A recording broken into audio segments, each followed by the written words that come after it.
In a world where most people survived on meals so dull, gray, and lifeless that eating felt more like a chore than a joy, his cooking hit them like a sudden wave crashing through the room, jolting their senses awake and making them realize they had been asleep to flavor their entire lives. Every mouthful carried layer after layer of taste, so deep, so rich, and so unforgettable that it shattered everything they thought they understood about what food could truly become. And because he wanted to take that dream beyond ordinary limits, he set out across faraway lands, searching for ingredients that most people would never even dare to imagine touching. He entered hidden forests and dealt with elves, carefully earning rare plants whose leaves could change the entire soul of a dish with just one delicate touch. He sat across from stubborn dwarves and bargained with them again and again, all to reach the finest spices locked away deep inside their guarded mountain stores. He even came face to face with dragons coiled around mountains of treasure, stepping into danger that would freeze any ordinary man in place, simply to bring a single dish closer to perfection. In this world, the title of chef was never something peaceful or easy. It was its own kind of battle, and this was the moment when his extraordinary journey truly began. But 15 years before any of those incredible adventures, he had been nothing more than a young man named Ellison, an ordinary culinary student chasing a simple, honest dream, working hard for the day he could finally stand in a real kitchen and call himself a chef. Yet before that dream ever had the chance to take shape, the future he had pictured for himself was violently torn away without warning. A truck struck him and ended his life in a single instant, cutting his path short before his story in that world had even truly begun. But for Ellison, death was not the final destination.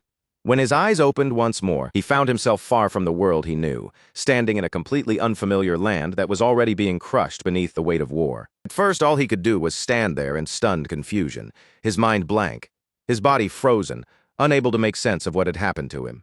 With nowhere to go and no idea what he was supposed to do, Ellison was eventually guided by a stranger toward a group of evacuees moving through the chaos. And there, surrounded by frightened people fleeing for their lives, Ellison slowly began to understand the truth of the world he had been thrown into. The land where he had awakened was part of the Rubern Empire, and more specifically, the place where he had appeared was Great City, a city already caught in the middle of a brutal and terrifying war against dragons. Even after being dropped into a nightmare that should have been enough to crush anyone's spirit, Ellison forced himself to adjust as quickly as he could, clinging to the thought that a second chance in another world could not be worse than the life he had left behind. At the very least, he told himself, he would not have to graduate and be dragged into military service like before, or at least that was what he desperately wanted to believe. But that thin, fragile hope was destroyed almost as soon as it appeared. In front of the gathered crowd, a knight stepped forward, raised his voice, and delivered an order that had come directly from the emperor himself. Because mercenaries were abandoning the front lines and the empire was running dangerously short on fighting men, a full conscription order had officially been put into effect. Every person from the age of 17 to 45, regardless of birth, rank, background, or social status, would be forced into the Knight Corps and sent out to support the war effort. And just like that, before Ellison could even begin to understand this new life, the road ahead had already been decided for him. The training that came after was merciless from the very first day. Day after day, as exhaustion tore through his body and pain piled on top of pain, Ellison found himself wondering if dying in that accident might have been easier after all. But in the middle of that brutal training, one of the knights began to notice that there was something unusual about him. Once Ellison completed his initial training period, he was told that he would not be staying with the ordinary soldiers and would instead be transferred into the Mage Corps. His magical potential was simply too remarkable, too valuable for the Empire to ignore, even with that unexpected change in his path. The reality of this world struck him hardest during the smallest and most ordinary moments. One day at lunch, Ellison looked down at the sad plate in front of him, a miserable serving of plain boiled potatoes, and felt a deep, genuine despair sink into his chest. The potatoes themselves were not even the part that shocked him most. What truly stunned him was the way everyone around him reacted to the meal. They were eating it with happy faces, smiling as if they honestly believed this bland, empty-tasting food was delicious. That one realization sparked something inside Ellison, like a tiny flame suddenly catching on dry wood. If the people of this world had never tasted real food, if they had never known the depth, comfort, and joy that proper cooking could bring, then opening a restaurant here would not merely succeed. It would shake this entire world and completely overwhelm anything they had ever experienced. From that day on, Ellison trained with a new purpose burning inside his chest.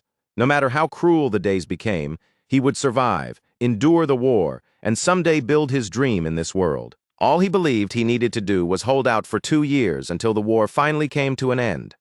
What he did not know was that the fighting would stretch far, far beyond that hopeful guess. By the time Ellison finally obtained the freedom he had waited so long for, a full 15 years had passed since the day he first opened his eyes in this world. It had been such an unbearably long stretch of time that even thinking back on it now felt suffocating. And in the present, the weight of those years still pressed heavily against his chest. Quiet tears began to gather in Ellison's eyes, not only from sadness, but because everything he had endured for all those long years was finally catching up to him all at once. A girl passing nearby noticed him and slowed to a stop, her gaze settling on his tearful face before she gently introduced herself as Rhine. Ellison steadied his breathing, gathered himself, and answered her in return, introducing himself not as a soldier or a mage, but as the owner of a restaurant. When Rhine sees Ellison standing there all by himself, she pauses for a moment, tilts her head in open curiosity, and asks whether he is truly planning to run this entire restaurant on his own.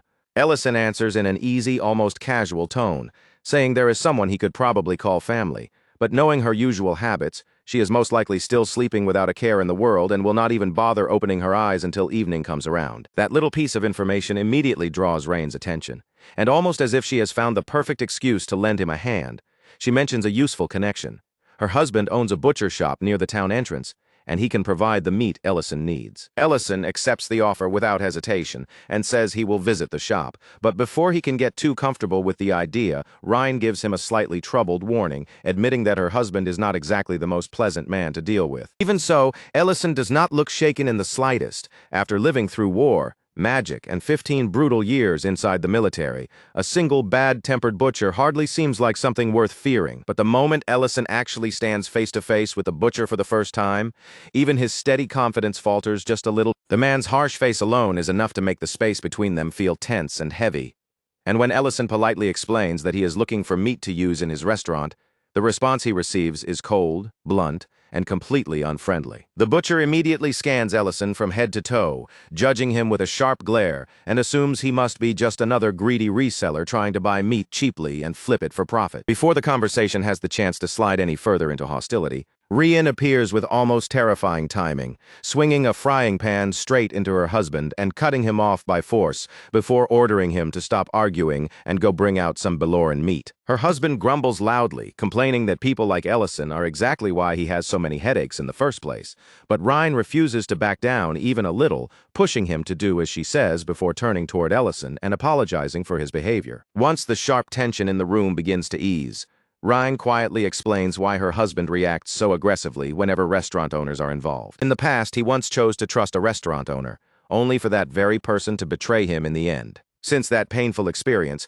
placing trust in anyone from that kind of business has become something he simply cannot do easily. After hearing that, Ellison lets down his guard a little as well, and shares a piece of his own past, revealing that he spent 15 long years serving in the military. That one simple detail shifts the atmosphere between them, softening the mood in a quiet way that neither Ellison nor Rhine seems to have expected. A little later, the butcher finally returns, but instead of presenting Ellison with a fine cut of meat, he tosses him a cheaper piece, almost like he is throwing down a challenge right at his feet. If Ellison can use that cut to make a dish impressive enough to satisfy him, then maybe, just maybe, he will consider supplying better meat in the future. And judging from the sharp look in his eyes, this man's standards are clearly not going to be easy to meet. The pressure hanging in the room becomes so obvious that it is impossible to ignore. For a brief second, even Ellison can feel the weight of that challenge pressing down on him, until the butcher curls his mouth into a smirk and mocks him, asking if he is already starting to feel scared. Another ruthless strike from Rhine's frying pan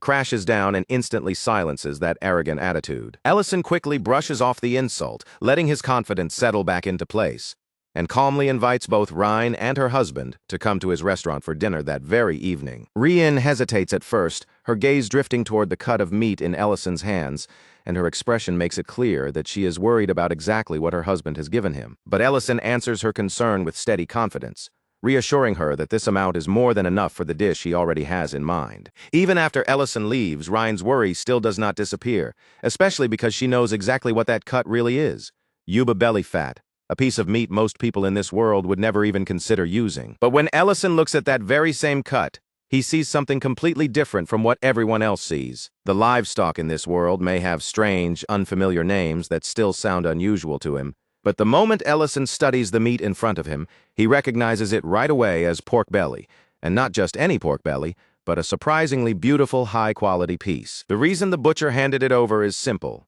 In this world, pork is treated as the cheapest kind of meat, and the belly portion is looked down on as the lowest, least valuable part of all. What everyone else sees as a worthless leftover, Ellison sees as the perfect opportunity to show them exactly what real cooking is capable of. Without wasting even a moment, he decides on the ideal dish: grilled pork belly, a simple and straightforward meal that becomes incredibly powerful and almost devastating when prepared properly. As Ellison starts preparing, a controlled fire spell flares beneath his cooking tools, its steady glow gathering heat precisely where he needs it and nowhere else. Meanwhile, in another place, Rhine and her husband are still arguing, with Rhine scolding him for treating Ellison so harshly while he stubbornly insists that the whole thing is nothing more than a test. Little by little, Rhine begins to understand what her husband is truly trying to do.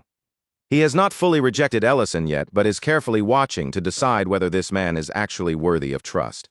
Then, as if the scene is suddenly cut open by time itself, the memory shifts back to the battlefield. Soldiers appear locked in a desperate struggle against monsters far beyond their ability to handle, their lines shaking and their formations breaking apart under the overwhelming pressure. With no way left to keep fighting, the soldiers are forced to retreat in panic, pulling back as quickly as their fear and exhaustion allow. But one man is left behind on the battlefield, unable to move properly because his leg has been injured. Death hangs only a breath away from him as the monster closes in, and just when it seems there is no escape, Ellison suddenly steps forward. With one sharp, decisive motion, Ellison releases a blade spell that slices through the monster with effortless force. In that single instant, the fallen soldier is pulled back from the edge of certain death and saved. And now, that exact same magic returns, but in a place completely separated from the blood and chaos of the battlefield. Back in the present, inside the quiet kitchen of his restaurant, Ellison no longer uses that spell to cut down enemies. Instead, he uses it to cook, carving into the meat with perfect precision so the seasoning can seep deep into every layer. Before long, Rhine and her husband arrive at the restaurant, and Ellison greets them at the entrance with a warm, composed welcome. Rien is immediately impressed by how clean, orderly, and well-cared for the restaurant looks, while her husband keeps his skeptical expression firmly in place, at least until the silent threat of Rhine's frying pan makes him behave himself. Inside the kitchen, Ellison moves with complete calm, coating the grill with oil in smooth, practiced motions, as if every step has already been repeated countless times in his mind. He carefully adjusts the heat, watching it closely to make sure the fire is not too weak, not too fierce, but exactly where it needs to be. Then he turns the meat over again and again with flawless timing, letting the surface crisp into a beautiful texture while the inside keeps hold of its rich, savory flavor. A light sprinkle of salt draws out the taste even further, and once the pork belly reaches the exact doneness Ellison has been waiting for, he slices it cleanly into neat, bite-sized pieces,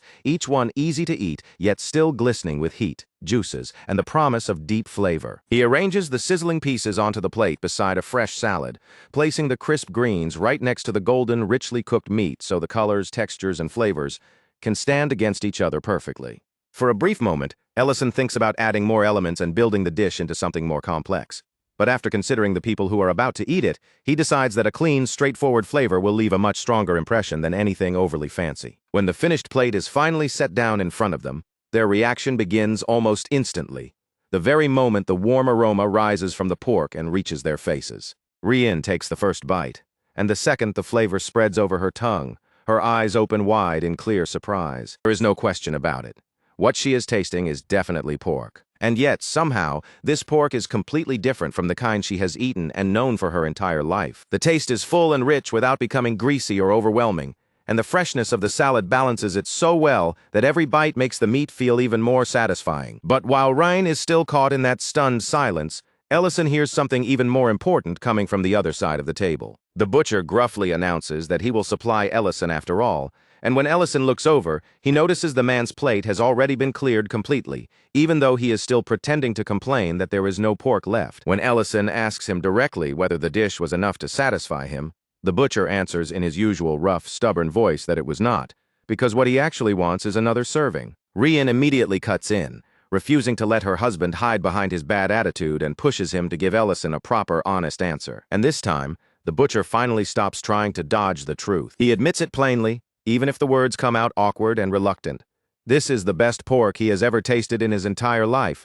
With that confession, the matter is settled, and the butcher promises to provide Ellison with the finest pork that can be found anywhere in the Empire. The deal is now officially made, though the butcher wastes no time demanding another plate, and Ellison gladly turns back toward the kitchen to prepare more. By the time the day finally winds down, the reality of Ellison's first true business victory begins to settle in. And almost perfectly on cue, his so-called family member finally wakes from her long sleep, drawn out by the irresistible scent still lingering through the air. From that moment on, the restaurant begins to gain momentum much faster than anyone could have expected. In just 1 week, Ellison's place starts drawing steady attention, with more and more customers stepping through the door as each day passes. Orders come rushing in without stopping.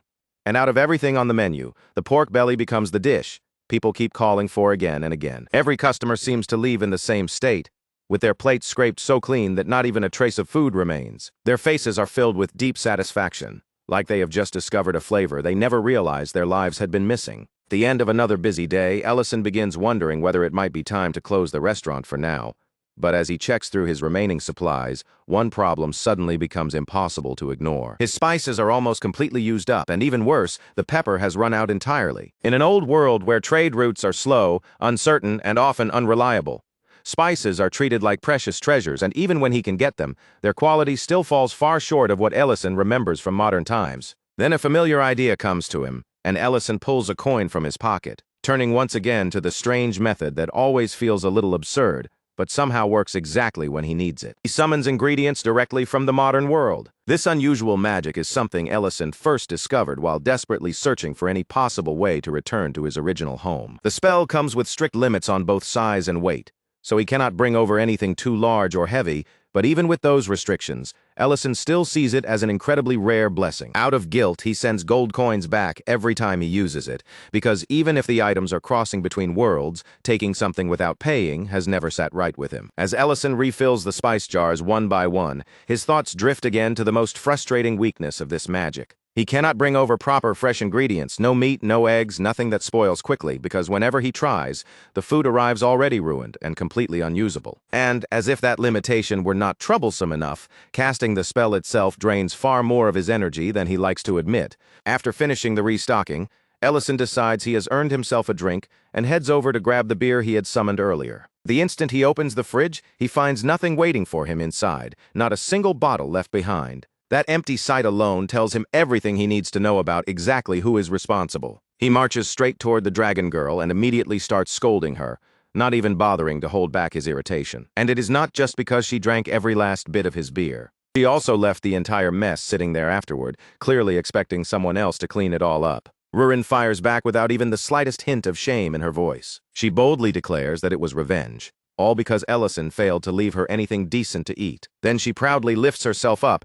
and reminds him that she is not some ordinary girl, but the great black dragon herself. From Rurin's point of view, someone of her grand status obviously should not be expected to lower herself by cleaning up a mess. Ellison gives her a light bonk on the head and tells her to stop hiding behind excuses, peel the vegetables, and clean everything properly. Rurin lets out a weak little protest, insisting once again that she is, in fact, a dragon.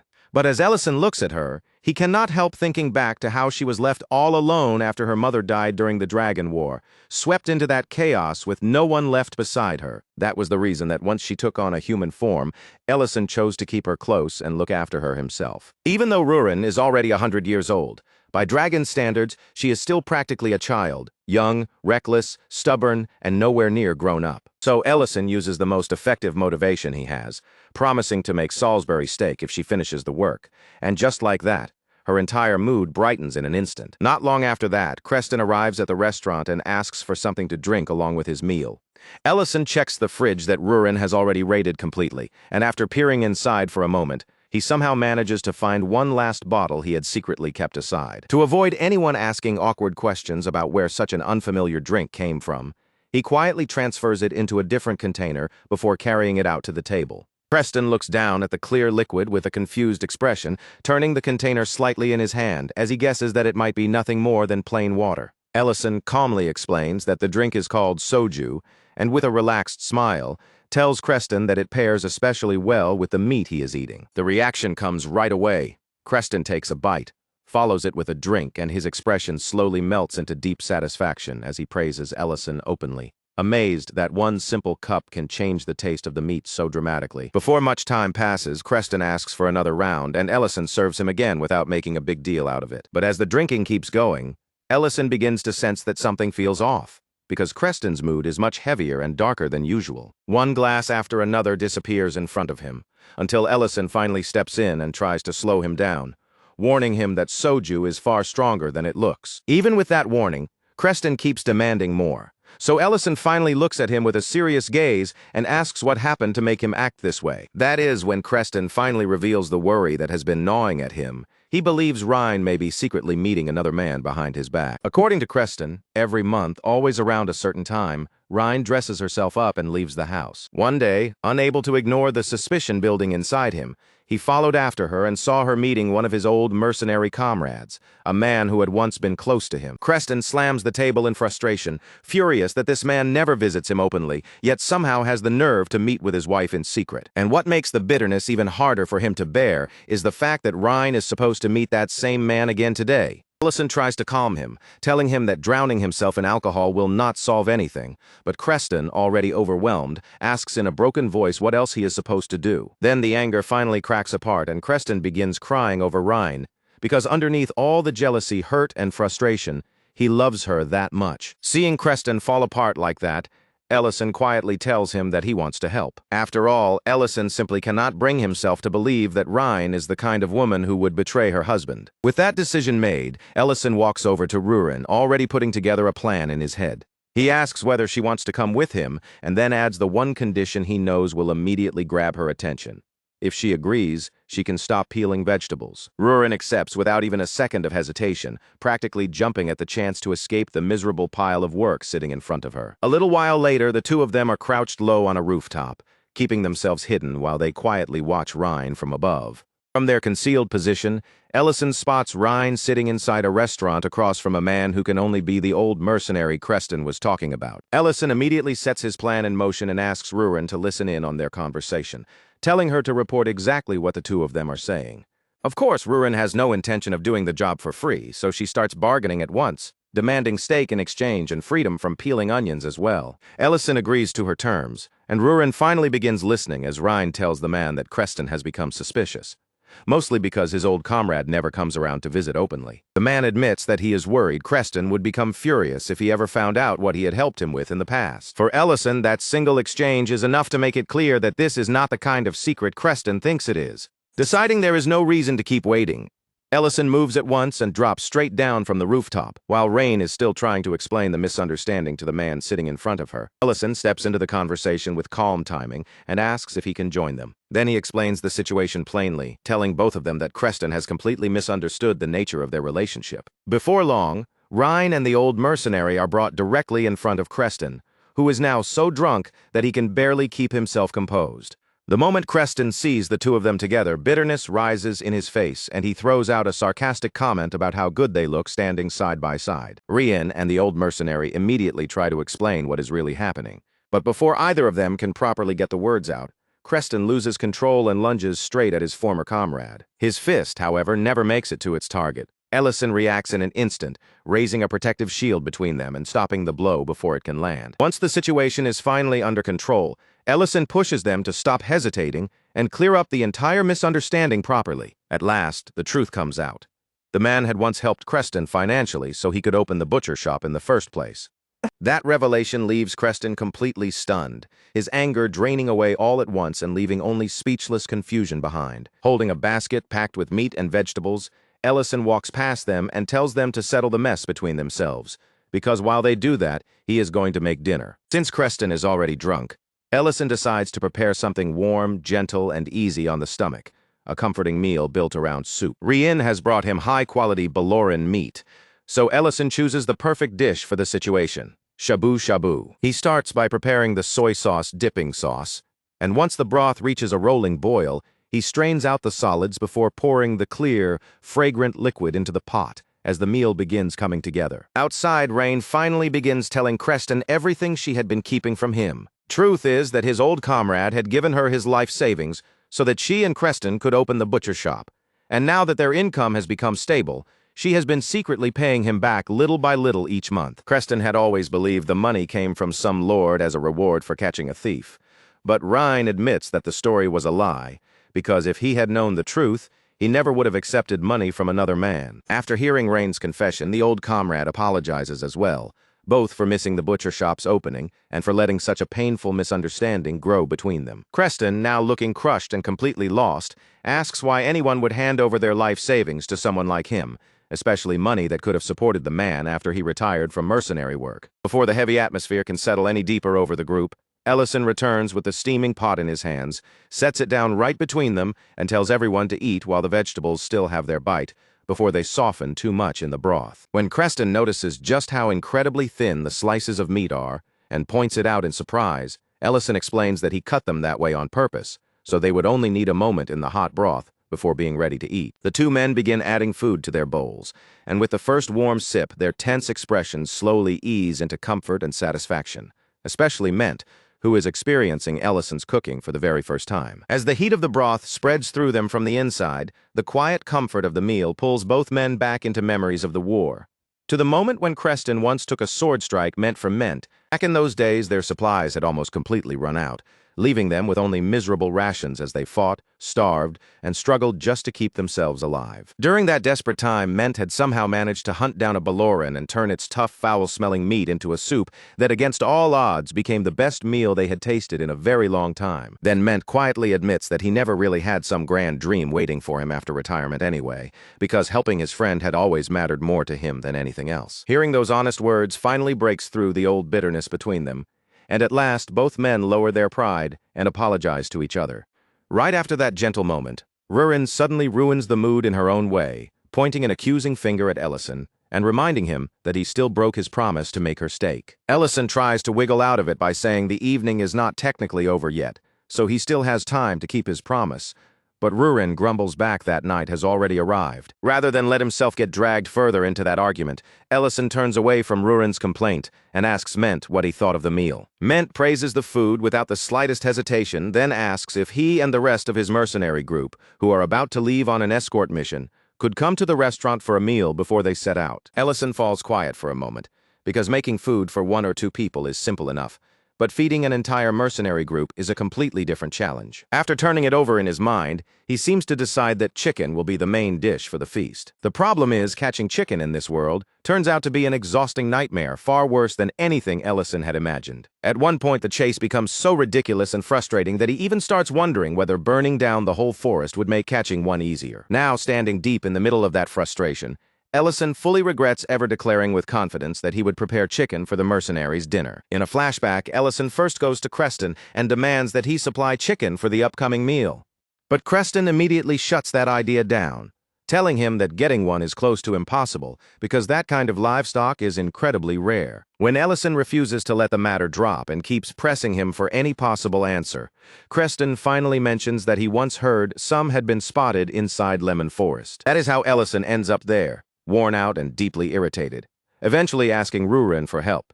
She agrees, but only after making him promise to do the dishes for her afterward, and Ellison accepts the deal. Then, in the very next moment, Rurin completely burns the chicken, causing Ellison to jokingly praise her by saying she would fit right in with them if she had not eaten a dragon heart, a comment she seems absurdly proud to receive. Once the job is finally finished, Rurin lounges around drinking beer as if she personally pushed herself to the limit. Ellison teases her by saying all she really did was glare at the chicken, but Rurin insists with complete seriousness that burning it with her eyes still counted as hard work. Even so, Ellison reminds her not to drink every last drop this time because they need to save some for the guests who will be arriving later. The beer is not only there for drinking either.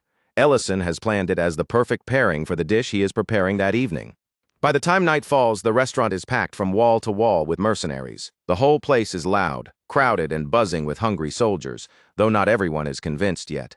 And one mercenary openly doubts whether the food will be worth much, saying he does not exactly trust Ment's judgment. Ment's junior in the mercenary group immediately jumps in to defend his senior, only to get mocked for it, with someone teasing that he would probably call grass delicious if Ment recommended it. While the table keeps joking, arguing, and laughing back and forth, Ellison arrives carrying the food himself. Ment apologizes for how noisy the group has become, but Ellison easily brushes it aside, saying a celebration like this was never going to be quiet in the first place. Then Miltine greets him politely as Ellison begins setting the dishes down in front of the gathered mercenaries. The moment Ellison reveals that the main dish in front of them has been made from chicken, the entire table goes still in disbelief, and Miltine in particular looks completely stunned. He cannot seem to accept that something even skilled hunters struggle to catch has somehow been cooked and placed right there on their plates. But the instant they finally take their first bites, that disbelief is blown away and replaced by an entirely different kind of shock, because the food is almost absurdly delicious. Even Ment's skeptical friend is forced to admit that Ellison's cooking is absolutely the real deal. After serving their table, Ellison turns back toward the kitchen so he can take care of the other customers waiting throughout the restaurant. With the place packed from one side to the other, he asks Rurin to help him handle the rush. Rurin reacts as if he has insulted her very bloodline, asking whether he seriously expects a dragon to serve ordinary humans, especially after she helped catch a legendary creature that even professional hunters could barely deal with.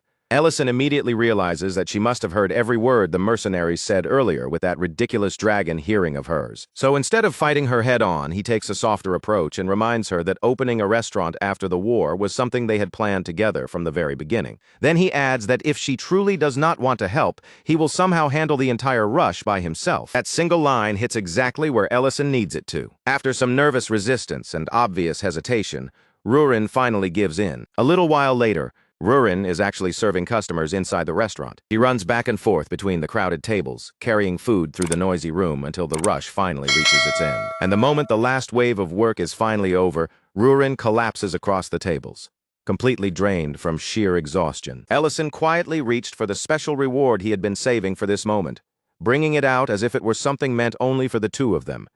He set a huge platter on the table, stacked with golden, crispy fried chicken, and beside it, he placed the beer he had secretly kept tucked away, just for this little celebration. After everything that had happened, the two of them finally let themselves relax.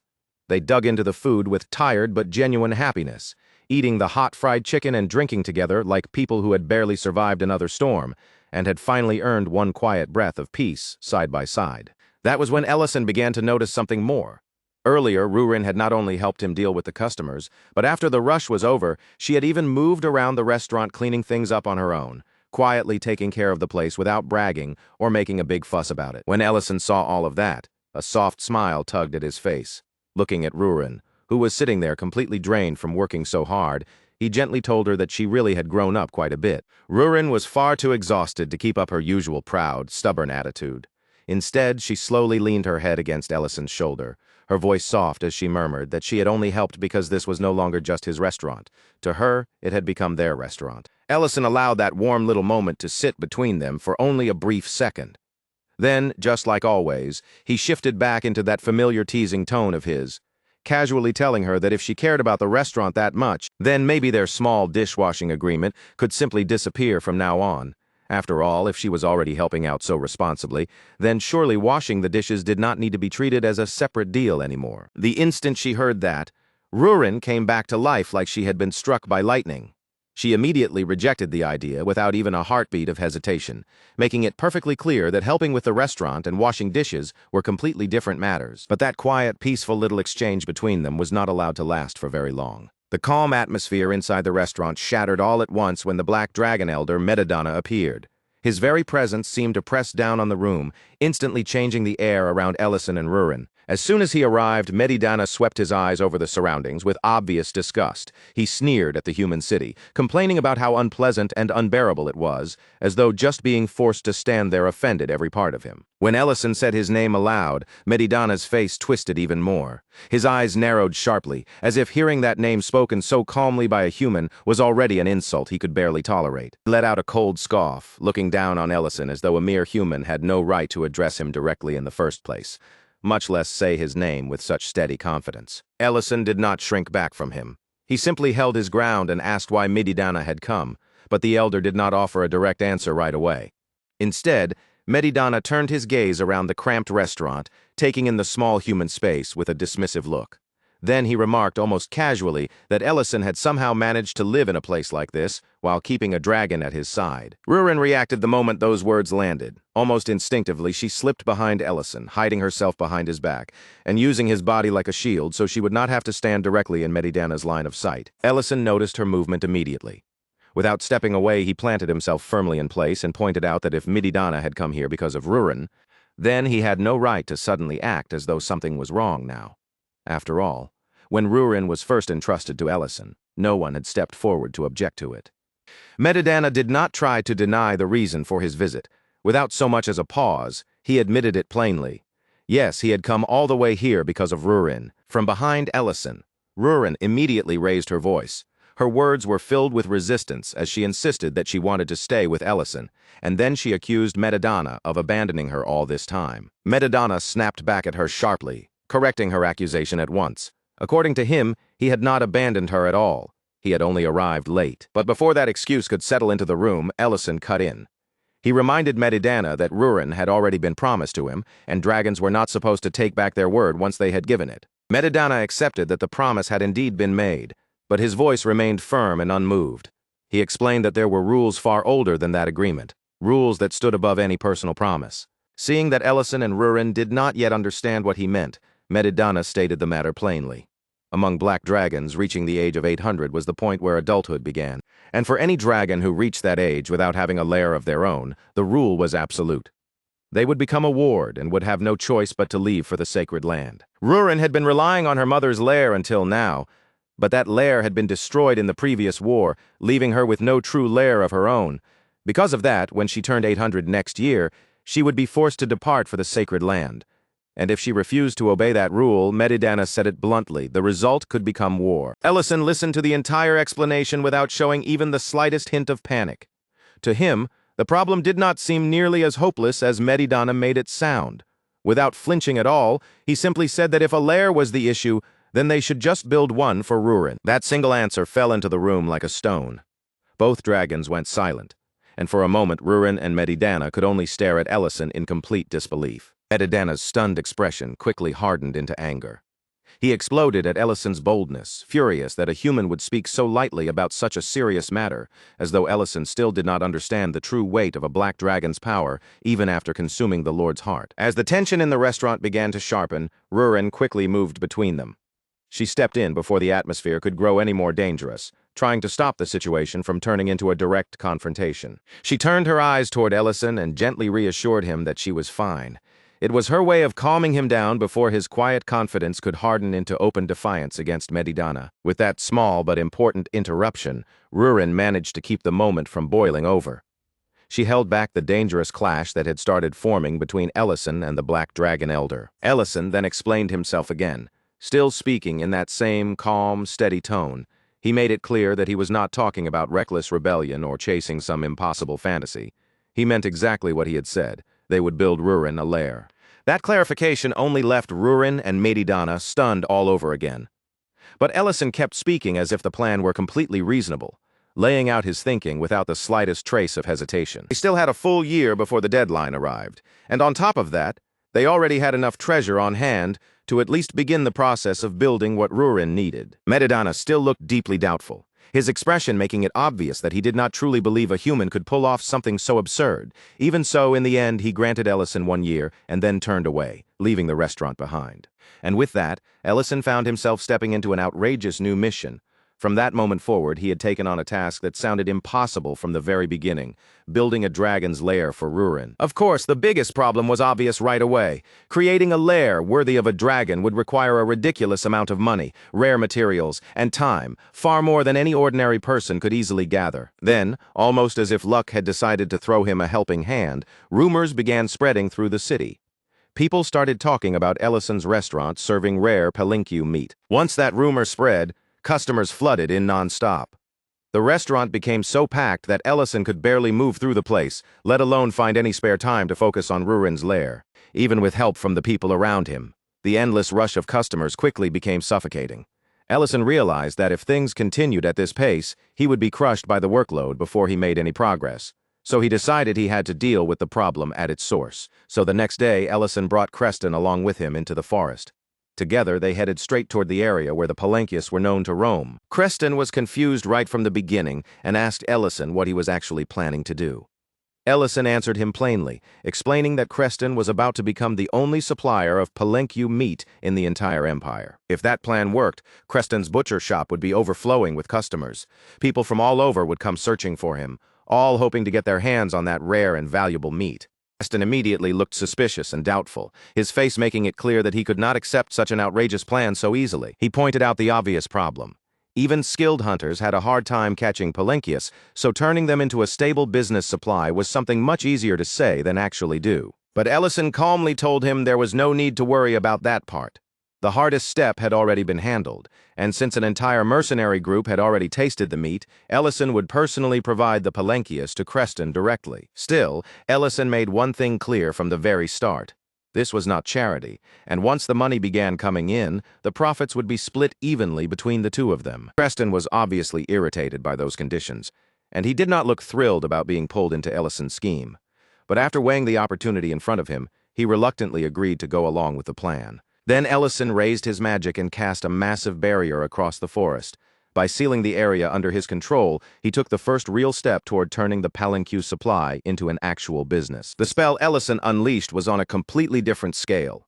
His magic spread outward across the forest in layer after layer, forming a massive and intricate barrier that sealed the palenques inside the area, making sure they could no longer wander away into some other habitat. Creston could do nothing but stand there, staring blankly at the unbelievable sight unfolding in front of him. The sheer size of the magic left him frozen in place. And after a long moment, he finally managed to ask the one question anyone would have asked in his position. Who exactly was Ellison? Ellison did not even blink at the question. With the same calm face he always wore whenever someone started doubting what he was, he gave Creston his usual simple answer, as if nothing strange had happened at all. He was just a restaurant owner. And sure enough, the plan worked just as Ellison had imagined. Maybe even better than expected. It did not take long before the overwhelming crowd that had been flooding his restaurant finally disappeared, leaving the once-packed place suddenly quiet. At first, Ellison felt a deep sense of relief now that the non-stop rush had finally ended. But as he looked around the empty restaurant and saw that not even a single customer remained, that relief slowly mixed with a strange little sting of disappointment. Rurin caught that odd expression on his face almost immediately. Noticing how his mood seemed both relieved and dissatisfied at the same time, she looked at him and asked whether he was actually happy now that the restaurant had become this empty. Ellison admitted that, for now, it did solve the biggest issue standing in their way. Since the restaurant was no longer packed from morning until night, they finally had the breathing room they needed to focus on building Rurin's dragon lair. The moment Rurin heard him mention the lair, her attention locked onto him. She looked straight at Ellison and immediately asked if completing it meant he planned to live there together with her. Ellison rejected that idea instantly, without even pretending to think it over. He told her his job was only to build the lair, not move into it. The second those words reached Rurin, her mood burst wide open, and she angrily declared that if he was not going to stay there with her, then she did not want the lair at all. What followed was a long and stubborn back and forth, with Rurin refusing to let the matter drop, no matter how Ellison tried to explain it. In the end, he only managed to calm her down by promising that he would build the lair somewhere close to the restaurant instead. After that, they finally settled on a location in the hills beneath the restaurant. It was land that already belonged to Ellison, and more importantly, it was close enough for Rurin to accept without feeling like she was being pushed away. The real difficulty, however, was the structure of the lair itself. If they dug too deeply into the ground without proper support, the inside would need magical reinforcement, otherwise the entire space could collapse in on them. Rurin suddenly fired up again now that the location had been decided, threw herself into the job and began digging right away. Ellison, on the other hand, smoothly made his escape by saying he could not leave the restaurant unattended for too long. That left Rurin standing there in complete frustration, covered in the responsibility of the work while Ellison headed back alone. With no other choice, she was forced to keep digging through the earth by herself. Back at the restaurant, Ellison finally let himself enjoy a small moment of peace. With the noisy crowds gone, the quiet returned to the room, and for the first time in a while, he could actually breathe. But of course, that calm did not last very long. Before long, a young nobleman stepped into the restaurant and asked whether this was the place that had once served the legendary palenque meat everyone had been talking about. By this point, Ellison was already more than tired of hearing that rumor. He told the young man that they no longer served palenque meat there, and if that was what he wanted, he should go check the nearby butcher shop instead. The nobleman did not seem discouraged by that answer at all. Rather than leaving, he simply insisted that he did not care what was on the menu, as long as Ellison gave him something to eat. Since the young man was clearly hungry and had no intention of walking away, Ellison decided to cook for him. He prepared a hamburger, using the best ingredients he had available, including rich, flavorful yuba meat. Ellison worked with steady, practiced hands, carefully layering each part of the burger together. Every ingredient was placed with purpose, making sure the meal came together properly instead of being thrown together carelessly. To draw out the flavor even more, he finished it with a special demi-glace sauce. The thick, savory glaze spread over the meat, adding a rich shine that made the burger look even more tempting. Then, for the final touch, Ellison placed an egg he had collected earlier right on top. With that one addition, the simple hamburger suddenly became something that looked far more luxurious than anyone would expect from a small restaurant. When Ellison finally set the completed burger in front of the nobleman, the young man stopped moving for a moment. His eyes widened as he stared down at the food, clearly stunned by how delicious it looked. But just as the nobleman was about to lean in and take his very first bite, the moment was suddenly interrupted. Someone rushed into the restaurant in a panic, calling out for him. The man who burst in looked horrified the instant he saw the nobleman sitting there in a place like this. Without hesitation, he warned him that eating food from this restaurant might even give him food poisoning. He did not give the young nobleman any real chance to answer. Instead, the newcomer immediately urged him to leave at once, acting as though staying inside the restaurant for even another moment could put him in danger. Ellison was offended right away and defended his restaurant on the spot. He made it clear that the young man was a proper paying customer, and there was absolutely nothing wrong with the food he had served him. That was when the man revealed who the young customer really was. This was not just some ordinary nobleman who had wandered in off the street. According to him, the young man was the Baron himself. And more than that, he was the heir to the barony of Grake. From the man's reaction, it was obvious he believed someone of that status had no business sitting down to eat in a small restaurant like Ellison's. But to Ellison, that title did not change anything. Even after learning who the young man was, he kept arguing in the same calm, stubborn way, refusing to treat the situation like his restaurant had done anything wrong. In the end, the young baron quietly placed a gold coin on the table. Then, with an apologetic bow of his head, he apologized for causing trouble, and left the restaurant just like that, walking away without ever getting to take even a single bite of the hamburger Ellison had carefully prepared for him. Later, Rurin finally returned to the restaurant, but she looked like she had crawled straight out of the earth itself. Mud covered her from head to toe, her clothes were filthy, and her mood was even worse as she complained that she had been working herself half to death. She immediately demanded that Ellison go and take over the digging, insisting that she could not possibly keep doing all of it alone. But Ellison was already dressed as if he was about to leave, and with a calm look, he told her he had somewhere else he needed to go. The place Ellison was headed to was none other than the barony itself. Ellison arrived there carrying a paper bag in his hand, then approached the young baron as casually as if visiting him was the most normal thing in the world. He explained that the baron had left his meal behind at the restaurant earlier, and then offered him the hamburger once again. This time, Ellison had reheated it for him, making sure the young baron could finally eat the meal he had missed. The young baron was clearly surprised by the unexpected gesture. Still, after a brief pause, he accepted the food from Ellison, looking almost unsure of how to react to such direct kindness. But just as he was finally about to bring the food to his mouth and take that long-awaited first bite, a sudden knock sounded from the door. Ellison's patience immediately started to wear thin. Under his breath, he muttered in irritation, wishing that the poor guy could be allowed to enjoy even one peaceful meal without being interrupted. The young baron, however, completely lost his composure the moment he heard the knock. His hands began to tremble, sweat gathered across his forehead, and when he turned toward Ellison, his voice was weak and frightened as he asked what he should do. Ellison watched him with faint amusement and told him plainly to take command, speak with authority, and declare that nothing was wrong. Ellison went even further, telling him that he needed to act like the rightful heir of the barony. But the baron only shook his head, fear written plainly across his face, convinced that no matter what he said, nobody would actually listen to him. He was sure the person outside would ignore his words and force their way in anyway. Then the knocking grew even rougher, and the voice beyond the door warned that if there was no answer soon, they would break in. Seeing the young baron shrink back in terror, Rurin could not hide her exasperation. She rolled her eyes at his complete lack of backbone and decided she had watched enough. Then Rurin copied his voice perfectly. Speaking loudly through the door with convincing authority, she sounded exactly like the Baron himself, as she declared that nothing was wrong, and ordered the person outside to leave immediately. The young Baron stared at Rurin in total disbelief. He looked as if his mind had gone blank, unable to understand how she had imitated his voice so flawlessly. And just like that, the banging stopped. The person on the other side apologized at once, said they would withdraw, and only asked to be called if anything happened. Ellison turned his gaze back toward the stunned young baron and casually pointed out that this was exactly the kind of confidence he had been talking about. Then, without the slightest warning, the young baron suddenly dropped to his knees right in front of Ellison. Right there on the spot, he declared Ellison to be his master, leaving Ellison completely stunned by how quickly the situation had taken such a bizarre turn. After making that sudden declaration right in front of Ellison, the young baron slowly began to open up.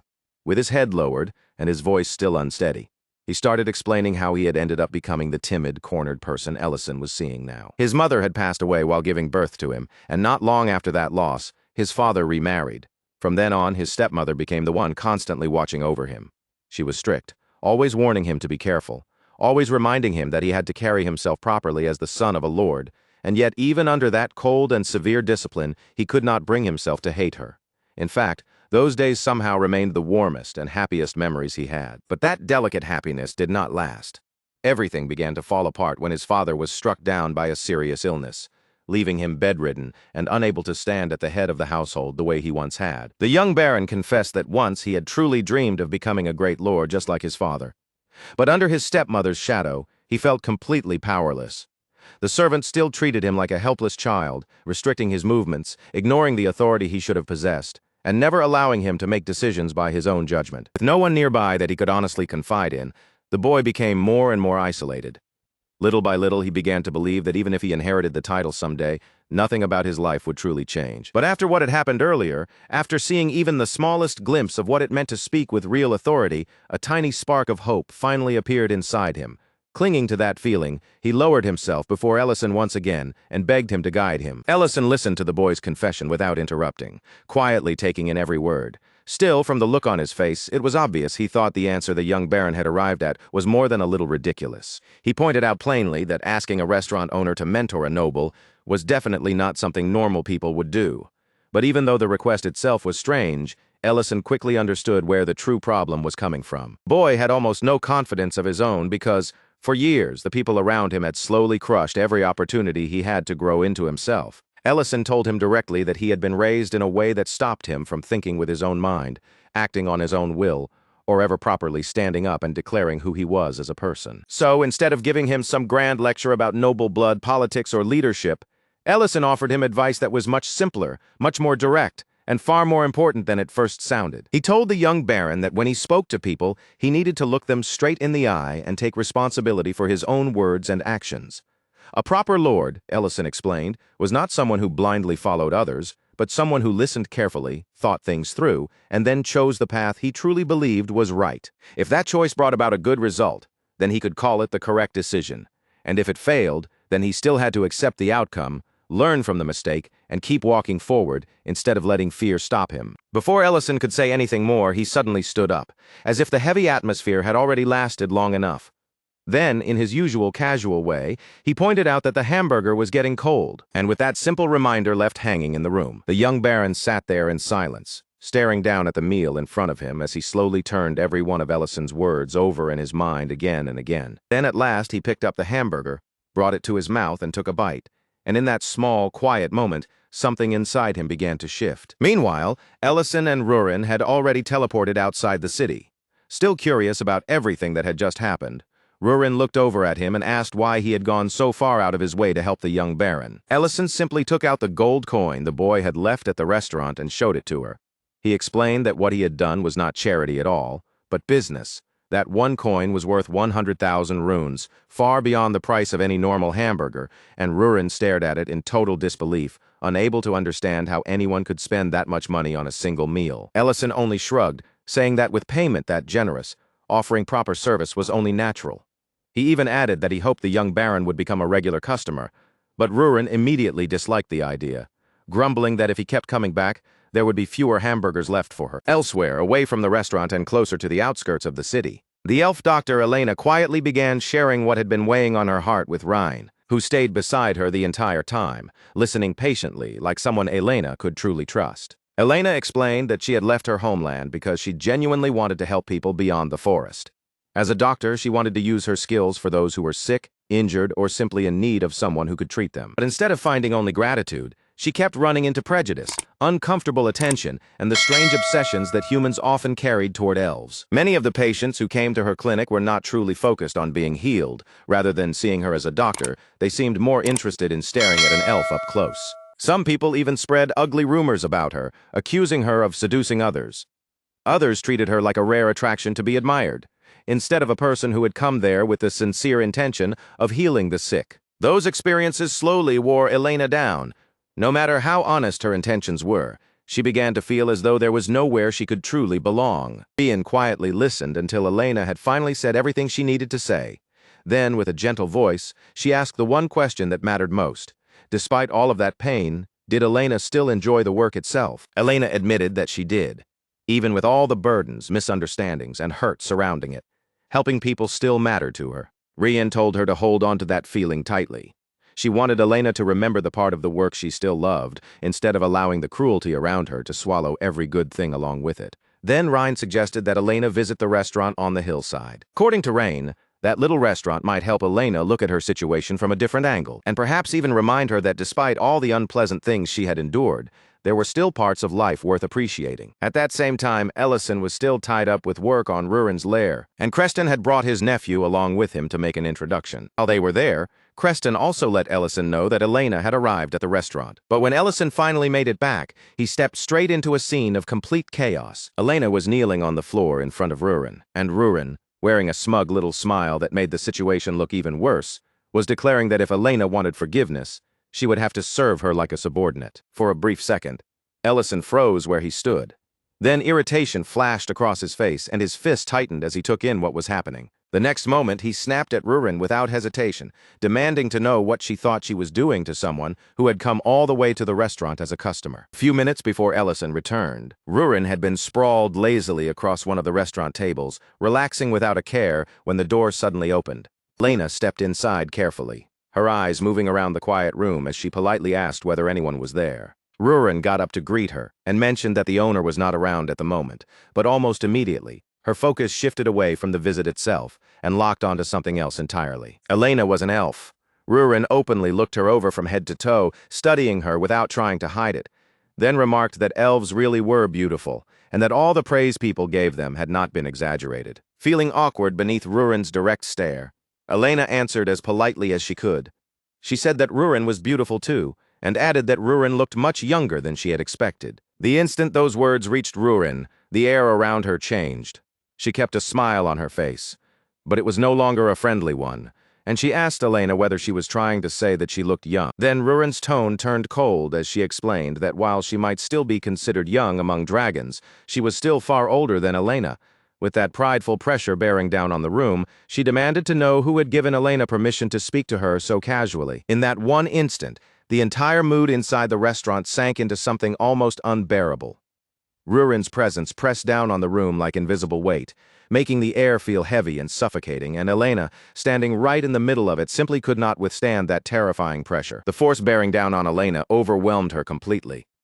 Her body lost its strength, her knees gave way beneath her, and she collapsed helplessly onto the restaurant floor as if the pressure had crushed every bit of resistance out of her. And that chaotic, impossible scene was exactly what Ellison saw the moment he returned to the restaurant. After putting an end to Rurin's behavior and getting the situation under control, Ellison properly opened the door for their guest.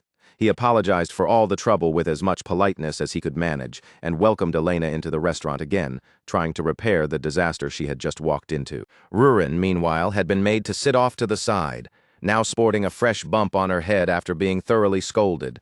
She sat there, sulking pitifully, tears gathering in her eyes as she looked miserable and wronged, while Elena could only stare at the scene in front of her, struggling to make sense of what she was seeing. From Elena's point of view, absolutely none of this matched the world she thought she understood. Dragons were supposed to be terrifying forces of nature, overwhelming monsters powerful enough to destroy entire villages without even trying. So seeing one sitting there pouting like a child who had just been scolded completely shattered every belief Elena had about them. Still shaken from the crushing pressure she had felt only moments earlier, Elena cautiously turned her eyes toward Ellison. With uncertainty still written across her face, she asked whether he was truly human. Ellison paused for a brief moment at that question. Then he quickly realized that Rurin had probably already exposed far more than she ever should have. Keeping his voice low, Ellison admitted that yes, he was indeed human. And yes, the girl sitting off to the side with that pitiful, sulking expression was without question a real dragon. After saying that, Ellison asked Elena to keep the matter quiet, explaining that the circumstances around them were complicated. Elena hurriedly assured him that she had no desire whatsoever to provoke a dragon because she valued her own life far too much to do something that reckless. Ellison tried to ease her fear by telling her that no one here intended to hurt her. Still, even he could tell that the first impression had been a complete catastrophe.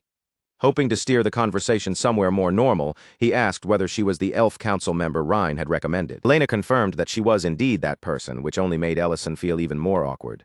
Now he could clearly imagine how terrible his restaurant must look from her perspective after everything she had just witnessed. If this had been back on Earth, Ellison thought to himself, a restaurant with hospitality this disastrous would have been crushed by bad reviews before the day was even over. Sensing the awkward silence hanging between them, Elena carefully mentioned that she had heard this restaurant was known for its vegetable dishes. The moment food came up, Ellison slipped back into his usual professional mode and asked if there was anything she could not eat. Elena explained that she was not avoiding meat because of some moral belief or personal philosophy. It was simply that her body could not digest meat properly. Ellison took that information seriously. Keeping her condition in mind, he turned and headed straight into the kitchen, already thinking about what kind of dish would suit her best. After looking over the ingredients he had available and considering what would bring out their flavor properly, Ellison decided to prepare pasta. Poured oil into the pan and began heating it, then added onions, garlic, and mushrooms. As he sautéed them together, their warm, fragrant aroma slowly rose through the kitchen. From there, Ellison carefully built up the flavor step by step. He seasoned the mixture with salt, sugar, and spices, making sure the dish would still have richness and depth even without using any meat at all. As the sauce simmered and gradually thickened in the pan, Ellison boiled the spaghetti, watching the timing carefully. He also saved some of the pasta water, making sure he would be able to bring the noodles and sauce together smoothly for the final finish. Once everything was cooked, mixed, and plated neatly, Ellison brought the dish out and served it to Elena.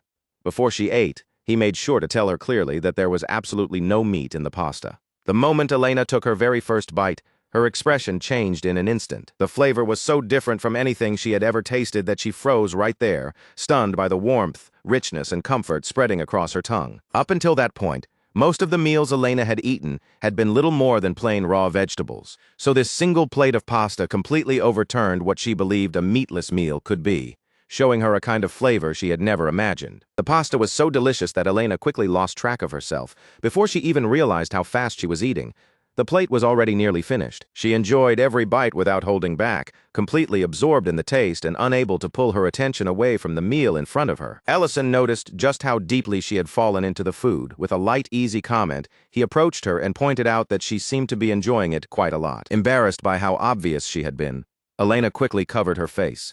Her voice grew flustered as she admitted that it was simply too delicious, and she genuinely had not been able to stop herself. Ellison handed her a napkin and told her there was no reason to apologize.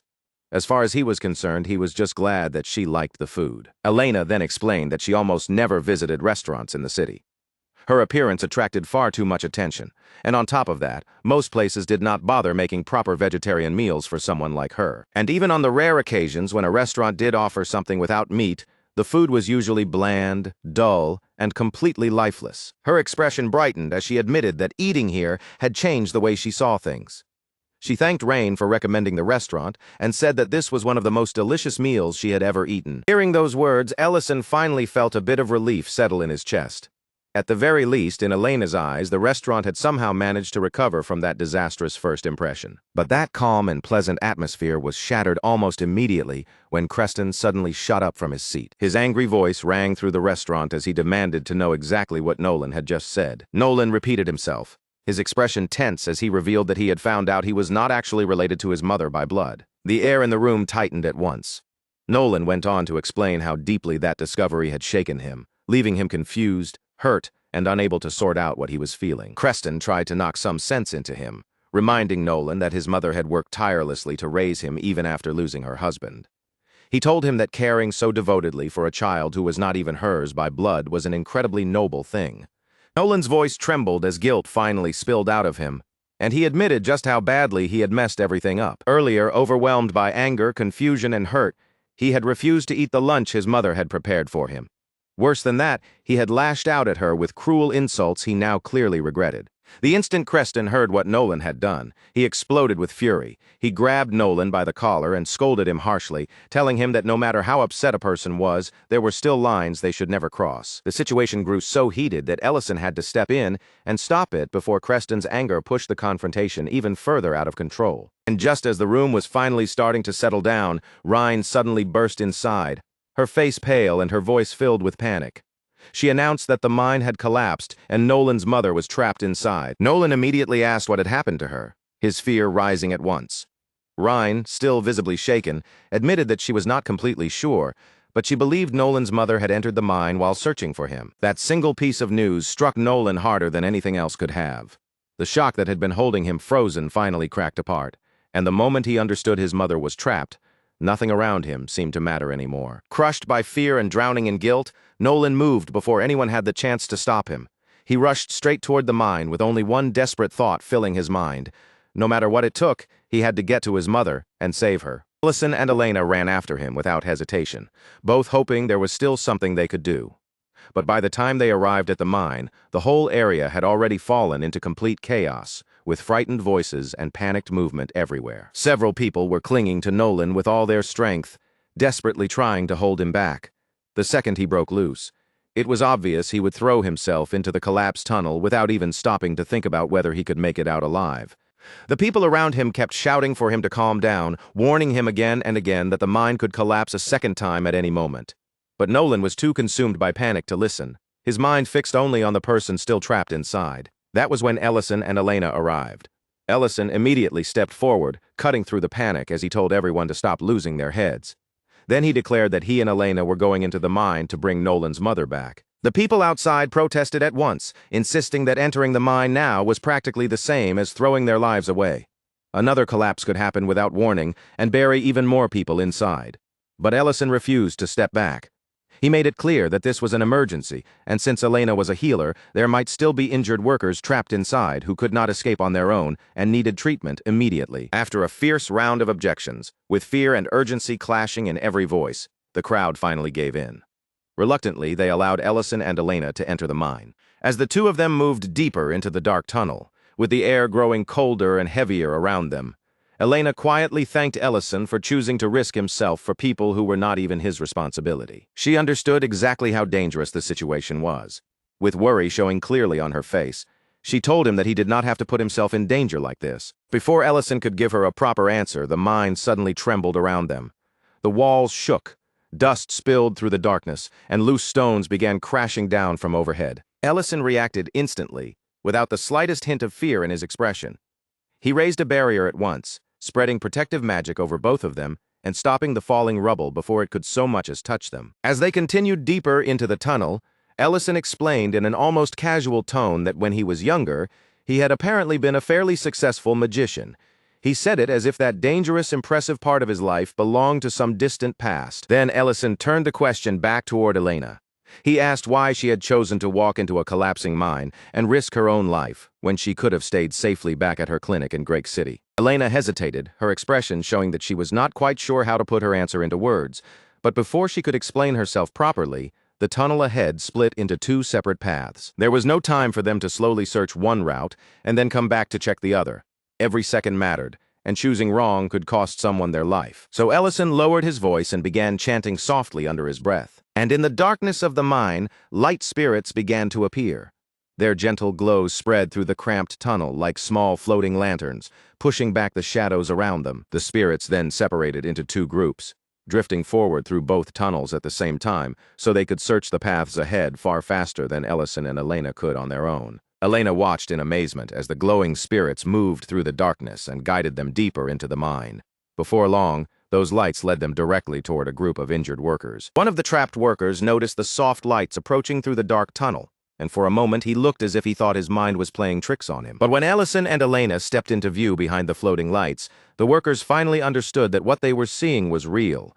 Rescue had actually reached them. Thankfully, once Elena examined the group, their injuries turned out not to be as terrible as everyone outside had feared. Elena moved quickly from one person to the next, using her healing magic to treat their wounds before their conditions could worsen any further. Once their injuries were stabilized and the worst of the pain had been eased, the workers were finally able to move safely again. At the same time, Ellison used his own magic to deal with the blocked passages around them, shifting heavy stones and clearing away piles of rubble so the injured workers could be guided back toward the exit. One by one, the trapped workers were rescued and sent out of the mine. But even after all of them had been brought to safety, Nolan's mother was still nowhere to be found. Even so, Ellison and Elena refused to stop searching. They pressed farther into the mine, moving deeper through the dangerous tunnel until they finally found her collapsed on the ground. She was unconscious, badly wounded, and clearly in much worse condition than the others they had rescued. Elena rushed to her side and began examining her immediately. The moment she saw the injuries up close, she understood that these wounds were serious, far more dangerous than anything they had treated earlier. Without wasting even a second, Elena cast a much stronger healing spell. She poured as much power as she could into it, focusing completely on keeping Nolan's mother alive. Soft green light bloomed in the darkness of the tunnel, wrapping gently around Nolan's mother as Elena pushed her healing magic to its limit. Outside the mine, Rain was barely managing to hold herself together. Tears spilled down her face as fear completely overtook her, leaving her trembling while she waited for news. Karn tried to calm her, telling her to trust in Elena's healing magic. If anyone had the skill to save Nolan's mother from a situation like this, he said it would be Elena. Ellison gave that same reassurance to Nolan, who stood there, frozen in helpless terror. He told him that thanks to Elena, his mother was no longer in mortal danger. Elena, exhausted and still trembling from the effort, explained that the injury to the head had been healed. She also told them that the wound near the eye was not as terrible as it had first appeared. She even reassured them that once the bandages were removed, Nolan's mother should be able to see again. As Nolan looked down at his mother lying there, the guilt he had been desperately trying to hold back finally crashed over him all at once. Then his eyes drifted to the basket of breakfast she had lovingly prepared for him that very morning. The same meal he had coldly pushed away earlier when anger, confusion, and hurt had taken control of him. And seeing it there made the regret sink even deeper into his chest, heavier than he could bear. Nolan began blaming himself for everything. In his mind, it was his own cruel words that had driven his mother into the mine, and because of that, all of this had happened. Then, right in the middle of that crushing guilt, his mother stirred faintly. In a weak voice, she called out and asked if Nolan was there. The instant Nolan heard her voice, the last bit of composure he had left shattered completely. He dropped down beside her, tears spilling freely from his eyes, and began apologizing over and over, as if no matter how many times he said the words, they could never be enough. Through his tears, Nolan confessed that he had been terrified. He had been afraid that the cruel words he threw at her earlier would become the last thing she ever heard from him. Tears began streaming from his mother's eyes as well as she answered him, overwhelmed with relief simply to hear him call her mom again.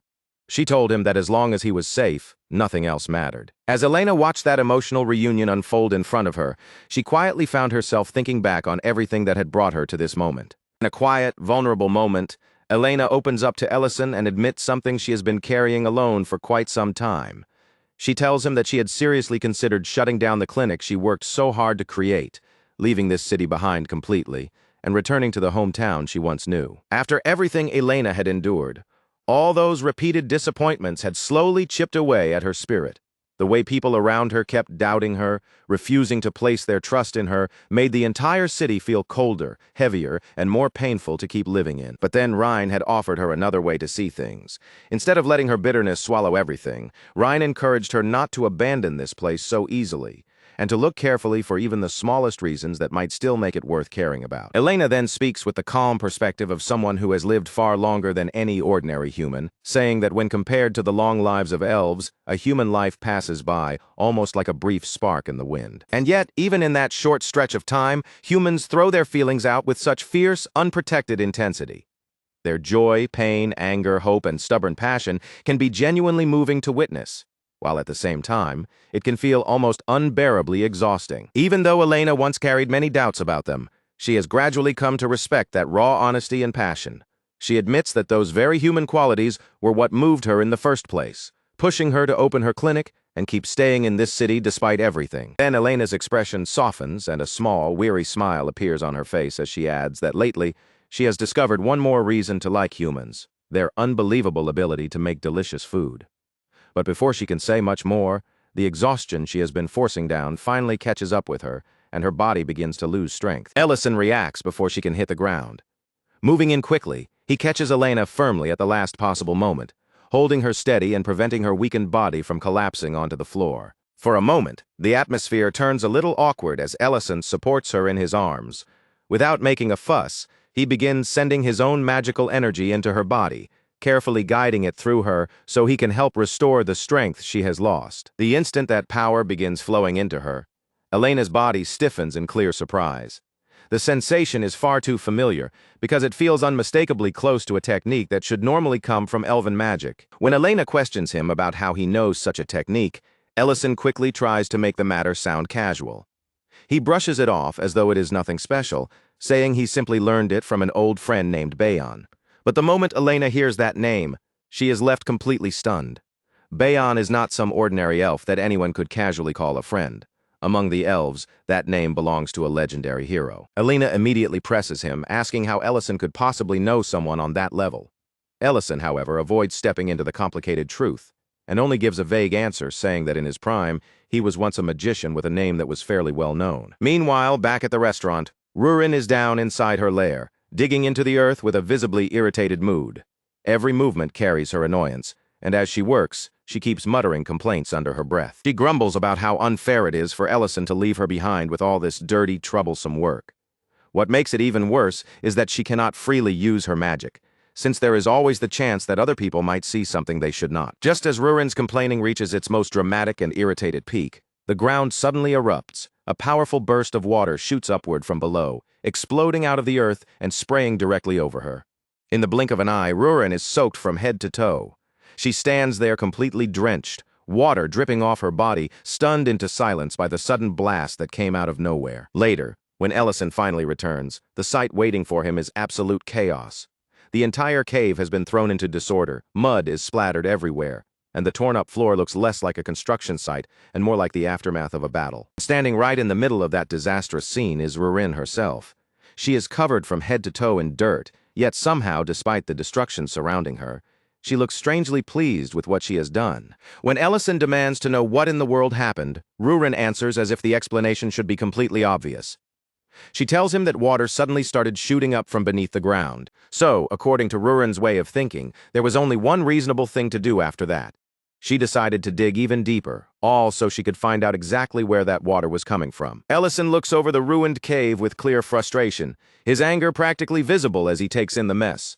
Still, he forces himself to hold back, reminding himself that Rurin had not destroyed the place out of malice.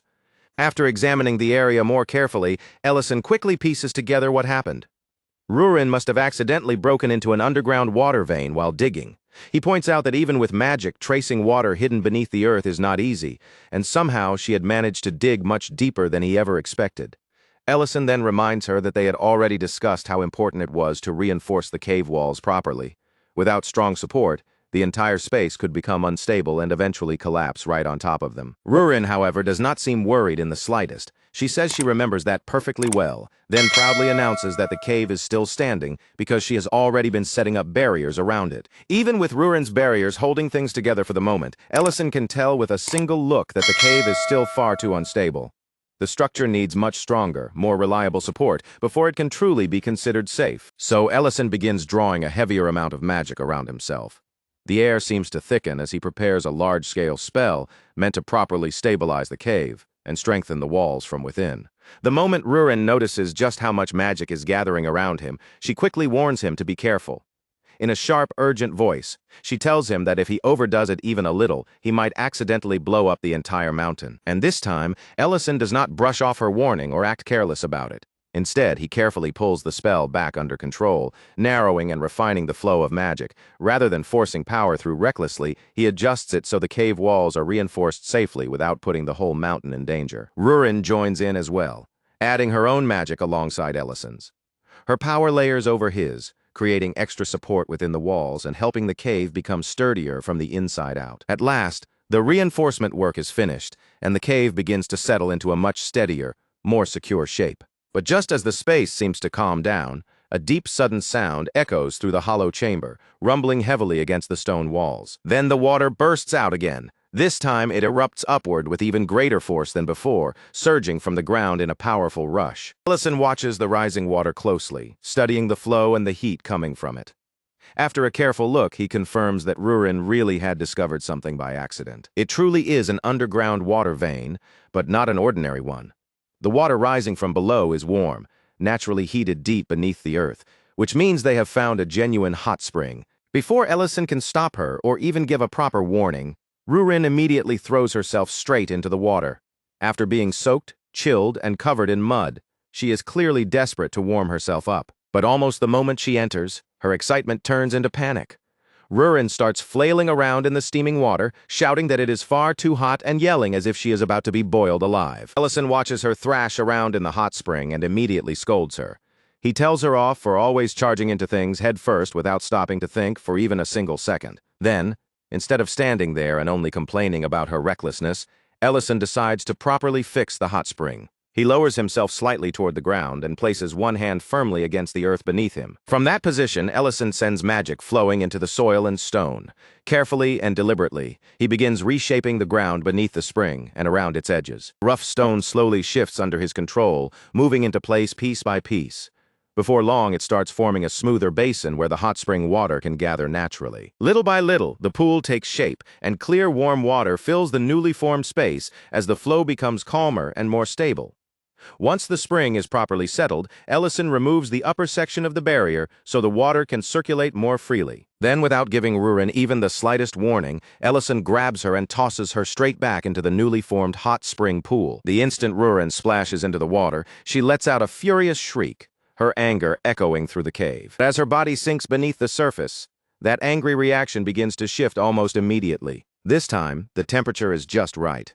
Instead of being painfully hot, the water is pleasantly warm and soothing, wrapping around her body with the comforting heat a proper hot spring should have. Ellison had already adjusted the heat before throwing her in, making sure the spring was safe and comfortable. Then, after slipping off his outer coat, Ellison calmly steps into the spring himself.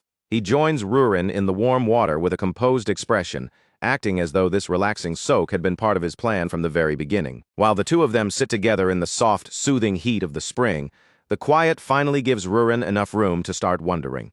She glances toward Ellison from the warm water, her curiosity slipping out as she asks where he had gone earlier, because she had clearly noticed him disappearing without giving her a proper explanation. Ellison answers honestly, telling her that a mine had collapsed and that he had been forced to go rescue the people trapped inside. But Rurin barely reacts to the danger of the situation itself. Instead, her attention immediately locks onto the one detail she cares about most, and she asks whether he had been together with that elf. Ellison admits that Elena had been there and explains that he needed her assistance, since healing magic has never been one of his strengths. The instant Rurin hears that, her mood visibly drops. She turns away from him with a sulky little huff, giving him her back while muttering complaints under her breath. Rurin grumbles that while Ellison was off somewhere spending time with someone else, she was stuck all alone, digging through the cave by herself. Then, still speaking in that stubborn, irritated tone, she adds that she does not like elves very much, and honestly she does not care much for most races that are not dragons either. Ellison watches the way she turns away, the way her voice tightens, and he quickly realizes what is actually bothering her. This is not really about the cave or the digging or even the work she had to do alone. Rurin is obviously jealous, so instead of pointing it out directly and making her pride flare up even worse, Ellison chooses to deal with her bad mood in a softer, quieter way, approaching the problem from the side rather than confronting it head-on. Without making a big announcement, he calmly gathers a small amount of magic into his hand.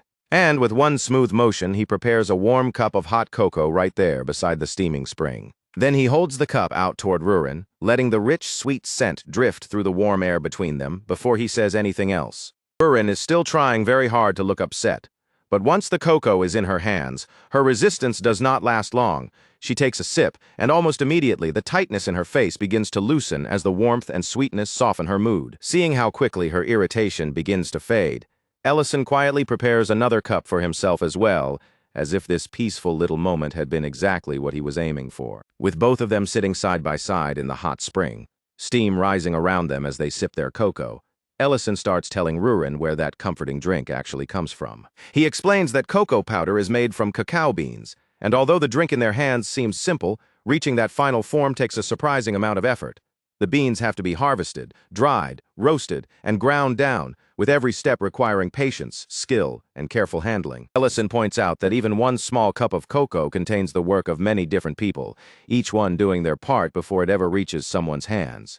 As he says this, his tone turns a little more reflective, and he begins to think aloud about his own limits. He admits that even if he has enough destructive power to wipe out an entire mine, that does not mean he can do everything. He can smash obstacles, defeat enemies, and tear things apart with overwhelming force. But he cannot heal injured people the way Elena can. Even something as simple as keeping the restaurant kitchen stocked with ingredients would become impossible without Creston helping him secure what he needs. And building something as massive as a dragon's lair is no different. Magic alone cannot shape a place like that properly. It also needs dwarves who understand structure, stone, and support. That is why Ellison tells Rurin that everyone, no matter their race, status, or strength, has things they are good at and things they cannot handle alone. He adds that dragons are no exception to that truth. Relying on others does not make them weak, and accepting help does not make them any less worthy.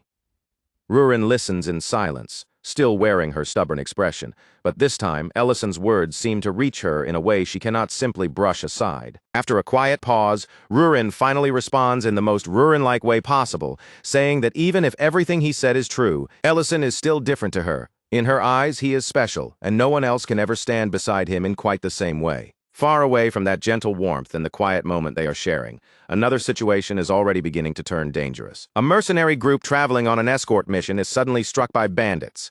The ambush comes without warning, crashing down on them before they have any real chance to prepare. The battle quickly turns against the mercenaries. What should have been a controlled defensive fight begins unraveling almost immediately, with the situation worsening far faster than any of them expected. They fight hard to hold their position, but the bandits keep pressing in with relentless force. The pressure builds until even their leader, Ment, is dragged into a desperate struggle just to survive. In the end, Ment cannot break through the attack closing around him. He is overpowered and defeated, unable to turn the battle back in his favor. One of the bandits seizes him and drags him toward the edge of a nearby cliff, and then, without hesitation, sends Ment tumbling over the side, dropping him down into the darkness far below. Back at the restaurant, Ellison decides that they will not open for business that day. Instead of welcoming customers as usual, he closes the place up so he can focus on something more important. Rurin notices the closed sign almost immediately and questions him about it, asking why the restaurant is not taking customers like it normally does. Ellison explains that when they drank hot cocoa the other day, they did not have any milk to add to it. That small inconvenience made him realize a much larger problem. If he wants the restaurant to run smoothly, he cannot keep depending on luck or outside help every time he needs ingredients. He needs to create a stable supply source of his own. And from that realization, Ellison has already come up with his next plan. He intends to build a farm and raise baronics, a kind of livestock that can provide the milk he needs for the restaurant. Ellison explains that baronics can be found downstream near the Barren River. But as soon as he mentions teleporting there, Rurin gives him a suspicious, doubtful look.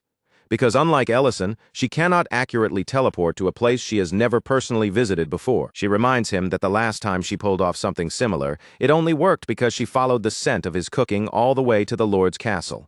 Ellison still insists that knowing the general direction should be enough and tells her to trust her instincts. Rurin agrees, but only reluctantly, and it is obvious from her expression that she is not completely convinced. Even so, the two of them teleport toward the lower reaches of the river. Unfortunately, the teleportation goes wrong in just about the worst way possible. The instant they reappear, they are nowhere near solid ground.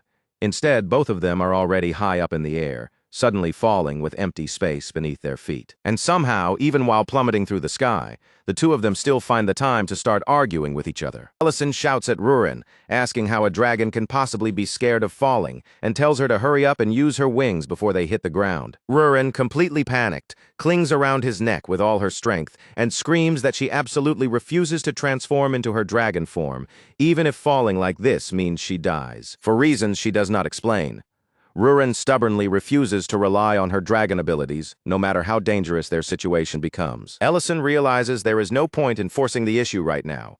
Instead, he uses his own magic to slow their descent, carefully controlling their fall until they can land safely. Once their feet finally touch the ground again, Rurin goes completely still as she stares out at the enormous stretch of water spreading endlessly before them. Ellison, sounding completely casual, tells her that what she is looking at is the sea. Rurin is visibly embarrassed by that. But Ellison does not have time to dwell on her reaction. They came here for a reason, and they still need to catch around 10 baronics. Then, as if the task itself is not enough, Ellison decides to add one more condition to make things interesting. He declares that whoever catches fewer baronics will be responsible for washing the dishes for the entire day. Rurin immediately grumbles at the challenge, clearly annoyed by the idea of losing and getting stuck with dish duty. Even so, her attitude shifts into focus, and she prepares to take the contest seriously. Now that her pride is involved, Rurin cannot possibly pretend she does not care. She grumbles under her breath, clearly annoyed by the terms, yet she still accepts the challenge immediately, refusing to back down in front of Ellison. Meanwhile, back at the restaurant, 3 of Ellison's most devoted regulars have gathered in front of the closed door. They sit there with empty expressions, hollow faces, and lifeless eyes, as if the world itself has lost all meaning. Their condition looks so dramatic that missing even one more meal might be enough to push them over the edge completely. Apparently, going a single day without Ellison's cooking has become a matter of survival for them.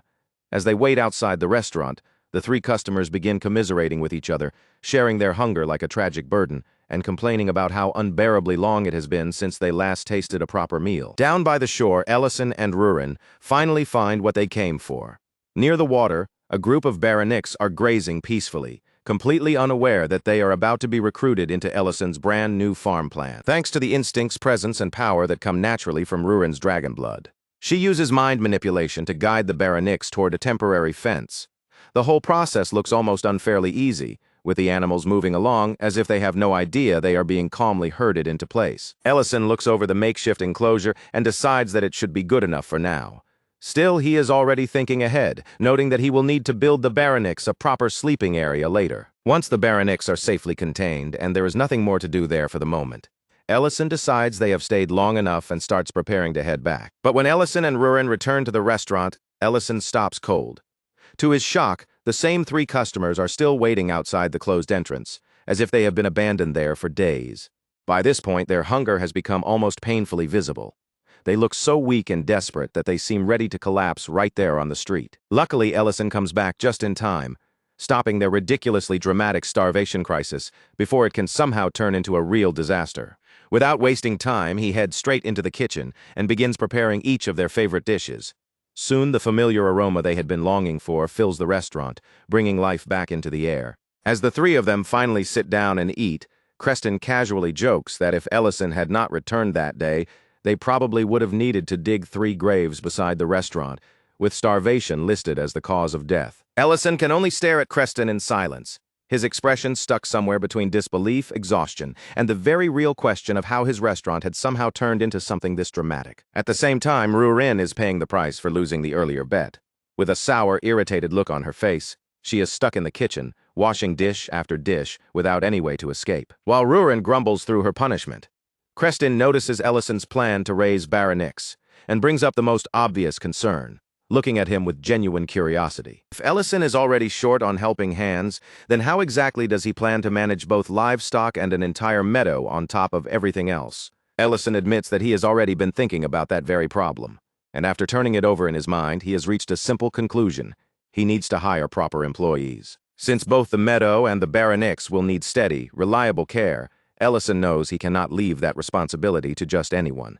So he decides to put up a recruitment notice and choose the right person through interviews. Creston immediately seems amused by the idea, and with a knowing look he mentions that elves are said to be skilled at sensing what people are truly thinking beneath the surface. He also adds that the young baron should learn to judge a person's honesty with his own eyes, instead of always depending on someone else to tell him who can be trusted. Even after saying that, Creston offers to lend a hand as well. After all, he claims that his many years as a mercenary have made him fairly good at reading people. Elena and Diran also step forward and volunteer to help, each of them saying they want to assist Ellison in choosing someone trustworthy enough for the job. The next day, the interviews for the meadow caretaker position officially begin, and once the recruitment notice has done its work, far more applicants show up than Ellison ever expected. Creston, Elena, and Diran take their seats as judges with far too much enthusiasm. Their eyes are sharp, their attention is fixed, and they look more than ready to examine every single applicant who walks through the door. The first candidate barely has time to begin the interview before the whole thing is over almost instantly. Creston rejects him on the spot, deciding with complete confidence that the man's energy simply is not good enough for the role. The second applicant is a handsome young man with a bright expression and a confident attitude. At first glance, he gives off the kind of lively impression that makes it seem like he might actually be a strong candidate. For a brief moment, even Creston appears impressed by the young man's cheerful presence and energetic manner. But then Elena quietly uses her ability to look beneath the surface. The instant she realizes his mind is full of inappropriate thoughts about her, she throws him out without the slightest hesitation. After that, the third applicant steps forward to take his turn. He is a middle-aged man who proudly introduces himself with 30 years of experience. With confidence in his voice, He promises that he can create the finest meadow in all of Grake City. This time, Diren takes charge of the interview, his expression turning serious as he focuses completely on the applicant in front of him. But almost immediately, Diren goes far beyond what anyone expected. He starts firing questions one after another, asking how the man would keep the Baronix comfortable, what he would do if they became sick, and how he would respond if one of them got injured. Then Diren pushes even harder, bringing up feeding schedules before handing the applicant a scroll packed with complicated writing and demanding precise answers. The applicant is completely overwhelmed by the sudden storm of questions. His confidence crumbles as he stares at the impossible demands being thrown at him. In the end, the poor man mutters that this entire interview is insane and leaves in frustration before Diren can question him any further. As Ellison stands there watching everything unfold, a heavy sense of unease begins creeping over him. The trio's excitement, combined with their absurdly strict standards, has transformed what should have been a simple hiring process into complete chaos. And the longer the interviews continue, the stranger their reasons for rejection become. Eventually, some applicants are being turned away before they can even properly introduce themselves. Ellison can only stand there and witness the nightmare play out before his eyes, feeling so overwhelmed by the disaster that he is nearly moved to tears for all the wrong reasons. By the time the day finally reaches its end, not a single applicant is left. Creston, somehow completely unaware that they caused the entire disaster themselves, wonders aloud if maybe the salary listed on the notice was too low, not realizing that they had personally scared off every candidate. With no other option remaining, Ellison steps in and politely thanks the trio for all their help, before announcing that starting with the next round, he will be handling the interviews himself. And at that exact moment, Miltine walks into the restaurant. She explains that she saw the job notice posted outside, then looks to Ellison and asks if she can work there. The moment Creston saw Miltine walk back into the restaurant, his eyes widened in open surprise. He stepped toward her at once, unable to hide his confusion, because she was supposed to still be away on her escort assignment. Without wasting a second, he asked why she had returned so soon, and why she was not together with the rest of the group. Miltine lowered her eyes, her expression turning heavy as she explained what had happened. The escort group had been attacked by bandits during the journey, and in the middle of that chaos, Ment had protected her. But while shielding her from danger, he lost his footing and fell over the edge of a cliff. As soon as those words came out, Creston's face changed completely. It was as if every bit of warmth and ease drained from his expression in a single instant. His voice sharpened with anger and disbelief as he demanded to know why Ment had hidden something that serious from him. He could not understand why Ment had never said even a single word about an injury like that. Before Creston's anger could rise any further, Miltine quickly told him the most important truth. Ment was still alive, but the fall had damaged one of his legs so badly that he could no longer use it properly, and because of that, he had been forced to leave mercenary work behind for good. Miltine's expression darkened as she recalled what happened afterward. Elena had wanted to help him, and she truly tried, but by the time she was finally able to examine his injury, too much time had already passed for healing magic to restore the movement in his leg. Now all Elena could do was visit him from time to time and keep checking on his condition. After hearing all of that, Rurin tilted her head with a blunt, innocent kind of confusion. She asked why Miltine was the one looking for work when Ment was the one who had actually been injured. Ellison immediately turned toward Rurin and scolded her for being too direct. He told her to show at least a little consideration because Miltine was already carrying something painful, and throwing such a sharp question at her would only make it heavier. Still, even as he said that, Ellison could not deny that the same question had crossed his mind too. For someone like Miltine, who had spent her life as a mercenary, walking away from that world and coming here to search for ordinary work was not the kind of decision she would make without a very serious reason behind it. Miltine's cheeks turned red with embarrassment as she finally admitted the truth. She was not simply trying to find a job for herself. What she really wanted was to find work that Ment could do as well. Something that would give both of them a way to keep moving forward together. As she said those words, the blush on her face grew even deeper. The atmosphere in the room shifted little by little, and one after another, everyone began to realize exactly what Miltine's feelings were truly pointing toward. Creston stared at her in stunned silence, looking as though he could barely process what he had just heard. Then, in a stiff and shaken voice, he finally asked how old she was. When Miltine answered that she was 29, Creston nearly exploded right where he stood. He shouted that Ment was 13 whole years older than her, as if that age gap alone should have been enough to end the discussion immediately. But Miltine did not back down for even a second. She faced Creston's reaction directly and answered with firm conviction, saying that the difference in their ages meant nothing to her. Elena, meanwhile, looked genuinely confused by how shocked everyone seemed to be. From an elf's perspective, 13 years was hardly long enough to cause such a commotion, so she could not understand why humans treated it like such a serious gap. Ellison calmly explained that human lives were much shorter than elven lives, and because of that, age differences carried a very different weight in human relationships. Even after all of that, Miltine's determination did not shake at all. She said that she had already made up her mind. She had left the mercenary guild behind, and she was going to find work here no matter what, even if the only alternative was starving out on the street. Rurin, surprisingly, did not laugh at her or dismiss her feelings. Instead, she seemed oddly drawn to the seriousness in Miltine's voice.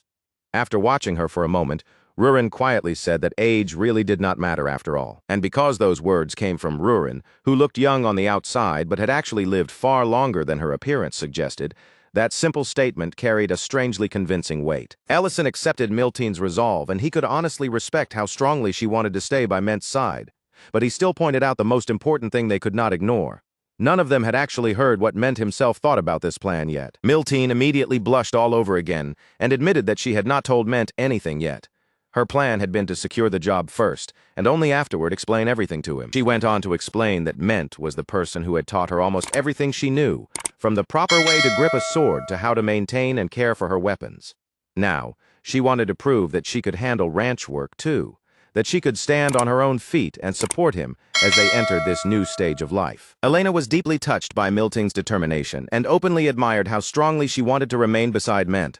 Still, as she listened, she could not help feeling that the words being spoken did not fully capture the depth of what Miltine truly felt. After thinking quietly for a moment, Ellison finally spoke.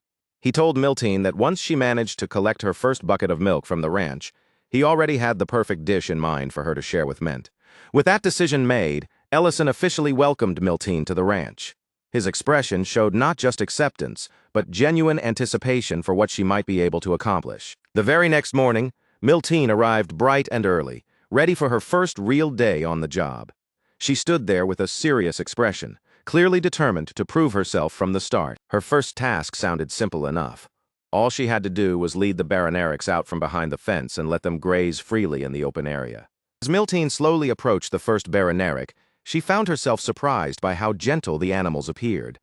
Their eyes were calm, their movements were slow and relaxed, and at first glance, there was nothing about them that seemed threatening. She could not tell whether they were so peaceful because of some kind of magic, special training, or simply because they had been raised carefully.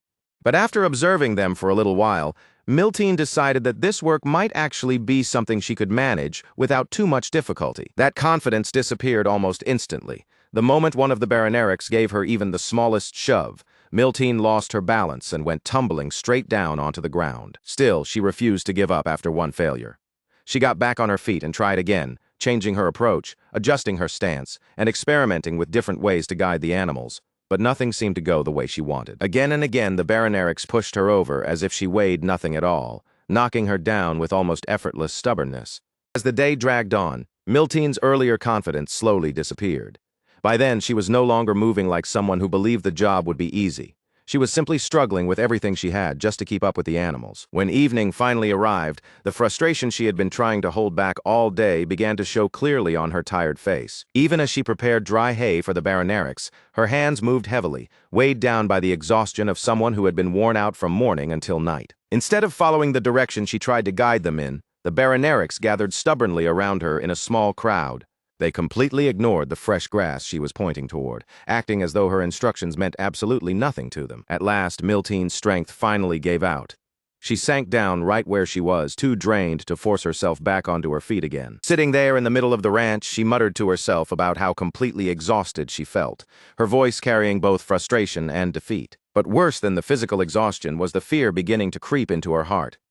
She worried that she might be fired before she ever got the chance to work together with Ment. Then, just as she was beginning to sink deeper into that discouragement, one of the baronerics slowly walked over to her and gently pressed its nose against her. Miltine froze in surprise. The touch was soft, careful, and strangely comforting, and for a brief moment, it almost felt as if the creature understood just how discouraged she had become. And before she could fully take in that small gesture of comfort, something even more unexpected happened. The baroneric calmly allowed her to milk it. It stood still without resisting, as though it had finally accepted her presence. Overcome with happiness, Miltine filled her very first bucket of milk. The moment she succeeded, she hurried straight to Ellison, eager to tell him that she had finally managed to do it. Ellison looked genuinely pleased when he heard the news. With a small smile, he even admitted that he had expected it to take her at least a full week before she managed to collect any milk. Still smiling, he praised her for working hard and told her to go change into clean clothes, because there was another task waiting for them now. Miltine blinked in confusion, still holding onto the excitement of her success, and asked what exactly they were going to make with the fresh milk she had just collected. Ellison revealed the plan with an easy smile. They were going to use that fresh milk to make something special for Ment, a cheesy pizza. From there, Ellison began teaching Miltine the process step by step. He started right from the beginning, first pasteurizing the fresh milk, then adding vinegar so it would curdle and begin transforming into cheese. As Ellison kept working with practiced ease, he explained each part of the process as he went. He showed Miltine how the curds needed to be kneaded gently in warm water, letting the heat pull out the last of the whey bit by bit, until the soft, uneven lump slowly began changing into smooth mozzarella. Miltine watched every movement with wide, curious eyes, clearly trying to understand what she was seeing. After staring at the stretchy white mass for a while, she finally admitted that this strange food did not look like any cheese she had ever known before. Ellison simply smiled at her confusion and told her there was no need to worry. It was definitely still cheese, just a different kind from the hard, strong-smelling blocks that most people were used to seeing in market stalls. Then, in the most casual tone imaginable, as if he were making a simple comment about dinner plans, Ellison added that a special dish like this would be perfect for confessing her feelings to Ment. That one sentence hit Miltine so suddenly that her face flushed bright red almost at once. She hurried to protest, insisting that she had not even thought about confessing yet, but the way her eyes flickered and her voice wavered made it obvious that Ellison's words had already taken root in her heart. Meanwhile, Ellison continued kneading the dough with complete confidence, even bragging that he had apparently been quite popular when he was younger. Miltine, despite herself, grew curious and asked if that meant he had plenty of romantic experience, only for Ellison to admit without the slightest shame that he had never been on even a single date in his entire life. Even after revealing such a complete lack of experience, Ellison's confidence did not crack at all. With a serious expression, he handed Miltine the finished pizza, as though he were entrusting her with priceless wisdom, and firmly declared that honesty always worked. He told her to pour her whole heart into the food she had made. If the feelings behind it were sincere enough, then surely Ment would be able to sense them through the dish. Miltine looked at him with obvious doubt, clearly questioning whether she should trust romantic advice from a man who had never dated anyone. Still, she carefully accepted the pizza, holding it close as she prepared herself for whatever might happen once she faced Ment. Once the food was finished and everything had been arranged, the group set out together to visit Ment and check on the condition of his injured leg. Miltine, however, lingered near the entrance instead of stepping forward confidently. She stood there shyly with the pizza in her hands, holding it as if the dish had somehow grown heavier the closer she got to Ment. After everyone spent some time catching up with Ment, Ellison properly introduced Elena to him. He explained that she was an elf who ran a respected clinic, and that she was especially well known for her skill with healing magic. Ment's gaze shifted toward Elena, and a trace of surprise appeared in his eyes. For a brief moment, he almost seemed intimidated by the impressive reputation Ellison had just placed before him. Then Miltine finally found enough courage to step forward. Her cheeks were still faintly red, and her voice came out a little unsteady as she asked Ment how he was feeling. At that moment, Ment seemed to realize that this visit was not only a normal check-in. The way everyone had gathered together made it clear that there was another reason behind their arrival. Elena calmly moved closer to examine his injured leg and began applying her healing magic.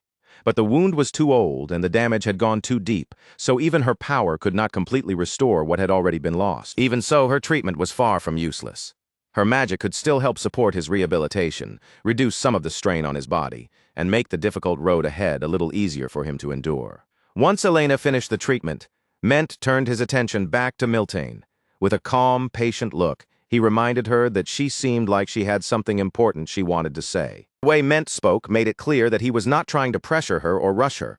He was simply waiting, giving her the space to finally turn her thoughts into words. Miltane's heart began pounding so hard that she could barely keep herself still. Sweat gathered at her temples, and everyone around her watched quietly, silently hoping she would find the courage to say what she truly felt. At the very last moment, fear caught up with her. Instead of confessing, Miltine suddenly changed the subject and asked if Ment was hungry, suggesting that they eat first while secretly hoping the food would help her gather the courage to speak afterward. Inside her mind, she repeated Ellison's advice over and over, trying desperately to believe it. Honesty would work, as long as the sincerity of her feelings somehow reached him. Then Miltine presented the pizza she had worked so hard to make, carefully holding it out in front of Ment so he could see the toppings arranged clearly into the shape of a heart. With her voice still trembling, Miltine explained that the dish was called pizza. She told him she had made it herself with some help from Ellison, and that it was meant to be something special. Then, unable to hide just how much his reaction mattered to her, she quietly asked if he thought it looked nice. Ment, however, completely missed what she was trying to say. Instead of noticing the heart shape or the nervous emotion behind her words, he simply suggested that they eat and reached for a slice without thinking twice. Once everyone started eating together, Ment took his first bite of the pizza, and his expression changed almost immediately with genuine surprise. He admitted that he had always believed cheese was nothing more than the strong-smelling kind sold in the market.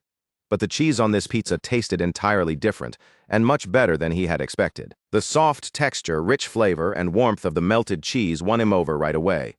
Just from the look on his face, it was clear that Ment was truly enjoying every bite. While everyone else happily enjoyed the meal, Miltine ate quietly. Her mind remained caught between the pizza, Ment's reaction, and the important words she still had not managed to say out loud. After the meal was over, Ment looked toward her and praised the food, saying he had never known she could make something so unusual and delicious. Encouraged by his compliment, Miltine tried once again to gather her courage. She looked at him carefully and asked whether he had thought about what he wanted to do from now on. The sudden seriousness in her tone made Ment pause. His expression softened a little, and he admitted that he had not really thought much about his future yet. That was the moment Miltine finally made her suggestion. She told him that he should come work with her at Ellison's ranch. Ment blinked in surprise and asked what ranch she was talking about. Ellison stepped in to explain, telling him that he had recently taken over a ranch and that they would be honored if Ment came to work there with them. Ment looked genuinely taken aback by the offer, and when he learned that Miltine was already working there, he immediately asked what had happened to her mercenary work. Miltine's face tightened with embarrassment, and for a moment she looked away as though she needed to search for the courage to answer him honestly. Then she forced herself to say it clearly. She had left the guild right after Ment did, because from now on she wanted to stay by his side. The words burst out before she could take them back. Like all the feelings she had been holding inside had finally pushed their way free. No matter how hard Miltine had tried to stay calm, she could not keep those emotions hidden from Ment anymore. Ment answered with a warm smile and agreed to work at the ranch. That simple response filled Miltine with so much happiness that her entire face seemed to brighten at once. The others watching nearby looked pleased as well, quietly relieved to see that things seemed to be moving in a good direction. But then Ment casually said something that shattered Miltine's hopeful mood in an instant. Since she was no longer working as a mercenary, he said, maybe this would be a good opportunity for her to start meeting younger men around town. He even added that she was old enough now to seriously think about dating. Miltine froze completely. Her smile vanished from her face, and she stood there speechless, unable to process just how completely Ment had misunderstood everything she had been trying to say. Ellison immediately understood what had gone wrong. He scratched the back of his head with an awkward expression, realizing that Ment had missed the entire point of Miltine's words. Meanwhile, Ment remained completely unaware of the emotional damage he had just caused. He continued speaking as if nothing had happened, asking when he would be able to start working at the ranch, while Ellison gently told him that for now, he should focus on recovering and not push himself too soon. As the group prepared to leave, Ellison quietly apologized to Miltine. He admitted that he had honestly believed her plan would work, and that if her feelings were sincere enough, they would naturally reach Ment. On the way back, Ellison tried to comfort her, but Miltine brushed it aside with a brave voice. She said that now that she and Ment would be working together, there would be plenty of chances for them to grow closer. Then Miltine forced a smile onto her face and insisted that she was not upset. Instead, she said she was looking forward to working with everyone, even though the disappointment still lingered quietly beneath her words. But the moment Miltine had drifted just a little farther from everyone else, far enough that their eyes could no longer follow every tiny tremble in her expression, the strength she had been desperately forcing herself to keep together finally began to break apart. The brave smile she had worn for their sake slowly faded from her face, and before Miltine could force it back into place, the tears she had been holding in for so long slipped free and rolled helplessly down her cheeks. She cried as quietly as she could, swallowing down her sobs so the sound would not reach the others. But even with her chest aching like that, Miltine held one thought firmly in her heart. No matter how painful it became, she would not give up on Ment. Behind her, the others could only stand there and watch her leave. Their expressions weighed down with sympathy and concern. Yet in that heavy silence, not one of them could find the right words to call her back or ease what she was feeling. Meanwhile, Ment remained where he was, sitting alone in a silence that felt almost too still. His eyes were lowered in deep thought, and the expression on his face made it seem as if he had understood Miltine's feelings all along, even if he was still not prepared to truly face them. By the very next day, the atmosphere around the area changed completely when Crown Prince Leon Harris of the Luverne Empire arrived, bringing with him a sudden, unmistakable pressure that only someone tied to imperial power could create. Leon Harris looked around with a smooth and courteous smile resting on his lips, the kind of polished expression that seemed carefully trained into someone born and raised among royalty. But no matter how pleasant that smile appeared on the surface, there was still a faint shadow of displeasure lingering in his eyes and around his mouth, making it obvious that these quiet rural surroundings had failed to impress him at all. As the Crown Prince continued moving through the area, his attendants staying close around him, his gaze wandered casually across the roadside, as though he were only half interested in anything he saw. That was when his eyes landed on two beautiful women standing not too far away. Their presence stood out against the ordinary scene so strongly that Leon's attention was caught almost at once. Without showing even the smallest hesitation, Leon Harris made his way toward them with a charming smile already prepared, and in a smooth, confident tone, he invited the two women to visit the castle that very evening. Not far from there, Porgo Tamuran had been watching the prince's behavior unfold with a troubled look on his face. He then turned toward Madrine, clearly bothered, and asked what exactly was supposed to be happening here. His expression only grew heavier as he began to complain that the Lord of Great City had not even arranged a proper welcome for them, speaking as though the lack of ceremony was a personal insult aimed directly at him. At that same time, away from the prince's casual wandering, Diren Grake was quietly preparing himself to meet the Crown Prince face-to-face and shoulder the pressure of the encounter on his own. His mother's illness had left her unable to attend the meeting, and because of that, Diren had no choice but to stand in for his family and greet these powerful guests by himself. Seeing how stiffly Diren was carrying himself, with tension gathered in his posture and expression, the steward gently stepped closer and offered him a few quiet words of encouragement. He reminded Diren that at this moment he was not simply walking in as himself. He was standing there in his family's place, carrying their name and dignity with him. And beyond his family, the steward added, Diren was also representing all the people of Great City, the very same people who still looked to him with hope, trust, and quiet expectation. When Diren finally entered the room where Crown Prince Leon Harris and Porgo Tamuran were waiting, he drew in a steady breath, gathered himself, and silently called upon his father for the strength and wisdom he would need to survive what came next. The instant Diren reached the table, the mood in the room tightened into something stiff and uncomfortable. Porgo Tamuran wasted no time at all before asking about Raiden Grake's condition, and Diren's face darkened almost the moment the question was spoken. Diren answered in a controlled voice, explaining that his father was still confined to his sickbed and remained too ill to rise. Even though Diren did not add anything more, the painful weight of that truth was already written clearly across his face, impossible for anyone in the room to miss. Prince Leon Harris responded with a kind of polished indifference that sounded proper but carried almost no warmth, calling the situation unfortunate.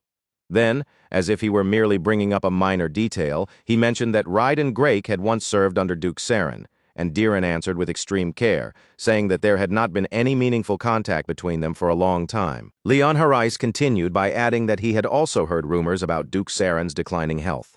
Diren kept his expression tightly guarded, fully aware that in this room, even one careless word could be twisted into a dangerous political problem. Porgo Tamuran noticed that opening immediately and slid smoothly into the conversation, suggesting that perhaps this was the ideal moment for Diren to reconsider where Great City's loyalty truly ought to belong. If Great City chose to align itself with him, Porgo explained, then the territory would receive powerful protection, and Diren's position as Baron would be secured so firmly that no one would be able to question it. Diren hesitated, his thoughts clearly weighing heavily on him, because he understood exactly how serious that choice was, and how many lives in Great City could be affected by whatever answer left his mouth. So instead of rushing into a promise, he chose each word with care and said that this was not the kind of decision he could make immediately, especially not while sitting at a table under this kind of pressure. But Porgo Tamuran had no intention of letting him escape the conversation that easily.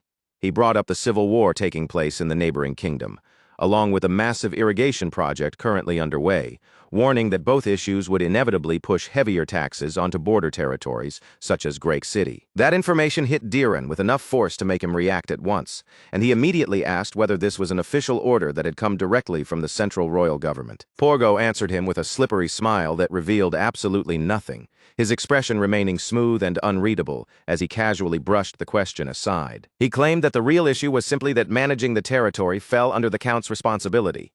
Then, as if returning to the point he had wanted to make all along, he repeated that if Diren chose to side with him, the burden pressing down on Great City could become much lighter. Diren could hear the threat hidden beneath the polite wording. If he refused to move or chose the wrong side, his land could easily be dragged into unrest, political pressure, and conflicts far bigger than Great City itself. Cornered by the pressure and frustrated by how tightly the conversation had trapped him, Diren suddenly blurted out that he would first hold a grand banquet. Only after that banquet had taken place, Diren said, would he give them his final answer. Porgo Tamiran looked far from pleased, his unimpressed expression making it clear that he saw the banquet proposal as nothing more than a clumsy excuse to delay the decision. Then, unexpectedly, Crown Prince Leon Herais showed interest. With a faint shift in his mood, he remarked that he had grown tired of the food served in the palace and would not mind tasting something different for a change. Diren felt uneasy about the sudden turn, but with no better path available to him, he accepted the situation and promised that he would prepare a meal worthy of their visit. Meanwhile, back at the restaurant, the pace of life felt much calmer and more ordinary, as if the heavy political tension from the castle had not yet reached that warm little place. Ellison was busy cooking for his staff, moving comfortably around the kitchen, while the familiar sounds of sizzling food, clattering utensils, and everyday work filled the room. The dish he was making that day was fried rice, nothing overly fancy, but warm, hearty, and satisfying enough to make sure everyone there could eat properly. A rich, savory aroma rose from the pan and spread throughout the restaurant, wrapping the whole place in a sense of warmth and liveliness that made it feel peaceful and alive. Rurin complained that her appetite had somehow felt smaller lately, even though in a way that completely contradicted her own words. She was still eating just as much as she always did. Ellison responded in his usual casual tone, telling her not to worry because there was still plenty left if she wanted another serving, or even a third one after that. But that calm, comfortable atmosphere inside the restaurant did not last for long. Without any warning, a group of knights suddenly stormed into the restaurant, their rough entrance cutting straight through the warmth of the room like a blade slicing into silence. Their leader, Sword, stepped forward ahead of the others and immediately demanded that the owner of the restaurant come out and show himself. Ellison came forward without showing even the slightest sign of panic, his expression steady as he calmly told the knights to lower their weapons. In a level and almost unbothered voice, he pointed out that barging into a place where people were still eating and waving weapons around was unbelievably rude. The knights, however, were not moved by Ellison's relaxed attitude at all. One of them stepped in close, pressed the edge of a blade against his neck, and threatened him in a cold voice, ordering him to kneel unless he wanted to suffer the consequences. That was the precise moment when Ellison's patience finally started to fray. The calm look in his eyes grew noticeably colder, especially with the edge of that blade resting far too close to his neck for anyone's comfort. Without shouting, without even changing his posture much, Ellison gave the knight a quiet warning and told him to leave. His voice stayed low and steady, but every word carried such a sharp chill that the air between them seemed to grow heavier. But the knight was far too reckless to understand just how dangerous the mood had become. Instead of stepping back, he raised his sword even higher, acting as if he really meant to cut Ellison down right there in the restaurant. Before that blade could come swinging down, a sharper voice suddenly sliced through the tense silence of the room. The command rang out with enough authority to make every knight in the restaurant freeze where they stood, ordering them to stop before the situation could collapse into something far worse. The man who had arrived was Diriant, the vice-captain of the knights, and from the way Ellison recognized him at once, it was clear the two of them already knew each other very well. Diriant immediately turned his anger on his own men, scolding them with a fury that left no room for excuses. Then, with a commanding glare, he ordered them outside to kneel down with their hands raised. Once that was dealt with, Diriant faced Ellison directly and apologized with real sincerity. He explained that the knights had only been assigned to watch over the area, but they had clearly gone far beyond their duty in the most foolish way possible. Ellison decided not to drag the issue out any further.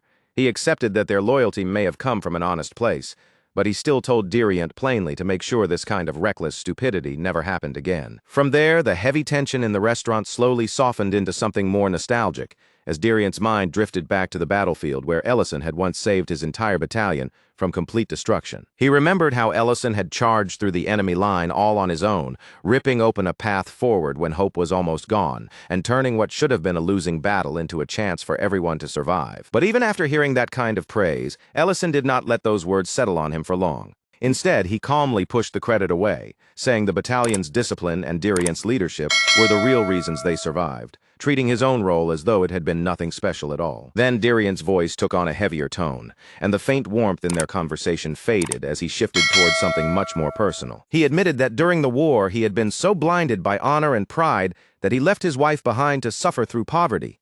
And even now that failure still weighed heavily on his heart. Diriant then revealed that Ellison had quietly taken the reward money Diriant had once refused and sent it directly to his wife, doing it without drawing attention to himself or asking for even a single word of gratitude. That quiet act of kindness had stayed with Diriant all this time, becoming a debt he felt he could never truly repay, no matter how many years passed. So, in the most excessive and painfully Diriant-like way possible, he decided he would repay Ellison with an idea so outrageous that Ellison could only stare at him in stunned disbelief. Diriant proudly suggested shutting down every other restaurant in Great City. Also, Ellison's restaurant could take over the entire city's dining scene by itself. Ellison barely even had the chance to open his mouth and object before the ridiculous plan started spiraling out of control. Diriant was already barking out orders like a commander leading soldiers into battle, and with every command he shouted. Ellison's expression only grew more exhausted by the disaster unfolding right in front of him. Elsewhere in town, Porgo Tamuran was becoming more anxious with every passing moment, all because the Crown Prince had decided to eat at some random establishment. No one seemed to properly know. Porgo, the danger was painfully obvious. If even the smallest thing went wrong during that meal, the situation could explode into a full political disaster. Crown Prince Leon Herais, however, did not appear worried in the slightest. He carried himself with the same careless confidence as always, as though none of the risks around him were worth taking seriously. But while the group continued making their way through the area, that relaxed atmosphere was suddenly shattered without warning. A volley of arrows ripped through the air all at once, cutting toward the Crown Prince with deadly precision as they rained down from above. Before a single arrow could reach him, a magical barrier flashed into existence and caught the attack in midair, stopping every arrow before it could strike. The one who had cast the barrier was Madrine, the Grand Mage traveling right beside Leon Herais. She had moved instantly to protect the Crown Prince, without the slightest pause or hesitation, and her reaction was so calm and exact that it almost looked effortless. Immediately after that, the assassins stepped into view, revealing themselves openly, as if there was no longer any point in hiding. They declared with bold confidence that their only target was the Crown Prince. As for everyone else present, they claimed they had no interest in killing them and would allow the rest to live. Medrin did not waste even a single breath responding to their warning. Instead, she released her magic immediately, sending an immense force surging through the ground beneath the attackers' feet. The earth began to quake violently, rumbling and shaking as though the land itself had suddenly turned against the assassins. In the very next moment, the attackers were caught beneath an overwhelming force, pinned down before they could make even one meaningful move. Her sheer power crushed the threat so completely that it became obvious why someone of Midrin's caliber had been chosen to guard Crown Prince Leon Herais. The shaking grew even more intense, loose rocks breaking apart as heavy chunks of stone came crashing down around the helpless attackers. Before the assassins could recover or fight back, the collapsing earth swallowed them up, wiping out their ambush almost as soon as it began. At the center of that destruction, Leon Herais remained completely unharmed, calmly watching as the Empire's 7th-ranked Grand Mage erased the attack as though it had never been a true threat in the first place. After witnessing that overwhelming display of power, Leon Herais reflected that with Madrine on their side, ordinary enemies would have almost no chance of standing against them. He openly praised her as one of the Empire's greatest weapons, while Madrine received the compliment with a composed and humble expression. From a distance, Diren Grake watched the entire scene unfold, standing frozen in place and stunned by what he had just witnessed. The rumors about Madrine had not been exaggerated at all. She truly was the kind of mage capable of wiping out entire armies by herself. Back at the restaurant, Diriant and Ellison continued talking as the mood settled again. Ellison teased him about his usual habit of charging straight into trouble before ever stopping to think things through. Diriant could only admit with an awkward expression that Ellison's criticism was painfully accurate.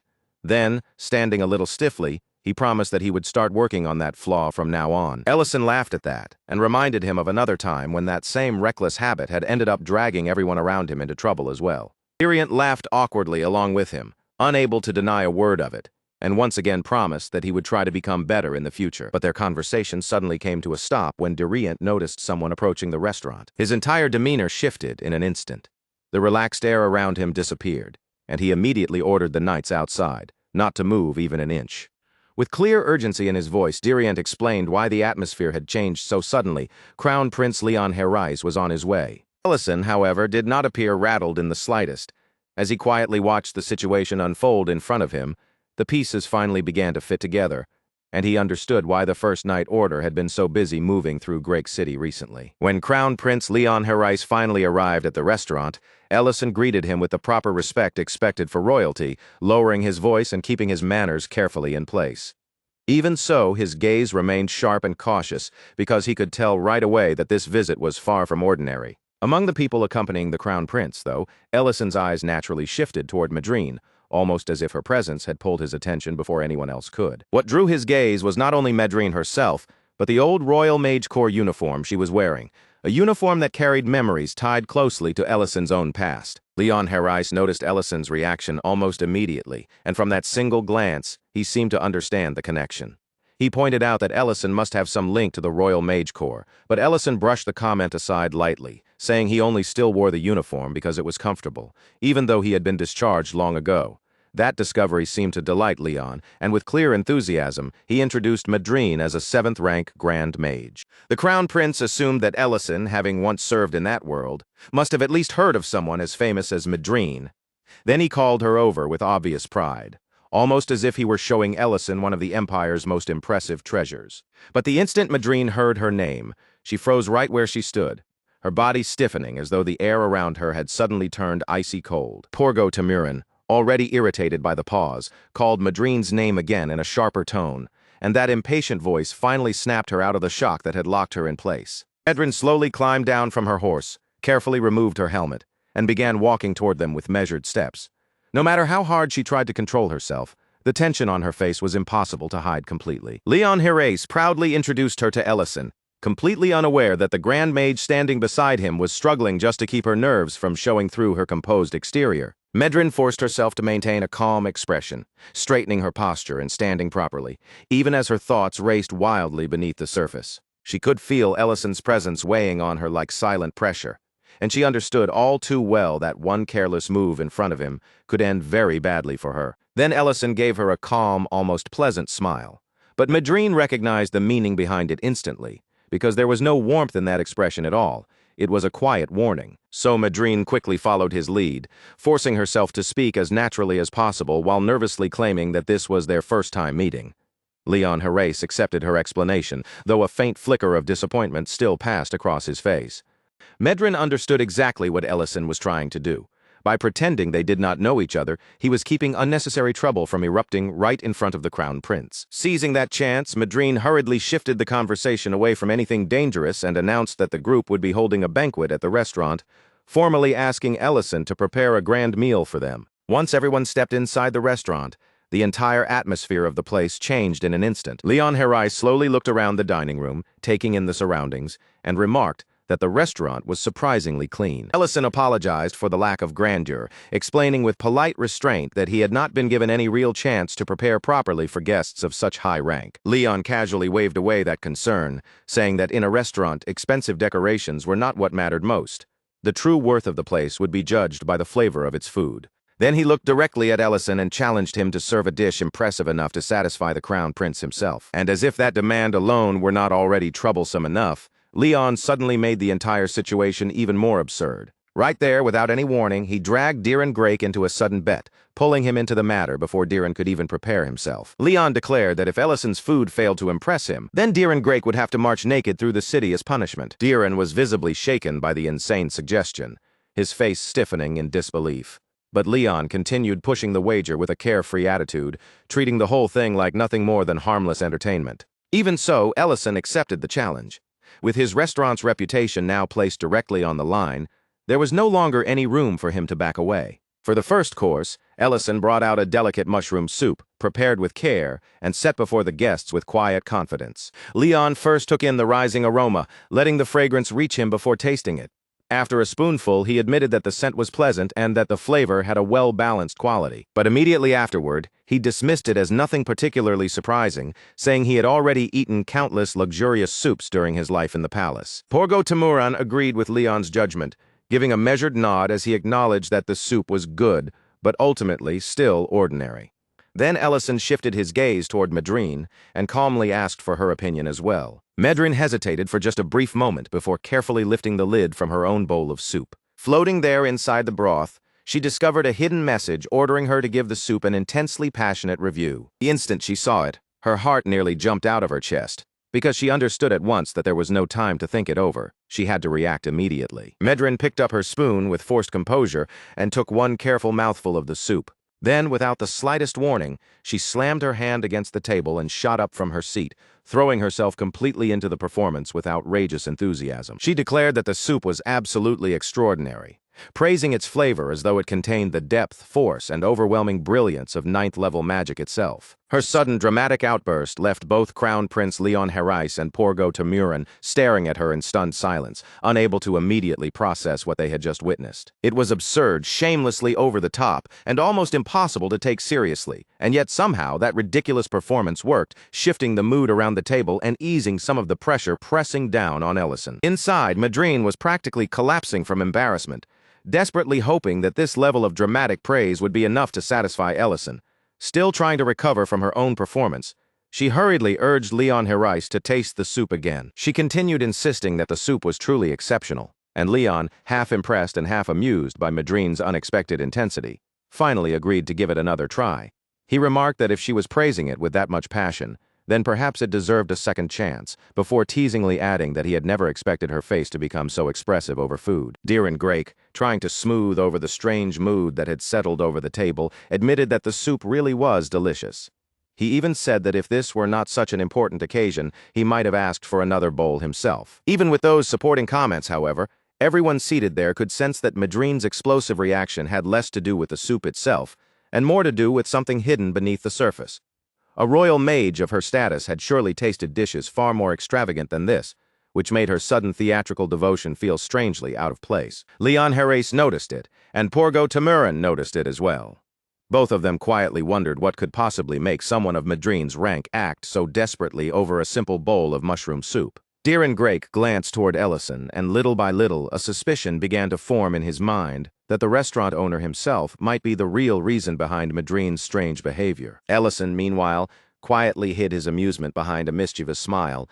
Then, with calm confidence, he promised that the next dish would be served soon and walked away from the dining room like someone who knew exactly what he was doing. Leon Herais still did not look fully convinced. He commented that while the soup was certainly decent, it did not seem all that different from the refined dishes he had already eaten back at the palace. Porgo Tamuran agreed with him, and jokingly said he had never realized Madrine loved mushroom soup with such passion. He even promised that once they returned to the palace, he would make sure it was added to her meals. Thrown back into the spotlight again, Madrine hurriedly insisted that the soup really was unique. Then she quickly finished the rest of it, as though emptying the bowl as fast as possible might help her escape any further questions. But the moment Madrine drains the bowl down to the very last drop, her eyes catch something waiting at the bottom like a trap she has discovered far too late. Another hidden message has appeared there, quietly ordering her to go behind the restaurant and meet Ellison. The instant Madrine realizes she may have swallowed everything too quickly without checking, panic flashes across her face.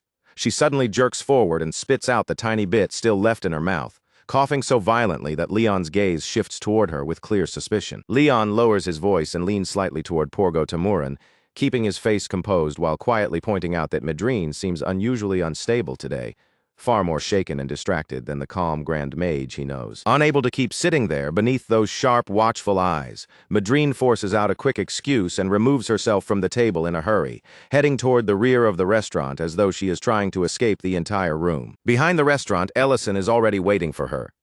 He leans against the railing with an almost lazy ease, looking so calm and relaxed that it feels as if he had predicted every step that would lead her to this exact moment. Madrine approaches him with slow, cautious steps, her uneasiness showing in the stiffness of her movements. In a small, guarded voice, she asks whether he was the one who called her out here. Before Madrine can even steady herself, a rainbow-colored magical barrier suddenly spreads around them, blooming through the air like a smooth, shimmering dome that seals the two of them away from everything outside. The moment Madrine recognizes the spell, her heart sinks. It is a soundproofing barrier, which means that from this point on, no matter what is said between them, not a single word will reach the people inside the restaurant. Ellison turns toward her with a bright, harmless-looking smile, the kind of expression that seems far too pleasant for the situation. In a warm and casual voice, he greets her as though they are old friends meeting unexpectedly, and says it has been quite a long time. He even praises the little performance she gave earlier, though the way he says it makes the compliment sound more like he had been watching a ridiculous comedy act. The strange remark lands somewhere between approval and warning, leaving Madrine frozen in place, unsure whether she should laugh, apologize, or bow her head. But before she can decide, Ellison gently reminds her that he once told her very clearly never to cross paths with him again. The smile on Ellison's face slowly fades until only a thin, dangerous curve remains. At the same time, the atmosphere around him changes, and a heavy magical pressure settles between them like an invisible weight pressing down on her shoulders. He tells her he is glad she is still alive, but there is no comfort in his voice, because by appearing before him now, Madrine has already broken their agreement. Madrine's composure falls apart almost immediately, and in a rush of panic, she blurts out that she truly had no idea Ellison was in this city. Ellison does not look even slightly moved by that excuse. His gaze remains fixed on her, calm and piercing, as he immediately asks why she is traveling together with Leon Herrés. Madrine quickly explains that she is only following orders from Porgo Tamuran, who has been expanding his influence across multiple territories. According to her, this visit is meant to strengthen his standing in the royal court and improve his political position. Ellison cuts straight through her explanation before she can hide behind it any longer, making it clear that Porgo Tamuran's ambitions are not what he cares about. What he wants to know is Leon's true objective, and under the weight of Ellison's stare, sweat begins to gather visibly on Madrine's face. Ellison then speaks about Leon's reputation as if he has already stripped the prince down to his rotten core. He calls him corrupt, self-indulgent, and decayed beneath the surface, a man who uses his royal position to bend others to his will, while pretending he has no real interest in politics. His voice grows even darker as he continues, making it clear that Leon's behavior is not merely the arrogance of a spoiled noble, or the cruelty of someone born above others. Even the way Leon is using Diren, Ellison says, is only one visible piece of a much larger scheme moving quietly behind the scenes. Then Ellison presses her for the one truth Madrine has clearly been trying hardest to keep buried. What, in the end, is Crown Prince Leon Herrés truly trying to accomplish? Madrine begins to tremble, the color draining from her face as fear takes hold of her. In a strained voice, she insists that she cannot answer that question. She begs Ellison to believe her, saying that even if someone tortured her, a secret of that level would still be impossible for her to reveal. Ellison's expression turns completely cold, and for a brief moment he seems to study her words carefully, as if weighing whether her fear is genuine or simply another excuse. In the end, Madrine can only confess the simplest truth still left in her heart. She wants to leave this place as soon as possible. A short while later, Madrine returns to the banquet table, but the change in her is impossible for anyone to overlook. Her face is pale, her steps are stiff, and she looks as though whatever happened behind the restaurant has shaken her down to the bone. Leon and Porgo Tamuran both notice her condition immediately. Still, neither of them says anything out loud, allowing the silence around her to become its own kind of question. Desperately trying to pull herself back together, Madrine places one hand over her chest and offers a weak explanation, claiming that she had merely been enjoying the lingering aftertaste of the soup. Leon clearly does not believe a single word of it, but he chooses not to challenge her in front of everyone. Instead, he looks around with a faint smile and remarks that it is rather surprising for a restaurant on the outskirts to serve something of this quality. The glance Leon sends toward Diren says far more than his words. It is obvious that he now suspects the young lord may be hiding something much more valuable than he has admitted. Even with that suspicion hanging in the air, Leon has no intention of stepping away from the wager. He reminds Porgo Tamuran of the conditions they agreed on, and the Duke answers with a smug curve of his lips, repeating that the challenge has not changed. They must serve a dish capable of truly satisfying the prince. Leon's smile sharpens, and with that same elegant cruelty, he twists the conversation even further. He mocks Diren by saying that even if the young lord's bedridden father somehow dragged himself out of his sickbed and personally carried the dish to the table, it still probably would not be enough to satisfy the standards of the crown prince. Diren's fists clench under the weight of the insult, but he forces himself to keep his voice steady and his expression controlled. He answers that he can endure any humiliation aimed at him personally, as long as bearing it helps protect his people and secure a future for them. That quiet determination shifts the atmosphere in the room, earning him a silent, almost instinctive respect from everyone sitting there. Even Leon seems to recognize the strength hidden behind those words, though he quickly buries any trace of respect beneath another mocking laugh. Then, as the late afternoon sunlight spills into the room and paints everything in a warm golden glow, Ellison finally returns with the main course in his hands. He sets the dish down with deliberate calm, then lifts the lid as though unveiling a treasure. But what appears beneath it looks at first glance like nothing more than a dark, smoky mound of dirt. Porgo Tamuran's skepticism shows immediately. He stares at the strange mound in front of him, unable to hide his doubt, and questions what kind of dish this is supposed to be. Ellison answers without even the slightest embarrassment, explaining that it is not dirt at all. It is chicken sealed inside clay, prepared according to an old recipe. Then he takes a small hammer in hand and begins tapping against the hardened clay shell, breaking it open piece by piece with careful, steady strikes. As the clay cracks apart, the hidden dish finally reveals itself, a perfectly roasted chicken resting inside, tender, steaming, and beautifully cooked. Fragrance bursts out all at once, rich, warm, and deeply inviting, filling the air so powerfully that everyone at the table instinctively turns their attention toward it. As Ellison begins slicing into the chicken, he explains the meaning behind the dish.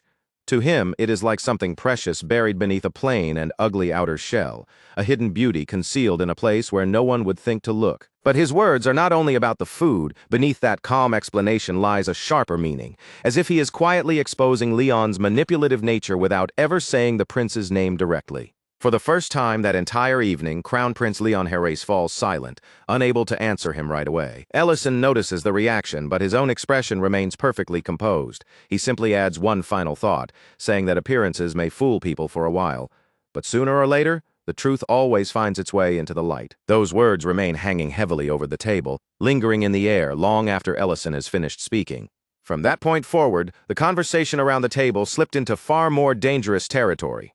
Ellison held a cracked piece of clay between his fingers, as though it were evidence being presented in a courtroom, and with that same calm, steady voice, he suggested they talk about the current state of the Ruburn Empire. He said the empire had been terribly weakened after so many years of war against the dragons.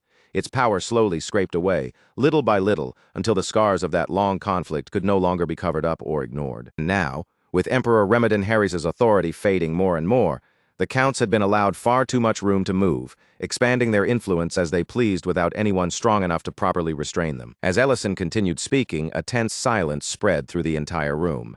His words were too accurate and too direct, making it feel as if he had been quietly watching the empire's decline from some hidden place all along. With each sentence that calmly left Ellison's mouth, Leon Herres found it harder and harder to keep the uneasiness from showing on his face. Ellison pointed out that royal authority had now fallen to its weakest point, and because of that, even the crown prince's own position had become dangerously unstable. Then he pushed the idea even further, saying that in such a fragile age, the safest choice for someone standing in Leon's position might be to abandon every claim to power entirely. A thin sheen of sweat began to form across Leon's brow, and the relaxed, careless mask he had worn so smoothly until now started to show its first visible cracks. Ellison continued, saying that Leon had deliberately lived as a man who seemed to chase nothing but pleasure, comfort, and shallow amusement.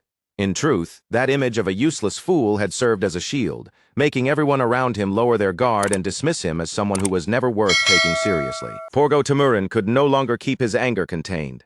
He glared across the table at Ellison and warned him over and over to stop speaking, his voice growing rougher each time as he demanded whether Ellison truly understood what would happen if he kept saying such dangerous things. Ellison did not flinch at all. He stayed perfectly composed in his seat and simply asked them, with unsettling calm, to hear him out for just a little longer. Then he raised the danger even higher, stating that Leon's seemingly aimless behavior had never truly been aimless from the very beginning. It was a carefully constructed disguise, and hidden beneath that act, Leon had been preparing to strike back against the nobles and reclaim the royal authority that had slipped from Emperor Remedin Herres' hands. That was the moment Porgo Timurin finally snapped.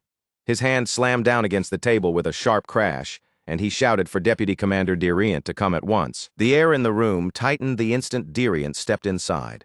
His expression was tense and uncertain, and he clearly understood that he had just walked directly into the middle of something disastrous.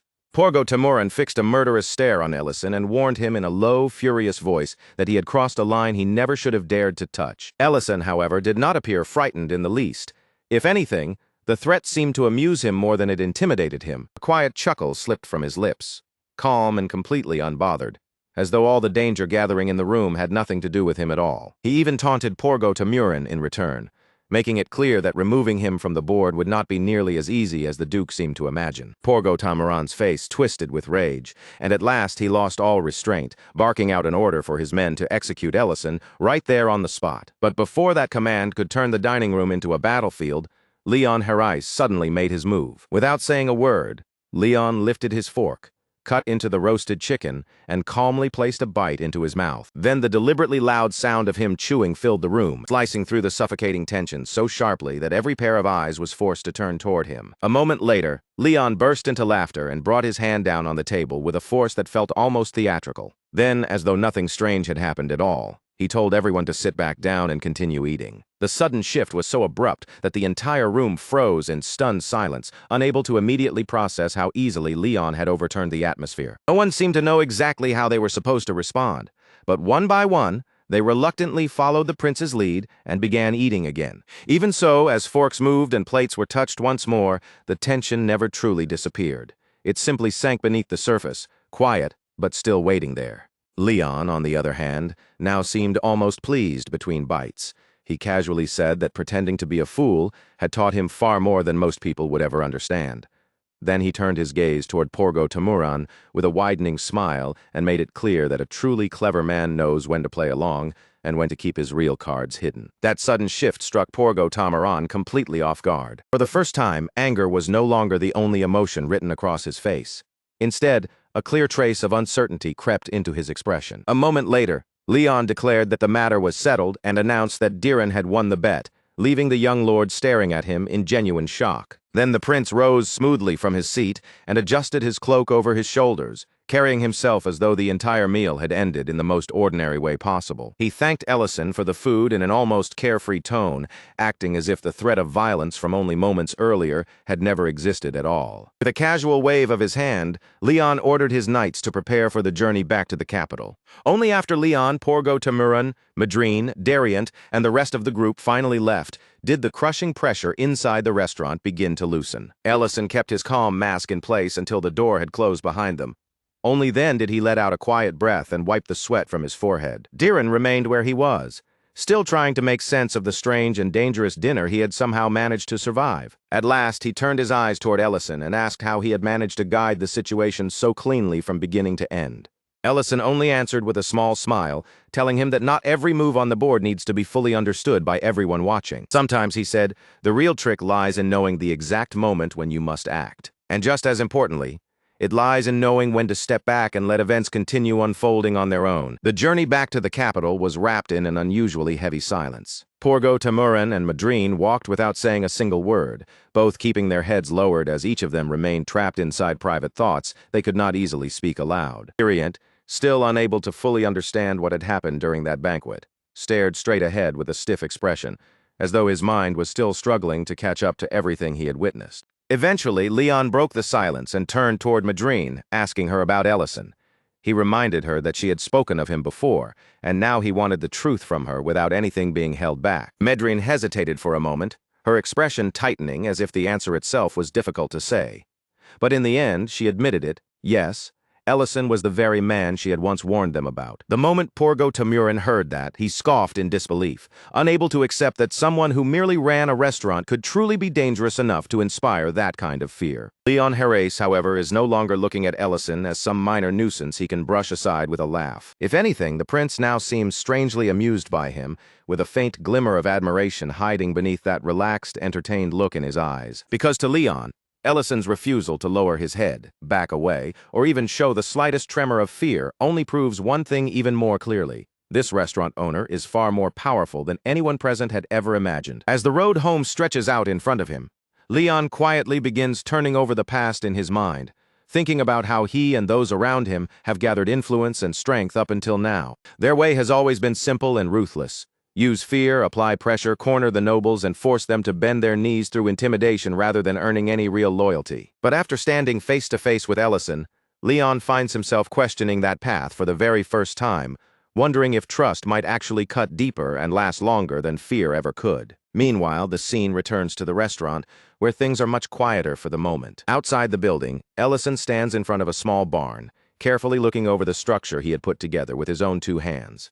At first, there is a calm, satisfied look on his face, almost as if he is allowing himself to admire the shape of it and feel just a little proud of what he managed to build. But that tiny moment of pride does not get to last for long, because one of the animals inside suddenly kicks hard against the barn wall. The moment the impact lands, The whole structure gives out almost instantly, crashing down with a pitiful noise until all that remains is a miserable pile of snapped wood and ruined effort. Ellison just stands there in front of the wreckage, frozen in place, and completely at a loss for words, as if he cannot quite believe his hard work collapsed that quickly. Then, after a short silence, a faintly embarrassed expression starts to creep across his face. He finally admits that trying to build something like this by himself, without any real construction knowledge, was honestly a terrible idea from the very beginning. Letting out a helpless little laugh at his own failure, Ellison decides right then and there that from now on, anything involving proper construction should be left to people who actually know what they are doing. From there, the focus shifts far away to the rugged Milhwac Mountains, where a tall figure appears against the rough, broken terrain.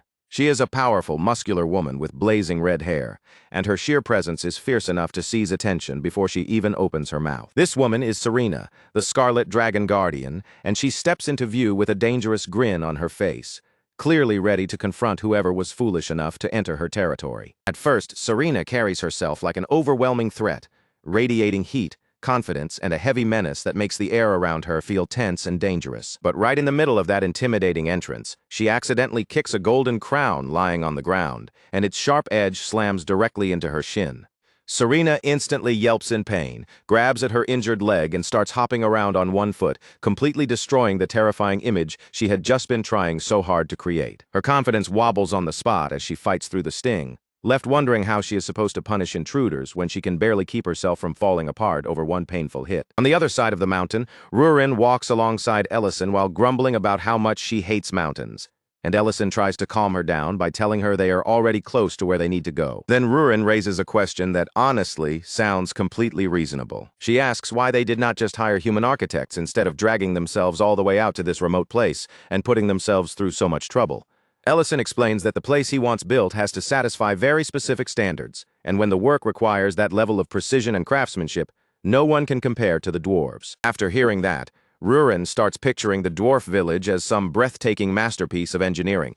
But when they finally arrive, the scene in front of them is the complete opposite of what she had imagined. The gate is certainly enormous, but it is also cracked, weather-beaten, and covered in thick moss, looking as though no one has maintained or cared for it in a very long time. The entire village is wrapped in a heavy, abandoned stillness, with no warmth in the air, no voices echoing through the streets, and no visible sign that anyone still lives there. Beyond the gate, skeletons are scattered across the ground, lying there in silence as grim proof that something violent and horrifying once tore through this place. Rurin immediately becomes alert, shifting into a guarded stance as her eyes sweep across the ruined village, and she asks who could have done something this brutal. Then, without warning, the debris erupts upward, and from within the shadows of the ruined village, a red dragon rises into view. Its voice drips with contempt as it lowers its gaze toward the two intruders standing before it. The dragon almost sounds disappointed, as though it had expected a far more satisfying audience than a young dragon and one mere human. Without holding back at all, it mocks them both, belittling the pair as intruders so unimpressive that they barely seem worthy of its full attention. Ellison, however, does not lose his calm for even a single moment.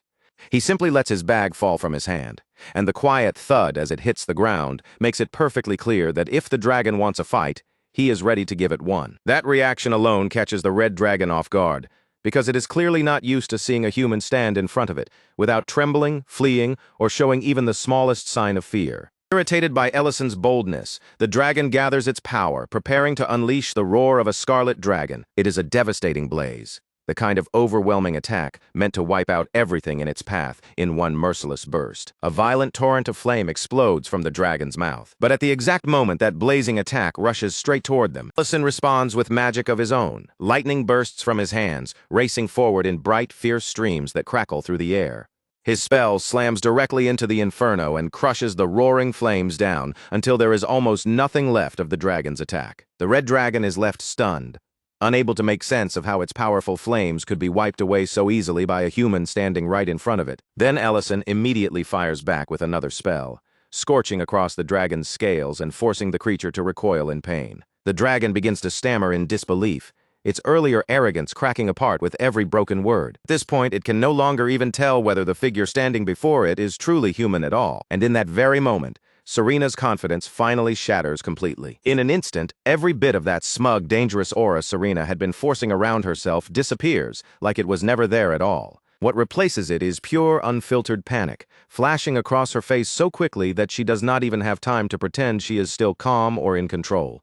Immediately starts begging for mercy, her voice shaking as all the confidence drains out of it, desperately trying to convince Ellison not to finish her off right there. Serena keeps insisting again and again that the devastation around them has absolutely nothing to do with her, claiming that by the time she reached this place, the dwarf village had already been reduced to ruins. But then, realizing that excuses alone may not be enough to save her, she quickly changes direction and offers them something far more valuable. According to Serena, hidden somewhere beneath the wreckage of the ruined village is a huge underground door, buried deep below the surface where ordinary eyes would never find it. She admits that no matter how many times she tried to get through it, the door would never open for her, which means even she has no idea what might be sealed away on the other side. Sensing that her life still depends on softening Ellison's mood, Serena suddenly changes tactics again, sliding closer to him with a strained, seductive smile plastered across her face. She slips an arm around his neck, as if she can charm him instead of fighting him, leaning in close and acting like she might still be able to talk her way out of this mess. With a sweet, shameless tone, Serena suggests that traveling with her would obviously be much more enjoyable than staying beside Rurin, and that one little move immediately pushes Rurin past her limit. Rurin storms forward in a burst of anger, declares without even a second of hesitation that Ellison belongs with her, and then kicks Serena directly in the shin. For the second time, Serena folds from the pain, grabbing the very same injured leg as her carefully crafted intimidating image, collapses all over again. Even while grimacing and struggling through the sting in her leg, Serena finally gives up and tells them the exact location of the underground door. With that clue now in their hands, Ellison and Rurin set off, heading deeper into the mountain instead of turning back. By this point, they are not moving forward just because they came here with a job to do. Their curiosity has started dragging them toward whatever secret is waiting beneath the ruins. Eventually, they arrive before an enormous door covered from top to bottom in intricate carvings, its surface giving off a faint magical glow that pulses like a silent warning. The instant they come closer, a voice echoes out from the door itself, cold and firm as it warns them to leave immediately. Ellison narrows his eyes and studies the entrance carefully, quickly realizing that this is not just a normal door, but a sealed barrier designed to protect whatever is hidden behind it. Rurin, impatient as ever, decides there is no reason to waste time thinking about it, and starts attacking the door directly, punching and kicking it with raw force. But even with all that strength behind her blows, the massive door does not shift, crack, or move even the slightest bit. Then the glowing orb set into the center of the door reacts to her violence and speaks again, accusing dragons of being the very ones who brought ruin to their cave in the first place. When Ellison tells her to stop, Rurin only becomes more irritated, especially after he explains that this is not the kind of problem they can solve by simply smashing their way through. Ellison points out that traces of dragon magic are woven directly into the door, meaning opening it will be anything but simple.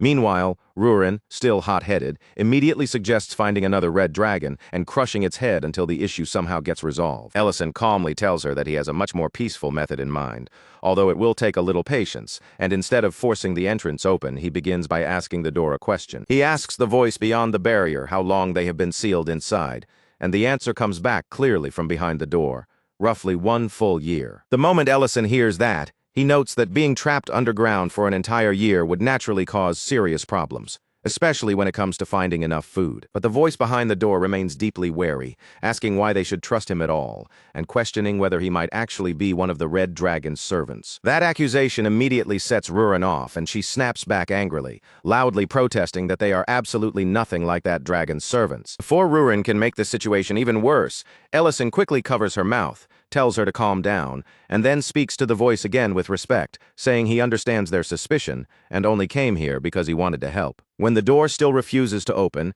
Ellison completely changes his approach, gathering stones nearby, stacking them into place, and using magic to bring a small fire to life. Rurin watches him with visible confusion and disbelief as he casually explains that if they are going to be stuck waiting outside this sealed door for a while, then they might as well sit down, get comfortable, and have something to eat. On the other side of the barrier, the people who have been trapped and starving for a whole year immediately begin to react. The rich smell of sausages sizzling over the fire starts drifting through the cave, warm, greasy, and tempting enough to stir every empty stomach hidden behind the sealed door. The dwarves inside demand to know what in the world he thinks he is doing, and Ellison answers as casually as ever, saying they are simply preparing themselves for the long trip back. That calm response only makes the people behind the door protest even louder, asking how he could possibly cook and eat right in front of people who are starving. Ellison replies with shameless composure, explaining that it is far too much trouble to return somewhere else for food, so eating right here is simply the most convenient option. By now, Rurin catches on to exactly what Ellison is trying to do, and she joins the act by pulling out a string of sausages of her own. As the mouth-watering scent of grilled meat grows even stronger inside the cave, Ellison and Rurin each take a sausage in hand and crack open cans of beer. Then they casually raise their drinks and toast to their efforts, acting as if sitting outside a sealed underground door and eating in front of starving people is completely normal. And at last, that becomes more than the hungry dwarves inside can possibly endure. With a deep, heavy creak, the enormous door finally begins to open, and the leader of the dwarves steps out, clearly drawn forward by the irresistible smell of the food. Ellison lets a small smirk tug at his face, fully aware that this ridiculous-looking plan has worked exactly the way he intended. Then the massive door continues to open, slowly revealing more of what has been hidden behind it. On the other side stands a group of painfully thin dwarves, their bodies making it obvious that they have endured hunger for far too long. The moment their eyes land on the sausages, the entire group nearly loses control, staring at the food with such intensity that it looks like nothing else in the world matters to them anymore. Ellison immediately notices just how weakened they are, so he warns them not to rush forward all at once. He urges them to slow down, take their time, and actually savor the food instead of swallowing everything in a desperate panic. One elderly dwarf with a white beard takes a bite of sausage and is so overwhelmed by the taste that tears instantly well up in his eyes, while another dwarf excitedly shouts that the flavor becomes even better when paired with beer. Ellison quietly thinks that giving alcohol to people who have been starving is normally a very bad idea. But since these are dwarves, they can hold their liquor, and they are not so weak that a single cup will be enough to knock them down. Even with hunger plain on his face, the dwarf leader still keeps his eyes fixed carefully on Ellison, not fully lowering his guard as he asks what the food tastes like. Ellison answers with calm confidence, making it clear that this is not some ordinary meal tossed together carelessly, but something genuinely worth putting in their mouths. That answer finally pulls a loud, booming laugh from the dwarf chief. He admits that after receiving a meal like this, they now owe Ellison a debt that will not be easy to repay. Ellison, still as polite and composed as ever, offers to share the remaining sausages with the other starving dwarves, and then, almost as if it were just a passing thought, asks whether they know a dwarf named Gultazar. The moment Gultazar's name leaves Ellison's mouth, the chief's expression changes completely.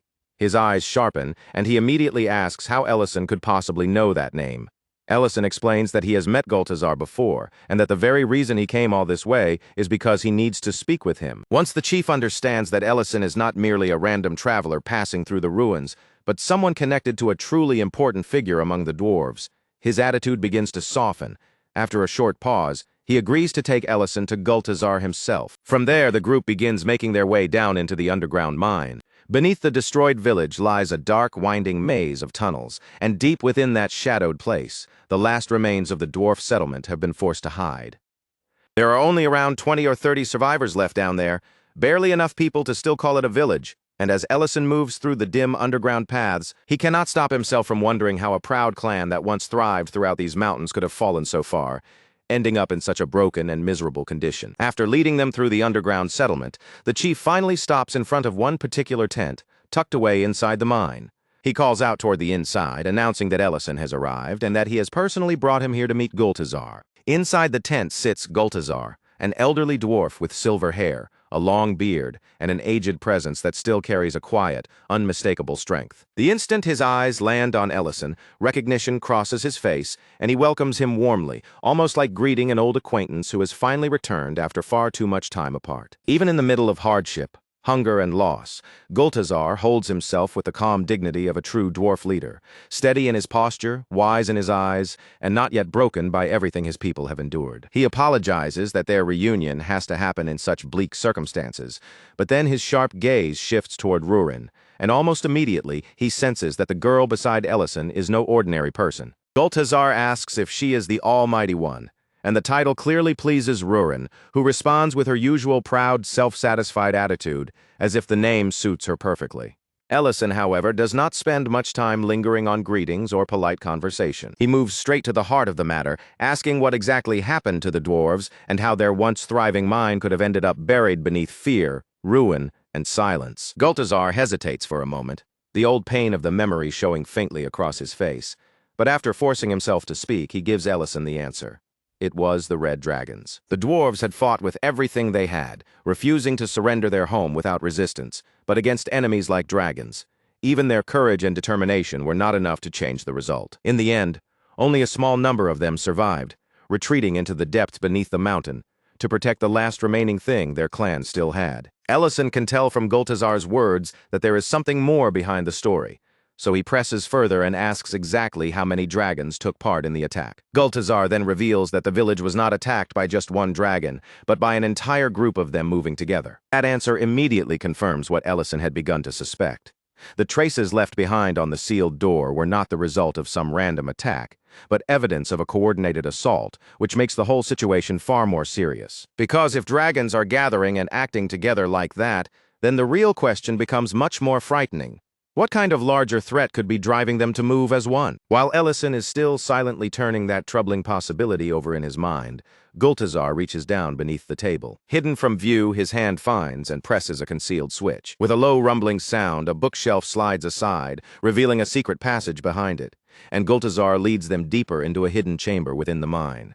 Once inside, he explains that the dwarves managed to survive dragon attacks across the generations, not because they were simply lucky, but because someone had always watched over them as their guardian. Then Gultazar brings out a gem shining with a cold blue light, and as that glow spreads through the chamber, an enormous shape emerges from the darkness, the skeleton of a dragon. Gultazar introduces the remains as Collard, the noble golden dragon who had once protected the dwarves and stood as their guardian. Ellison is left completely speechless by the sight before him.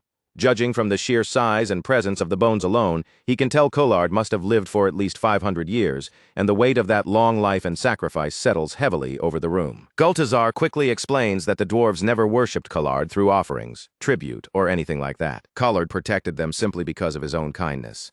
He defended the dwarves, guided them, taught them what he could, and helped them endure.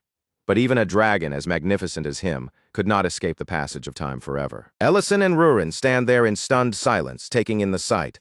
Then Gultazar reveals the true reason the red dragons continue to attack them: an ancient marble, a sacred gem formed from condensed magical essence, powerful enough to create a dragon lord. For generations, the dwarves have protected that ancient marble, and Collard himself served as its guardian. Gultazar explains that a dragon lord is no ordinary creature, but a being with the power to command every dragon. And if all dragons were ever united under that kind of ruler, they would become a force that no one in the world could hope to resist. With just one command from that lord, the entire world could be pushed toward destruction. Gultazar adds that only an incredibly rare dragon can produce one of these ancient essences, which is exactly why Collard guarded it so fiercely from anyone who might use it for evil. The one thing he still does not know is how many essences are required to awaken a complete dragon lord. As Gultazar continues speaking, Rurin begins to grow visibly uneasy, her body shifting restlessly as if she can barely keep herself still. His words drag her mind back to a time when she was still only a little dragon. Memories of her mother gently comforting her in the past rise up before her, soft but painful all at once. Before long, tears begin spilling down Rurin's face, and her usual proud, confident attitude breaks beneath the weight of those memories. The moment Ellison notices her crying, he moves without hesitation, pulling her into his arms and holding her close in an effort to soothe her. Through her tears, Rurin gives them the answer. Gultazar was missing. It takes 3 essences to awaken a complete dragon lord, one with enough power to rule the world. When he hears that, the dwarf chief lowers his head and apologizes to Rurin, clearly regretful for stirring up memories that caused her such pain. He then reveals that he once tried to destroy the essence together with Collard, but no matter what method they used, they were never able to find a way to break it. That is when Ellison gives an answer that leaves Gultazar completely stunned. Since he and Rurin are already planning to build a lair near Great City, Ellison suggests that the dwarves come with them and create a new village there instead. Ellison points out what should already be obvious to everyone there. Rurin has absolutely no intention of creating a dragon lord, and if the dwarves continue hiding in this mountain, the attacks will only keep coming until eventually there is nothing and no one left to protect. Gultazar hesitates, clearly shaken by such a sudden and unexpected offer, but Ellison immediately makes it clear that he is not trying to pressure them into anything. The final decision, Ellison says, belongs entirely to the dwarves themselves, and no one else has the right to make that choice for them. After a quiet pause settles between them, Ellison turns his attention back to Rurin and asks if she is all right. She answers that she is, though her voice remains soft, and then she wonders aloud whether they should take the ancient marble with them as well. Allison answers in that same steady, unshaken tone, telling her there is no reason to panic. He is already prepared for the worst, and if anyone tries to come after the essence while they are away, the magical trap he left behind will be there waiting for them. Besides, Ellison understands better than anyone that the dwarves cannot just abandon this place the moment someone suggests it. Too many years of their history, too many memories, and too much of their lives are buried inside those dark stone halls. Just as they begin getting ready to leave, another dwarf rushes over and approaches Gultazar, stopping close to the chief as though waiting for orders. Gultazar looks at him for a moment, then quietly hands over the food Ellison brought, passing the remaining portions on so the rest of his people can have something to eat as well. He tells the dwarf that the others have already started eating, and there is a faint mixture of surprise and relief in his voice as he says it. After all, once that warm, rich smell had drifted through the cavern, not one of the starving dwarves had enough strength left to resist it anymore. Gultazar stands there silently, watching his people gather around the food and finally taste a real meal after enduring hunger and hardship for far too long. And as he sees their exhausted faces soften, their eyes brighten, and their tired bodies regain even the smallest spark of life, a clear glimmer slowly returns to Gultazar's eyes as well. In that quiet moment, the simple sight of his people eating again pulls him back into an old memory he had kept buried deep inside himself. Long ago, Kullard had once called Gultazar to his side and asked whether he truly did not find that place suffocating, cramped, and swallowed up by darkness. Gultazar had answered him honestly, saying that perhaps a dragon would feel that way, but for dwarves like them, living deep underground was not nearly as unbearable. Then Kullard spoke again, his voice heavier and more serious than usual, telling Gultazar that one day the dwarves should leave that place behind. He explained that the only reason the dwarves remained bound to that land was because of the essence hidden there. Once Kullard died, other dragons would eventually come searching for it, because all this time it had been Kullard himself using his own power to keep the essence concealed. Gultazar immediately objected, insisting that he could never abandon either Kullard or the essence. But the golden dragon looked at him with such painful seriousness that there was no room left for denial. Kullard told Gultazar to go to take the dwarves with him, and to let the next generation live free instead of leaving them chained to an old burden. He said there was no value in clinging to the wishes of the dead if that loyalty meant stealing happiness away from the people who were still alive. Back in the present, that old memory lands in Gultazar's heart in a completely different way. At last, he understands that Kullard had never truly wanted him to guard the essence forever. And as Gultazar watches the dwarves eat, smile, and look alive for the first time in so long, he realizes just how much they have already lost by continuing to hold on all these years. Meanwhile, Ellison and Rurin have already started moving ahead, ready to continue on when the dwarves suddenly call out from behind them and stop them in their tracks. Ellison turns around, and what he sees genuinely surprises him.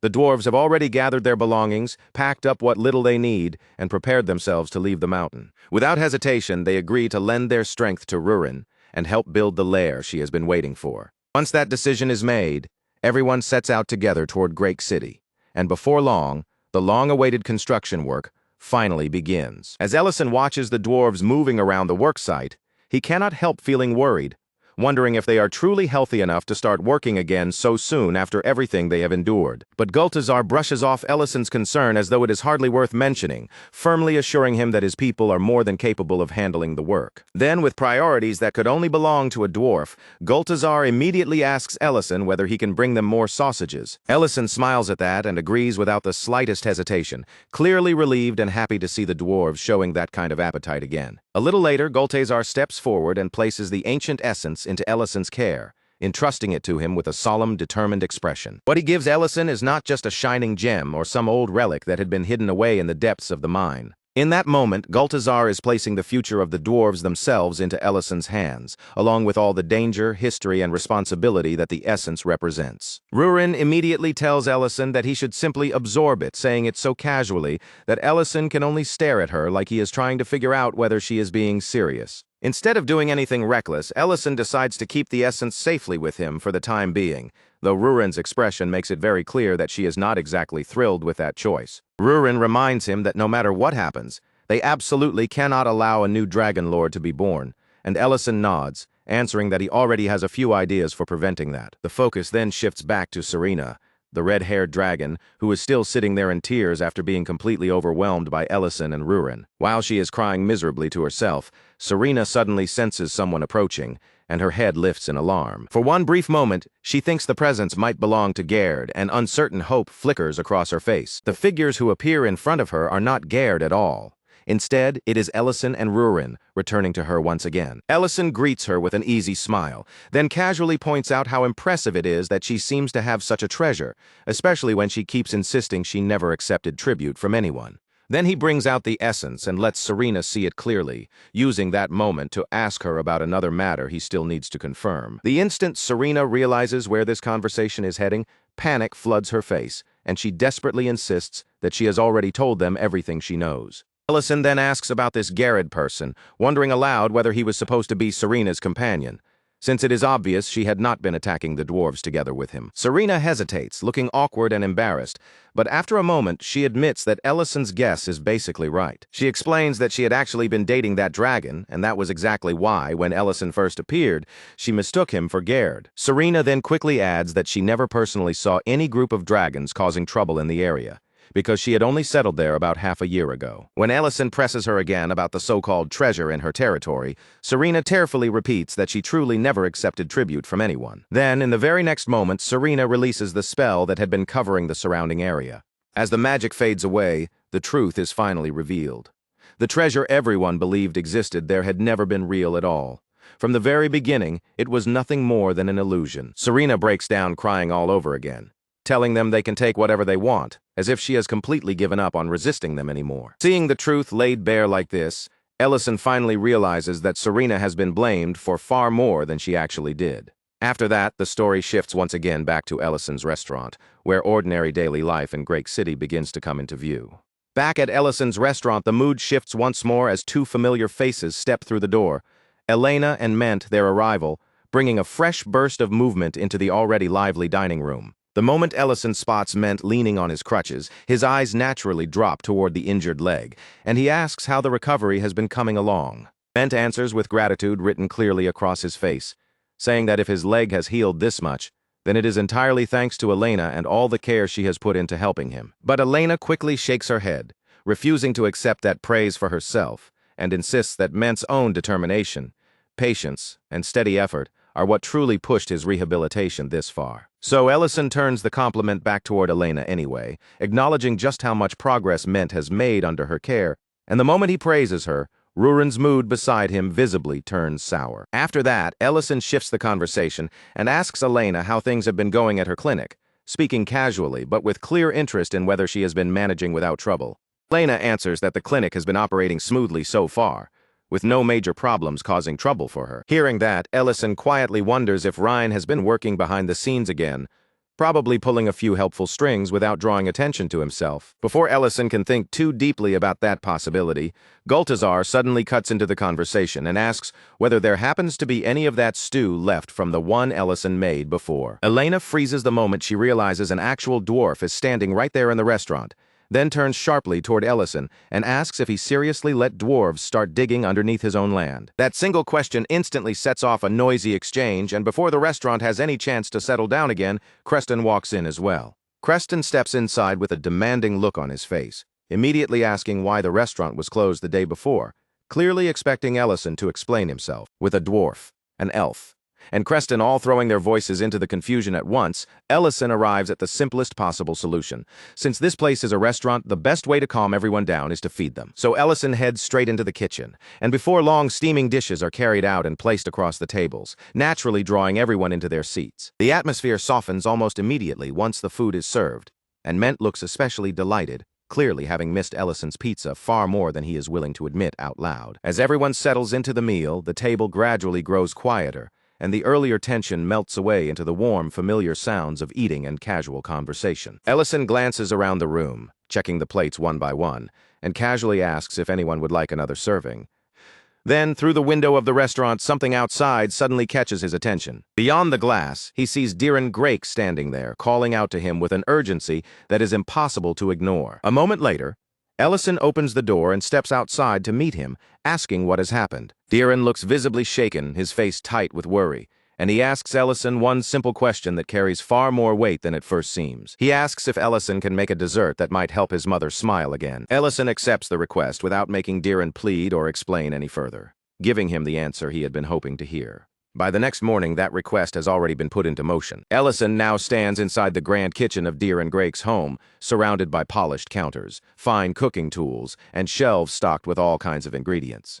Deeren tells him that everything he might need should already be prepared in the kitchen, but if anything is missing, Ellison only needs to say so. As Ellison carefully looks over the ingredients one after another, he quickly realizes just how impressive the kitchen really is, especially since the Count's household has access to rare spices that would be nearly impossible to find elsewhere. At the same time, Ellison notices the household chef standing nearby, stiff with nerves and clearly uncomfortable now that the Count has unexpectedly entered his workspace. After checking the kitchen, the tools, and every ingredient laid out before him, Ellison finally reaches his decision. He tells Deeren that he has everything he needs to make the dessert. Just hearing those words seems to ease some of the worry from Deeren's face, as though a small but precious piece of hope has finally returned to him. But later, once dinner has been served and the dessert is finally placed in front of Verna Grake, the atmosphere changes completely. The result turns out to be far worse than Ellison had expected. Verna Grake does not even raise her spoon. The dessert remains untouched in front of her, without a single bite taken from the plate. Ellison, that almost feels worse than if she had tasted it and rejected it, because at least then he would have had some kind of reaction to work with. Trying to figure out what went wrong, Ellison asks Deeren when his mother first stopped eating desserts. Deeren explains that Verna Grake used to love sweets more than anything else. But after their family moved to Grake City, something about her began to change. She became far stricter than before, carefully watching her words, her behavior, and the way she carried herself more and more with each passing day. And that change did not weigh on Deeren alone. His father felt the burden of it as well. Then Deeren's thoughts drift back to a memory from when he was younger, sitting at the table together with his family.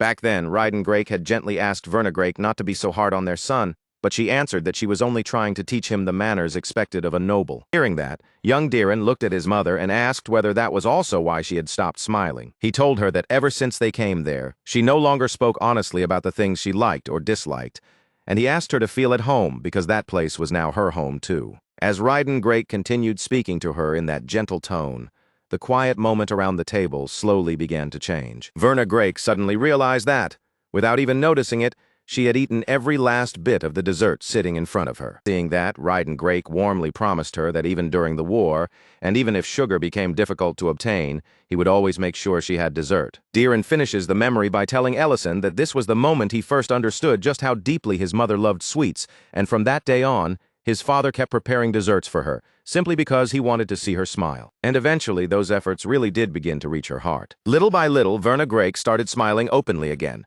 returning to the warmer expression she used to show so naturally. Then, as if one wound has pulled open another, an even more painful memory begins to rise from the depths of Deeren Grake's mind, dragging him back into a past he had tried desperately to keep buried. It happened back when Deeren was still a young boy one day. As he was making his way toward the hall, a sudden burst of harsh shouting cut through the quiet, coming from inside his mother's room. Beyond that closed door, a cruel voice was tearing into Verna Grake, blaming her with merciless words, and accusing her of being unable to bear a proper successor even after 5 long years had already passed. Then, only moments later, the person inside came storming toward the exit, anger practically radiating from them as their heavy footsteps closed in on the door. The door suddenly flew open, right in front of young Deeren, making him freeze in shock where he stood. But the person did not stop, did not comfort him, and simply swept past him with cold indifference. After that, Verna Grake stepped out as well, her face carefully composed as if she were hiding every trace of pain behind a noble mask, and she gently told Deeren that there was nothing for him to worry about. From that point on, Verna continued to guide him through the manners and etiquette expected of a noble child, teaching him how to behave properly in the household. But little by little, the sharp edge that had once lingered in her voice began to soften, and in its place came a warmer, gentler tone that Deeren had not heard from her before. As more days passed, the invisible distance between mother and son slowly began to close, and the Grake household no longer felt quite so stiff and formal.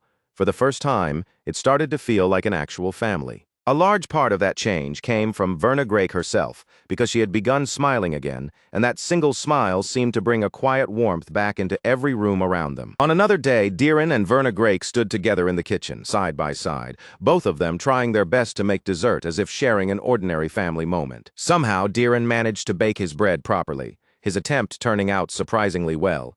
But Verna Grake's own dessert went so terribly wrong that the whole situation almost became amusing. When Deeren saw how flustered she looked, messy from the failed attempt and clearly embarrassed by how badly it had turned out, He tried as hard as he could to cheer her up. He told her that the most important thing was not whether the dessert came out perfectly.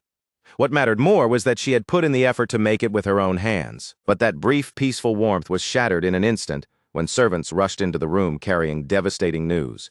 Ryden Grake had suddenly collapsed. They explained that no one could even properly identify the illness, because the symptoms were so strange and unfamiliar that nobody could say for certain what had caused his condition. Hearing that, young Diren completely broke down. Tears spilled from his eyes as fear overwhelmed him, because his father had fallen so suddenly and without warning. But when Diren turned his tear-filled eyes toward his mother, hoping to see the same fear reflected there, the expression on Verna's face made his chest tighten even more painfully. Verna Grake was not merely panicking like someone terrified for her husband.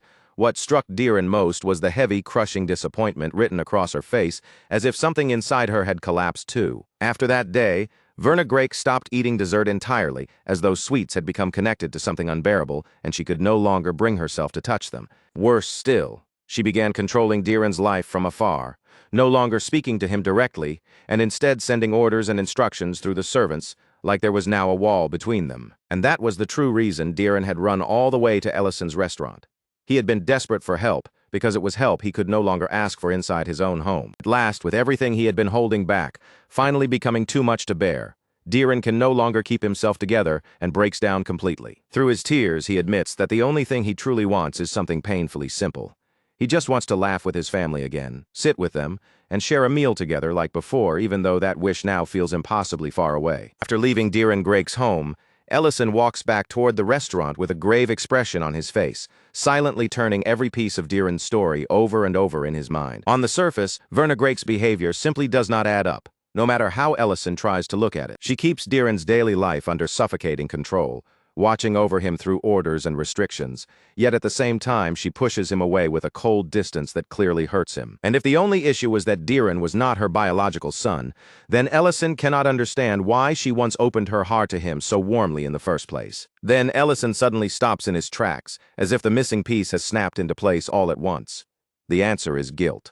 That hidden guilt has been twisting Verna Grake's every action from the very beginning. With that realization striking him hard, Ellison immediately rushes straight to Ruren, who just happens to be drinking beer and frantically tries to hide it the moment he bursts in. Without offering any explanation, Ellison abruptly asks her what it would mean if one person collapsed and afterward, another person stopped eating dessert forever. Ruren just stares at him as though he has completely lost his mind, then bluntly tells him that from the way he is talking, he sounds more drunk than she does. Meanwhile, back at the Grake residence, the mood inside the estate has turned heavy, still, and suffocatingly quiet. Verna Grake sits beside her bedridden husband, carefully feeding the weakened Ryden Grake with her own hands, moving with the controlled tenderness of someone used to hiding her feelings. She continues to care for him in silence until the door opens and someone steps in to announce that preparations are already underway. That same servant then reports that Count Dedren has arrived, and the name alone seems to bring a new, unwelcome tension into the sick room. Verna Grake immediately leaves to handle the matter herself, and the very moment she disappears from the room, the air inside seems to shift. Taking advantage of that opening, Ellison and Ruren quietly slip inside, moving straight toward the bedridden Ryden Grake so they can take a closer look at his condition. Ellison wonders aloud whether Ryden Grake can still be cured somehow, but Ruren answers that judging something like that is beyond what she can say for certain. When Ellison asks whether she can at least identify what caused the illness, Ruren explains that too much time has already passed, making it impossible for her to know the cause with confidence. Then Ruren turns the question back toward Ellison, looking at him more sharply as she asks why he truly came to this room in the first place. As Ellison begins pulling open drawers and searching through the room, he answers that he came here to uncover Verna Grake's real intentions. In the middle of that search, Ellison suddenly notices something strange. Ryden Grake's eyes are fixed on a certain spot, staring with unusual intensity, as though his gaze is the only way he can still send them a message. Ellison and Ruren follow the direction of Ryden's gaze, and there, standing nearby, they discover a piano. They begin searching the piano carefully, checking it over piece by piece, until they eventually uncover documents that had been secretly hidden inside. But what they find in those concealed papers is far more dangerous and alarming than either of them had expected. According to the records, Verna Grake has not only been embezzling tax money, which is already serious enough on its own. The documents also show that resources belonging to Grake City itself have been siphoned away under Verna's name, making the scheme even larger than it first appeared. Then Ellison notices the name of the person who compiled those documents, and in that instant his expression turns cold and hard.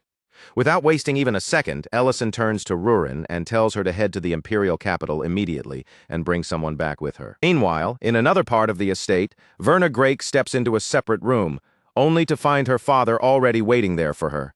And the smile on his face is not warm at all. It carries the kind of venom that makes the air feel heavier the moment she sees him. The man standing in front of her is none other than Count Didran, and just by appearing there, he makes it clear that he is the source of the dark shadow that has been hanging over House Drake. Not long after that, Ellison slips quietly into Diran Drake's room, acting as casually as ever.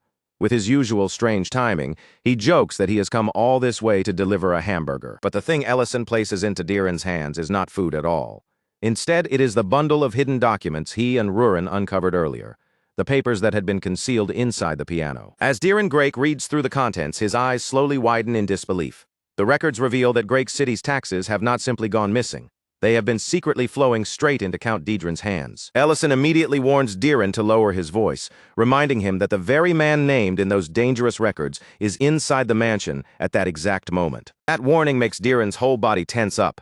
His hands tighten around the documents as he wonders who could have collected such risky evidence, and Ellison tells him to look more closely at the papers. Only after taking another careful look does Diran notice the detail that makes the whole situation even more confusing and painful to understand. The person who confessed to everything written in those documents is not some servant or outside witness. It is Verna Drake herself. For a moment, Diran can do nothing but stare down at the papers in stunned silence, his confusion clear on his face as the truth refuses to make sense. He asks why his mother would ever leave behind a confession like this, especially when those same documents could condemn her along with every other person involved. Ellison then shows him a very particular kind of magic, the sort that only works under special conditions, and after revealing it, he tells Diran that if he truly wants to see the answer for himself, then he needs to come with him. Elsewhere inside the estate, Verna Drake faces Count Didran with a cold expression and asks him why he has come. Didran answers in a light, almost careless tone, claiming he simply wanted to see his daughter. But Verna cuts through that lie immediately. Without even pretending to accept his words, she tells him there has never been anything that warm or affectionate between them. Count Didran then brings up the news that Crown Prince Leon Herase and Duke Tamuran entered Drake City, and that Diran Drake was the one who personally welcomed them. Verna tries to brush it off, acting as though the matter has nothing to do with her. But Count Didran suddenly raises his voice, and the false calm he had been wearing begins to crack apart. Then his tone grows colder, sharper, and far more dangerous as he says that if Diran is starting to gain confidence on his own, he may have to make the son's condition match the father's. The moment Verna hears those words, her expression darkens.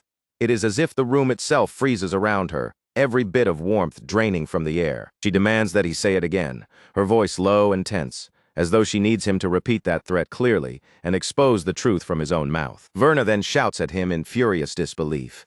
But Count Didran does not seem shaken at all. In fact, he has already moved on to the next step of his plan. One of Didran's men steps forward without hesitation, reaching out toward Verna, as if to seize her by force right there in the room. Hidden nearby, Ellison and Diran Drake remain perfectly silent, listening from the shadows as every word of that exchange reaches them. They even hear Count Didran give the order to drag the Countess away and lock her somewhere underground, making his intentions impossible to mistake. Diran reacts immediately. Fear and anger surge through him at the same time, and his first instinct is to call the soldiers at once. He wants to seize control before Count Didran can take another step, before the man can hurt anyone else or push things even further. But before Diran can rush out from hiding, Ellison stops him, cutting off his desperate impulse before it can ruin everything. Ellison points out the real danger that Diran has not fully considered yet. The soldiers themselves may already be under Count Didran's influence. After all, Ellison explains, it was very likely through those same soldiers that Ryden Drake was poisoned in the first place. Cornered by fear and helplessness, Diran turns to Ellison and begs him to help catch the people responsible for all of this. Ellison answers that catching them would not be the difficult part. The real problem is proving beyond any doubt that they were responsible for the poisoning. If they move right now, the only crime they can clearly prove is kidnapping. And if they use Verna Drake's documents as evidence, then Verna herself will be arrested right alongside Count Didran. What they need instead is a trap. One that can force Count Didran to expose himself and leave behind undeniable proof of his own guilt. And at that exact moment, Rurin suddenly tears open a portal and steps through it, holding a woman in one hand. She announces that they now have someone with rank, status, and enough authority to help gather proper evidence. Diran can only stare at the impossible scene in front of him, his mind clearly struggling to catch up with what he has just witnessed. Ellison simply tells him to play along for now, because the pieces of the plan are already starting to fall into place exactly where they need to be. By the next morning, the trap Ellison prepared finally begins to unfold. Count Daedrin comes to visit Verna Drake once again, carrying himself as though he has every right to stand before his daughter and decide her fate. He puts on a false expression of sorrow over her situation, pretending to pity her before ordering her to come with him. Verna screams at him to leave Diren out of it, her voice cracking under the pressure of fear she can no longer hide. She tells him that he has already gotten what he wanted, so there is no reason for him to drag her son into his cruelty as well. Count Daedrin coldly reminds her that because she never gave birth to an heir of her own, Diren's position became far too secure. In Daedrin's eyes, that only made Diren's place as successor stronger, more inconvenient, and much harder for him to ignore. Then he reveals something even more horrifying. From the very beginning, his original plan had actually been to poison Diren first. With chilling calmness, he shows Verna that breakfast has already been served to Diren, letting the meaning hang in the air without needing to say much more. The implication is unmistakable. Count Daedrin is telling her that the poisoning has already begun. Verna is struck by pure horror when she sees Diren lying there in the same helpless condition as Ryden Drake, his body still and powerless before her eyes. In that instant, every bit of restraint Verna had been forcing herself to hold on to finally breaks apart. With tears spilling down her face, Verna screams that it disgusts her to share the same blood as a man like Count Daedrin, crying out for Diren as her fear, hatred, and despair pour out all at once. And right at that moment, a servant enters the room, carrying the evidence that will change everything. The proof that Ellison and Diren uncovered earlier has now become powerful enough to trap Count Daedrin completely, leaving him with nowhere left to escape. The moment Count Daedrin catches sight of those documents, his face twists with a cruel flash of recognition, as if he immediately understands exactly what has been placed in front of him. He shouts that Verna Drake really is his daughter after all. But there is nothing loving or proud in his voice. The words come out soaked in poison like an insult disguised as praise. Then, without even a second of hesitation, Count Daedrin sets the papers on fire right there, watching the evidence catch flame and burn away in his own hands. As the ashes scatter through the air, Count Daedrin immediately begins explaining his twisted plan, speaking with chilling calm as though every person in the room is nothing more than a disposable piece on a board. He says he will claim that Verna Drake lost her sanity from grief over her family's condition, murdered them with her own hands, and then tried to take her own life afterward. And in Count Daedrin's cold, calculating mind, the first person who must die in order for that story to work is Diren Drake. But the armored soldier standing silently behind him is not one of Daedrin's loyal men at all. Beneath that disguise, the person waiting there is actually Ellison. Before Count Daedrin can push his plan any further, Ellison has already prepared for the exact move he is about to make. The attack aimed at Diren Drake is stopped in an instant, blocked completely by a defensive spell before it can ever reach him. And in the very next moment, the entire situation flips, turning completely against Count Daedrin before he can even recover.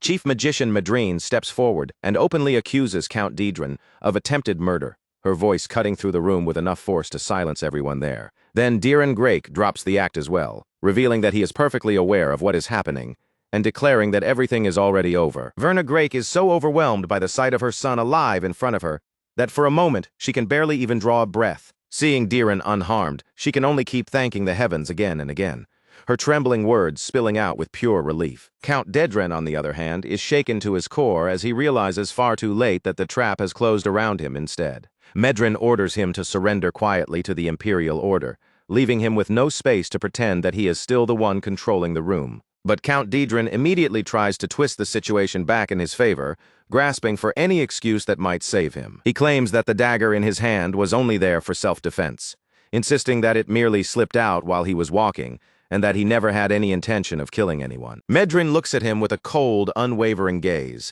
as if she had already predicted he would resort to exactly this kind of desperate lie. Then she summons the poisoned breakfast that had been prepared for Diren Drake, and calmly tells Count Daedrin that if he wants to prove his innocence, he should eat it himself. For one brief second, unmistakable fear flickers across Count Daedrin's face, betraying him before he can hide it. He reaches toward the food as though he might actually obey, but in the very next instant he throws it away instead. Now that there is no clean escape left, Count Daedrin's carefully maintained composure finally starts to crack apart. In one last ugly attempt to drag someone else down with him, he turns his accusation toward his own daughter. He reveals that Verna Drake had been embezzling the taxes of Drake City, trying to shift the weight of guilt onto her shoulders instead. But that move falls apart almost immediately when Diren Grake presents the ashes of the very documents Count Daedrin destroyed. Because Count Daedrin burned the original records with his own hands, he has nothing left that can properly tie the blame back to Verna Grake. Medrin then turns her sharp gaze toward the soldiers standing nearby and asks whether they plan to keep watching without taking action. The soldiers answer stiffly that they are only following the Count's orders, hiding behind obedience, as if that can protect them. Medrin's response is merciless. She reminds them that this empire has laws no one is allowed to violate, regardless of rank, and that a mere count has dared to cross that line. She kills one of the soldiers on the spot, and without missing a beat, immediately orders the Imperial soldiers to seize every man serving Count Daedrin. As Count Daedrin watches everything collapse around him, he explodes with rage and screams at Diren Grake, his fury spilling out with nowhere left to go. Before long, every last man who had stood beside Count Daedrin is arrested, stripped of the power and protection they had been hiding behind.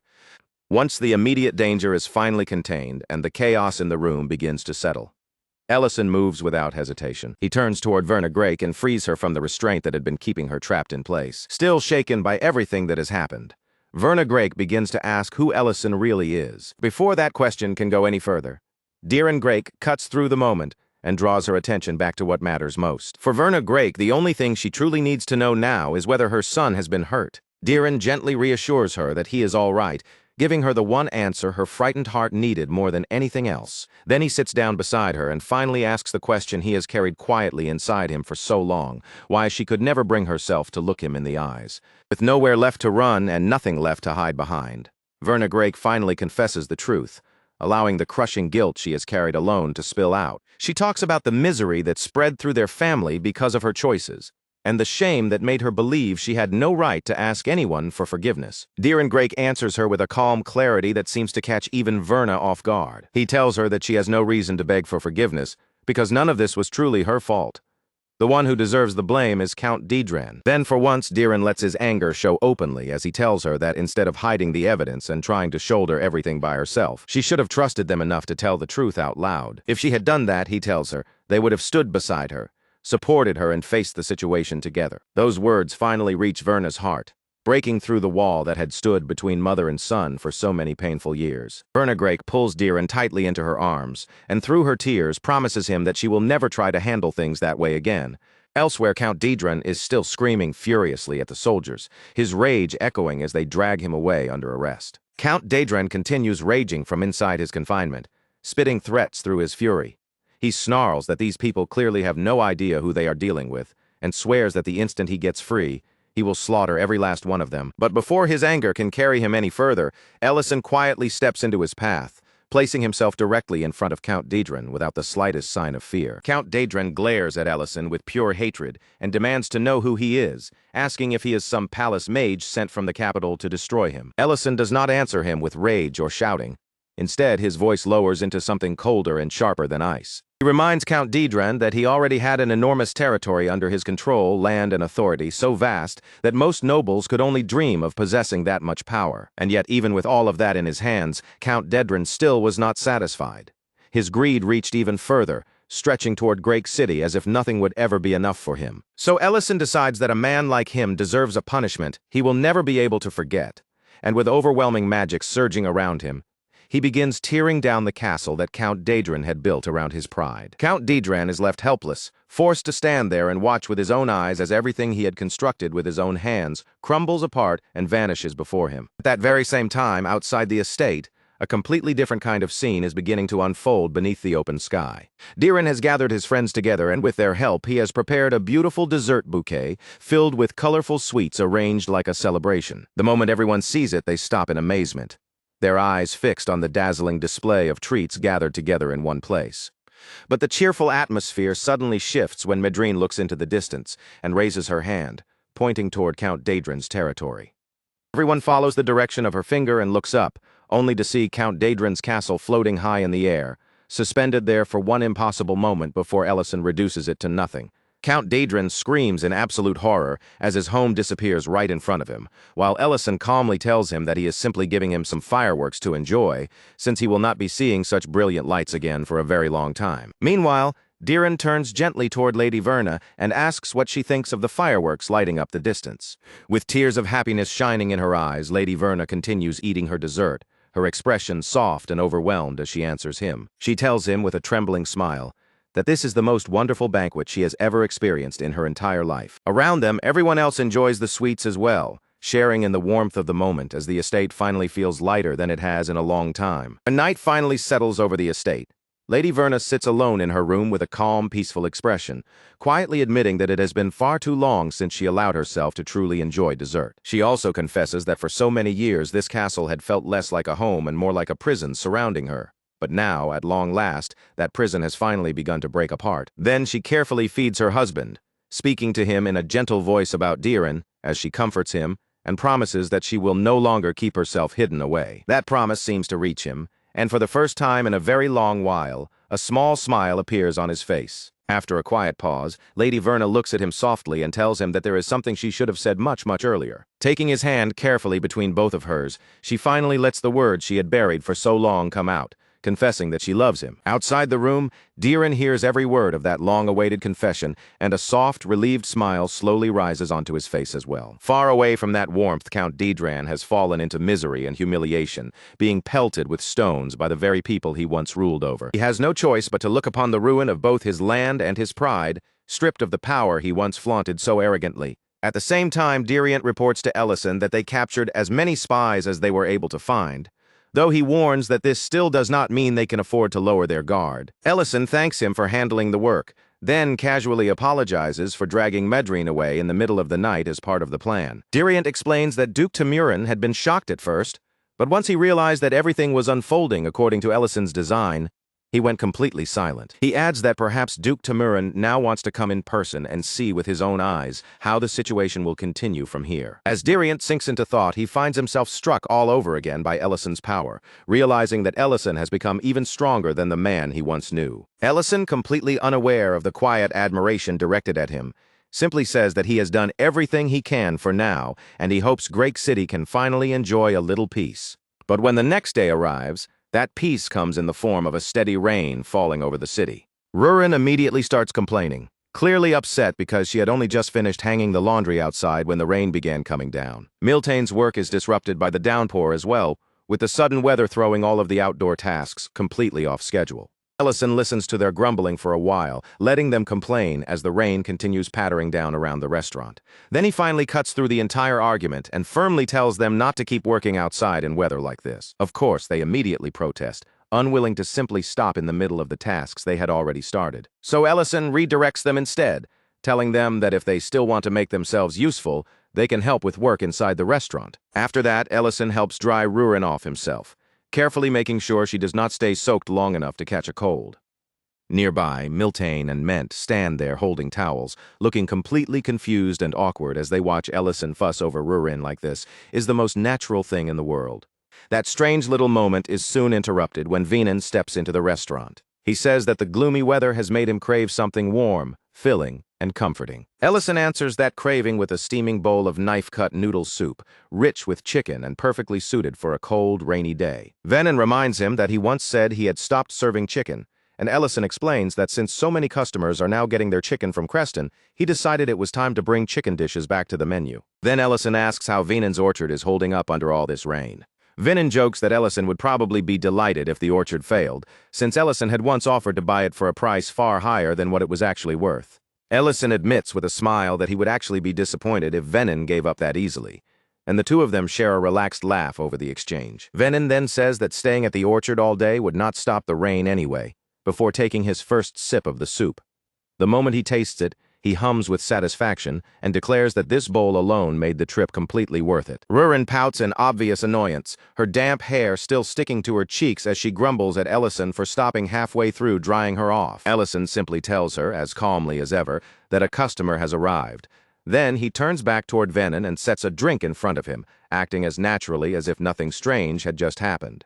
Venan quietly watches that familiar little exchange between Ellison and Rurin, taking in the way they speak to each other and move around one another with such unguarded ease. After a brief pause, Venan asks Ellison whether he has ever made a choice so painful that he wished, from the very bottom of his heart, he could turn back time and choose differently. Question lands with more weight than anyone expects, and for just a moment, Ellison goes still, his expression tightening as silence settles over him. Venan notices that small change immediately, quietly studying Ellison's face, as if he has caught a glimpse of something hidden beneath the surface. Then Venin assumes Ellison must not have a regret like that, saying he can tell from the relaxed and affectionate way Ellison behaves with his wife. Ellison cuts in right away and corrects him, making it very clear that Rurin is not his wife. With a strangely calm, distant look in his eyes, Venin begins talking about the girl he loved when he was young, the woman who remained in his heart for 30 long years. He says that no other woman ever managed to replace her, not even for a single moment. Hearing that, Ellison grows curious and asks whether Venin ever actually confessed his feelings to her. Venin admits that he never did. Back then, he had foolishly believed that because they had spent so much time together, they would naturally end up staying by each other's side. But time kept moving forward, and as the two of them grew older, she eventually began bringing up the subject of marriage. That was when Venin finally made up his mind. He decided to take her beyond the outskirts of the city and properly confess the feelings he had kept buried for so long. But the chance he had waited for all that time never actually came. On that very day, the moment he had hoped would change everything was shattered by the sudden dragon attack. Ellison's expression darkens as he realizes exactly which time Venin is talking about. It was the same period when Ellison himself was dragged into this world, right as the war against the dragons erupted. Venin continues in a low, heavy voice, sinking back into that memory as though the chaos of that day is still unfolding right in front of his eyes. He says that when the attack began, fear overtook him completely, and he ran away like a coward. After that day, he never saw her again. And now, 15 years later, he has finally caught a glimpse of her somewhere in the city. Ever since seeing her again, that single lost moment has been clawing at him, haunting him with even sharper pain than before. He confesses that he was too afraid to face her, so he stopped going out altogether, even though the longing to see her still hurts so much, he can barely bear it. Then Venin tells Ellison to treat his wife well while he still has the chance, so he will not end up carrying the same kind of regret for the rest of his life. Before Venin leaves, Ellison corrects him one more time, firmly reminding him that Rurin is not his wife. But once night settles over the restaurant and everything grows quiet, Ellison still finds his mind drifting back to Venin and the sorrow hidden behind that calm expression. He thinks about a man who has held on to the same love for 15 full human years, never letting go of the person he lost. And from a dragon's sense of time, that kind of waiting must feel almost like 150 years of longing. The next day, Ellison goes to Rain and asks her about Meal, the woman who had apparently become friendly with her not long ago. Rian tells him that Meal recently opened a repair shop in the city, but she also explains that Meal is carrying troubles of her own. When Ellison asks what kind of troubles she means, Ryan reveals something that completely catches him off guard. As it turns out, Meal is living with the exact same regret that has been tormenting Venin all this time. Ellison's curiosity sharpens at once, and he asks Ryan what she and Meal actually talked about when they met. Rian explains that when Meal first met her, she looked closely at Ryan's face and asked why Ryan did not seem to recognize her. Meal had looked genuinely puzzled, almost as though she had expected Ryan to know exactly who she was. So Ryan answered honestly, telling Meal that she had only recently settled in Great City together with her husband. That was when Meal slowly began to open her heart, admitting that long ago there had been someone she loved deeply.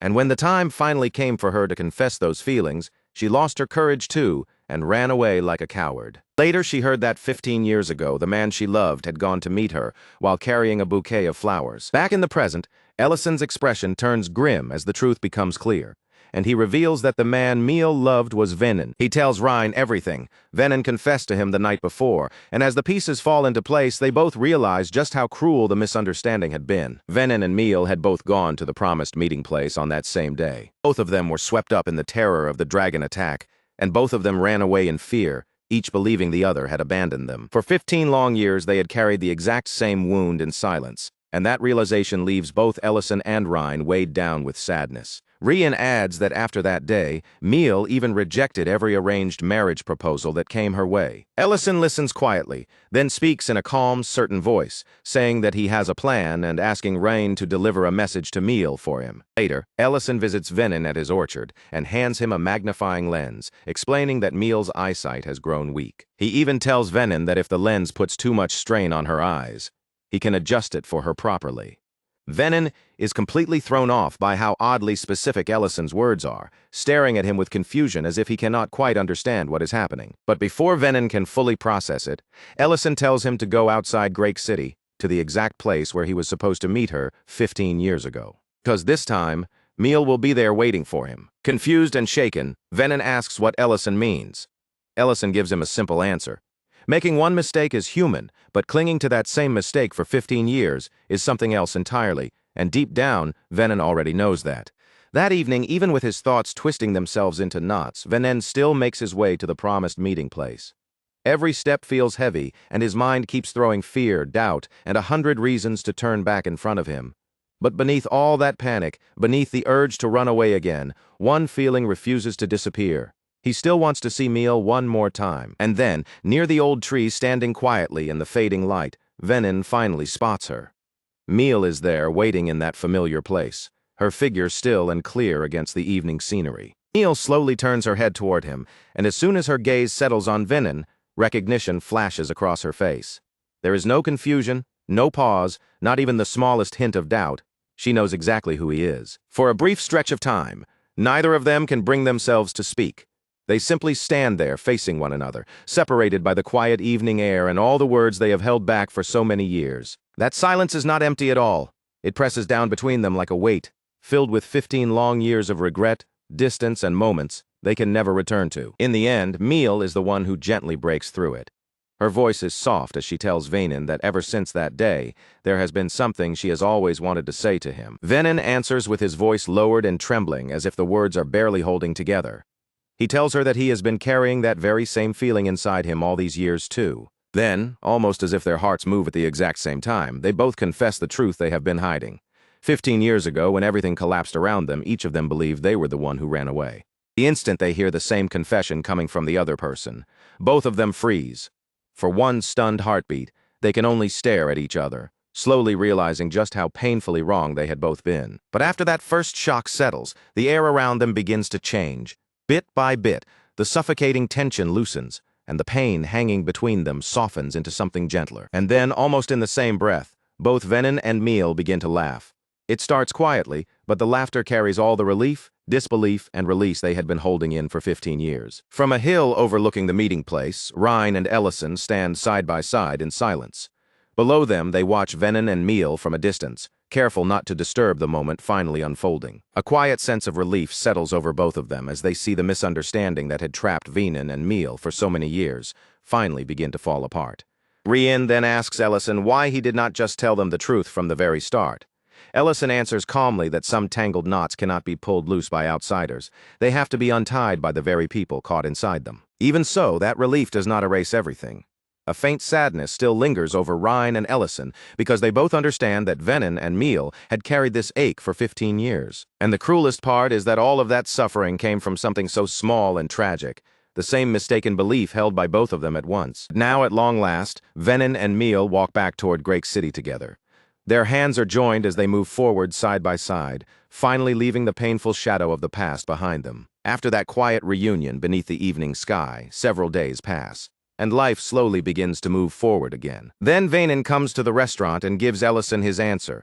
He has decided to sell the orchard to him. Ellison naturally does not take advantage of the situation. Without hesitation, he makes sure the payment is more than fair, offering Venin a generous price for the land. With that money in hand, Venin and Meal buy a home right in the heart of Great City. Not long after, they get married as well, finally choosing a new life together instead of continuing to live beneath old regret. Ellison is satisfied with the outcome too, because purchasing the orchard gives him exactly the land he needs for the dwarves and their future plans. Rurin, meanwhile, is more than pleased that the dwarves are now making their home inside her lair. Still, despite that happiness, she cannot help sulking a little, especially because Ellison still intends to keep staying at the restaurant, even though her lair has plenty of space for him. When Ellison notices that dissatisfied look on Rurin's face, he remembers what Venin once told him. So he tells her that once the construction is completely finished, he will live there with her. Those words hit Rurin like a sudden burst of sunlight breaking through the clouds. In an instant, her entire face brightens, and the gloom she had been carrying disappears almost completely. Ellison confirms it again, so she knows he means it. Then he adds that he may even build a passageway that connects the lair directly to the restaurant. The second Rurin hears that, her attitude changes completely. With sudden excitement in her voice, she declares that she is now extremely looking forward to the lair. Later on, Rurin sits across from Goltazar as the dwarf chief gives his report. According to him, the construction of the lair is already about 70% finished. Goltazar speaks with absolute confidence, assuring them that the dwarves will definitely complete the work before the next year arrives. As Ellison serves food to them, the conversation turns to just how difficult a project of this size really is. Gultazar then tells him sincerely that the dwarves could never fully repay him for giving them land and a chance to build a new village of their own. All around the restaurant, the room is full of life, with every table occupied and the warm glow of the place spreading from corner to corner. People chat over their meals, laugh loudly, tease each other across the tables, and enjoy the food in front of them. The whole restaurant is filled with a lively, comfortable noise that makes the space feel alive. As the evening deepens and the last traces of light outside slowly begin to fade, two more figures appear at the entrance. They look utterly drained, their bodies worn down as if they have been walking for far too long. Their faces and clothes are rough from travel, making it clear at a glance that the road here has not been kind to them. They are the wandering siblings, Linte and Mate, almost immediately.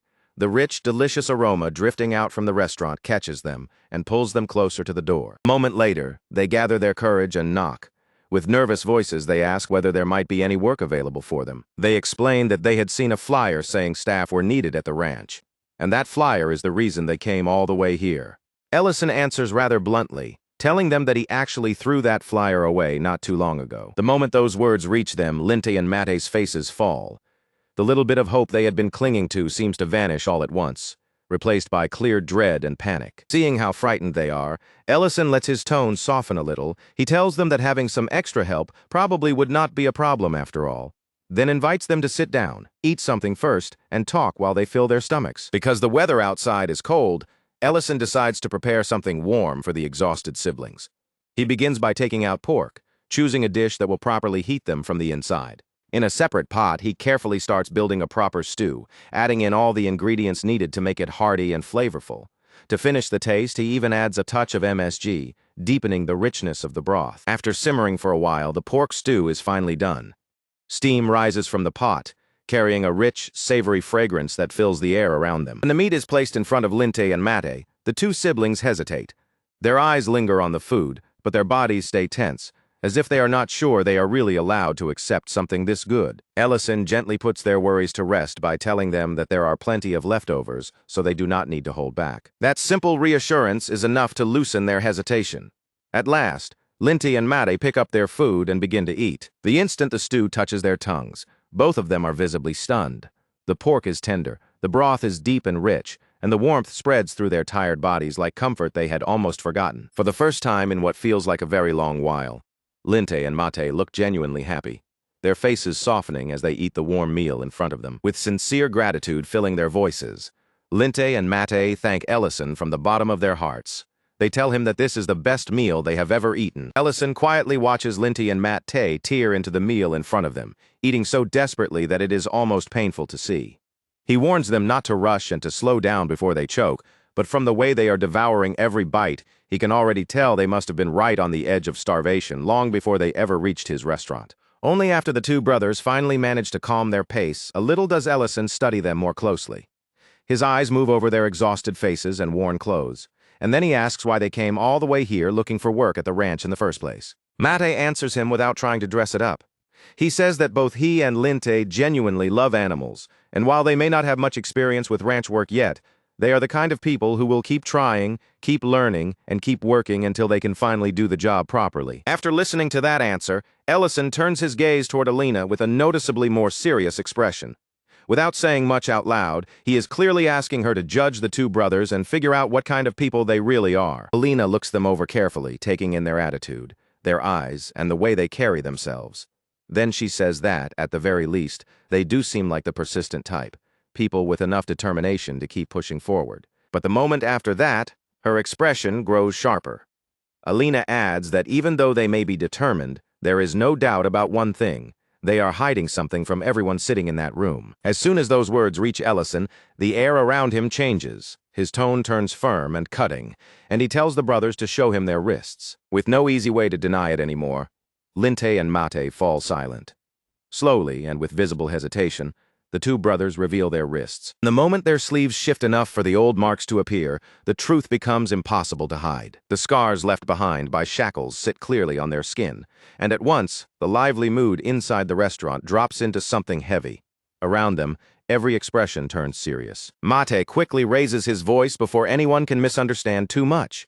He admits that yes, they were imprisoned, but he insists that it happened because of something he did for his brother. Then his shoulders sink, and he lowers his head in a deep apology for having lied to them. Right after that, Matt pushes himself up from his seat. From the look on his face, he has already decided that their chance at getting hired is gone for good. As Matt turns to leave the restaurant, Linte quickly moves to stop him, panic rising in his voice. Linte tells him that the people here do not seem heartless or cruel. If Mate would just stay and explain the truth properly, then maybe, just maybe, they might actually listen. But Matty is already too crushed by disappointment to let himself believe that. He says that no matter what reason he had at the time, the fact remains the same. A crime is still a crime. He refuses to stand there and dress up what he did with excuses, as if words could somehow make the past disappear. Even so, Matt does not hesitate when he admits one more thing.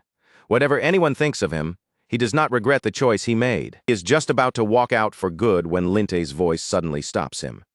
Linte asks why he would leave like that without even finishing the meal, still sitting in front of him. After the brothers leave, the scene settles back inside the restaurant, where the atmosphere is still carrying the weight of what just happened. Rurin looks over at Ellison, clearly unable to understand his decision, and asks why he simply let the brothers walk away instead of keeping them there. Ellison answers in a calm voice that it is obvious just by looking at them. Those two are carrying some kind of story behind them, but he also knows they are not ready to open up about it yet.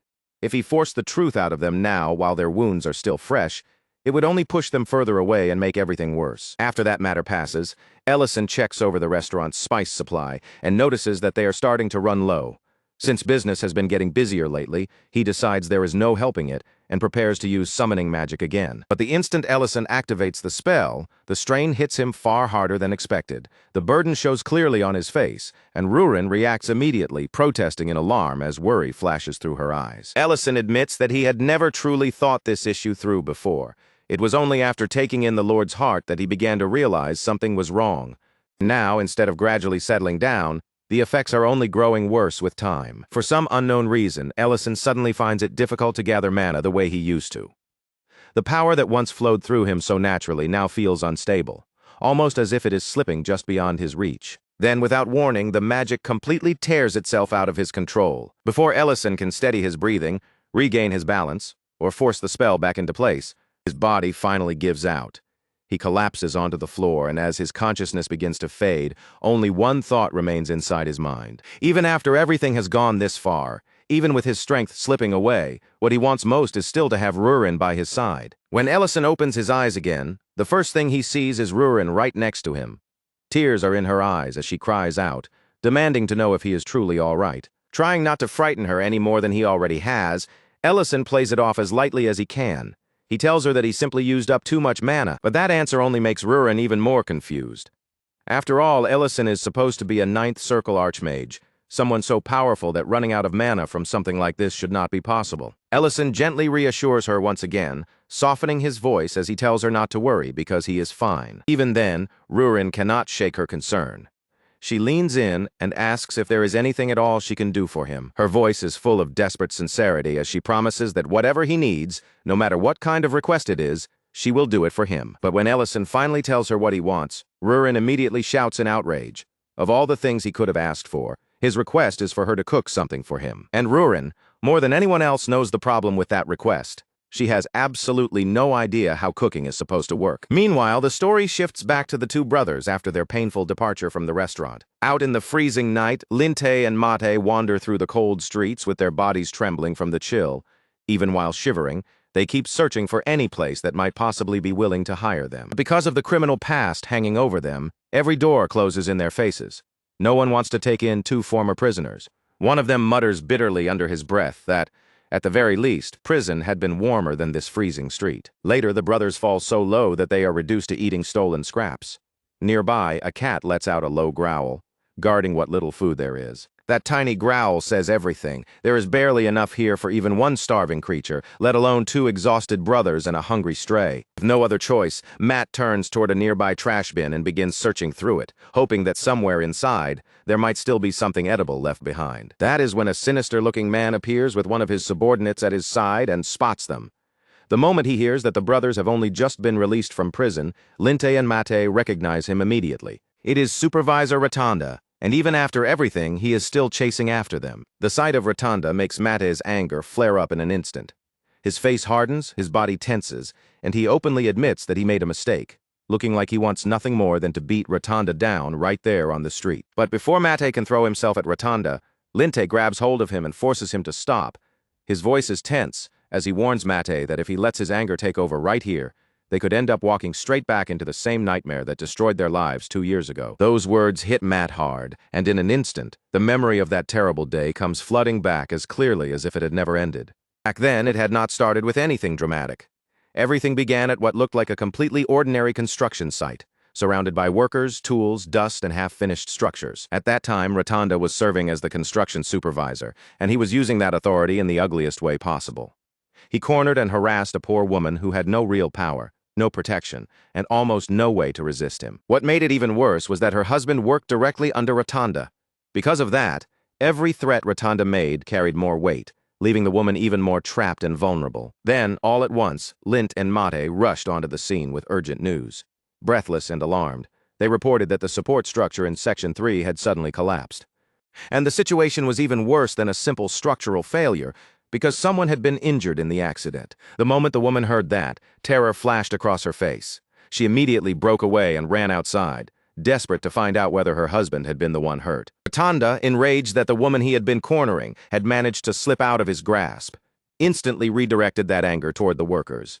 Without even trying to understand what had happened, he blamed them for the collapse. Mate refused to stay silent and argued back, insisting that they had built everything exactly according to the blueprint.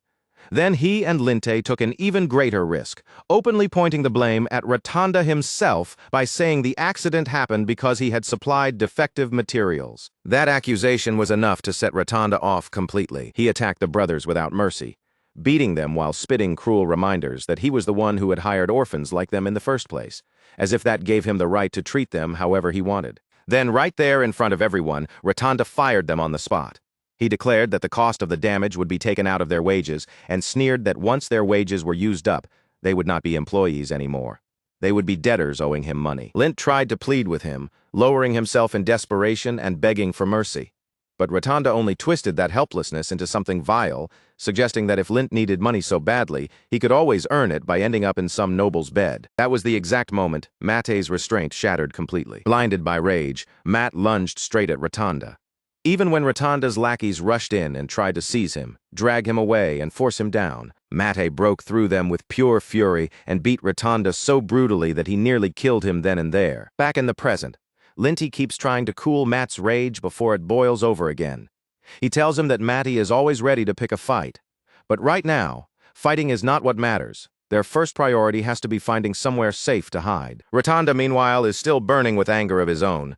The old humiliation of being beaten down by Mate twists inside him, turning into an ugly, desperate craving for revenge. With that hatred written across his face, he orders his men to drag the brothers out from wherever they are hiding and bring them straight to him. One of his subordinates hesitates and nervously warns him that starting trouble right now could be dangerous, especially since they no longer have Count Daedron's backing to protect them. Rotunda answers that warning with a slap across the man's face. Then he snarls that he does not need anyone's protection in order to do whatever he wants. But in the middle of that furious outburst, Rotunda's eyes suddenly catch sight of Elena walking in the direction of Ellison's restaurant. The moment his gaze lands on her, his expression shifts, and a new, filthy idea begins to flicker across his face. Without wasting a moment, Rotunda immediately orders his men to spread out and check the area, making sure no one else is nearby. Inside the restaurant, Ellison is focused on something entirely different. He sits there examining the ancient marble itself, studying it with a serious look. As he looks deeper into it, Ellison realizes the truth. This object is the reason he has been collapsing, because a portion of the ancient marble has already been absorbed into his own body. He had never intended for that to happen in the first place. But now that his mana has been drained so severely, Ellison understands that he may not have much of a choice left. He may need to absorb even more of it, even though he knows perfectly well that doing so will likely make the side effects even worse. Still, he decides that the process cannot be delayed for too long. Something with this much power will not settle inside his body instantly. So if he is going to do it, he needs to begin soon. For the moment, however, Ellison holds himself back. He decides to wait until Rurin brings him something to eat before taking that next dangerous step. He had honestly believed Rurin might be able to manage at least that much, especially after spending so many years beside him in the kitchen. But the strange sounds coming from inside make him wonder with growing concern whether he might actually starve before any edible food reaches him. Meanwhile, inside the kitchen, Rurin stands frozen on the verge of tears, staring down at the burnt disaster she has somehow created for Ellison. Panic spreads across her face as she looks at it more closely. If Ellison eats something like this in his weakened condition, she fears it might finish him off faster than the problem already hurting him. Rurin truly wants to take care of him properly. She wants to be useful to him, and even though it hurts her pride to admit that she cannot handle this by herself, she finally accepts that she has no other choice. She needs to find Elena and ask for help. But when Rurin tries to follow Elena's scent and realizes she cannot pick it up at all, her thoughts take a dangerously wild turn. For one moment, she nearly decides that if she cannot find Elena, she should just kidnap some random chef and force them to cook for Ellison instead. Then, all at once, Rurin stops herself. A painful realization strikes her so sharply that it cuts through even her panic. She is always depending on someone else. She cannot use healing magic, and she cannot cook either. And now, at the very moment, Ellison truly needs her. Rurin feels like there is nothing she can do for him with her own hands. That is when Ellison's words echo back through her mind, reminding her that in this world, not even a dragon can survive completely alone. This time, the truth behind those words sinks deep into her chest.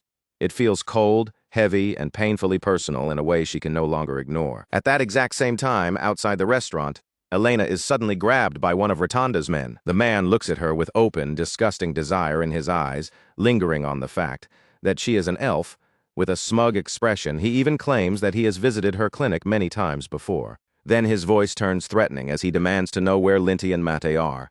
He warns Elena that if she refuses to cooperate, he will deal with her too. At first he assumes she might not even know the two brothers who were just released from prison. But Elena answers him calmly, without the slightest trace of fear, and says that she does know them. And then, without wasting even a single second on hesitation, Elena moves. Elena draws her magic together once more, and a pale light begins to gather around her as she faces the man without backing down. Her eyes stay steady, her expression firm, and even after being threatened, her answer remains exactly the same. She makes it clear that she has no intention of telling him anything. That refusal only drives him further over the edge. His face twists with fury, and without even bothering to restrain himself anymore, he launches forward, throwing his whole body into a reckless lunge straight after Elena. He looks ready to chase her down no matter how far she tries to run, but he barely gets the chance to move. Before he can close the distance, Matt suddenly bursts into the scene and slams his fist straight into the man's face, stopping him in his tracks. With that single punch, Matt loses any chance of staying hidden. The moment he strikes, his cover is blown completely, and he has no choice but to step out into the open. Mate turns toward Linte and apologizes for jumping in so suddenly, but his brother is already prepared. Linte grips a wooden stick tightly in both hands, his body tense and ready, standing as if he has already decided to fight beside him. Even though the situation is growing more dangerous by the second, Mate still tries to force a little humor into his voice as he glances at his brother. He tells Linty that if there is one bright side to making a choice like this, it is that they might at least have a way to stay warm through the coming winter, even if that warmth comes from whatever punishment is waiting for them afterward. Elena stares at them in surprise, unable to understand why the brothers would come back when they had a chance to run. But Linte does not waste time explaining. He urges her to get away, warning her that this man's hatred has always been directed at them, not at her. Mate's anger is burning just as fiercely, because Ratanda did not stop at chasing the brothers.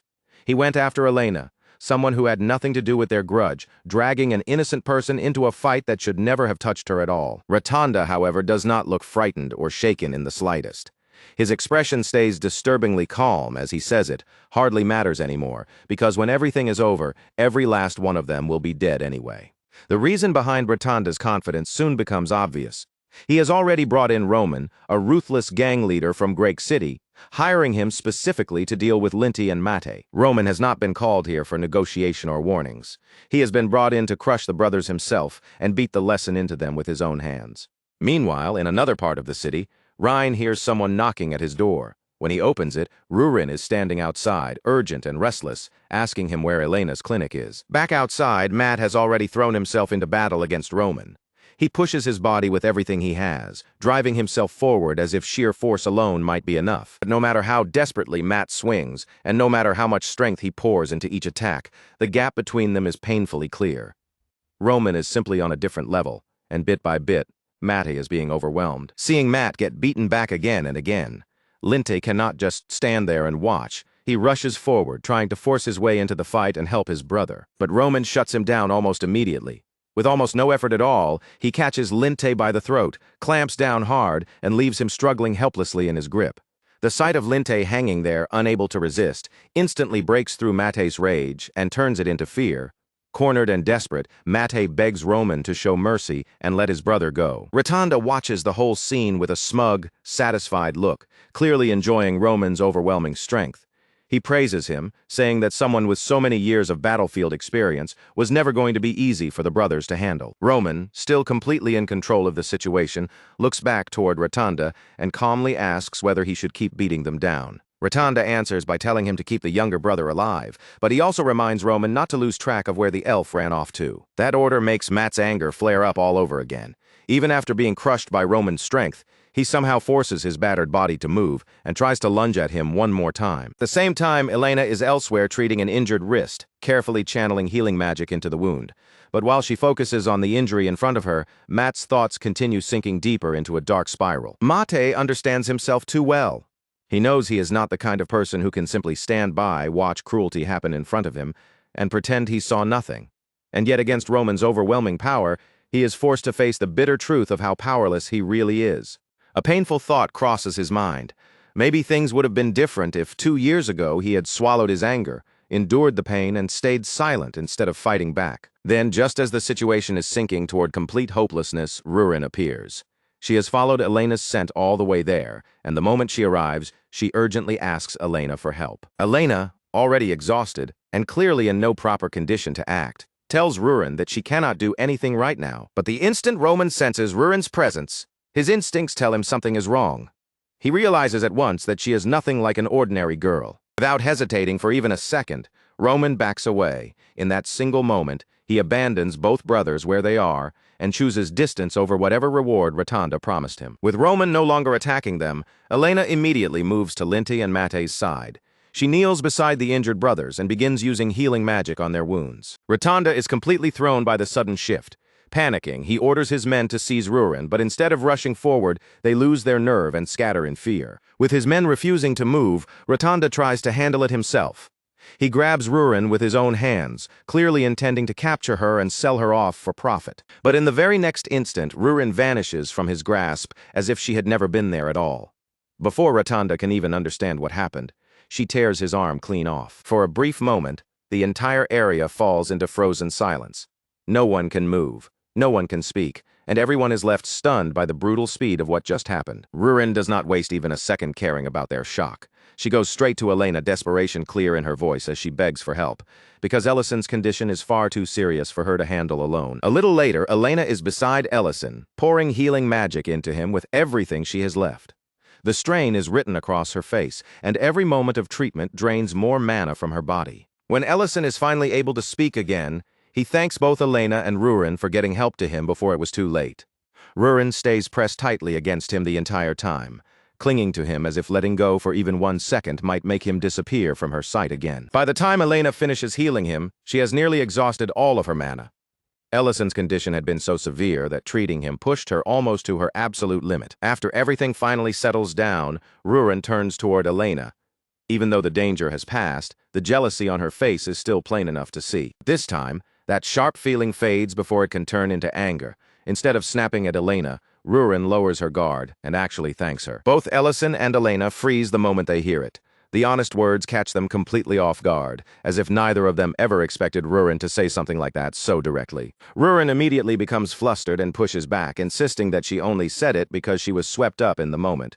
She quickly adds that it definitely does not mean she was trying to be genuinely nice. Once the immediate chaos has passed, and the situation settles, Ellison calls Linte and Mate inside. Mate lowers his head and sincerely thanks them for saving both him and Linte, but Ellison calmly turns those words back around, saying that if anything, he is the one who should be thanking them. From Ellison's point of view, the brothers were the ones who stepped in and protected Elena when she was in danger. Linte explains that Elena was only dragged into the situation because Rotunda had been targeting them from the beginning.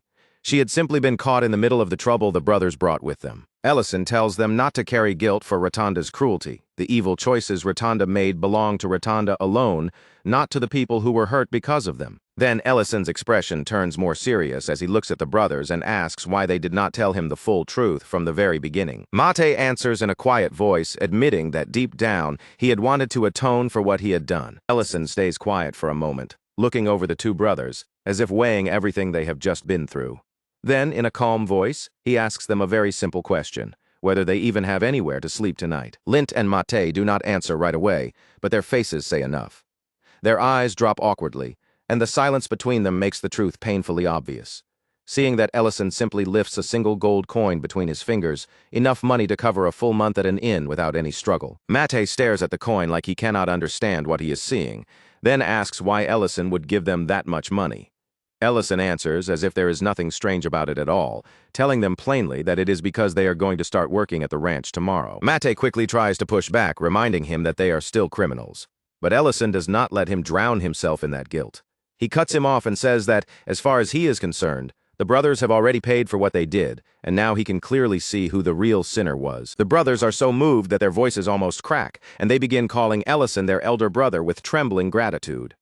Ellison immediately stiffens in embarrassment and stops them right there, telling them that if they need to call him anything, he would much rather they call him manager. By the following day, Linte and Mate are already at the ranch, standing there with their sleeves rolled up and their bodies ready for work, as if they are determined not to waste the chance they have been given. As soon as they arrive, they greet Miltine with stiff sincerity, calling her senior with the kind of respect that makes it clear they are trying their best to start off properly. Miltine tries to keep her reaction under control, but being addressed that way clearly pleases her more than she wants to admit.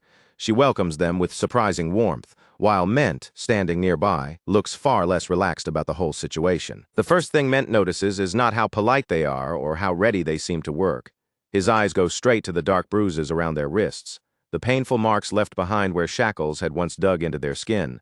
Ment speaks bluntly, saying that even if Ellison was the one who gave them the final approval, he still cannot trust them so easily just yet. But in the same rough, honest tone, he adds that he also intends to give Rotunda a proper beating someday. That unexpected remark catches Matt off guard in the best way. The tension on his face eases little by little, and for the first time in that moment, a small smile appears. Meanwhile, Ellison continues turning his attention back to the ancient marble, carefully working with the mysterious object as he tries to understand and control what is happening inside him. As he senses the flow within his body gradually calming, a quiet relief settles over him. The mana that had been unstable for so long is finally beginning to steady again, and beyond that, something even more important is drawing near. The moment he has been waiting for is almost here, with only a few days left before it arrives. But then Ellison's attention drifts away from the ancient marble and toward Rurin. She has been acting oddly for a while now, quietly watching the customers, so he asks her what she is doing. At the same time, Ellison notices just how much the restaurant has changed. It is far busier than before, the tables packed with people he does not even recognize anymore, and the lively noise filling the room makes the whole place feel almost unfamiliar, even with all those new customers sitting right in front of him. However, the biggest mystery to Ellison is still Rurin herself. He cannot figure out what is going on inside her head. In truth, Rurin's eyes are fixed on the women wearing jewelry. She watches the ornaments catch the light, and quietly asks why people bother putting such shiny things on their bodies in the first place. Ellison explains it simply, telling her that people wear jewelry because they find it beautiful. Then he reminds her that dragon lairs are often filled with treasure for much the same reason. Rurin's expression dims a little at that. In a softer voice, she answers that her mother's lair was never like that at all. Noticing the faint sadness hidden beneath her words, Ellison gently asks whether she would want jewelry of her own if someone gave it to her as a gift. Then Rurin watches as Miel receives a necklace from Bana, her eyes following the little exchange closely. After a moment, she admits that the whole idea leaves her strangely confused, as if she cannot quite understand the emotion behind receiving something like that. Before Ellison can ask anything further or let that quiet conversation settle between them, Diran suddenly cuts in from nearby, calling out to Ellison and pulling his attention away. He says he has brought good news, and the brightness in his voice is clear enough that Ellison immediately turns to listen. Once they sit down together with the restaurant's lively noise flowing around them in the background, Diran reveals the news. Rotunda has finally been arrested, and not just for one crime, but for a long list of offenses that have caught up to him at last. Make things even worse for Rotunda, the people who once followed him eventually turned against him. His own men chose to testify, exposing the things he had done. Diran also explains that Count Didran had been the one true source of authority, shielding Rotunda from the shadows all this time. But even while delivering that good news, Diran looks exhausted. Every time they think the trouble has finally ended, Another one of Count Dedron's old followers seems to crawl out from somewhere and create a new problem. Ellison places a burger in front of him and praises him for handling everything so well. After that, Deeren asks whether Ellison will be free 3 days from now, and for Deeren's sake, Ellison agrees. Then Ellison leans in closer, lowering his voice as he quietly whispers something into Deeren's ear. The reaction is immediate. Deeren's tired expression brightens in an instant, and without the slightest hesitation, he declares that he will absolutely take part. 3 days later, Ellison sits in a dimly lit room facing the dwarf chief across the shadowy space. The dwarf chief begins to speak, but Ellison raises one hand to stop him. Before discussing anything else, he says he wants to examine the item first. The dwarf chief hands it over, and the moment Ellison inspects it, his judgment comes without hesitation. The item is perfect. As thanks and payment for their work, Ellison gives the dwarves a massive container packed full of sausages and beer. Then he brings up one more thing, asking whether they would be willing to join the event as well. The dwarf chief politely refuses, explaining that they have now entered the final stage of construction. Because of that, even if the dwarves wanted to attend, they simply cannot afford to spare any time away from the work. After that, the focus shifts over to Rain, who can barely contain his excitement at the thought of joining whatever strange event Ellison is preparing at the restaurant. He even goes around inviting the ranch staff too, making sure they are not left out of the fun. With people moving in and out, and the restaurant growing louder and more crowded by the minute, Ruren finally steps outside, looks over the noisy commotion, and asks what this event is even supposed to be. Ellison begins by thanking everyone for coming. Then, instead of answering Ruren in a private explanation, he announces the name of the restaurant's special event for the day, a quiz called, "What Did You Put in My Mouth?"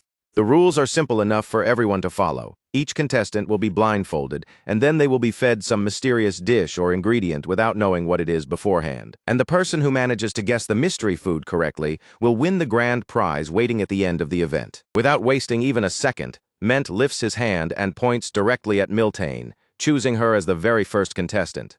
The instant she realizes all eyes have landed on her, Miltane's body goes stiff, and suspicion spreads across her face, as though she is already questioning whether anything Ellison is about to feed her can honestly be called edible. Ellison responds to that uneasy look right away, not sounding bothered in the slightest.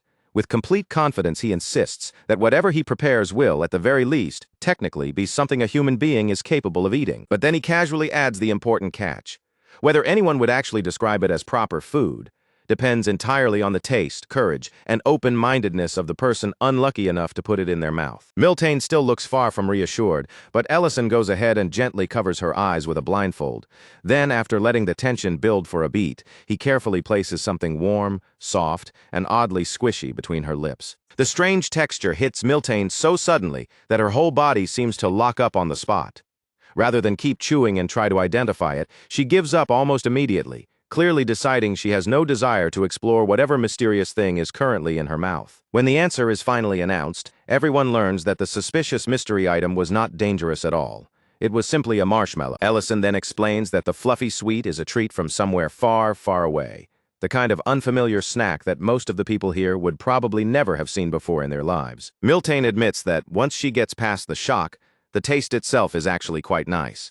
Still, she cannot help adding that eating something sweet, while her eyes are covered, makes the whole experience feel strangely ominous, almost like some kind of curse. After that, Creston steps forward with overwhelming confidence, his posture straight and his expression full of pride.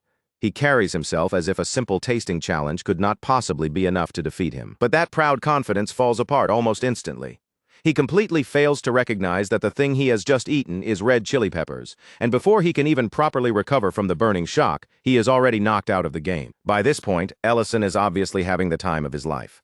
A pleased, almost mischievous look settles on his face, like someone who had planned every bit of the confusion and is now enjoying the results exactly as intended. Then, at last, Ellison shifts his attention toward Ruren.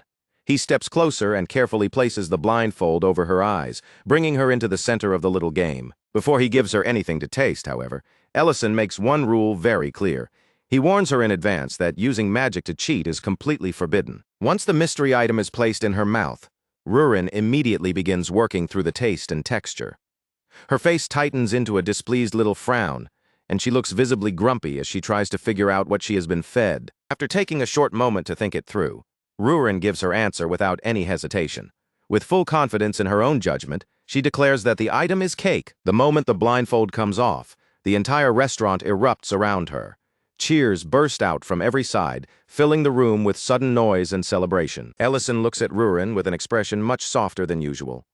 His voice lowers into something warm and gentle as he tells her, simply and sincerely, "Happy birthday." Rurin turns her head, and only then does she truly take in the scene before her. The whole restaurant has gathered together, everyone there for the same reason, all of them celebrating her. Ellison then admits that, to be honest, he had been almost certain Rurin would notice what they were doing and figure out that everyone was preparing a surprise birthday party for her. But after seeing the way she reacted, he dryly adds that he may have overestimated her a little too much. Rurin slowly looks around the restaurant, taking in all the smiling faces gathered around her. Almost as if she still cannot fully believe it, she asks whether everyone really came together just to celebrate her birthday. Ellison then casually remarks to Elena that Rurin might even be grateful that she came. But the instant those words leave his mouth, Rurin's mood visibly sharpens, her expression bristling in response. She snaps back right away, making it very clear that she has absolutely no intention of thanking him for anything. Not even a little. Ellison does not seem even slightly surprised by her outburst and simply lets it pass. Instead, he produces a small box and tells her that since she guessed the answer correctly, she has earned the reward. When Ellison opens the box, the prize inside is revealed, a beautifully made earring, carefully crafted by the dwarves with delicate workmanship. Rurin does not hesitate for even a moment. Right there on the spot, she uses magic to pierce her ear, puts the earring on immediately, and then turns toward Ellison asking him how it looks. Ellison answers in the most casual way possible, simply saying that it looks fine. But as Rurin remembers the necklace Miel received from her husband, something quiet and important finally begins to click inside her. A real smile slowly spreads across Rurin's face. She admits that the earring truly is beautiful, because now, for the first time, she finally understands what it feels like to receive a gift from someone. After that tender moment passes, the quiz begins once again. This time, Rhine and Mate both fail so badly and so dramatically that their mistakes end up becoming part of the entertainment for everyone watching. When the game finally starts to wind down, the crowd naturally gathers around the birthday cake. The chaotic excitement settles into something warmer, softer, and much more like a true celebration. Once the birthday party finally comes to an end, Rurin speaks quietly. She says this is the first birthday in her entire life where so many people have ever gathered around her. Ellison replies that since this is her final birthday before she comes of age, it should become a memory worth keeping. Something good enough for her to look back on later. A little later, they notice snow beginning to drift down outside the restaurant. Seeing the flakes fall through the night, Ellison suggests that the two of them step outside together for a while. Out on the terrace, Ellison and Rurin sit side by side, each holding a cup of coffee in their hands. In the cold, quiet air, they simply watch the snow float down in front of them. As the white flakes continue to fall and settle around them, both of them reflect on how strange it feels. Somehow, an entire year has already passed since the day they first came to this place. Ellison says that for Rurin, 1 year probably feels like almost nothing at all. But for a human, he explains, a single year is not something small or meaningless. Rurin reminds him that his situation is no longer completely ordinary either. After all, he absorbed part of the Lord's heart, and because of that, he is not exactly the same as a normal human anymore. Ellison answers calmly that he still does not know whether that will truly extend his life. Since he only absorbed part of the heart and not the whole thing, even he cannot be sure what effect it will have. Just then, a shooting star cuts across the dark sky above them. Ellison notices it and quickly tells Rurin to make a wish before the brief streak of light vanishes. In a soft voice, Rurin says she already has a wish, to remain by his side just a little longer. But when Ellison asks what she wished for, she refuses to tell him. Noticing the serious look on her face, Ellison lightly teases her, saying it sounds like the kind of wish he might want too. Rurin avoids giving him a real answer and instead tells him to hurry up and make his own wish. Far away from that peaceful terrace, inside the Black Dragon Shrine, Luhad storms in with anger clear on his face. He confronts his uncle Dehegma, who remains seated upon the throne. Luhad complains bitterly that allowing a human to walk free like this is nothing less than a disgrace to the entire Black Dragon clan. Dehegma stays composed, not rising to meet Luhad's anger.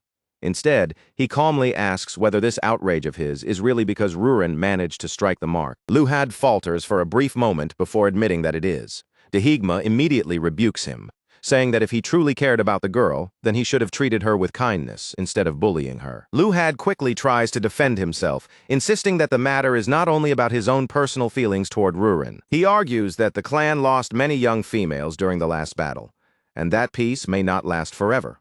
In his view, They cannot continue relying on an old promise as though it will protect the black dragons for all time. Dehigma warns him not to underestimate that human. He also reminds Luhad that if the clan breaks its promises, the shame will leave a lasting stain on the name of the Black Dragons. Luhad acts as though he accepts the rule, saying he will obey as long as everything is properly justified on the surface.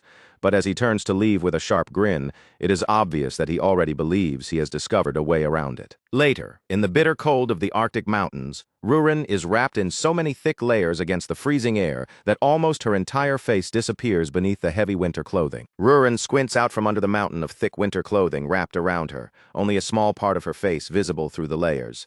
Then she turns toward Ellison with a completely baffled expression, clearly unable to understand why they would travel all the way out to a frozen wasteland like this. Ellison, on the other hand, looks nothing like someone suffering from the cold. His eyes are practically sparkling with excitement as he explains that they came here to hunt for rare mushrooms. Rurin just stares at him, even more confused than before, silently wondering what sort of mushroom could possibly be worth dragging them into these icy mountains. Ellison quickly makes it clear that these are not the kind of mushrooms anyone can casually pick up in the forest. They are extremely rare, painfully difficult to locate, and if he manages to get his hands on them, they could be sold for an incredible amount of money. He then thinks back to a story he once heard about a group of nomads who had somehow managed to find these hidden mushrooms by using pigs, letting the animals sniff them out from beneath the ground. And the part that really stuck in Ellison's mind was what happened afterward. Those same nomads sold the mushrooms for such outrageously high prices that just remembering the story is enough to make his face brighten with greed and excitement. When Rurin asks how he plans to find something buried so well, Ellison admits that the mushrooms are not completely impossible to track. According to what he knows, they have a very distinct scent. The real problem is where they grow. These mushrooms stay hidden underground, buried beneath the surface where ordinary eyes cannot spot them, making a normal search almost hopeless from the start. That is exactly why Ellison brought Rurin along and needs to rely on her dragon senses. Rurin lets out a weary sigh, looking like she has once again been dragged into one of his strange schemes. But despite her obvious reluctance, she eventually agrees to help. At that very moment, a sharp howl suddenly slices through the freezing mountain air, breaking the silence around them in an instant. Ellison and Rurin turn toward the direction of the sound, and there, farther ahead through the cold landscape, they spot a group of goblins gathered together. Those goblins are closing in around a massive mutated cat, attacking it dangerously close to the edge of a steep cliff. The goblins keep thrusting their spears at the creature again and again, pressing the assault without mercy. The huge cat trembles under the attacks, letting out painful cries as its strength begins to drain away. From the way the creature staggers, sways, and struggles just to keep itself standing, it is painfully clear that it is already at its limit, and only moments away from collapsing for good. Then, all at once, a red flash cuts across the battlefield. The strike slices into the cat's leg, and the massive creature finally loses its balance, crashing heavily down onto the ground. The goblins immediately prepare to move in, ready to take advantage of the fallen creature and finish it off before it can recover. But before they can land the final blow, Ellison steps straight into their path, placing himself directly between the goblins and the wounded cat. He raises a magical shield in front of his body, blocking the way like a solid wall. Then he declares that he does not care what reason they have for fighting, because this battle ends right here. The goblins barely have time to steady themselves, or decide whether they should turn their weapons on Ellison next, because in the next moment, Rurin fixes them with a cold, crushing glare. The kind of stare that drains whatever courage they had left in their bodies. The effect is immediate. The goblins drop their weapons right where they stand and run for their lives without even daring to look back, leaving the wounded cat behind in stunned quiet. Ellison glances over at Rurin and points out that the goblins definitely did not flee because they were afraid of him. But this time, even with that praise sitting right in front of her, Rurin does not puff herself up. She simply says she has more dignity than that. The giant cat slowly forces itself back onto its feet, still injured but moving again. Then it begins approaching them with a strange look on its face, one that still carries just enough hostility to make the situation feel uncertain. Before Ellison or Rurin can decide how to respond, the cat suddenly drops flat against the ground. Its tail starts wagging back and forth, completely ruining the threatening impression it had been giving off only seconds earlier. Watching the huge creature act so desperate and needy, Ellison cannot help being reminded of Diren back at the restaurant, begging him with that same intense energy to be accepted as his disciple. Since Ellison has no way of understanding what the cat is trying to communicate, he asks Rurin to translate for him. With clear reluctance in her voice, Rurin explains that the creature is thanking them for saving its life and wants to repay the favor. The giant cat looks up at Ellison with bright, shining eyes, waiting eagerly for his answer like it is ready to do anything. Ellison quietly repeats the idea of repayment to himself, and his mind immediately starts turning. Sometime later, Ellison and Rurin are seated at a round table quietly watching as two cats play together nearby, turning the whole situation into a strangely peaceful scene. Rurin looks at the unusual sight in front of her, then turns her attention back to Ellison and asks what he is actually expecting to gain from this strange encounter. Ellison explains that this is just a precaution. If his guess turns out to be correct, then the cat may be able to help them find the very treasure they came to these mountains looking for in the first place. And sure enough, not long afterward, the cat returns with its head held proudly, carrying a pile of something as if it has successfully completed an important mission. The moment the odor reaches them, Rurin immediately clamps a hand over her nose, her face twisting in disgust. She asks what kind of so-called treasure could possibly smell that awful. Ellison, however, recognizes what the cat brought back at once. That foul-smelling pile is exactly what they were searching for, the rare mushrooms he came all this way to find. Meanwhile, somewhere far away, in a place that looks more like the aftermath of a battlefield than a proper meeting site, Luhad arrives with irritation written clearly across his face and demands to know what is going on. One by one, several black dragons appear before him. Darba, Tal, and Longhaired arrive first, followed soon after by Nekwu and Hoven, gathering together in that ruined-looking place. Luhad wastes no time stating his purpose. No matter what anyone else says, he declares that he intends to bring Rurin back to the sacred land. Nekwu, being exactly the sort of person who enjoys stirring up trouble, immediately turns the situation into a joke. He comments that Luhad sounds less like he is acting for the clan and more like he is trying to claim a mate. After all, Nekwu points out, Rurin is currently living together with a human mage named Ellison, and he makes sure to say that detail clearly enough for everyone to hear. The second Ellison's name is spoken, Luhad's jaw clenches tight. His expression hardens, and the anger he had been trying to contain becomes even more obvious on his face. He insists that Rurin will be taken back no matter what kind of connection she has formed with a human, and no matter what promise may have been made to that human in the past. Luhad then claims that Elder Mididana has already given permission for them to act, as long as they can create a proper reason that justifies their move. Darba, who is clearly the more cautious and level-headed one among them, warns Luhad that attacking humans is forbidden under the treaty. That rule, he reminds them, exists specifically to protect human lives. He explains that there is only one real exception to that restriction, if a human had killed dragons. And in Ellison's case, Darba points out, that condition obviously does not apply. No matter how powerful Ellison might be, he is still human. And because of that simple fact, the treaty should place him outside the reach of the Black Dragons. Even with that said, Darba still looks uneasy. He admits that although Ellison is clearly strong, it is hard for him to imagine that a human could genuinely be capable of harming a dragon. Before the discussion has the chance to continue and grow even more tense, a sudden voice cuts into the conversation from inside an iron cage. The one speaking is Gerd, a red dragon who has been imprisoned for some time. From behind the bars, he offers to help them, saying he knows another red dragon near Drake City who could become useful to their plan. Back with Ellison, his face is practically shining with excitement as he looks at what the cat managed to dig up and bring back for them. The pile lying before him is exactly what he had been hoping to find from the beginning. These are truffles. Rurin, however, is still completely unmoved by their value. To her, the terrible smell is all that matters, and without the slightest hesitation, she tosses the entire pile away. Ellison nearly launches himself forward the moment he sees what Rurin is about to do, his eyes going wide in sheer panic. To her, it may just be a smelly pile of mushrooms, but in Ellison's mind, he is already adding up the value, imagining the profit, and seeing all the new opportunities these rare finds could open up for them. At this point, Ellison has no doubt left at all. This is not just some fortunate little discovery they happen to stumble into it. It is a massive opportunity, the kind of find that could change everything if handled correctly. Ellison turns to Rurin and asks her to translate the cat's words once again. He wants her to explain that he is genuinely thankful, but that he cannot just accept something this valuable for free, especially when these mushrooms might become an important specialty product for them in the future. Rurin relays the message, though her expression makes it clear she is not exactly happy about being used as an interpreter. Ellison then lays out his idea more plainly, saying that the dragon lair needs a proper guardian, and this giant cat could be the perfect one to take on that duty. Rurin reacts immediately, her displeasure showing all over her face.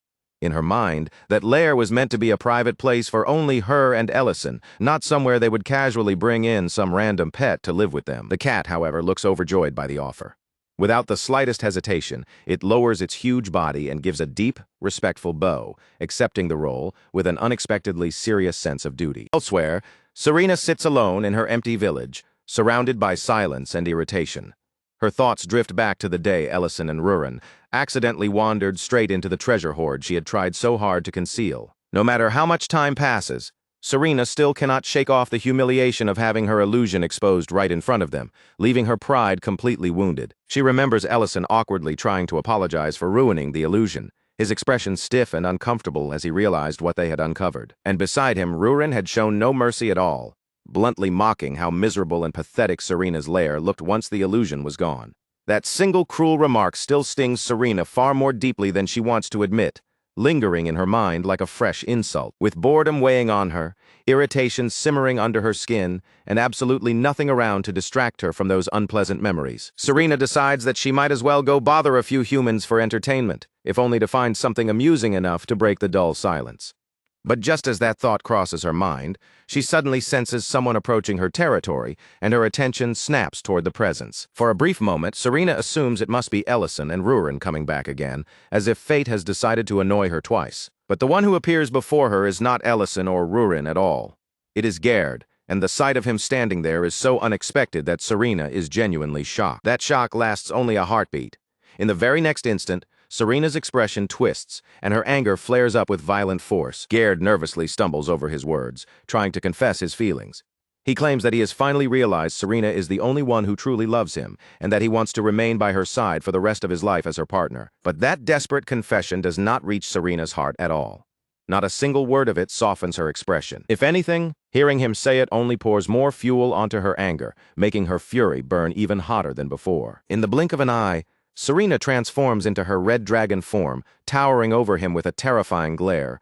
Her voice thunders down as she demands to know exactly when he became delusional enough to believe such nonsense. The entire situation begins with a betrayal so rotten that Serena's rage can no longer be contained. She demands to know when Gerd decided to cross that line. Was it when he vanished without saying a word, or when he helped raid a human village and abduct women? By now, the answer almost does not matter anymore. Serena roars at him and calls him exactly what she believes he is: trash. But Gerd only grins in response, looking almost satisfied that she has finally understood the truth. Then, without any warning at all, the ceiling above Serena suddenly gives way and collapses inward. Gerd's grin spreads wider as he announces that the moment they have been waiting for has finally arrived. 3 dragon heads burst through the shattered stone overhead, crashing into the lair with overwhelming force, as if they had come fully prepared to turn the place into a battlefield. The attack begins immediately, without giving Serena even a second to properly gather herself. Inside what should have been her own nest, Serena finds herself trapped with broken stone, roaring enemies, and spreading destruction closing in from every side. 4 enemies press toward her at once, surrounding her so tightly that she has almost no space left to move or escape. Seeing her cornered, Gerd smirks with cruel confidence and tells her that as long as she stays quiet, no one will ever know what happened in this place. Then he casts a spell, and a glowing magic circle snaps into place around Serena's neck, tightening like a collar made of pure magical restraint. Serena screams as the pain tears through her, but her fury is even stronger than the spell. Through sheer raw power, she shatters the restraint apart and curses Gerd for daring to use such cheap, pathetic magic against her. But before Serena can turn that rage into a counterattack, Luhad, who has been hiding behind her, strikes without mercy. A brutal attack erupts, and a sharp flash of violet light tears violently through the air. Far away from Serena's ambush in the dwarves' village, Gultazar stands frozen in complete confusion as he stares at the enormous creature Ellison has brought with him. Ellison introduces the massive creature with a calm, casual attitude, as though bringing something like this along is completely normal.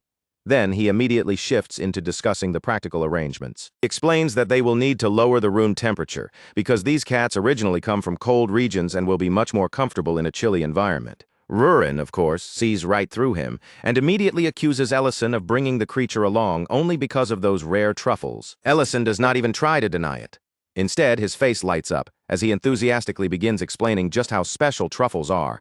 insisting that their aroma and flavor are unlike anything people in this world have ever tasted. Before long, Ellison prepares an entire feast so everyone can try dishes made with the precious mushrooms and judge the flavor for themselves. Once the tasting begins, the reactions around the room are anything but unified. Some people look as if they have just experienced something magical, completely captivated by the taste, while others stare at their plates like they have been personally insulted by the flavor. Rurin loudly declares that the taste is absolutely unbearable, making her disgust impossible to miss, and even Ment ends up pulling a face after trying it. For the first time in quite a while, Ellison's confidence begins to shake. He realizes that maybe truffles are not the kind of ingredient people would happily eat every single day. For now, he decides it may be wiser to save them for special occasions, instead of treating them like an ordinary ingredient for everyday meals. Back at Serena's lair, the situation has already descended into complete chaos, with the attack leaving the entire place in ruins. Even though Serena is badly wounded, she manages to gather enough strength at the very last second to cast an instantaneous teleport spell, vanishing from the lair before her attackers can finish her off. Her precise escape catches the attackers completely off guard, and they curse her for slipping away. Gerd stammers out excuses, calling it nothing more than a small miscalculation, while Nekwu laughs and says it does not matter because Serena will not be able to hide for long. Nekwu has already traced the magical residue left behind by Serena's teleportation, and the trail points clearly in one direction, straight toward Great City. The group begins considering their next move, noting that Serena cannot simply teleport all the way to the sacred land from where she is anyway. Because Serena had already placed herself outside the Red Dragon tribe, that path was now completely closed to her. No matter where she turned, there was no place waiting for her among them, and no corner of that tribe where she could still truly belong. Even Gerd, a man who normally looked at others with icy arrogance and barely bothered to hide his contempt, found himself unable to keep his expression perfectly cold.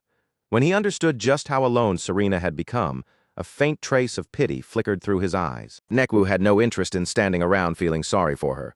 His voice cut through the moment sharply, reminding everyone that the hunt came first, and that they had to find Serena before she recovered even the smallest bit of her strength. Gerd immediately turned his back on the others, not wasting even a single breath before hurrying away. Almost as though the faster he left, the easier it would be to keep any responsibility from sticking to him. Meanwhile, Nisa was already thinking several steps ahead, his mind moving past the chase itself and toward what would come after Serena was dealt with. With a cold, calculated tone, he insisted that once Serena was dead, they would pin the entire crime on Ellison and force him to carry the blame for murdering her. But just when they believed they had Serena cornered and their plan under control, she did something so unexpected that none of them could have prepared for it. Serena showed up at Ellison's restaurant. Her body should have been on the verge of giving out, barely holding on to life by a thread. Yet Serena walked through the entrance with an almost absurd calmness, as if nothing terrible had happened to her at all. Without making any dramatic announcement, she simply pulled out a chair, eased herself down into the seat, and ordered a meal like an ordinary customer who had stopped by for a peaceful bite to eat. Ellison could only stand there and stare, his face frozen in stunned disbelief as he tried to make sense of her unbelievable nerve. Rurin, already irritated the instant Serena appeared, wasted no time demanding to know exactly why she had come there. Serena did not respond to the hostility surrounding her. Instead, her gaze lowered quietly to the food in front of her, as if every person, every threat, and every bit of danger around her had faded away, leaving only that single plate. She began to eat with slow, careful movements, savoring each bite as though it carried some deep meaning. Then, in a soft and thoughtful voice that felt strangely out of place in such a tense moment, she started speaking about the flavor. As the meal went on, Serena's words gradually drifted away from the food and into something much heavier. She began talking about loneliness, about love, and about all the ways she had tried and failed to mend the empty space hidden deep inside her. She spoke quietly about the connections she had once formed with humans and dragonkin. And she admitted that at one point in her life, she had honestly believed she understood human men better than almost anyone else. But now, as she looked back on everything from where she sat, Serena seemed to view those efforts with a hollow kind of clarity, as if they had all lost their meaning. For her, they had been nothing more than desperate attempts to cover a void that never stayed closed, a loneliness that kept opening again, no matter how many times she tried to fill it. There was a quiet weight in Serena's voice, a sense of finality that made every word feel painfully heavy, almost as if she had already accepted that this simple meal might be the last one she would ever taste. And by the time Ellison and Rurin finally realized just how horrifying Serena's condition truly was, the chance to act had already nearly slipped through their fingers. Ellison's eyes suddenly caught sight of the terrible wound carved across Serena's back, and then he noticed the sweat sliding down her pale, exhausted face. Before he could even fully react to what he was seeing, Serena's body gave out in the middle of her sentence, and she collapsed right there. Thick, dark blood spilled from her mouth as she coughed. Yet even through that horrifying sight, she stubbornly kept praising the taste of Ellison's cooking. Panic hit Ellison and Rurin at the same time. Rurin's expression hardened with dread as she forced herself to say the thing neither of them wanted to admit. Serena's wounds were so severe that even a dragon should not have been capable of surviving in that state. Then, just outside the restaurant, the air suddenly tore open as a red portal ripped into existence. A moment later, the heavy clang of armored footsteps began to echo closer and closer, each metallic step announcing that trouble had arrived. From within the portal, a group emerged and immediately raised their voices, accusing Ellison of killing a red dragon. Inside the restaurant, Serena lay completely still, her life barely clinging on by a thread. Outside, furious dragons were already gathering their power, their rage building, as they prepared to attack. Ellison and Rurin understood the trap almost instantly. Ellison told Rurin to take Serena to Elena right away, because getting her to the clinic was the only remaining chance they had to keep her alive. Rurin gave him a sharp, immediate nod, but before leaving she asked what he intended to do. Ellison stood his ground with a grim and steady expression, saying that he would go outside and greet their guests himself. Even with the situation already hanging by a thread, Ellison still made one last effort to stop everything from turning into a full-blown disaster. He faced them with tightly controlled politeness, keeping his voice calm as he suggested they sit down, have some tea, and talk the matter through. That peaceful offer was crushed almost the second it left his mouth. A dragon named Baint suddenly charged straight into the restaurant without any warning, unleashing a magical attack directly at Ellison. Ellison slipped away by the thinnest possible margin, narrowly avoiding the strike, only for his eyes to land on the blood Serena had left smeared across the floor behind him. Rurin acted at once, opening a portal to the clinic and disappearing through it with Serena held in her arms.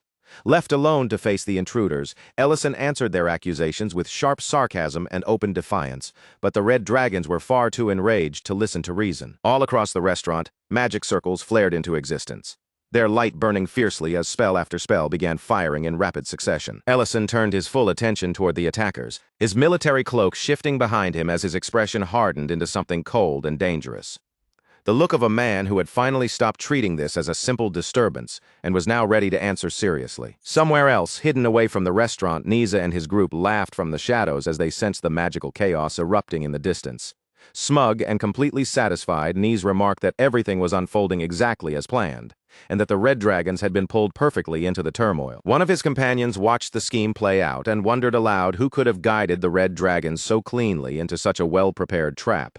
Back inside the restaurant, one of the red dragons roared with furious outrage, accusing Ellison of daring to lay a hand on one of their own. Fueled by that anger, he unleashed a massive fireball that tore across the room toward Ellison. Ellison did not even flinch. With calm precision, he raised a shield spell in front of himself and wiped out the attack before it could ever touch him. The fireball broke apart into harmless sparks, scattering through the air like fading embers before vanishing completely. Then, with nothing more than a small flick of his hand, Ellison opened a portal in front of the red dragons and told them to step through. His voice stayed steady as he warned them that if they insisted on continuing the fight inside the city, innocent people would inevitably be dragged into the destruction. Over at Elena's clinic, the stillness of the room was broken in an instant when Rurin burst through the doorway with Serena held tightly in her arms. The sudden sight hit Elena so hard that she froze for a moment, startled to the point where even breathing seemed difficult. But the second Elena's eyes landed on Serena's body, the shock turned into something much colder. This was not a normal wound, and it was not the kind of injury she could treat casually. Serena's condition was far worse, far more terrifying than anything Elena had expected to face. For just a brief heartbeat, fear flashed across Elena's face, but she forced it down, tightened her expression, and stepped right up beside Serena, immediately pouring healing magic into the dying dragon without wasting another second. A bright, intense light spread through the clinic, washing over the room as Elena pushed her magic harder and harder. Every ounce of strength she had went into sealing Serena's wounds and desperately trying to stop the blood that refused to slow. Meanwhile, back on the battlefield, Ellison had already used teleportation to pull the furious dragons away from the city. Instead of letting their rage explode among innocent people, he dropped them into a barren open field, a place empty enough for the destruction to be contained. Baint looked around at the lifeless stretch of land and let out a mocking sneer. To him, this empty field was not an escape route for Ellison. It was the perfect graveyard where Ellison would be buried. But Ellison was not just standing there waiting for the next blow to come behind that calm look in his eyes. His mind was already moving, quietly piecing together every strange detail of what had just happened. The timing was too perfect. Serena's injuries were too convenient, and the red dragons had arrived far too quickly. When Ellison lined it all up, the answer became clear. Someone had arranged this entire incident to frame him. What he still had to figure out was whether he himself was the real target, or whether the red dragons were just being shoved forward like disposable pieces in someone else's game. And if they were being used, then maybe, just maybe, there was still a small chance to make them listen. So Ellison raised his voice over the tension and told them to stop letting anger control them and actually think for once. He made it clear that the blood they had seen inside his restaurant had not been spilled by him. But the older dragon, already poisoned by Nisa's manipulation, refused to hear another word. With cold certainty in his voice, he cut Ellison off and insisted that the blood on the floor was all the evidence they needed. Even with that accusation thrown in his face, Ellison did not retreat, and he did not allow their rage to silence him. He told them straight out that Serena had already been badly injured when she came to him, and that she was not dead yet. More than that, he made it clear that right now, far from trying to kill her, he was doing everything within his power to keep Serena alive. That was when Gerd moved forward, his eyes sharp and his expression twisted with deliberate malice, ready to stack another lie on top of the one already spreading. He pointed the blame at Ellison and claimed that Ellison was the one who had driven Serena out of her lair. Then he pushed the accusation even further, saying Ellison had killed her because she refused to leave quietly. In that instant, Ellison understood just how deeply Gerd was involved in this setup. But by then, the surrounding dragons were already consumed by fury, their anger burning too hot for them to accept anything that sounded like reason. Bain's rage finally boiled over completely. His body shifted into his true dragon form, and a thunderous roar tore from him, shaking the air across the battlefield. As Ellison defended himself from the attacks crashing toward him, he threw a question back at them that they clearly did not want to confront. If Serena mattered so much to them, then why had they abandoned her in the first place? Their answer came back as cold as stone. They told Ellison that he knew nothing about dragon law, and that was the moment when Ellison's patience finally began to split apart. Their arrogance, their refusal to listen, and their blind obedience to rules that made no sense all came crashing together at once. Little by little, it pushed Ellison beyond the edge of restraint. A crushing wave of magical pressure burst out from Ellison, spreading across the field with enough force to make Garrett's legs buckle beneath him. Fear overtook him, and he dropped down where he stood. Then, just when the battlefield seemed chaotic enough already, Nisa and his group finally made their appearance. And true to form, Nisi did not waste even a second before showing off his arrogance, greeting Ellison with mockery the moment he arrived. Baint immediately demanded to know why they had come there. Nise answered with a smooth mask of polite concern, pretending that he and his companions had only stepped in to help settle the situation. But the instant Ellison felt that mana spreading across the field, recognition hit him at once. Now he understood exactly who had stepped into the fight, and with that realization, the entire battlefield took on an even more dangerous weight. Nise, meanwhile, looked almost pleased by it all.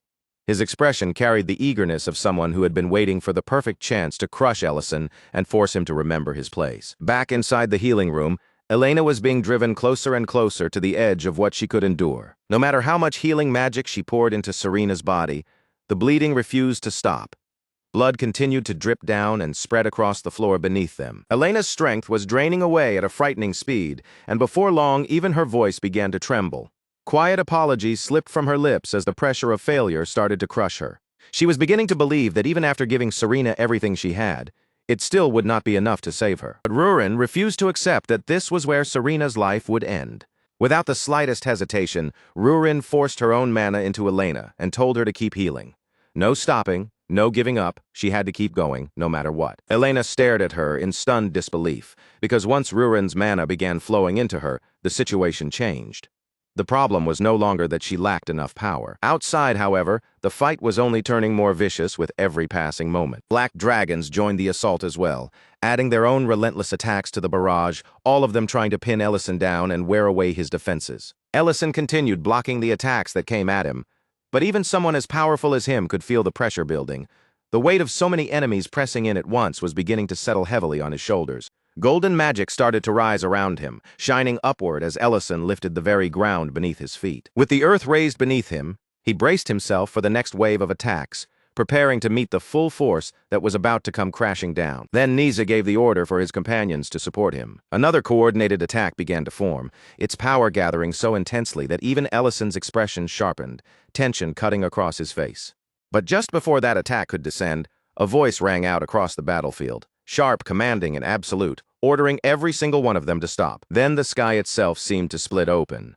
4 teleportation gates appeared all at once, and from within them stepped the elders, including Medidana and Dedank, their arrival instantly pressing the entire battlefield into silence. The atmosphere changed the very second they set foot on the field. Even the dragons, who had been ready to tear everything apart moments earlier, suddenly froze in place, their bodies stiffening under the overwhelming authority the elders carried with them. The elders demanded to know what kind of madness had erupted there. Medidana, stroking his chin with that tired old expression, dryly noted that somehow Ellison always seemed to end up standing right in the middle of disasters like this. Then his voice hardened, and he made it clear that he wanted the truth, every last part of it. Ellison looked visibly relieved, though that irritatingly calm expression still lingered on his face.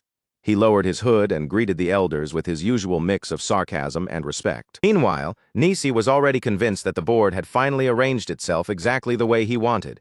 In his mind, Ellison must have felt safe now that the elders had appeared, assuming their presence would shield him. But Nisi saw a much better opportunity, especially with Ruren standing at the side of a human, a sight he viewed as a humiliating disgrace that the clan could never forgive. This was the kind of escalation Nise had been waiting to create from the very beginning.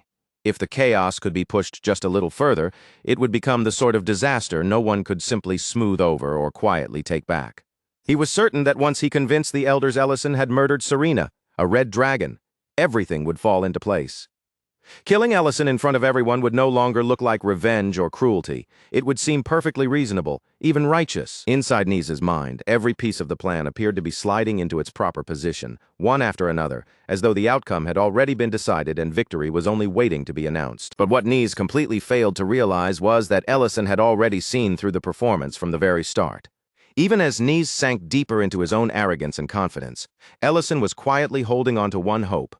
He was trusting Ruren and Elena with everything, believing that somehow they would keep Serena alive. At Elena's clinic, Serena's life was still balanced on a razor's edge. Ruren and Elena had no room to pause, no time to catch their breath, as they fought desperately to stabilize Serena's failing body. The bleeding had finally stopped, but that did not mean the danger had passed.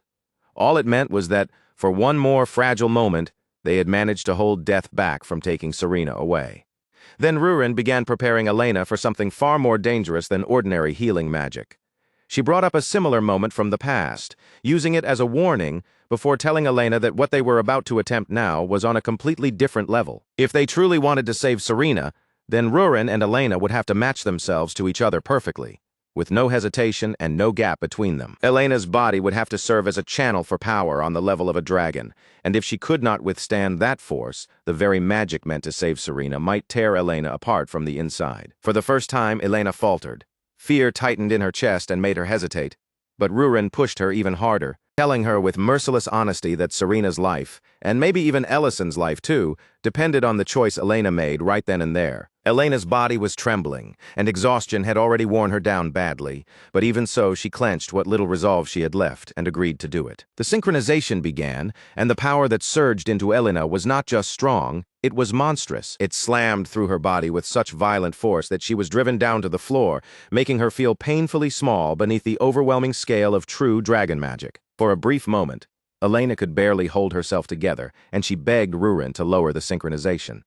But Ruren refused to let her pull back, telling her that as a healer, this was exactly the moment when she had to break through the limits she thought she had. Elena forced her shaking body back under control, gathered every bit of focus she could, and directed that terrifying power straight into Serena. A blinding light burst through the room and swallowed everything in its glow, as Elena poured in her strength, her concentration, and almost her very soul into the healing. Beside her, Ruren urged Serena to fight as well, telling her to act like the dragon she was, and refuse to let herself die in a place like this. Back on the battlefield, Nisa began presenting his lie to the elders with complete confidence, speaking as though he were only stating a truth too obvious to deny. He claimed that Ellison had attacked Serena directly and killed her with his own hands. Baint backed the accusation by pointing to the blood left behind at the restaurant, insisting that their response had been fully justified under the treaty. Gerd stepped forward too, lifting his voice boldly as he declared that he had personally seen Ellison murder Serena. But Medidana did not let those words settle so easily, and he refused to treat the accusation as truth just because Gerd said it with confidence. Instead, Medidana shifted his gaze toward Ellison and gave him the chance to speak, asking him to explain his side of what had happened. Ellison answered without the slightest tremor in his voice, saying plainly that he had absolutely no reason to kill a dragon. During the war, a treaty had been created, and that agreement made it clear that the different races were not supposed to slaughter one another. Ellison had continued to live by that treaty, and he made it clear that he was not in the habit of harming anyone who respected that same peace. Besides, the accusation itself had been absurd from the very beginning. The idea that he would casually murder a red dragon simply because her lair happened to sit near his home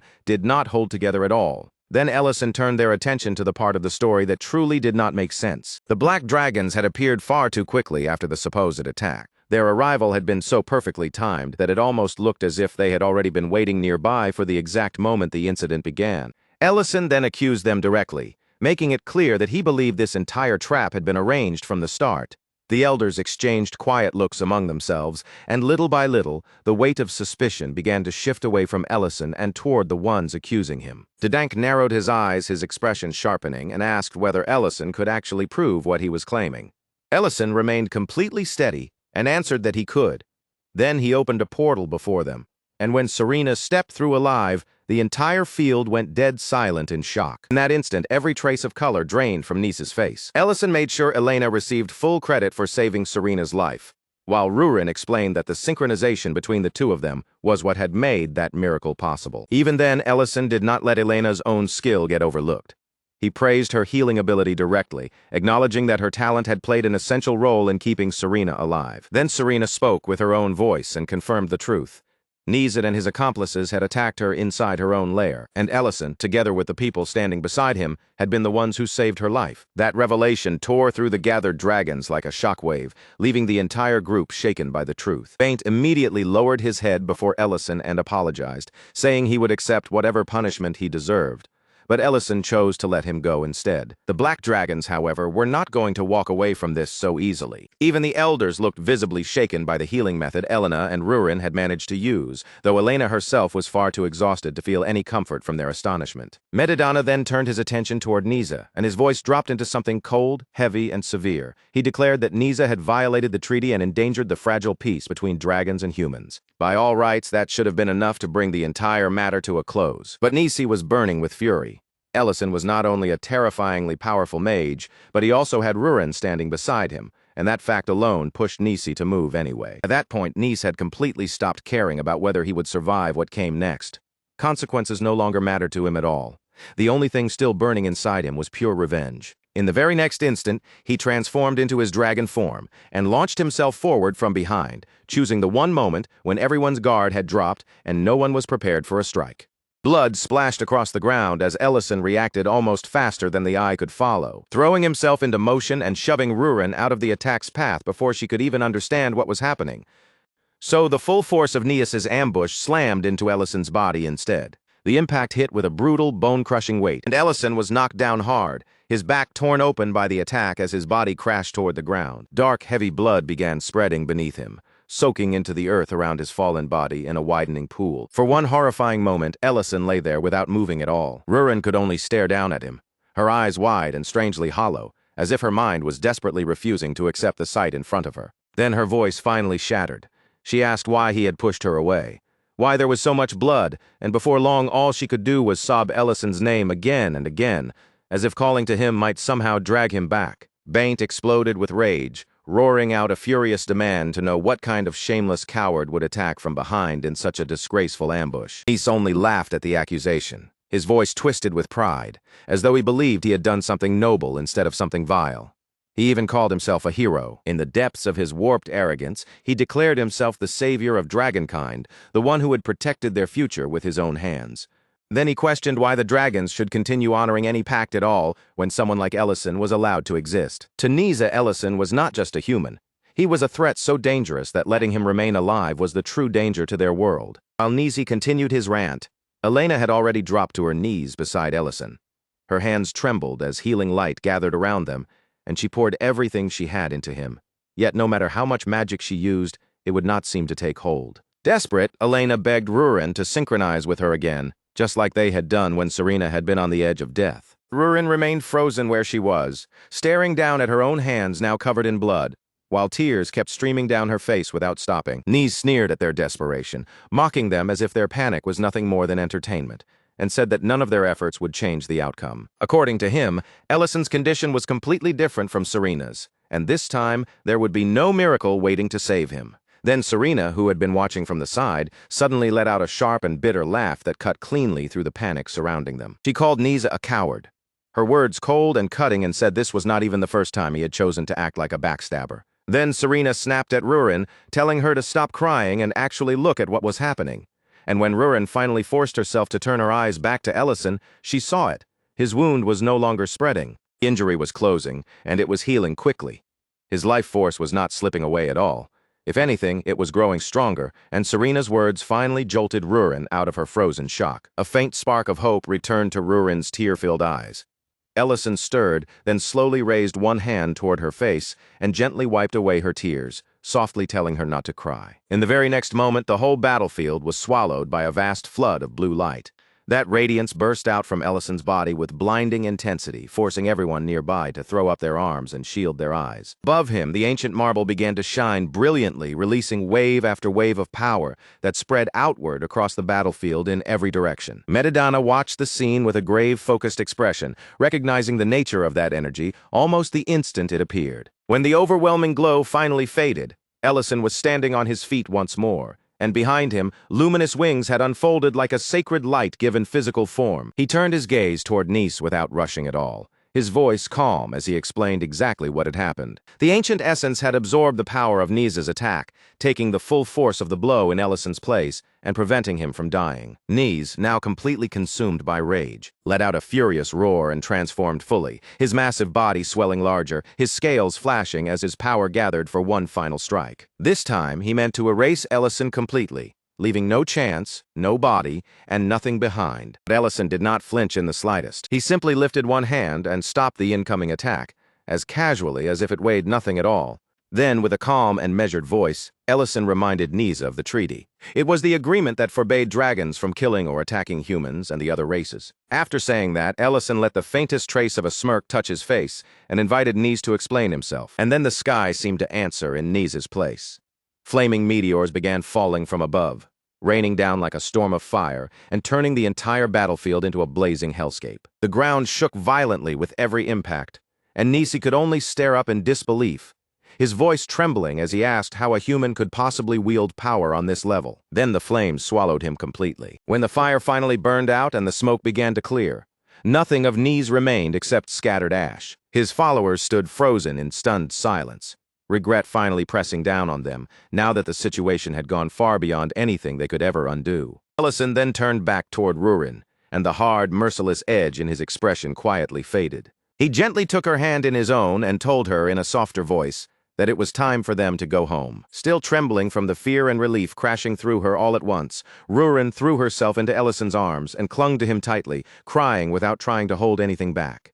Only after that did Madamada step forward, his heavy presence settling over the silent battlefield, and deliver the judgment. The dragons who had joined Nisa's conspiracy were not allowed to walk away with a simple warning. Their sentence was severe: 3,000 years of imprisonment in the sacred forbidden grounds, sealed away from the world as punishment for the crime they had willingly helped commit. Serena, who had been dragged into the very center of their plot and nearly lost her life because of it, was not left without compensation either. Her destroyed lair was repaired and restored to the way it had once been, and treasure was heaped inside until the cavern once again looked grand enough to belong to a red dragon. Later on, Rurin sat with her back turned toward Ellison, her shoulders stiff and her silence heavy enough to make it clear that she was still deeply upset.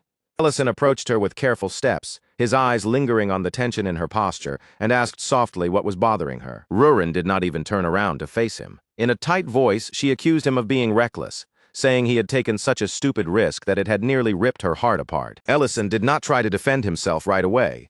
He simply stood there quietly, accepting her words and letting every bit of fear and anger she threw at him sink in. Then he stepped closer and gently slipped his arms around her from behind, holding her against him, as though he wanted to soothe the fear still trembling inside her body. In a quiet voice, Ellison apologized to her and promised that if something like that ever happened again, he would think more carefully before throwing himself into danger.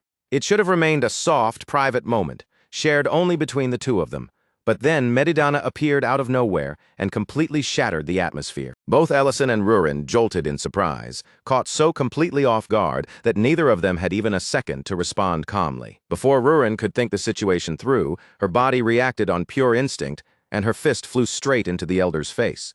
Medidana stumbled backward, clutching his cheek with an expression caught somewhere between pain and total confusion. Rurin, still startled and furious, demanded to know what he thought he was doing there, while Medidana could only hold his aching face and stammer that he was, after all, an elder. Ellison awkwardly scratched the back of his head and quickly stepped in before the situation spiraled any further, explaining that he had been the one to invite Medidana over. Rurin immediately turned that anger on him instead, still visibly shaken as she demanded to know why he would call the elder here, of all people. Medidana, still trying to recover both his dignity and the feeling in his cheek, looked back and forth between them and asked what exactly was going on. That was when Ellison's tone shifted.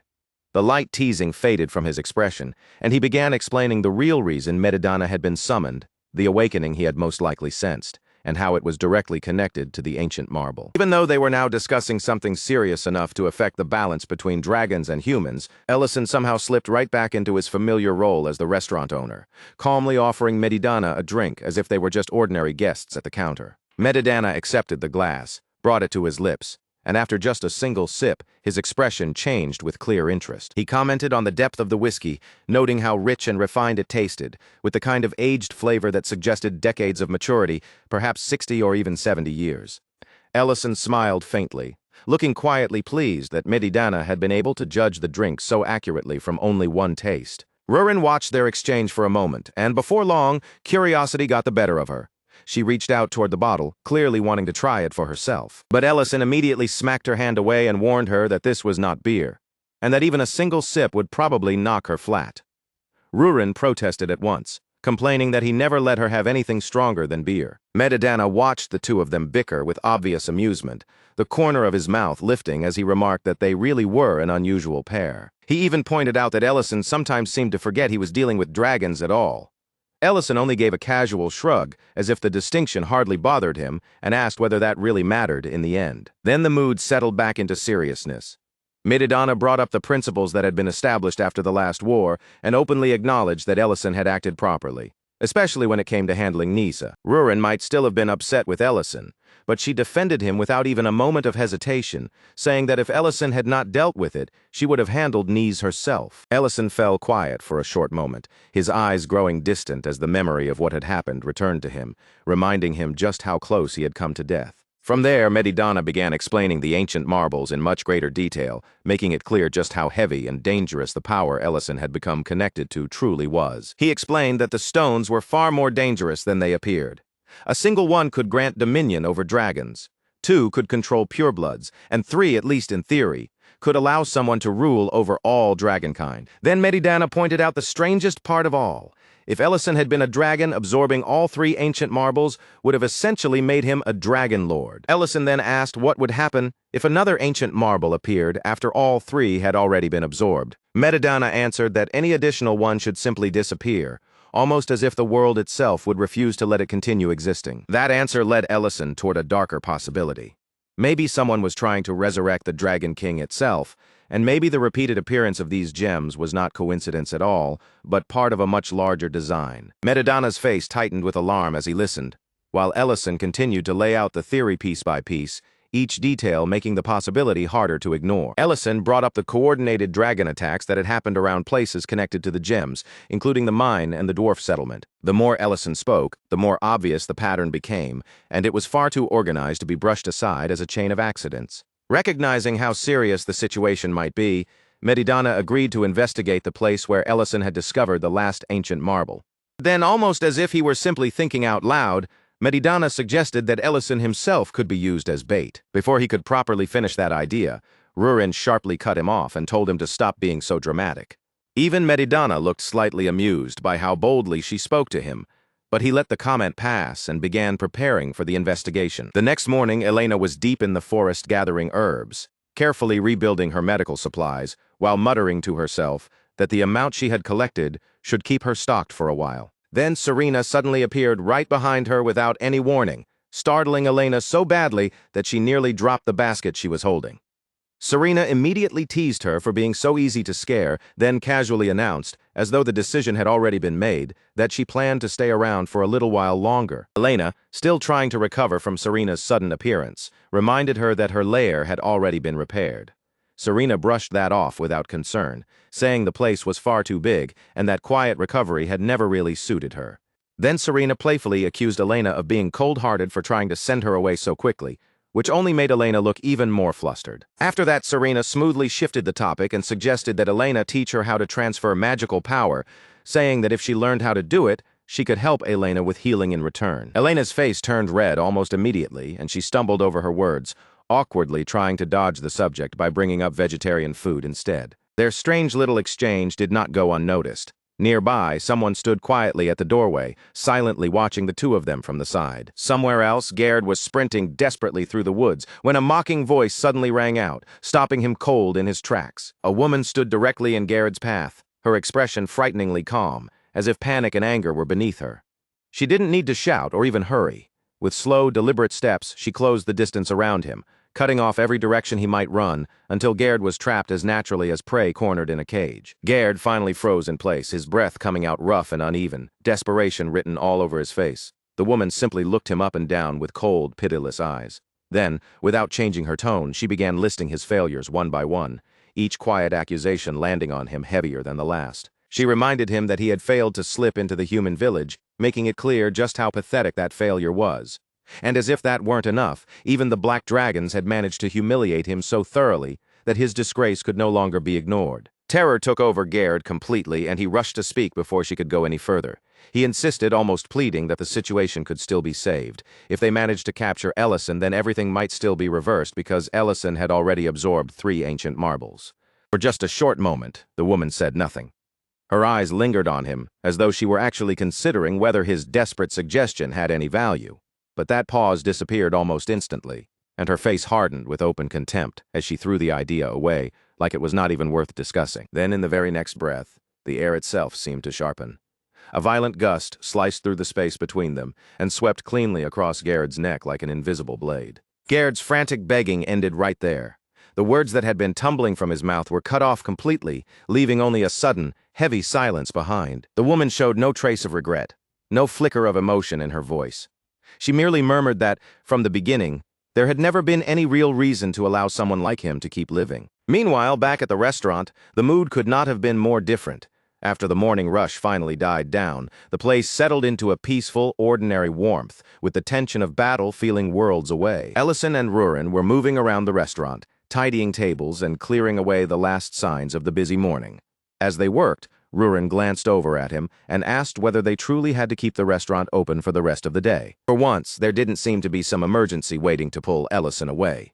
No crisis had suddenly appeared. No urgent trouble was pressing down on them, and the whole day felt strangely calm in a way they almost weren't used to. But before Ellison could even answer Rurin's question, Nellin came rushing into the restaurant. He was holding a stone tightly in both hands, his excitement making it look as though he had just discovered a rare treasure. Nellin stepped forward with bright, eager energy and held the stone out toward Ellison, clearly unable to wait another second to show him what he had brought back. Ellison accepted the stone from him and immediately began examining it. He turned it over in his hand, studying its shape and surface closely as his interest grew sharper.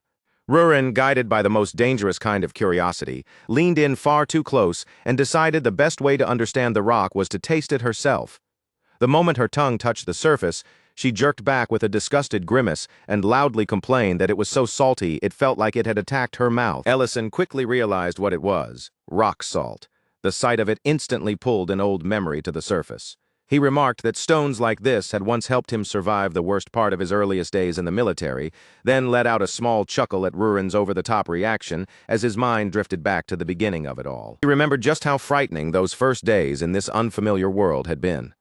Everything around him had felt strange, overwhelming, and impossible to understand, as if he had been dropped into a place where nothing made sense. Not long after he arrived, before he even had a chance to fully process what had happened to him or adjust to his new life, he was dragged straight into brutal military training. Even the name he had carried with him from the start began to fade away during that time, slowly being left behind in the harsh routine of the camp. No matter how hard the people of this world tried, they simply couldn't pronounce it correctly. Each attempt twisted the sound into something awkward and unfamiliar, until the name barely felt like it belonged to him anymore. So, before much time had passed, everyone started calling him by a much simpler name, Ellison. Back then, Ellison had been scared, deeply homesick, and painfully aware of how far he was from everything familiar. No matter where he looked, he couldn't shake the feeling that he had been thrown into a world where he didn't belong. Every single day forced that truth on him again. The customs were unfamiliar, the people around him felt distant, and the rules of this world were so different that even ordinary moments reminded him he was an outsider. But strangely, there was one thing that weighed on him even more heavily than his fear and confusion. It wasn't the exhausting drills, and it wasn't even the pressure of surviving military training. What truly broke his spirit day after day was the food they were forced to eat. He could still clearly picture himself sitting in that crowded mess hall, hunched over a tray after training, his shoulders heavy and his whole body worn down from exhaustion. Day after day, he stared at the same dull, flavorless sludge in front of him. It was the kind of meal that seemed to drain a person's soul before they even lifted the spoon to their mouth. What he couldn't understand was how everyone else managed to eat it so calmly. They swallowed it like nothing was wrong, as if choking down tasteless misery every day was just a normal part of life. 2 full weeks of that torment dragged on, and through it all, one thought stuck in his mind more stubbornly than anything else. If they had even a little salt, just a small amount, then maybe that awful food could have become something he could actually endure. Surely, Ellison thought, he couldn't have been the only one suffering like this. What made it even more maddening was hearing the instructors complain about the food, too, only to keep eating it as though nothing could be done, which made his irritation burn even hotter. By the time another 2 weeks had passed, his body had slowly started adapting. The harsh training that once felt impossible no longer crushed him quite as badly as it had in the beginning. But the food never improved. No matter how much stronger he became, or how much his body adjusted, that same miserable meal was still waiting for him every day, like a punishment that never ended. Eventually, Ellison came to understand something very clearly. Before he could even think about opening a restaurant someday, he first had to survive this military camp and make it out alive. Then one day, a single unexpected moment arrived, one that would quietly change the direction of everything from that point forward. During one of their magic lessons, the instructor Vane appeared before the recruits. He was a 5th-level mage with a curled mustache, and everything about the way he carried himself gave off the smug confidence of a small man who had grown far too comfortable giving orders. With his voice full of self-importance, Vane announced that the recruits would finally begin learning offensive magic. He spoke as if this lesson were some grand privilege being bestowed upon low-ranked soldiers, as though they should have felt honored just to stand there and listen to him explain it. Vane started by introducing the idea of mana. As he spoke, he raised a glowing green sphere into view, letting it hover where the recruits could see it clearly. He explained that all spells were created through the control of mana, and that mana had to be shaped, guided, and given form through magic circles and elemental attributes. To make the explanation easier to understand, Vane turned toward the training target in front of them and prepared to demonstrate the technique himself. Fireball burst from him and flew straight into the practice dummy. It slammed into the target with a sharp impact, exploding hard enough to draw impressed looks from the recruits watching nearby. Once the demonstration was finished, Vane ordered the recruits to try the same technique on their own, but from the very beginning, their attempts were painfully disappointing. Instead of strong, blazing fireballs, only tiny, weak flames flickered from their hands,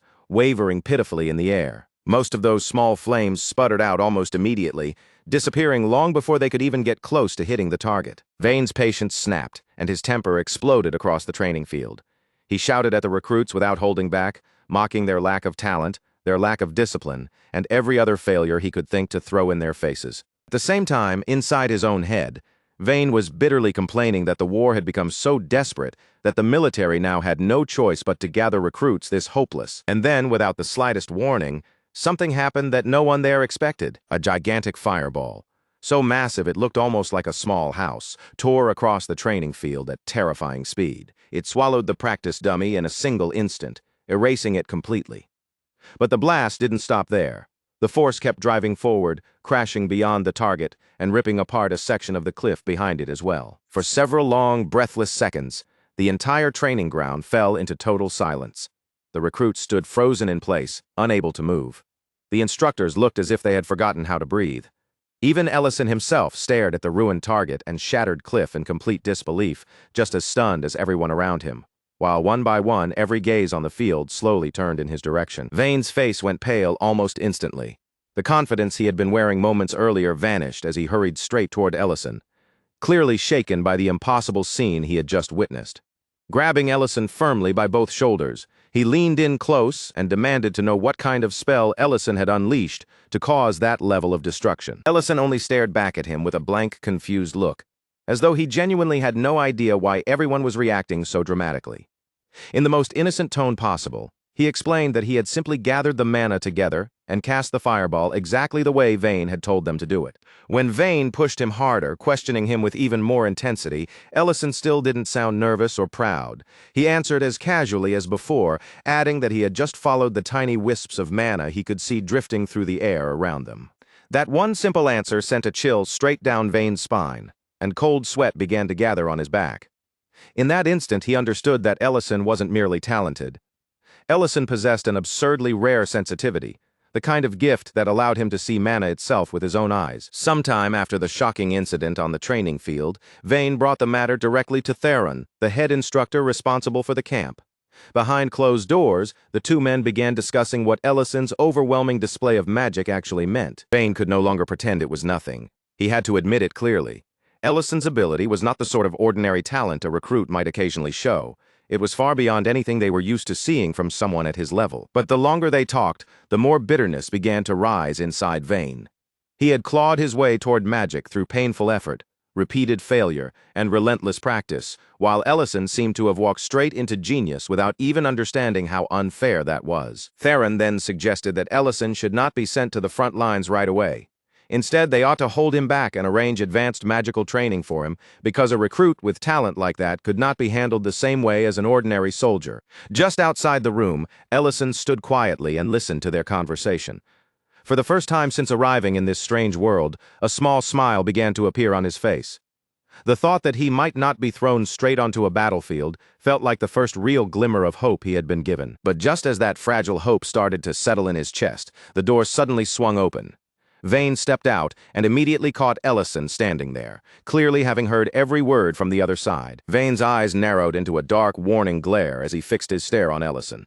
In a cold voice, he told him not to get carried away or become arrogant just because of one lucky display of power. Then, without giving Ellison any chance to explain himself or protest, Vane immediately handed down the punishment that had been waiting for him. Since Ellison's absurdly oversized fireball had blasted apart part of the training field, Ellison himself would be responsible for cleaning up the wreckage and repairing every bit of damage he had caused. That night, while the rest of the camp slowly quieted down, Ellison was left alone among the destruction. Under the dim light, he worked through the broken ground and scattered debris, clearing away the mess piece by piece. As he moved through the damaged section of earth, something small caught his eye. Buried among the rubble were several orange-yellow stones, their surfaces giving off a faint glow against the dark soil around them. Curiosity slowly got the better of him. Ellison picked up one of the strange stones, brought it closer, and decided to taste it, only for the shock to hit him so hard that he nearly threw himself backward. It was salt. To Ellison, that tiny salt stone was far more than a random discovery buried in the dirt. In the middle of that miserable camp life, it was something powerful enough to change everything for him. The moment Ellison realized what he had found, his mind immediately filled with possibilities, and by the very next morning he was already moving in secret, quietly slipping that salt into the camp meals without drawing attention to himself. The difference revealed itself immediately, right from the very first bite. The soldiers tasted the food and reacted as though some long-standing curse over the mess hall had finally been broken. Their expressions changed at once. Surprise spreading across their faces as the usual misery on their trays suddenly became something far more edible. When Ellison heard those startled reactions around him, something deep inside his chest finally eased, as if a knot he had been carrying for weeks had quietly come undone. It gave him a quiet but powerful satisfaction. Even soldiers who normally treated food as nothing more than fuel for their bodies could immediately tell that the meals had improved. From that day forward, Ellison didn't stop. Night after night, long after most of the camp had gone still and people had fallen asleep, he remained behind in the kitchen. There he worked with filthy ingredients, poorly washed potatoes, weak lamplight, and a rough, miserable kitchen that looked like it could crush anyone's motivation before they even began cooking. Conditions were bad enough to wear down almost anyone, especially after a full day of exhausting military training that had already drained every bit of strength from his body. But even that wasn't enough to make Ellison give up. He kept preparing ingredients, kept testing flavors, kept adjusting seasonings little by little, and whenever something didn't work, He simply tried again instead of stopping. What drove him forward was a stubborn desire to make food that could at least come close to the standards he remembered from his old life, even in a place as harsh and hopeless as this camp. There were nights when he stood over a steaming pot with tears gathering in his eyes, his body exhausted beyond words, yet he still forced his hand to keep moving and continued stirring. Then, on one particular night, after pushing himself through all that work, Ellison finally sat down and was just about to eat. Before he could properly relax, an instructor suddenly appeared behind him without any warning and told him to report in as soon as he finished his meal. The moment those words reached Ellison's ears, his entire body went tense. The food sitting in front of him suddenly felt much heavier, and every swallow became harder than before. When Ellison eventually walked into Theron's office, the room was wrapped in such deep silence that the quiet itself seemed to press down on his shoulders. Theron watched him for a while, slowly stroking his chin, as if weighing every detail. Then he finally said what everyone had already started to understand. Ellison's talent for magic was truly extraordinary. Ellison, still gloomy and visibly tense, had no choice but to acknowledge that this much was true. Theron explained that a gift like Ellison's could greatly increase a soldier's value on the battlefield. For one brief moment, it almost sounded like praise, but then the conversation began to turn towards something far more dangerous. That was when Theron brought up a certain rumor that had been spreading quietly around the camp. According to that rumor, someone had been sneaking into the kitchen late at night, doing something there and slipping away before the chefs arrived at 5 in the morning.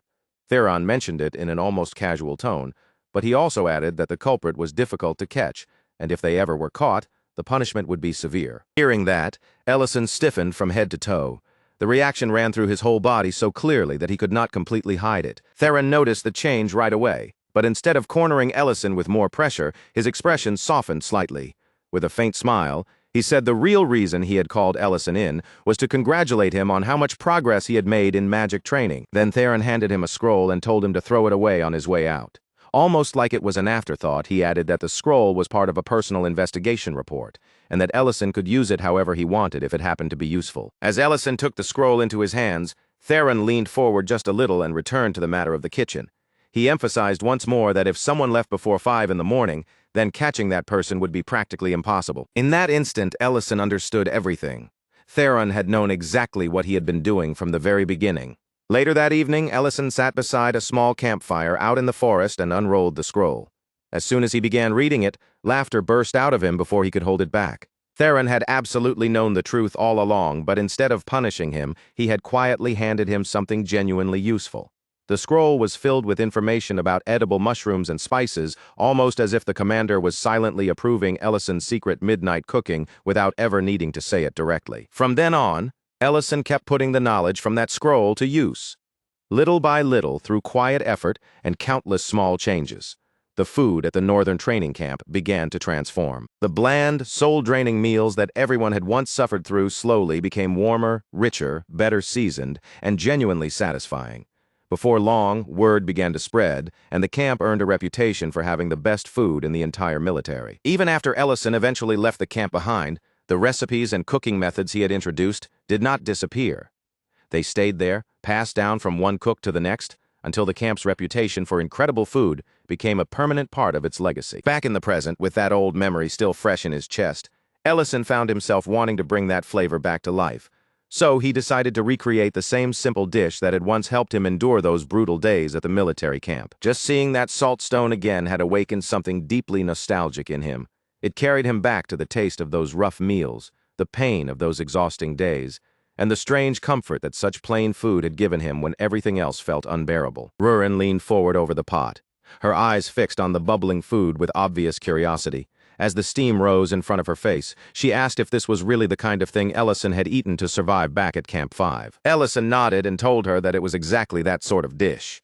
It wasn't fancy or refined, but back then, it had been a rough and precious meal that everyone in the camp relied on just to make it through one exhausting day after another. Once the food finished cooking, everyone gathered around the table, the pot still warm between them, and they began eating together. Rurin and the others took their first bites carefully, tasting it with honest curiosity. After a moment, they admitted with straightforward expressions that, compared to the food Ellison made now, this old camp dish was not exactly impressive. Yet even with that plainness, the meal did not feel empty or worthless. There was a certain heaviness hidden inside that simple flavor.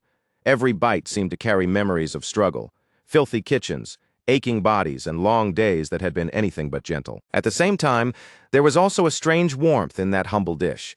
It was the warmth of people suffering through the same hardship together, sharing the same table, and slowly forming bonds because they had endured it side by side. Meanwhile, in a quieter corner of the day, far from Ellison's nostalgic meal, Serena was lying sprawled across a table, openly grumbling about how hungry she was. That was when two children approached her timidly, their small voices hesitant as they asked whether Elena was nearby. The children nervously explained that their brother had been hurt, and since they couldn't find Elena anywhere, they turned their worried faces toward Serena instead, asking if she could help them in Elena's place. At first, Serena brushed them off with very little sympathy.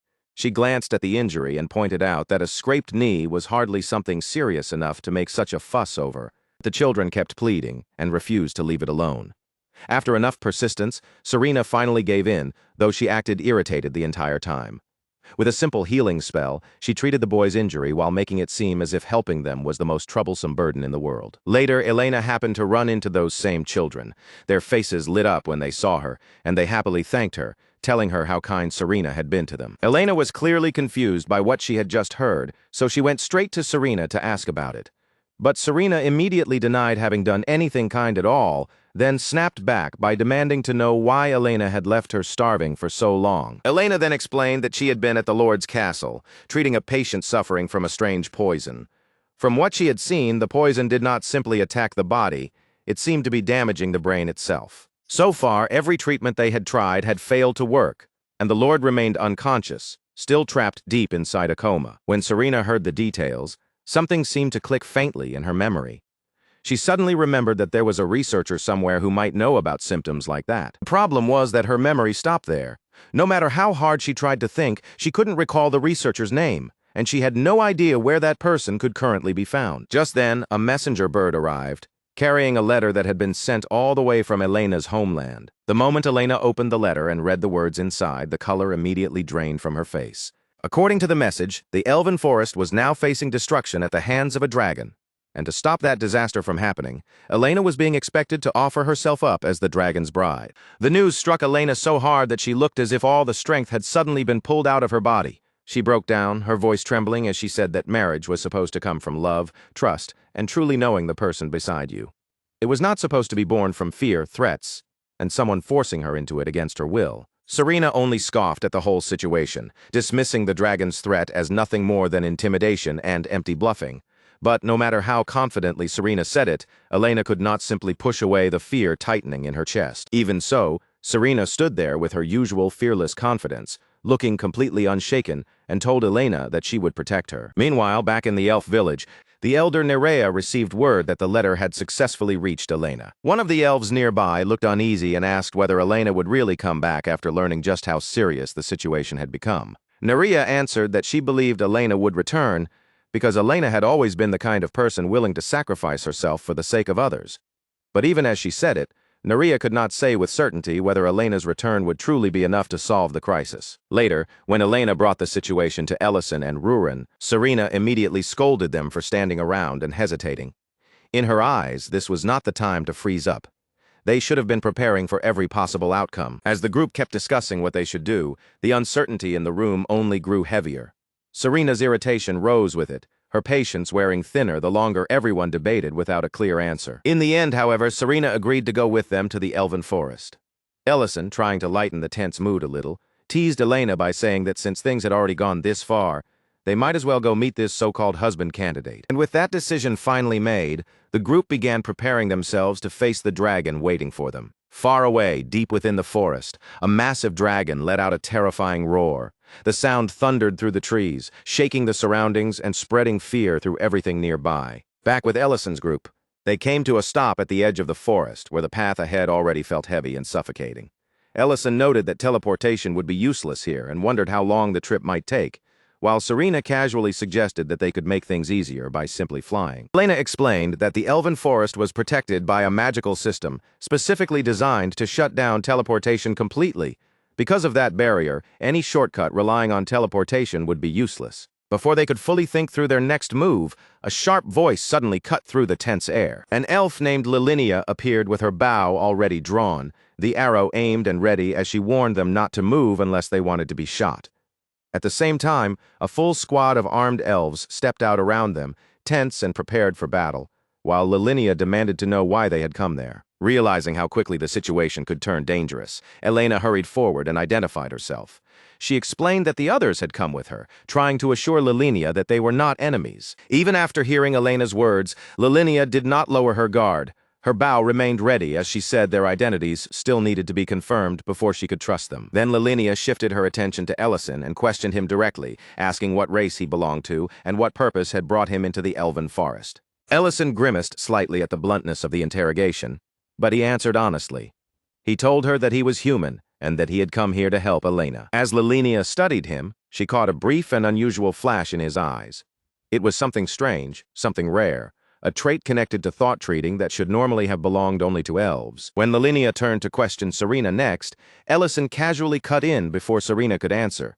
With the same easy tone he might use while talking to customers at a market, he introduced himself and mentioned that he owned a small but highly rated restaurant in Great City, even inviting them to stop by sometime. That casual interruption immediately irritated Lilinea. She snapped at Ellison for speaking out of turn, and just as she was about to demand Serena's answer again, another elf hurried over and whispered something urgently into her ear. The moment Lilinea heard what the elf whispered into her ear, her expression changed completely. The sharpness in her eyes eased, the tension around her face loosened, and that ready-to-strike hostility faded as if the message had instantly shifted everything. Without delaying for even a second, Lilinea raised her voice and ordered the elves surrounding them to lower their bows and put down their weapons. Then she turned back toward Ellison's group, straightened her posture, and offered them a proper, formal apology for the way they had been stopped. She explained that Elder Nerea had personally granted them permission to enter the Elven Forest. Because of that decision, Ellison and the others were no longer to be treated as suspicious intruders or enemies at the border. With the tense misunderstanding finally cleared up, Ellison and the others were allowed to move on, and the group continued deeper into the Elven Forest. As they walked beneath the trees, Rurin muttered in irritation, still clearly bothered by what had happened at the entrance. The memory of being surrounded by armed elves had not left her, and she grumbled about how annoying their reception had been. Ellison, on the other hand, stayed calm and tried to ease her mood. He reassured her that the situation had not turned out badly, and that, at least for the moment, things were still moving in the direction they needed them to go. When they finally came before Nerea, the elder greeted them with a gentle warmth that was completely different from the hostility at the forest entrance. She immediately apologized for the tense welcome they had received earlier. Nerea said their journey must have been long and difficult, then turned her attention toward Elena. With sincere gratitude in her voice, she thanked Elena for coming all the way back to the forest, despite everything. When Nerea noticed the worry and strain written plainly across Elena's face, her tone softened even more. She praised Elena's courage, acknowledging how heavy and painful this choice must have felt for her. Elena was already trembling faintly, her hands and voice barely holding steady as the pressure of the situation pressed down on her. In a quiet, uneasy voice, Elena asked if Nerea was talking about the marriage proposal, as though even saying the words out loud made the reality harder to bear. Serena immediately scoffed at the entire idea. Without even trying to hide her contempt, she mocked the thought of any dragon wanting Elena as his bride, and insulted him as if the so-called proposal was nothing but a ridiculous joke. Nerea's face turned pale with horror the instant she heard Serena speak so casually. She quickly warned her not to treat Iramantium lightly, explaining that he was no ordinary dragon, but an almighty being the elves had feared for a very long time. In response, Serena and Rurin stopped hiding what they were. Right there in front of Nerea, they openly revealed their true identities as dragons. They made it clear that they had not come to the Elven Forest as ordinary companions. They had come here specifically to deal with Irimantium themselves. The revelation hit Nerea with such force that she was left visibly shaken. Her eyes widened, her composure cracked, and for a moment, she could only stare at Serena and Rurin in stunned disbelief. Only after the room finally settled enough for everyone to speak again, Nerea began to explain the full weight of the crisis now pressing down on the elf tribe. Irimantium, she explained, was a dragon who had received tribute from the elves for generations. He had always been a terrifying existence to them, one they had endured and appeased rather than dared to challenge. But lately his demands had changed. They had grown far more unreasonable, far more extreme, and far harder to satisfy than anything he had asked from them before. This time, Irimantium was demanding a bride. Worse than that, he refused to accept any substitute or offering that failed to match exactly what he wanted. The elves had already tried to satisfy him by presenting several candidates, hoping at least one of them would be accepted. But Irimantium rejected every single one without the slightest mercy. With every other choice exhausted and no safe option left, The elves had finally turned to Elena, hoping she might somehow succeed where all the previous candidates had failed. Elena quietly said that she would probably be rejected just like the others. But the thought of Elena being treated that way made Rurin's anger flare, and she declared that if things went too far, she would personally step in. Then, in the middle of the discussion, Serena suddenly remembered something important about Irimantium. He was infamous for studying the brains of different species. Because of that, Serena realized he might actually know something useful about Lord Gates and the strange condition keeping him trapped in a coma. That realization shifted the entire atmosphere in the room. This was no longer only about driving away a dangerous dragon. Now they had a real reason to capture Irimantium and make him give them answers. Before they could fully organize that plan, an elf rushed in with urgent news. Irimantium was already on his way toward them. Nerea quickly warned everyone about one extremely important problem. Irimantium was unusually cautious, and if he sensed the presence of another dragon nearby, he would immediately flee. Even worse, if he felt seriously threatened, he would abandon his lair altogether. So if they wanted any chance of trapping him, they could not simply confront him directly. They would need a distraction, careful movement, and timing precise enough to catch him before he could escape. As the plan began to take shape, everyone's attention slowly drifted toward Elena. Once again, it was painfully clear that she would have to stand right in the middle of the danger. Elena complained, and honestly, it was hard to blame her. Somehow, she always seemed to be the one shoved into the worst possible role. But after enough pressure from the others and far too little sympathy, she reluctantly agreed to go along with it. Not long after their plan was set in motion, Irimantium finally arrived. He came stomping through the forest in a furious rage, his already grotesque face twisting even further with anger as he forced his way closer. The trees trembled beneath the force of his steps, and his entire presence made it seem as though he was ready to burn everything around him into ashes. But just before the flames could erupt, Nerea stepped forward and presented Elena to him, introducing her as the bride that had been promised. Then Elena appeared before the dragon, transformed into a breathtakingly beautiful figure, perfectly fitted to the role she had been forced to play. The effect was immediate. Irimantium's fury vanished almost instantly. His rage melted into pure delight, and his attention locked completely onto Elena, as if nothing else in the forest mattered anymore. From a safe distance away, Ellison and the others watched the scene closely, keeping themselves hidden while they waited for the exact moment when they could make their move. Elena walked beside the dragon, forcing herself to keep moving even as every step made her nerves tighten more painfully. Inside, she was anxiously wondering why the others still had not acted. She had already been dragged deep into this humiliating plan, and every passing moment made her panic grow stronger. Irimantium, completely enchanted by her, started speaking with an embarrassing eagerness. He asked for her name, became visibly flustered when she answered, and then, with shameless excitement, demanded that she call him master. And as if the situation had not already become humiliating enough, Irimantium presented Elena with a maid outfit and insisted that she put it on for him. Elena was so overwhelmed that she nearly broke into tears, but she forced herself to endure it.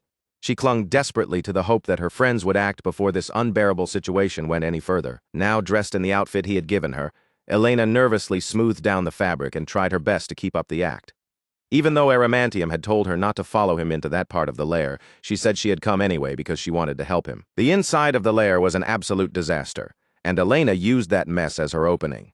Playing the role of a proper and beautiful wife as carefully as she could, she chose her words gently, saying the place looked overwhelming, and asking if he could step aside for a little while so she could clean it for him. The instant Elena made that suggestion, Irimantium's mood cracked like a branch snapping under pressure. His expression twisted into rage, and he barked back that he would never leave this place unattended, not even for a single moment. That sudden burst of hostility hit Elena like a blow. Her shoulders jolted, fear rushing through her before she could stop it, and she quickly lowered her head to apologize, feeling as though she had accidentally touched something forbidden. But Irimantium did not accept her apology in the slightest. Instead, he snapped at her not to apologize. Then, with that same overbearing attitude, ordered her to say the words again. His strange, commanding reaction only made the already awkward situation feel even more uncomfortable. The act Elena was desperately trying to maintain suddenly became harder to endure, twisting into something far more unsettling. Meanwhile, from their hiding spot nearby, Rurin, Serena, and Ellison watched the whole exchange play out. All three of them struggled to keep their reactions under control, desperately holding back the laughter and disbelief threatening to spill out. But they failed to hide it completely. Just enough amusement slipped through for Elena to notice, and the moment she realized what they were doing, the fear in her eyes instantly flared into furious anger. Elena snapped at them for staying hidden and laughing at her instead of actually stepping in to help. and with that angry outburst, the entire plan shattered right then and there. Adamantium immediately turned toward the place where the trio was hiding, his presence filled with hostility as he demanded to know who they were and how they dared sneak into his territory without permission. Rurin, Serena, and Ellison tried to pull back, but by then it was already too late. Their dragon power flared into view, glowing with overwhelming force and making it painfully clear that they were far from ordinary intruders. Sensing the danger closing around him, Adamantium instantly tried to teleport away, but before the spell could carry him anywhere, it collapsed and failed completely. And before he could recover from that failure or attempt another escape, Rurin and Serena unleashed brilliant magical chains that shot through the air, wrapped tightly around Adamantium, and slammed his huge body down against the ground. Adamantium roared in pure frustration, thrashing against the restraints, while Elena, now furious for a completely different reason, began scolding her friends for not preparing proper escape-blocking traps in advance. After all, they had already known how cautious Adamantium was, so leaving that part out made the whole plan seem careless. Rurin admitted that overlooking that detail had been a mistake, but she immediately tried to shove the blame onto Ellison. Ellison, looking awkward, confessed that they had honestly thought it would be entertaining to watch Adamantium's reactions a little longer. Serena could only roll her eyes at the two of them. She called both Ellison and Rurin irresponsible, scolding them for letting the plan fall apart over something so absurdly childish. Then, without any warning, the atmosphere around them suddenly shifted. High above the forest, a green sphere wrapped in black energy appeared in the sky. It pulsed ominously, giving off a sinister pressure that felt deeply unnatural. The sphere detonated with a deafening roar. In the very next instant, poisonous gas began pouring outward, spreading through the forest like a living cloud. In the nearby elf woods, the effect struck immediately, and what followed was horrifying. The elves froze where they stood, their weapons still clutched in their hands. Their bodies went stiff and hollow, like puppets left, waiting for someone else to pull the strings. Nerea fought desperately against the pressure invading her mind, but even she began to lose control. With a blade in her hand, she slowly raised it toward herself, while the entire forest seemed to tip toward disaster in a single breath. Back at Adamantium's lair, Adamantium burst into crazed laughter, his voice echoing through the ruined space with twisted pride and ugly satisfaction. He revealed that the gas was no ordinary poison. It was the result of a mind control spell he had spent more than 100 years perfecting. Now that the elves were trapped under its influence, Adamantium used their lives as a weapon against Elena, demanding that she agree to marry him if she wanted them spared. Elena was horrified, caught between disgust, terror, and the unbearable fear of seeing her people die because of her. Her friends told her not to give in, but from where she stood, the choice looked almost impossible. Just as Elena was about to surrender to his demand, Ellison appeared in a sudden burst of golden magic. He spread a protective spell across the forest, and under that bright, golden light, the mind control shattered completely. Relief swept through the elves all at once.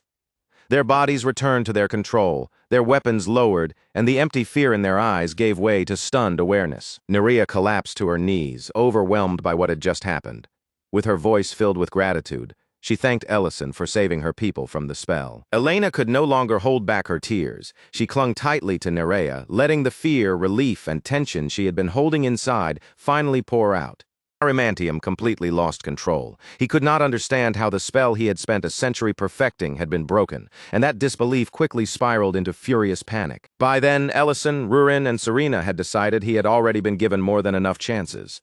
They tightened the bindings around him even further, making sure he could not pull off another trick. That night, the elves celebrated their freedom with a grand feast beneath the forest canopy. Music drifted between the trees, people danced with lighter hearts, stories passed from one table to another, and the suffocating fear that had hung over them all day finally began to fade. Elena, still shaken from everything she had been forced to endure, found quiet comfort in Nerea's embrace, resting there as the warmth of safety slowly returned to her. Meanwhile, Rurin and Serena took full advantage of the brighter mood, teasing Doron without mercy for the cowardice he had shown earlier.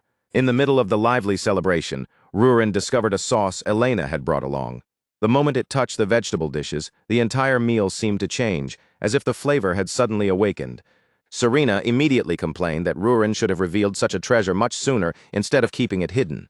Their playful argument quickly drew genuine laughter from the people around them. As the celebration continued, Ellison quietly slipped away from the noise and warmth of the feast, drawn towards something else, or perhaps towards someone waiting inside an old memory. He made his way to the statue of the elf hero, Beeden, which stood silently beneath the watchful trees of the forest. And standing there before the statue, Ellison's thoughts slowly drifted back to his military days, back to a time when he was still known as a 7th Circle Archmage, and Beeden was still alive, standing at his side. Back then, Beeden was complaining as loudly as ever, grumbling about being forced to eat greens. He whined that what he wanted was meat, not a pile of grass set in front of him like food meant for livestock. Ellison shot back that Beeden could not even digest meat properly, so he had no idea why he kept demanding it.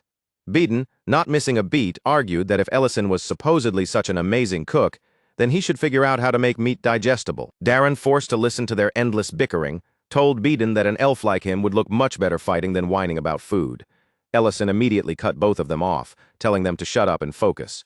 Then, all at once, Darren noticed movement in the distance. A group of trolls was attacking a refugee camp. In a single terrifying instant, the calm that had been hanging over the refugee camp was completely torn apart. What had been a quiet place of shelter turned into a storm of panic, with tents ripping under the force of the attack, people stumbling and scattering in every direction, and screams bursting through the air as if the entire camp had been swallowed whole by chaos. One of the trolls clamped its huge hand around a young boy and lifted him off the ground like he weighed nothing at all. The child kicked, cried, and begged for his life, his voice shaking with pure terror. But right in the middle of that nightmare, the refugees spotted Ellison and the others arriving, and their frightened cries suddenly changed into desperate, tearful shouts of hope as they realized the war heroes had come to rescue them. Even Beeden, who had clearly been irritated just moments earlier because his meal had been ruined at the worst possible time, forced that annoyance down.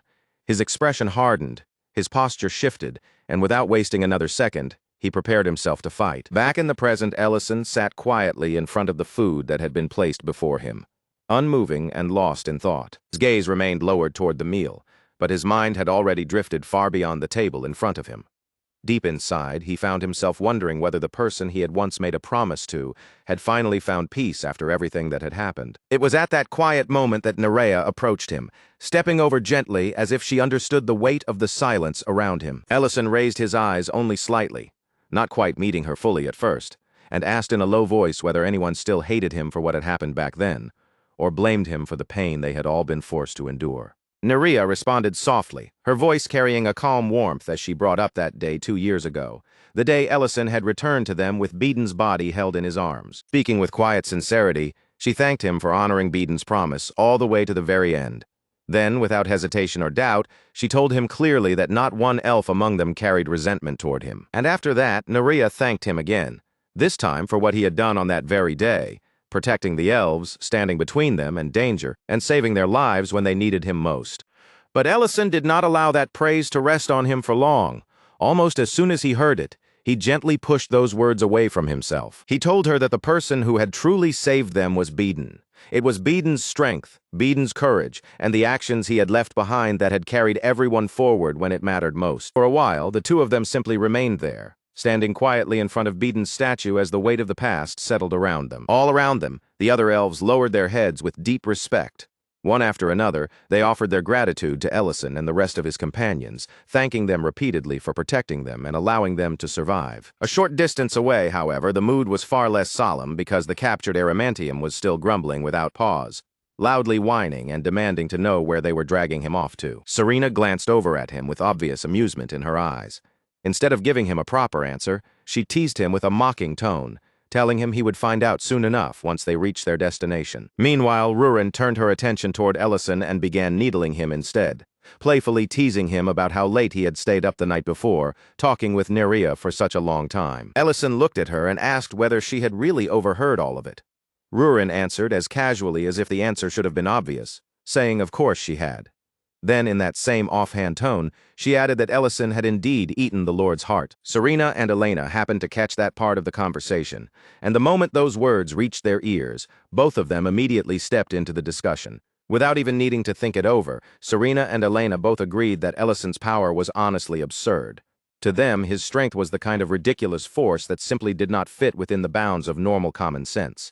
Once everything had finally been dealt with and the situation was settled, the group eventually set out again and made their way toward Dierengrake's castle. The moment Ellison arrived, Dieren greeted him with bright, open excitement, welcoming him with the kind of eager enthusiasm that was impossible to hide. But Verna Grake reacted very differently. The instant her eyes fell on Ellison, her entire body seemed to freeze in place. She recognized him immediately. The sight of his face brought back the terrifying memories connected to the incident with Count Dedran. Memories she had clearly never forgotten. Then the memory of how Ellison had saved both her and her son came rushing back all at once. Tears gathered in her eyes, her voice trembled, and she thanked him with emotion she could barely hold in. That heartfelt moment, however, was interrupted before it could linger too long. Rurin soon hauled Irimantium into the room, and with no room for argument, ordered him to heal Diran's father. The dragon hesitated at first, clearly displeased by the situation and not at all eager to be forced into helping. But with everyone's eyes fixed on him and no real path left for refusal, Irimantium was backed into a corner. In the end, he had almost no choice but to obey. After carefully examining the Count's condition, Irimantium discovered something extremely dangerous, a poison buried inside the man's brain. Once he identified it, he began using his magic to draw the poison out. When the treatment finally came to an end, Diran's father slowly opened his eyes. Weak and barely recovered, he called out for his wife. Verna and Diran rushed to his side immediately, unable to hold themselves back, and threw themselves into his arms with all the emotion they had been keeping inside. The relief that poured through them was overwhelming. The room filled with the warmth of a family that had almost been torn apart forever, only to be given back the hope they thought they had lost. Ellison watched the reunion without saying a word, quietly taking in the sight before him. And for one brief, aching moment, his thoughts slipped toward the mother he himself had lost. Rurin noticed that Ellison had not asked for any kind of reward after helping them, and she looked at him curiously before questioning him about it. Ellison gave only a simple answer, saying that he did not need anything in return. To him, the scene in front of him was already too precious. It was too beautiful, too human, and too filled with genuine feeling to ruin by turning it into a question of payment. And so, once everything there had come to a close, Ellison and the others left the castle behind and began making their way back to the restaurant. That night, as Ellison and Rurin prepared for the next day and finished taking care of the final things that still needed to be handled, Ellison suddenly noticed something strange. Because of the power of the ancient marble, summoning had started to feel much easier on his body.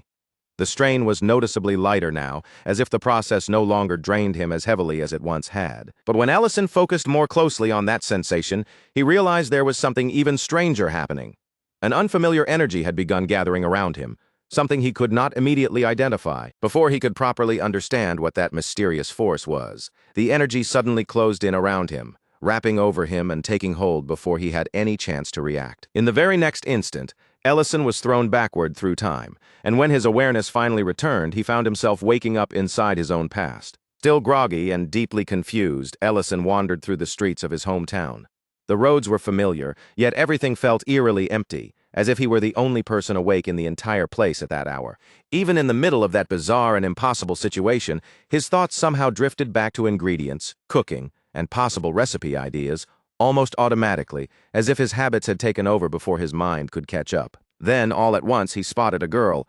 She was standing over a man she had just knocked down onto the ground, and Ellison could only stare for a moment, completely caught off guard by the scene unfolding in front of him. He called out to her and asked what Rurin was doing there. But when the girl turned to face him, her eyes were sharp and unfamiliar, and instead of recognizing him, she demanded to know who he was. There was no recognition in her expression at all. To her, Ellison was a complete stranger. That alone was enough to make Ellison's thoughts go blank. But then everything became even more confusing. His vision began to twist and blur around the edges, and in the middle of that disorientation, he found himself wondering why Rurin was wearing a school uniform. Before Ellison could gather even one clear thought, the girl shouted at him again, pressing the question harder this time, as she demanded to know exactly who he was. And then, little by little, realization began to crash over him.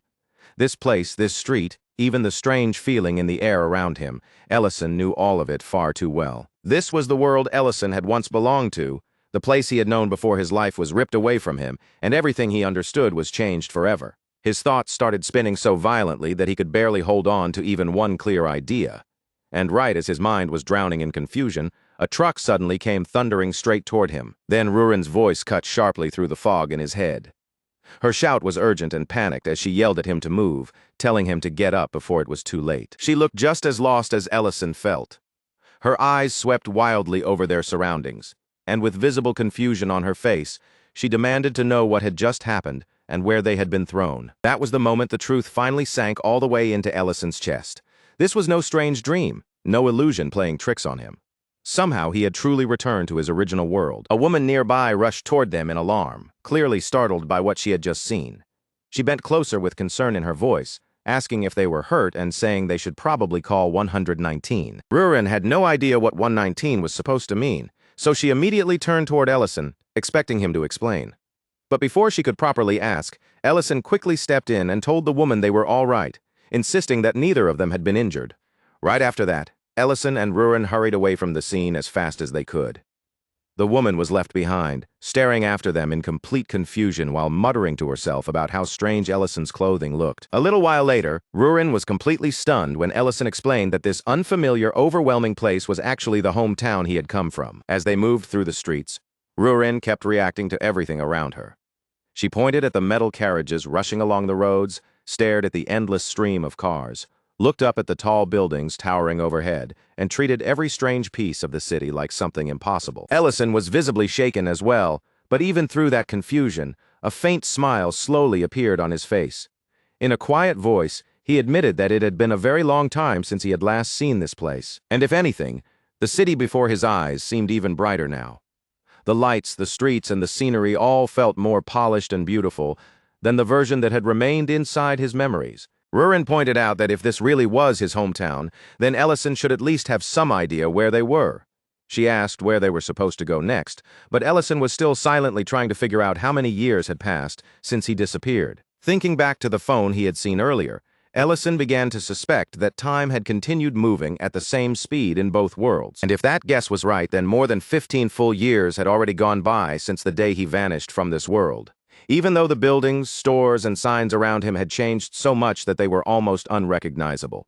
Ellison figured the roads themselves probably had not shifted too dramatically. Still trying to keep his shaken emotions from showing too clearly, Ellison told Rurin that he did not yet know their exact location. Rurin immediately challenged him on that. Only moments ago he had sounded so sure when he called this place his hometown, so she could not understand how he suddenly had no idea where they were. Ellison's thoughts were already beginning to drift toward his mother, but he forced himself to stay composed.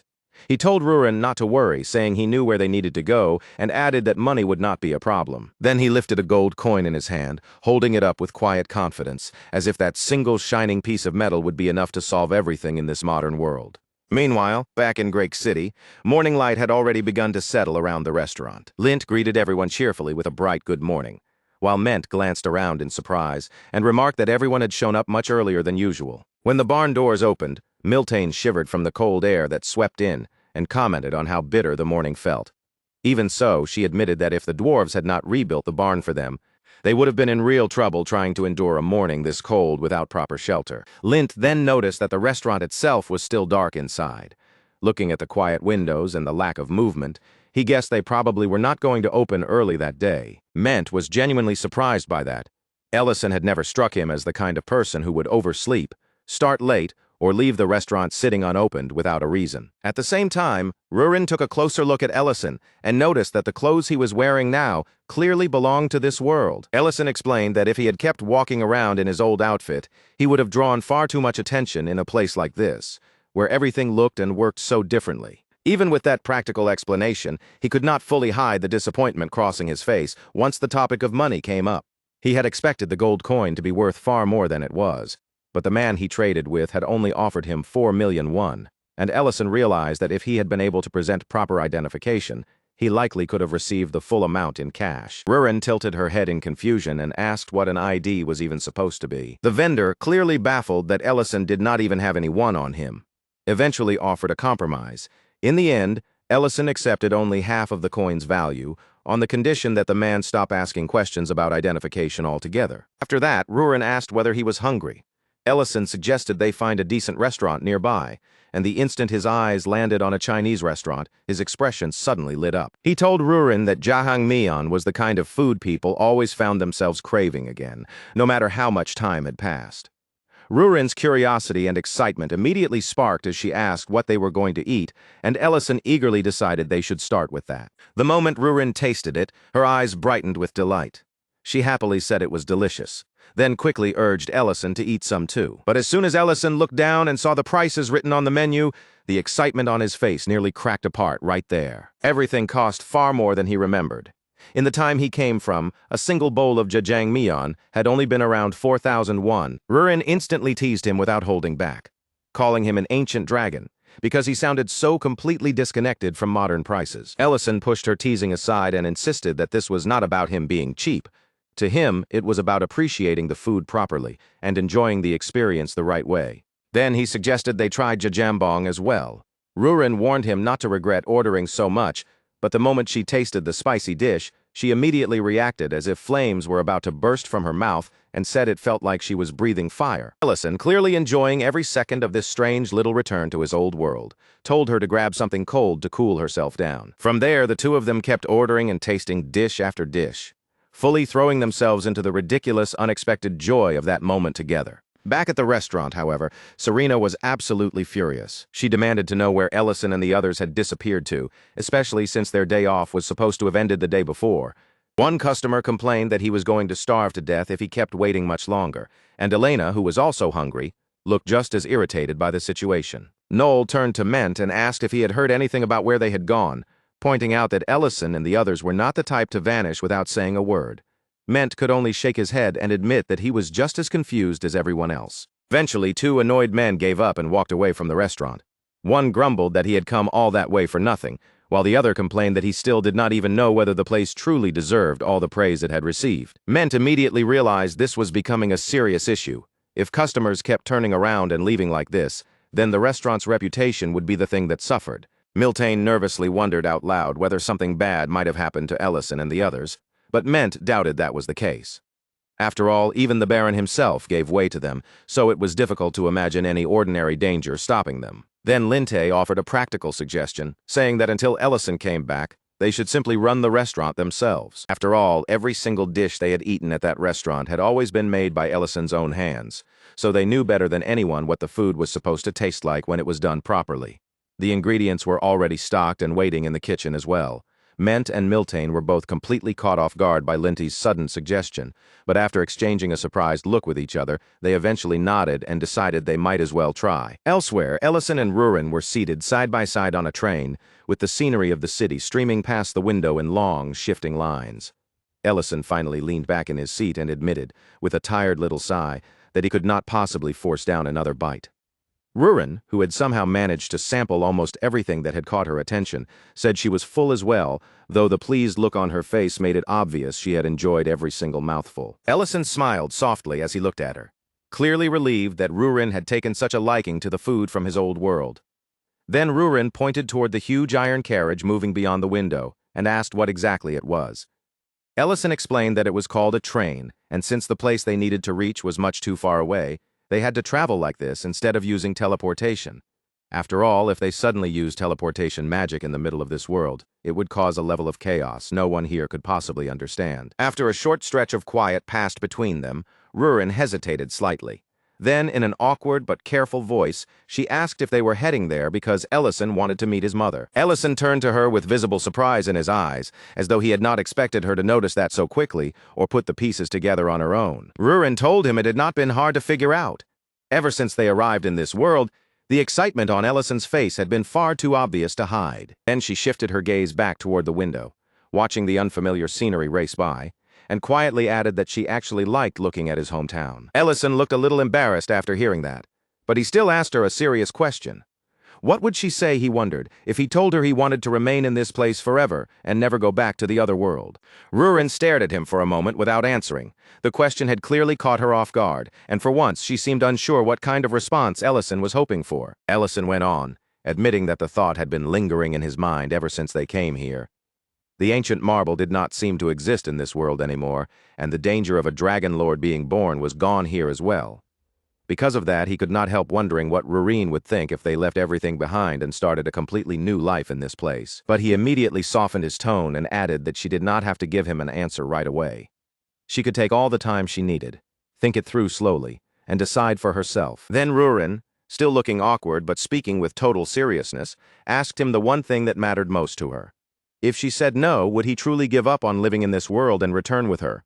Because no matter what happened, she had absolutely no intention of being abandoned here by herself. Her words pulled Ellison's thoughts backward, dragging him into an old memory from the elven forest, back to the time when he had once pushed his body and magic to the limit in order to use summoning magic. Beeden, who had still been half asleep at the time, noticed Ellison moving around and groggily asked what he thought he was doing. Ellison answered with a burst of desperate excitement, saying that he had finally succeeded. Then he reached toward the portal that had opened before him and pleaded for it to take him home. The instant his friends realized what Ellison was attempting, they rushed toward him in alarm and grabbed onto him before he could go any farther. Beeden shouted that Ellison was doing reckless nonsense again and ordered the others to hold him back no matter what. Darren yelled that the portal would close in an instant, asking if Ellison was seriously trying to lose a finger by forcing his hand through it. Ellison fought against their grip, struggling as he demanded that they let him go. And right in the middle of that frantic resistance, he managed to shove a document through the portal, saying through the chaos that he finally understood. Then, before anyone could stop it or change what had happened, the portal snapped shut in an instant. Beeden erupted in anger, scolding Ellison for putting himself in danger like that. He reminded him that even Ellison's own magic could not simply force open an answer to something so impossible. Now Ellison had drained himself so badly that he would not be able to use magic properly for weeks. Completely worn out, he turned toward Darren and asked whether, once the war was finally over, Darren planned to return to the mines. Darren did not respond immediately. Instead, he fell into a heavy silence, as if the question had landed somewhere deeper than Ellison expected. Then Ellison turned to Beeden and asked if he would return to the elven forest, where his fiancée was waiting for him. Beeden answered plainly that he would. That was when Ellison, barely managing to keep his tears from spilling over, asked the question that had been buried inside him all this time. When everything finally came to an end, where was he supposed to go? In all the worlds he had known and crossed through, where did Ellison truly belong? Back in the present, Rurin answered him quietly, telling him that as far as her heart was concerned, she had never once abandoned him. Ellison took in those words without speaking for a moment. Then he said they should go to his house first. Rurin agreed right away, saying she would follow him to his old lair, as if describing his former home that way made perfect sense to her. Meanwhile, back in Great City, word began spreading quickly through the area that the restaurant had opened its doors again.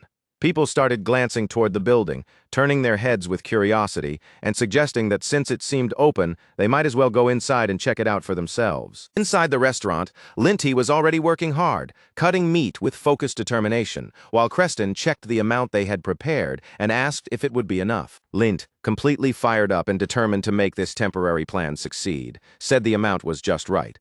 As long as they grilled it properly, he believed they could manage somehow. Then he glanced around the kitchen and asked where they were supposed to place the firewood. Miltine blinked at that in surprise, clearly confused, and said she had assumed everything inside this restaurant was handled with magic. Creston watched with wide eyes as Elena produced fire magic.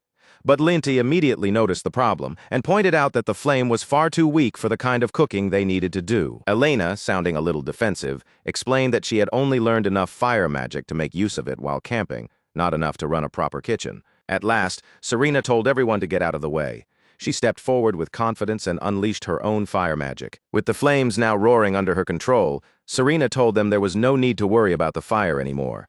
They should stop hesitating and focus on getting the food cooked. Lint still had no idea who Serena truly was, but at that moment he was mostly just relieved that the biggest obstacle standing in their way seemed to have been solved. Miltane smiled as she looked over everything and said that all the ingredients were finally ready.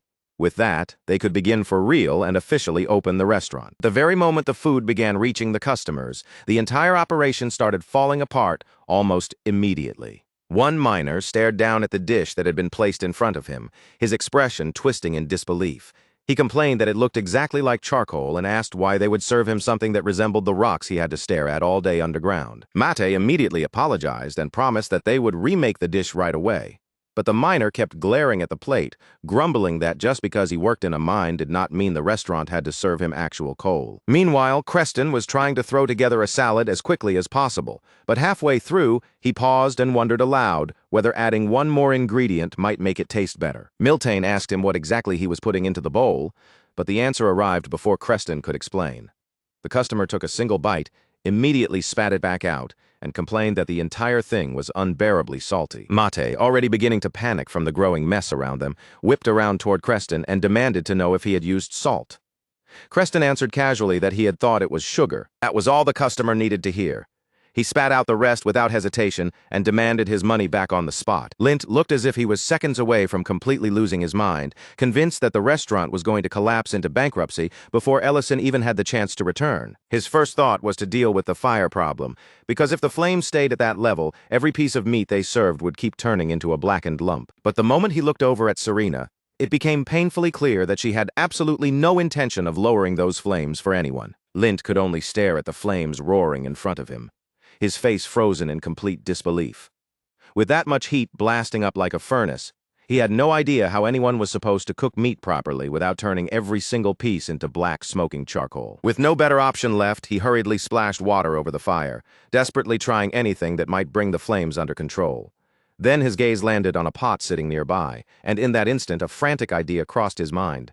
Maybe, just maybe, that could be the one thing that would save them. At that same time, far away in the modern world, Rurin scanned the unfamiliar streets around her, taking in the strange buildings and roads before turning back to Ellison and asking if they had somehow lost their way. Ellison answered without the slightest panic in his voice, calmly telling her that they were not lost. Even though the city had changed so much that it barely matched his memories, and even though countless buildings had appeared or vanished over the years, there were still pieces of this place that his heart remembered clearly. He said that 15 years was nowhere near enough time to erase this town from him. Even if 30 years had passed, even if the streets no longer looked the way they once did, he could never truly lose his way in the place where he had been born. Then, with the faintest smile pulling at his lips, Ellison finally spoke the words he must have imagined saying countless times in his heart. After all those years, after everything he had survived, he was finally home. When Ellison reached the door at last and raised his hand to knock, Rurin noticed how stiff his shoulders had become. She watched the tension in his face for a moment, then pointed out that he looked much more nervous than usual. Ellison froze in front of the door, his thoughts suddenly knotting together all at once. More than anything else, he found himself worrying about how he was supposed to explain Rurin when his mother finally saw her standing beside him. Rurin gave him the most direct answer possible, as if there was no reason to overthink it. He should simply tell his mother the truth and say she was a dragon. Ellison immediately asked if she was actually serious, but then his anxiety shifted again, and he began wondering whether his own mother would even recognize him after 15 long years away. His hairstyle might not have changed all that much, but everything else about him had. The boy who had disappeared and the man now standing at this door were separated by years of battle, grief, survival, and an entire world no one here could imagine. With his voice trembling more than he wanted it to, Ellison called out for his mother from the doorway. But there was no answer from inside, only the stillness of the quiet house waiting behind the door. Rurin murmured that the place felt strangely silent. Ellison called again, trying hard to keep himself steady, but instead of his mother responding, the door next to them opened and a woman stepped out, looking apologetic as she asked who they were. The woman looked Ellison and Rurin over with clear confusion in her eyes, saying she had never seen either of them before. Then she asked if they had perhaps just moved into the building recently. Ellison quickly tried to explain himself, his words coming out faster than usual.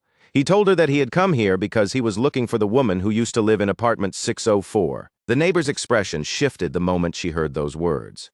She studied Ellison more carefully, as if trying to match his face with an old memory, and then asked if he was Mrs. Yong Hua's son. The instant that name reached his ears, hope flared inside Ellison like a spark catching fire. He confirmed it immediately, almost breathless as he asked whether she knew where his mother was now. But the woman's face softened into something painful. Sadness settled over her expression, and in a quieter, heavier voice, she began to tell him about Mrs. Yong Hua no longer lived in that apartment. After saying that, the woman gently asked Ellison and Rurin to come with her. As they walked together, the woman explained that she had moved into the building 5 years earlier, and that was when she first met Mrs. Yong Hua. She said Ellison's mother had always been working, always busy, often surviving on instant noodles, and yet somehow she still made time to cook meals for her. As time passed, the two women became close. The neighbor remembered how Ellison's mother would constantly talk about her son with pride, saying that if he were here now, he would probably be around the same age as the neighbor herself. The woman also mentioned that she wrote for a small website, but Ellison barely heard that part. His head was already filled with thoughts of his mother, the years he could never get back, and the uneasy feeling growing heavier with each step they took. When Ellison realized they were no longer heading toward another apartment, but instead walking into a quiet wooded area, he finally looked around in confusion and asked where she was taking them. The woman answered that Mrs. Yong Hua had missed him far too much to ever put up missing posters. She had believed, stubbornly and tenderly, that her son would one day come home on his own. Then their steps came to a stop in front of a grave. Standing there before the grave, the woman asked the question that struck straight through Ellison's chest. Why had he only come back now?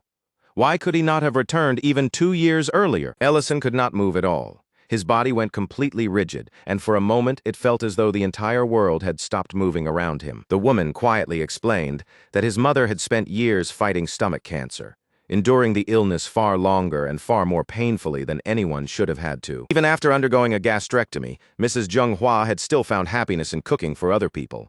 Watching someone eat the food she made had always brought her joy, even as her own body slowly failed her. But 3 years earlier, the cancer had returned. From that point on, she had spent her days going back and forth to the hospital, trapped in a battle that only became harder with time. This was nothing like the reunion Ellison had pictured in his heart during all those years he had been away. Every warm memory of his mother came crashing back at once. The gentle days from the past, the sound of her familiar voice, and the home he had always believed he would someday return to. But none of those memories could line up with the grave, standing silently in front of him. This was not the goodbye he had wanted. This was not the ending he had ever imagined he would be forced to face. The neighbor told him that at this point she no longer cared very much about why he had come back so late. The truth was already too cruel, and nothing Ellison could say now would bring his mother back. Even so, she added that Mrs. Zhenghua had left something behind for him, just in case the day ever came when her son finally found his way home. Then the woman reached out and gently placed an old envelope into Ellison's hands. Shattered beyond words, Ellison accepted the letter with hands that trembled uncontrollably. But the moment Rurin saw it, she noticed something strange about the paper itself. That paper did not belong to this world at all. It had come from the Rubern Empire. The letter began with Ellison begging his mother not to doubt what she was reading. He asked her to believe every word written there, because no matter how impossible it seemed, everything in the letter was true. He wrote that he had not disappeared because he wanted to. He told her that he was alive in another world, now a place impossibly far away from the life the two of them had once shared. He explained that he had used unstable magic to send this letter across worlds. He reassured her that he was safe, that he had become a mage, and that someday he planned to open a restaurant of his own. He also told her that although he could send letters out, he had no way to receive any replies back. And after waiting for an answer that could never reach him, he eventually stopped expecting one to come. But when Ellison's eyes reached the bottom of the page, his breath caught. Beneath the words he himself had written, there was an answer waiting for him. His mother had written back that her son had become a mage now, and that when he finally opened his restaurant, he should invite her to come. That single line broke Ellison completely. Tears spilled down his face before he could hold them back, and guilt crashed over him all at once. Because after he gained summoning magic later, he could have sent another letter, then another after that, and more after those. Rurin stepped closer and wrapped her arms around him, holding him as tightly as she could, trying to give him whatever comfort her embrace was able to offer. But Ellison could barely force out any words beneath the crushing weight of his regret. All he could say was that there had been more he could have done, more chances he had failed to take. The next day, back in Great City, the restaurant was packed from wall to wall, filled with the voices of customers and the warm, lively noise of a successful meal rush. All throughout the restaurant, customers praised the food loudly, their faces bright with satisfaction as they ate and enjoyed each dish in front of them. Lint stood there looking proud of himself, clearly pleased that things had turned around, and began explaining what had finally changed. He said he had solved the problem of the meat burning by switching to a special pan, one that could handle the intense heat much better and stop the food from being ruined so easily. Serena quickly puffed herself up and boasted that her fire magic had played a major role as well, while Elena immediately refused to be left out and insisted that she had helped make it work too. Ment finally released a quiet breath of relief, as if the tension that had been gripping her shoulders had at last begun to loosen. For the time being, at least, the crisis inside the restaurant seemed to have calmed down, and everything was somehow moving the way it was supposed to. But even with the customers smiling, the dishes being served, and the atmosphere settling into something close to normal, one major problem still remained. Ellison, the actual owner of the restaurant, had still not shown his face anywhere. Meanwhile, back in the modern world, Rurin stayed close beside Ellison, watching him with worried eyes as she told him he needed to eat something. Her voice carried an unusually clear concern, because anyone could see from one look at him that he was barely holding himself together. But Ellison kept his head lowered, unable to raise his eyes to meet hers. In a voice weighed down by grief and guilt, he apologized to Rurin and admitted that he had lied to her. He told her she did not have to stay by his side anymore. If she wanted to return to the other world, he said he would send her back alone, even if he himself chose to remain behind. Rurin's eyes widened in real shock the moment she heard that. Without a second of hesitation, she reached out and grabbed Ellison by the arm, refusing to let him sink any deeper into that lonely decision. She asked him whether he truly believed there was nothing waiting for him in that other world anymore, as if every bond he had made there had simply disappeared while he was drowning in regret. Then she brought up what he had said on the train, reminding him of the moment he asked whether the two of them could make this world their home together. Rurin told him she had never meant to leave him behind or abandon him. If Ellison truly wanted to stay in this world, then she would remain with him for as long as he needed. But then she asked the question he could not simply look away from. What about everyone still waiting for them back in the Empire? Those words finally slipped through the thick fog of Ellison's grief, reaching the part of him that had been buried under guilt, regret, and the pain of what he had lost. At that very same time, back in Great Castle, Baron Ryden looked around with visible concern and asked why Ellison was not at the restaurant. The soldiers explained that someone else had stepped in and taken charge for the moment, so even with Ellison absent, the restaurant was still being managed somehow. Ryden said that even if the restaurant was being handled, they still owed Ellison a proper show of gratitude. After thinking it over, he decided that he should go to the restaurant personally and pay him a visit. Over at Rurin's lair, the construction work had not come to a stop either. The sounds of building and labor continued as everyone kept moving forward, even while Ellison was nowhere to be seen. Gultazar reassured the others in a steady, confident voice, telling them that Ellison was not the kind of man who would ever abandon the people depending on him. Back in the modern world, Rurin kept speaking to Ellison, reminding him that humans, dwarves, elves, and even dragons were all still waiting for him to come back. She told him that the 15 years he had spent in that other world had never been meaningless, and they had never been wasted. The moment those words left her mouth, they struck Ellison deeper than anything else had. With his mother's letter still weighing heavily on his heart, Ellison quietly asked whether she had really believed him when she read those impossible words from another world. Rurin answered him, without even a trace of doubt in her voice. Of course his mother had believed him, she said, because parents believe in their children. Then she held on to him more firmly, as if she were pulling him back from the edge of his sorrow, and told him that it was time for them to go back. 2 days later, the neighbor who had given Ellison the letter still had not seen him again. As more time passed, she found herself wondering uneasily whether the things she had said to him that day had been too harsh. Then, without any warning, Ellison appeared right in front of her, standing there quietly with a bag of gold held out in his hand. He told her that the gold was his way of thanking her for looking after his mother's grave, and for caring for the place and memories he had not been there to protect himself. When the woman opened the bag and saw what was inside, her eyes widened in complete disbelief. The amount was so overwhelming that for a moment she could only stare at it in stunned silence. But before she could gather her thoughts, ask what he meant, or even properly react to what he had just handed her, Ellison calmly told her that he needed to return to his restaurant now, his voice quiet but already turned toward the place where people were waiting for him. Then, right before the woman's eyes, a summoning portal opened in the air, and Ellison disappeared through it as naturally as if he were stepping beyond the boundaries of the world itself. Left standing there in shock, the woman suddenly remembered a conversation she had once had with Mrs. Junghua in the hospital back when Ellison's mother had quietly said there was a restaurant she wanted to visit someday. At the time, the neighbor had not truly believed those words. She had simply thought of them as a fragile dream spoken by a sick woman who missed her son too deeply. But now, after watching Ellison vanish with her own eyes, she finally understood the truth. Every impossible word had been real. Ellison truly was a mage. Before leaving the modern world behind for good, Ellison visited his mother's grave one last time. There he placed a photo of himself and Rurin beside it, along with a bouquet of pure white flowers. Only after offering that quiet farewell did Ellison and Rurin finally turn away from the grave and begin making their way back. As they headed toward Great City again, Ellison quietly remarked that it felt as though far too much time had passed since they had first left. Looking around, he realized that they had wandered much farther through the modern world than he had expected, leaving them a long way from the restaurant. Rurin began preparing a teleportation spell, but Ellison stopped her and told her to wait. Instead of letting Rurin take care of it, Ellison raised his own power and formed a portal far larger than before. The space in front of them opened wide under his control, stretching into a passage big enough to carry them home. Rurin stared at the massive portal in clear surprise, obviously caught off guard by what he had just done. She immediately asked him how he had managed to create something like that. Ellison explained that the spell was built using the principles of dimensional magic.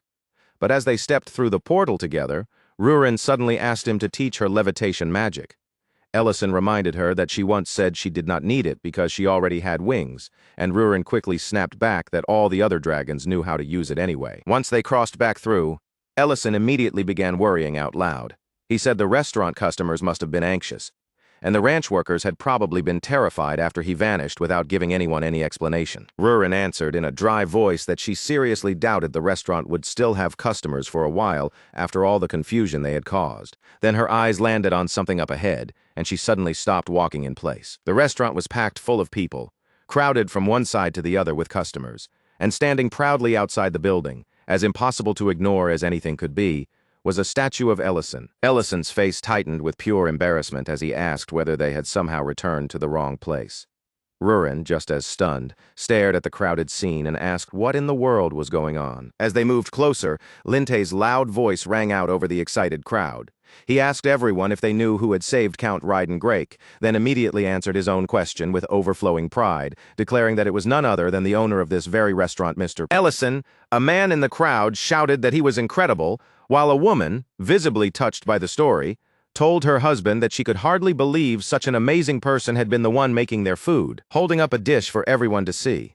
Linty announced that this was the very meal that had once healed the Count. Then he asked the crowd if anyone wanted to taste it for themselves and experience just how much strength and health it might give them. The customers answered him with a roaring wave of excitement, shouting eagerly that they wanted to try it. And right in the middle of Linty's dramatic sales pitch, Ellison stepped into the restaurant. The instant Linte noticed him, his entire body went stiff with fear. Ellison did not waste even a second before demanding to know what exactly that statue outside was supposed to be. Before Linty could properly defend himself or explain anything, Count Ryden Grake stepped forward with calm dignity and admitted that the statue had been his idea. Count Ryden Grake is the first one to lower his head and apologize. He explains that the moment Ellison and Rurin vanished without warning that night, the entire place was thrown into chaos. No one knew where they had gone, no one had an explanation ready, and in the space around the restaurant, confusion spread so quickly that everyone was suddenly panicking. Lint hurries to add that none of them had meant for things to become so outrageous. At first, they were only trying to calm the customers down and keep them distracted until Ellison came back. But one suggestion turned into another. The crowd's energy kept rising, the noise grew louder and louder, and before they realized it, the entire situation had slipped completely out of their hands. As Count Ryden Grake continues eating, he remarks in a calm, almost impressed tone that Ellison really does have some extraordinary employees. Ellison picks up one of Linty's dishes and takes a bite, clearly intending to taste it with the sharp eye of both the owner and the cook of the restaurant. But as soon as the flavor spreads across his tongue, his expression shifts ever so slightly. Even if he does not say it out loud, he has no choice but to admit to himself that the dish is genuinely good. The boiled pork is tender enough to fall apart, with the flavor soaked deep into every bite. And Ellison finds himself silently wondering why he never thought to prepare it in this style before. Right beside him, Rurin keeps chewing with obvious satisfaction and comments that the meat is incredibly soft, cooked so perfectly that it is easy to eat. Ellison's eyes drift toward Linty, and his thoughts begin to change. Until now, he had mostly seen Linty as someone connected to ranch work. But after tasting this food, he starts to reconsider. Maybe Linty's talent was never limited to the ranch at all.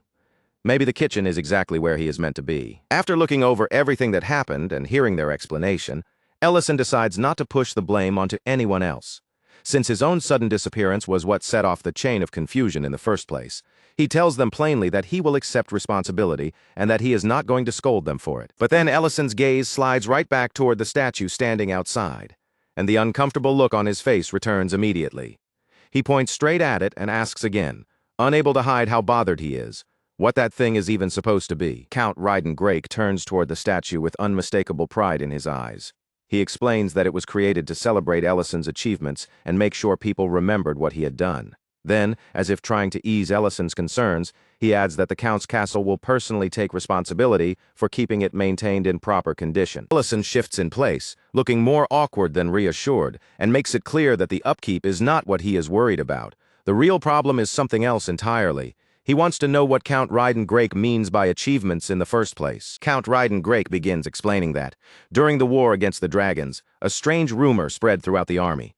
People spoke of a legendary soldier who constantly disobeyed orders, ignored commands whenever he felt like it, and still somehow saved people wherever he went. That man became known as both the greatest mage on the battlefield and, at the very same time, the worst soldier anyone had ever dealt with. Then Count Ryden Grake finally gives a name to that bizarre and unforgettable legend. The soldier everyone had been talking about back then was none other than Ellison himself. Ellison can only stand there in stunned silence, his face frozen as the words sink in. Meanwhile, Count Ryden Grake keeps speaking with complete certainty, as if Ellison's identity and everything tied to it had already been obvious for a long time. Count Ryden Grake goes on to say that Grake City was one of the places saved by that legendary man. Because of what Ellison did back then, the city itself still owes him a debt, one that has not been forgotten even after all this time. Ellison looks caught completely off guard, and embarrassment creeps into his expression. He admits that he never expected Count Ryden Grake to piece everything together and discover who he really was. Count Ryden Grake does not hesitate or step back from his words. He firmly insists that Ellison saved the city, saved his family, and even saved him personally. After all of that, he says, putting up a statue to honor him was the very least he could do. Ellison understands where the gratitude is coming from. He can see that the statue was not meant to mock him, insult him, or turn him into a joke. Still, even knowing that, his mind does not change. And then, before anyone around him has the chance to react or stop him, Ellison lets his magic surge out, and in a single instant, the statue is destroyed. Once the remains have been wiped away, Ellison states in a flat, uncompromising voice that he refuses to let his restaurant be judged by statues, legends, flashy decorations, or grand displays. If people come here, he wants them to judge the place by the food and nothing else. Count Ryden Grake immediately looks worried, the confidence from earlier fading from his face. He quickly admits that, looking at Ellison's reaction now, perhaps the statue really had been taking things too far. He also promises that he will deal with the strange rumors spreading around town, especially the ones claiming that Ellison's cooking is some kind of miraculous medicine, before those stories grow any larger. Meanwhile, in another place entirely, the scene shifts to a quiet school corridor. Two girls are walking together while chatting casually, their books in their arms, when they suddenly collide with someone by accident. Only after bumping into her do they realize they have run into the Empire's royal mage, Miltine. The impact sends their books scattering across the floor, pages and covers tumbling in every direction. The girls panic immediately, lowering their heads again and again as they rush through their apologies in frightened voices. But Miltine does not scold them. Instead, she lifts her magic with effortless calm, and the fallen books rise smoothly into the air. One by one, she guides them back as though picking everything up with magic is the most ordinary thing in the world. Miltine tells the girls not to worry about it, her tone gentle rather than angry. She even wishes them luck with their studies while giving them a kind warning to be a little more careful when using magic from now on. One of the girls thanks her in a small, shy voice, still visibly flustered from having bumped into someone so important so suddenly. At the same time, the girl cannot hide her amazement. The way Miltine cast that spell so quickly and so smoothly leaves her staring as if she has just seen a level of skill far beyond what ordinary students could even imagine. Then, as Miltine continues on, she overhears the girls whispering between themselves. They are brushing off the rumors that she had once been kidnapped and tied up, treating the story as something too unbelievable to be true. The instant those words reach Miltine's ears, the color seems to drain from her face. That memory clearly strikes her in a painful place, and her whole expression turns miserable, as if the humiliation has come rushing back all at once. After that, Miltine finally makes her way back to her room, but the moment she reaches the doorway, she senses that someone is already inside. She freezes in place, her body going tense before she even opens the door. For one awful second, her mind leaps straight to the worst possibility. She becomes convinced that Rurin has somehow tracked her down again and is waiting for her inside. But when Miltine opens the door and looks in, the person standing there is not Rurin at all. The one waiting in her room is Prince Leon Harris. Miltine is so badly startled that she can barely organize her thoughts. In an instant, she starts pleading with him, begging him not to drag her around again. Still caught in her panic, she even blurts out something about the rumors she just heard. Her frantic words only make Prince Leon Harris stare back at her in complete confusion, clearly having no idea what she is talking about. Leon Harris answers in a calm voice, and tells her directly that he is not the person spreading any rumors about her. Then his expression changes, growing more serious as he moves on to the real reason for his visit. He asks Miltine about Dedran's territory. After hearing about the crime that has been rising there, and about how every official sent in to restore order has ended up dead, Leon Harris says they need someone capable enough to face that chaos. More than that, it has to be someone who can act without attracting attention under his real name. Back at the restaurant, Ellison has returned to his usual position, serving customers as though the bizarre commotion from earlier has finally passed, and the place has settled back into its normal rhythm. One of the customers smiles with real satisfaction as the food arrives. After waiting for so long, he says he can finally sit down again and enjoy a properly delicious meal. Inside the kitchen, Ellison works with a relaxed smile, his hands moving with the familiar, confident rhythm of someone who has come back to the place where he truly belongs. He calls out from the kitchen that the yuba rice bowl is ready. Then he turns to Rurin and tells her to carry the finished dish out to the dining area for the customer. But the second Serena sees what has been placed in front of her, her face twists in offended disbelief. She stares down at the bowl as if something unforgivable has happened, and immediately demands to know where all the meat has disappeared to. Rurin keeps chewing casually, acting as though nothing is strange at all. Without showing the slightest guilt, she says that this is simply the proper way that dish is supposed to be eaten. Serena instantly calls her out, demanding to know who Rurin thinks she is fooling with such an obvious excuse. Rurin snaps back just as quickly, telling Serena to stop complaining and eat what she was given. Lady Verna is there as well, and once she tastes the food, her expression softens into open delight.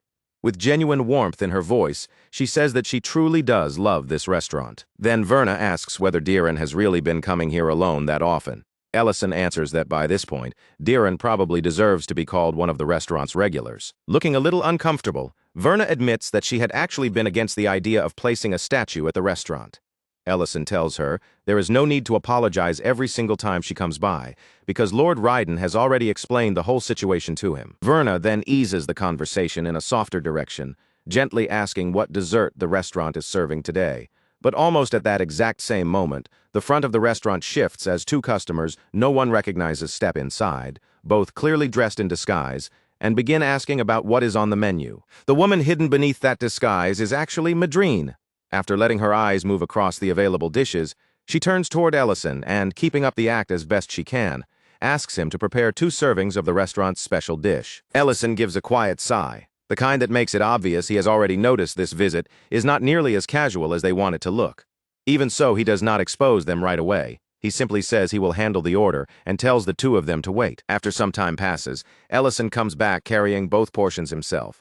He places the dishes down in front of them and announces in his usual calm tone that their 2 plates of fried rice with yuba are ready. The man is the first to lift his spoon and take a bite. The instant the flavor hits him, his expression changes, as if the taste caught him completely off guard. Madrine tries her own serving right after him, and she quickly nods along, clearly reaching the same conclusion. Madrine does not even try to deny it. She admits straight away that the food really is as delicious as people say, the kind of taste so convincing that it becomes difficult to keep pretending she only stopped by on a whim. Ellison's gaze settles on the man, and he asks if the flavor surprised him. After all, from the way he carries himself, he does not seem like someone who is easily impressed by ordinary cooking. The moment Ellison says that, the man's whole body stiffens. In that single second, the man understands that Ellison has already looked straight through the disguise and recognized him as Leon Herais.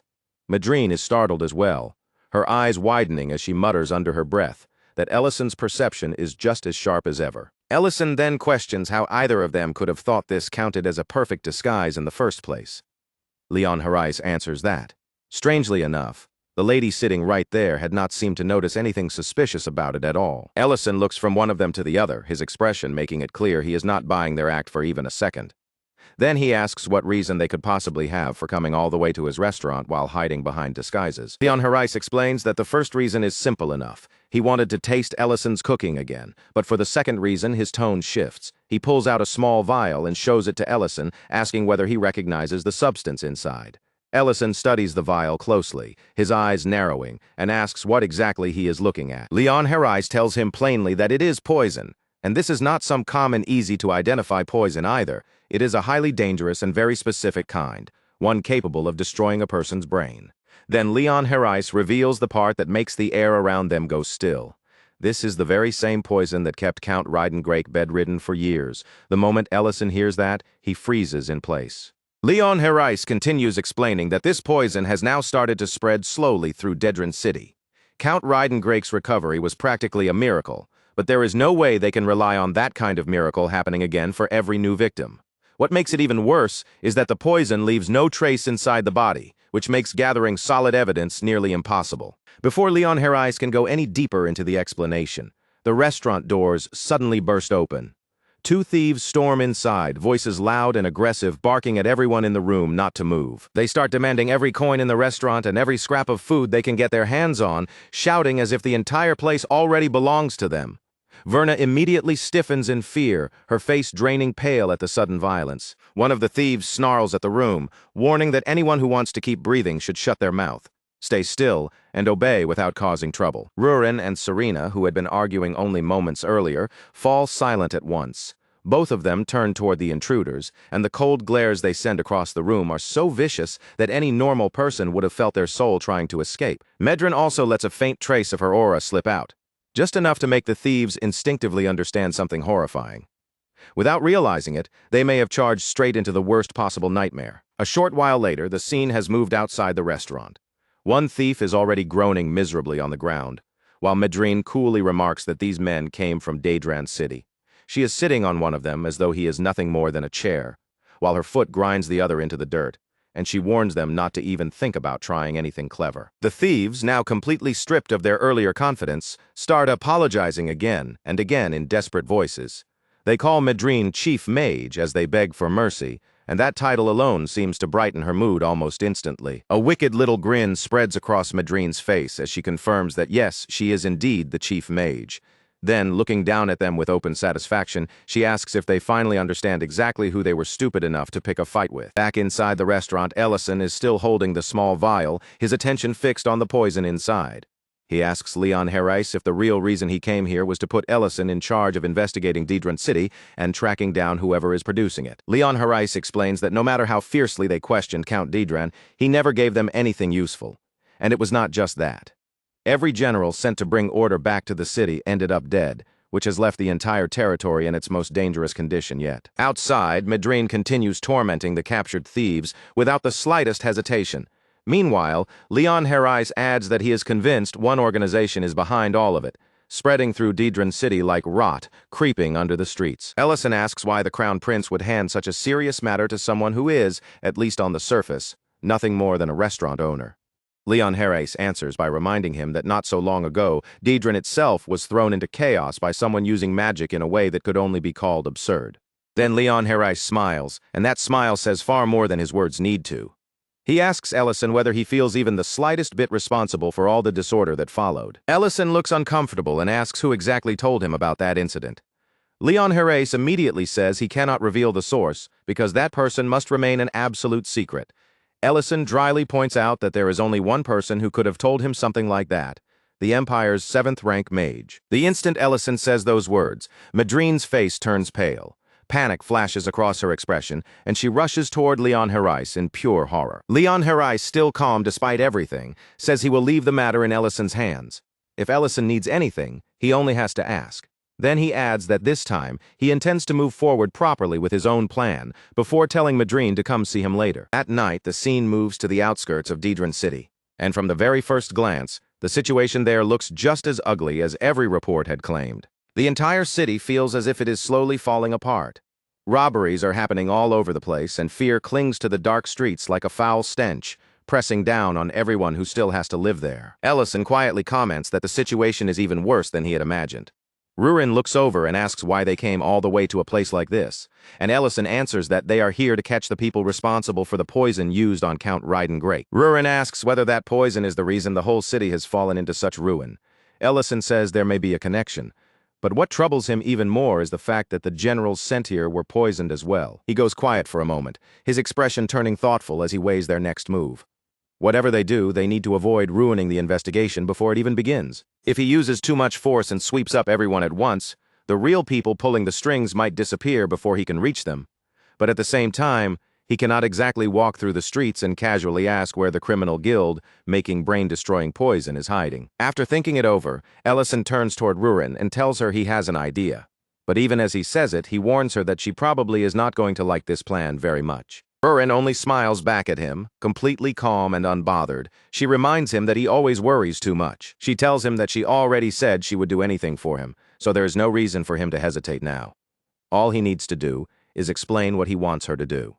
A little while later, Rurin is sitting behind bars, so that was the plan after all. One of the men watching the cell warns her not to come too close to the bars. His tone makes it sound as if she is the one who should be scared, even though he has no idea what kind of creature he is standing in front of. A nearby prisoner notices Rurin and comments that they actually have a girl locked in with them this time. A massive, muscular inmate grins and asks if it is someone's birthday. while the others begin surrounding her with filthy smiles, asking if she knows what happened to the last girl who was thrown into that cell. The men close in around her, their voices dripping with malice as they say, they are going to teach her a lesson. Rurin looks around at the disgusting cell, and the men creeping closer, her face twisting with open contempt. She mutters that this filthy place does not even bother separating prisoners by gender. For a moment, she is right on the edge of changing her hand into dragon claws and ripping the entire prison apart from the inside. Just before she acts, she forces herself to stop. Ellison's words come back to her, reminding her that he specifically told her to endure this for the sake of the plan. Not long after that, Ricardo, the chamberlain serving Count Daedrin, arrives at the cell. He comes in with an easy, almost careless attitude, as though this place and everything happening inside it barely interests him.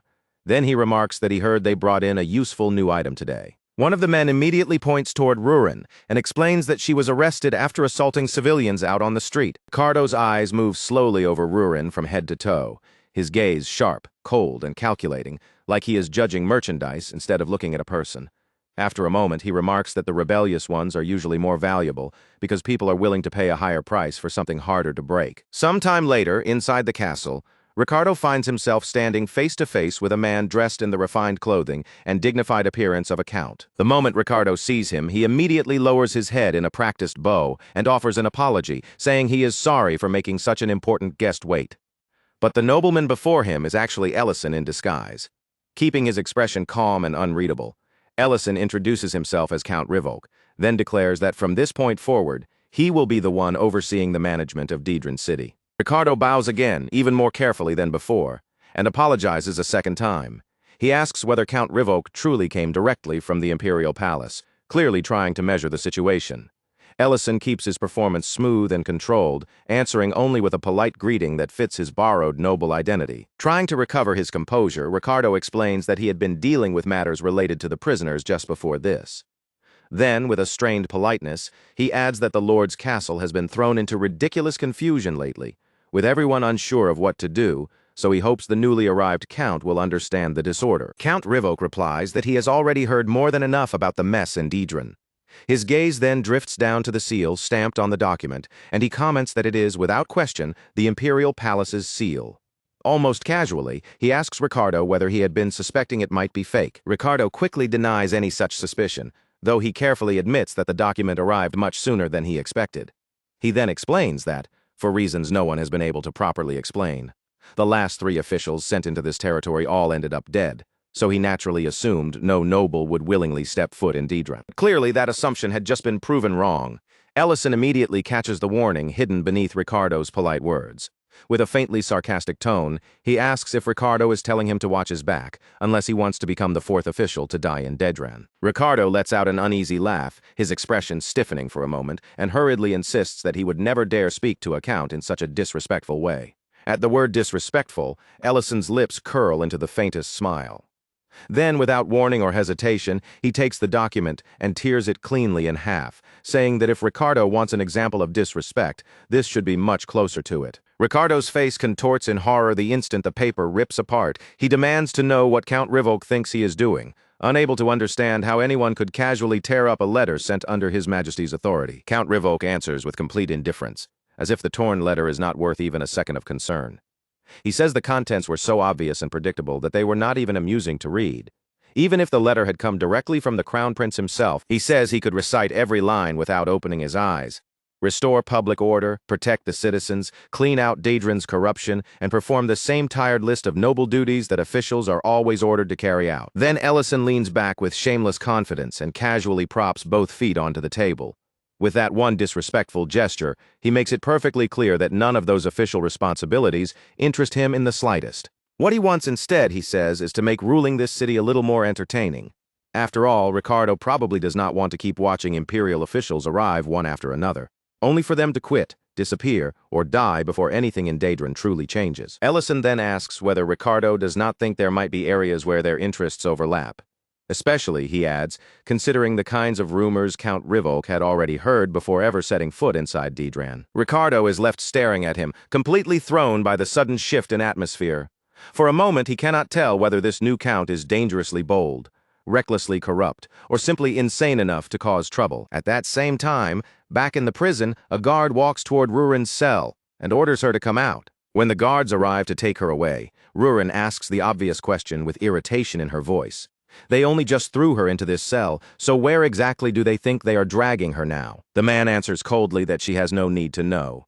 Rurin does not reply, but inside her anger is already boiling. If Ellison had not specifically told her to endure this, every single person standing in this place would have been dead already. Even as she forces that anger back down, Rurin reminds herself why she agreed to this ridiculous plan in the first place. Ellison had said that the criminals controlling this prison and the city's underworld most likely knew something about where the poison was coming from. As she is being led away, one of the prisoners calls after her, warning that once she sees the place they are taking her, she will start missing this filthy cell. Compared to what waits ahead, he says, even prison will seem like heaven. He goes even further, saying that if he were in her position, he would bite off his own tongue and die before letting himself be taken there. Rurin only watches him in silence, while the guard snaps at the prisoners and orders them to shut their mouths. From a distance, Ricardo watches Rurin being led away, and behind his calm expression, his thoughts begin moving quickly toward his next decision. Count Rivok feels nothing like the other nobles the Empire has sent into Daedran. Ricardo knows full well that he cannot simply keep killing every imperial dignitary who arrives forever. But this man gives off a different impression from all the previous officials. There is also the fact that Count Rivok is a count, and that status alone may make the risk worth considering. So Ricardo decides he will test him first, and find out whether this man is truly as bold as he acts, or whether he is only pretending because he is afraid of dying before morning. As Ricardo thinks it over, he reminds himself that an operation involving poison on this scale could never be handled by one person alone. Somewhere beneath the surface, there has to be a deeper connection to the city's underworld. Elsewhere, Ellison is still holding the small vial of poison, while continuing to play the role of a corrupt, rotten noble.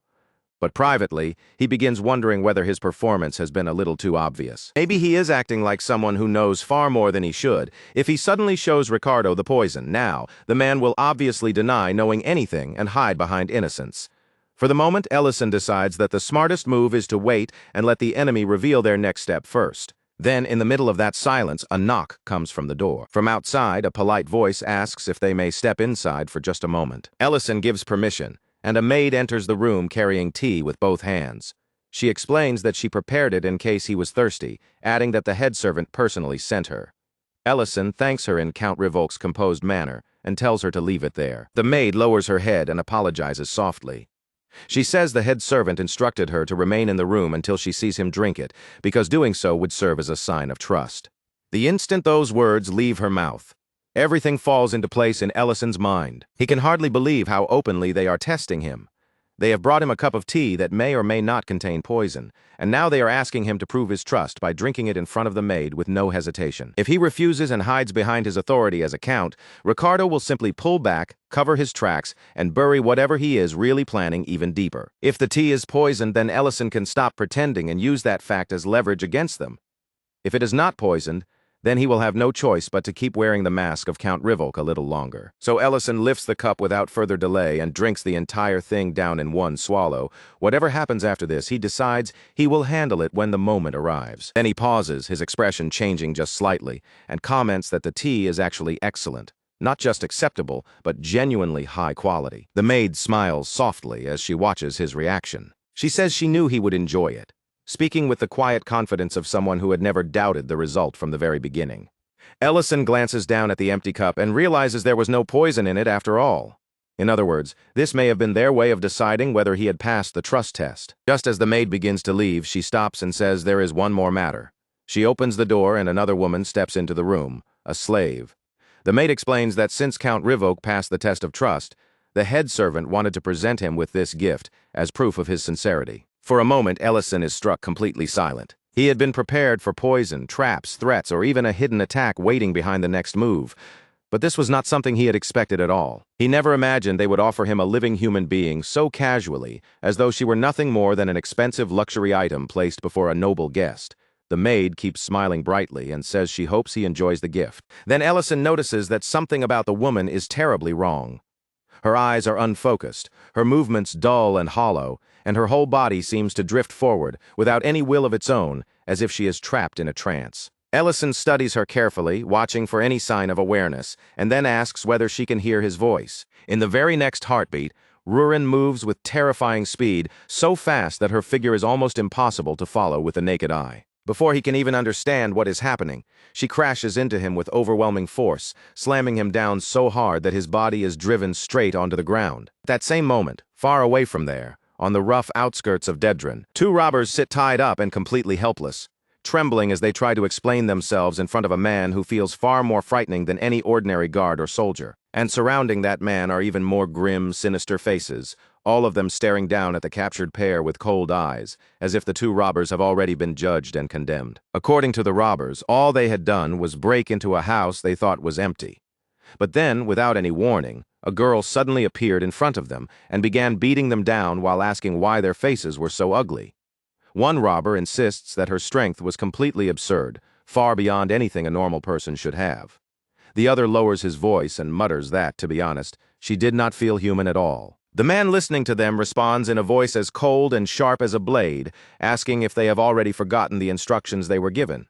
They were supposed to keep quiet and stay discreet, especially after the recent trouble involving those officials, and even if a fight could not be avoided, the absolute minimum was to make sure they did not get caught.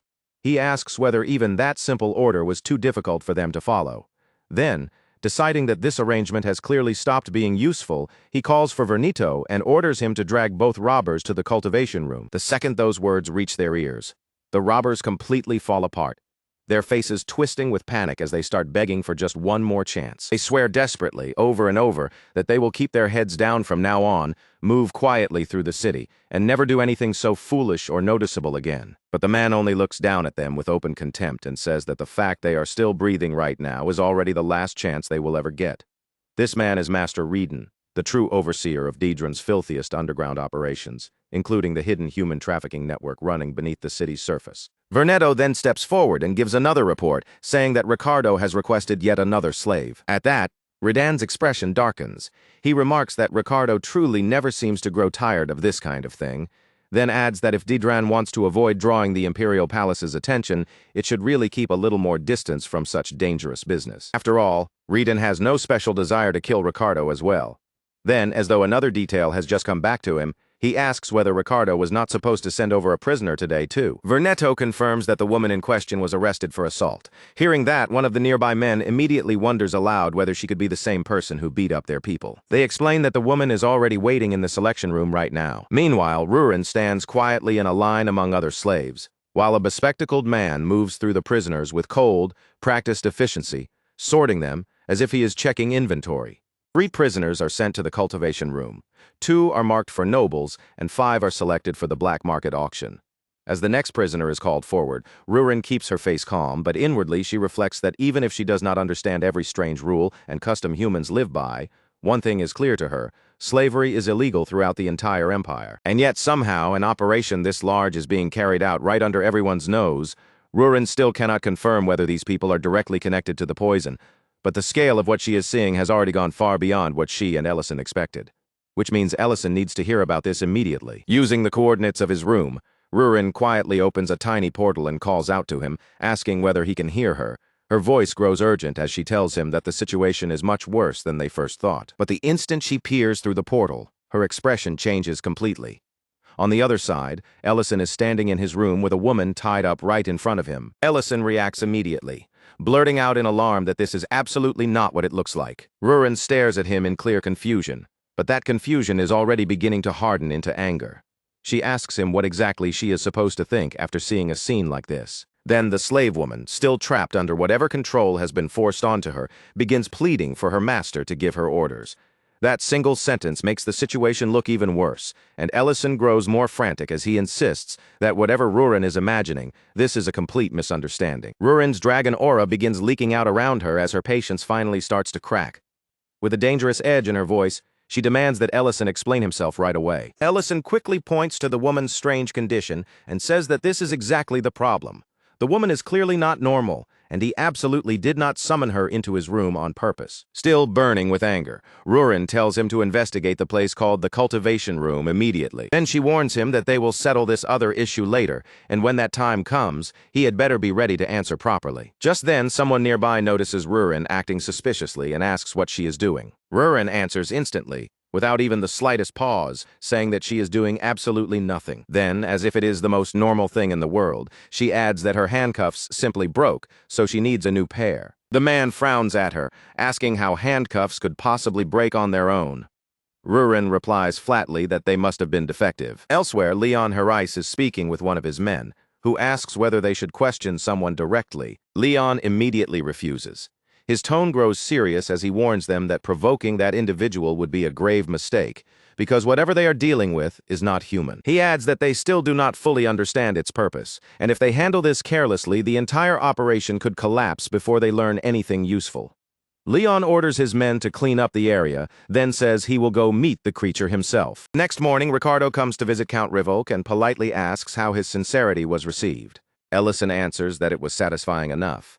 He admits that the whole exchange felt somewhat like a test and irritated him a little, but says he is generous enough to overlook it. Privately, however, Ellison is still annoyed that Ricardo's little maneuver caused such an absurd misunderstanding the night before. Ricardo apologizes for the matter with a tea, explaining that in a place like this, reaching out to shake hands too quickly can be dangerous. Ellison waves the apology aside and says he has already forgotten about it, even as the slave woman lies unconscious on the bed nearby. Then Ellison tells Ricardo that he intends to keep her with him for a few more days. Ricardo replies smoothly that the decision is entirely Count Rivolk's to make. Ellison then remarks that, while this is not the first time he has seen slaves, there is something clearly different about this woman. Her condition is abnormal in a way that cannot simply be ignored. Ricardo acknowledges it without a trace of shame and explains that this is actually the special feature of their product. These slaves obey perfectly because they have been brainwashed. They do not run away. They do not resist, and if they are given an order, they can be made to do absolutely anything. Hearing that nearly pushes Ellison past the edge. For a brief moment, he seriously considers tearing down the entire slave market right then and there, but he forces himself to hold back, remembering how badly things spiraled the last time Daedran Castle was destroyed too early. So instead of letting his anger explode, Ellison asks Ricardo whether he has ever thought about expanding this market even further. He suggests using elite connections, along with Ellison's supposed noble status, to sell these high-quality slaves directly to powerful aristocrats all across the empire. Ricardo laughs with clear satisfaction, as if the idea pleases him deeply, and says that choosing to partner with Ellison was obviously a brilliant decision. Then, making the question sound almost casual, Ellison asks whether these slaves have any connection to a place called the Cultivation Room. The question hits Ricardo hard enough to visibly shake him. He immediately asks how Ellison even knows about that place. Ellison remains perfectly composed and explains that he came to Daedran after hearing certain rumors. As a noble, he says, it is only natural to be cautious. Before presenting products to serious clients, he needs to confirm how the distribution process actually works. He then adds that if showing him the place is too troublesome, Ricardo is free to refuse.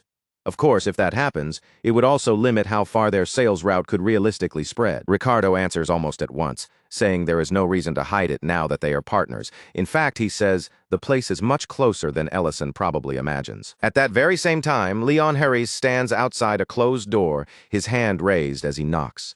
His face is far more tense than usual, and in a low, serious voice, he tells the woman inside that a dangerous problem has surfaced, one that even he cannot resolve alone. From beyond the door, the woman answers with obvious surprise, noting that it is rare for anything to remain unsolved once the imperial palace has already become involved. Leon then explains the source of his concern. Among the slaves, they have detected an abnormal presence. The suspicious energy surrounding Rurin feels far too much like that of a dragon, and even more troubling, it strangely resembles her. Red Dragon Sydney narrows her eyes the moment she hears that, her expression turning sharp and thoughtful. She wonders whether the black dragons have started sniffing around these matters as well, especially since reports of their investigations have increased lately. Then her mind shifts to the newly appointed Overseer too, a young noble who has been calling himself Count Rivolk. Leon confirms that the dragon hiding among the slaves appears to be a small woman with black hair. The instant Sydney hears that description, recognition flashes across her face. She knows exactly who that is. Rurin. Without wasting even a second, she gives an immediate order to empty both the cultivation room and the sorting room. Deep below the mansion, in the hidden cultivation room, Ricardo spreads his arms wide with open pride, presenting the entire underground facility to Ellison as if he is showing off a royal treasure. With a satisfied look, he calls this place the true pride of Daedran. Ricardo explains that all kinds of herbs and mushrooms are cultivated down here in secret. Those ingredients are then blended into drugs and processed into substances used to create slaves who obey their masters without the slightest hesitation, resistance, or will of their own. Ellison quietly looks around the room, letting his eyes take in the glowing magical lights, the rows of cultivated plants, and the sheer scale of the facility. He cannot help wondering how they managed to build something this elaborate beneath what appeared to be an ordinary mansion. But the people working among the plants look absolutely miserable. Their faces are pale, their bodies are thin and worn down, and every tired movement makes it clear that they have been forced to care for poisonous crops day after day until they seem half dead themselves. Ricardo, still behaving as though this is merely a professional business tour, casually suggests that they probably should not stay inside this room for too long. Ellison then asks in a tone that sounds almost casual whether ingredients like the ones grown here could also be used to make a poison that leaves no trace in the body. Ricardo does not give him a straight answer. Instead, he smiles smoothly and asks whether Count Rivolk is interested in their other products as well, adding that he had already intended to show them to him anyway. That is precisely when Leon arrives, having come under Sydney's orders to see the situation for himself. The moment Leon takes in the scene inside the cultivation room, his expression twists with visible anger. He can hardly believe Ricardo was reckless enough to reveal the full scale of this operation to a new overseer who had only just stepped into Dedran. Ricardo stiffens instantly, his earlier confidence evaporating in a heartbeat, and he begins apologizing in a flustered rush. But Leon cuts him off before he can babble any further. Turning his attention toward Ellison, he says that if Count Rivolk truly intends to work with them, then this place will need to be cleaned up thoroughly from top to bottom before they can move forward with anything else. Ellison answers with a calmness so steady that it immediately makes clear the act has reached its end. He says Leon's suspicions were correct from the very beginning, and with that one sentence, the entire atmosphere in the underground room changes at once. Elsewhere, Rurin is still being held in the prison area when she suddenly hears hurried movement and voices coming from outside the room. From the sound of the commotion, something inside the facility is being shut down.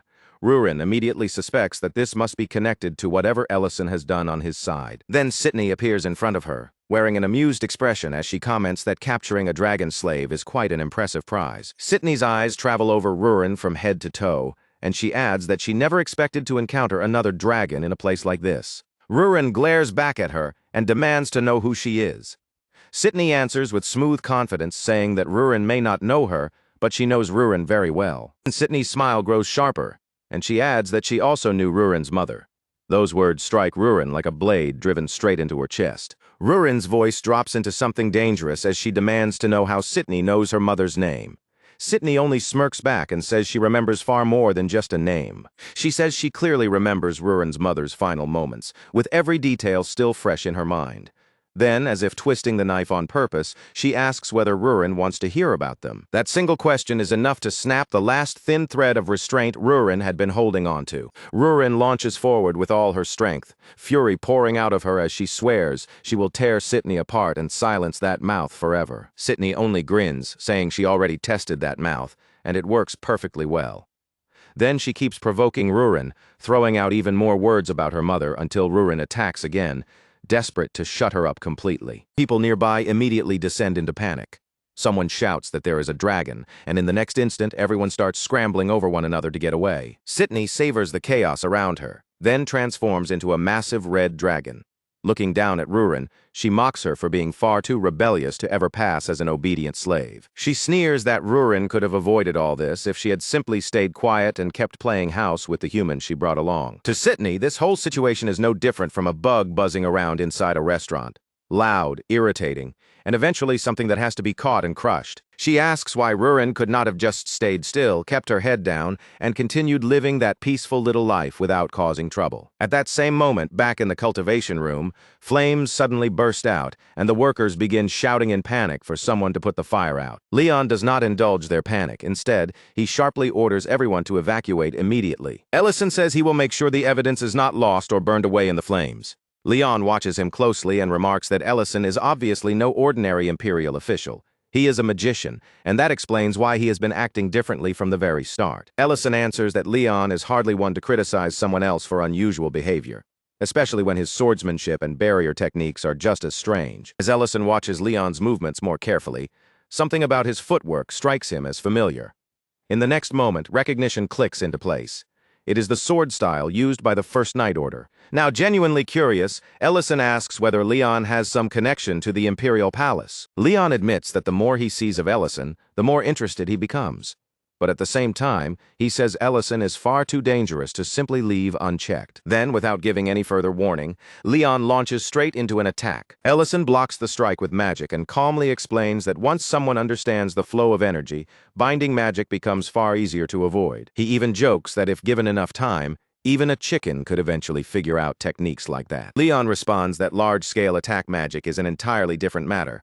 Without a strong source of fire to draw from, he says, using that kind of magic properly becomes much more difficult. Ellison adds that his own situation is not exactly normal either, explaining that enchantment magic loses strength the farther it spreads across a wide area. Leon agrees, especially when that same force is compressed tightly and concentrated into a single point. Ellison gives a faint, almost approving nod, like Leon's explanation has at least managed to sound reasonable on the surface.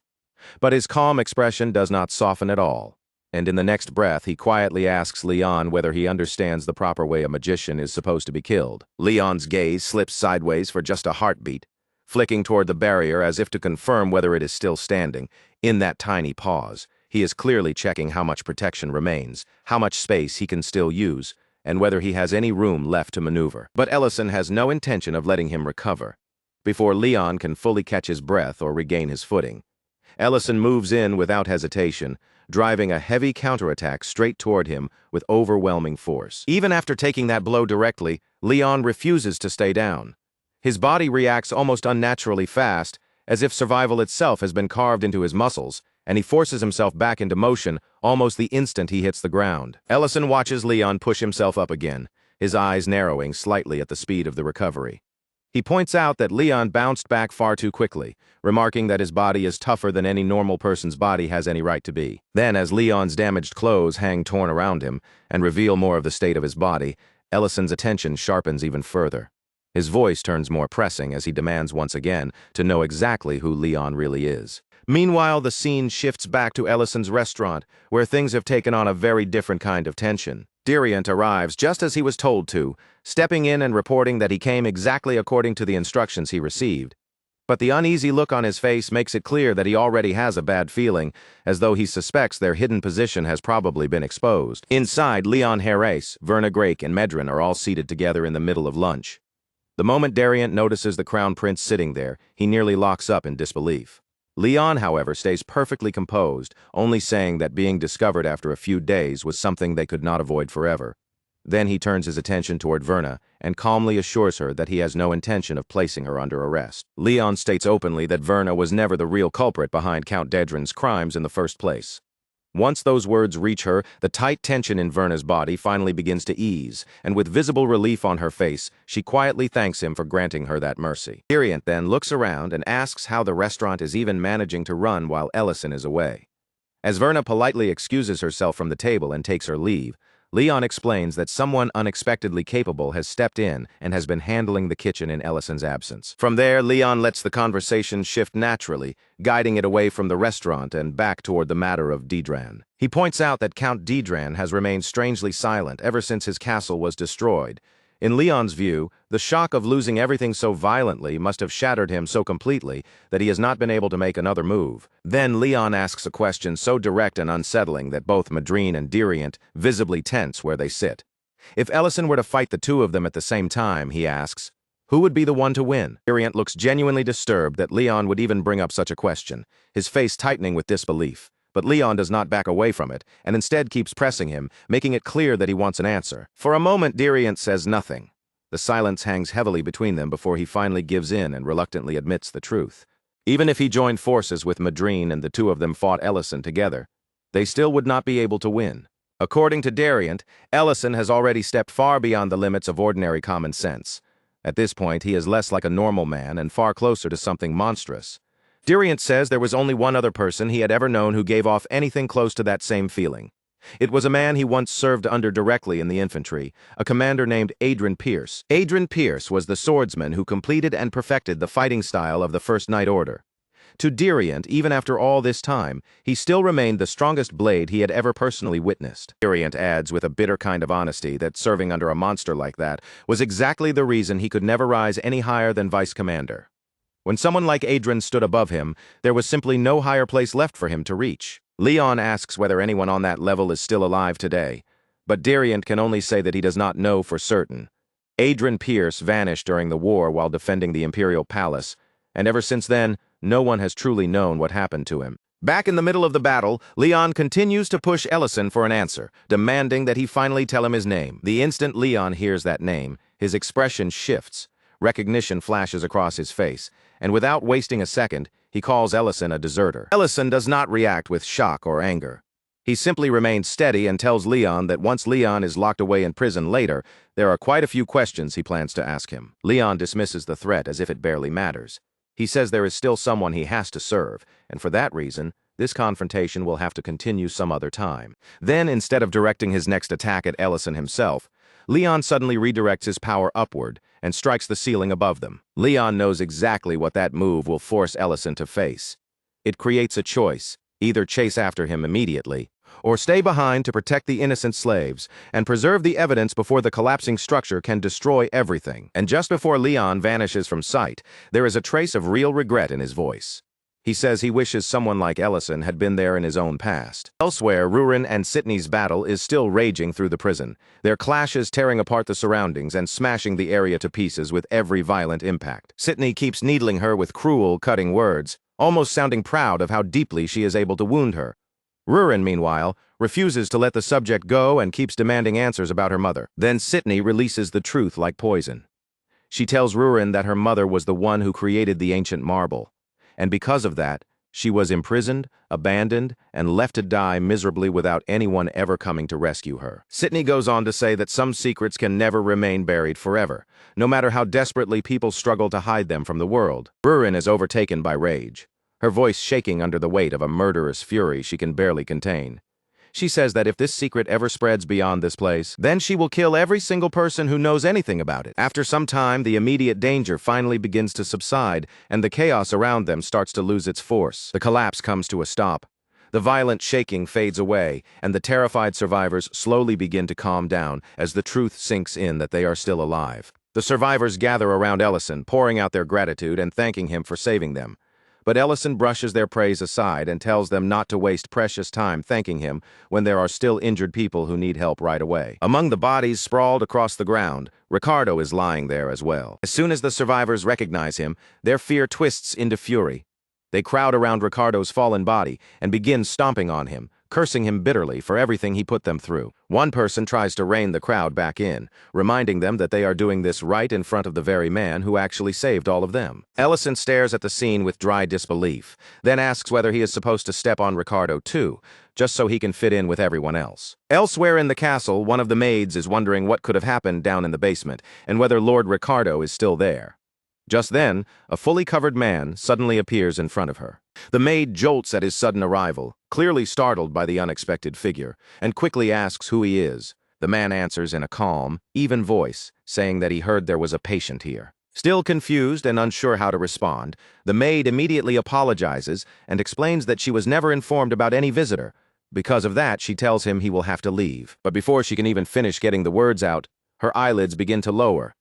The strength drains from her body all at once, and she collapses quietly into sleep. Covered man looks down at her without showing even the slightest trace of emotion. In a flat voice, he remarks that he did not come here as a guest anyway. Then he reaches toward the door, opens it, and steps into the room where one of the sleeping slaves is lying inside. The covered man stands over the sleeping woman without saying a word, his gaze fixed on her face as if he is searching for some familiar trace. In the silence, he quietly wonders whether she might finally be the person he has been looking for all this time. At that exact same moment, in another part of the facility, the chaos has not fully settled yet. Rurin bursts into the prison area with urgency in her voice, telling the slaves that there are no guards left to stop them anymore. If they want to escape, she says, then this is their chance to run right now. But despite the open path in front of them, not one of the slaves takes even a single step. Rurin says it again, louder this time, making sure every prisoner can hear her clearly. Even then, the slaves simply remain where they are, staring ahead with hollow eyes and lifeless faces. Seeing no reaction at all, Rurin clicks her tongue in frustration and mutters that freeing them like this is going to take forever. Just as Rurin is standing there trying to figure out what she should do next, a familiar voice reaches her from nearby. Ellison calls out to her, reminding her that this was supposed to be a quiet, covert mission. Then, with his usual dry tone, he points out the enormous mess she has somehow managed to leave behind instead. Rurin immediately snaps back in her own defense, insisting that it was not her fault because another dragon found her first. Ellison's eyes shift toward the injured red dragon nearby, taking in her battered condition, and he asks if that is the dragon Rurin is talking about. Rurin confirms it without the slightest hesitation. She says she had no choice but to silence the woman, because the dragon would not stop talking no matter what she did. Then Rurin adds something much more serious. She tells Ellison that the dragon knew about her mother, knew about the creation of the ancient marble, and even knew about the act of absorbing it. Ellison scratches the side of his head, his expression growing heavier as the meaning of that sinks in. He admits that this new information makes the situation far more complicated than it already was. After that, Ellison says he has already located the source of the poison. For now, he thinks the best move is to wrap up today's operation and bring everything to a close. Rurin glances back at the motionless prisoners, who still have not reacted like normal people at all. She asks Ellison what they are supposed to do with them when they will not even move on their own. Ellison explains that the slaves have been brainwashed so deeply that they only obey someone they recognize as their master.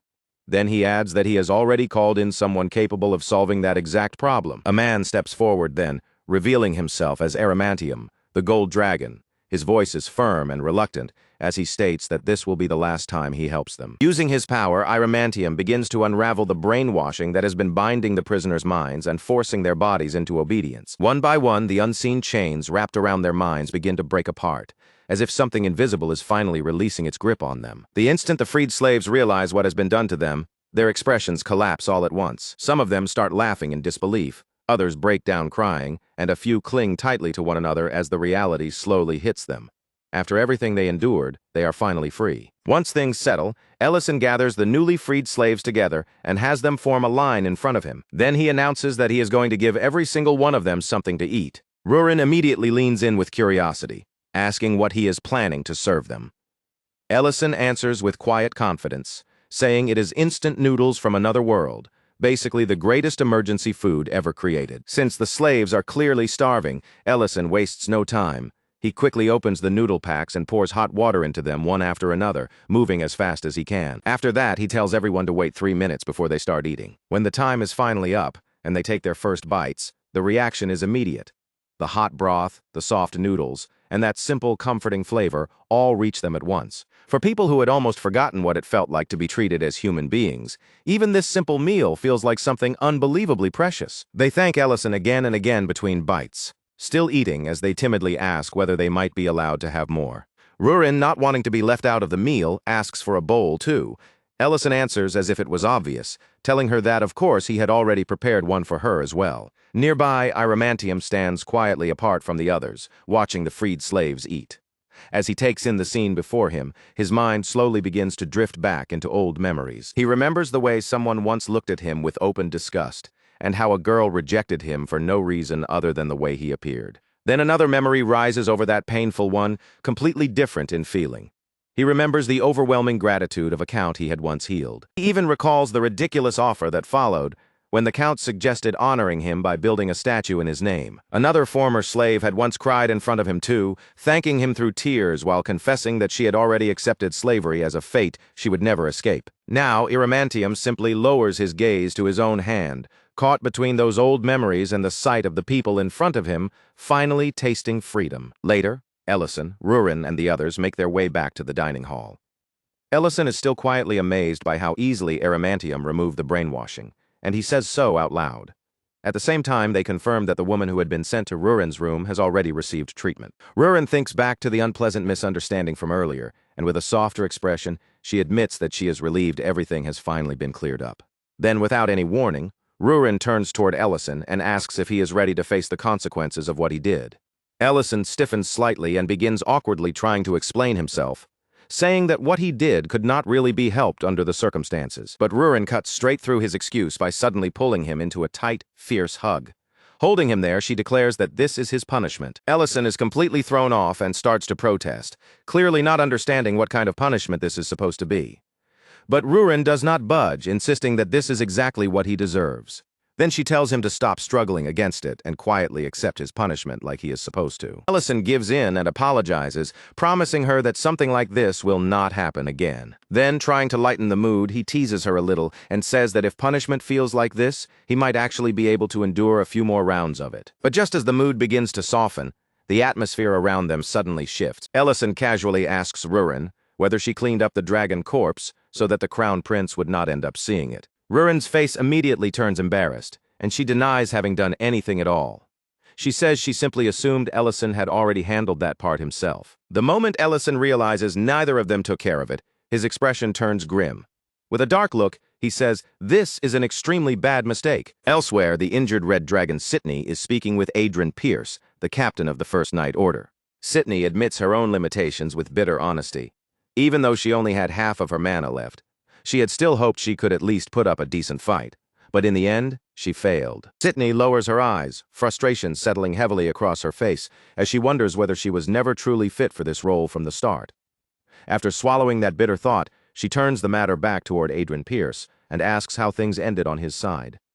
Adrian Pierce answers with a restrained apology, his tone controlled but honest. He does not try to dress up the failure or make excuses, simply admitting that the opponents they encountered were far stronger than expected. Sitney gives a dry, almost humorless remark, saying it is not often that she hears him speak so highly of humans. But she quickly pushes that comment aside, her expression tightening as she admits she should have warned him about Ellison much sooner. In the end, Sitney is forced to accept one thing with complete clarity.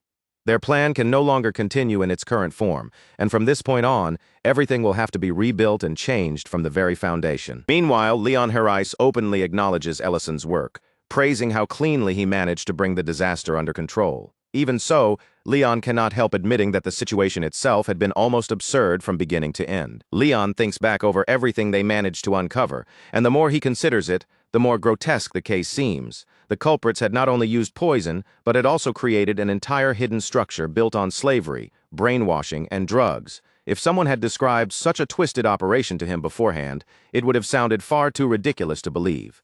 He admits that he never imagined a case this ugly, tangled, and disturbing would somehow be resolved so smoothly.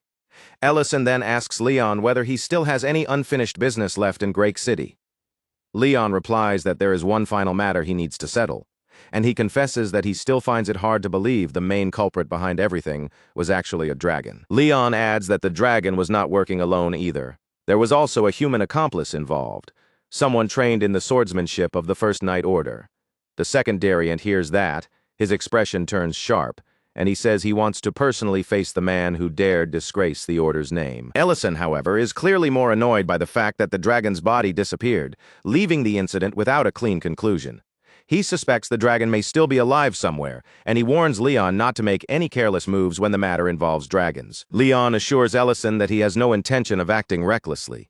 For the moment, he decides to close the case there, while Ellison suggests that a proper overseer should be sent to Dedren so that the same kind of corruption cannot take root again. Leon calmly brushes off that suggestion, saying there is no need for it.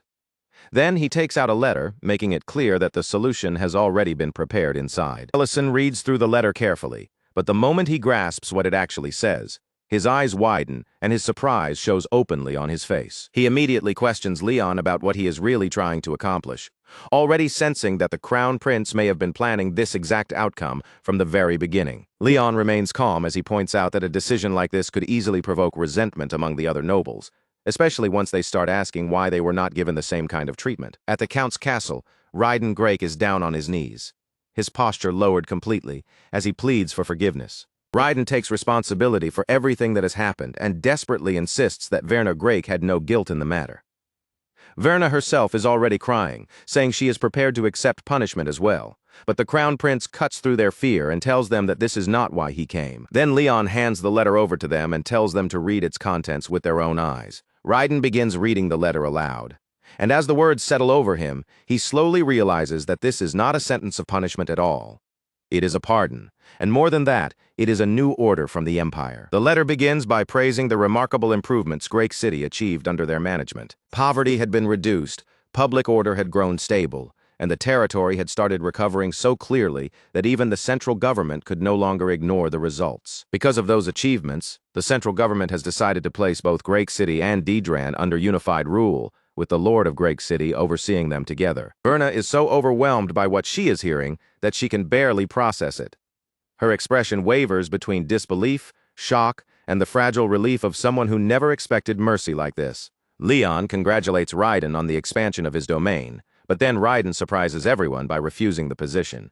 Instead, he says there is someone else far more suited to carry that responsibility. Later, while riding back on horseback, Leon admits to Diriant that Raiden's decision honestly caught him off guard. Diriant replies that even though the situation took an unexpected turn, the Crown Prince still ended up with the right proposal in the end. Back at the Count's castle, the focus shifts once again to the aftermath of that decision. Raiden calls Diren Grake in and asks him to take a seat, setting a strangely calm atmosphere for what is about to be discussed. He even offers Diren dessert, as if this were nothing more than a normal conversation between family. Raiden speaks in a composed voice about how his health has gradually been improving, and he briefly acknowledges that Elena played a part in helping him recover. Then he congratulates Diren on the unification of Dedran and Grake City, before moving into the far heavier subject of the responsibilities that will come with governing such a territory. Raiden asks Diren how old he is, and then, with almost no warning at all, he says that Diren may already be at the age where he should begin thinking about marriage and securing an heir.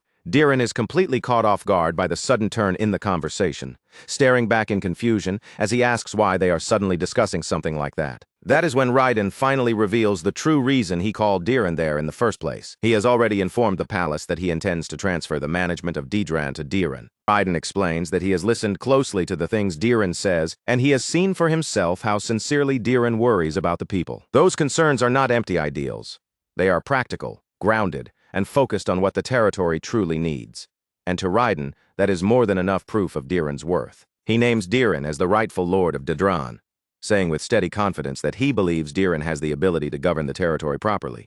Diren is overwhelmed by the weight of that trust, but even through his shock, he accepts the responsibility. He vows that he will do everything within his power to rebuild Dedran and make the territory stronger than before. That very same night, the burden of that new role begins to feel real. Diren arrives in Dedran and immediately senses the full weight of what has been handed to him. Territory is in terrible condition, and one of his subordinates lays out the grim reality without trying to soften it. They may have destroyed the largest criminal organization, but now smaller groups are scrambling to fill the empty space that was left behind. Even worse, the soldiers have become so careless and undisciplined that they barely bother carrying out proper patrols anymore. Diren does not want to rely only on reports, so he decides to see the truth of the situation with his own eyes. He steps into one of the military facilities, only to find soldiers openly drinking inside as if they have completely forgotten their duties. Some of them are gambling, others are collapsed on the floor, and the rest treat their responsibilities like a joke, showing no shame at all. The sight leaves Diren speechless.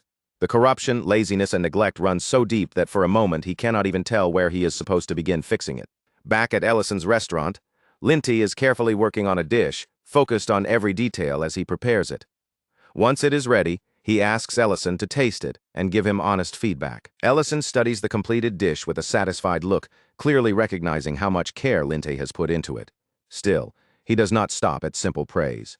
In his usual calm and straightforward way, he points out the small details that could still be adjusted, the balance of the flavor, the texture of the ingredients, and even the timing needed to bring the dish closer to perfection. Rurin catches that remark instantly, and the second it reaches her ears, her pride flares up like a spark. She puffs herself up with absolute confidence and immediately declares that she can cook just as well too. And before long, the peaceful mood gives way to another playful argument between her and Ellison. Meanwhile, over at another table, Ryan and Creston are speaking quietly about Diren leaving for Dedran.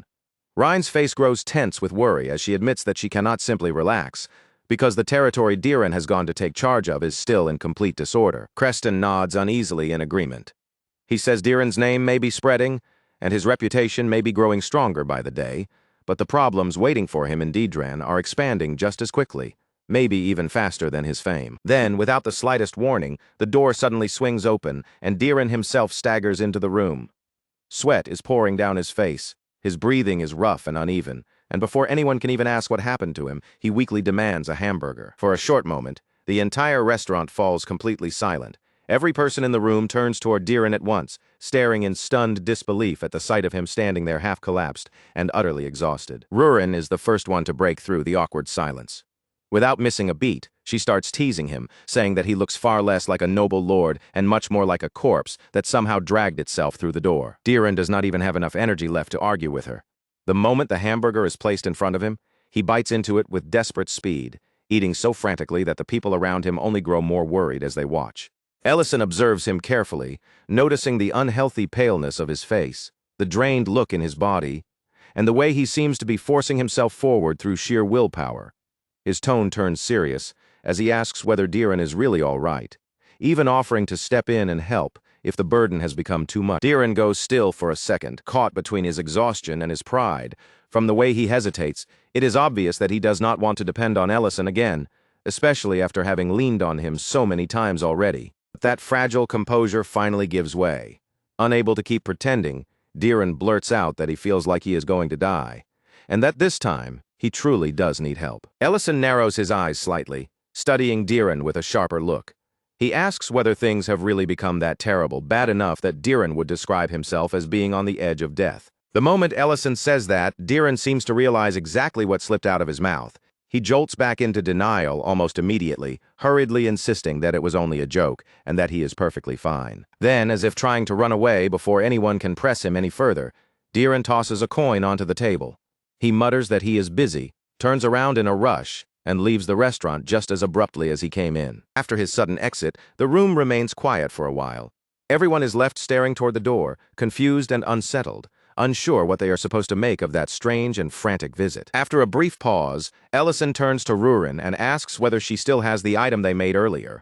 Rurin thinks back for a moment, then remembers it clearly, saying they never ended up using it, so it should still be stored away in the attic on the 3rd floor. Elsewhere, far from the warm noise of the restaurant, the atmosphere inside Diren's own room is completely different. Diren sits alone in the quiet, his shoulders weighed down by exhaustion, and begins scolding himself under his breath. He tells himself that reaching for his master's help again was nothing but habit, and that he cannot keep turning to Ellison every time things become difficult. Forcing himself to breathe and settle down, he tries to gather his scattered thoughts and look at the situation with a clearer mind. Diren understands that a few temporary fixes will never be enough to save Didran. If he truly wants to rebuild the territory, he has to stop reacting blindly and decide what must be handled first. The first problems that rise to the surface are the corruption among the officials and the total collapse of public security. Those are the wounds cutting into the lives of ordinary people every single day, and the more Diren thinks about it, the more tangled the entire situation becomes in his mind. Corrupt officials accept bribes and nourish the criminal networks. Those criminals make the streets even more dangerous, and the broken state of public security gives the officials even more freedom to rot the territory from within. To make matters worse, the military itself has fallen into such a disgraceful state that there are barely any soldiers left with the strength, discipline, or authority needed to seriously suppress the criminals. For one brief moment, Ellison's name slips back into Diren's mind. But he immediately crushes that thought down and rebukes himself, furious that even now he is still searching for someone else to shoulder the burden for him. Finally, after wrestling with his own weakness and doubt, Diren reaches a decision. He will summon every official responsible for each department of the territory and bring them all before him. From that point on, instead of running from Didran's chaos, he will start pulling the problems apart one by one until he can finally see where to begin. Somewhere else in Didran, a group of soldiers is already in a miserable state. They groan and complain among themselves, rubbing their aching legs and clutching their upset stomachs after drinking far too much the night before. Gind, the squad leader of Didran's guard, snaps at them with open irritation. His voice cuts through their whining as he demands to know whether men like them still have the nerve to call themselves soldiers. He reminds them that during the last inspection, their lord showed them far more mercy than they deserved. The fact that every one of them is still alive with his head attached should already feel like a blessing. One of the soldiers finally talks back, pointing out that Gind used to look the other way at this kind of behavior himself, so acting strict now only makes him seem hypocritical. Then he says what the others have all been feeling, that no matter how hard they work, it feels pointless when the people above them can destroy all of that effort with one rotten decision. Those words hit Gind harder than he is willing to show in front of his men. He turns away and walks off, carrying that weight in silence. Deep down, he blames himself for helping create the kind of hopelessness that has taken root in the hearts of his own soldiers. Hoping to clear his head, Gind decides to find somewhere he can drink, loosen the tight feeling in his chest, and forget the argument for a while. As he walks through the darkness, he notices a nearby camp glowing with warm light. From that direction comes an incredibly rich aroma, so inviting and powerful that it almost seems to pull him toward it against his will. When Gind steps closer to see what is going on, he finds Ellison and Rurin there, operating what looks like a traveling restaurant, a mobile food cart set up to serve people wherever it stops. Gind stares at the setup in surprise and asks whether this is really supposed to be a restaurant. Ellison answers calmly that it is, and adds that they serve both food and drinks. The smoky scent of grilled skewers keeps drifting through the air, wearing down Gind's resistance almost immediately. Drawn in by the smell, he finally orders some snacks along with something to drink. Ellison prepares the order without making a big deal of it, then hands the food and drink over to Gind. In an easy voice, he simply tells him to take his time and enjoy it. The moment Gind takes his first bite, his entire body goes still, as if the flavor has caught him completely off guard. The meat is tender and soft, filled with a deep savory richness, while the sweetness of the vegetables blends perfectly with the juices from the skewer. Then Gind takes a drink, and with each swallow, the heavy tension that has been sitting on him all day begins to loosen little by little, melting away from his chest. Clearly pleased, Gind admits that the food and drink match each other perfectly. In fact, the simple meal feels so comforting that it is doing more to restore him than plain rest ever could. Ellison tells him there is no need to hurry and that he should enjoy the meal properly. Then, in a calm and casual tone, he adds that if something is weighing on Gind's mind, he is willing to listen. The next morning, Diren sits down for a meeting with Vendink, the man in charge of Didran's taxes and finances. As Diren examines the records, he quickly finds something ugly buried in the numbers. 4 months earlier, 20 million had supposedly been spent on road repairs, but the roads themselves were never repaired at all. When Diren questions him about the missing money, Vendink does not even bother pretending to be ashamed or nervous. Instead, he confidently opens a box packed with jewels and coins, presenting it as if he has come fully prepared with a very proper explanation for where that money went. For one tense moment, Diren stares at the box and seriously considers having Vendink arrested right there on the spot. But before Diren can give in to that first burst of anger, the kind of advice Ellison would likely give him flashes through his mind. If he arrests Vendink too quickly, without firm evidence already secured, he will only warn the rest of the corrupt officials and give them the perfect chance to erase their tracks. So Diren forces his anger back down, carefully smoothing the tension from his face before it can betray him. Rather than exposing Vendink right there, he chooses a more dangerous path and pretends to be pleased by the bribe laid out in front of him. With a smile that is controlled down to the smallest detail, Diren tells Vendink that he appreciates this kind of thoughtful consideration. Then, acting as though he has accepted the man's loyalty, he adds that he will be counting on him from this point forward. Meanwhile, back at the mobile restaurant, the night continues quietly beneath the warm glow spilling from the traveling food cart. Gind begins opening up about the past, saying that there was a time when he patrolled the streets even on his days off. No one ordered him to do it, and no one praised him for it, but he kept walking those roads anyway because he truly wanted to protect the people who lived there. But as his thoughts return to the ruined state of his own unit, Gind's expression darkens. He admits that things have fallen apart too badly to blame it on simple laziness, and that something much deeper must be rotting beneath the surface. Just then, the quiet mood around the food cart is shattered as a thug barges into the camp. He glares around at the mobile restaurant with open hostility and demands to know who gave them permission to set up business and sell food in this place. Ellison does not look bothered in the slightest. Without raising his voice, he calmly tells Rurin to deal with the troublemaker, but when he turns toward her, he notices she is already holding a bottle in her hands. When Ellison asks what she is carrying, Rurin answers like it should be obvious. She explains that it is not beer, but simply a drink prepared to pair well with the food and bring out the meal properly. The thug's patience finally snaps, and he begins throwing threats around without restraint. He says that if they refuse to listen to him, he will flip the entire place over and wreck everything himself. Watching the thug act so shamelessly right in front of him, Gind mutters with bitter disgust that the Didran army must have truly fallen low if street trash can behave this boldly without any fear. The thug refuses to let that comment pass. In an instant, he lashes out and drives his fist straight into Gind. Even with the blow landing against him, Gind does not step back or lower his head. Through the impact, he is already declaring that the man is under arrest. The thug only sneers at him, saying some people will never understand anything until they have been beaten into the ground. Then, brimming with confidence, he turns his next attack toward Ellison. But before that strike can ever reach Ellison, Rurin suddenly wraps both arms around him from the side. Holding on to him, she mutters that Lord Diren really must be suffering if this is the kind of mess he has to deal with. In the very next instant, a sharp burst of light tears through the camp, flashing across the darkness like a sudden strike of lightning. When the light fades, the thug is no longer standing there with that arrogant look on his face.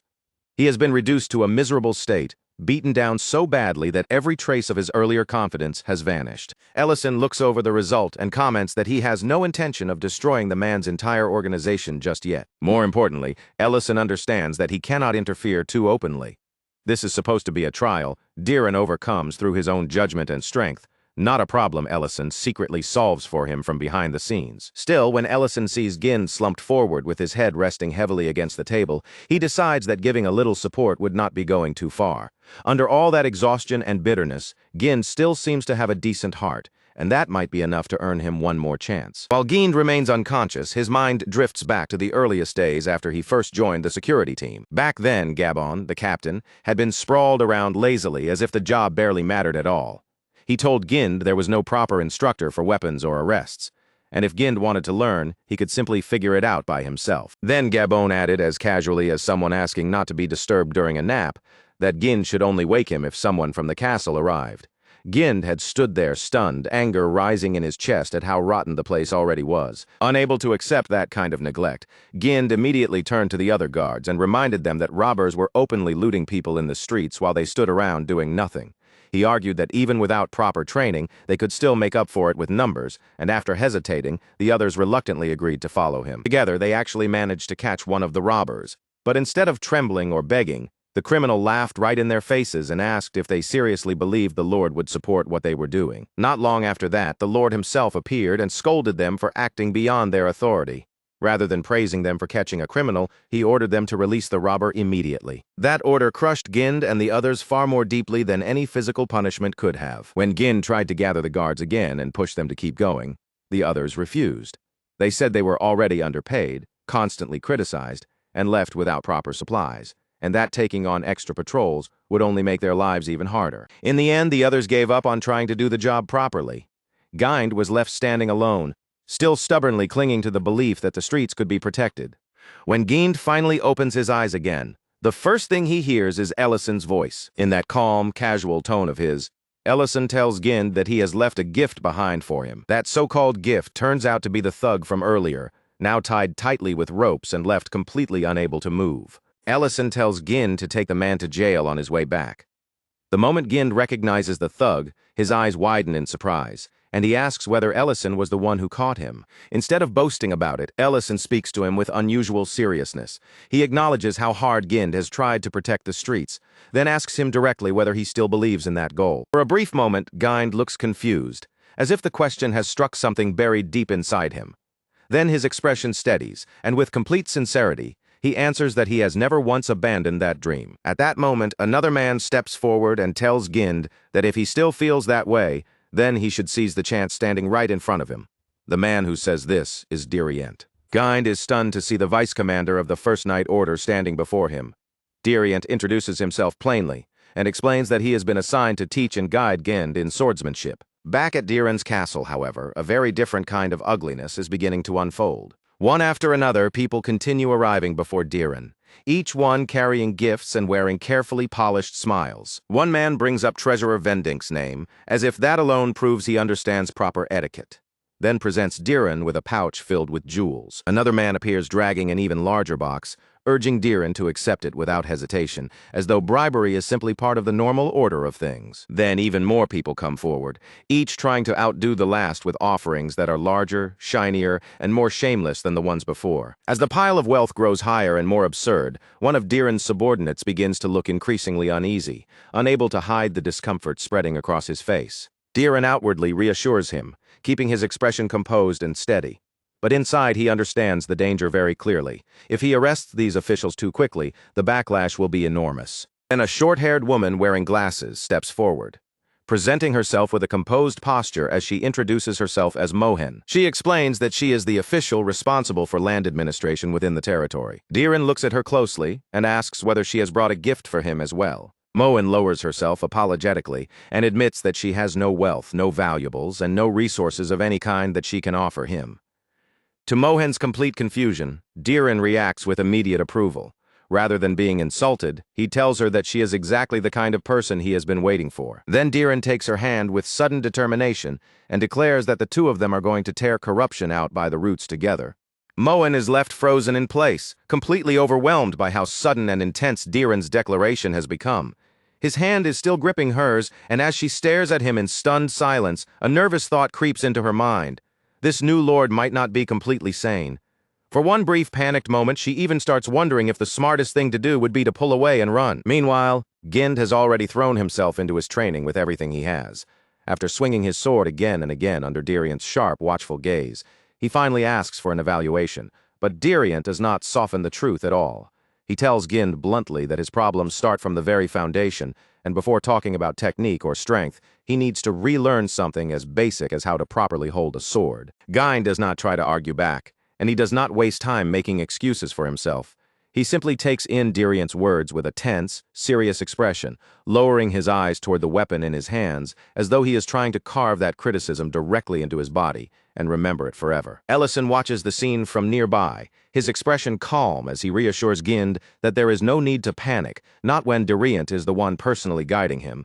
Then, almost as if the thought has only just occurred to him, Ellison casually turns his attention to Dirient and asks how he plans to keep going back and forth from the palace just for these lessons. Ellison does not stop there. He also asks Dirient how much time it will realistically take before Gind can stand on his own, properly shoulder the responsibilities of the security team, and carry out those duties with the confidence and skill the job demands. Dirient looks slightly caught off guard by the question, as if he cannot quite believe Ellison is willing to invest this much effort into a beaten thug and a town that has already been shattered. Even so, he gives an honest answer. If Gind trains every single day without fail, then even under those conditions, Dirient says he will still need at least 3 months. The moment Ellison hears that number, his expression darkens just a little. 3 months is clearly not the answer he wanted, and he mutters under his breath that waiting that long is far beyond what he had hoped for. Deep inside, Ellison tells himself that this should be where he draws the line. He should stop meddling, stop stepping deeper into Didron's problems, and leave the rest to the people officially in charge. But even while that thought passes through his mind, he cannot bring himself to look away from the suffering happening right in front of him. Dirient catches the faint change in Ellison's face almost immediately. That small shift is enough for him to realize that some reckless, dangerous idea has just taken root in Ellison's head. Still, Dirient decides not to ask about it, partly because he has absolutely no desire to be dragged any further into whatever trouble Ellison is about to create. That night, darkness settles over Daedrin, and the streets slowly fall into an uneasy silence beneath the shadowed sky. A woman carrying groceries walks through the unfamiliar roads, glancing around as the streets begin to look less and less recognizable. With every turn, her steps grow more uncertain until she gradually realizes that she has completely lost her way. Before she can calm herself down or figure out which direction to take, 2 thugs move in around her. They close the distance quickly, cutting off her path and trapping her in a place where there is no easy way to escape. One of the men then draws a knife, letting the blade glint faintly in the dim light. With that weapon held out in front of him, he begins threatening her, making it clear that she is in real danger. But just when the situation is about to spiral into something far worse, a sharp voice suddenly slices through the alley, commanding the men to drop their weapons at once. From the darkness nearby, a group steps forward into view and boldly introduces themselves as the Street Vendor Squad. The robbers immediately burst into mocking laughter. To them, the name sounds so ridiculous that they do not feel threatened in the slightest, and their faces make it obvious that they believe there is nothing to fear. But their smug confidence disappears the instant one of the vigilantes lifts a glowing beam of magic, the light suddenly cutting through the darkness around them. In the next flash, the magic fires straight out and strikes the thief's weapon. The blade is blown apart in his hand, shattering the threat before he even has a chance to react. The rescued woman can only stare in stunned disbelief, her eyes fixed on the strange group that just saved her. As she tries to make sense of what happened, a suspicion begins to form in her mind. Maybe Count Rivok himself is somehow connected to these mysterious people. Ellison recognizes her too. She is the very same woman who once appeared in his room. When Ellison realizes she may have noticed the truth this quickly, his thoughts go quiet for a moment. Being recognized so soon was definitely not part of the plan, and he silently admits to himself that this situation is already becoming inconvenient. Elsewhere in Daedrin, members of the human trafficking network gather around a table, their faces heavy with tension. The mood in the room is grim as they discuss just how badly their organization has been damaged. Ricardo is dead. Raydan has vanished without a trace. The cultivation rooms and sorting rooms have both been shut down, and now, on top of everything else, a new lord has taken control of the entire territory. But their leader, Yahello, refuses to let the organization collapse into dust. With a hardened expression, he declares that they will carry on Rieden's legacy and rebuild their kingdom from the ruins left behind. Back at training, Gind sits down with food placed in front of him, but the moment he starts eating, every bland bite only makes him think bitterly about how badly he misses the skewers from Ellison's mobile restaurant. Even now, Gind still has no idea what kind of meat Ellison had used for those skewers. All he knows is that the flavor had been unbelievably delicious, the kind of taste that stayed buried in his memory long after the meal was over. Still, Gind forces himself to keep chewing and swallowing. If putting up with this plain, disappointing meal is what allows him to continue training, then he tells himself he can endure it without complaint. Another soldier then approaches and notices the state Gind is in. His clothes are dirty, his body looks exhausted, and his whole appearance is worn down from training. Seeing him like that, the soldier asks where Gind has been all this time. Gind answers in a simple, steady voice that he has been training. Then, without a trace of hesitation, he adds that he has not given up on his dream, and he has not abandoned the path he chose for himself. The soldier is left standing there in silence, staring after Gind with wide eyes, clearly caught off guard by the unshakable strength behind those words. After that, the focus shifts back to the former slaves who had been rescued from Dran's human trafficking network. They gather around Ellison and thank him sincerely for everything he has done for them.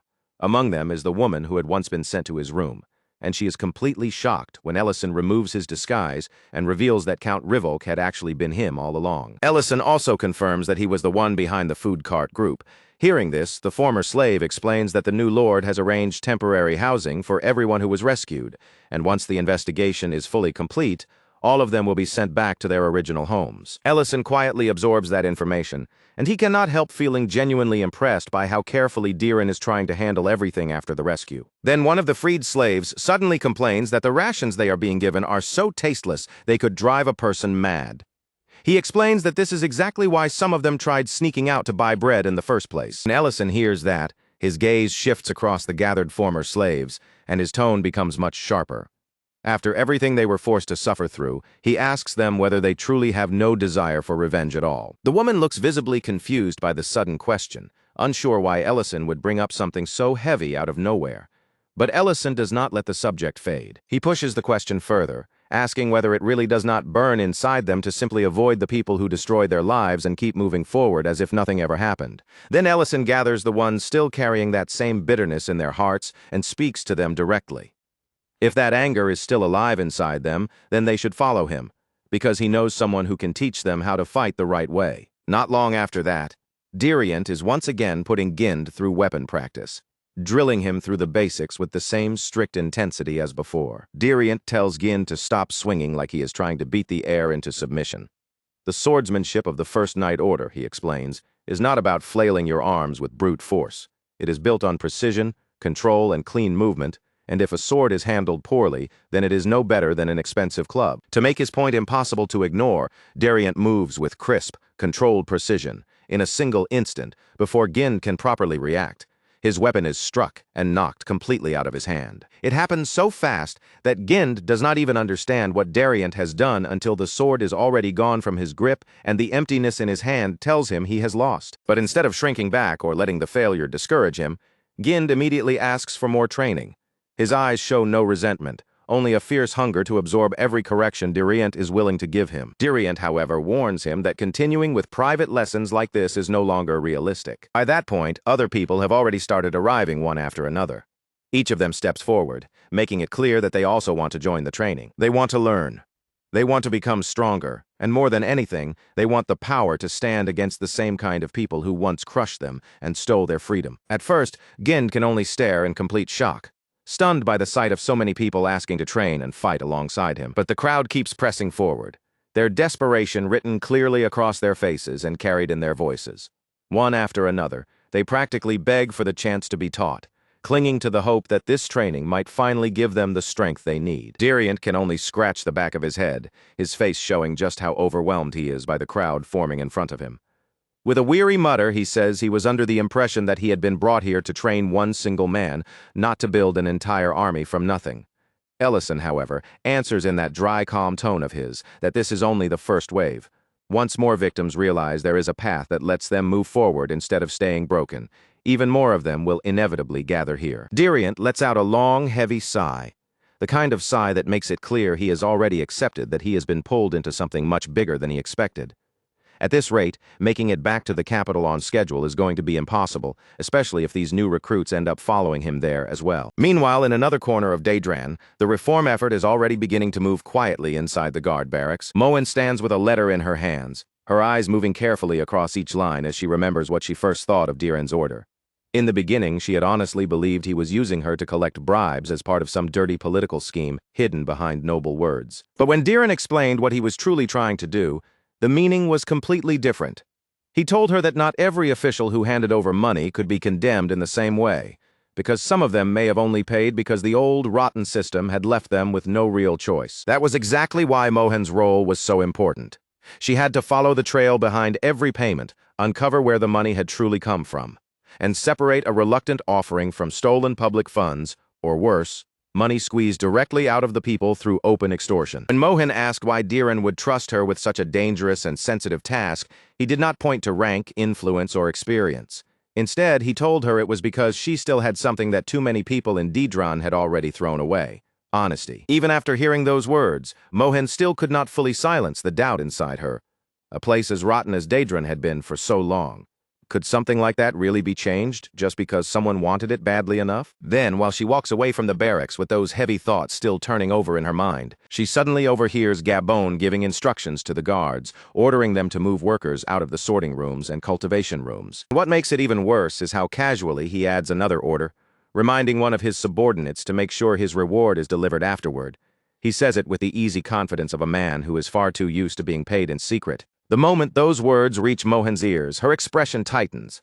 Her eyes sharpen at once, and suspicion begins taking root inside her without hesitation. Meanwhile, inside the sorting room, soldiers glance around at the ruined state of the facility, taking in the worn walls, neglected surroundings, and miserable condition of the place. One by one, they comment on just how terrible it has become. Yet even while standing in that rundown room, surrounded by proof of decay, they still talk as if bringing these facilities back to life will somehow restore Daedran to the glory it supposedly had before. Back at the castle, Diran sits reviewing the current progress of the bribery investigation, his eyes moving carefully over each report as he pieces together how deeply the corruption has spread. He understands that tracing the true source of every suspicious payment will take months, maybe longer. But the condition of the military is a problem that cannot be left waiting. Compared to the slow investigation, that danger is far more urgent. At the same time, Diran knows he cannot simply charge forward too openly. If he applies too much pressure before the trap is ready, the corrupt officials still hiding in the shadows will sense the danger and scatter before he can catch them. While Diran is still turning that problem over in his mind, a magic circle suddenly opens nearby. Before he has any time to prepare, Ellison appears without warning right in front of him. Diran looks at him in clear confusion, trying to understand why Ellison has suddenly appeared like this. But Ellison does not waste time giving a long explanation. He simply tells Diran to come with him. Without delay, Ellison brings Diran straight to the training grounds. And there, spread out before Diran's eyes, are former slaves, guards, and ordinary citizens all gathered together. Each of them grips a weapon, their faces serious as they practice with the determination of people who have chosen to stand up. Ellison tells Diran plainly that not a single person here was forced into this. Every one of them came to this place by their own decision. In the background, Diriant is still hard at work, drilling Jeend, his voice cutting through the training grounds as he barks out corrections and scolds Geen's sword form with the same merciless honesty as always. Ellison then points out just how much this effort has grown. What started as a small attempt to help one man has turned into a gathering of people training with their own will, all because they truly want to see Daedran change. As Diran looks at all of them standing there, something finally settles in his heart. He realizes the truth he had desperately needed to see. This fight was never something he had to carry alone. For the first time in what feels like a very long while, the hope of saving Daedran no longer feels like a fragile dream. It is standing right in front of him, alive in the faces of the people willing to fight for it. 3 months pass. One of Vernetto's men reports that the sorting room and the cultivation room have both been fully restored, but Vernetto is still burning with anger over everything he has lost. Now that his people can no longer openly prey on civilians the way they used to, his frustration has only continued to grow. At last he decides that enough time has passed, and the moment to strike back has finally arrived. He orders his men to move against every facility at once and seize control of them all. At the same time, he sends word to Mohan and Vialta, setting the rest of the operation into motion. But when Vernetto's men finally move out, they do not find the easy target they expected. Instead, a full force of guards and former slaves is already waiting for them, standing shoulder to shoulder under Lord Diran's command. Diran steps forward before them and demands that they surrender peacefully. If they submit, he promises they will be given a lawful trial, but if they choose to resist, he warns them that the judgment awaiting them will be far harsher. Vernetto only laughs at the warning, sneering as if the force standing in front of him is nothing but a line of scarecrows dressed up in armor. Even so, not everyone beside him shares that confidence. One of his own men cannot stop the fear from creeping across his face. Then Jean steps forward, his posture steady and his voice firm as he orders every criminal hiding among them to reveal themselves. From within the crowd, a woman suddenly shouts for the kidnappers to come out. Her fury is so raw, so direct, and so full of pain that Vernetto is visibly thrown off by the force behind her voice. He cannot make sense of what he is seeing. Why are these people who should have been terrified and broken suddenly standing their ground with this much confidence? At the same time, Mohan is carrying out her own orders elsewhere, shouting for the soldiers to arrest the corrupt officials and detain every person who tried to escape punishment by buying their way out with bribes. The officials being seized immediately erupt into angry screams. They demand to know who authorized this madness, shouting accusations at the soldiers and insisting that they must have completely lost their minds. Gabon grips his sword and roars at them, his anger exploding as he demands to know whether they are committing treason right in front of him. He reminds them with furious certainty that he is still their leader. One of the soldiers apologizes calmly, but there is no weakness in his voice. He says they are simply following orders because a soldier's duty is to obey the proper chain of command. Those words strike Gabon so hard that he is left completely stunned, as if the ground beneath his feet has suddenly disappeared. Then Diran gives the order. He declares that Didren will finally be cleansed of the rot that has been eating it alive from within. And with his voice carrying across the field, Diran commands his people to show the criminals exactly what Didren justice truly looks like. The battle begins. The criminals make the first move, one of them sneering as he swings his weapon, refusing to believe that the people standing against him could actually be Didren guards. After all, in his mind, those weaklings were supposed to be useless, nothing more than powerless failures who should never have been able to stand in his way. Gind throws himself straight into the battlefield without the slightest hesitation, charging forward with his whole body committed to the attack. Every stride, every breath, and every swing is packed with the same fierce resolve. He is going to bring down every last criminal standing in his way with his own hands. And then, at last, Vernetto makes his full entrance onto the battlefield. He comes crashing down from above with terrifying force, descending like a hammer dropped from the sky. The instant his feet slam into the ground, the impact splits the earth beneath him, sending cracks spreading outward from where he lands. That brutal landing sends a shock through the entire battlefield. For one brief moment, everyone freezes, caught between the rising dust, the sudden silence, and the heavy tension that rolls out from Vernetto's arrival. Vernetto sweeps his cold gaze across the guards, his lips curling into a sneer as he admits they seem to have grown a little stronger, but in his eyes that small improvement means nothing. To him, they are still pathetic fools with no real training and no true understanding of combat. Then Vernetto orders his men to move forward and crush them. Gind answers with cutting sarcasm, his voice sharp as he tells him that for the past 3 months, every single one of them has been crawling through hell. Then he asks if Vernetto has any idea what that kind of struggle actually means. With those words still hanging in the air, Gind launches himself forward, pouring everything he has built up over those brutal months of training into a single fierce attack. For a moment, Vernetto is genuinely caught off guard by the force of Gind's strike, but he quickly hides that surprise behind a mocking expression, sneering as he asks how someone like Gind could have possibly learned proper swordsmanship. Their blades collide again and again, the sharp ring of steel echoing across the battlefield. With every parry and every exchange, Vernetto keeps spitting insults at Gind, clearly trying to shake his focus and break the rhythm of his attack. Nearby, one of the soldiers raises his voice over the chaos, shouting for the others to keep pressing forward and not lose momentum. But right in the middle of that command, a massive handcuff-like weapon suddenly snaps shut around the throat of one of Vernetto's men. In the next instant, the man is yanked off his feet and lifted helplessly into the air. Meccan appears with a cold, razor-sharp presence, as if he has stepped out from the shadows of the battlefield itself. Looking at the scene before him, he remarks that the bribery exposed by the new lord was clearly only a small part of the truth. His words make one thing painfully clear.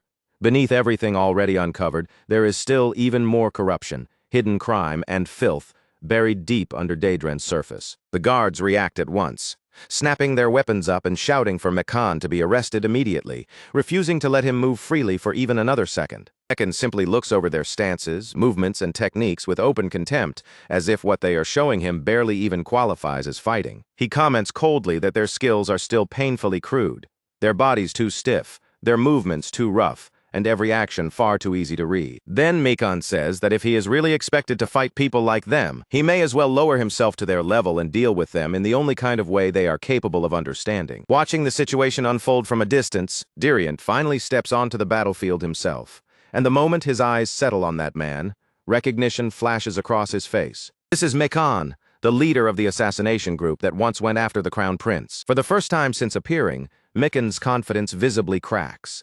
His expression shifts with unmistakable alarm as if he has just realized the situation has become far more dangerous than expected. Diriant attacks without giving him a chance to recover, moving with the clean, merciless precision of the First Night Order's swordsmanship. Blood spills almost immediately, and in that single exchange, the difference between their levels is made brutally clear. Diriant fixes his cold gaze on Mekan and remarks that matching his current skill was never something Mekan could truly manage in the first place.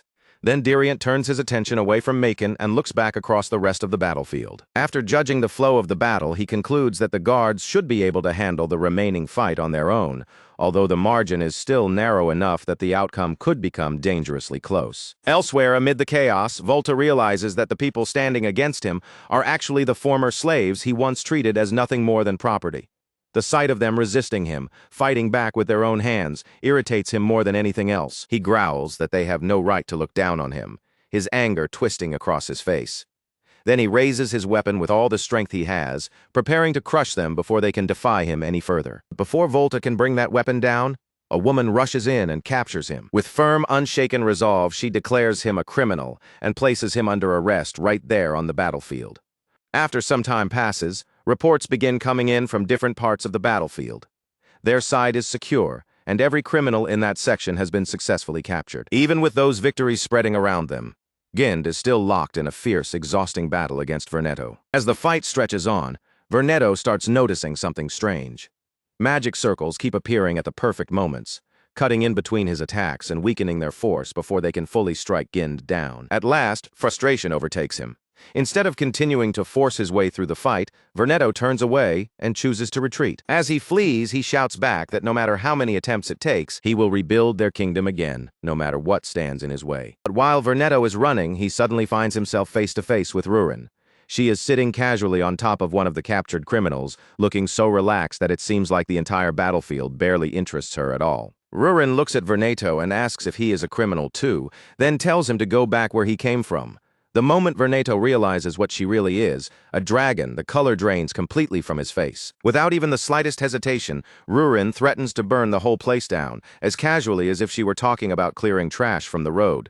But when Vernetto blurts out that she is a dragon, Rurin actually flinches in surprise, startled that he managed to identify her out loud. Right then, Ellison and the others arrive, cutting off every remaining path of escape and finally capturing Vernetto properly. Soon after the battle settles, Diriant reports to Ellison that there were injuries during the process of subduing Mekan. Fortunately, despite the wounds and the intensity of that clash, no one is in danger of losing their life. Then Diriant asks the question that has clearly been sitting in the back of his mind for quite some time. Why did Ellison interfere at all when he had already agreed to leave this matter in Count Diran's hands? Ellison answers in a calm, matter-of-fact voice that once the attacks began reaching the soldiers directly, and once former slave women were being placed in danger as well, standing aside was no longer an option he could choose. Back at the castle, the aftermath of Dedrin's purge begins to settle heavily through the halls. Diran Grake's father looked at him with genuine warmth in his eyes and praised him without holding back, telling him that he had done well.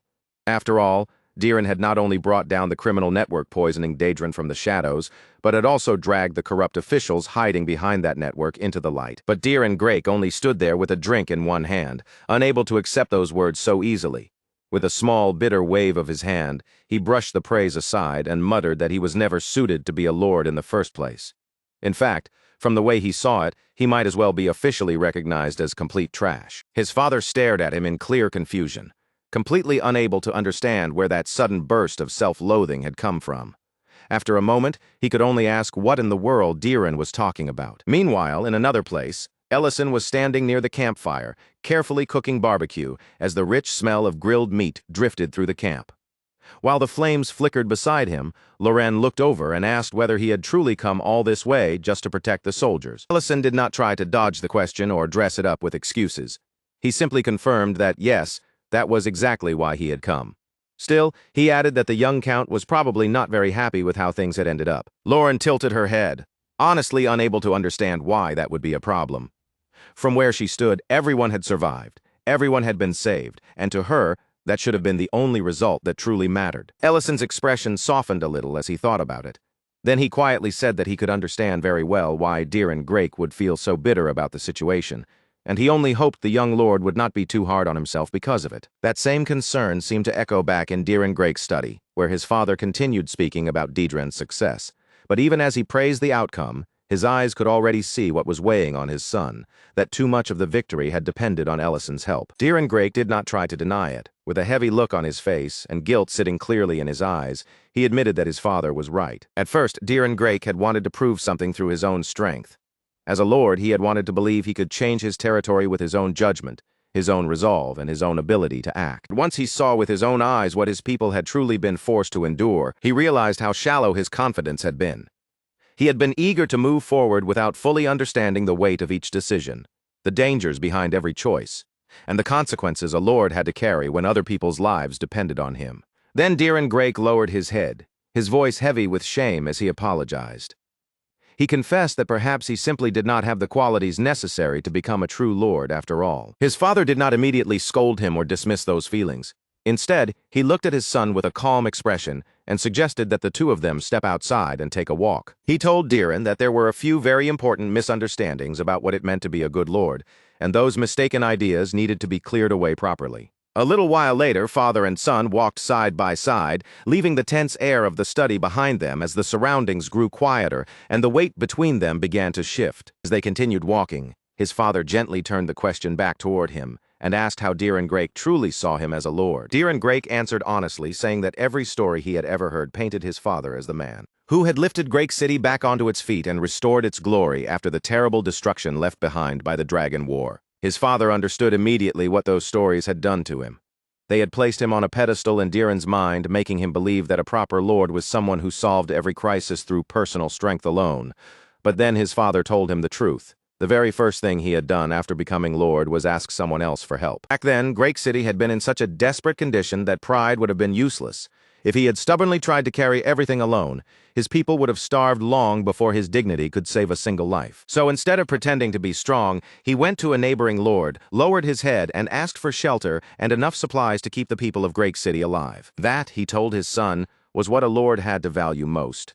Not wounded pride, not appearances, and not the desire to look capable in front of others, but the final result for the people who had entrusted their lives to him. After saying that, his father gently nudged Diren Grake in Ellison's direction, almost as if he were guiding him back toward the place he truly needed to stand. Because on a day that was meant for celebration, there was no reason for Diren to keep wandering around with such a gloomy expression on his face.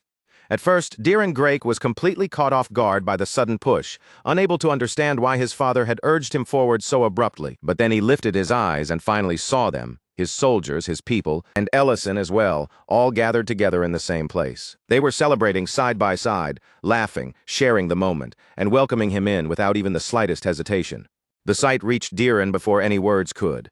Slowly, as the weight in his chest began to ease, a genuine smile finally appeared on his face. From a short distance away, his father watched him in silence, and a calm, steady pride rose quietly inside his chest. Because he understood very well that many of the people laughing there now might not have survived. If Diren Grake had refused to put aside his pride and ask Ellison for help when it truly mattered. And because of that simple but important truth, his father was certain now that Diren Grake was already on his way to becoming a fine lord.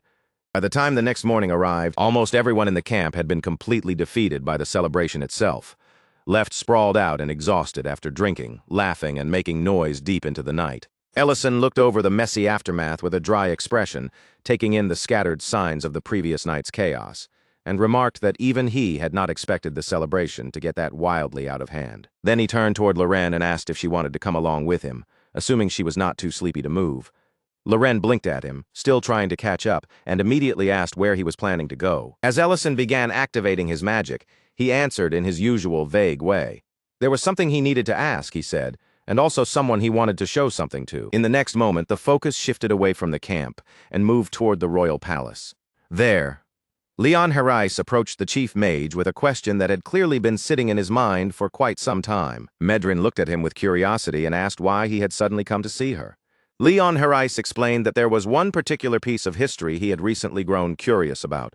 The old legend of the three heroes who had once saved the empire from the dragons. He said that everyone knew about the elf hero, and everyone knew about the dwarf hero. But when it came to the human who had stood among those three, almost no proper record seemed to remain. Leon Herais continued, explaining that nearly everything about that human hero had disappeared from history. Only one fact still survived, that this person had been an unbelievably powerful mage. Then he placed an old document in front of Madrine. On that worn and aged page, there was only a single name written clearly, Ellison. According to the record, this man had served the imperial military for 15 long years as a mage, spending more than a decade of his life under its command, before finally leaving that duty behind and retiring from active service. Leon Herais then lifted his gaze from the old information and looked directly at Madrine. In a firm voice, he said, there was something else he had become certain of, that when Madrine first met Ellison, she had already known exactly who he really was. And because of that, Leon Herais believed Madrine had not been honest with him.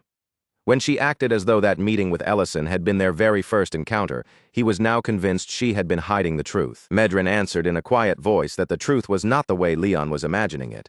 But her response was so vague and careful that it did almost nothing to clear away the thick suspicion now hanging between them. From there, the story shifted once more, moving away from that tense conversation. This time, the scene turned to Ellison and Lorraine, who were now standing directly before the Emperor of the Ruburn Empire. The Emperor greeted Ellison with a calm expression and an almost familiar ease, as though this visit was not entirely unexpected. Then he asked what had brought Ellison all the way to him. He even added a light tease, wondering aloud if Ellison had come because he wanted to visit the Magic Academy again. Ellison rejected that idea immediately, without even pretending to consider it. He said there was absolutely no reason for him to go back to that place, especially when plenty of people there would probably start grinding their teeth the moment his face appeared. After all, back in those days, Ellison had apparently been the greatest headache the Academy had ever been forced to endure. And with that remark, the past began to open up, drawing the story back to Ellison's younger days as a student at the Imperial Magic Academy. The newly admitted students had gathered together, standing before the Academy as they were congratulated for earning their place at the Imperial Magic Academy.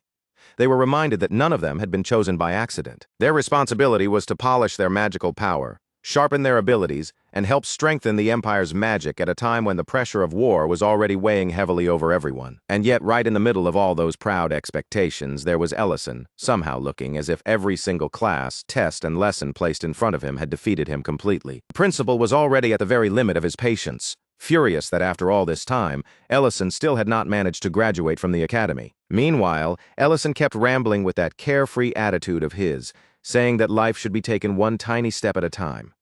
That loose, shameless way of speaking only made the principal's anger burn even hotter, until he finally lost patience and threw Ellison right out of the office. Once he was outside, Ellison ran into several other students. They greeted him with playful smiles, teasing him as the academy's unbelievably distant senior, the kind of senior who had been around far too long. Ellison simply laughed along with them, not looking bothered in the slightest. He brushed off the joke by saying he had entered the academy when he was young, so that kind of teasing did not really sting. As they passed by, a younger Madrine, still only a junior student at the time, watched Ellison from nearby. Her eyes were filled with open contempt, as if just looking at him was enough to irritate her. Later, out on the training grounds, the principal stood in front of the students and demonstrated an advanced freezing spell. Cold magic spread out from him with impressive control, showing both precision and power. After he finished explaining the principles behind the technique, the principal ordered the class to begin practicing the spell for themselves. Ellison, however, answered with complete casualness, as if he were talking about the weather, and said that he could not do it. The principal was already visibly irritated, but he forced the difficulty all the way down and told Ellison to at least perform a basic spell instead. But Ellison only looked helpless and replied that, unfortunately, he could not manage that either. The principal snapped that even the junior students could already handle basic magic by that point. Ellison, however, answered shamelessly that the juniors these days were simply unusually talented, unlike the students from his own era. That ridiculous excuse nearly pushed the principal beyond the edge of sanity, leaving him visibly trembling with frustration. But beneath that lazy, hopeless act, Ellison was not simply being useless for no reason. Quietly, he was following a very specific plan of his own. If he could keep making everyone believe he was a student who just could not improve no matter how much time passed, then maybe he could remain safely hidden inside the academy walls for as long as possible, quietly waiting out the war instead of being dragged onto a real battlefield where his life would actually be on the line. At the same time, Madrine stood as the complete opposite of the useless image Ellison was performing. She was gifted, brilliant, and openly admired by both the instructors and the other students around her. One instructor even pointed out that Ellison would benefit from learning something from her example, especially since Ellison himself had once displayed extraordinary magical talent when he first entered the academy. Madrine overheard those words, but rather than feeling pleased by the praise, her gaze toward Ellison became even sharper. The more she heard about him, the deeper her scorn seemed to grow. Back in the present, Leon Harris listened to all of this with obvious disbelief, looking baffled by the idea that Ellison had once insisted he could barely use magic properly at all. Madrine explained that Ellison's claim had not been entirely false. In a technical sense, he could truly perform only one spell. Leon Harris immediately asked the obvious question. If that was really the case, why had the Academy kept someone like him during wartime? In an era like that, the Academy had no room to be generous. Students who failed to keep up were usually pushed toward the front lines instead. Madrine answered that Ellison had been allowed to stay for one simple reason.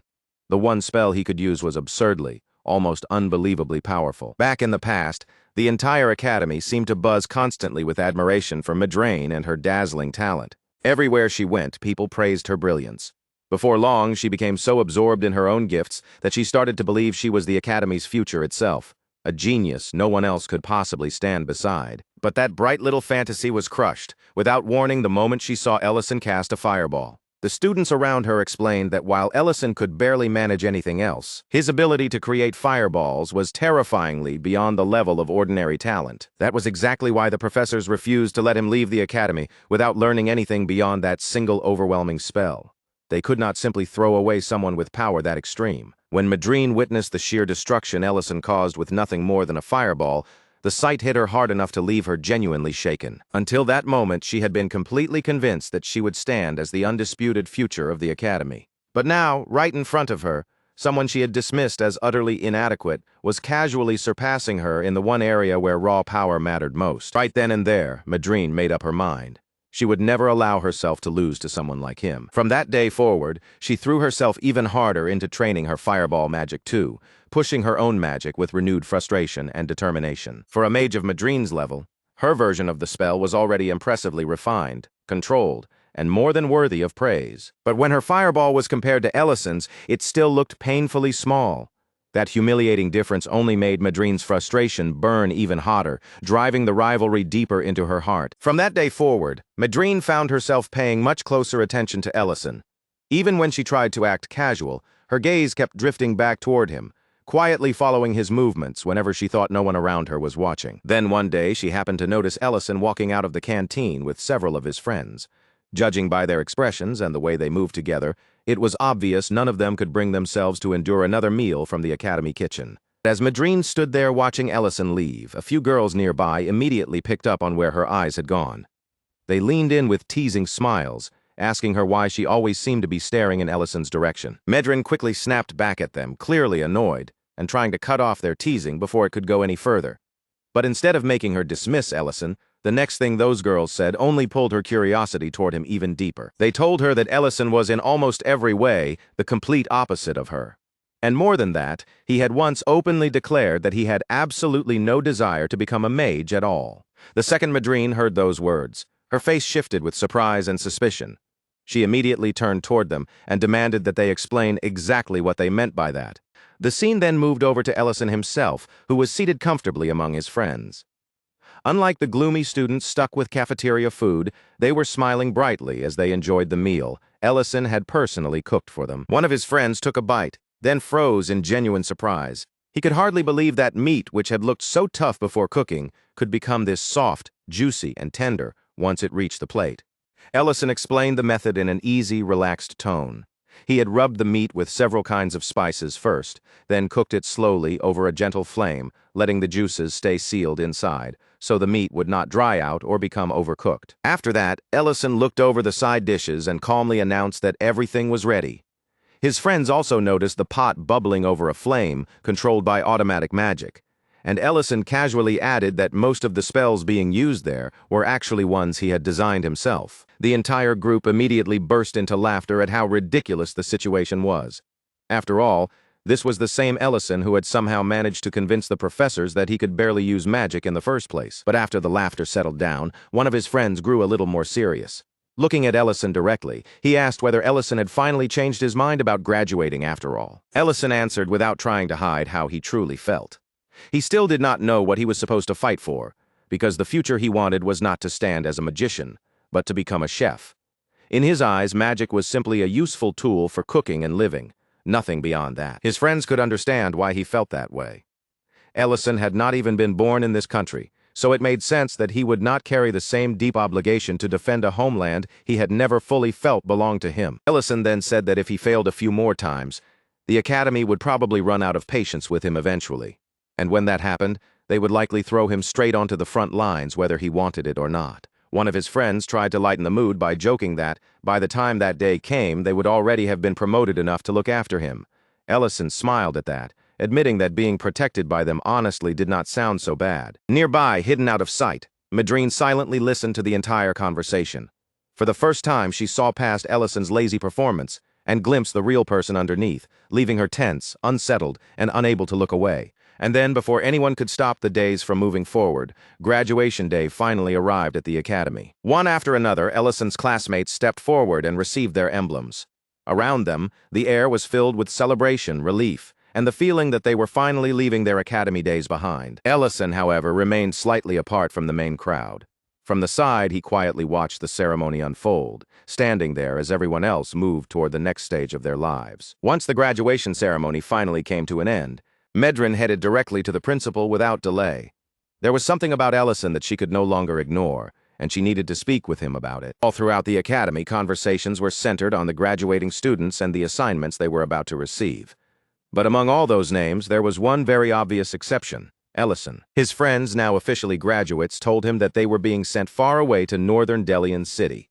With the weight of that distance hanging over them, they said their goodbyes to Ellison with heavy hearts. Ellison told them that once the war was finally over, they had better come and visit his restaurant. After all, he was completely sure that sooner or later they would start missing his cooking so badly that they would have no choice but to come find him again. And after his friends finally walked away and left him behind, Ellison quietly activated his magic and began preparing food by himself, letting the familiar motions of cooking fill the silence around him. He knew that the middle-level students would soon advance and become the academy's new senior class. And as he worked, he wondered whether, if luck was on his side, he might be able to find a few new friends among that next group of students, too. That small, quiet hope was suddenly cut short when Atraban appeared right in front of him. Atraban wasted no time at all. The moment he arrived, he began carefully inspecting the magic seal Ellison had arranged there. What he found was not some simple little trick or half-hearted spell. It was a carefully constructed defensive enchantment, layered with structure and precision. Then Atraban shifted his focus toward the magic flowing through the cauldron. After examining it, he confirmed that the spell work was just as complicated and refined as he had suspected. Only after tasting the food Ellison had prepared and admitting that it was truly excellent, did Atraban finally reveal the real reason he had come. He told Ellison that he had heard the same thing from students in every class. Ellison was simply too gentle by nature to be a good fit for the battlefield. But that was not all Atraban knew.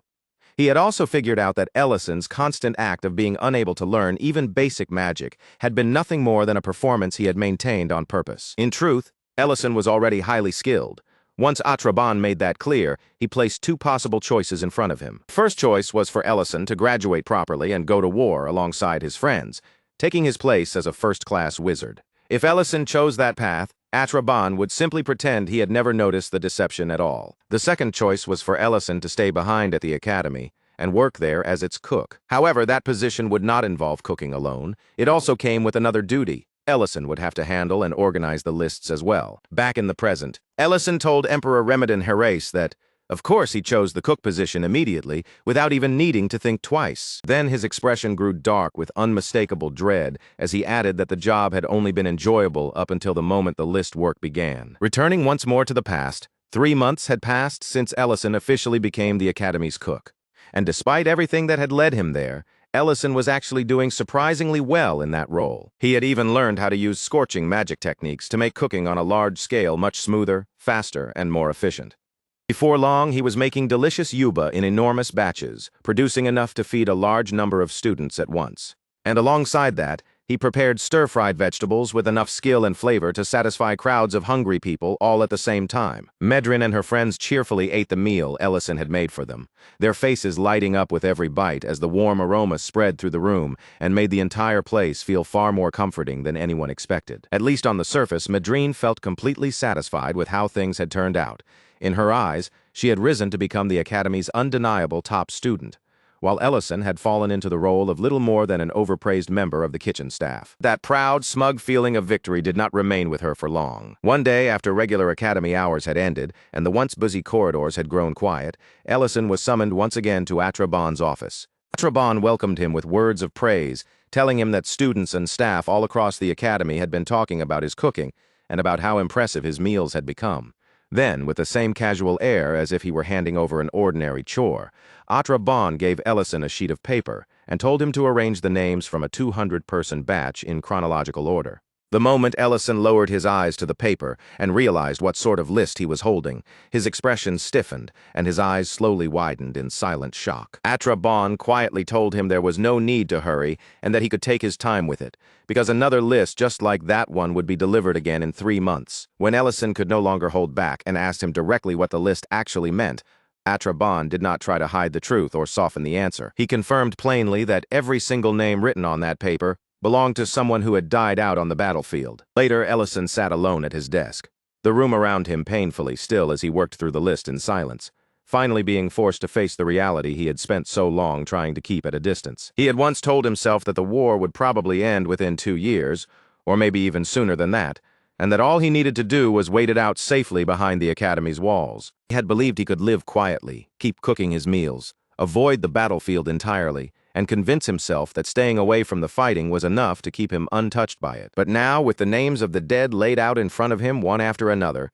that weak and fragile illusion began falling apart right before his eyes. He had also convinced himself that the people of this world were naturally tougher than ordinary people, that they could survive terrible things simply because this was a fantasy world. That was the idea he had desperately clung to when he first found himself dragged into this unfamiliar place against his will, because Rubern had been desperately short on manpower. Ellison had been conscripted as a soldier before he even had the chance to properly understand the world he had been thrown into. But as he sat there writing the names of the dead one by one, filling page after page, that comforting lie slowly began to collapse and die in front of him. His face gradually crumbled under the weight of it all, every name pressing down on him like another stone, and he had to fight desperately just to keep himself from sobbing out loud. He simply could not understand why so many people had already lost their lives. Then the cruelest realization hit him.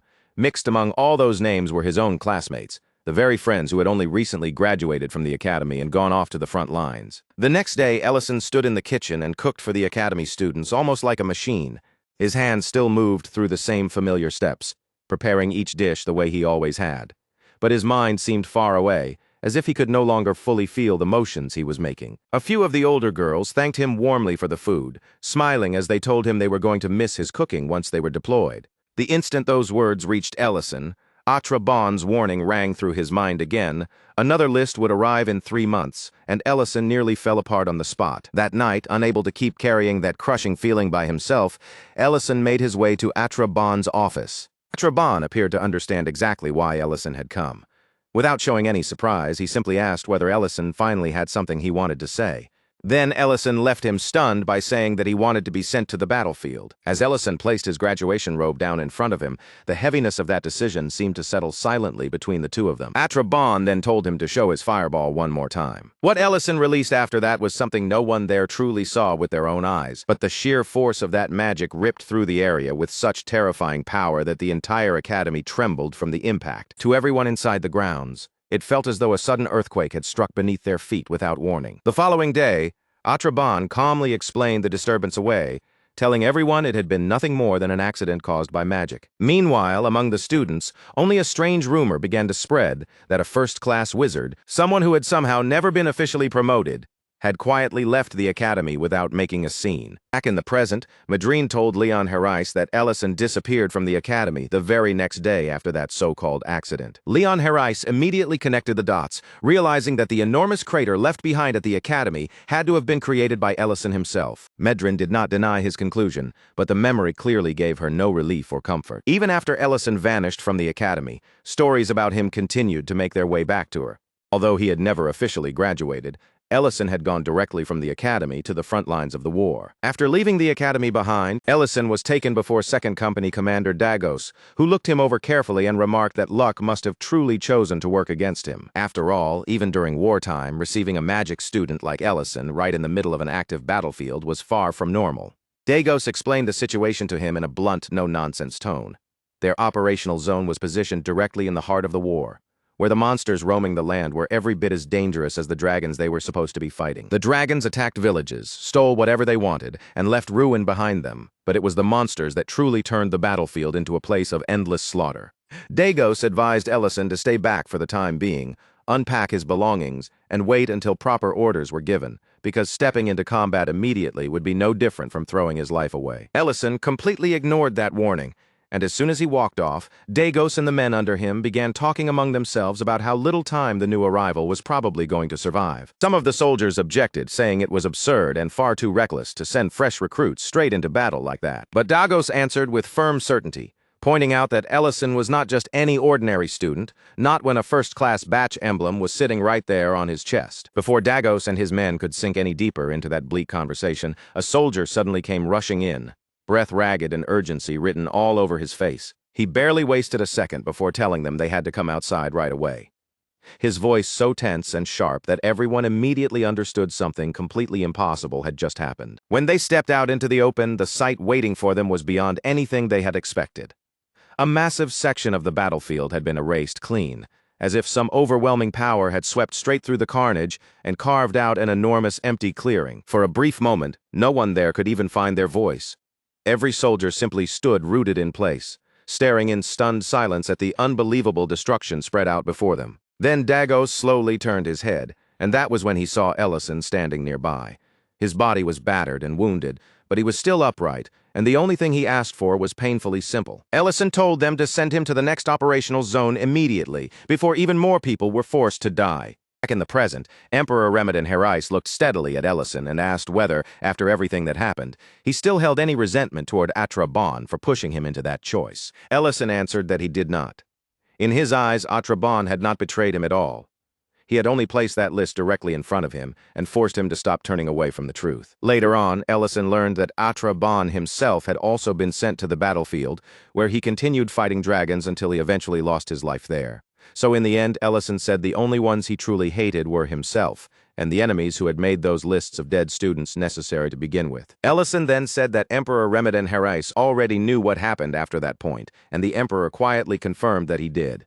In a low, heavy voice, Ellison admitted that if he were ever allowed to live through those events again, there were some things he might choose differently, instead of simply walking away from the battlefield. Elsewhere, Leon Herais was left completely stunned when he found out that Ellison had deserted. Edrin, unable to fully hide the sadness creeping into her voice, admitted that in the end, Ellison had betrayed the very beliefs he had once tried so desperately to protect. And when she looked back over everything that had happened, she added that their own choices had also placed their lives directly in danger. Leon Herais frowned in frustration, clearly unsatisfied, and complained that she could not reveal that much to him and then simply leave the story hanging in the air. Medrin snapped back at him, saying that even if he was the crown prince, a desertion involving men like that was not something anyone could afford to treat carelessly. But before Leon Herais could press her any further for the rest of the truth, another voice suddenly cut into the room, remarking that he had not expected to find the crown prince in a place like this. The person who stepped into view was none other than Duke Melik Delian,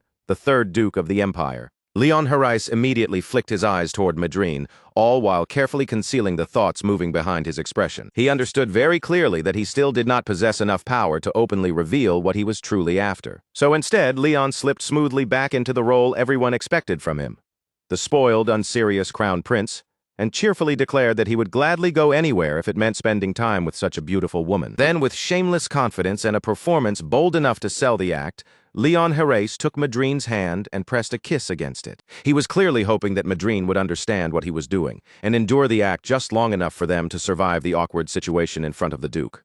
Duke Melek Delian watched the display with open disgust, then coldly stated that he had no interest in interfering with the Crown Prince's private amusements. But he added, with a sharper edge in his voice, that he had not expected Madrine to lower herself so much, chasing power even after she had already reached the position of a 7th-rank magician. Leon Herres looked genuinely puzzled by that remark.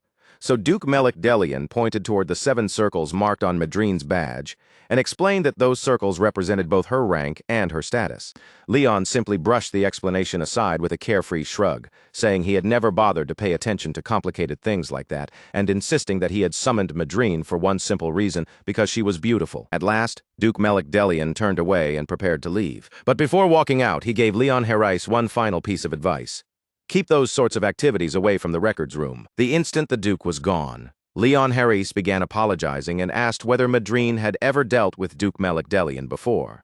But he stopped midway when he finally noticed the look on her face. Madrine was not just embarrassed or flustered, she was shaken so badly that her usual composure had completely collapsed. After all, Madrine had grown up as a magical prodigy, carrying pride in her talent, pride in her noble position, and a habit of looking down on others from a place far above them. As a 7th-rank mage, no man had ever dared come close enough to make her feel even the slightest bit unsettled. This was the first time in her life that she had felt a man's presence so close to her, and her body had no idea how to process the strange, unfamiliar shock of it. Leon Herres, meanwhile, had absolutely no understanding of what was happening.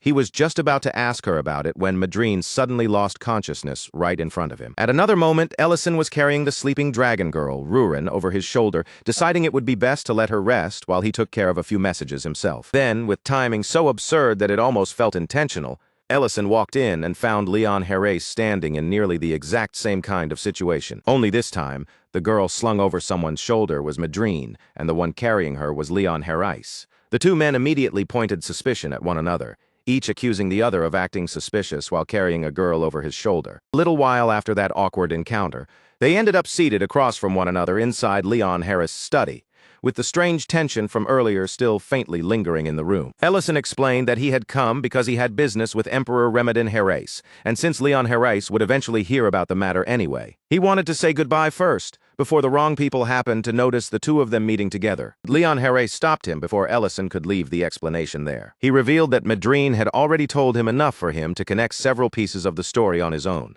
After returning from his studies abroad, Leon Herres had heard rumors about a terrifying hero spoken of across the battlefield as the Dragon Slayer. And after meeting Ellison face to face, those old battlefield rumors had begun pointing toward one impossible answer. At that moment, Leon could no longer leave even the smallest space for doubt. The legendary figure spoken of in battlefield rumors was not some distant hero wrapped in myth. He was right there, seated directly in front of him. Leon finally spoke the truth he had been carefully circling around.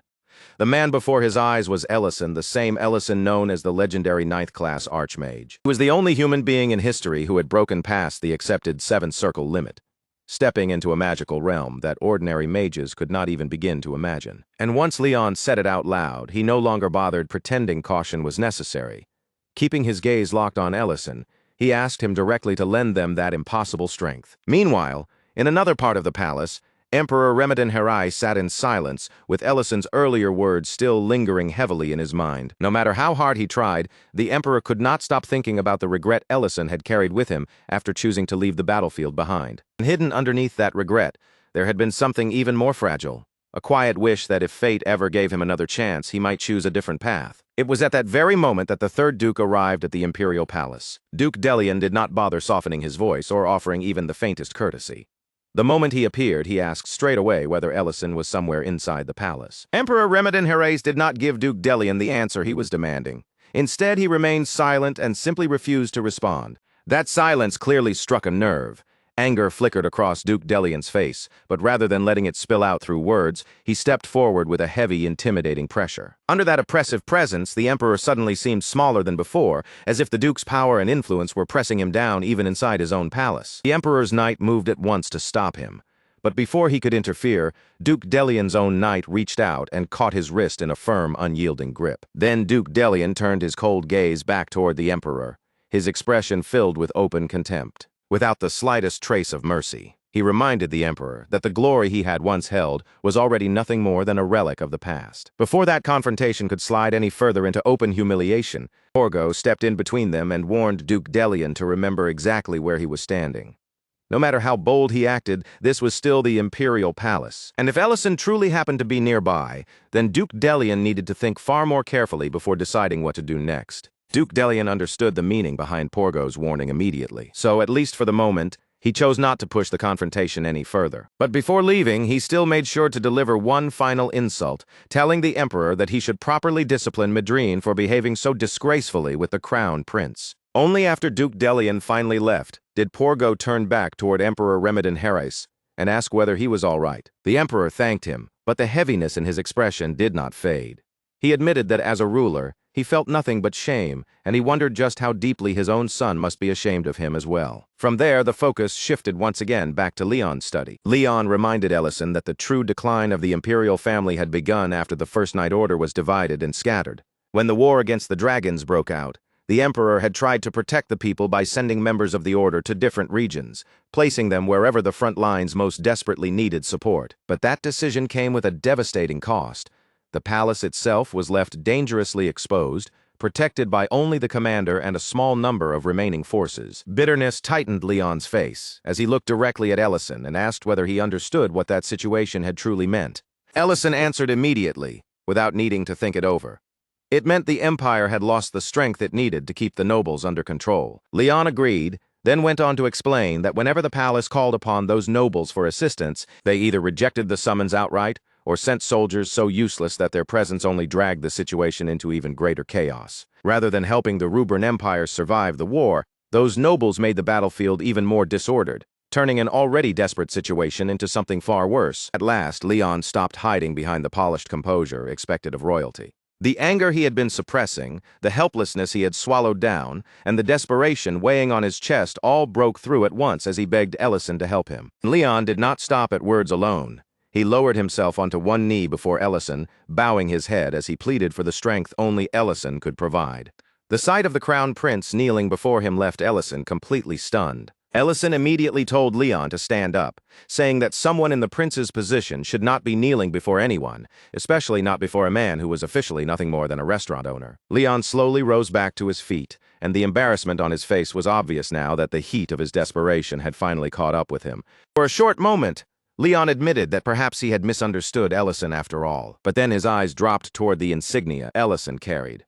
It was the unmistakable mark engraved with 9 circles, and in that instant, Leon could no longer deny the truth standing right in front of him, no matter how impossible it seemed. Ellison calmly told him that he had never abandoned his duty, but even as he said those words, he made one point absolutely clear. He was not going to run around crushing powerful figures just because Leon asked him to, and he had no intention of getting involved in the palace's internal struggle for authority. However, if a genuine threat ever rose against the Rubrun Empire itself, then Ellison would act, and when he moved, he would wipe that threat away completely. After Ellison left the room, Leon sank back into his chair, finally beginning to grasp what it truly meant for someone to be called the Ninth Circle Archmage. His thoughts drifted back to the days after he first returned from abroad during the war, when 2 boys had mocked him for lowering his head despite being the crown prince. They had sneered at the idea that an entire nation had to rely on only 3 heroes in order to survive.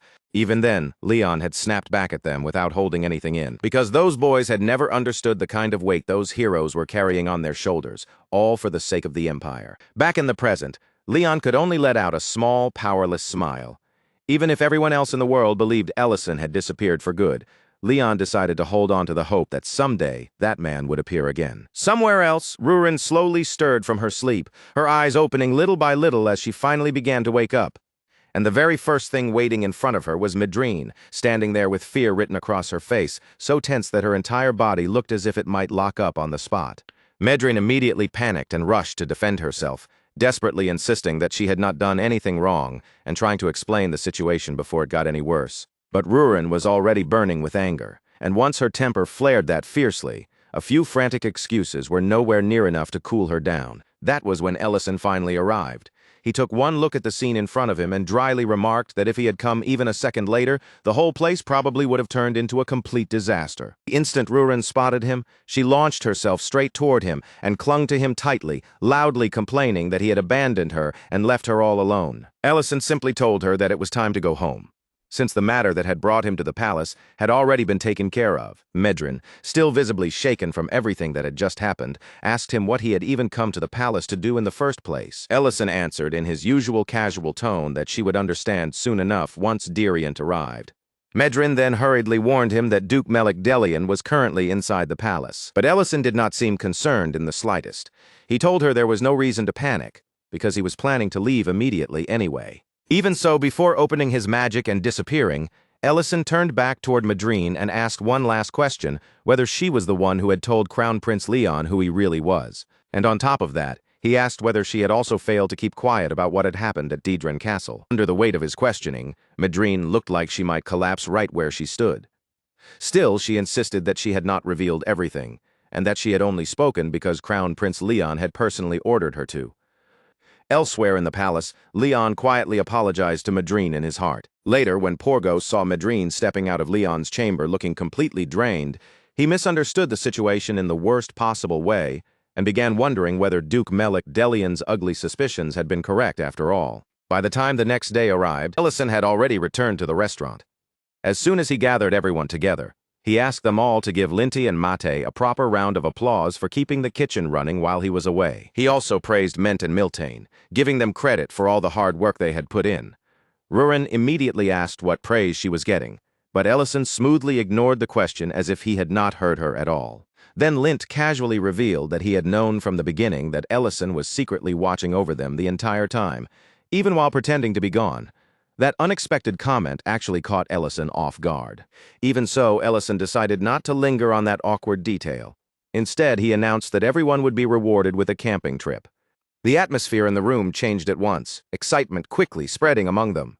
Mate asked if they were going by themselves, but Ellison said no and proudly introduced himself as Great City's self-proclaimed social butterfly. He declared that he would gather people so smoothly and naturally that no one would even be able to tell whether they were heading out for a simple picnic or organizing an entire festival. The first person Ellison invited was Creston, but Creston turned him down because his work had piled up far too much. Still, even though Creston could not go with them, he at least helped Ellison out by recommending a few good places where they could set up camp. Meanwhile, over at Elena's clinic, Serena stood nearby, quietly watching as Elena carefully treated one of her patients. The sight irritated Serena all over again, because she had already told Elena there was no need to keep working like this when Serena could bury her in more gold coins than she could ever spend. Elena, calm and steady as always, simply replied that no matter how many gold coins someone had, money could not heal sick or injured people. Right at that moment, Ellison walked into the clinic, and Elena's face brightened so openly the instant she saw him that Serena noticed the change immediately. Serena narrowed her eyes, feeling that after living for so long, she had seen enough expressions to recognize when a look like that meant something more. Ellison invited Elena to come along on the camping trip, pointing out that she already visited his restaurant for meals anyway, so she might as well join them properly this time. Elena agreed without even the slightest hesitation. Serena continued studying Elena's face in silence, trying to decide whether that expression was simple admiration or something much closer to love. Then Serena suddenly cut into the conversation and announced that, as a great dragon, she would be joining the trip as well. Ellison visibly stiffened when she invited herself along, and that reaction only made Serena more irritated, because she had assumed from the very beginning that the invitation obviously included her too. Before long, the group arrived at the campsite, a beautiful location near a waterfall where the sound of rushing water filled the air around them. Elena asked how Ellison had managed to find such a lovely place, and he gave one of his usual vague answers, claiming that as a social butterfly, he had simply heard about it on the wind. Mate quickly pointed out that for someone with all that so-called social power, Ellison had only managed to bring 2 extra people, and the comment left Ellison looking faintly wounded. After everyone finished putting their belongings down, Ruren looked around the campsite and asked whether they were finally going to start setting everything up. But instead of talking about tents or campfires, Ellison announced that they were about to play a game called Rubaruma Monopoly. Ruren asked whether that strange name came from Ellison's homeland, and Ellison answered that it did. Then he began handing out the cards and money, placing the pieces in front of everyone, one at a time, as the game table slowly took shape. He explained the rules clearly. Build up capital, drive the others into bankruptcy, and after 10 rounds, whoever had the most money left would be declared the winner. Rurin immediately decided that this was basically a game about bringing the entire world to ruin. Ellison added that prizes and penalties would be waiting for them as well. And with that final warning, the match officially began. It did not take long at all before the game exploded into chaos. The moment Linty landed on one of Serena's properties, Serena lifted her chin with proud satisfaction and demanded that Linty pay up for daring to set foot on the land of a great dragon. Ellison cut in right away, not even giving the tension a chance to build any further, and calmly pointed out that Serena's land was not actually worth anywhere near that amount. The second Linty heard those words, the hopeless look weighing down his face loosened just a little, as if he had finally been thrown the smallest rope out of despair. Then Rurin reached out and drew a golden card, lifting it up for everyone to see with a smug, self-satisfied little smile spreading across her face. She held it like a trophy, as though victory had already landed safely in her hands, before she had even finished reading it. That proud confidence disappeared, almost the instant her eyes moved across the words on the card. Her expression stiffened, and then she realized it was a penalty card, forcing her to announce that a dragon had swept through and destroyed every building on the most expensive lands. Rurin's face twisted with pure outrage, her anger flaring up so fast that she immediately declared she was going to kill that dragon herself. A little while after that, Ellison glanced over the board and pointed out that Elena had built an inn on one of her properties. And by a perfectly timed stroke of luck, Ellison's piece had just stopped directly on that exact space, placing him right on Elena's newly built inn. The moment Elena realized what had happened, her imagination took off on its own. In her mind, she was no longer just sitting at a game board. She had become a graceful innkeeper, standing sweetly behind the counter and waiting to welcome her guest. Inside that little daydream, Ellison appeared before her like a tired traveler who had finally reached a place to rest. He stepped into her inn, worn out from the road, ready to be cared for under her gentle hospitality. But once reality snapped back into place, the dreamy atmosphere collapsed immediately. Instead of sounding elegant or romantic, Elena awkwardly blurted out that Ellison could stay there for free, completely ruining the beautiful image she had just created in her head. Ellison could only stare back at her in complete confusion, his expression frozen as if he had no idea what kind of answer that strange offer was supposed to get from him. Meanwhile, off to the side, Miltine quietly leaned toward Ment and asked whether she should build something on one of her own spaces. But the moment Ment began helping her think it through, Ellison immediately objected, reminding them that this was supposed to be an individual game, not some kind of team match where people secretly coached each other. In another corner of the game, Linty was practically pleading with his younger sister to show him mercy, his desperation clear as he begged for a little family kindness. Matt, however, answered him coldly, reminding him that money had no respect for blood ties.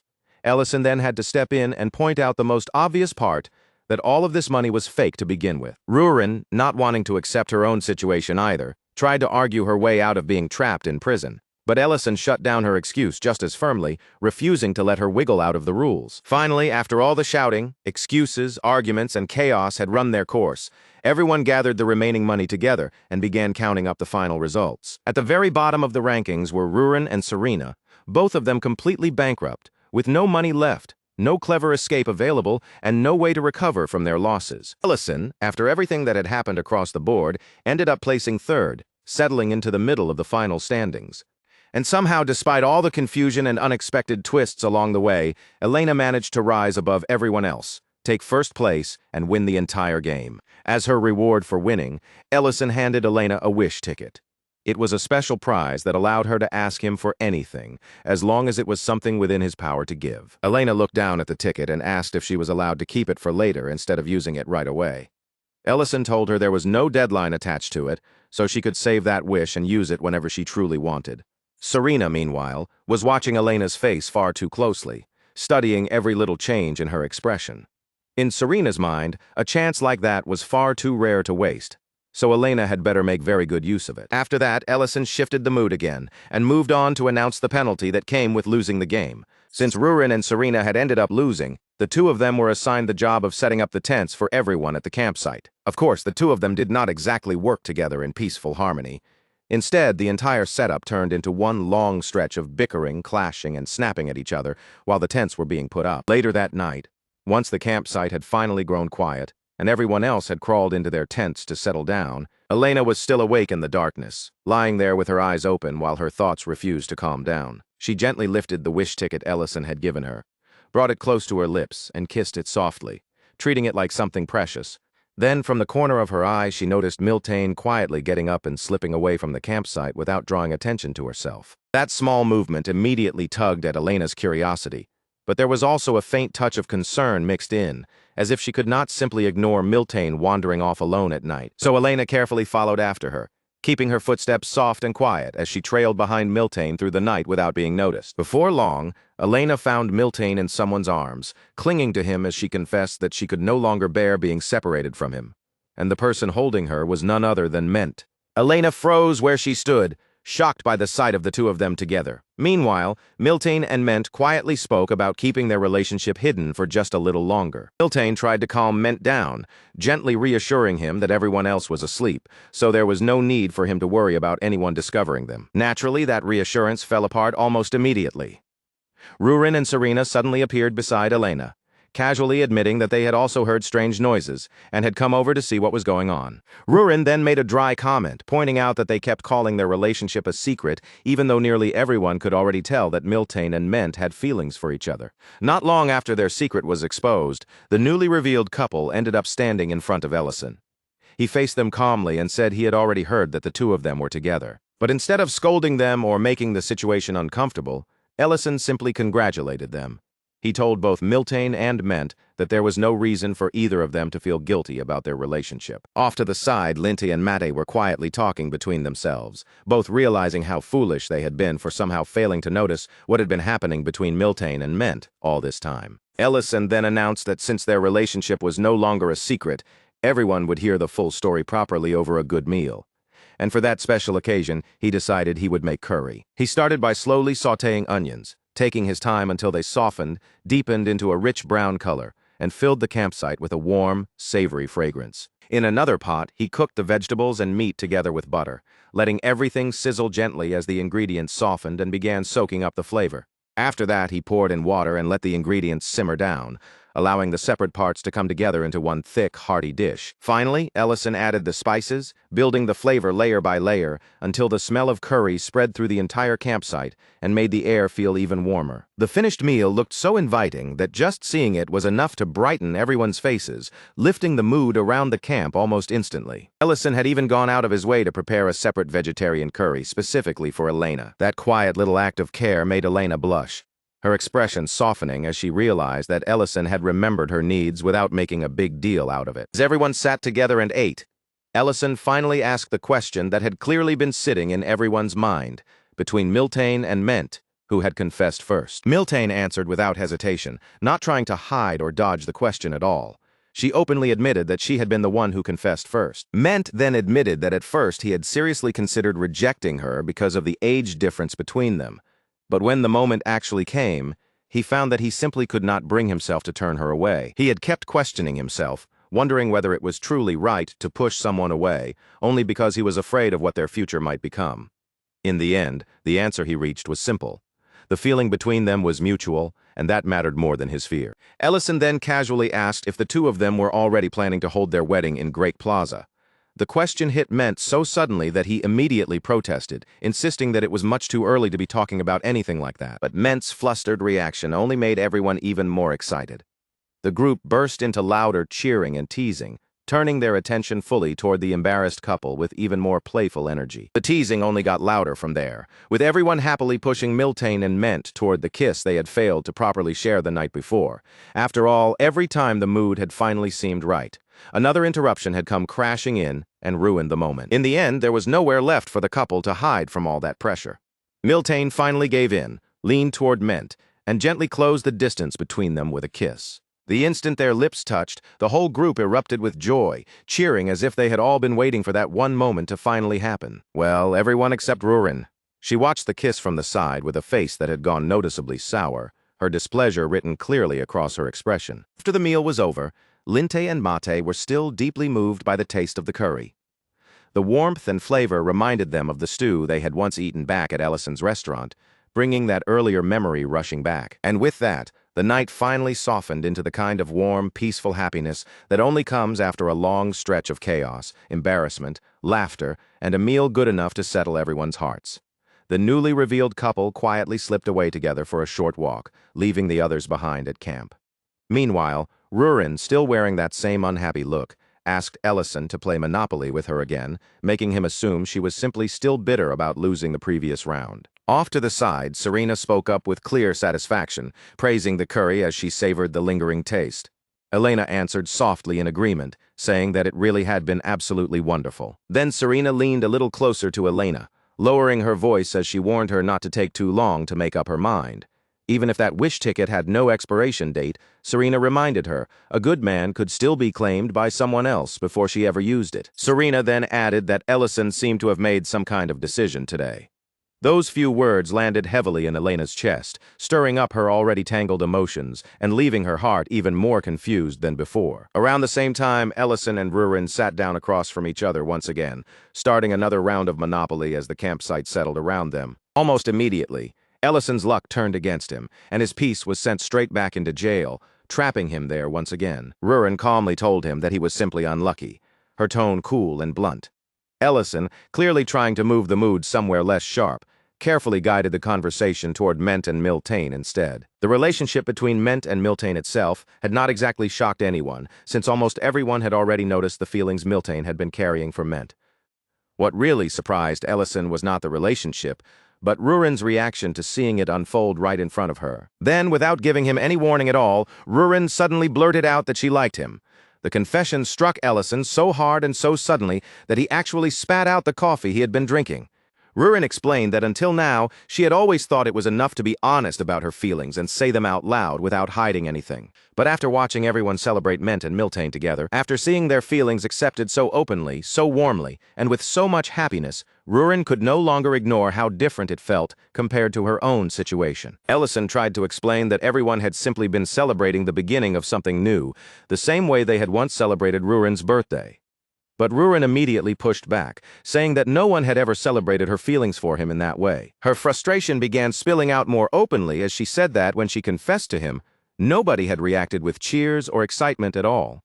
Ellison awkwardly tried to reason with her, telling her that what existed between them felt more like family, something close, natural, and already familiar. That answer hit Rurin exactly where it hurt the most. Tears began to gather in her eyes as she told him she did not want the bond between them to be treated like something ordinary or taken for granted. Then, right in the middle of that heavy, emotional silence, Ellison rolled double ones. His mood suddenly lifted as he perked up, relieved that he could finally get out of jail. But Rurin did not let the moment pass so easily. Without saying much, she quietly slid a rule card across the table toward him. Written on that card was a special condition she had added herself, a rule that changed what Ellison had to do if he wanted to leave jail. According to the card, the price of being released was simple. He had to kiss the Black Dragon. Rurin's voice trembled slightly, but there was still determination in it, as she said that if a kiss was what made everyone see a relationship as something different, then she could not understand why the two of them should not cross that same line as well. Before Ellison could find a way out, Rurin grabbed him by the collar and pulled him closer. For once, Ellison was the one who looked completely cornered, caught with nowhere to retreat. Just as Rurin leaned in toward him, closing the space between them and reaching the very edge of a kiss, a sudden clattering sound rang out nearby, slicing through the tense atmosphere and breaking the moment apart in an instant. Ellison immediately sprang up to his feet, seizing the interruption like a lifeline, and blurted out that he needed to go wash the dishes. The one who had made that noise was Elena.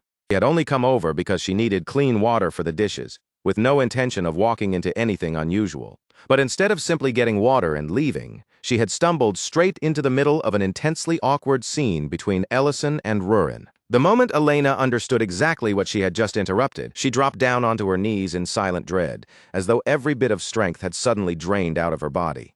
As regret washed over her for making that noise and destroying the moment, her gaze lowered, and she noticed the wish ticket lying on the ground. Serena's earlier warning echoed through her mind as Elena slowly reached down and picked up the ticket. With the small ticket now resting in her hand, Elena wondered whether she could truly use it to ask for something her heart had been quietly longing for. Elena's feelings for Ellison had not appeared all at once. In the beginning, they had been nothing more than curiosity, and then that curiosity had slowly turned into gratitude. But the more she came to know him, the more unforgettable pieces of him began gathering inside her heart. There was the happiness he created through his cooking, the quiet way he helped around her clinic, and the gentle thoughtfulness hidden in the things he did without ever trying to make himself look impressive. And she learned the truth about who he really was, one of the three heroes who had once carried the burden of the war on their shoulders. He had been someone who stood beside Beeden and protected others without drawing lines between them, guarding people without discrimination. And once Elena understood that truth, something inside her shifted completely. What had once been simple curiosity gradually deepened, growing into a feeling far stronger and far harder to ignore. It became so painful and so persistent that she found herself wanting to visit the restaurant for no reason other than the hope of seeing Ellison again. And now, with the wish ticket held carefully in her hand, Elena finally realized what she truly wanted to ask from him. Sometime later, the group finished packing up the campsite, gathering their things and preparing to make their way back home. Ellison helped everyone collect their belongings, making sure nothing was left behind, while also checking whether they had enjoyed the trip. Linte and Mate both answered that they absolutely had, and before leaving, they once again praised the food with bright, enthusiastic compliments. Meanwhile, Serena stood off to the side, quietly studying Rurin's face instead of joining the conversation. That dark, unsettled expression was impossible to miss. And from the tension sitting there, Serena could tell that something definite had begun to strain the bond between Rurin and Ellison. She would never be careless enough to say it out loud, but that tiny crack in their closeness gave Serena the faintest spark of hope for Elena's chances. Just then, Elena came back over to the group, carefully holding the freshly cleaned dishes in both hands as she returned from washing them. Ellison noticed immediately that Elena had quietly handled even his portion of the work without making a fuss about it. But when he brought it up, Elena only smiled gently and brushed the matter aside, saying it was only natural after he had been kind enough to invite her on the trip. Then, after a small pause that made the moment feel just a little heavier, Elena looked at him and said she wanted to use the wish ticket. Ellison met her request with a calm smile, giving her his full attention as he told her to go ahead and say whatever wish she had in mind. So Elena gathered herself and finally gave voice to the wish she had been holding inside. Later, once the camping trip had ended and they had returned to the clinic, Elena spoke quietly, saying from the heart that she had truly enjoyed every part of the camping trip, from the beginning all the way to the end. Then she turned her attention towards Serena and with a soft, gentle tone, asked whether Serena had enjoyed herself as well. But Serena was not really thinking about the trip anymore. What bothered her far more was why Elena had used such a precious wish in such a wasteful way. The wish Elena had chosen was not for a date, a confession, or anything that directly benefited her. All she had asked was for Ellison to keep running his restaurant in Great City for as long as he possibly could. Ellison had clearly been surprised by the request when he heard it, because staying in Great City and continuing the restaurant was already what he intended to do. He had even asked Elena if that simple wish was really all she wanted from him. Elena had answered him firmly, without wavering, that it truly was. And once she made her feelings clear, Ellison accepted her wish as it was. Now that they were back at the clinic, Serena could not hide how irritated she felt on Elena's behalf. At the very least, she said, Elena could have used that ticket to ask Ellison out on a date, or asked for something equally obvious and personal. To Serena, watching such a rare and powerful chance disappear without Elena asking for anything for herself was genuinely frustrating, almost painful to witness. Elena lowered her eyes, her voice growing softer, and explained that she had chosen that wish because she did have a reason. It was because she had seen the way Ellison looked at Rurin. In truth, Elena had not only noticed it recently, she had been aware of that look for quite some time. When Serena heard those words, her irritation slowly faded into silence. Then she saw the tears beginning to gather in Elena's eyes, and the anger she had been holding on to had nowhere left to go. Serena had always hoped that someone as pure-hearted and gentle as Elena would be able to fall in love and find real happiness, instead of knowing the kind of pain Serena herself had experienced. But what she was seeing now was another quiet sadness beginning to take root. Elena said that, for her, it would be enough if she could simply visit the restaurant now and then and see Ellison from time to time. Serena tried to comfort her as best she could, but deep inside all she could feel was a bitter disappointment at how unfair and cruel love could be. Back at the restaurant, Rurin was in a terrible mood, brooding heavily over the way Ellison had been treating her since that night. Ever since the moment she had tried to kiss him, Ellison had been avoiding her so obviously that there was no way for Rurin not to notice. He had even stopped letting her curl up against him at night the way she usually did, keeping distance from her in a way that only made her frustration worse. Then Matt suddenly mentioned in a casual tone that Rurin seemed to have gotten taller recently, and the unexpected remark immediately startled Rurin.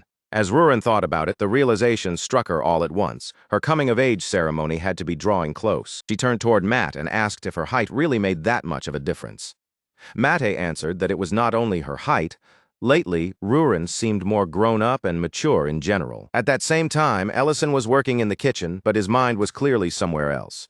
He was so distracted that he sliced his hand and did not even realize right away that he had hurt himself. When Linte noticed and showed concern, Ellison quickly tried to dismiss it as nothing serious, simply asking where they kept the bandages. But Linte looked directly at the blood on Ellison's hand and told him plainly that the injury did not look fine at all. Ellison barely seemed to take in Linte's words. His attention had drifted far away, trapped in the memory of that almost kiss with Rurin. And as that unfinished moment replayed again and again in his mind, Ellison finally faced the truth and admitted to himself what he truly felt for her. Far from the restaurant, deep within the Black Dragon holy ground, the elders Medidana and Dihegma were speaking together about the preparations for Rurin's coming-of-age ceremony. Dihegma explained the traditional arrangements he had already put in place, speaking with the calm confidence of someone who had carefully prepared every custom and formal step.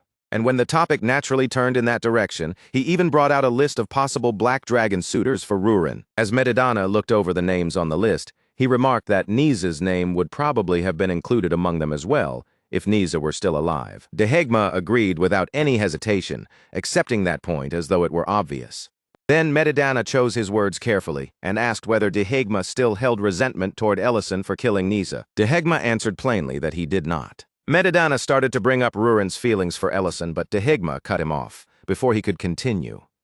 He revealed that he already knew about his nephew's conspiracy, and the admission left Medidana visibly shocked. Dihegma explained that he had never openly supported that conspiracy, but he had not stepped in to stop it either, because, ugly as it sounded, Niz had not been entirely wrong about one thing. The Black Dragon clan was truly facing extinction, and under circumstances like that, letting a rare female dragon go to a human was not a small issue. Medidana, unwilling to let Dihegma keep speaking around the matter, demanded that he stop circling the issue and say what he truly meant. So Dihegma finally put it into plain words. He said this was about protecting the Black Dragon bloodline, and at the same time it was also about Medidana himself. Then Dihegma pressed on the deepest wound between them, reminding Medidana that he had once imprisoned his own daughter and punished her for creating the ancient marble, all because she had violated the clan's taboo. Dihegma said he knew Medidana regretted that decision now, and because of that regret, he believed even more strongly that Rurin needed to mate with another Black Dragon. That evening, the butcher couple came by Ellison's restaurant and asked him how his vacation had gone. Ellison answered honestly, saying that the trip had been a lot of fun. Ryan apologized for not being able to come along with them, but Ellison lightly waved off the apology and told him there would always be another chance next time. Then she leaned a little closer to him, her face bright with curiosity and her eyes almost glittering from excitement. Dropping her voice like she was about to ask about some hidden treasure, she asked Ellison if he had prepared anything special for Rurin's upcoming birthday. Ellison answered without making a big show of it, calmly telling her that yes, he had prepared something, and not just anything, but something he had been quietly working on for a very long time. The moment she realized the present was actually a house, her excitement nearly burst out of her all at once. She came dangerously close to squealing right there on the spot, only barely managing to clamp down on the joyful sound rising in her chest. Around that same time, Gultazar was standing proudly inside the almost completed lair, his chest puffed out as he slowly looked over every corner of the place. His gaze moved across the walls, the passages, and the finished details with deep satisfaction, like a master craftsman admiring the final shape of the greatest work he had ever created. He even made his way over to Rurin's chamber, stopped in front of it, and gave it a firm little pat with his hand. The way he spoke to it almost made it seem like the chamber itself had been one of his fellow craftsmen, standing beside him through all the sweat, effort, and endless construction. After taking in the sight of the lair, Gultazar turned toward the dwarves who had been working under his command and sincerely apologized to them. He knew he had pushed them hard, almost too hard, because his stubborn perfectionism had made him keep adjusting, refining, and reworking, even the tiniest finishing touches. The job had dragged on much longer than anyone expected, but the dwarves only laughed it off, showing no resentment at all. Instead, they told him that this exact level of perfection was what made the lair feel so meaningful and worth all the effort. To the dwarves, there was really no better way to put it.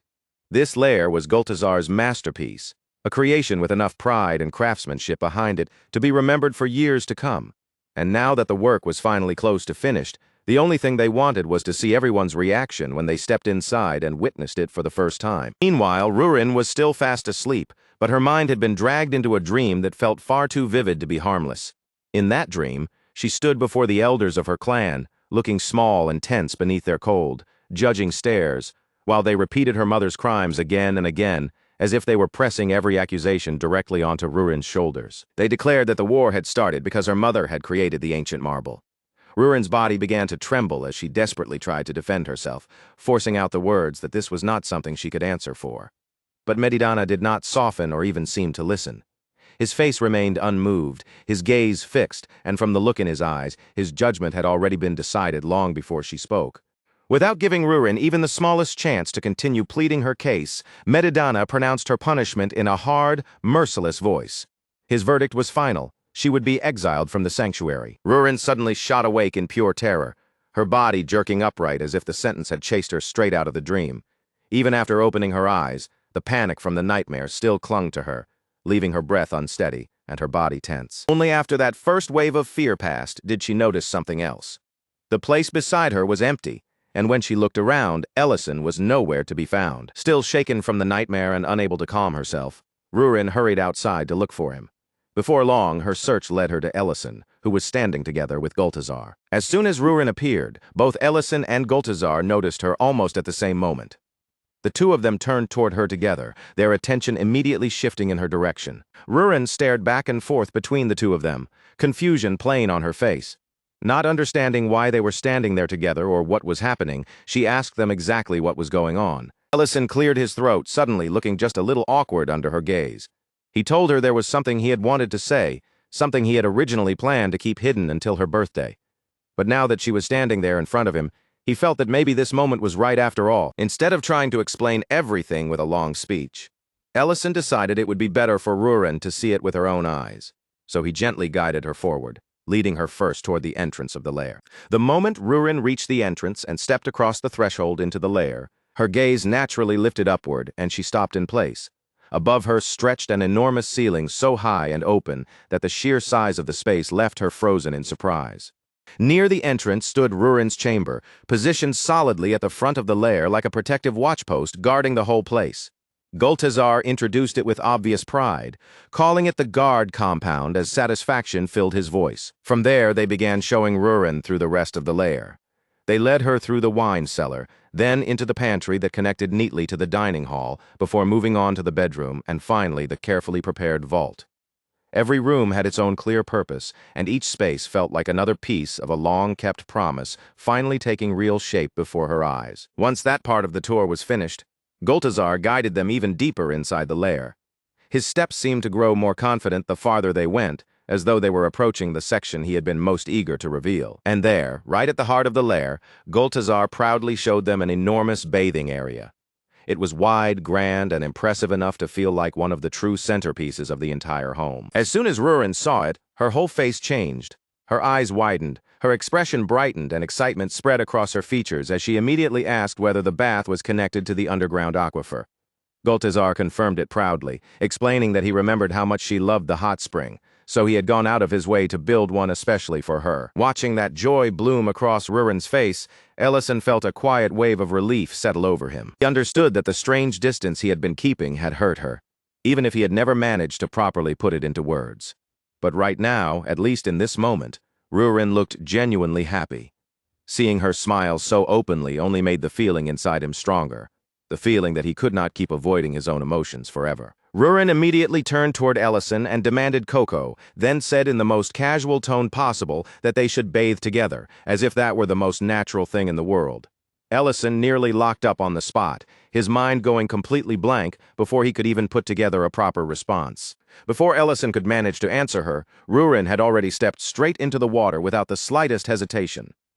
She moved so naturally that it was obvious she had already decided what was happening. When Rurin glanced back and saw Ellison still standing there, stiff, frozen, and clearly unsure what to do, annoyance quickly began to show on her face. Ellison, meanwhile, was desperately trying to calm his racing heart. From his point of view, Rurin was moving at an absolutely terrifying speed, pushing things forward so quickly that he had no time at all to prepare himself. Then another thought suddenly hit him. Maybe the awkward distance between them had been just as uncomfortable for Rurin as it had been for him, especially when, from her perspective, they already slept beside each other and shared baths so naturally that she barely even thought to question it. That thought only lasted for a single breath. A portal suddenly opened nearby, and with timing so awful it almost felt like the universe itself was playing a joke. Medidana appeared at the exact moment needed to hear the very last part. Medidana exploded with outrage almost instantly. His voice thundered through the area as he accused Ellison of shamelessly taking advantage of his precious granddaughter. Ellison rushed to explain that the situation was not what Medidana thought it was, but the elder was already far too furious to listen. No matter what Ellison tried to say, Medidana's anger left no room for excuses. A little later, after Medidana had been shown around Rurin's new lair, he inspected the interior with a stern expression. Slowly, that hard look shifted into something closer to reluctant approval. Though he clearly did not want to praise the place too openly, he admitted that by his standards the lair was decent. He had never imagined that a human would be capable of preparing anything worthy of a dragon, much less something made with this much care and attention. Hearing that, Ellison quietly hoped that those words meant he had somehow managed to pass whatever invisible test Medidana had been placing in front of him. Then Medidana's tone shifted, and the air around them seemed to tighten. He suddenly asked Ellison whether he was prepared for the possibility that, even after all of this, he might still fail. After saying that, Medidana made it clear that this was no longer just a casual visit. He and Ellison needed to have a serious talk. The two of them stepped into the water together, and Ellison's nervousness was impossible to miss. His body remained tense as he waited for whatever the elder dragon was about to say. Medidana's presence was nothing like Rurin's. Where hers felt familiar and close, his felt heavy, ancient, and overwhelming, carrying the weight of someone who had lived through ages Ellison could barely begin to imagine. Ellison could feel that pressure surrounding him from every side. It pressed in around him so strongly that even the air near the bath seemed thicker and harder to breathe. Trying not to let too much of his unease show, Ellison awkwardly asked the elder to begin. But Medidana did not start with a warning or a threat. Instead, he began by telling a story. Medidana spoke of an age so ancient that it had come before even his own time. A distant era when a dragon lord named Balakar was born after absorbing 3 ancient marbles. From the very beginning, Balakar was the worst kind of ruler anyone could imagine. He despised every living being that was not a dragon, looking down on them as worthless creatures far beneath his respect or mercy. What made Balakar truly terrifying was not just that hatred itself. Other dragons could hate from the depths of their hearts, but Balakar had enough overwhelming power to turn that hatred into reality. And so, he began purging the world.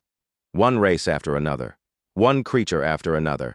He slaughtered every living thing that did not belong to dragonkind. But after the world had been stripped down until only dragons remained, Balakar finally understood the enormous mistake he had made. With no other beings left beneath them, the dragons had nothing else to rule over. Before long, with nowhere else for their aggression to go, they began turning their fangs against one another. In the end, other powerful dragons rose up against Balakar, dragons who had absorbed 1 or 2 ancient marbles themselves. Together, they challenged him, defeated him, and ultimately destroyed him. After living through that nightmare and seeing the devastation Balakar had left behind, dragonkind came together and carved a vow into their very history. No matter what kind of crisis came again, and no matter who tried to justify it, they would never allow any living being to absorb 3 ancient marbles into their body ever again. Over time, that vow stopped being just a promise and became an absolute law among dragons.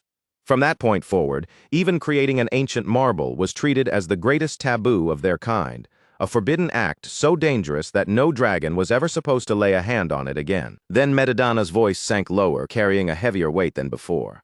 The old history of Balakar faded into the background, and the story finally moved toward the wound that still remained at the heart of everything. Rurin's mother. With that, Medidana pulled Ellison deeper into the past, guiding him back through memory to a time 300 years earlier, long before the pain of the present had fully taken shape. In those days, Rurin was still nothing more than a small child, running freely through the sanctuary without a trace of worry. Her tiny figure moved with innocent joy, full of the kind of happiness that only a child untouched by tragedy could have. Back then, Medidana and Saren stood together as the guardians of the sanctuary. Side by side, they watched over their clan during one of the rare periods of peace dragonkind had ever been allowed to enjoy. That fragile peace did not last forever. In one sudden moment, the quiet life they had protected with such care was torn apart completely. A violent tremor ripped through the sanctuary, shaking the tower with enough force to make it feel as if the very earth beneath them had been struck by something enormous. Then, Rurin's mother came crashing into the tower in her dragon form. Her arrival was so sudden and forceful that the entire place was thrown into alarm in an instant. When she appeared before them, she was breathless and strained, her whole body tense with desperation. It looked as though she had flown there with danger snapping at her heels the entire way. Her first anxious hope was that no one had managed to follow her.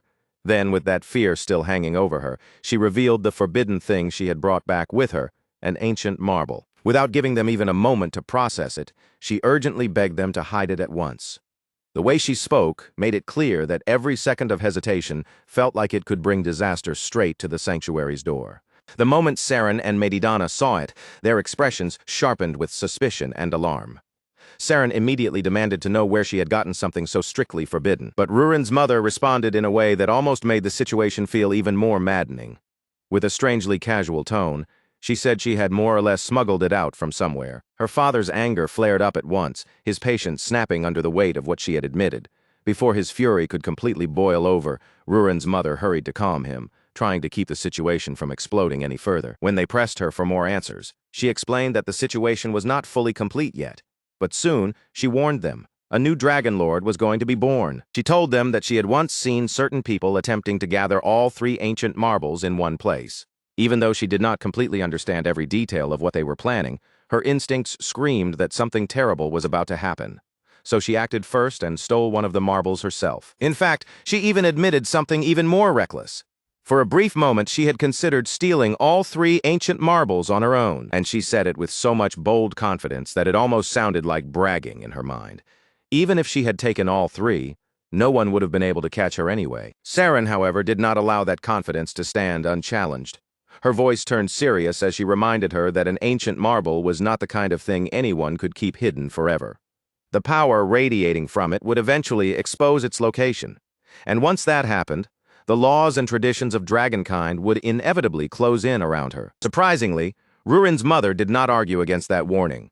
She already knew exactly what stealing the ancient marble meant, and before she ever returned to the sanctuary, she had already accepted the price she might have to pay. Even so, there was one condition she wanted them to honor, one final request she needed them to accept. Around that same time, little Rurin was filled with hurt and anger, because her grandfather refused to let her see her mother.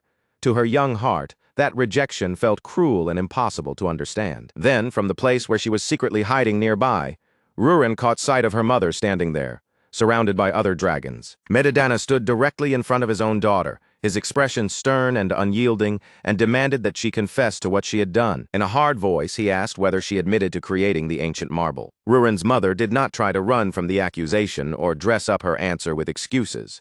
She answered simply and said yes. Medidana then handed down her sentence. She would be imprisoned in a secluded place, far away from everyone else, and Rurin's mother accepted that fate without raising even a single word of protest. Still hidden nearby, Rurin watched the entire scene unfold in front of her. She stood frozen in terror as the adults around her calmly decided what would happen to her mother. Medidana ordered that his own daughter be locked away, and once the prison was ready, he declared that he would personally take her there himself. Back in the present, Ellison could barely keep himself still as he listened to the story. The more Medidana revealed, the harder it became for him to accept, until he finally protested that none of this sounded like a crime deserving such a harsh punishment. Medidana looked at him carefully and asked whether Ellison truly did not know the full truth. Ellison answered honestly, saying that all he knew was that Rurin's mother had created the ancient marble. Only then did Medidana explain that the imprisonment had not been meant purely as punishment. It was also meant to protect both her and the marble. The place where she had been sent was built to safeguard the ancient marble itself, sealed behind layer upon layer of extremely advanced magic, so that no outsider could ever force their way inside. Ellison immediately pointed out the part that could not be softened or hidden behind any explanation. No matter what purpose that place served, it was still a prison. Medidana did not deny it. His voice dropped, heavy with old regret, and he quietly admitted that he regretted what had happened. Then he began speaking about how that one decision slowly seeped into Rurin's childhood, poisoning the years that should have been peaceful for her. Some dragons whispered about her when they thought she could not hear. Others looked at her with pity, while some simply branded her as the daughter of a criminal, as if that single label was enough to define everything she was. One day, when Medidana went to visit Rurin in her room, he found her sitting there all alone, crying by herself, begging again and again for her mother to come back to her, wanting to comfort the heartbroken child in whatever way he could. Medidana told Rurin that someday she might be able to bring her mother back with her own hands. After that, he told her about a certain place where she could go and gather herbs for him. Rurin went to that place just as her grandfather told her to. But from the moment she arrived, something about it felt wrong. It was quiet, unfamiliar, and strange enough to make uneasiness creep into her small heart. At first, she wondered if her grandfather was being so cruel that he was playing with her feelings on purpose. Hurt and angry, she decided that if he wanted herbs that badly, then she would gather poisonous ones instead. But then, in the middle of that lonely place, Rurin sensed something nearby. And in that instant, everything clicked. She finally understood the real reason Medidana had sent her there. Following that strange feeling, Rurin made her way toward a cave hidden behind a waterfall, slipping into the secret place concealed beyond the rushing water. And deep inside that hidden cave, after all the fear, anger, and confusion she had carried there, Rurin finally found her mother. The instant Rurin saw her mother in that hidden place, everything she had been holding back finally collapsed. Her face crumpled, tears poured down uncontrollably, and all the loneliness, fear, and aching longing she had carried by herself came bursting out at once. But her mother did not rush forward to embrace her, no matter how much it must have hurt. Instead, she forced herself to remain firm, keeping her emotions locked behind a steady voice as she told Rurin to go back, as though pushing her away was the only way to protect her. Rurin, stubborn all the way down to her bones, refused to obey. Even with tears still streaming down her face, she planted herself there and would not move, unable to accept leaving right after finally finding the mother she had missed so painfully. The truth was that this secret place was not somewhere anyone could stumble across easily. It was a hidden lair, wrapped behind powerful visual magic and concealed so carefully that ordinary eyes would never be able to discover it. From that day on, Rurin began sneaking back to the hidden lair in secret. Again and again, she slipped away from the sanctuary and returned to that concealed place, all for the simple chance to see her mother one more time. Her mother tried to stop her every single time, warning her that she should not keep coming there. But Rurin always pushed back with that childish confidence of hers, insisting that her grandfather would never find out. Her mother gently corrected her instead of scolding her. She told Rurin that she had not found this place by coincidence at all. Medidana himself had quietly guided her toward it from the very beginning. And somewhere deep in her heart, Rurin already knew that was true.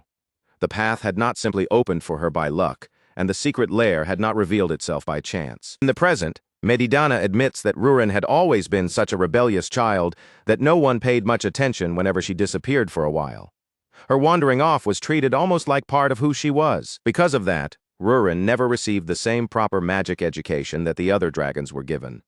She also never truly had the chance to leave, explore, and learn about the wider world beyond the narrow life surrounding her. Instead, the years when she should have been growing up among her clan were spent quietly beside her mother, hidden away from everyone else, and living in that secret space no one openly acknowledged. Medidana worried that if things continued like that, Rurin might eventually become separated from her own clan in a deeper way, isolated by the unusual path her life had taken. Even knowing that, he still could not bring himself to stop her, because for the first time in what felt like a very long while, Rurin looked truly happy. And when Medidana saw that happiness on her face, he simply could not bear to be the one who took it away from her. During one of those secret visits to the hidden lair, Rurin looked straight at her mother and declared with bold, fearless certainty that once she finally became an adult, she would stop sneaking around like a child hiding from everyone. Instead, she said she would simply live with her mother forever, no matter what anyone else thought or said about it. Around that time, Rurin began to notice something strange about the route to the lair. Each time she came back, the passage leading there seemed just a little shorter than it had been before. Then, during one of her later visits, Rurin found her mother staring silently at the ancient marble. Her mother's face had turned dark and troubled, and the uneasy look in her eyes made the entire space feel heavy. Seeing that expression, Rurin immediately grew alarmed. She stepped closer, her body tightening with worry as she tried to understand what had changed and why her mother looked so disturbed. Her mother had come to a terrible realization. The cult behind everything had not abandoned its goal after all. They were still trying to create a dragon lord, and the danger everyone had only managed to delay was beginning to move again. At the same time, the red dragons had started gathering under their lord Sardalan, their forces drawing together beneath his command. Sardalan declared that he would restore the world. And with that single ominous declaration, the age of war that so many had feared finally began. Medidana explains that even before the flames of war fully erupted, he and Saren had already been watching the danger grow from afar, sensing that something terrible was closing in. They knew that someone had already absorbed 2 ancient marbles, and yet despite something so dangerous already happening, war had not broken out at that time. To Medidana and Saren, that could only point to one answer. The enemy was still waiting, holding back until they could obtain the 3rd ancient marble before making their true move. Then a messenger bird arrived from the red dragons. The moment Medidana read the letter it carried, the color drained from his face as though the words had struck him directly. The red dragons were threatening to expose the truth about the Dragon Lord, taking that forbidden knowledge and turning it into a weapon against everyone else. Sometime after that warning arrived, Medidana met face-to-face with Didank, the elder of the Red Dragons. Years earlier, Medidana had warned Didank that the Red Dragons were involved in the creation of a Dragon Lord. But back then, Didank had brushed the accusation aside, treating it as nothing more than baseless suspicion. Now, however, Didank finally admitted the truth. Medidana had not been wrong after all. Every Red Dragon had received the same order: annihilate the Rubern Empire completely. There was no room left for misunderstanding, hesitation, or negotiation. The moment Medidana heard those words, a cold chill ran through him. It was as if the full weight of the disaster about to unfold had settled deep into his bones. Didank told him that if he had the strength to stop them, then he should do it. And after leaving those words behind, he did not stay any longer. He spread his wings and flew away. And with that, the war truly began. The Imperial Palace was the first place to be struck, and after it fell under attack, the territories of the Empire were ravaged one after another beneath the overwhelming power of the Red Dragon Lord. Even then, the Red Dragons were not allowed to sweep across the world completely unchecked. The Black Dragons were fighting against them too, throwing their own strength into the conflict and resisting the Red Dragons before they could dominate everything without opposition. At that time, Medidana found at least a small measure of comfort in one fact. His daughter and granddaughter were still hidden away, and for the moment they remained safe. With the war swallowing both sides and dragging everyone into battle, neither the Red Dragons nor the Black Dragons had the freedom to go chasing after them. During that period, Rurin went to her mother and told her that the Lord had risen. She also explained that Medidana had instructed her to stay hidden inside the lair for a while. But Rurin's mother had no intention of letting her daughter remain powerless and defenseless, while the world outside was collapsing into war. Once she activated her magic, she began teaching Rurin personally. She told her daughter that she needed strength, the kind of power that would allow her to survive, and if the situation demanded it, to fight. Across the next 13 years of war, Rurin learned the basic combat skills and magic techniques that dragonkind depended on. Little by little, her mother drilled those foundations into her. At this point in the story, Medidana pauses and asks Ellison if he understands what that really means. By the time Rurin's training was finally complete, she had learned a large portion of the essential foundation that every dragon was expected to have. The ability to fly was something that could still be learned later. Her mother wanted to keep teaching her for as long as she possibly could. But deep down, she already knew that the time left to her was almost gone. So she drew Rurin into her arms and held her close, as if trying to pour every last bit of love into that embrace. Then she apologized, and with painful resolve, she pierced Rurin's stomach and placed the ancient marble inside her. Sometime after that, when everything had already changed, Rurin's mother gently woke her daughter up. Rurin slowly opened her eyes in a daze, her mind still foggy and disoriented as she tried to piece together what had just happened. For a moment, she could only blink in confusion, caught between the memory of pain and the strange quiet of waking up. But when she looked down at herself, there was no wound on her stomach at all. Her body was perfectly fine. Her clothes were not even torn, and for one brief, bewildering moment, Rurin could only stare at herself and wonder if everything she remembered had just been some strange, impossible dream. Then her mother gently asked if she could feel mana overflowing from inside her body. Still half lost in confusion, Rurin answered that she could. The power moving within her felt completely different now. Deeper, heavier, far stronger than before, almost too immense for her young self to fully understand. That was when her mother explained why such overwhelming power was suddenly surging through her. Rurin had absorbed an ancient marble. With the little time she had remaining, her mother entrusted Rurin with one final task. She told her to go to her grandfather, stay within the holy ground, and use her strength to help in the war. Rurin immediately pushed back, confused and alarmed, reminding her that absorbing an ancient marble was supposed to be strictly forbidden, but her mother softened the truth into words a child could accept. Instead of making it sound like a terrible burden, she called it a secret mission, meant only for Rurin. At that young age, Rurin could not truly understand how heavy that responsibility really was, so rather than trembling under the weight of it, her heart raced with excitement at the thought that her mother had trusted her with a secret mission. Her mother then wrapped both arms tightly around Rurin, pulling her close as if she wanted to hold on to that moment forever. With deep gratitude in her voice, she thanked Rurin for bringing happiness into the long, lonely years she had spent imprisoned. Then, after holding her for that final embrace, her mother slowly let her go. That moment became the last time Rurin and her mother ever saw each other while both of them were still alive. When Rurin returned to the hidden lair again sometime later, the person she had come looking for was no longer there.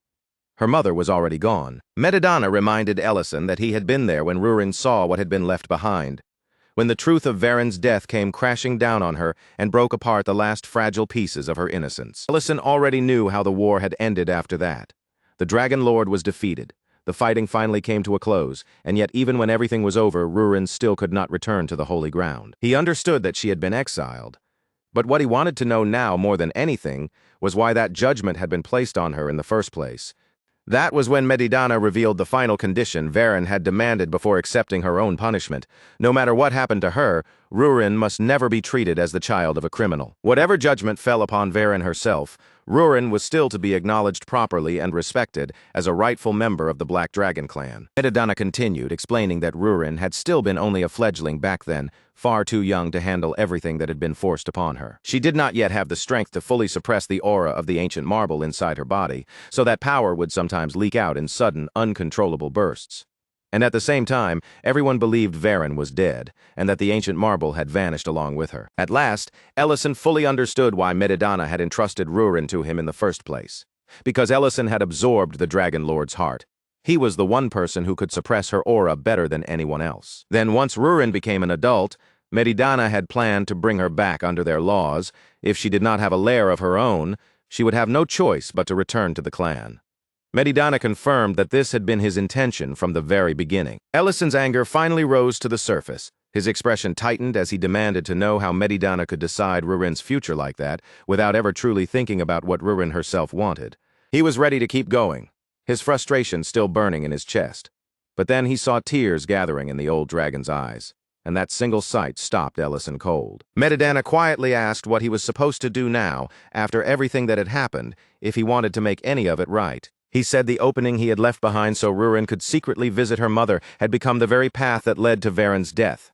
That mistake had followed him ever since, haunting him like a wound that never closed. Now, in Medidana's mind, the only way he had left to honor Varen's final condition was to secure Rurin's future completely. The war had reduced the number of female dragons even further, making Rurin's existence more important to the clan than ever before.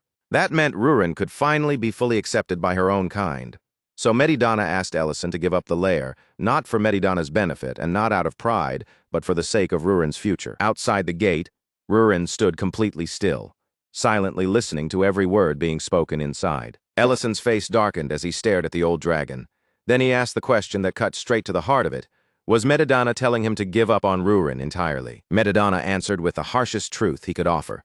No matter how powerful Ellison became as a human, as long as Rurin remained a dragon and he remained what he was, he could never truly walk beside her forever. Those words struck Ellison like a blow directly to the chest, because in that moment he remembered the quiet conversations he and Rurin had shared before. He remembered the times she had told him that a single year meant almost nothing to her, because dragons lived for an incredibly long time. He also remembered how she had once said that maybe things might be different for him too, since he had absorbed a dragon's heart. Back then, Ellison had answered her calmly, admitting that he could not be sure. After all, no one in history had ever done what he had done. Now, back in the present, Ellison's fist slowly tightened. The uncertainty he had tried not to face suddenly felt heavier than ever, pressing down on him from every side.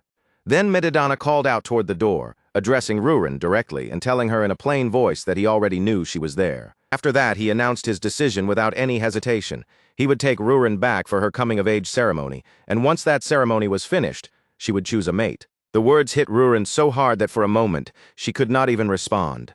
Medidana reminded her that he had heard her mother's final wish with his own ears. That left Rurin completely speechless, her voice trapped in her throat as the weight of those words closed around her. Then she turned toward Ellison, her eyes trembling with a desperate plea. Without needing to say it out loud, she was begging him to speak up, to stop this, to do anything at all. Medidana said he had no right to force his decision onto Ellison, but now Ellison knew everything.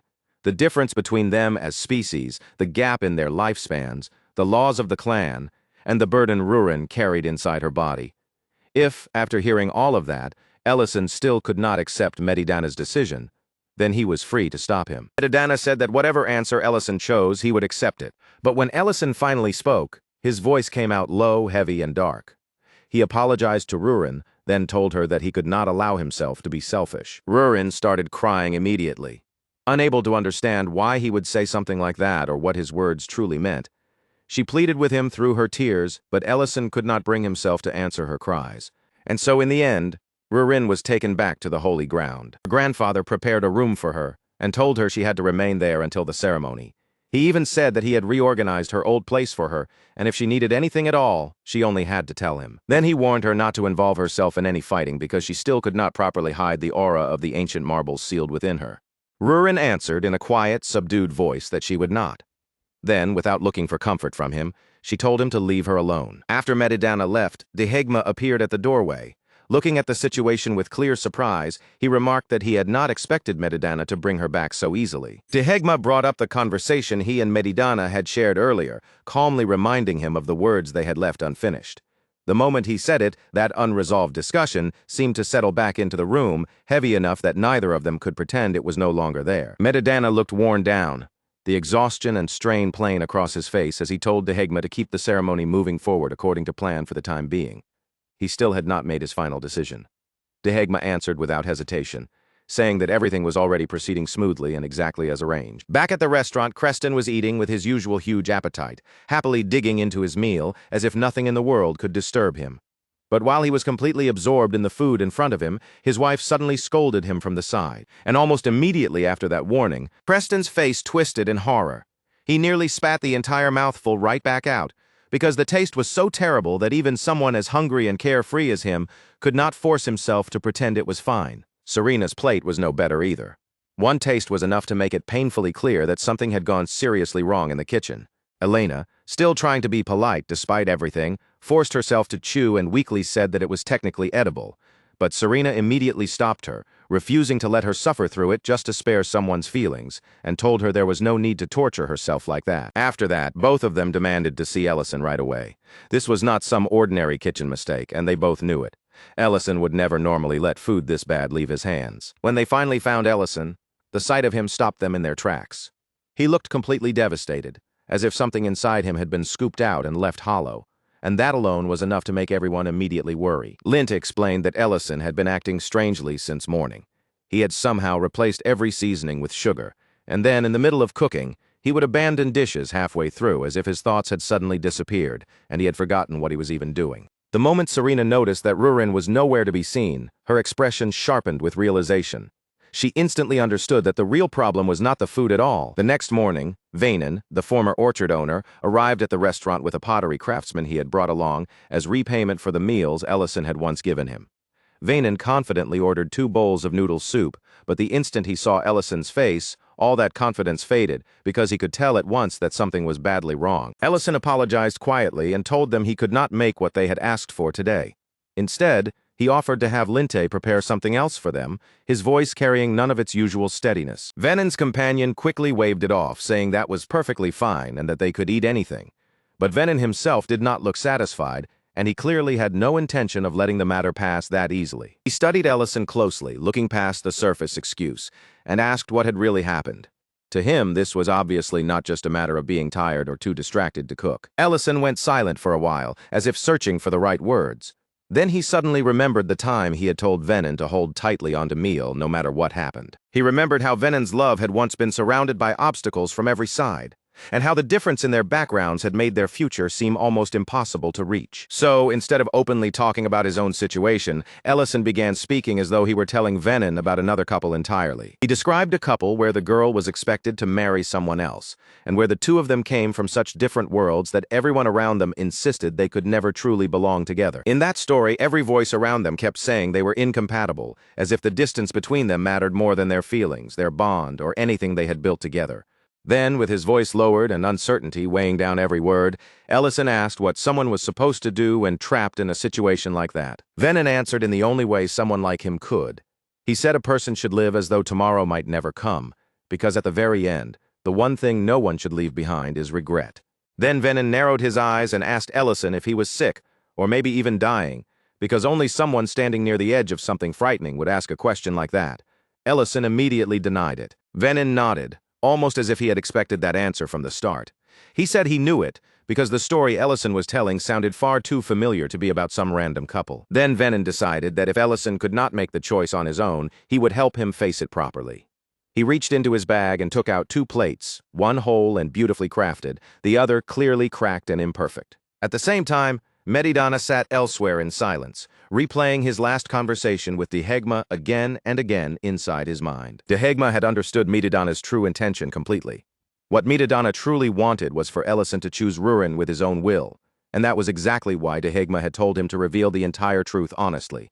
If Ellison learned everything and still chose to keep Rurin by his side, then they would remove the mate selection from the ceremony altogether. If Ellison chose to step back, then Rurin would be given a dragon suitor instead. Back then, Medidana had been so confident in Ellison that he was willing to bet the young man would choose Rurin without even hesitating. Now, however, Medidana sat there with tears gathering in his eyes, crushed by what he saw as Ellison's foolish, painful, and heartbreaking decision. In his mind, Medidana kept picturing the ending he had hoped for, the one where Ellison stood firm, fought for Rurin, and reached out to seize the happiness that everyone had quietly wished for. Instead, Varen's words came back to him, and as despair settled more deeply into his heart, Medidana realized that her wish for Rurin was coming true in the cruelest possible way. Then, at last, the day of the ceremony arrived. Guests filled the holy ground, their eyes turned toward the hall as Rurin appeared before everyone gathered there. But before the ceremony could truly begin, a loud commotion suddenly erupted near the gate, breaking the tense atmosphere all at once. Someone had arrived as a guest, but he was already causing trouble before he had even properly entered the sanctuary. The gatekeeper identified him as Lord Luhad. Luhad had already kicked the gate open and stormed inside as if the entire sanctuary belonged to him. Then, the moment his eyes landed on Rurin, his expression shifted completely. He said he had been worried she might turn out ugly, and then, with smug confidence, introduced himself as Lord Luhad, the dragon destined to become her mate. Elsewhere, Medidana was looking over the list of possible suitors, but when he saw that Dehegma had marked Luhad as the best match, his face stiffened with visible shock. Dehegma explained the situation plainly, without dressing it up.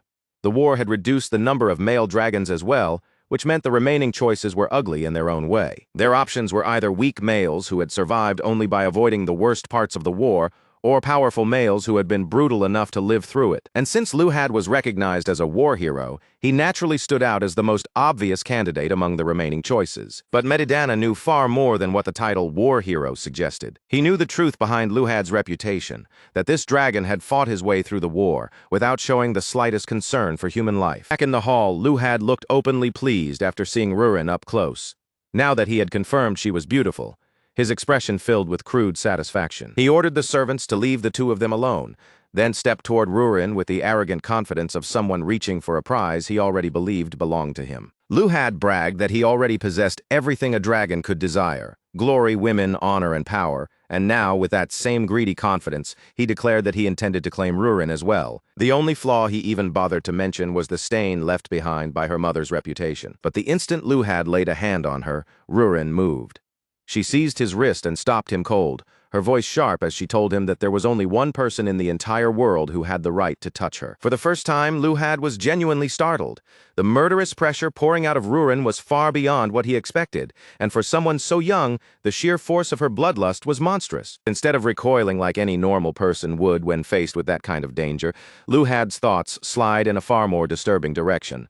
The sharper and more terrifying Rurin's presence becomes in front of him, the more he stops seeing her as someone to fear and starts seeing her as something powerful he wants to break in, dominate, and make completely his own. That tense, dangerous atmosphere is suddenly severed when Saren steps between them, her arrival so cold and commanding that it feels like the air itself locks into place. She wastes no time at all, turning her stern gaze on Rurin and scolding her for letting such unmistakable bloodlust spill out inside the sanctuary. Saren's tone is firm enough to end the conversation before it can even begin. She orders Rurin to go back to her chamber at once, making it clear that they cannot allow the situation to become any more volatile than it already is. After they return inside the room, Saren's anger still lingers in the air.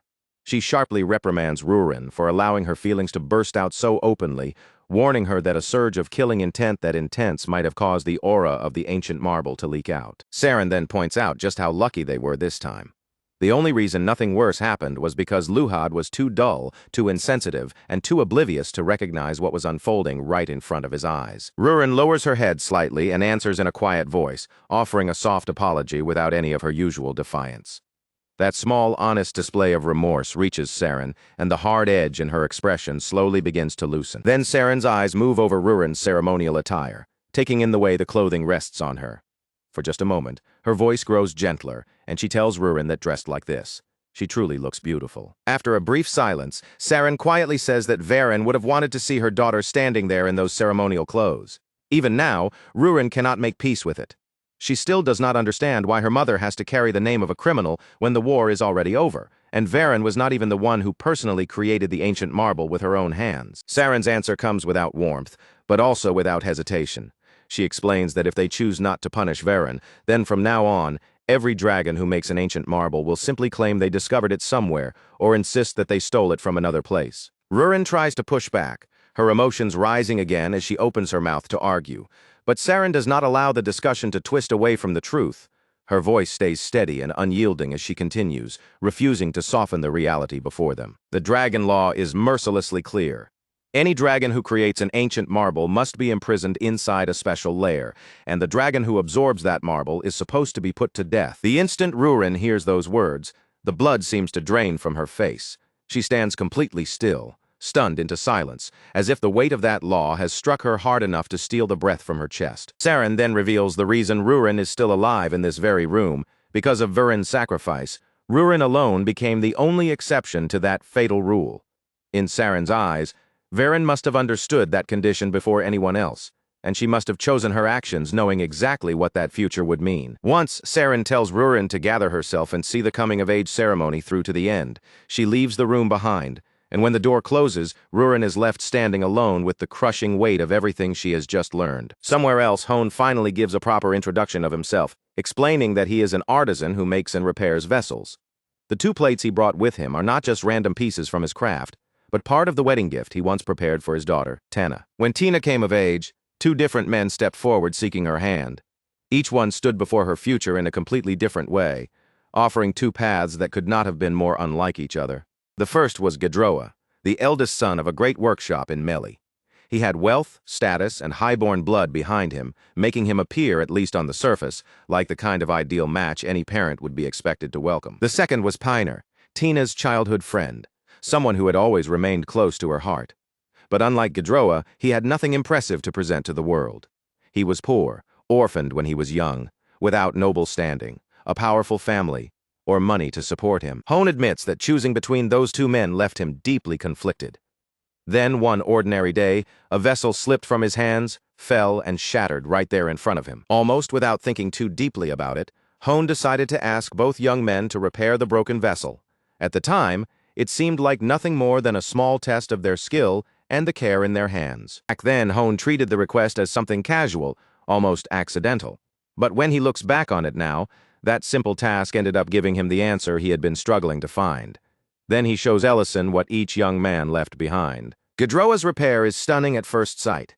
The vessel appears smooth, polished, and almost flawless, with every shattered line hidden so carefully that it looks beautiful enough to make anyone believe it had never been broken at all. Piner's repaired vessel, on the other hand, gives a completely different impression.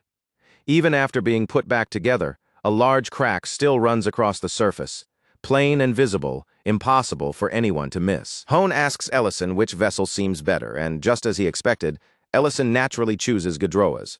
But that is when Hone reveals what the eye cannot see. Gedroa repaired it using a toxic adhesive, meaning that no matter how perfect it looks on the outside, it can never safely be used to hold food. Piner's vessel still shows its scar openly, with the crack left where everyone can see it. Yet despite that visible damage, it is sturdy, safe to use, and honest about the fact that it was once broken and survived. Hone says that this cracked vessel became the real symbol of Tina's marriage, after he allowed her to marry Piner and watched with his own eyes how happy the 2 of them were together. All the worries he had been carrying slowly faded away. Love, Hone tells him, cannot be judged by appearance alone. Then he leaves Ellison with one final question. Does he still believe that a cracked vessel has no value? Those words land heavily inside Ellison, striking directly at the truth he has been trying so hard not to face. Ellison begins to think about himself and Rurin. They are not simply 2 people with different personalities or different backgrounds. One is human and one is a dragon, divided by species, by the difference in their lifespans, and by a future that seems certain to leave Rurin alone someday. He remembers what Varen wanted for Rurin, that her daughter would eventually return to the dragons, back to the world where she truly belonged. Then memories begin surfacing one after another in Ellison's mind. The meals they ate together, the silly arguments that seemed pointless at the time, the quiet nights they shared, and all those ordinary little moments that somehow became precious without him realizing it. Even as those memories fill his chest with warmth, Ellison also knows the truth he has been trying to avoid. One day, Rurin will have to return to where she came from. That is why he tried to release her from his side. That is why he kept convincing himself that walking away from her, no matter how painful it felt, was the kindest choice he could make. But then Rurin's words come back to him. The way she said the restaurant did not belong to him alone. It was their restaurant, a place the two of them had built side by side. As Ellison lowers his eyes to the repaired vessel, beautiful despite the crack running across it, something deep inside him finally starts to break open. Tears spill down before he can hold them back. And together with those tears, the answer he had been searching for finally becomes clear. He will take one more chance with Rurin. The moment that decision settles firmly in his heart, Creston suddenly punches him. The blow is not meant to seriously hurt him, but it is solid enough to knock him forward and force him out of his frozen hesitation. Creston tells Ellison to stop wasting time and go after her already, speaking as if the answer should have been obvious to him from the very start. Then Miltine strikes him too, driving the message in from another side. She reminds him that she and Ment are also carrying a forbidden relationship, and even with that heavy burden between them, they still chose to stay together. Banna watches the entire scene unfold from the side, then remarks that when it comes down to it, every one of them seems to be the same kind of fool. Then Elena steps forward and gives Ellison a hit of her own before handing him his robe. Her voice is quiet, but the meaning behind it is unmistakable as she tells him she has no desire to watch him run the restaurant by himself anymore. Back at the sanctuary, the appointed time for Rurin's coming-of-age ceremony finally arrives. The gathered dragons settle in, preparing to witness the rite that is about to begin. Medidana appears before the clan in his full dragon form, his enormous body and overwhelming presence dominating the hall as he speaks to everyone who has gathered there. Then Rurin enters the hall, walking into the center of the space where countless eyes are already waiting for her. Her beauty is so striking in that moment that even the dragons who once condemned Varen fall completely silent. For a brief stretch of time, every gaze in the hall remains fixed on Rurin, unable to look away. Luhad, in particular, looks deeply pleased, his satisfaction easy to read on his face.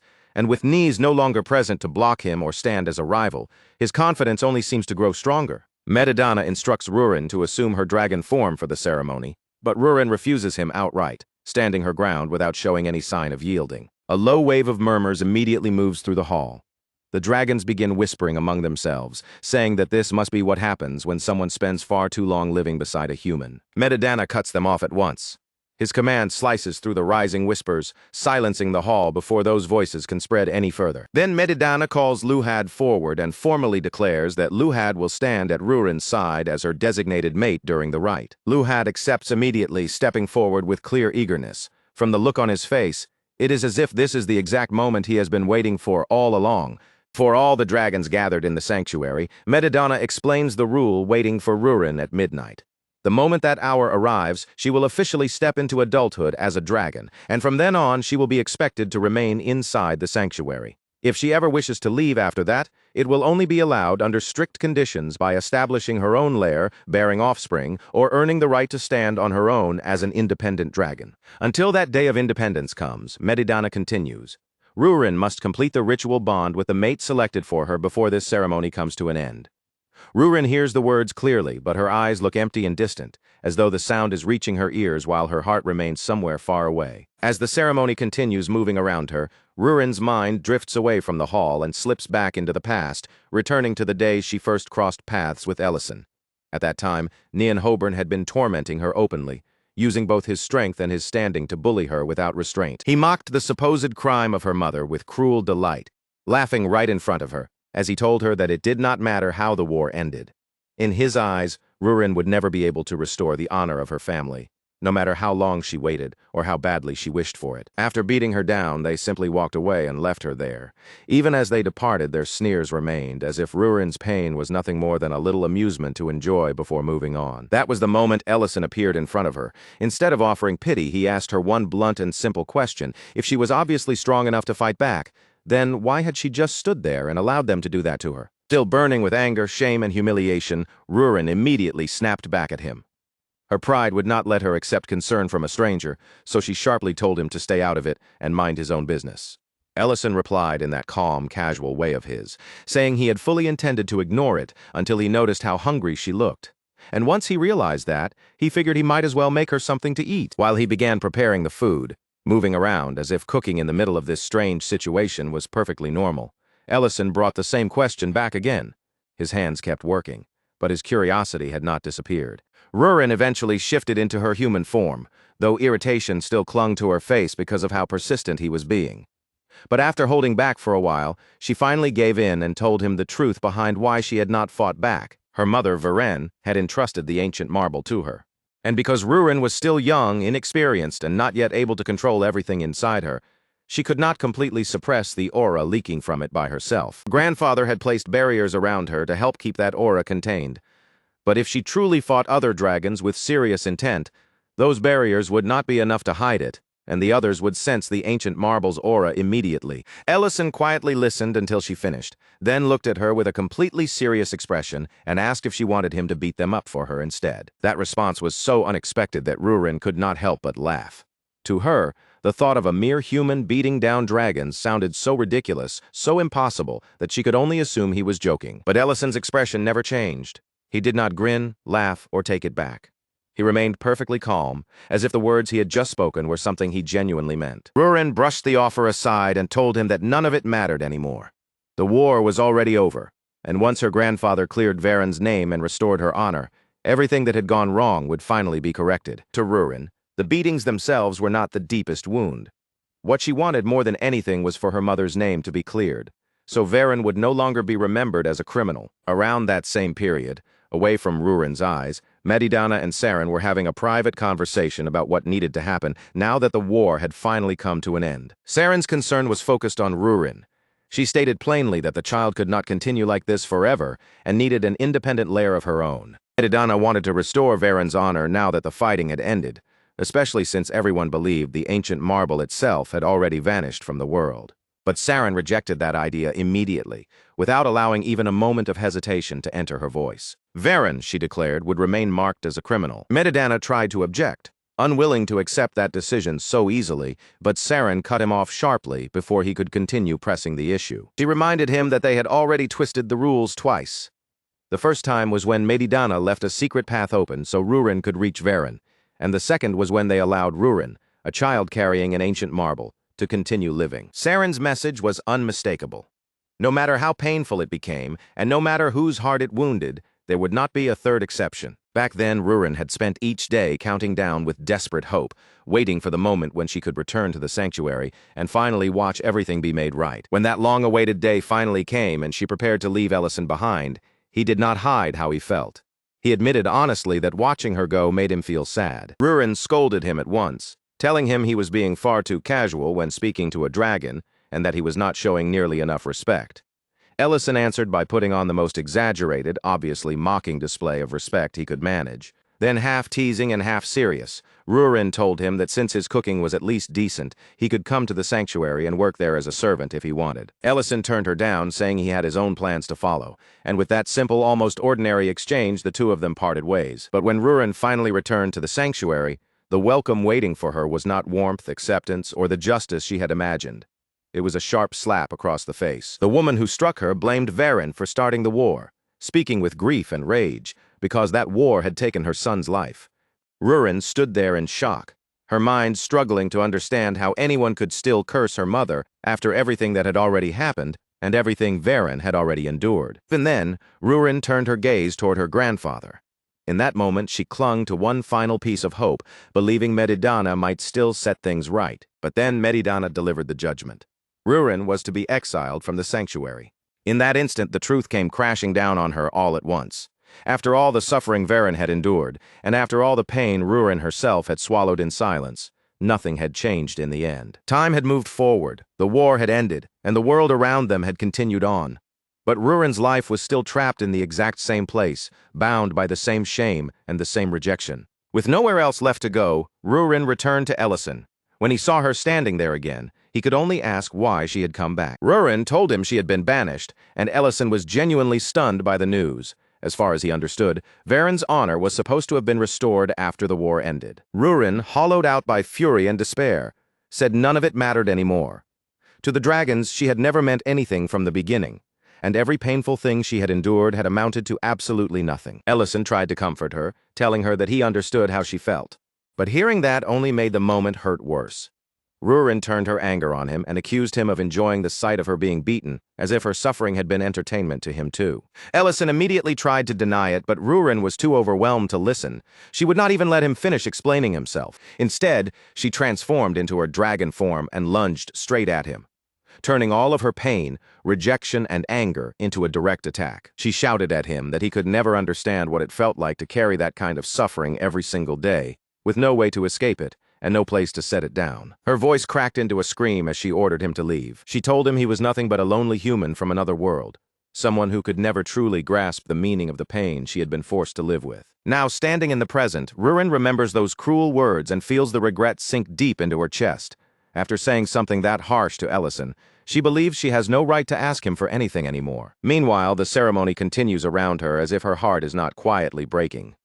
Medidana begins praising Luhad's accomplishments during the war, explaining to the assembled clan that those achievements are precisely why Luhad was chosen above every other suitor. Rurin is told that she must receive the blessing, and then she and Luhad are instructed to face each other directly in front of the gathered clan. But when the final command is spoken, a cold chill runs through her entire body, because the ceremony is not meant to end with words alone. The ritual bond is supposed to be sealed with a kiss. And yet, even as Rurin stands there beneath the weight of all those watching eyes, her heart is no longer inside that grand hall. Her body remains in the sanctuary, facing the ceremony before her, but her thoughts have already slipped far away from that place. The only person filling her mind is Ellison, the one person who kept accepting her, over and over again, even after she pushed him away and wounded him with cruel words. Tears begin to gather and blur her vision, and deep in her chest, she makes one last desperate wish that he would come for her. Just one more time. And at the exact moment one of those tears breaks free and falls, the entire sanctuary suddenly shakes. A violent tremor surges through the protective barrier surrounding the sanctuary, rippling through the air like a shockwave. Every dragon gathered inside feels the disturbance at once, their attention snapping toward the source of the impossible impact. Someone gasps in alarm, the realization striking them immediately. The sanctuary itself is under attack. Another dragon quickly points out that no warning has come from the guards stationed outside, which only makes the situation feel even more terrifying. None of them can understand how anyone could possess enough power to break into a barrier of this level without being intercepted first. Then, before the dragons can even fully make sense of what is happening, the barrier gives way and shatters. And beyond the broken remains of that barrier stands Ellison, appearing as though he has torn open the heavens themselves just to force his way into this sacred place. He looks into the stunned hall, facing all the dragons staring back at him, and calmly apologizes for arriving late. Then his gaze moves past everyone else and locks straight onto Rurin. With no hesitation left in his voice, he tells her clearly that he is done holding himself back. Dihegma is the first to fully understand the weight of Ellison's arrival. He recognizes the human standing before them immediately, one of the three great heroes of the war, the only Ninth Circle magician, and the legendary Dragon Slayer, for one brief and unguarded moment. Medidana almost looks genuinely pleased to see him. The feeling slips out so openly that he even urges Ellison to take Rurin away from there. But then Medidana remembers the place he is standing in and the role he must uphold before the entire clan. His expression hardens once more, and he demands that Ellison state clearly why he has come. Luhad, arrogant even in the middle of such a shocking intrusion, is the first to step forward. He declares that Ellison is nothing but an intruder who has dared to violate sacred ground. He says he has wanted to challenge Ellison for a long time, and now the perfect excuse has finally appeared in front of him. By forcing his way into the sanctuary and interrupting the ritual itself, Ellison has committed an act that every dragon present would recognize as blasphemy. To Luhad, Ellison's presence alone is enough to stain the sanctity of the ceremony. But Ellison only answers in a low, dry tone, saying he already apologized, and no one ever warned him that merely standing in front of a dragon was enough to be sentenced to death. Luhad takes that calm reply as open mockery. His anger flares hotter at once, twisting his expression with rage. Furious, Luhad shifts his form and prepares to crush the insolent human in front of the entire hall. In his mind, all the legends about Ellison must be exaggerated, because there is simply no way a human who killed a few dragons could actually stand on equal ground with him. But in the very next instant, Ellison's magic crashes into Luhad and slams him straight down into the ground. The hall falls completely silent. Every dragon freezes in place. stunned by how suddenly and effortlessly the confrontation ended. Ellison looks down at Luhad with cold eyes and declares that he is no longer qualified to stand there as Rurin's suitor. Luhad can barely understand what just happened. He was brought down by something that seemed like nothing more than simple reinforcement magic, and the humiliation of it strikes him almost as brutally as the spell itself. Ellison is ready to keep moving forward, but Medidana cuts in and warns him that the sheer force of his power is beginning to shake the sanctuary apart. Even with that warning, Ellison takes another step forward. His posture alone makes his position unmistakable to every dragon watching. He was the one who brought the war to an end. He was the one who restored peace between every race. He carries the Lord's heart, and on top of that, he has absorbed the ancient marble as well. Ellison tells Medidana directly that if this comes down to strength, then he has more than enough power to uphold the dragon pact by himself. The dragons around him feel the weight of that declaration sink into them, like pressure against their bones. Then Ellison openly challenges anyone who doubts his authority to step forward and test him. Rurin feels that overwhelming pressure too, and for a moment, her fear shifts away from herself. She begins to worry for Luhad instead, because at this rate, Ellison truly might kill him. Saren is the one who steps in before the moment can tip completely past the point of no return. She reminds Ellison that when Luhad attacked, it was not done with true killing intent. Because of that, if Ellison goes too far now, then he will be the one who crosses the line. Saren tells him that even if he stands there with authority equal to that of a dragon, he is still human, and being human does not place him beyond judgment, especially not after he has absorbed an ancient marble. Ellison answers that he has never once tried to claim control over the dragons, even though he carries the power of 3 different beings inside himself. If that is the logic they want to use, then the dragons do not have the easy right to punish him however they please either. He is the only person alive capable of stopping another ancient marble from ever fully becoming the thing it was originally designed to become. Then Ellison activates his magic, letting the pressure around him rise until the air itself seems to tighten. He tells Saren that if she still intends to pass judgment on him, then she is welcome to try. The entire sanctuary grows tense in an instant, as if every breath in the hall has been caught and held at the same time. Rurin desperately tries to stop her great-grandmother from escalating the confrontation any further, but Saren says she will not deliver any verdict until she has heard Ellison's reason for coming. Then Saren asks him again, her voice steady, sharp, and impossible to evade. Why has he come here? At last, Ellison gives his answer. He came to correct what should have been corrected long ago. Then, to everyone's shock, he begins by listing Rurin's flaws one after another. She is careless, spoiled, steals food, talks back to customers, still cannot cook no matter how much she tries, and can lose her temper in an instant. But after naming every one of those faults, Ellison arrives at the only truth that truly matters. Rurin is not the daughter of a criminal. Saren tries to stop him with magic before he can say anything more. She warns him that if he speaks carelessly now, he could trample on Varen's sacrifice and make everything she gave up meaningless. But Ellison breaks through her restraint and shouts the truth into the very heart of the sanctuary. Varen did not create the ancient marble. He stole it from the criminals who were trying to create a lord. That truth does not make Varen a criminal. It makes her a hero. The hall erupts into restless murmuring. Dragons, who had repeated the same version of history for years, suddenly begin demanding to know what the real truth is. And as Medidana hears Ellison speak the words he himself once failed to force into the open, something rises in his chest, something so strong and warm that it comes dangerously close to pride. Ellison turns that truth back toward the dragons gathered before him, forcing every one of them to look at what they had done. For years they hid behind their laws, their pride, and their so-called order while letting Rurin carry the weight of their cruelty alone. 2 years ago, Niz and the others had laughed at her without holding anything back. They called her nothing more than a criminal's daughter, sneering at her pain and mocking the very idea that Varen's honor could ever be restored. And even among the dragons who understood that Nisa had feelings for Rurin, some still called him warped and twisted. After all, what kind of person hurts the very girl he claims to care about? Now Ellison throws that ugliness straight back at the clan, not allowing them to look away. When Rurin had no value to them, they were perfectly content to abandon her and let her suffer on her own. But the moment she became useful, suddenly they were ready to welcome her back with open arms, pretending the past could simply disappear. To Ellison, that kind of convenient acceptance is not noble at all. It is pathetic. When Rurin hears Ellison say those words so plainly, the tears finally begin spilling from her eyes. In that instant, she realizes all over again that Ellison has not truly changed. He is still the same person who once stood beside her when no one else would. Her memories drift back to the old lair, to those long, lonely days when she sat there by herself in silence. In front of her were the meals Ellison kept leaving behind, still warm with the care he refused to stop giving her. She remembers crying there alone, crushed by the cruel words she had thrown at him.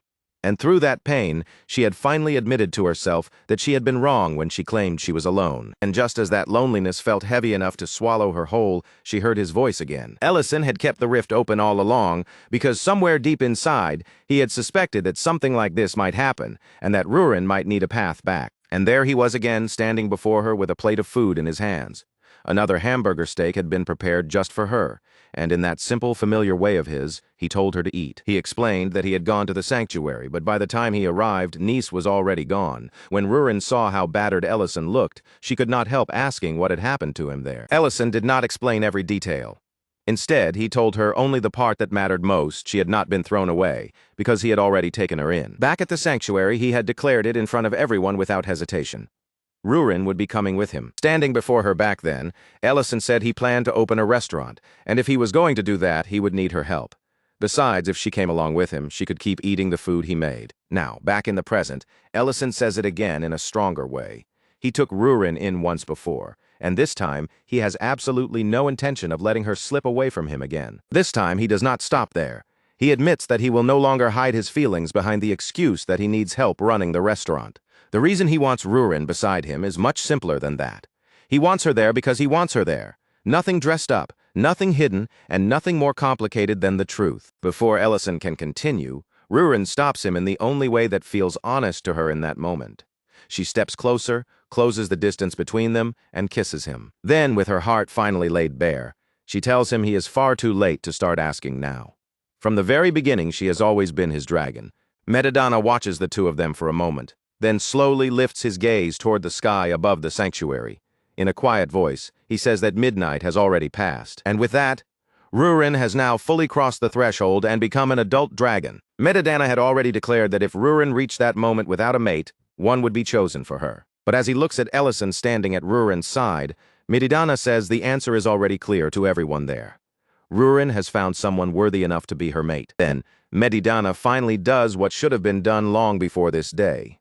Before the entire clan, he restores Varen's honor and formally recognizes Rurin as an adult dragon, and deep inside his heart, he thanks Ellison for forcing him to act where his own courage had once failed. And so Rurin's ceremony does not end with chains closing around her future. Instead, it ends with blessings being placed upon both her and Ellison. For a moment, the memory drifts back to the past, to one of Rurin and Ellison's earliest conversations after she first heard about the restaurant. Ellison had explained that it was a place where people came to pay for food, and Rurin immediately brightened at the idea of endless meals, only for Ellison to remind her that the customers had to be fed first. Then Ellison noticed that Rurin had begun calling him, "my dear." Rurin answered as if it were the most obvious thing in the world, saying it was natural because he was her dear.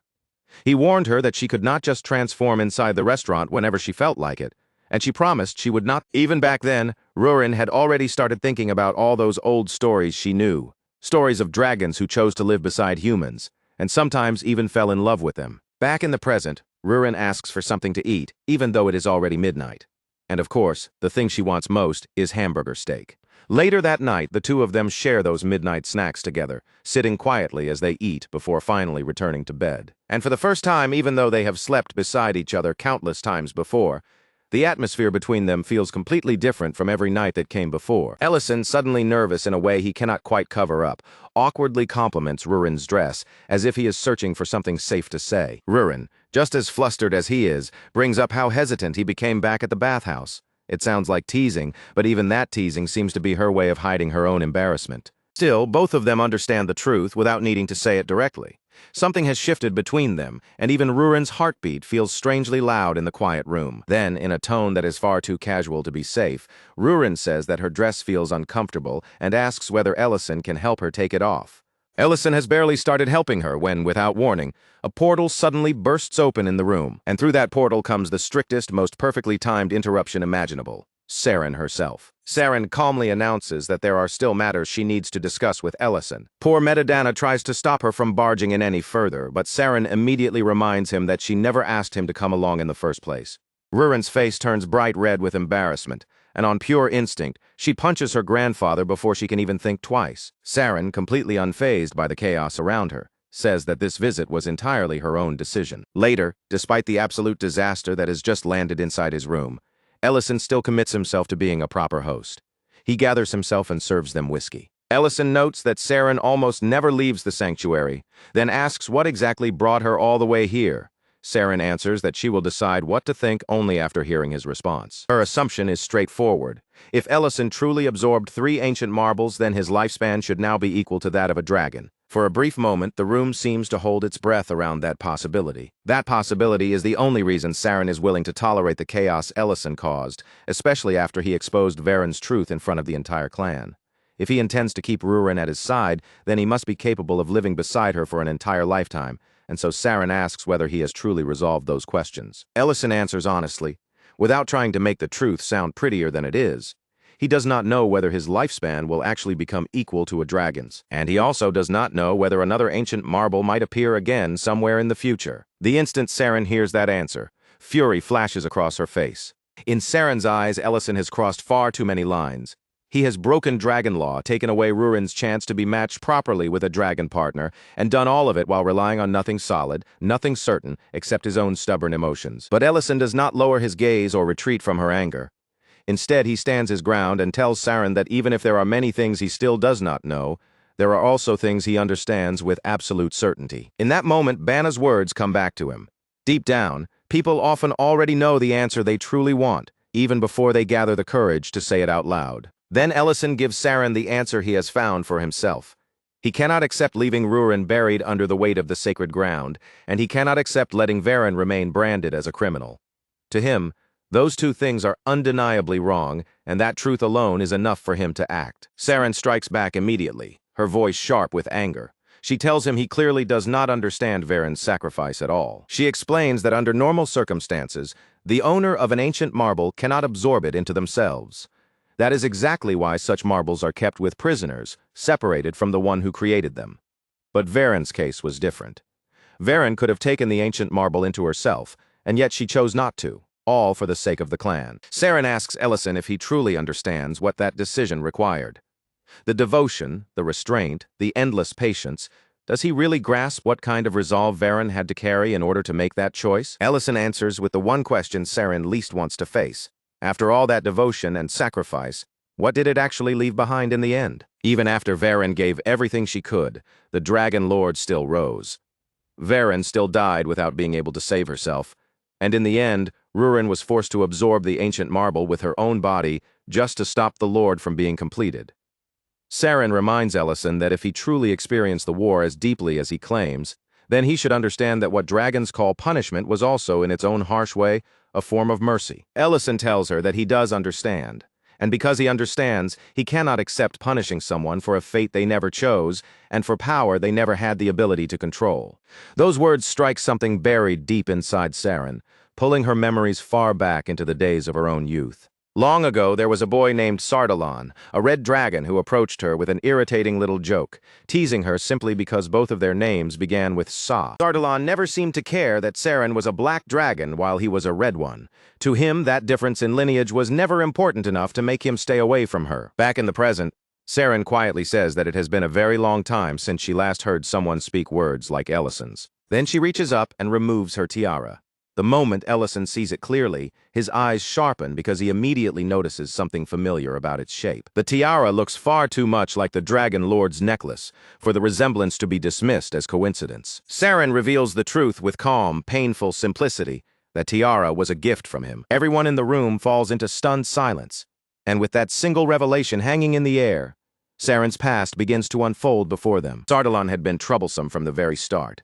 He kept showing up in front of Saren, kept following after her, and kept inserting himself into her days so persistently that eventually she had no choice but to acknowledge his presence. He promised her that he would come back the next day, and just as confidently as he said it, he returned. One day, Sardalan brought Saren to a cliff he thought was beautiful, a wide and open place where the sky stretched endlessly above them. There, standing together beneath that open sky, the two of them awkwardly complimented each other's hair. Their words were clumsy and innocent, carrying the shy warmth of young love. In the present, Saren admits the truth plainly. She loved him, but that love never reached the future they wanted. Before her own coming-of-age ceremony, Saren chose to end things between them. She already knew that once the ceremony arrived, she would be expected to meet the mate designated for her. Sardalan refused to accept that answer. He protested with everything he had, insisting that if a mate was what she needed, then he could be that person instead. But Saren answered him with the law that had been drilled into her since birth. Dragons of different lineages were forbidden from mixing their blood. The reason behind that rule was fear. If an incomplete dragon lord were ever born, the dragon's natural resistance to command could be weakened. Back then, Saren told Sardalan she could not allow that to happen. It was not because she felt nothing for him, but because she believed duty had to stand above her own desires. So she pushed Sardalan away, and the rejection broke him. Even then, he would not accept her reasoning as anything more than an excuse built from rules and fear. He reminded her that neither of them had chosen the lineage they were born into, and loving her was not something he had been able to choose or control either. Before leaving, Sardalan broke his necklace into 2 pieces and placed one half in Saren's hands. It was as if he had torn away a piece of his own heart and forced her to hold it. He told her to stop hiding behind bloodline and rules. None of those things were his fault. And deep down, he knew Saren understood that too. Then Sardalan turned his back on her and walked away, leaving Saren behind with the broken half of his necklace. Back in the present, Saren says quietly that she made the choice she did because the rules demanded it. Then she rises as if she is about to leave. Even if Ellison's decision is reckless, uncertain, and full of risks, she seems to hope that somehow the path he and Rurin have chosen might still lead somewhere right. But before Saren can actually walk away, Ellison stops her. And what he reveals next reaches much deeper than she ever expected. He tells her that he finally understands the Dragon Lord's final words. Back then, Ellison could not understand what those words truly meant. But now, after hearing Saren's story, he finally can. Those final words were meant for her. The Dragon Lord's last regret was painfully simple. He wished he had run away with Saren, wished he had taken her hand and escaped with her, instead of letting duty decide everything. That confession settles over the room like a heavy weight, leaving everyone trapped in a silence too deep to break right away. Metadana awkwardly mutters that he never imagined he would end up hearing his own mother's love story told back to him in a place like this. Ellison is shocked by that remark because until that exact moment, he had not realized that Saren was actually Metadana's mother. Meanwhile, Rurin is still irritated with Metadana for barging in and ruining her moment alone with Ellison. From the look on her face, she fully expects him to do something just as intrusive again. She even starts thinking about setting anti-teleportation magic around the lair, just to make absolutely sure her grandfather can never pop in out of nowhere again. But before Rurin can dwell on that plan for long, something impossible catches her eye. A flower blooming right in the middle of winter. Rurin leans closer, staring at the flower with open curiosity and surprise. That is when a casual voice nearby tells her that it is called a Hebiran flower. Rurin turns around and finds a strange girl standing there as if she has appeared from nowhere. The girl introduces herself simply as Selly. Rurin wonders how long Selly has been standing there, then asks whether she is not cold. Only then does Rurin notice that the girl is chewing on something. With a completely serious expression, Selly answers that it is grass, and judging from her face, she seems to think it tastes surprisingly delicious. A moment later, Selly tries to reach for the Hebiran flower, as if she plans to eat that too, and Rurin immediately stops her before she can take a bite. Instead, Rurin carefully uses magic to preserve the flower, already deciding that she will keep it as decoration in her room. Selly watches the spell with wide-eyed interest, then asks Rurin if she is a mage. Now that Rurin finally has a name for the flower resting in her hand, it looks like she is ready to turn around and head straight home without losing another second.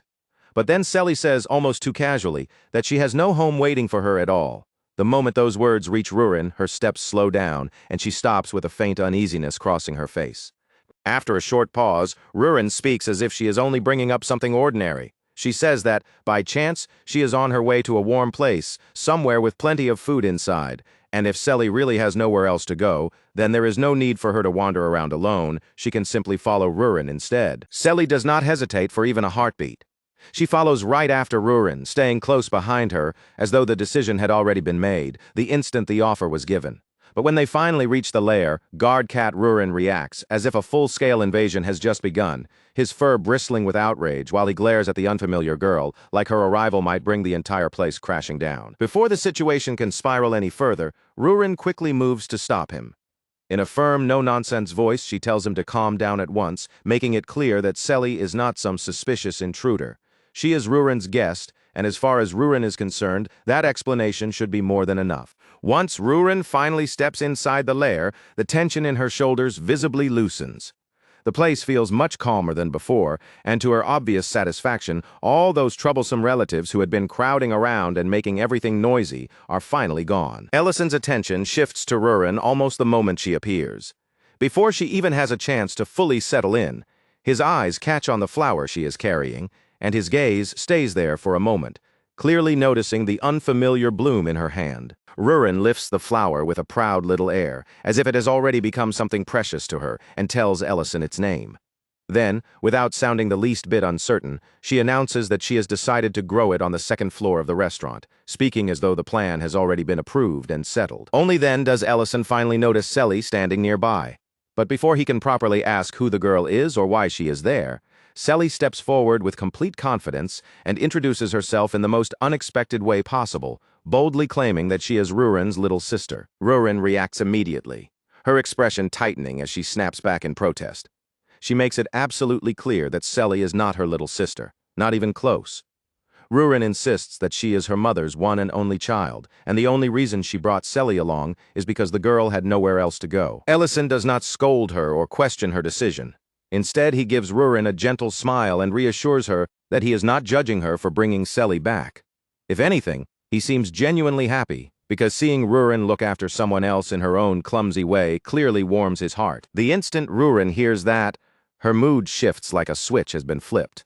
Her eyes brighten, her posture lifts, and she starts quietly fishing for praise, obviously expecting Ellison to properly recognize just how generous and impressive her good deed has been. But then Ellison suddenly grows awkward, his expression stiffening as he reminds her that there is a child standing right there, listening to everything they say.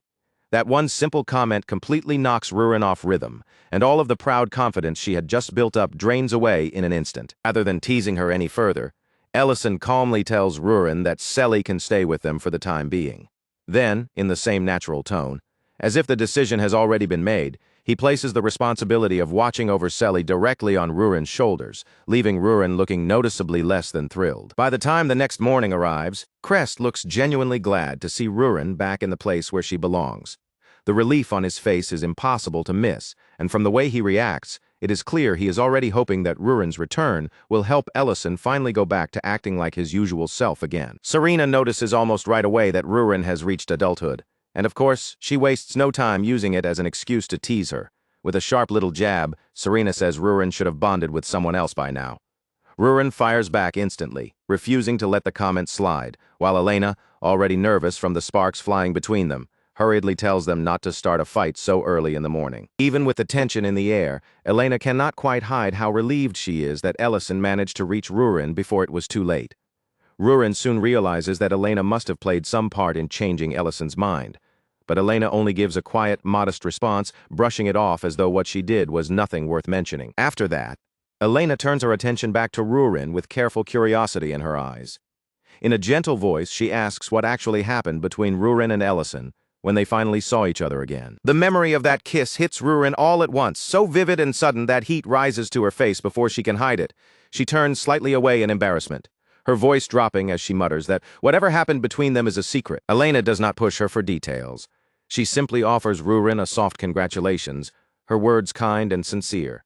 But underneath that gentle smile, there is a quiet sadness lingering in her expression, one she cannot completely cover up. Serena, clearly having no patience for the heavy atmosphere settling over everyone, cuts straight through the mood and demands food instead. And at that exact moment, almost as if the timing could not possibly be worse, Selly begins causing trouble. Rurin had only brought Selly along because she did not want the girl sitting alone and lonely back at the lair.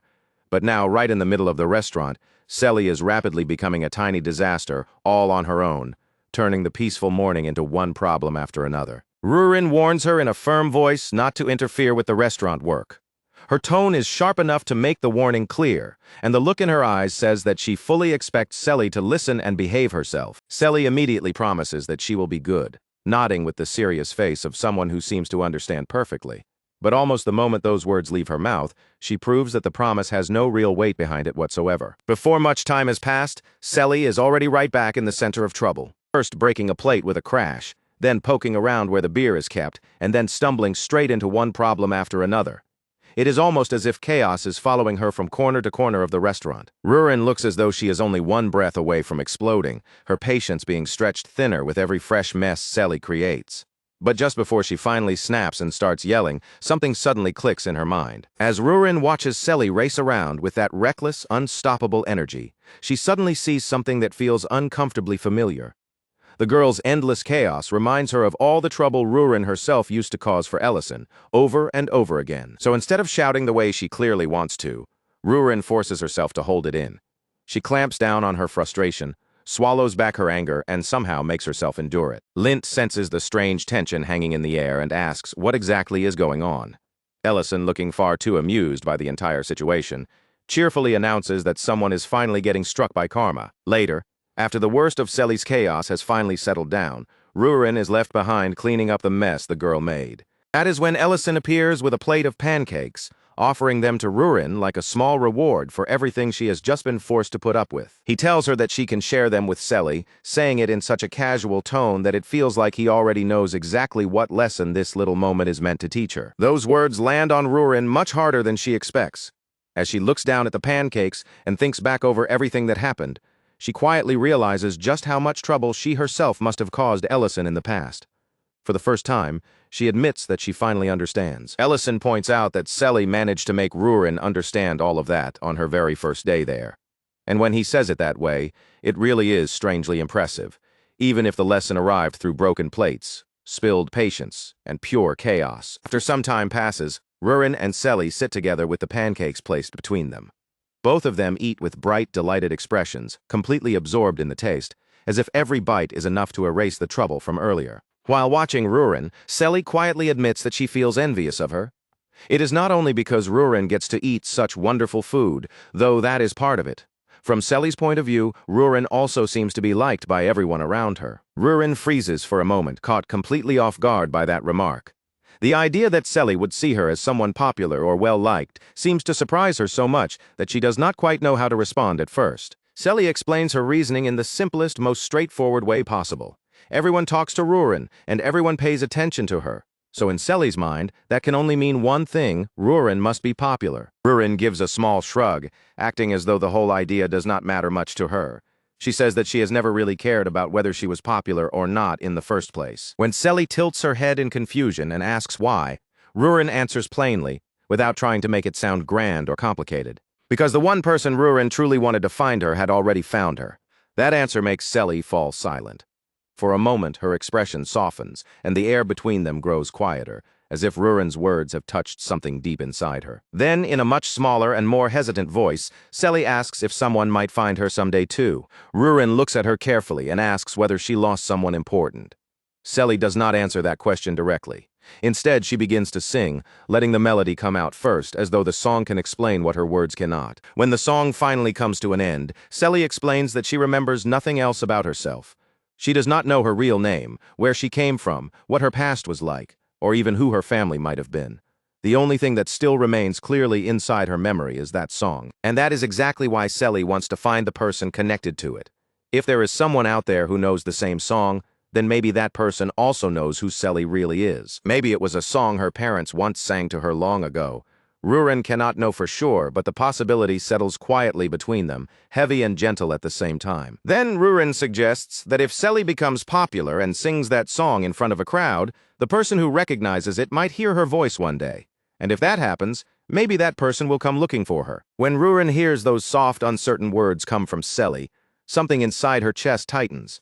It is not loud or dramatic, but the feeling sinks deep, as if Selly's loneliness has slipped past all of Rurin's defenses and touched a part of her that understands being lost far too well.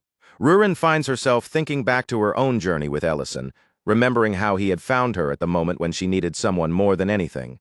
Then her voice becomes gentler than usual, as she tells Selly that they will find the person connected to that song, the same way Ellison once found her. Later, Rurin helps Selly change into warmer clothes, carefully wrapping her up so the cold will not bother her.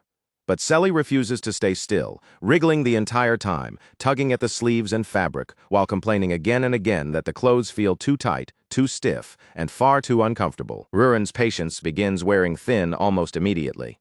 After hearing Selly complain despite being given something warm to wear, she snaps at her in irritation, calling her greedy and making it clear that she should be a little more grateful instead of fussing so much. When Ellison walks in and realizes what is happening, he stops for a moment in surprise. Rurin has already started treating Selly's search for her parents as something serious, and from the look on his face, he clearly did not expect her to take action this quickly on her own. Rurin insists that the matter is important, her expression turning unusually firm. Selly may be staying with them for now, and she may have a place to sleep and eat, but that does not mean she can simply remain there forever without ever learning where she truly came from. Rurin then tells Ellison everything she knows about the song Selly remembers, explaining that this lonely melody is the only clear clue the girl still has. And the moment Ellison hears that particular detail, he knows exactly who they should go to first. If there is anyone in Great City capable of chasing down even the smallest thread of information, it is Rhine, a woman so connected that she is practically the city's largest information network walking around in human form. So Ellison wastes no time and heads straight for the butcher shop. When he arrives, he does not begin with Selly right away. Instead, the first thing he asks is whether the issue with the meat supply has finally settled down. Rian confirms that everything is under control now. Since they already have their own butcher taking care of things, the supply problem is no longer serious enough for anyone to panic over. She also tells Ellison that Crest happens to be out at the moment. Even so, she adds that he is welcome to stay there and wait if he wants to. Ellison does not let the conversation drift into small talk. He explains Selly's situation right away, including the difficult fact that the girl cannot even remember the names of her own parents. When Rhine says she wants to meet Selly herself, Ellison brings the girl in, with Rurin coming along beside her. Looking at Selly, Ellison tries to guess her age from her appearance and says she is probably somewhere around 13 or 14. Rurin immediately chooses 14 for her, settling on it with total confidence, as if the matter no longer needs any discussion. Rian carefully studies every detail written on the paper, taking in the song, the missing memories, and the few small clues they have managed to gather. After looking it all over, she promises that if she finds even the faintest lead, she will let them know right away. Ellison then gently tells Selly that she should thank Rain properly for helping them. Selly follows his instruction at once, offering her gratitude without hesitation, and showing that she understands how important this help might be. From there, the search truly begins. They ask around wherever they can, speaking with people across the city and following every possible hint, but hardly anyone has ever heard of a girl named Selly. At one point, someone brings up an old man named Oman who once lost his daughter, and for a moment it sounds like it might be something worth checking. But the details do not match Selly at all, so that lead falls apart like all the others, and the search has to keep moving forward. Meanwhile, the restaurant continues on with its usual lively rhythm. Meals are made, customers come and go, and familiar faces keep filling the space day after day. But no matter how much time passes, not one truly useful clue about Selly appears. Ellison slowly begins to worry, even if he tries not to show it too openly or say it too strongly. After all, if even Rhine cannot recognize Selly's name or connect that song to anyone in the area, then there is a real possibility that Selly's family may not be from Great City at all. So, hoping to soften the heavy mood hanging around them, even just a little, Ellison makes pancakes again. Then he tells Selly to go and bring Rurin with her so they can all eat together. A little while later, the three of them gather around the pancakes. Selly looks delighted as she eats, and with complete honesty, she says pancakes are her second favorite thing in the entire world, right after Rurin. Then Selly notices something strange. The restaurant is unusually quiet, with no customers filling the tables and no usual bustle in the room. Rurin explains that the restaurant is closed for the day, and Ellison casually asks Selly if she would like to go outside and play somewhere. Rurin understands what Ellison is trying to do almost immediately, even before he explains anything further. He is trying to cheer Selly up before the silence surrounding her missing parents becomes too heavy for such a young girl to keep carrying alone, so Rurin goes along with it without arguing. She turns to Selly and tells her that they can take her wherever she wants to go, letting the girl choose the place for herself. Selly thinks seriously for a moment, her face tightening with the kind of concentration only a child can show over something simple. Then she says she saw some eggs earlier, and now she wants to see the animals that laid them. Rurin immediately suggests something much grander instead. She offers to show Selly enormous creatures, bringing up Baron Eric and other impressive beasts, as if the bigger and more powerful they are, the more exciting the trip should be. But Selly rejects that idea right away. She does not want huge, intimidating animals towering over her. What she wants to see are the small ones, the cute animals that look gentle and easy to like. Ellison pauses and thinks about what kind of animal would fit that request. After a moment, he finally lands on the Sarabine birds they often deal with. He agrees to take Selly to see the birds, but he warns her ahead of time that seeing them is all she should expect. Touching them is a completely different matter. With that warning made clear, they set off together into Lemon Forest. The moment Selly spots one of the birds, her eyes light up with excitement. She immediately thinks it is adorable, and just as anyone would expect, the first thing she wants to do is stretch out her hand and try to touch it. Rurin, sensing a perfect chance to tease Ellison, gives Selly a sly little push and encourages her to go ahead and try it. She even points out that Ellison himself could not manage to touch one, making the whole thing sound less like a warning and more like a challenge that Selly should absolutely attempt. Ellison explains that even powerful, high-level magicians struggle to catch cerebin birds. Their senses are unbelievably sharp, reacting not only to ordinary sound, but also to the faint movement of the air and even the flow of mana, allowing them to slip away from almost anything before it can reach them. But before Ellison can even fully finish explaining how difficult it is, Selly simply reaches out and catches one. She does it so casually, so naturally, that it looks like the easiest thing in the world. Ellison's spirit seems to collapse right then and there, as if the sight has struck him harder than any actual attack could have. With painful clarity, Ellison realizes that he is now the only person standing there who still cannot manage to touch one of those birds. Meanwhile, Lord Ryden and his wife have also heard about Selly and the situation surrounding her. When his wife mentions that Rurin and Ellison are searching for the girl's parents, Lord Ryden's expression changes instantly. His face turns serious in a way that catches her off guard. For a brief moment, his wife worries that she may have said something wrong, or that her words somehow disappointed him. But what happens next is the complete opposite of what she fears. Lord Ryden decides that he wants to help with everything he has, all for Ellison's sake if necessary. He is ready to mobilize the entire administration of Drake City and put the full force of the territory into the search. He even offers to pay a reward from his own vault to anyone who can bring them real and reliable information about Selly's family. His wife is deeply moved by how determined he is, happy to see him taking the matter so seriously and with such sincerity. Then Lord Ryden gives the order for the guards to investigate every person entering the territory. At that same time, Selly is enjoying what feels to her like the happiest day she has ever lived, spending it together with Ellison and Rurin. She teases Ellison for looking so grumpy after failing to catch the bird, clearly amused by his defeated mood. Rurin immediately joins in as well, calling him slow with absolutely no mercy. Once Selly realizes that catching the bird is not something everyone can do, her happiness grows even brighter, because in her eyes, this means there may truly be something special about her. Something that belongs only to her and might help her become popular someday. Selly starts shouting with pure, overflowing excitement that this is the happiest day ever. She has warm pancakes, she has a scarf, she got to see Palenque, and now she is already dreaming about doing even more things tomorrow. Then Selly grabs one of Ellison's hands and one of Rurin's hands, holding them both tightly in each of hers. With her voice bright and full of hope, she begins singing that same song again, asking the two of them to sing along with her. Rurin notices it almost right away. Ellison's face is slowly turning red, and the second she catches that embarrassed look creeping across his expression, she jumps on it without the slightest mercy. With a teasing grin and far too much enjoyment in her voice, she asks why he is getting so flustered over something as simple and harmless as a song. Ellison stays silent for a moment, looking like he is wrestling with whether he should actually put the feeling into words. Then, after that awkward pause, he finally admits the truth. With Selly singing between them like this, it feels a little too much like a family scene, with Ellison and Rurin standing there like the parents, and Selly fitting right between them like their child. That answer hits Rurin in a way she clearly was not prepared for. She stares at Ellison for a second longer than usual, caught completely off guard. But instead of snapping back, denying it, or trying to cover up her reaction with anger, she quietly lets that image settle inside her heart and accepts it. Selly, completely unaware of the strange and awkward warmth passing between the two of them, just keeps singing happily. Her face is bright, her voice is cheerful, and she looks delighted simply to be holding their hands and sharing the song with them. Meanwhile, at the gate, the peaceful mood shifts somewhere far away as a suspicious-looking group arrives and begins trying to make their way through. The guard steps forward immediately and blocks their path before they can pass any farther. But one of the men remains calm, taking out a proper pass and presenting it without hesitation.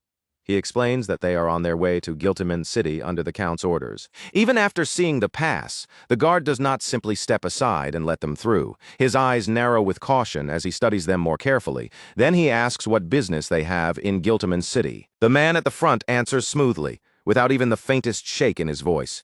He says they are transporting criminals. The pass itself is genuine, which means the guards have no official reason to deny them entry or block their route. Even so, because of the orders they have received, they cannot allow anyone to move through the territory without being questioned properly. So the guard asks them directly, keeping his gaze fixed on the group, whether any of them has heard anything about a girl named Selly. The instant that name reaches the prisoners, their reaction changes everything. Shock tears across their faces like a bolt of lightning. Their bodies tremble, and then tears spill out as relief overwhelms them. In that moment, they realize that Selly is alive. Back at the lair, Rurin notices that Ellison is still awake. The night should have already gone quiet.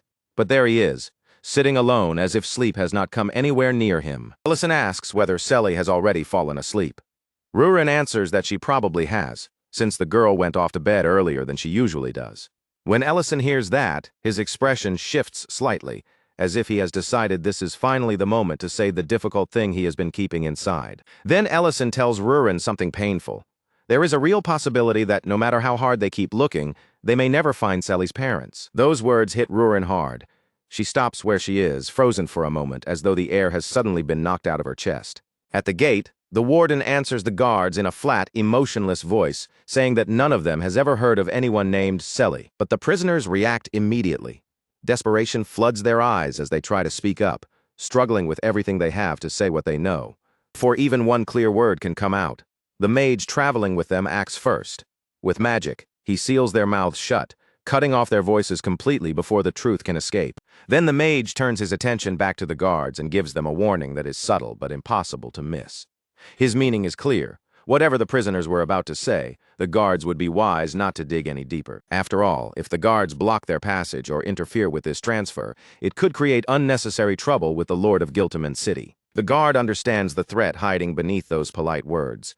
And once he realizes the man standing before him is a fifth-class magician, the pressure becomes even harder to ignore. With no solid evidence that allows them to stop the group, and no safe way to press the matter further, the guards have no choice. They are forced to let the carriage continue on through. Meanwhile, back at the lair, the reports from Rhine and Lord Ryden finally come back as well. And every report says the same thing. No one has found anything about Selly. Ellison can hardly believe that every single search has ended with nothing. As he thinks it over, a darker possibility begins to take shape in his mind. Maybe Selly was never from Great City in the first place. Maybe someone found her abandoned near the edge of some village.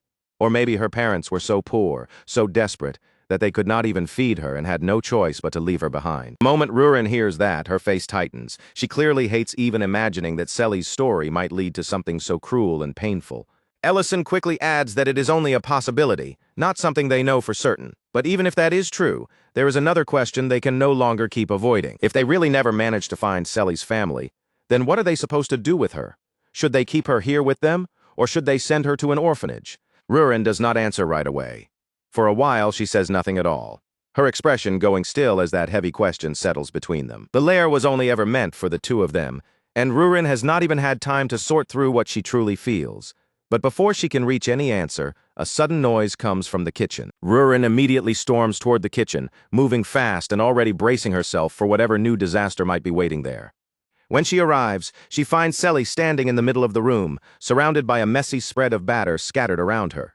With just one look, both Rurin and Ellison understand exactly what has happened. Selly is trying to make pancakes all by herself. In a small but sincere voice, Selly explains that she is always eating the pancakes Ellison makes for her. So this time, instead of only receiving food from them, she wanted to make something for Ellison and Rurin in return. Only then does Ellison finally understand why Selly had been watching him so intently every time he cooked. She had not just been staring out of curiosity, she had been following each movement with serious eyes, trying to learn. Rurin asks where Selly even got the eggs from in the first place. Selly answers honestly, admitting without trying to hide it that she took them from the Palenque stock. And in that very moment, something in Rurin's heart settles. She makes up her mind. Rurin looks straight at Selly and tells her to come with her. Ellison watches the two of them leave together, surprise written across his face. He clearly did not expect Rurin to make this choice so suddenly. Elsewhere, deep within the forest, the atmosphere is completely different. The warden is beating the prisoners without a trace of mercy. The children beg him to stop, their small voices breaking apart as they plead desperately for mercy. But the warden only snarls down at them with cruelty in his eyes, warning them that if they dare to open their mouths again, he will tear their tongues out himself. The mage standing beside him speaks coldly, reminding the warden that they cannot afford to kill these children, not even by accident. The warden only shrugs off the warning, as if it barely matters. He says they can always readjust them later, speaking about the children's suffering like it is nothing more than an inconvenience. Then the children, trembling with broken teeth and battered bodies, begin to sing, and the song that leaves their mouths is the very same song Selly always sings. Back at the lair, Selly begins apologizing over and over again, her small voice shaking with guilt. She is convinced that she has made Ellison and Rurin angry. The worry is written all over her face, and she looks as if she is bracing herself to be scolded. But Rurin cuts her off and tells her the truth directly. No one has come looking for Selly, and that most likely means her family is not from Great City. Selly's expression sinks a little when she hears those words, and the disappointment in her eyes is painfully clear. But strangely, there is no real shock on her face. It looks less like she has been blindsided, and more like a part of her had already been quietly preparing herself for this answer. The way Selly lowers her gaze makes the moment feel even heavier. It is as if she had been waiting for this exact conversation to come, bracing her heart long before Rurin ever said the words out loud. But then Rurin's face suddenly brightens, as though a decision has snapped into place inside her. Instead of letting the sadness linger, she tells Selly to come down to the first floor with her and start helping them serve the customers. Selly blinks in confusion, clearly unable to keep up with such a sudden change. After all, it was Rurin herself who had warned her before not to come downstairs whenever customers were around, so now the invitation makes no sense to her at first. Rurin explains that back then, things were different. At that time, they still did not know for certain whether Selly would really be staying with them. But after seeing how sincerely the girl tried to make food for their sake, Rurin has already made her choice. From now on, Selly is going to live here with them. And if she is going to stay, then she should learn things properly, starting with cooking. As she says this, Rurin pulls Selly into a firm, warm hug, holding the girl close as if she has decided Selly will never have to feel thrown away or forgotten again. The moment Selly feels that embrace, tears begin welling up in her eyes. For the first time in what must feel like ages, someone has truly reached out to Selly and found her. Not as a burden, not as a stranger passing through, but as someone precious enough to be held onto. Ellison stands nearby and watches the two of them together. As he sees Selly finally being welcomed into their little home, a quiet relief settles over him, softening his expression. Rurin then tells Selly that tomorrow she will take her around and introduce her to the people working at the ranch. Selly, still teary but already eager, says she wants to learn cooking from Rurin. But Rurin immediately corrects her without hesitation, making it clear that cooking lessons will be Ellison's job instead. But then all at once, Selly stops moving. Rurin notices the change in her right away and asks what is wrong. Selly keeps staring toward the nearby road, her voice quieter now, and says she recognizes it. That path is not completely unfamiliar to Selly. Somewhere deep in the fog of her lost memories, she has seen that road before. A faint memory begins rising inside her mind, blurry but strong enough to shake her. She remembers that she was supposed to meet someone there, somewhere along that very road. Rurin asks if Selly had made a promise to meet someone on that path. But instead of answering the question, Selly's face suddenly loses its color. Fear takes over her expression, and in a frightened voice, she warns Rurin not to go down that road. Later, Rurin brings the entire matter to Ellison, telling him everything that happened with Selly and the road. She explains that while she and Selly were walking along the road outside the territory, Selly suddenly seemed to remember something important, something that struck her hard enough to frighten her. Ellison immediately asks where Selly is now. Rurin tells him that the girl is upstairs, lying down and resting after everything that happened. A memory returning that suddenly must have shaken Selly badly, especially because it was not a warm or gentle memory, but something tied to fear buried deep inside her. Rurin tells Ellison to stay by Selly's side for the moment. While he watches over her, Rurin will go check that road herself and find out what might be waiting there. At that exact same time, upstairs in bed, Selly's eyes suddenly snap open. Her whole body jolts awake, as if something inside her has finally broken through. Everything comes flooding back at once, rushing into her mind with painful clarity. And now, at last, Selly remembers the truth. Out on the road, Rurin advances carefully, each step quiet but steady as she moves through the darkness. Her thoughts keep circling one possibility. Maybe Selly really did have someone precious waiting for her after all. Rurin calls out into the darkness, her voice cutting across the silent road. Then, through the stillness, her eyes catch sight of a prisoner transport moving nearby. With a single glance, Rurin sees more than enough. Children are packed behind the carriage bars, crammed together as if they are nothing more than luggage instead of living, breathing people. Rurin is just about to move past the transport when a sound reaches her ears. It is a song, the same melody, the very song Selly always sings. That familiar melody stops Rurin cold. She freezes in place, as sharply as if the ground beneath her feet has vanished, and the entire road has gone silent around her. In the next instant, Rurin grabs the carriage with overwhelming force and brings it to a dead stop. Then, facing the people inside and around it, She tells them she has a few questions she wants answered. At the very same time, Selly finally remembers what had really happened. It was not her parents who had been searching for her. The ones who had been looking for her were her sisters, Melby and Melly. Back on the road, Rurin turns her attention toward the frightened children trapped inside the transport. Her eyes focus on them as she asks about the song they were just singing, but the children do not answer with words. Instead, they cast terrified glances toward the people riding with them, their small faces stiff with fear. Rurin understands that look immediately. They are too scared to speak while those people are close enough to hear anything they say. So Rurin lowers the risk for them and tells them they only have to answer by nodding. First, she asks whether they know Selly, and the children nod. Then she asks if they are close to her. Another nod follows, small and frightened, but still clear enough. For Rurin, that single answer is all she needs. Without wasting even one more second, Rurin tears the bars apart with sheer force. Then she declares that she is taking the children with her. The wardens are left completely stunned, frozen in disbelief, as the situation is ripped out of their control faster than they can even react. Then the mage Melikarsh steps forward, her glare sharp and threatening as she tries to seize control of the situation again. She demands to know whether Rurin has any idea whose carriage she has just dared to stop. Rurin answers with absolutely no interest in their authority or status. She says she does not care about their business at all, except for the children trapped inside that carriage. Then Rurin turns back toward the captives and tells them that if they still cannot speak freely, they should keep answering her with nods. Realizing exactly where this is heading, Melikarsh gives Nalen a cold order. She tells him to destroy the entire carriage. Nalen understands the meaning behind that command right away. They are not simply trying to attack Rurin or drive her away. They are planning to wipe out the evidence completely and dispose of every prisoner inside the carriage. Melikarsh raises her magic, gathering power as she releases a 5th-class fire spell. The spell, Amber Blast, surges forward in a violent burst of flame, roaring toward the carriage with enough force to swallow everything in its path. Melikarsh's fury burns almost as fiercely as the fire itself. She is enraged that everyone from the checkpoint guards to Rurin standing in front of her now keeps asking questions about Selly. In her irritation, Melikarsh even wonders whether Selly might be some noble's daughter or some other troublesome girl with powerful connections behind her. Then Rurin's voice cuts straight through the roar of the flames, calm, cold, and terrifyingly clear. Rurin tells the mage that she will not kill her today, but she will make absolutely sure that the fear from this moment is carved so deeply into her memory that she will never forget it. With that, Rurin's magic strikes. In an instant, she tears both of Melikarsh's arms apart. Melikarsh collapses to the ground, screaming in agony as the power she believed would protect her is shattered before she can even understand what happened. Rurin turns her attention back to the children, the sharp fury still lingering in her eyes. But her voice has steadied now that the immediate danger is under control.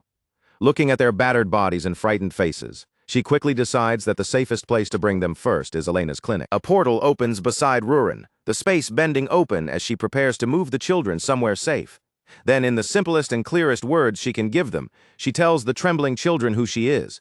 She is Selly's elder sister. A little while later, after Rurin has left the injured children in Elena's care, she returns to the lair. There, she finds Selly and Ellison waiting for her, both of them tense and anxious, clearly unable to relax until they know what happened. Rurin's first concern is Selly. She immediately asks if the girl is all right, watching her closely. Selly answers in a soft voice that she is fine, but the strain has not completely disappeared from her face. Then Rurin straightens up, her expression shifting into a proud, almost triumphant look. She announces that she has finally found people who recognize the song Selly has been singing all this time. Selly hesitates for a brief moment, as if she is afraid of the answer and desperate for it at the same time. Then she quietly asks if their names are Melby and Melee. The instant those names leave Selly's mouth, Rurin freezes where she stands. In that short, stunned silence, Rurin understands what has happened. Selly is not simply guessing anymore. The memories she lost have truly started coming back to her. Suddenly, Selly rushes forward and throws herself into Rurin's arms. Tears spill out as relief overwhelms her, and through her crying, she reveals that Melby and Melee are her siblings. Ellison asks Rurin how she managed to find them, and Rurin tells him everything that happened out on the road. She explains that Melby was injured, but Elena has already examined her, and thankfully, the wounds are not serious enough to threaten her life. The relief flooding through Selly is so strong that she can barely keep herself together. Just knowing that both of them are still alive leaves her trembling. Rurin gently tells her to rest for now, promising that tomorrow they will go and see them properly. That night, Selly lies between Ellison and Rurin. Eventually, the two adults fall asleep on either side of her, their breathing growing calm and quiet. But Selly stays awake a little longer because her heart is far too full for sleep to come easily. She feels a deep relief knowing that her siblings survived. But beyond that, something else settles inside her too. An overwhelming happiness from being there in that quiet space with Ellison and Rurin beside her, holding both of them close. Selly silently admits to herself that this is the happiest moment she has ever known. Warm tears slide down her cheeks, and around them, soft flower petals begin scattering gently through the room. The next morning, Ellison wakes up and immediately notices something wrong.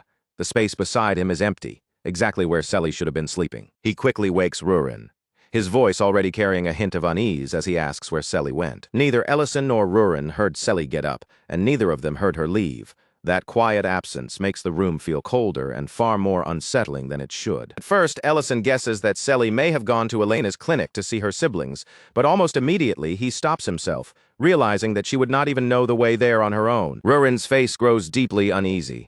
She says there was something strange she noticed yesterday, something she learned that has been bothering her ever since. Ellison asks what she means, but Rurin does not answer him right away. Instead, with tension already building in her voice, she tells him that they need to go to Elena's clinic first. When they arrive at the clinic, Elena tells them that she has only just finished treating the children. The moment the siblings see Rurin, recognition flashes across their faces. With trembling, grateful voices, they call her their savior. Ellison is startled to see the children there while they keep thanking Rurin over and over again for saving them from that carriage. Then the children ask the one question that makes the air tighten around everyone. They ask where Selly is. Rather than answering in front of them, Rurin takes Ellison outside. Ellison asks where she is heading now, but Rurin avoids giving him a clear answer and moves straight toward Rhine. When they reach Rhine, Rurin asks if Selly is there. Rhine says she is not. Then she adds something even more unsettling. She has never personally met Selly at all. The moment those words reach Rurin, all the color drains from her face. Only a few days earlier, when they had gone to ask Rain for help searching for Selly's family, Selly was supposed to have come along with them, but Rain insists that never happened. According to her, the only people who came that day were Rurin and Ellison. That realization hits Rurin with pure horror, as if the ground beneath her feet has suddenly vanished and left her standing over nothing. Back at the clinic, Selly's siblings reveal something just as disturbing. Selly had called both of them her sisters, even though only Melly is actually related to her by blood. Their memories are so blurred and damaged that they can no longer clearly remember everyone's exact ages. But then one of them says something that changes the entire situation. Selly is supposed to be the same age as them. Ellison is completely thrown by that statement. The first thing he does is ask the siblings how old they are. Melly answers that she is 17, while Melby is 18. But Selly, just from the way she looks, should only be around 13 or 14 years old. Those numbers strike Ellison like a warning bell ringing in his mind. No matter how he tries to line up the facts, none of it fits together properly. Elena notices the look on Ellison's face and asks what is wrong. His expression makes it seem as though he has just noticed something impossible. What weighs on Ellison is the missing gap between the facts. 5 entire years that simply do not fit anywhere in the truth they have been given. From there, Ellison begins checking every detail he can with Elena and Serena, trying to confirm exactly what each of them actually saw and remembered. Both of them give him the same answer, and that answer only makes the situation even worse. Neither Elena nor Serena had ever truly seen Selly. Whenever Rurin had stormed upstairs before to scold the girl, Serena had simply assumed Rurin was going off by herself to sulk alone. As Ellison thinks back carefully, he realizes Rhine had never spoken directly to Selly either. The only ones who had truly seen Selly, talked with her, and treated her as someone real were Ellison and Rurin. Then, one after another, his memories begin falling into place in the worst possible way. He remembers Cat Rurin hissing at Selly the very first time the girl came to the lair. He remembers Rurin showing him the Heberin flower before he ever noticed Selly standing there. He remembers that Rurin had even said she wanted to grow that flower on the second floor of the restaurant. In that instant, all the scattered pieces suddenly connect inside Ellison's mind. Without wasting a single word, Ellison opens a portal immediately. Elena follows him right away, sensing from his urgency that whatever he has just realized cannot wait even a moment longer. As they move, Ellison says the key has to be the flower. Selly only appeared to him after Rurin showed him that Heberin flower, and that timing now feels impossible to ignore. When they reach the second floor, they find Rurin already standing there. In her hands, she is carefully holding a flower that has completely withered. Rurin says she watered it properly, so there should be no reason for it to have died so quickly. And then, all at once, the hidden truth begins rising to the surface. Everything Selly had used always seemed to return to its original state. Broken plates looked untouched again. Pillows slipped back into place, and every small trace she left behind disappeared far too neatly, as if she had never been there at all. By then, the others have all followed Ellison into the room, gathering close behind him one after another. No one says much at first, because the moment their eyes land on that withered flower, the air turns heavy and the silence around it becomes impossible to brush aside. Rurin reaches the same dreadful answer almost at the very same time. Her expression slowly stiffens, her eyes narrowing as the realization settles over her. Selly might never have been standing there in the normal living sense at all. Then Elena's gaze locks onto the flower. For a moment she simply stares, frozen in stunned silence, until recognition suddenly cuts across her face, like she has finally remembered exactly what it is. Ellison asks what kind of flower they are looking at. But before Elena can give a calm explanation, Serena suddenly snaps at Rurin. Her voice sharpens as she scolds her for bringing something so incredibly rare back home without even understanding what she had picked up. Elena finally speaks in a low, grave voice and explains that the flower is called La Platia.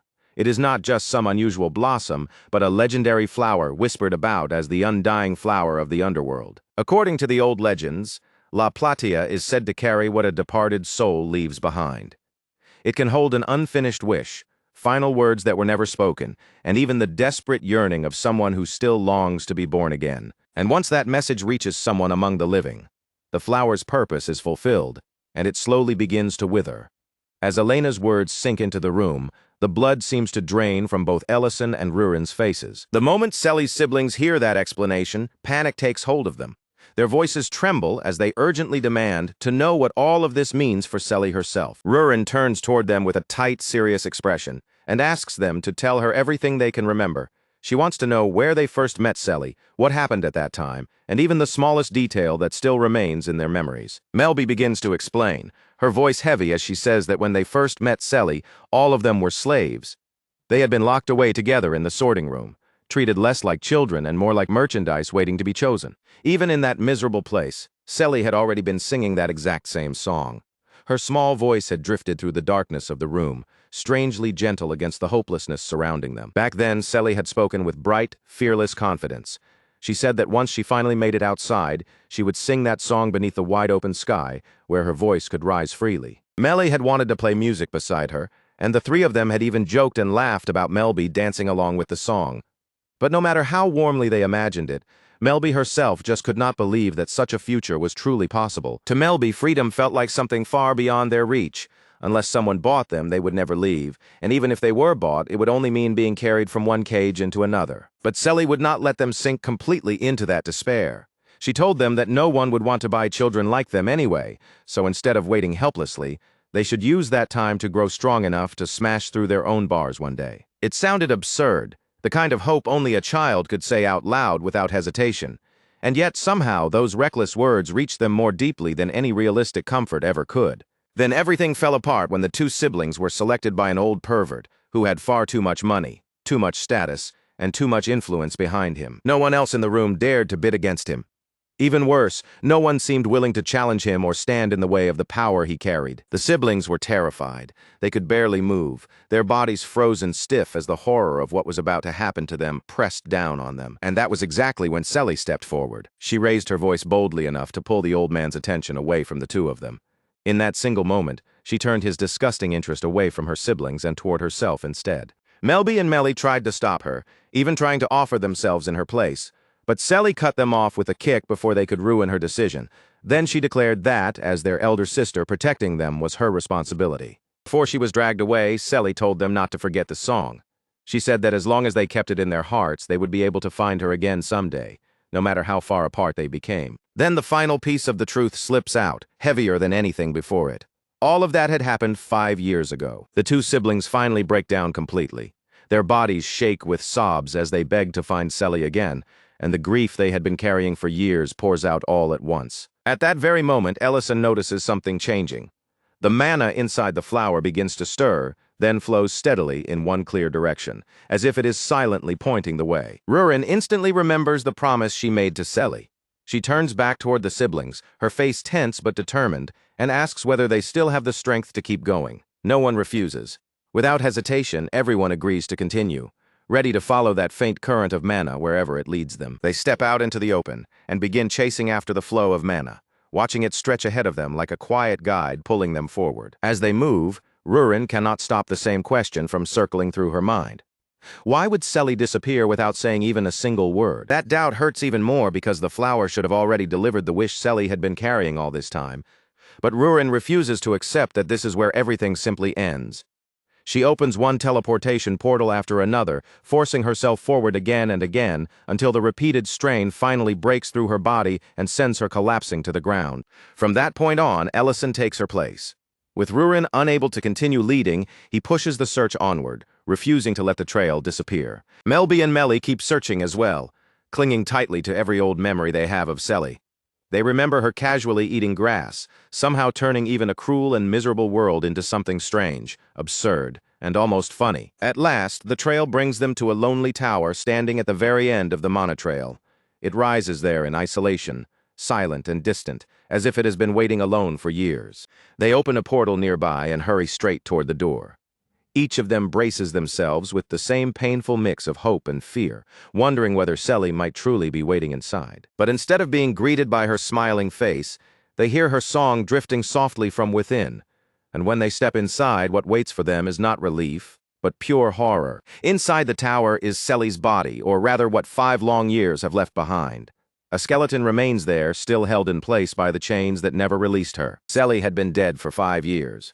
The instant that truth becomes undeniable, her siblings collapse over her bones, sobbing uncontrollably as the grief they had chased for so long finally tears open. Just then, Nolan and the mage arrive at the tower as well, apparently searching for a first aid kit to treat the mage's injuries. Nolan begins to report what happened. He is about to say that all the slaves have escaped, but the words stop when he sees the expressions on Ellison and Rurin's faces. In that instant, Nolan understands that this is no longer just about an escape. Something far more terrible has been uncovered in that room. The siblings are not only drowning in sorrow anymore. Their grief has twisted into something sharper, hardening into raw, burning fury. Rurin stares at Selly's remains, her voice cold with regret and anger. She says she gave that mage a chance to keep living, but now she realizes just how horribly she misjudged her. When the mage tries to activate magic again, Ellison moves first. Before the spell can even take proper form, he crushes it completely. Rurin follows immediately with an attack of her own, making it clear that any chance at mercy ended 5 years ago. Then Rurin steps closer to Selly's remains, her eyes dropping to the chain that is still fastened cruelly around her throat. With her own hands, Rurin breaks that chain apart. In a quiet voice, she says that Selly will never again have to feel that horrible tightness around her neck. At the same time, Ellison sees the flower's mana drifting gently into Selly's remains, as if the final fragment of her lingering wish is at last returning to the place where it belongs. Then, right in front of everyone gathered there, a faint presence begins to take shape. Before any of them can even understand what they are seeing, Selly's soul gently appears before their eyes, leaving the entire room frozen in stunned silence. She is wearing a soft, peaceful smile, the kind of expression that makes it clear she has no fear left in her at all. More than anything, she looks truly happy that her siblings kept their promise and finally managed to find her. Melby and Melly can no longer hold themselves back. They rush straight toward Selly and throw their arms around her, clinging to her so desperately and tightly that the embrace almost looks painful. But Selly does not complain at all. Instead, she laughs brightly through that crushing hug, teasing them in a cheerful voice about how much taller they have grown compared to her. Then, little by little, that warm smile takes on a trace of sadness. Selly gently tells them that her time is already almost over, and that this brief reunion is only the final moment the undying flower has allowed her to have. Selly praises Melby for surviving all this time and enduring everything she had to face. Melby quickly answers through her emotions, telling Selly that she practiced the instruments and memorized the song too, just like Selly had once asked her to do. Both siblings begin pleading with her at once, begging her not to vanish yet. Their voices shake as they ask for just a little more time, because after everything Selly sacrificed, they finally want the chance to repay her. But Selly only gives them that same gentle smile.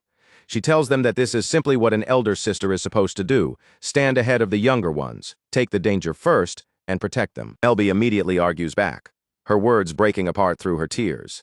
She protests that they were the same age from the very beginning, and that Selly was never actually older than either of them. After that, Selly slowly shifts her gaze away from her siblings and turns her eyes toward Ellison and Rurin.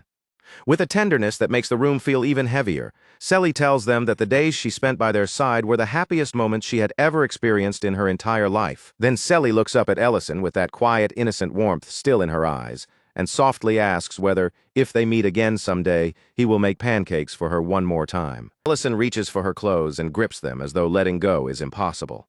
Even with his emotions pressing down on him, he answers her clearly and firmly, promising that he will. Selly's form begins to shimmer and ripple, like light breaking apart across the surface of water. As she fades, she asks if that answer is truly a promise, and when Ellison repeats it once more, Selly's figure finally disappears. Melby and Melly break down openly, crying without even trying to hold it in anymore. Rurin, meanwhile, stands completely still because she now understands exactly what Selly gave up just to spend those few precious days together with them. Sometime later, Ellison goes to find Rhine. When he reaches her, he quietly tells her that there is no longer any reason to keep searching for Selly's parents. At first, Rhine does not understand what he is trying to say. Confusion tightens across her face as she looks at him, waiting for the meaning behind those words to become clear. Then her gaze drops to the shovel in Ellison's hand. In that single quiet moment, the truth reaches her without Ellison needing to explain anything further. By the next morning, Selly's siblings are already getting ready to leave. They stand together, no longer looking lost, but carrying the quiet determination of people who have found a new reason to keep moving. Ellison looks at the two of them and asks what they plan to do from this point on. They answer that they are going to travel from place to place and spread Selly's song wherever their journey takes them. After all, that song had always been the dream Selly wanted to share with them. Ellison tells them to wait for a moment. Then he leaves briefly and returns carrying a purse filled with silver coins. He warns them not to show the purse carelessly, because bandits would kill someone for far less than what is inside. Even so, he still tells them to take it with them for the road ahead. The two siblings immediately try to refuse. Flustered and overwhelmed, they tell him that they could never accept such a large amount of money from him. Before the argument can go any further, Rurin cuts in. She tells them that they can always come back here to eat whenever they want, and besides, Selly's grave is here now too. Rurin continues, telling them that this place will always welcome them. Ellison will, everyone else will, and she will too. With tears gathering in their eyes, the siblings thank them over and over before finally setting off on their journey. And with that farewell, the long search for Selly's parents quietly reaches its end. That night, Ellison has a dream. In that dream, Selly is meeting someone in a place that feels strangely soft, gentle, and warm, as if there is no pain waiting for her there. A woman places a plate of pancakes in front of Selly, and the moment Selly sees them, her entire face lights up with pure delight. The woman smiles at her and says that her pancakes must surely taste better than the ones Ellison makes. But after Selly takes a bite, she answers happily that they taste exactly the same as the pancakes she ate before. The woman then asks if Selly had those pancakes at the restaurant run by that mage. Selly immediately says yes, and with the same bright honesty she adds that there was also a girl there together with him. The woman is revealed to be Ellison's mother. With a gentle expression, she asks Selly to tell her more about that restaurant and the people there. Ellison wakes up all at once, drenched in sweat. His body is tense, his breathing uneven, as though he has just returned from somewhere impossibly far away. Beside him, Rurin looks at him quietly and says that she saw the exact same dream. She then adds that the woman in the dream carried Ellison's scent, making the vision feel even less like an ordinary dream. Ellison quietly says that Selly will never have to go hungry again. And in that moment, both he and Rurin understand that what they witnessed was not merely a dream after all. That same evening, one of the slaves who escaped from the transport ends up on a street corner, reduced to begging with nothing but a miserable disguise and a lowered head. A restaurant owner soon steps outside in irritation. His face twists with anger when he notices a beggar sitting right in front of his business. Without showing even the slightest bit of sympathy, the owner throws water over him, trying to drive him away from the entrance as quickly as possible. The man mutters under his breath that leftover scraps are worthless anyway. Then he grumbles that he misses the bowls of rice from Great City, the kind of meals so good that nobody ever left even a single bite behind. But this beggar is not actually some helpless man from the street. It is Diriant, hiding himself in disguise. Diriant glances toward the cook, and for a brief second wonders if this restaurant might be one of Ellison's rivals. But he quickly pushes that thought aside, because tonight he has a mission to carry out. This time, Diriant is playing the role of bait. He knows the sort of people he is trying to lure out, and people like that always target prey who appears weak, alone, and easy to overpower. So just as planned, he slowly drifts away from the busier street and makes his way into a quieter alley where fewer eyes can follow him. And exactly as expected, several men emerge from the shadows. Before Diriant can make any obvious move, they close in and bind him. One of the men sounds disappointed the moment he realizes their target is male, as if the capture has already become less valuable to him. Another man simply shrugs off the complaint. He says they still have a quota to fill, so worrying about whether the target is male or female is a luxury they cannot afford. Diriant slips into the role perfectly, making his body shrink back as if fear has completely taken over him. His voice trembles as he begs the men to spare him, acting so convincingly that he truly looks like nothing more than a powerless victim caught in their hands. As the men drag him deeper through the darkness, Diriant keeps his face lowered and his act intact. But inside his mind, his thoughts begin drifting back to Dedran. He remembers the day that city was finally broken open. The moment the corrupt officers were brought down, the trafficking dens were crushed, and the freed slaves cried out in relief, like people stepping under the open sky for the first time in their lives. Even in that moment of victory, Diriant had warned them not to celebrate too early.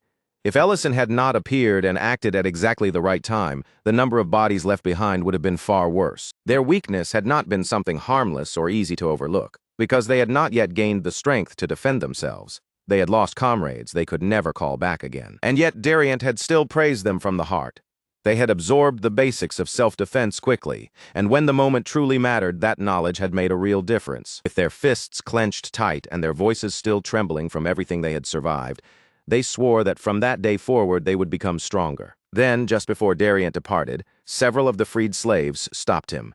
They bowed their heads and thanked him for teaching them how to fight back with their own hands. Even after Ellison had rescued them from slavery, the fear had not simply disappeared. The terror of being captured again and sold all over once more still clung to them like a shadow that refused to leave. But now, thanks to what Diriant had taught them, they believed they could resist if that nightmare ever came for them again. Diriant had tried to reassure them, saying the world around them was already beginning to change, because Ellison had destroyed the breeding and classification facilities that kept the entire system alive. Then one girl among the freed slaves spoke up and revealed something far worse. The nightmare had never been limited to one city. After Ellison destroyed those facilities, her memories came back, and with them came the truth. There were other sorting rooms, other breeding sites, and more cages hidden across different territories. That confession struck Diriant hard. The revelation chilled him in a way that even the most brutal battlefield report never could. That is exactly why he is here now, disguised as a slave and allowing himself to be captured on purpose. His goal is to be dragged directly into another facility and uncover it from the inside. Among the captives, Diriant blends in well enough. He keeps himself quiet and low profile, feeling a small sense of relief that, aside from soldiers, almost no one here should be able to recognize his face. Even so, for one brief moment, he wonders if he should have asked Madrine to cover his face with illusion magic before throwing himself into a plan. This reckless, the sorting officer notices Diriant's sturdy build almost immediately.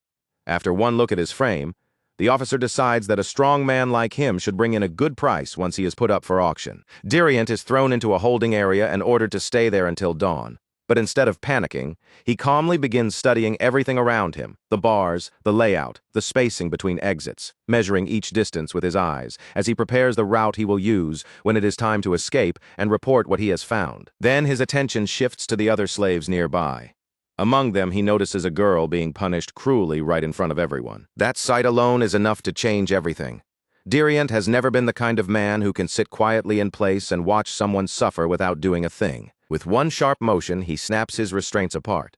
Then he rises to his feet, his body already set to move. A guard notices him right away and rushes in, trying to stop him before he can cause any more trouble. Diriant drops the man without even a trace of hesitation. By that point, panic is already spreading through the facility. The guards believe a full slave uprising has begun, so they start calling troops in from every direction, while Diriant prepares to remind them that the Empire still has laws, even if men like them forgot that truth long ago. Back at the restaurant, the mood could not be more different. Ellison is in the kitchen, teaching Linte how to make braised short ribs. Linte immediately praises the rich aroma rising from the dish, but his eyes keep drifting curiously toward the unfamiliar metal pot Ellison is using. Ellison explains that it is called a pressure cooker, a tool designed to cook ingredients evenly under powerful heat. Of course, Ellison could recreate the same effect with magic if he wanted to, but this pot is meant for Linte, so he can prepare the dish by himself even when Ellison is not there to lend a hand. Lint catches the meaning hiding beneath Ellison's calm explanation. He looks at him closely and asks if Ellison is planning to go somewhere. Ellison pauses for a brief moment before answering. In the end, he only says that he needs a change of pace. Inside the dining room, the food is such a hit that Ya has completely given up on manners and is happily tearing into the meat with his bare hands. His wife quickly scolds him for behaving like that in public. But almost as soon as she says it, she has to admit the truth as well. Trying to eat food like this with a knife is honestly just a miserable experience. Rurin appears with a warm towel and casually tells her to just use her hands. If that is easier, then wipe herself clean afterward. Mate watches the little exchange and realizes this is the first time in a while that she has seen Rurin smile so naturally. Serena notices it too, remarking on how quickly Rurin seems to have bounced back from the entire sea incident, and that comment surprises everyone around them. Meanwhile, back at the facility, the scene around Dariant has already turned grim, with bodies beginning to pile up around him. He has cut down several guards by now, and one of them curses him with his final breath. The dying man demands to know what kind of monster Dariant is, before finally collapsing. Dariant glances down at the sword in his hand. It is not even his own blade, and the edge is already chipped from use, but for the moment, it is enough. He knows the job is far from finished, but just as he steps toward a nearby woman to free her from captivity, someone moves directly into his path. The man standing before him sounds more irritated than frightened. He complains that first Ellison wandered into his territory, and now Dariant has shown up carrying a sword as well. He grumbles like a man exhausted by inconvenience, saying he is already overworked, and would very much like to get a break for once. Dariant recognizes him immediately. The man before him is Reedon, the same person who managed to escape from Didron before. Elsewhere, within the palace walls, Leon Harai stands over a map covered in marked territories, studying every point laid out before him. He can hardly believe what he is seeing. Every marked region on that map is tied, in one way or another, to slave trafficking somewhere inside the empire. Emperor Ramadan Heres tells him the truth is even worse than the map makes it look. Those marks only represent the locations they have already been able to confirm. The last time Ellison visited the palace, he had asked the emperor to investigate whether any facilities existed beyond Daedran. After that request, the First Night Order was quietly dispatched across multiple regions. Through their hidden operations, they uncovered the network little by little, one piece at a time. Only now does Leon fully understand why Ellison came to meet the emperor before. This was the matter Ellison wanted explained directly. Leon feels sick as the full scale of the situation sinks in. He once thought Didron was an isolated exception, but now he understands it was only one nest within a much larger system. When he looks over the map again, he realizes that no single count could have built something this organized across so many territories alone. Then Leon's thoughts settle on one particular name, the fugitive who escaped during Dedran's collapse. The former swordsmanship commander of the First Night Order, Adrian Pierce. Leon asks his father whether Adrian Pierce truly disappeared during the early days of the war. Leon begins to suspect that Adrian Pierce might be the one standing behind all of this. But the Emperor answers carefully, speaking with caution rather than certainty. The Emperor admits that whoever controls this network is no ordinary criminal. Still, he doubts that person is Adrian Pierce. Pierce was promoted while Leon was still studying abroad, and the man Ellison described sounded like someone only in his 20s or 30s. Adrian Pierce, on the other hand, should have looked nothing like a young man. If the records and memories were right, he should have been much closer to Emperor Ramadan Heres in age by now, already well into his 60s. Leon Heres could hardly wrap his mind around it. The idea that someone who looked so young might be standing behind a system this vast left him staring in disbelief, his thoughts struggling to fit the pieces together. Almost at that exact same moment, far away inside the facility, Reedon's blade tore across Dariant. Without even needing to raise his voice, Reedon coldly announced that the slave revolt was already over. The slash itself was fast and merciless, but what made it even more humiliating was how effortless it looked.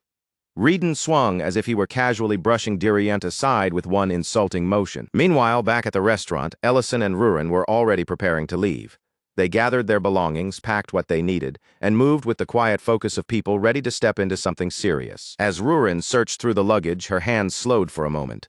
A faint, wistful look crossed her face as she reminded Ellison of the last time he had pushed himself far beyond what his body should have been able to endure. Ellison quietly agreed with her. Ever since he absorbed the Lord's heart, everything had changed. His body, the shape of his power, and even the kind of danger that could reach him. Then Rurin suddenly pulled out that ridiculous mask of his and held it up in front of him. The look on her face practically asked the question before her mouth did, wondering if he was seriously planning to bring that absurd thing along. Ellison rejected the idea immediately. This was not a petty back alley problem involving ordinary thugs, and this time he had no intention of appearing as the harmless restaurant owner everyone had come to know. With that decision settled, Ellison and Rurin left the restaurant behind and set out together toward whatever was waiting for them ahead. Inside the facility, Reedon continued cutting into Dariant's pride with chilling precision. In his eyes, if someone like Dariant could now hold the rank of vice captain in the First Night Order, Then the order he remembered was already dead. Reedon pressed even harder, saying Diriant should have disappeared when the war first began. To him, the First Night Order that existed after the war was nothing but a rushed reconstruction of something that had once been truly worthy of its name. Diriant surged forward again, anger pushing his blade with everything he had. This time, Reedon only barely slipped away from the attack. But that slight movement told Diriant more than any explanation could have. Reedon knew his name, understood the rhythm of his sword, and possessed knowledge of the order that went far beyond what any ordinary criminal should know. Diriant's eyes sharpened with suspicion and fury as he demanded to know who Reedon truly was. He wanted to know what gave this man the right to speak so casually about the First Night Order. Reedon simply noted that Diriant had managed to shift his blade away from his vital points at the very last second, speaking as if even that desperate act of survival was something he was calmly evaluating. In the next instant, their swords slammed together once more, and the sharp ring of steel echoed through the broken facility. Back at the palace, Emperor Remedin Herase told Leon that Reedon's technique was unmistakable. The swordsmanship he used clearly belonged to the First Night Order. The Emperor believed that style most likely traced back to Commander Pierce, a man who had once traveled from region to region, freely teaching his sword to anyone determined enough to learn. That had always been Pierce's belief. He wanted the art to spread as widely as possible, until someday someone strong enough would rise up and surpass even him. Leon listened closely, and another possibility slowly began taking shape in his mind. Perhaps Pierce was not the true mastermind behind the trafficking empire, but even if that were true, Reedon himself was still dangerous enough to become a major threat. After all, Reedon had already managed to escape from Ellison once before. And worse than that, there was also a dragon somehow connected to these facilities. Then Leon remembered something Ellison had once said. If a threat ever became serious enough to endanger the empire, he would not face it as a restaurant owner. He would face it as a mage. Leon pushed himself up from his seat, his expression hardening with urgency. He said plainly that someone needed to bring Ellison into this matter immediately. But Emperor Remedin Herase calmly apologized and told him there was no longer any need to do that. Back inside the facility, as the structure continued to crack and crumble around them, Diriant was already starting to piece together the truth behind Reedon. Reedon's swordsmanship was far too refined. Every movement was too polished, too intentional, and too precise to belong to some ordinary criminal hiding in the darkness. The only reason Diriant had avoided fatal wounds earlier was because he had predicted where the blade would travel before it ever reached his body. Even so, each clash made the difference between them painfully obvious. Reedon was not fighting him like an equal opponent. It felt as if Diriant was being tested by someone standing far above him. The more Diriant watched and listened, the more disturbing it became. Reedon's voice, his build, and even the rhythm he carried in battle all began to remind Diriant of Commander Pierce. Unable to push the thought away any longer, Diriant asked him directly. He demanded to know whether Reedon was actually Pierce's son. Reedon answered without the slightest hesitation. He simply said that he was older than he looked. That answer hit Diriant like a blow straight to the chest. For one terrifying moment, the realization nearly froze him where he stood. This man might not be Pierce's son at all. He might actually be Pierce himself. The facility groaned around them, cracks spreading as the walls began to give way. But Diriant refused to stop, keeping his sword raised even as the entire place seemed ready to collapse. Then Reedon suddenly appeared right in front of him in a blur, close enough to correct him like an instructor in the middle of training. Calmly, he pointed out that stepping forward and cutting upward from that posture was wrong. That single sentence was enough.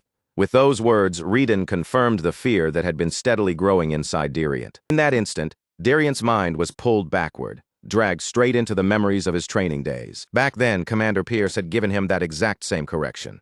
He had told Diriant to set his weight properly, let his wrist follow the angle of the blade, and never twist the motion halfway through. Pierce had taught him that when a sword was used correctly, it should not chip under pressure, and it should never fail to cut cleanly through its target. Diriant had once pointed out, half in disbelief and half in complaint, just how much land Pierce had flattened during those brutal training sessions. He had also complained that the factions inside the palace hated the way Pierce traveled across the empire, teaching his swordsmanship freely to people outside the capital. Pierce had admitted that they hated it because stronger regions meant the palace would lose some of its control, but that was never enough to make him stop. An unused sword would only rust, Pierce had said, and he had no intention of letting the art he carried vanish with him when his own life eventually came to an end. What Pierce wanted was for that craft to keep growing forever, passed from one hand to another, challenged by new talent, surpassed by the next generation, and then reborn even stronger than before. And if someday someone truly surpassed him, then that person would become his teacher instead.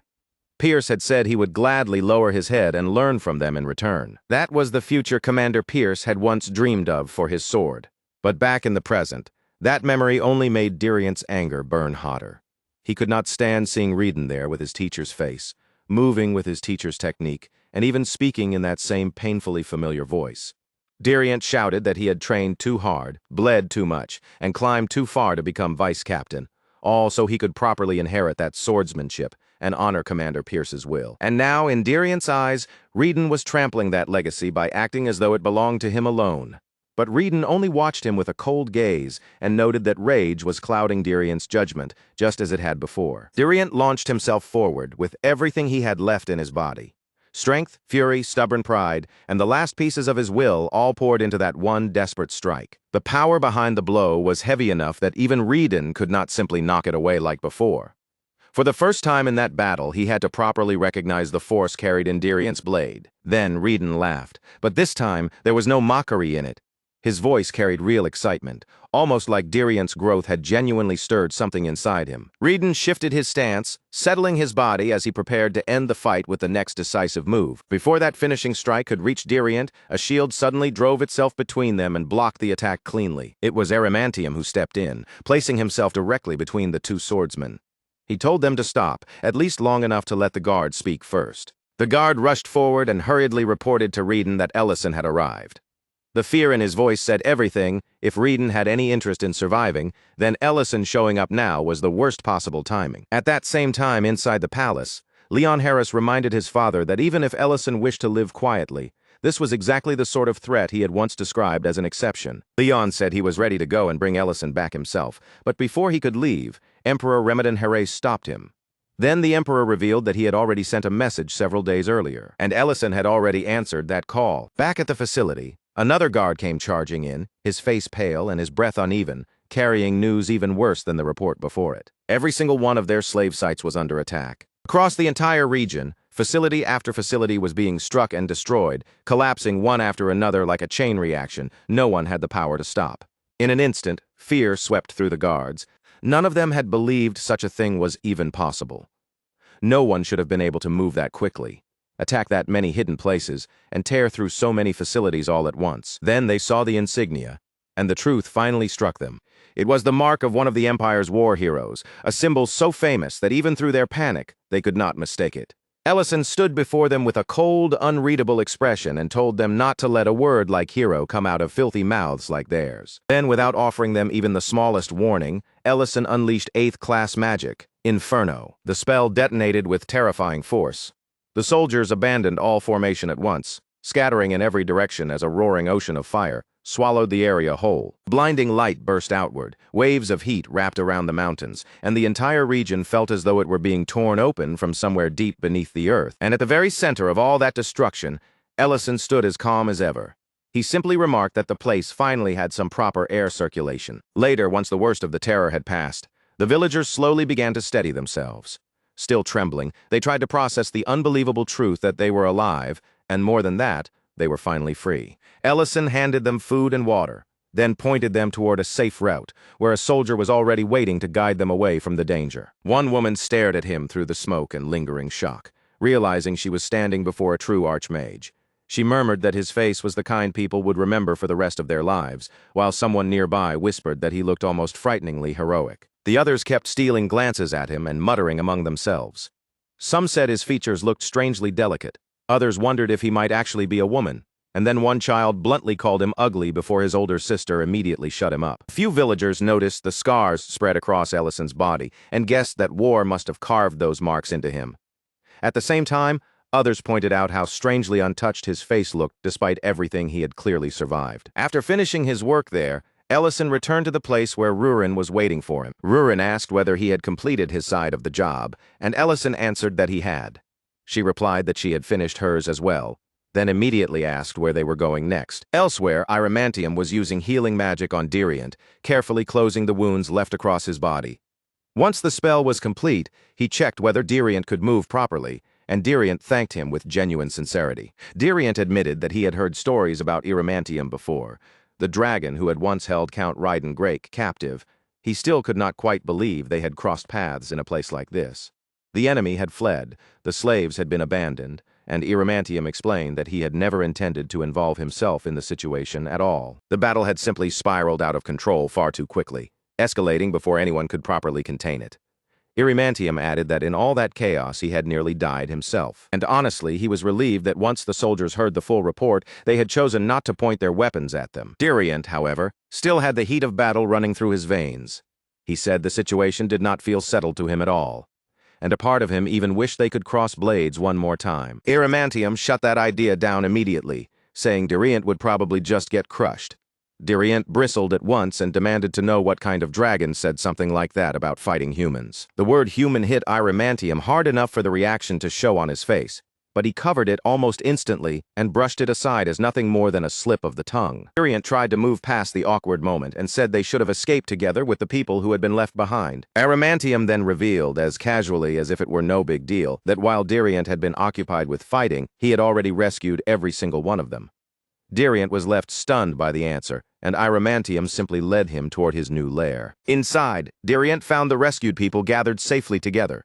They looked far more settled and peaceful than he had expected after everything that had happened. A group of maids greeted Iramantium like the master of the house had finally returned, welcoming him back while also complaining that he was late. Diriant could only stand there and stare, completely unsure how he was supposed to react to the bizarre scene in front of him. Iramantium explained that every person living there had once been a slave. Some had been conditioned so deeply that obedience was all they knew anymore.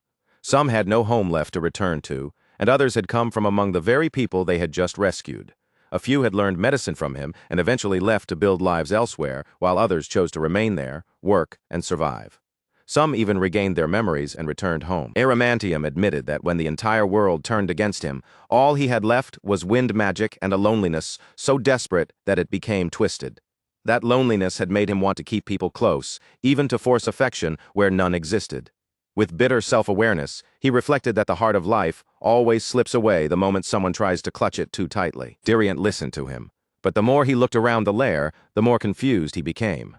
From what he could see, simply being kind would have been the easier path from the very beginning. Just then, the former slaves announced that the food was ready. They even offered to prepare a bath for Iramantium before the meal. Watching everything from a short distance away, Diriant still could not shake the uneasy feeling in his chest.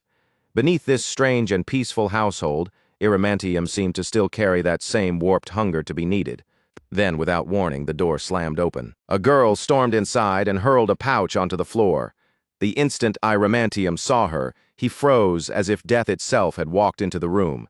She began scolding everyone for leaving the herb room uncleaned, snapping that the entire place looked like a disaster, and before anyone could even answer, Iramantium dropped straight to the floor at her feet, grabbed the pouch, and started apologizing in a panic. He hurriedly explained that he had fully intended to clean everything before he left. She didn't show even the faintest trace of sympathy for his excuse.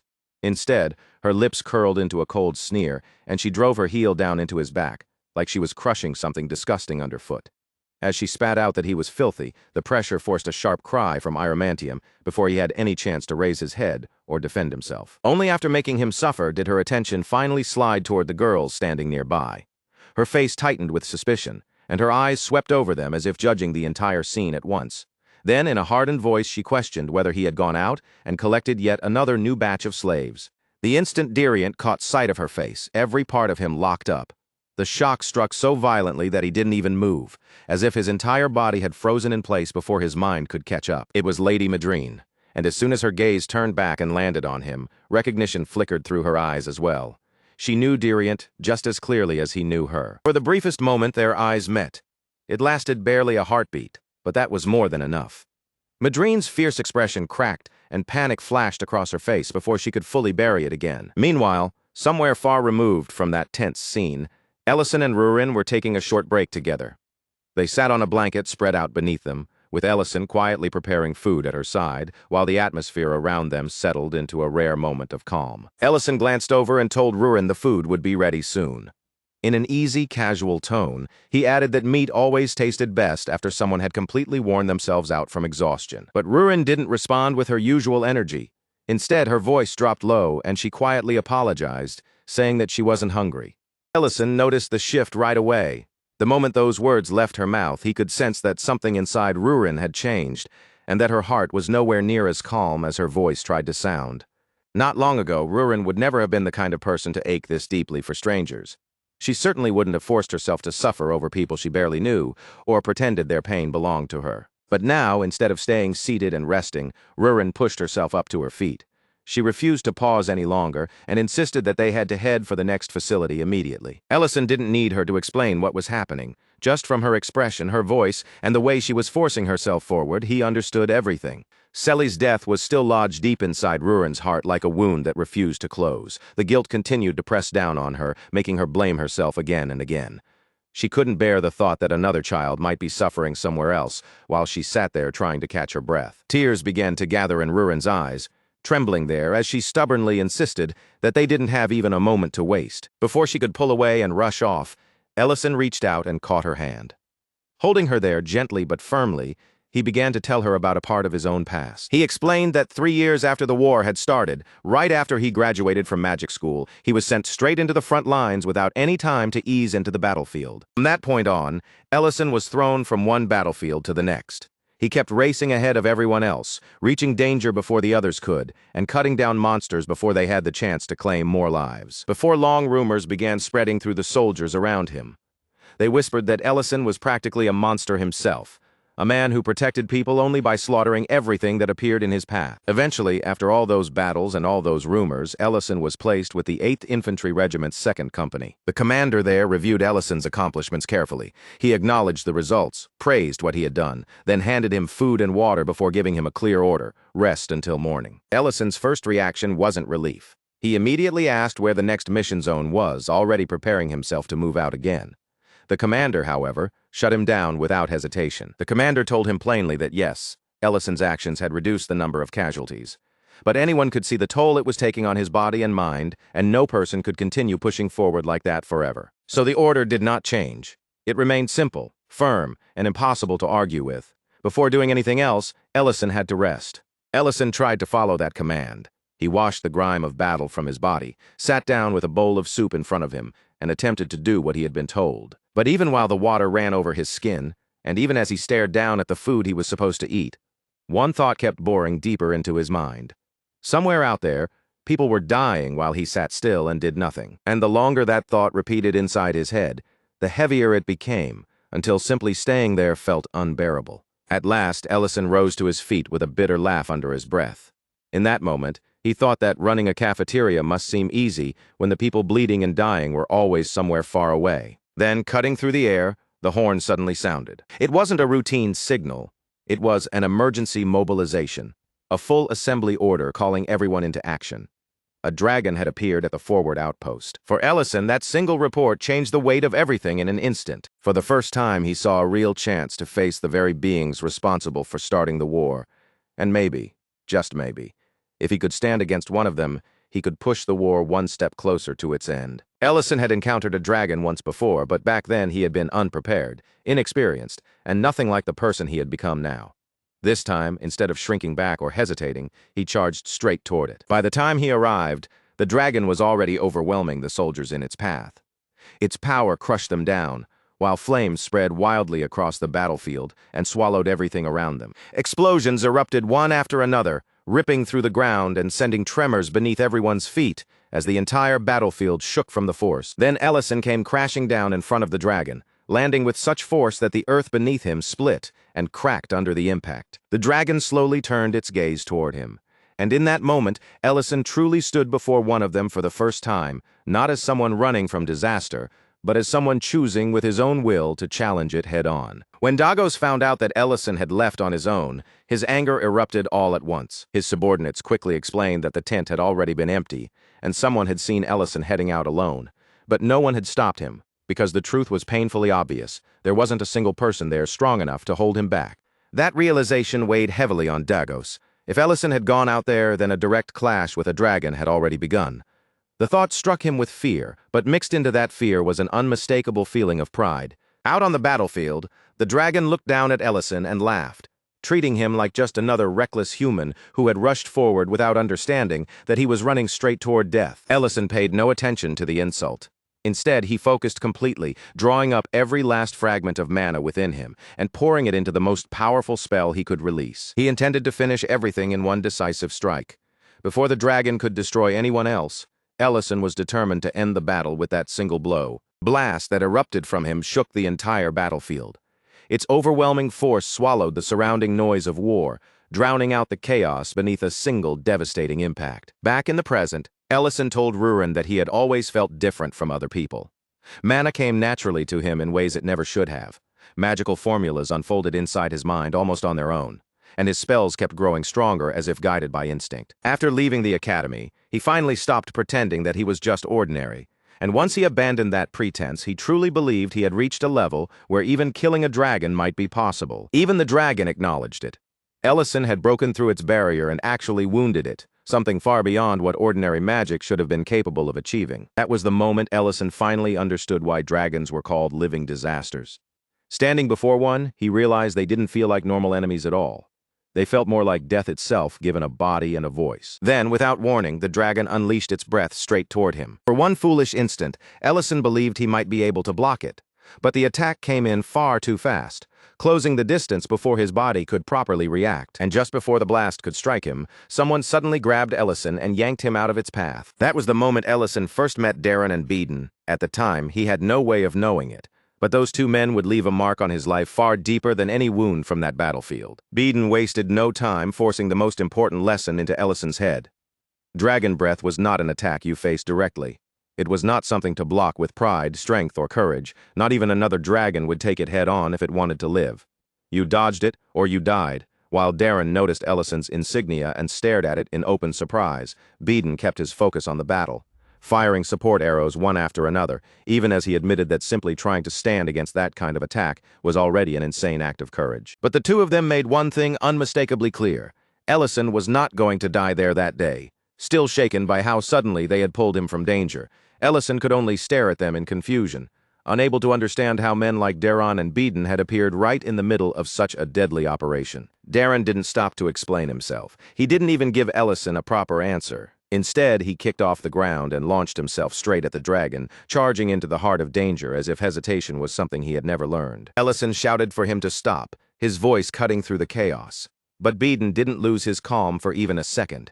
He drew his bow, released a manifold arrow, and struck the dragon cleanly before Ellison could even finish warning them. Darren seized that opening instantly. Without wasting the smallest chance Beeden had created, he drove himself forward and launched a fierce assault aimed directly at the dragon's massive body. Ellison could do nothing but stare in disbelief. Right before his eyes, a single man was standing against a dragon head-on, fighting with a terrifying steadiness, as though this impossible battle was merely the next job waiting to be done. But while Ellison was focused on the impossible fight in front of him, Beeden was noticing something else entirely.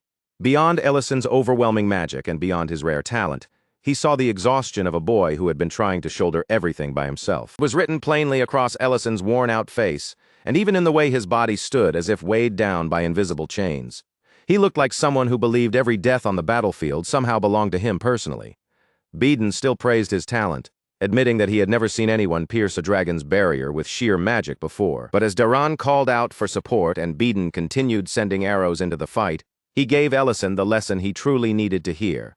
No matter how strong a person might be, if they forced that strength too far for too long, sooner or later, something inside them would break. A bowstring pulled tight without rest would not stay strong forever.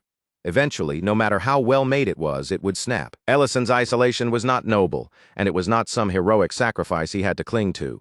The weight of the war was never meant to be carried by his shoulders alone. And just as Ellison was trying to take in those words, the battlefield around them shifted again, throwing everything into a new kind of chaos. From high above, several black dragons suddenly descended and slammed into the red dragon, attacking it with overwhelming force and pinning it down. The moment Beeden saw the chance, he shouted for Darren to finish it while the black dragons kept their enemy trapped. Ellison could barely process what he was seeing. Dragons were attacking another dragon right in front of him, turning the battlefield into a scene so unreal that it no longer felt like a war fought by humans. Darren noticed the stunned look on Ellison's face and laughed as if the whole thing were obvious. He pointed out that enemies were not the only ones arriving now. Reinforcements had come as well. At last, Dagos reached the battlefield with his soldiers following close behind him, and before anything else, Before orders or strategy or even the dragon itself, the first thing he checked was whether Ellison was still alive. Beeden told Ellison once again that he was not alone. Then Diron finally introduced himself properly, and Beeden followed after him. Both men spoke with an easy confidence, like they already knew this meeting would not end with that one battlefield. Even long after the battle was over, after the roar of flames, the screams, and the terror had all faded into memory, Beeden's words stayed with Ellison. Later, when the chaos finally settled and the battlefield grew quiet, Ellison returned to his quarters. There, alone in the stillness, he quietly ate a bowl of leftover soup from the mess hall. The simple, bland taste carried him back to his academy days, and for the first time since he had been sent to the front lines, Ellison decided to change something. It was not a dramatic vow to save the world, and it was not some grand heroic declaration. It was only one small human decision. He told the captain that from that point on, he would take care of the cooking himself, and the captain accepted the offer without the slightest objection. As Ellison cracked eggs into a pan and listened to them hit the heat, a quiet realization slowly came over him. That moment gave Ellison the first real smile he had worn since the war had begun. Back in the present, Ellison spoke to Rurin gently, telling her that those small moments of warmth and comfort were not things they had to feel ashamed of accepting. Rurin confessed almost shyly that simply sitting beside him, holding his hand, sharing a meal together, and imagining a peaceful life at his side brought her a kind of comfort she had never experienced before. But those feelings also unsettled her. They left her confused and restless, caught between the need to keep moving forward and the fear of allowing herself to accept happiness. Ellison blushed at how honestly she said it, but he did not turn away from her feelings. Instead, he told her that she did not have to run from those emotions, and that she should allow herself to accept them. As he said that, Ellison remembered what Darren and Beeden had once taught him. No matter how hard he tried to relax, he would probably never become the kind of person who could simply let everything go, and that was all right. What mattered was learning to accept that part of himself instead of denying it. Then he finished preparing the dish, carefully placed the egg on top, and turned toward Rurin with a quiet, expectant look, asking what she thought of it. Rurin took a bite, and this time her expression brightened from the heart. She said it was soft, warm, and somehow comforting in a way that felt strange to her, almost impossible to fully explain. Elsewhere, a red dragon was lounging inside a bar, smoking with an air of complete indifference as though nothing happening around her was important enough to disturb her mood. When a man carelessly stumbled into her space, she reacted without a hint of hesitation. In a single harsh motion, she slammed him down onto the floor as if dealing with him required no thought at all. Reeden asked whether going that far had really been necessary. The red dragon answered plainly that idiots like him were perfect practice targets, the sort of people who never noticed danger until it was already bearing down on them. Reeden barely reacted to the commotion. With his usual flat calm, he simply watched the scene unfold, unmoved by the chaos spreading through the bar. Before the situation could grow any messier, another figure stepped forward and offered an apology for the disturbance. The newcomer was Duke Melek Delian, the third Duke of the Luverne Empire, arriving with his knights standing at his side. Duke Melek Delian made no attempt to hide his disgust toward the kind of people causing trouble in his territory. Then, without lingering on the matter, he moved straight into business. He already knew that Ellison and Rurin had destroyed every facility, but before he could continue, the red dragon cut him off. She insisted that proper introductions come first, reminding him that the plan they were following was the only reason he had been summoned there at all. Then the world slipped quietly into Rurin's dream. There, Ellison stood before her and gently told her that she did not have to keep running away from happiness. Those simple words loosened something deep inside her, something she had been holding back for so long that she had not even realized how tightly she had been gripping it. Drawn forward by that feeling, Rurin stepped closer to him. With each small movement, the distance between them shrank until the closeness itself became almost overwhelming. The feeling was so vivid, so intense, and so dangerously real that Rurin suddenly woke up. Her breathing was uneven, her skin flushed, and her heart was pounding fiercely inside her chest. For a while, Rurin only sat there in silence, trying to make sense of what the dream had stirred up inside her. Meanwhile, at Elena's clinic, the ordinary flow of daily life continued on as if nothing unusual had happened. Patients came and went, and Elena treated them one after another with her usual care. One man finished his treatment, but instead of leaving like he should have, he pushed a pair of tickets toward her and awkwardly suggested that they spend the holiday together. Elena hesitated, her discomfort showing clearly in her expression and posture. But the man kept pressing the offer anyway, acting as though he had not noticed her unease at all. Before he could push any further, Serena stepped in. With one sharp flick to his forehead, she cut off the entire situation in a single clean motion. She made her message perfectly clear. His treatment was already finished, and he needed to leave before he embarrassed himself even more. The man tried to argue back, but once Serena gave him a cold warning, his resistance crumbled. In the end, he backed down and walked out in tears. Elena thanked Serena for stepping in and handling him, but even after the man was gone, the heavy look on her face did not disappear. She admitted that she had overheard what had happened with Selly, Ellison, and Ruren. The grief surrounding them felt so heavy that Elena could not even find the right words to offer comfort. Serena gave a small nod, but this time her expression was much quieter than before. She admitted that ever since the Hebrew and flower incident, everything around them had felt strangely unstable, as if the truth had disturbed something that could not be put back. In a low voice, she said that sometimes living without knowing the full truth might have been much easier. Elena lowered her eyes, her thoughts drifting toward the pain of Selly's existence. A child born between a dragon and a human woman must have carried a suffering neither side could fully understand. Serena quietly admitted that she had never even heard of such a thing happening before. And somehow, that only made Elena's chest ache even more because to them, Selly had never been some bizarre miracle or strange exception. She had simply been a child. Feeling the heavy silence begin to settle between them, Serena deliberately shifted the atmosphere. She leaned closer to Elena, a mischievous smile spreading across her face, and teasingly asked what Elena would do if she were the one who ended up carrying Ellison's child instead. Elena reacted instantly, her face turning red as she rejected the idea with everything she had. But Serena only pressed the teasing further, casually mentioning that elves and humans could have mixed children after enough generations had passed. Then, with a sly look, she hinted that maybe Elena regretted pushing Ellison closer to Ruren after all. Elena denied it right away, almost too quickly. But the nervous tremble in her voice and the way she flustered under Serena's stare made it painfully clear that the words had touched a place she did not want exposed. Then Serena's expression shifted as she began speaking about her own past. She mentioned her maturity ritual and the person she had once bonded with, Gerd. The moment that name and memory surfaced, the playful light in her face dimmed into something darker. Elena softly apologized, sensing the old wound behind Serena's words, but Serena brushed it off with a faint, almost dismissive tone, saying that back then, she had taken everything far more seriously than she should have. Now, looking back on it all, Serena could see the truth more clearly. The man she had once given her feelings to had never been worthy of carrying them in the first place. But Serena refused to let that sadness remain in the room for long. In the very next moment, she flipped the mood again, leaning in close to Elena with a deliberately teasing smile. Her voice and expression turned almost seductive, clearly meant to fluster Elena even more, and Serena seemed to enjoy every second of watching her reaction. But just before Serena could push the teasing any further and make Elena even more helplessly embarrassed, a portal suddenly tore open out of nowhere. Ruren stepped through it without warning, and before anyone could react, she brought her fist down squarely onto Serena's head, ending the entire situation in a single, brutal instant. Elena panicked at Ruren's sudden entrance, clearly startled by how abruptly she had appeared. Serena somehow recovered much faster than anyone would have expected, while Ruren wasted no time at all and immediately demanded their help. The moment Serena's reputation as a seductress came up, Ruren latched onto that information without the slightest hesitation. With complete seriousness in her eyes, she asked Serena for advice. Serena burst out laughing at first, assuming Ruren had to be saying something absurd on purpose.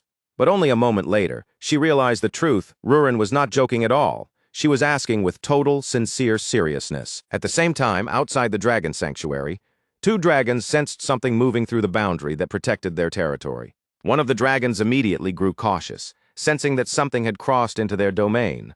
But the other only shrugged it off, casually saying it was probably just Ellison again.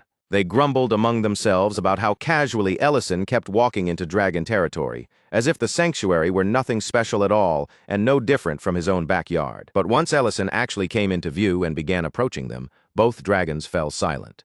Ellison stood quietly nearby, his gaze fixed on several subordinates gathered around a glowing pillar. They were working carefully around its surface, carving something into the monument with slow, deliberate movements. As soon as they noticed Ellison standing there, they greeted him with formal respect. Ellison immediately waved off the ceremony, reminding them that he was human and had no need for that kind of treatment. Before long, Madamada appeared in person and came to receive him, guiding Ellison further inside himself. As they walked together, Ellison glanced back toward the enormous monument behind them. His eyes lingered on the glowing pillar for a moment, before he asked what it had been built for. Madamada explained that the monument existed to honor those who had died during the war, And now, among all those names, Varen's name was being carved into it as well. When Ellison heard that, a quiet sense of relief passed through him. It felt as though one piece of an old sorrow had finally been placed where it belonged. Madamada then thanked him with genuine sincerity. He admitted that if he had tried to repair everything by himself, that burden would have crushed what little he still had left. Ellison understood that kind of weight far too well. Medidana was not only a father carrying grief, but also a leader responsible for protecting others, forced to stand firm even while his own heart was heavy. After that, their conversation gradually turned toward the Hebiran flower. The moment Medidana mentioned the seeds, Ellison's expression darkened. Without softening the truth, he told him that Selly was dead. Medidana understood then that Ellison had not seen Selly as some strange phenomenon or unnatural existence. To Ellison, she had been a living being.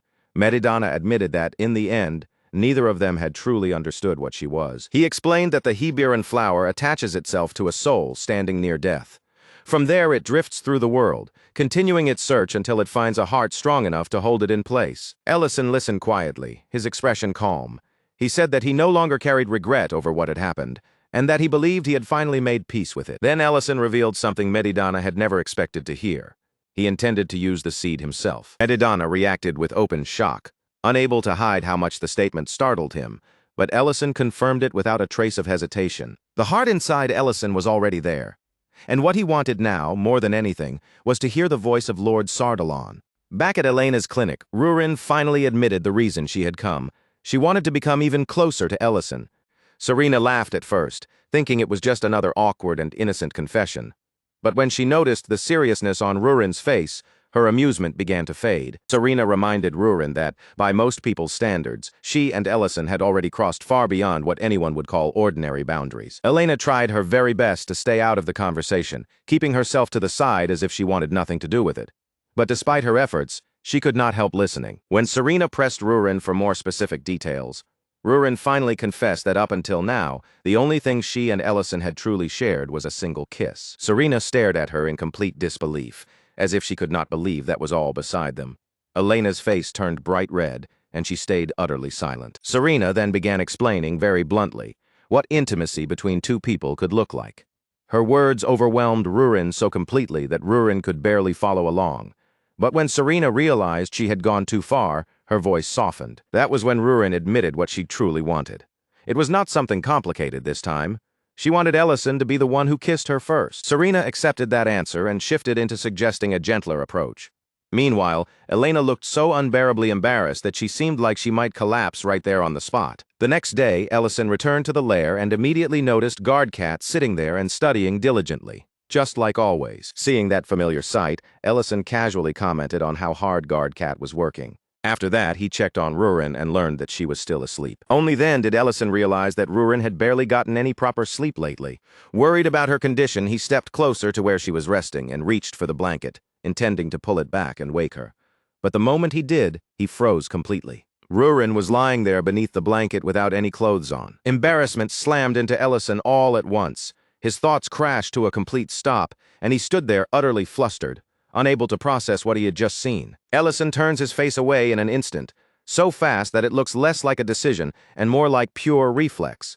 Without allowing himself even a single moment to hesitate or accidentally look again, he quickly pulls the blanket back over Rurin's body and tells her, in a firm but flustered voice, that she needs to cover herself properly. Rurin, on the other hand, does not seem bothered by the situation in the slightest. In the most casual tone possible, she explains that clothing feels strange against her skin and makes her uncomfortable, so she usually sleeps without wearing anything. Ellison says nothing out loud, but inside, he reminds himself that this kind of habit only made sense back when she was sleeping alone. From Rurin's point of view, sharing the same space now does not feel like a reason to suddenly change something that has always been natural to her. But as she watches Ellison's stiff posture, his tense expression, and the way he stubbornly refuses to look directly at her, she begins to understand that he is far more shaken than he is trying to let on. For a short but painfully heavy moment, Ellison finds himself forced to face the promise he made to himself. He had sworn that he would stop running away from the things right in front of him, and now that promise is staring back at him through this awkward silence. If he dodges Rurin again here, it will not make things easier, and it will not protect either of them from getting hurt. All it will do is turn the space between them into something even more strained, confusing, and painful. So Ellison makes himself take a breath, forcing his voice to settle before he speaks. Then he tells her that it is fine, trying hard to sound calm and ordinary, as though this is just another normal moment between the two of them. But that forced calm only makes the strangeness stand out more to Rurin. She can tell that something about him is not quite right, and even though she does not push him on it immediately, she quietly accepts his answer for the time being. Later that evening, once dinner is finally ready and placed before them, Rurin's mood brightens again. She eats with visible happiness, her expression softening with every bite, and she praises Ellison's cooking warmly, as if enjoying his food is one of the most natural comforts in the world. While they continue eating, Rurin brings up the news about her mother's name. She says that it will finally be engraved at the sanctuary, and beneath her words there is a quiet excitement she cannot fully hide. Ellison confirms it for her, and explains that the elder seems relieved now that a long-standing wrong has finally been set right then. Almost as if it were just a passing thought, he adds that there is something else he wants to tell her later, and that one small comment immediately sparks Rurin's curiosity. Rurin quickly offers to take care of the cleanup herself, sounding unusually eager as she urges Ellison to go and rest. With her pushing him along, Ellison heads off to wash while Rurin stays behind with the dishes. While handling the plates, Rurin very deliberately lets food spill onto herself, creating a perfect excuse to take a bath. Ellison notices the mess and comments on it in a relaxed, unsuspecting tone, as if he has not fully realized what she is trying to set up. The idea of bathing together has not simply appeared in Rurin's mind out of nowhere. It has been sitting there since earlier, planted carefully by someone else's advice, and growing more difficult for her to ignore. Serena's words echo through Rurin's head like instructions she is trying very hard to follow. First, she has to act natural, as if nothing about the situation is strange at all. Then, little by little, she is supposed to close the distance. Sharing the same spaces would gradually lead to sharing more closeness, and from there, something deeper could begin to unfold naturally between them. The moment Rurin remembers that advice, heat rushes up into her face. Embarrassment hits her so suddenly that she struggles to keep her expression steady, even though she is the one who decided to do this. Still, even with her cheeks burning and her heart pounding hard inside her chest, Rurin does not back away. She gathers what courage she has and pushes herself forward anyway. Steam rises from the bath, blurring the edges of the room and softening everything in a hazy warmth. The sound of water fills the silence, making the space feel strangely quiet. But that quiet is not peaceful at all. Instead, a thick and restless tension settles between them, heavy enough that neither of them can pretend not to feel it. Rurin points out that they used to do things like this casually in the past, back when it had never seemed to carry any special meaning. Ellison agrees on the surface, keeping his voice carefully steady. He even offers her cocoa while remembering exactly how she likes it, which makes him seem calm from the outside, almost too calm. And that suspicious composure makes Rurin begin to question whether Serena's advice is actually working at all. So Rurin starts watching him more closely. She looks past his words, past the controlled tone of his voice, and past that unnatural calm he is trying so hard to maintain, and when she really pays attention, she finally notices the truth. There is a faint spell layered over Ellison's eyes, quietly dimming his vision and blocking what is right in front of him. Ellison has not been calmly resisting the atmosphere at all. He has been avoiding the sight of her completely. When Rurin grabs hold of him, his act finally falls apart, and Ellison admits that he cannot see properly because if he could, he is not sure he would be able to keep himself under control. The spell slips away, and the instant Ellison's vision returns, panic shoots through him. Water splashes violently around them as he almost loses his footing right there in the bath. And then finally, Ellison says the truth without hiding behind that fake calm anymore. He is not fine. He is nowhere near fine. Even if what they are doing looks similar to the things they used to do in the past, Ellison cannot accept it with the same careless innocence anymore. Something between them has changed, and he knows it too clearly to pretend otherwise. If he keeps acting like nothing is different, then he will only be lying to Rurin and lying to himself. And after everything they have been through, he has already sworn that he would stop doing exactly that. Rurin gently places her hand on his shoulder, closing the distance just enough to steady him without forcing him. Then, with that quiet touch, she tells him the one thing he still needs to hear. Yes, the actions may look the same as before, but the feelings behind them are not the same anymore. This time, every movement carries a different meaning. Every step Rurin takes now is something she chooses for herself. Every bit of closeness is intentional, and all of it is meant to reach Ellison. Then, blushing so fiercely that she almost looks overwhelmed by her own boldness, Rurin finally admits the full reason behind everything she has been doing. She is trying to seduce him. That confession hits Ellison all at once. In that instant, he finally understands that what is happening between them is not some misunderstanding he has created in his own head. None of this is accidental, and Rurin makes that unmistakably clear when she tells him that she wants whatever his heart wants.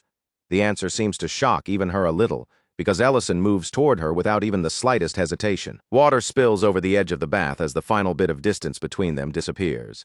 And then, right as the moment reaches its peak, chaos suddenly bursts into the room through a teleportation portal. On the other side of the portal, Serena is watching with absolutely no shame whatsoever, loudly complaining that stopping halfway makes no sense at all. Serena boldly encourages Ellison to keep going, as if she has every right to comment on the scene. Behind her, Elena rushes in a complete panic, desperately insisting that this is definitely not something they should be watching. Serena waves off Elena's panic and claims she only stepped in because Ruren had asked for help first. Elena immediately accuses her of enjoying the view far too much, and Serena's response does very little to prove her wrong. And while Ellison and Ruren continue kissing despite the sudden interruption, Serena remarks that for two people as painfully dense as them, even reaching this point counts as real progress. Far away from that warmth, embarrassment, and awkward sweetness, the air of the story shifts completely, sinking into a place much colder, darker, and more unsettling. A group of subordinates reports to the Duke that, out of the hundreds who managed to escape from the chain of slave facilities, only 37 are still physically usable enough to be gathered under his command. Nearby, flames crackle and throw a harsh, flickering light across the area. Beside the fire sits a disturbing instrument, silent for now, but clearly prepared and waiting for the moment it will be used. The Duke walks toward one of the chained administrators with an unsettling calm.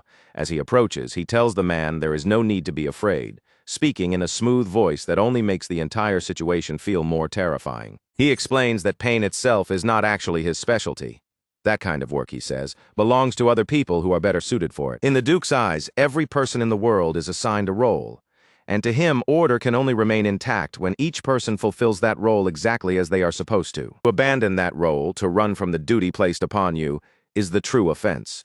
And in the Duke's mind, that kind of failure is precisely what deserves punishment. The administrator trembles under the chains and begins apologizing, his fear spilling out in broken words.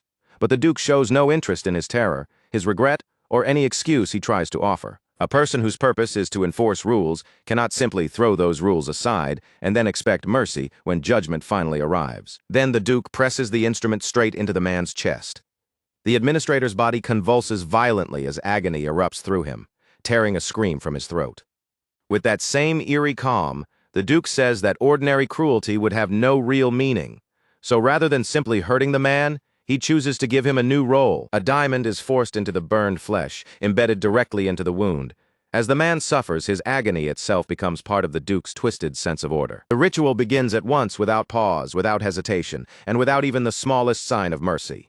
Its grim purpose settles over the entire area like a suffocating shadow, pressing down on everyone nearby, as though there is no longer any way to escape what is about to happen. From every direction, low chanting starts to rise, deep and steady, blending with the heavy pulse of gathering magic. Dark smoke coils upward from the ground in twisting streams, making it look as if the earth itself has begun to breathe out something foul and unnatural. Under that crushing pressure, the man's body begins to twist violently. His bones and flesh warp together in a grotesque transformation, bending beyond anything human, until what remains before them is no longer a person at all, but a beast overflowing with mana and shaped by pure force. Duke Melek-Delian simply watches the entire transformation unfold. There is no disgust in his eyes, no hesitation, and no horror, only a calm, quiet satisfaction, as if he is observing a process that has gone exactly the way it should. Then he steps closer to the newly formed creature, lifts a potion and pours it down its throat. With that final act, even the last faint traces of the man who used to exist inside that body are wiped away. Now, inside that hollowed-out shell, only a single truth remains. Its loyalty belongs to the rule, and standing before it, Duke Melek-Delian becomes the living embodiment of that rule. The beast lowers itself before him, bending its twisted body in complete submission. It kneels like a soldier receiving orders, its will already stripped away and replaced by obedience. Armor is brought in immediately, and without giving the creature even a moment of rest, training begins right away. Just like that, the Holy Blood Knights gain another soldier to place among their ranks. On the road back, Madrine finally opens up to Diriant. With the journey stretching ahead of them, she begins telling him everything she has been keeping locked away until now. She explains that she originally began learning medicine under Iramantium because she had been ordered to search for a cure. The poison had already devastated the mines and brought the miners under control, so finding a way to undo its effects had become her assigned mission. That mission eventually led her toward the matter involving Adrian Pierce. Rumors had started spreading about a mysterious doctor who was secretly treating slaves whose minds had been controlled, and those rumors were impossible for her to ignore. Following those whispers brought her directly to Arimantium. It was not because she suspected him of being involved in something criminal, but because she wanted to learn his healing magic. On top of that, she also owed him a favor she could not simply pretend did not exist. Unfortunately for Madrine's pride, that favor forced her into the humiliating role of acting as his maid. Worse still, it came with an outfit she had absolutely never chosen for herself and clearly never wanted to wear. For someone like Madrine, admitting all of this out loud is almost unbearable. The shame and frustration pile up too high, and her confession spills out through tears she can no longer hold back. Diriant listens carefully to every word, but when he answers, he does so with blunt honesty. Information this important cannot simply be erased from an official report just because it is embarrassing. Medrin insists that at least some of those details have to remain hidden, especially from Crown Prince Leon. Diriant does not promise to bury the truth completely, but he does agree to treat the matter with caution and handle it carefully. When they finally arrive, the soldiers immediately greet Diriant with loud, spirited voices. They salute their deputy commander and celebrate his return from a mission they believe helped protect humanity itself. Diriant shuts that celebration down at once. He reminds them that the entire operation is still confidential and that careless rumors can become far more dangerous than silence.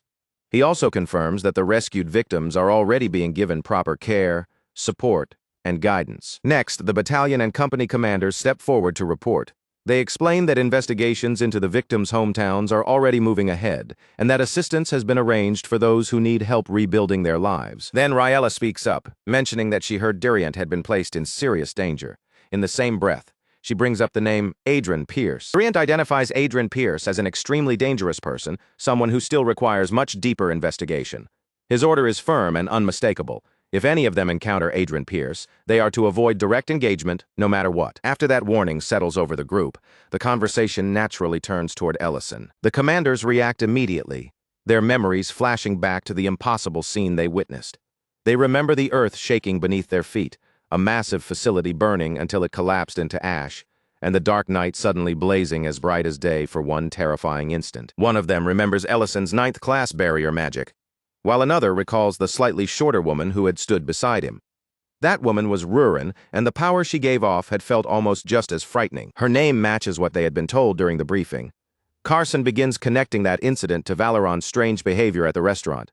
But before that dangerous thought can go any further, Diriant cuts him off immediately. Their identities are classified. Diriant makes it clear that a few careless words could draw retaliation from powers far beyond what anyone standing there is truly prepared to face. And Diriant clarifies one more point, making sure no one misunderstands Ellison's role.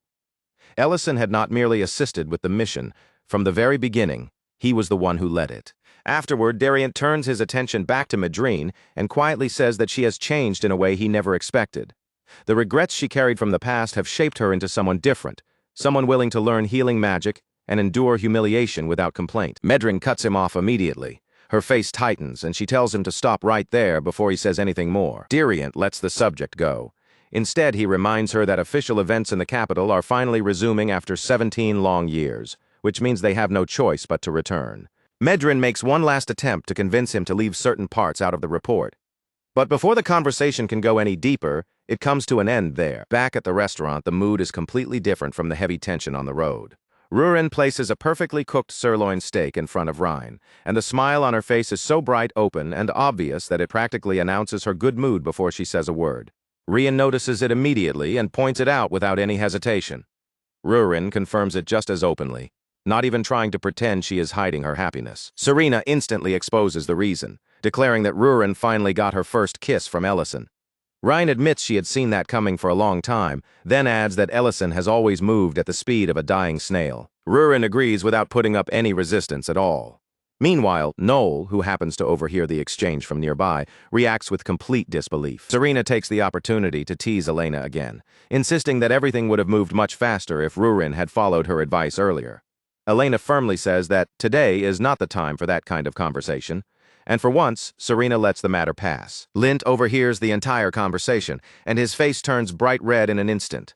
Flustered beyond words, he practically runs away while carrying pasta toward another table. Meanwhile, Linte and Mate keep finding excuses to hover around Ellison. They pretend to fix chairs, check plates, and handle little tasks nearby. but it is obvious they are really teasing him. Ellison can only accept, with quiet resignation, that being mocked has become part of his everyday life. Then Ellison moves the conversation away from the teasing and towards something far more serious, the item he had asked Linte to investigate. Lint confirms that Ellison is talking about the Hebiran flower. He explains that he contacted herbalists all across the country, but no matter where they searched or whom they asked, not a single person found even the faintest trace of it. Because of that, Ellison understands that ordinary methods will not be enough this time. If the Hebiran flower cannot be found through normal channels, then he will have to look somewhere far less accessible. He remembers what the elder once told him, that even the seeds had vanished from the world long ago. Only a few had once been preserved inside a royal treasure vault, but even those had eventually disappeared from ordinary circulation. That information is enough for Ellison to reach a clear conclusion. No one out in the wider world currently has a Hebiran seed. Ellison calmly accepts that not every rare ingredient can be obtained through normal means.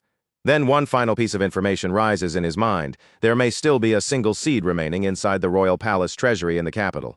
That realization changes the weight of the situation all at once. They have already taken risks, completed dangerous missions, and done more than most nobles would ever dare to attempt.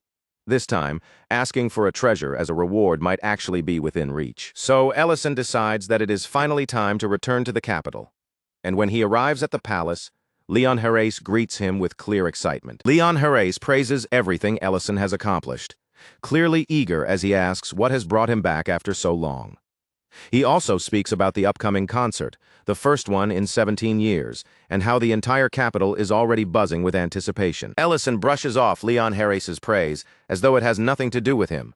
Then, in his usual plain manner, he reminds Leon Herreys that he is just an ordinary man. Before Leon Herreys can let that excitement carry him any further, Emperor Ramadan Herreys steps into the moment and shuts it down at once, ordering him to hold himself back before his emotions spill completely out of control. Then the Emperor turns his attention toward Ellison, and the atmosphere around him becomes far more dignified and official.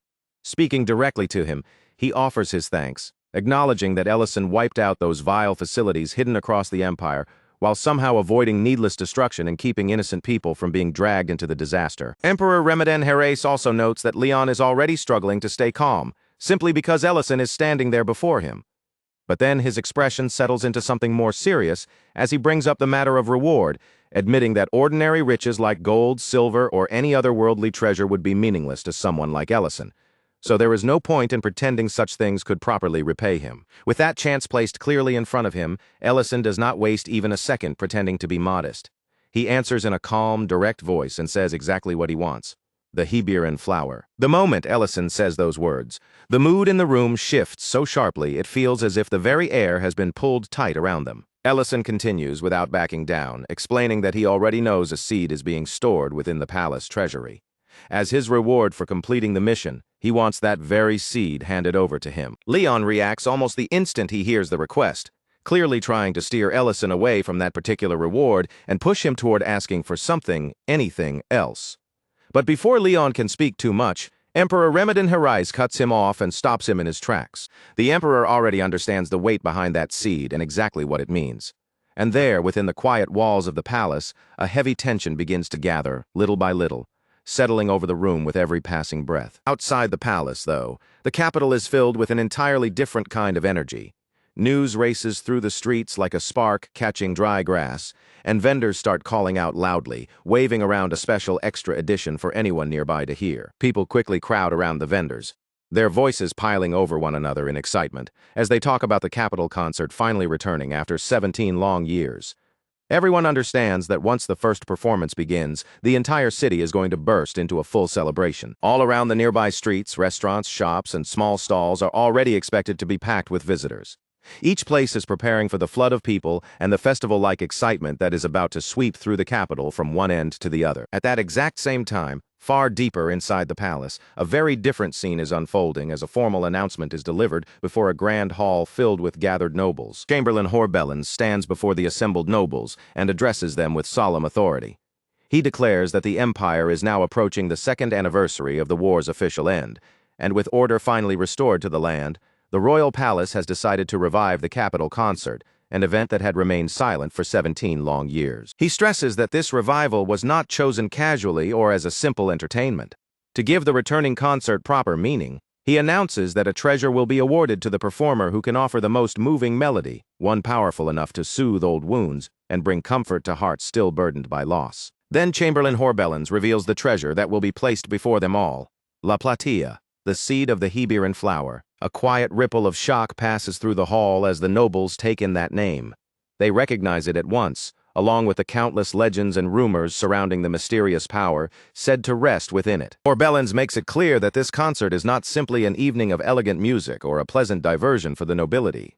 It is meant to stand as a public declaration that the empire is finally prepared to move beyond the scars the war left behind. Hearing those words, the nobles raise their glasses beneath the glowing palace lights, their voices joining together in a refined and formal toast of agreement. Inside the palace, Ellison immediately understands the bitter irony of what has just happened.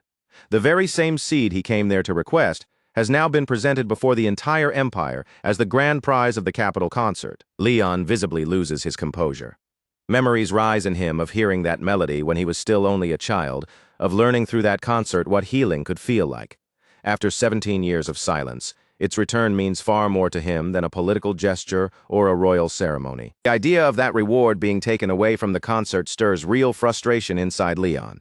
Swept up by that feeling, he pleads for the Heberan flower to remain as the prize just this once, not for himself, but for the meaning of the concert. Before anyone else has a chance to respond, the Emperor's hand moves first.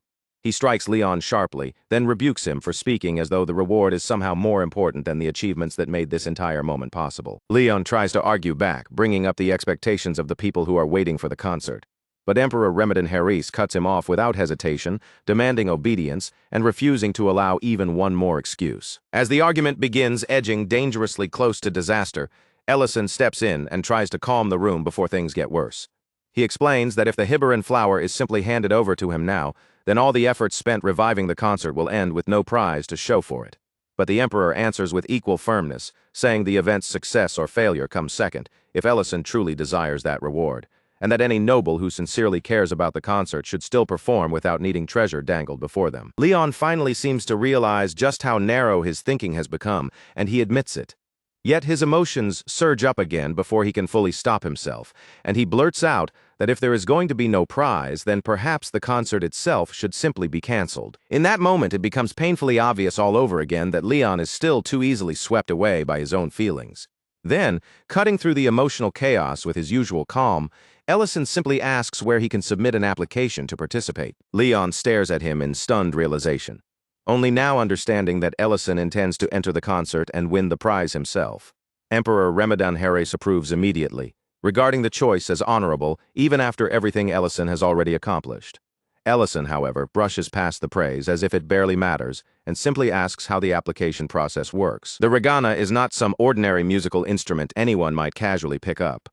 In the Luverne Empire, it is treated as a symbol of elegance, refinement, and noble status, a keyboard instrument carrying the kind of prestige an organ might hold in another world.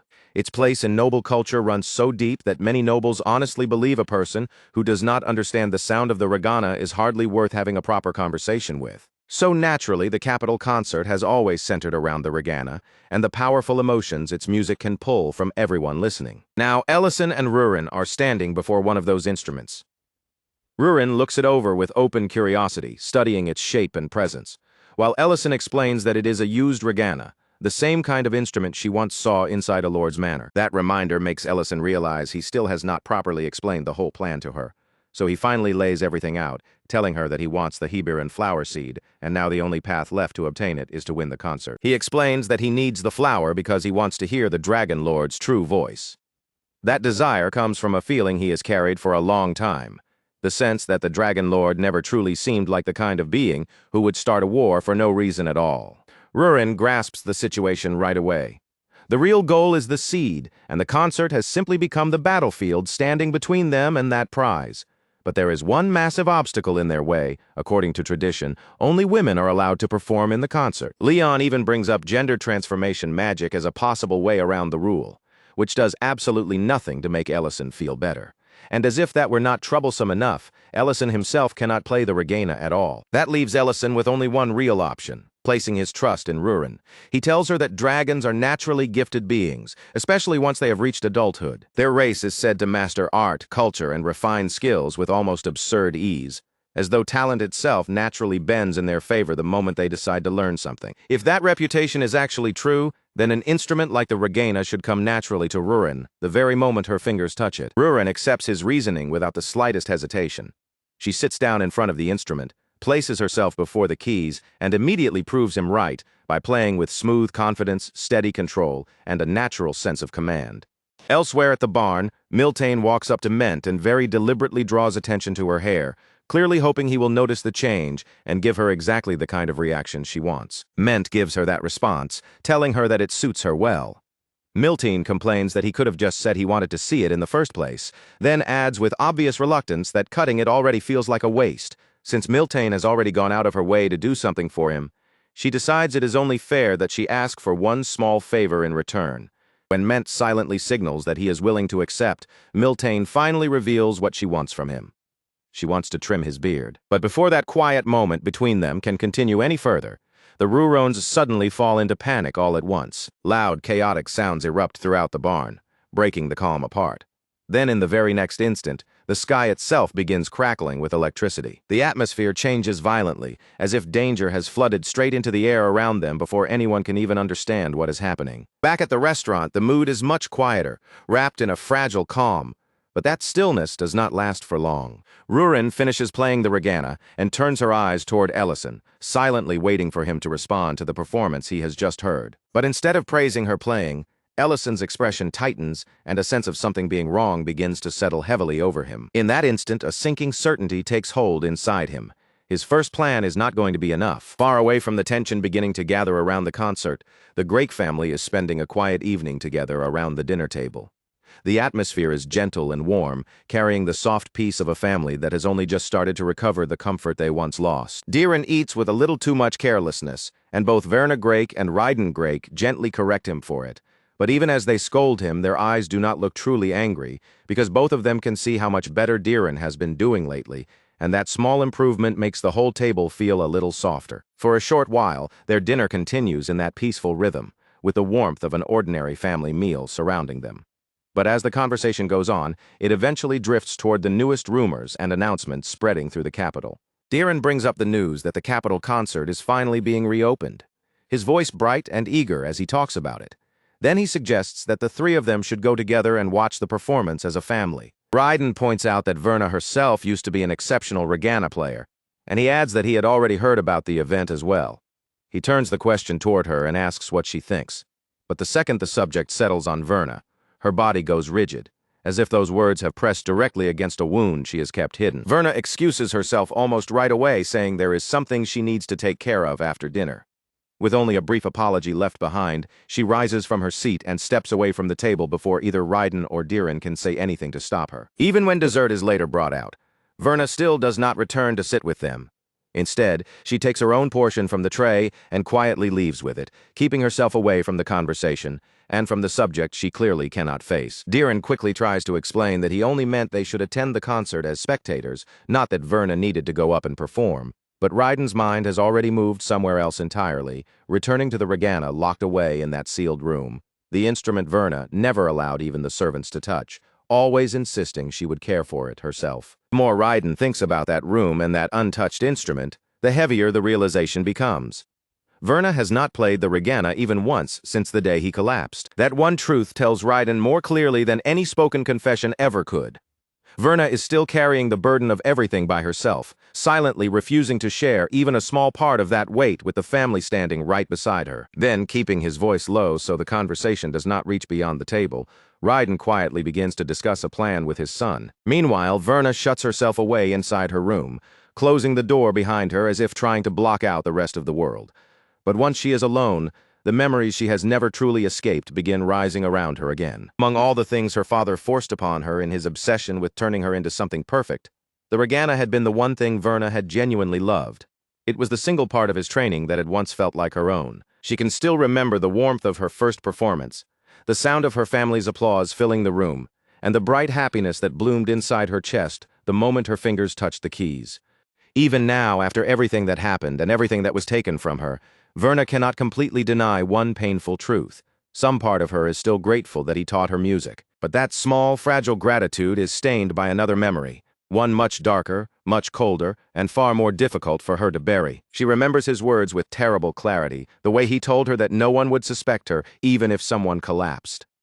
The memory pulls guilt back into her chest with crushing force, like the past itself has reached forward and grabbed hold of her heart. Even now, though she is surrounded by people who care about her and is living a life far gentler than the one she had before, Verna still cannot bring herself to play the regana again. The thought of proudly placing her hands on the instrument he trained her to master makes her feel sick, as if touching those keys would mean accepting everything connected to that painful past. Inside her mind, Verna imagines Diren and Raiden looking at her with disgust. Their warm, loving gazes twist into rejection, the instant they understand the guilt she has been carrying. Every time Verna looks at the regana, it no longer feels like a beautiful instrument waiting to be played.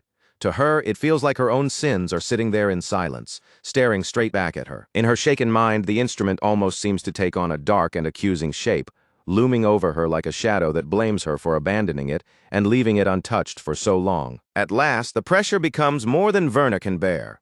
Her strength drains away beneath the weight of those memories, and she collapses down onto the floor. Rurin, who happens to be there because of the regana, sees Verna fall right before her eyes. Without pausing to think, she rushes toward her immediately, moving on pure instinct. At the same time, in another place entirely, the applications submitted for the concert are being checked one after another. Quite a few names have already been added to the list, but one unfamiliar applicant stands out among them. The name is Count Michel Frown, and no one present seems to recognize it at all. The added information claims that she is a noble woman from distant Greek city, but instead of making the identity seem clearer, that detail only makes the whole application feel even more suspicious. And with that, the truth becomes almost painfully obvious.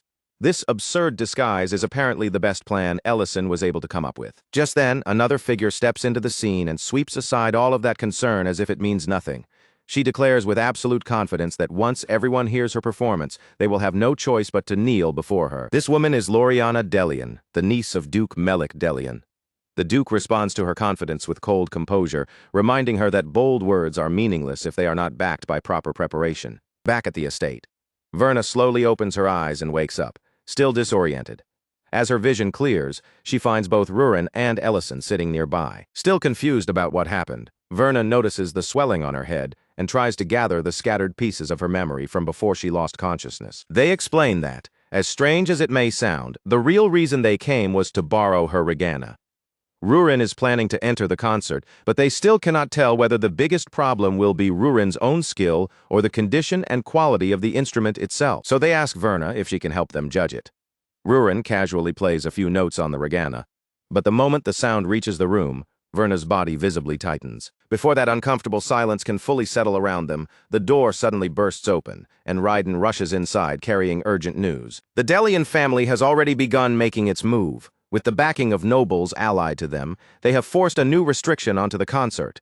Any family with no previous record of participation must now pass preliminary rounds in their own territory before being allowed to compete in the capital. In a single moment, the situation grows much darker, and the already difficult path toward the Heberan flower becomes even more tangled and complicated. And yet Rurin keeps playing as though the news has not disturbed her at all. Her fingers remain steady on the regana, and she calmly points out that the instrument should still be good enough to get through the preliminaries. Ellison feels as if the ground has suddenly dropped away beneath his feet. The Heberan flower had already been hard enough to reach, but now it feels even farther from his grasp than before. While Ellison desperately searches for some way around this new problem, Duke Melik Delian is somewhere else, calmly checking in with the Red Dragon about the scheme they had prepared long before this moment. The Duke expects that their preparations should already be moving forward, and the Red Dragon confirms it without even the slightest trace of hesitation. Everything has already been arranged. The ignition point will be the first Imperial concert held in 17 years inside the Luverne Empire. For them, that grand celebration is not a joyful festival at all. It is the perfect stage for slaughter, where nobles connected to the Imperial faction and civilians crowded into the capital can all be targeted at the same time. By striking both groups in a single blow, they can create the greatest possible chaos. Their reasoning is mercilessly simple. The last war failed to destroy the empire only because the people united behind three so-called heroes and found hope when they should have had nothing left. Without that unity, the Luverne Empire and the Black Dragons would have already been reduced to dust. This time, they intend to make certain that hope never has the chance to rise again. The Red Dragon explains that the First Night Order will be responsible for security during the concert. And if a massacre unfolds while the First Night Order is supposed to be protecting the event, the public's trust in both the Knights and the Imperial family will be shattered beyond repair. Once that collapse begins, the transfer of power Duke Melik-Delian promised will become far easier to bring about. Duke agrees completely, his face cold and unreadable, as he declares that Emperor Remedin Haris has already proven himself a failed ruler. Then Duke Melik-Delian turns his attention back to the list of concert applicants, scanning over the names with careful interest. Almost immediately, one name catches his eye, Lady Rowena Revolk, a woman directly connected to Count Revolk. He refuses to dismiss them as harmless. Anyone tied to that name is far too dangerous to ignore, and to Duke Melik-Delian, that connection alone is enough to treat them as a serious threat. In Duke Melik-Delian's mind, a bothersome fly should never be dealt with only after it has already slipped into the room. The truly clever choice is to close the window first, sealing off the path before that nuisance ever gets a chance to enter. Somewhere else during an inspection connected to the preliminary round, one of the judges, Revos Ponto, unexpectedly crosses paths with Ellison. Ellison greets him with a smooth and practiced composure, introducing himself as Count Revolk without missing a beat. Revos Ponto recognizes the name immediately and in a casual tone comments that the restaurant where they are meeting still seems strangely popular. When the conversation shifts toward the actual performer who entered the competition, Ellison keeps his face perfectly controlled and confirms that Lady Rowena Revolk is his wife. Even though he says it calmly, just forcing those words out makes Ellison tense beneath the surface. Revos Ponto then asks why Lady Rowena is not there with him, and Ellison explains that there was an issue with her regana, so she had no choice but to borrow another instrument. To Ellison's surprise, Revos Ponto responds with genuine warmth rather than suspicion. He admits that he has always loved regana performances and says he has truly been looking forward to hearing Lady Rowena play. Ellison answers him with polite restraint, keeping his expression calm and courteous on the outside. But inside, he is doing everything he can to keep himself from cracking under the pressure that is steadily piling higher around him. Once Ellison returns inside, all of that bottled-up pressure comes spilling out straight toward Leon Haris. The preliminary round was announced with almost no warning. Rurin has barely had any time to practice, and now the entire situation is moving much too fast for comfort. Leon explains that Duke Melik-Delian's faction has been meddling over and over again, leaving them almost no space to protest, delay things, or push back properly. Meanwhile, Ellison checks the regana that had been prepared for Rurin, and the moment he hears its sound, he immediately senses that something is wrong. Leon confirms that this problem is exactly why Rurin went to borrow a different instrument in the first place.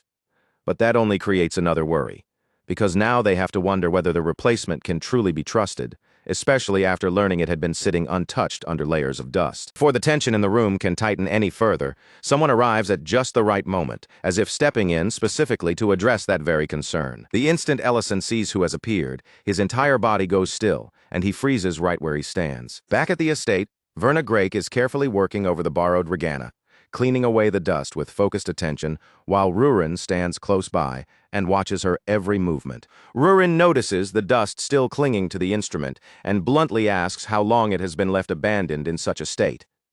Verna quickly apologizes, then insists in a hurried voice that even if it looks neglected, the regana itself still functions perfectly well. Rurin, however, is not the kind of person to be satisfied by reassurance alone. Without softening her tone, she tells Verna to prove it by playing. Verna hesitates at once, visibly shaken by the request as the weight of it settles over her. But Rurin does not step back or let the issue quietly pass. If they are going to rely on this instrument during such an important performance, then they need a real answer.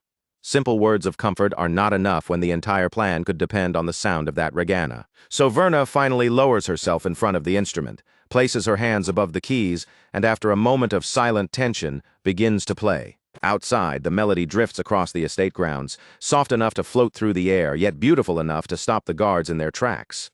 The sound is warm, elegant, and so painfully graceful that they cannot help but listen.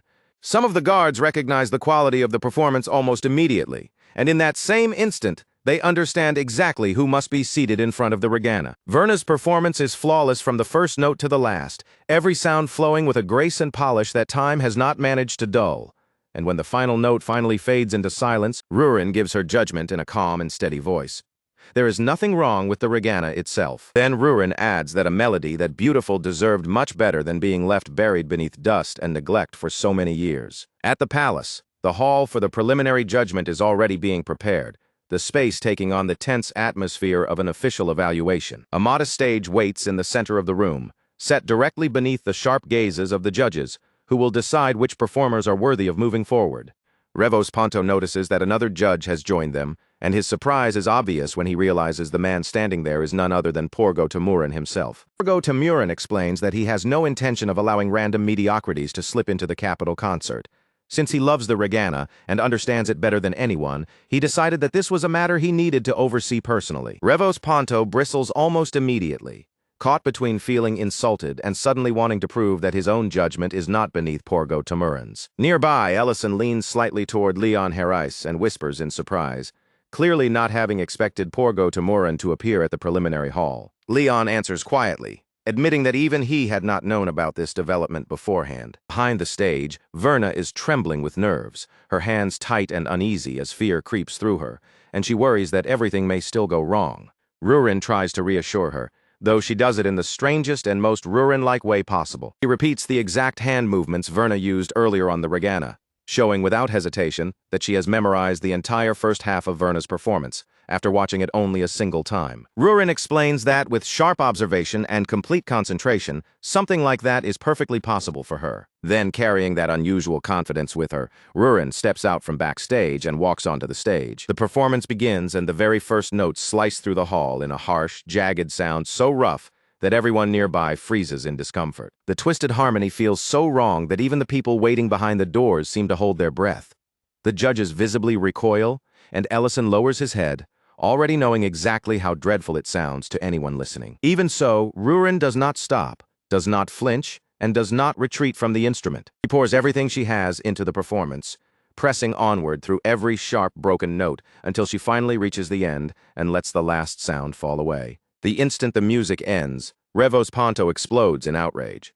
He calls the performance an insult to the Regana itself and demands that Rurin be disqualified immediately. Then Porgo Tamuran begins to clap, and to everyone's complete shock, there are actual tears gathering in his eyes. With deep emotion in his voice, he declares that the performance was perfect. Revos Ponto can barely process what he has just heard, his face stiffening as disbelief takes over completely. Porgo Tamuran calmly explains that the piece depends on brutal precision, an extreme staccato style from the Southern Rumble Kingdom that demands absurdly delicate timing and almost impossible control. Leon Herais recognizes it right away as well, recalling the technique from his time studying abroad.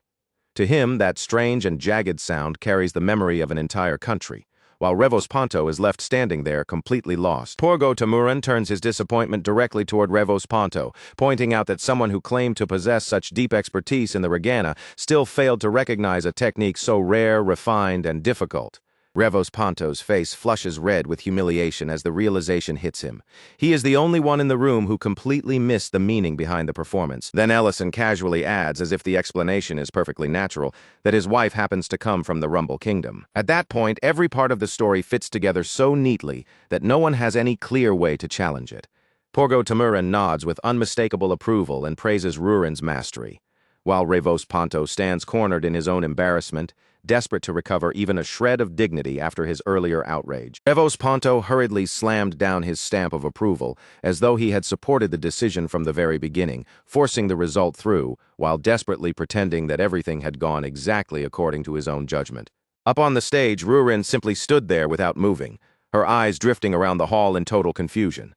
She clearly had no idea why that performance had somehow been accepted, and yet, against every bit of common sense, she had passed the preliminary round. Far away from the stage and the stunned judges, word of the result traveled quickly, carried straight to Duke Melik Delian and the red-haired woman waiting at his side. The red-haired woman barely reacted at all. Her expression remained calm, almost pleased, as a faint knowing smile touched her lips.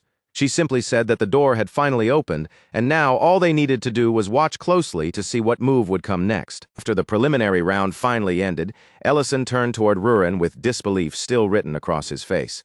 Somehow, in a way that made almost no sense at all, they had managed to stumble past the first obstacle and survive the opening hurdle. But they could not keep depending on a borrowed Regana every time something went wrong.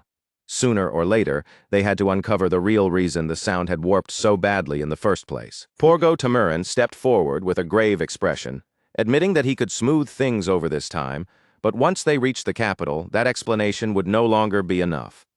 Leon Herrera added that he had risked the credibility he built during his years studying abroad just to support that excuse. Ellison nodded in agreement, understanding that they could not simply blame careless venue maintenance, especially when instruments used for such performances were supposed to be thoroughly checked before anyone ever stepped onto the stage. As Verna Grake listened, her expression tightened with concern. Rurin immediately fired back, insisting that she had inspected the instrument herself, and if something really had gone wrong, then it absolutely was not because anyone had been careless with it. Verna Grake took the regana back into her hands and examined it again, her eyes narrowing as she studied every small detail. After a quiet pause, she placed her fingers on the keys and began to play, and this time the melody came out smooth, clean, and perfectly free of distortion. Porgo Tamuran's eyes widened in clear shock. After what they had just heard on stage, there was no reason this same instrument should suddenly be producing such a normal, beautiful sound. Leon Herrera began to suspect that the problem was not simply the instrument itself, but the person holding it. Verna Grake gestured for Ellison to come closer so she could explain properly.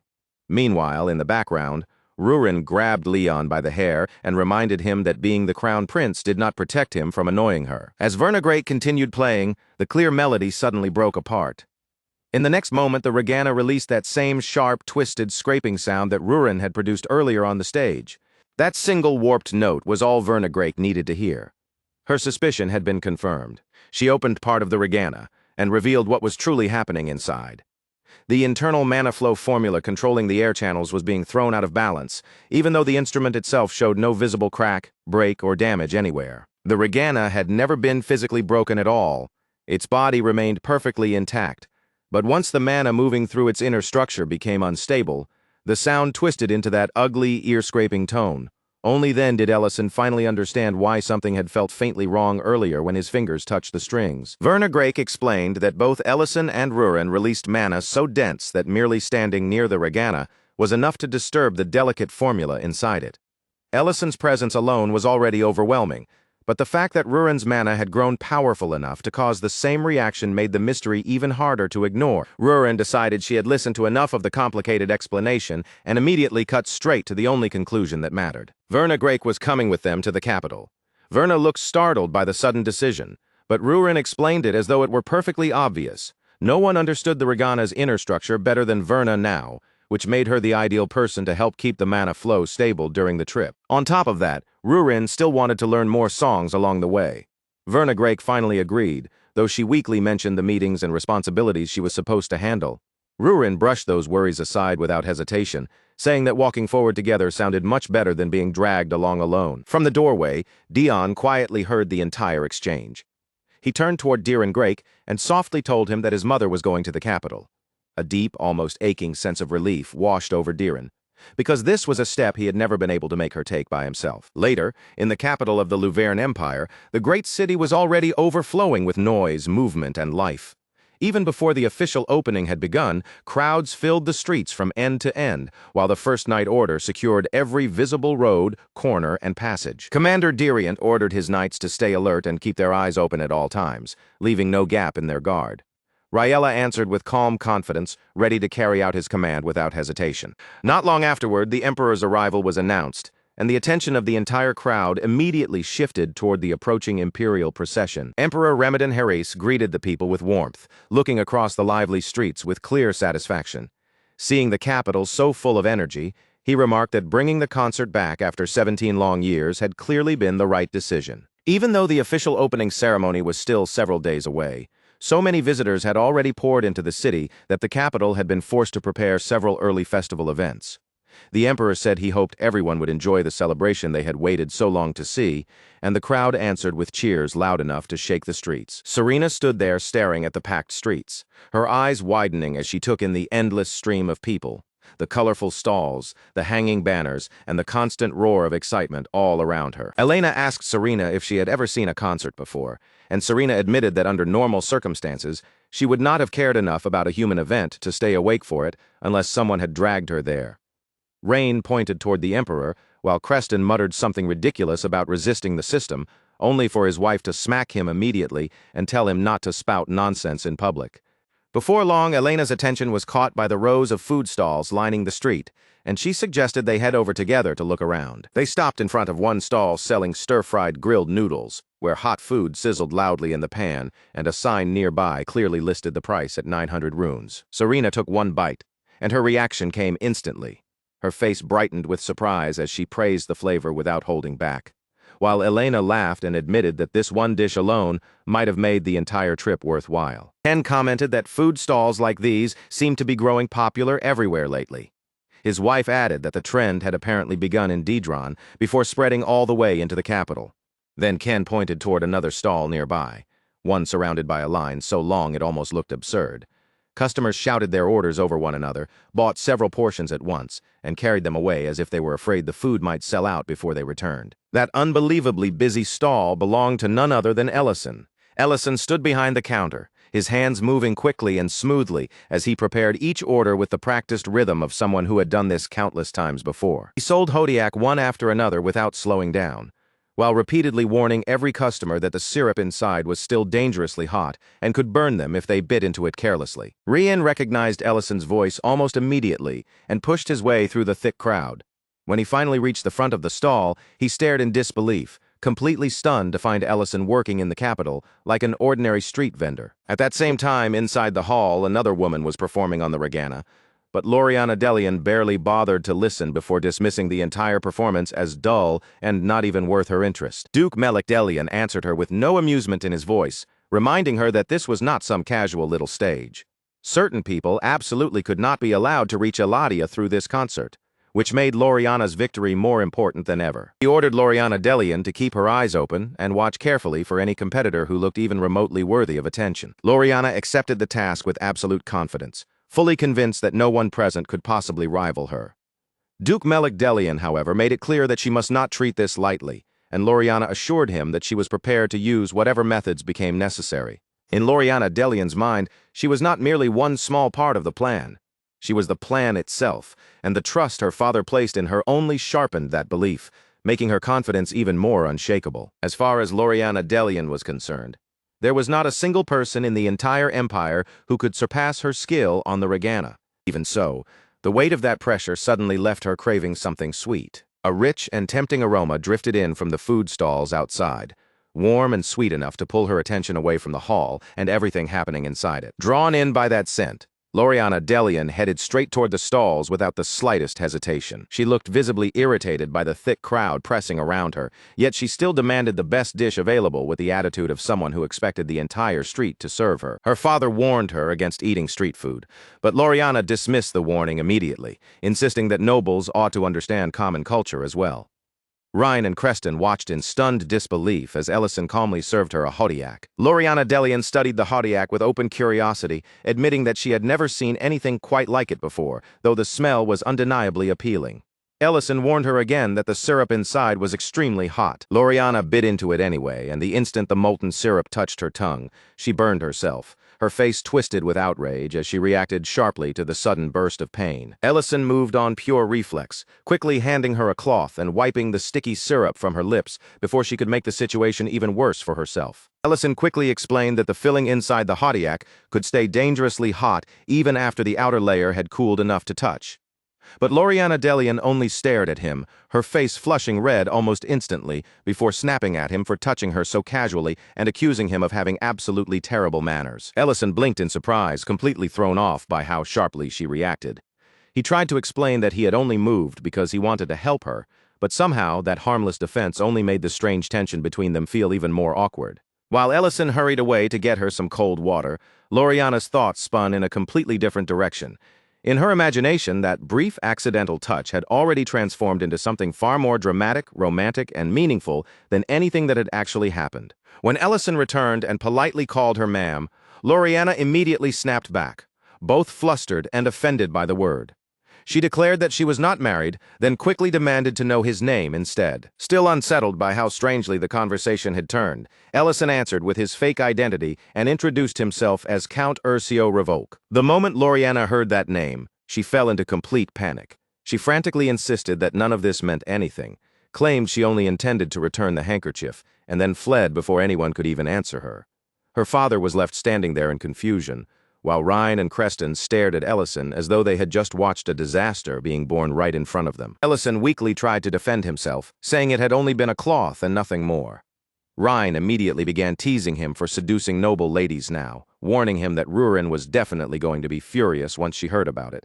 Ellison, already regretting the entire encounter, bitterly named the whole mess the Revoke scandal. Elsewhere, Rurin continued practicing on the regana, trying again and again to force the sound into a proper shape. She had already figured out that controlling the mana flow around her own body helped keep the instrument stable, but even with that progress, something about the tone still felt faintly wrong. Not long after, Werner Grake returned and explained that anyone participating in the concert had to complete pre-registration in the ballroom during the pre-festival events. Rurin admitted without hesitation that she did not know the capital well enough to find the ballroom by herself. Seeing her uncertainty, Werner Grake offered to guide her there personally. Back at the food stall, Ellison told Serena and Elena that Rurin had officially entered the concert. Both of them reacted with open shock. Then, with an absurd level of seriousness for a man selling Haudiac on the street, he asked them to address him properly as Count Ursio Revoke and Lady Lena Revoke. Creston grumbled under his breath about suddenly being ordered around by nobles, clearly displeased by the whole act. Rhine, however, finally understood why Ellison had been using such a ridiculous fake noble identity in the first place. Serena ignored the entire discussion about noble names as if it had nothing to do with her at all, and instead simply asked for more Haudiac. Rien narrowed her eyes at Ellison and started questioning him about the noble girl from earlier, clearly convinced that something ridiculous had happened between them.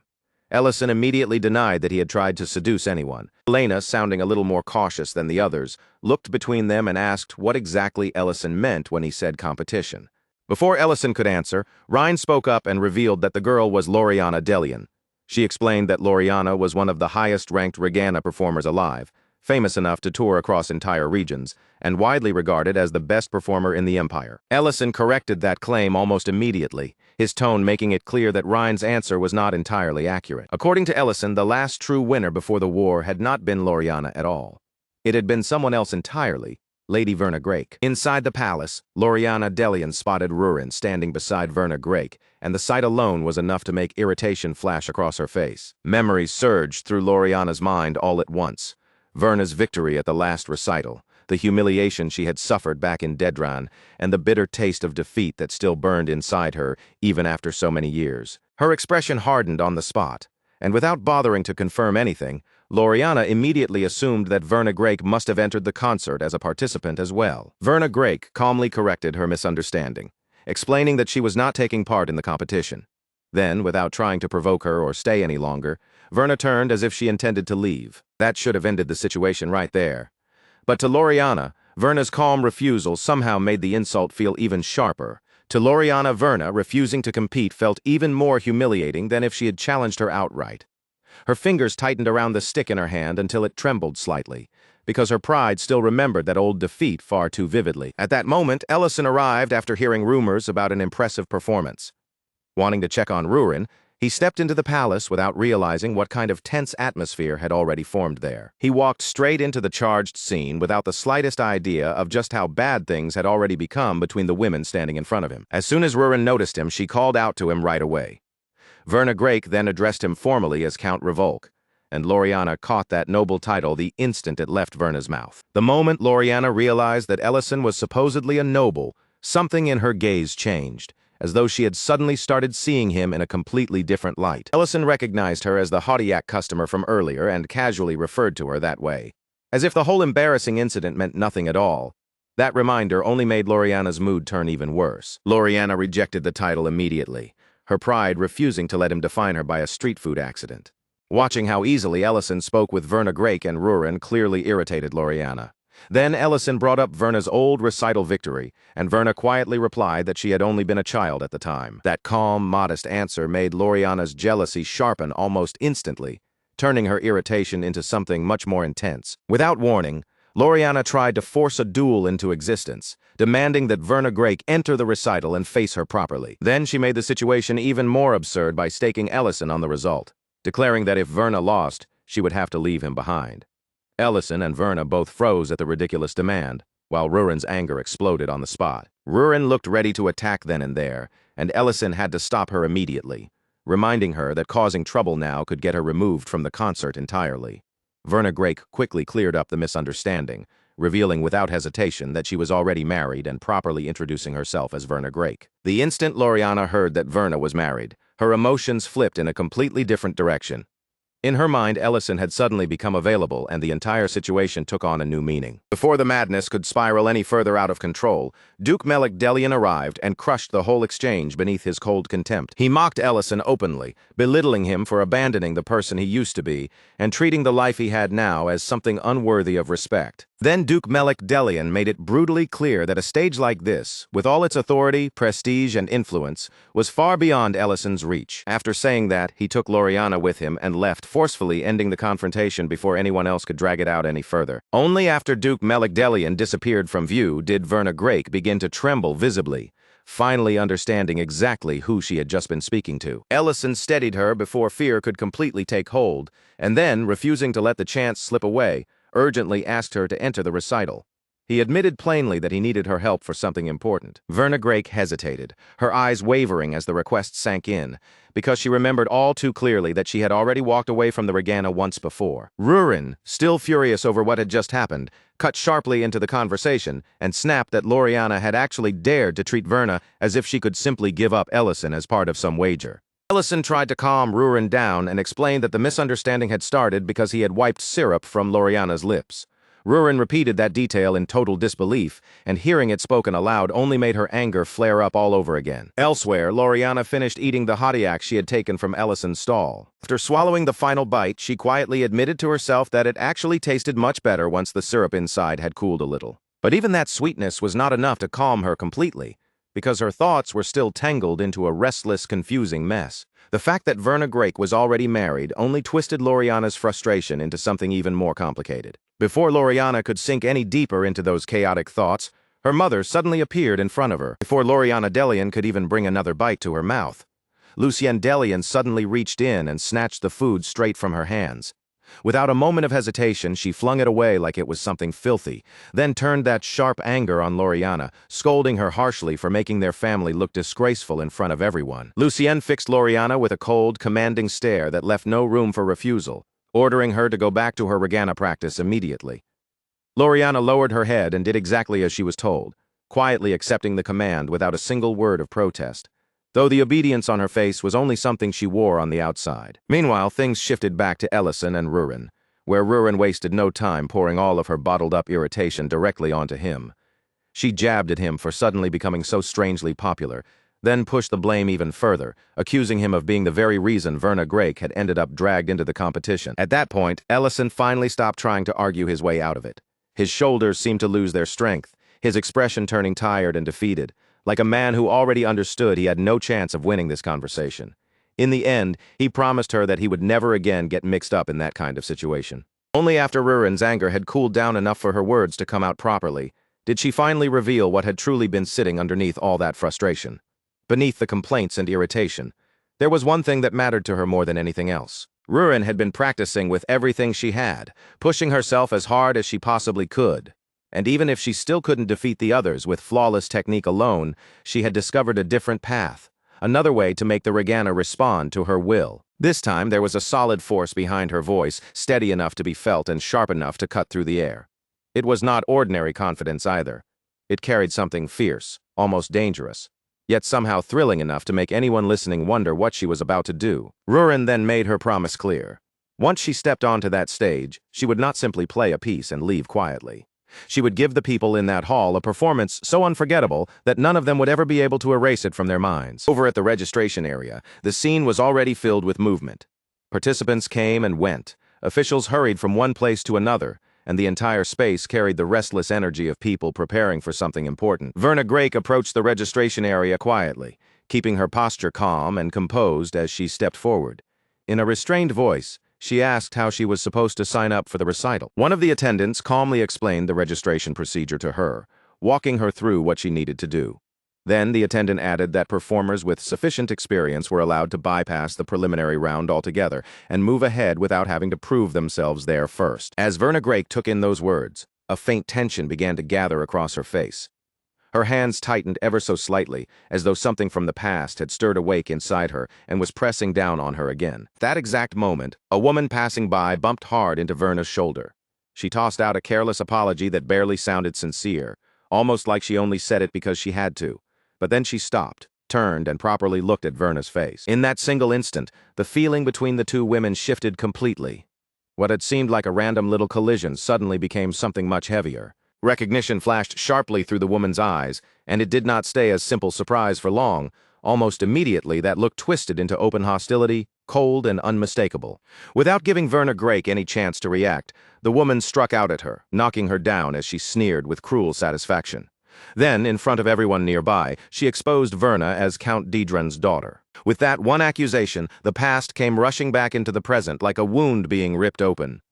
Old hatred flooded the air around them, turning the entire space poisonous before Verna could even gather herself enough to answer. The woman standing there in front of Verna was none other than Lucienne Delian. Lucienne reached out and seized Verna Grake by the face, forcing her to look directly into her eyes.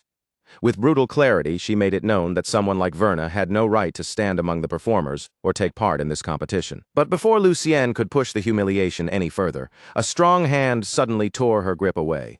Ryden Grake stepped in between them without hesitation, openly condemning what she had done. His words made it clear that being jealous of his wife's talent did not give Lucienne the right to disgrace her in public or try to sabotage her. The moment Verna Grake realized that Ryden was standing there, she froze in place. Her eyes still held the fear and shock from the attack, as if her body had not yet caught up with the fact that someone had come to her defense. Ryden Grake did not hesitate for even a heartbeat. He called Lucienne's behavior disgraceful, and his firm voice cut cleanly through the murmurs and whispers already beginning to rise around them. Lucienne immediately snapped back at him, demanding to know what authority he thought he had to speak to her in such a way. But before her anger could swell any further, Yahello also stepped forward, placing herself into the confrontation. In a calm, almost emotionless voice, Yahello reminded everyone there that violence was forbidden during the event. She also made it clear that even nobles were not above the rules, because the First Night Order still held authority in this place. Lucienne forced her fury behind a thin, sarcastic smile, her expression sharp enough to cut. Then she remarked that the Grake family had apparently become important enough to have knights protecting them now. Yahello showed no reaction to the insult at all. She simply accepted it in silence, letting Lucienne's words slide past her as if they were nothing more than dust drifting through the air. Even as she was forced to back down, Lucienne still refused to leave quietly. She threw out one final warning, telling Verna Grake that if she ignored her words and entered the recital anyway, she would regret that choice for the rest of her life. Ryden Grake shut that threat down on the spot. Without giving Lucienne any room to continue, he revealed that Verna's registration had already been completed, then added that he had only stopped by because he happened to be passing through. Before Ryden left, he aimed one last pointed remark at Lucienne. He said he sincerely hoped Lucienne Delian would not have to endure another bitter ending like the one she had suffered before. Lucienne was left standing there with a dark expression, clearly shaken by how the confrontation had turned against her. Around her, the nobles quickly began doing what nobles always seem to do best, spreading rumors before the tension in the air had even settled. It did not take long for whispers to spread throughout the entire venue. Verna Grake had truly entered the recital. That single fact was enough to pull old memories back into everyone's minds, especially the fact that she had won the previous recital before disappearing into a long silence. Naturally, Lucienne Delian's name was dragged into the talk as well, along with the rumor that she had stopped playing for a long time after losing to Verna. And just like that, the atmosphere around the recital changed completely, because everyone could feel it now. This was no longer going to be an ordinary competition. As evening slowly settled over the capital, the sound of regatta music began drifting from every direction. From one corner of the city to another, melodies rose into the air, each participant practicing harder than before, as the pressure around the recital grew heavier and heavier. Then, after the tension had been stretched to its limit and everyone had waited as long as they could, the long-anticipated day of the recital finally arrived. Sultan de Horn, the head of the Imperial Magic School, stood before the crowd and opened the event by declaring that this concert did not belong only to the nobles seated inside the hall. He explained that every performance would be projected into the main plaza, and that viewing windows had been prepared all throughout the capital, allowing the entire city to watch the recital together. At his food stall, Ellison realized that the finals were finally about to begin. With that thought settling in, he started getting himself ready to leave the stall behind and make his way over to the venue. As he prepared to head out, Ellison found himself wondering what kind of monsters were waiting on that stage. Not literal monsters, of course, but terrifying talents in the artistic sense. The very first finalist made the answer obvious almost right away. From the opening moments, it was clear that the final round existed on an entirely different level from everything that had come before it. Even from the audience seats, the performance felt worlds beyond the preliminary round. Every note came out smooth, powerful, and polished, carrying a level of control that made it impossible to compare with the earlier stages. Each movement from the performer carried the weight of long discipline. It was the kind of skill that could only be built through years of practice, countless repetitions, and relentless effort that most people would never even see. Emperor Remedin Harais commented on the tremendous amount of work hidden behind every piece, recognizing the effort that supported each performance. Porgo Timurin, however, answered in a cold tone, making it clear that he still planned to judge every contestant without the slightest trace of mercy. Lucien Delian sat beside Duke Melik Delian and casually remarked that the standard on the first day seemed rather low. Duke Melik Delian immediately corrected her, explaining that the truly dangerous performers were usually saved for the later stages, where the competition would become far more serious. After praising the performance that had just ended, the host smoothly shifted the audience's focus toward the next contestant, guiding every eye in the hall toward the stage once again. The name announced next was Lady Rurina Revolk, a contestant entering the recital for the very first time. The moment that name echoed through the hall, a wave of surprise rippled through the audience. All at once, the attention in the room sharpened. Conversations quieted, gazes lifted, and the entire hall seemed to focus on what would happen next. Rurin stepped out onto the stage in a green dress that she was obviously not comfortable wearing. Yet the moment she appeared beneath the lights, every pair of eyes in the hall fastened onto her. Rien recognized her almost immediately, quietly piecing it together. While Serena corrected the name in her mind, she was Lady Rurina now. Elena could not help noticing how striking Rurin looked in that dress. But Creston was far too worried to admire anything, because he still remembered the last time he had heard her play, when the regana sounded less like music and more like something on the verge of dying. Rien brushed that concern aside, assuming that Rurin must have practiced desperately since then. In his mind, there was no way she would have come this far or stepped onto that stage unless she had truly improved. In the end, they all reached the same conclusion. For now, all they could do was trust Rurin, keep their eyes on the stage, and wait to see exactly what kind of performance she was about to show them. At the judges' table, however, Revos Ponto's mood had shifted completely from before. Something about the situation had clearly changed in his mind. He was convinced that after all this time, he had finally uncovered the truth. Ever since that strange preliminary round had thrown the judges into turmoil and left the entire hall buzzing with confusion, Revos Ponto had not been able to push the incident out of his mind. The more he thought about it, the more it gnawed at him, refusing to settle like an unanswered insult. Determined to uncover the truth, he had traveled across the country in search of answers, chasing every possible lead, no matter how unlikely it seemed. He had even gone all the way to the southern Lombal kingdom, personally seeking out anyone who understood regana techniques and studying whatever they could tell him. But after all those long journeys, all those questions, and all the effort he had poured into the search, Revos had found absolutely nothing. Not a single reliable clue, not the faintest trace, not even one legitimate record of a real technique known as staccato. So in Revos Ponto's mind, the conclusion had already become undeniable. That earlier performance was no miracle, no breakthrough, and certainly no hidden technique. To him, it was a lie, a cheap trick dressed up as innovation, and with that certainty burning inside him, he braced himself to expose Rurin before the entire audience. A dense silence settled over the hall, pressing down on everyone as the stage waited. Deeren Grake stared forward with tension written all over his face, clearly wondering whether this was about to fall apart into a disaster. But before he could say anything more, Leon Harries quietly hushed him and kept his eyes on the stage. Ellison, meanwhile, did not take his eyes off Rurin for even a second. His gaze stayed locked on her figure, and in the quiet of his own mind, he kept telling himself over and over that she could handle this. Up on the stage, Rurin slowly raised her hands toward the regana, feeling every stare in the room on her. And even before the first note sounded, she understood one thing with absolute clarity. If she played normally in a place like this, it would never be enough to win. Because Rurin already knew that the regana's airflow became unstable whenever it reacted around her mana, she made a decision that no ordinary performer would have even dared to consider. Instead of fearing that flaw, she looked straight at it. Rather than trying to hide the problem or force the instrument into a clean, obedient sound, Rurin chose to use that instability as the core of her performance. If the regana would not behave like everyone else's, then she would turn that wildness into her weapon. At that very moment, a memory flashed vividly through her mind. She saw herself standing beside Ellison in another world, somewhere far removed from this glittering hall, these watching nobles, and the suffocating expectations around her. In that memory, their journey had paused for a little while, and the two of them had simply stood there together, letting the raw, explosive energy of a rock concert wash over them. That memory gave Rurin the answer she needed.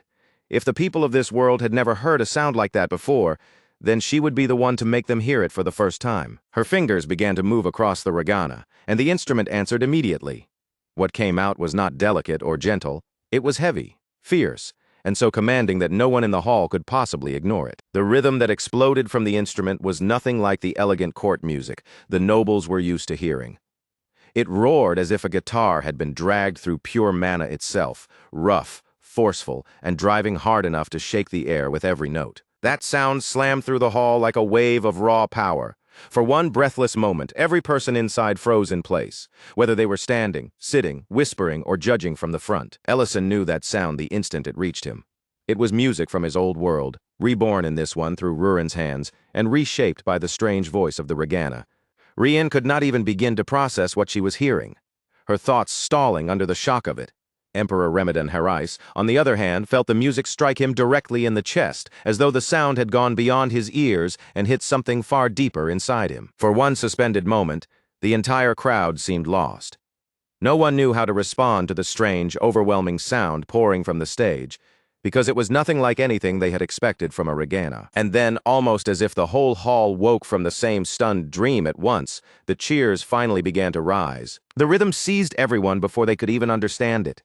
Whether they knew what kind of music they were hearing or not, every pounding beat seemed to grab their hearts and pull them along with it. Lucienne Delian went completely rigid, her face locked in disbelief as the hall erupted around her.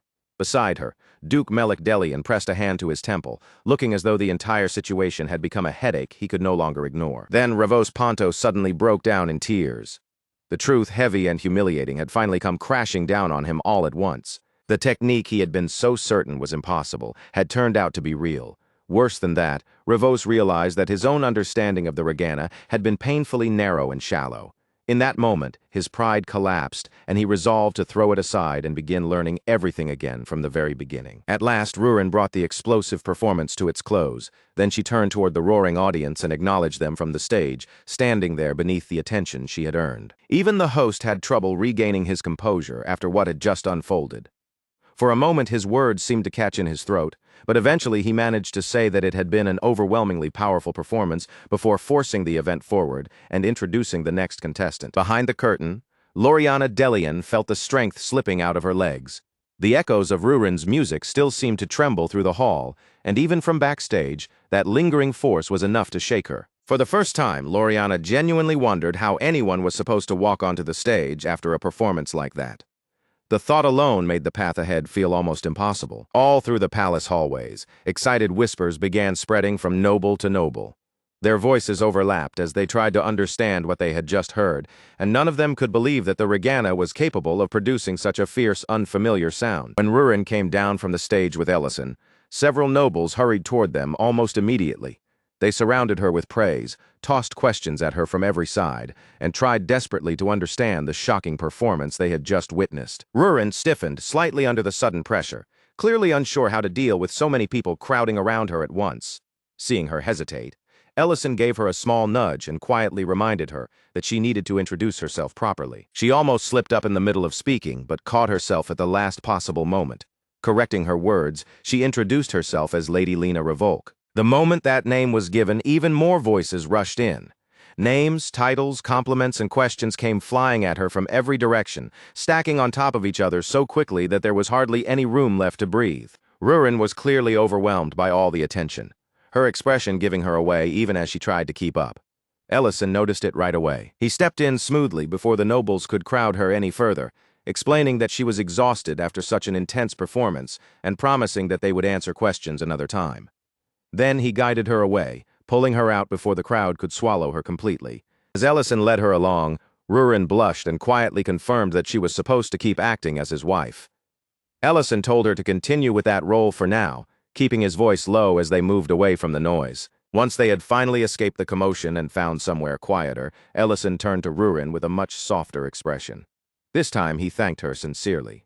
He admitted that he had never imagined she would push herself so hard for his sake, and he apologized for doubting her at all. Rurin answered without hesitation, telling him that this was something that belonged to both of them, so of course she would give it everything she had. Then Rurin looked at him and said that a simple thank you was not enough.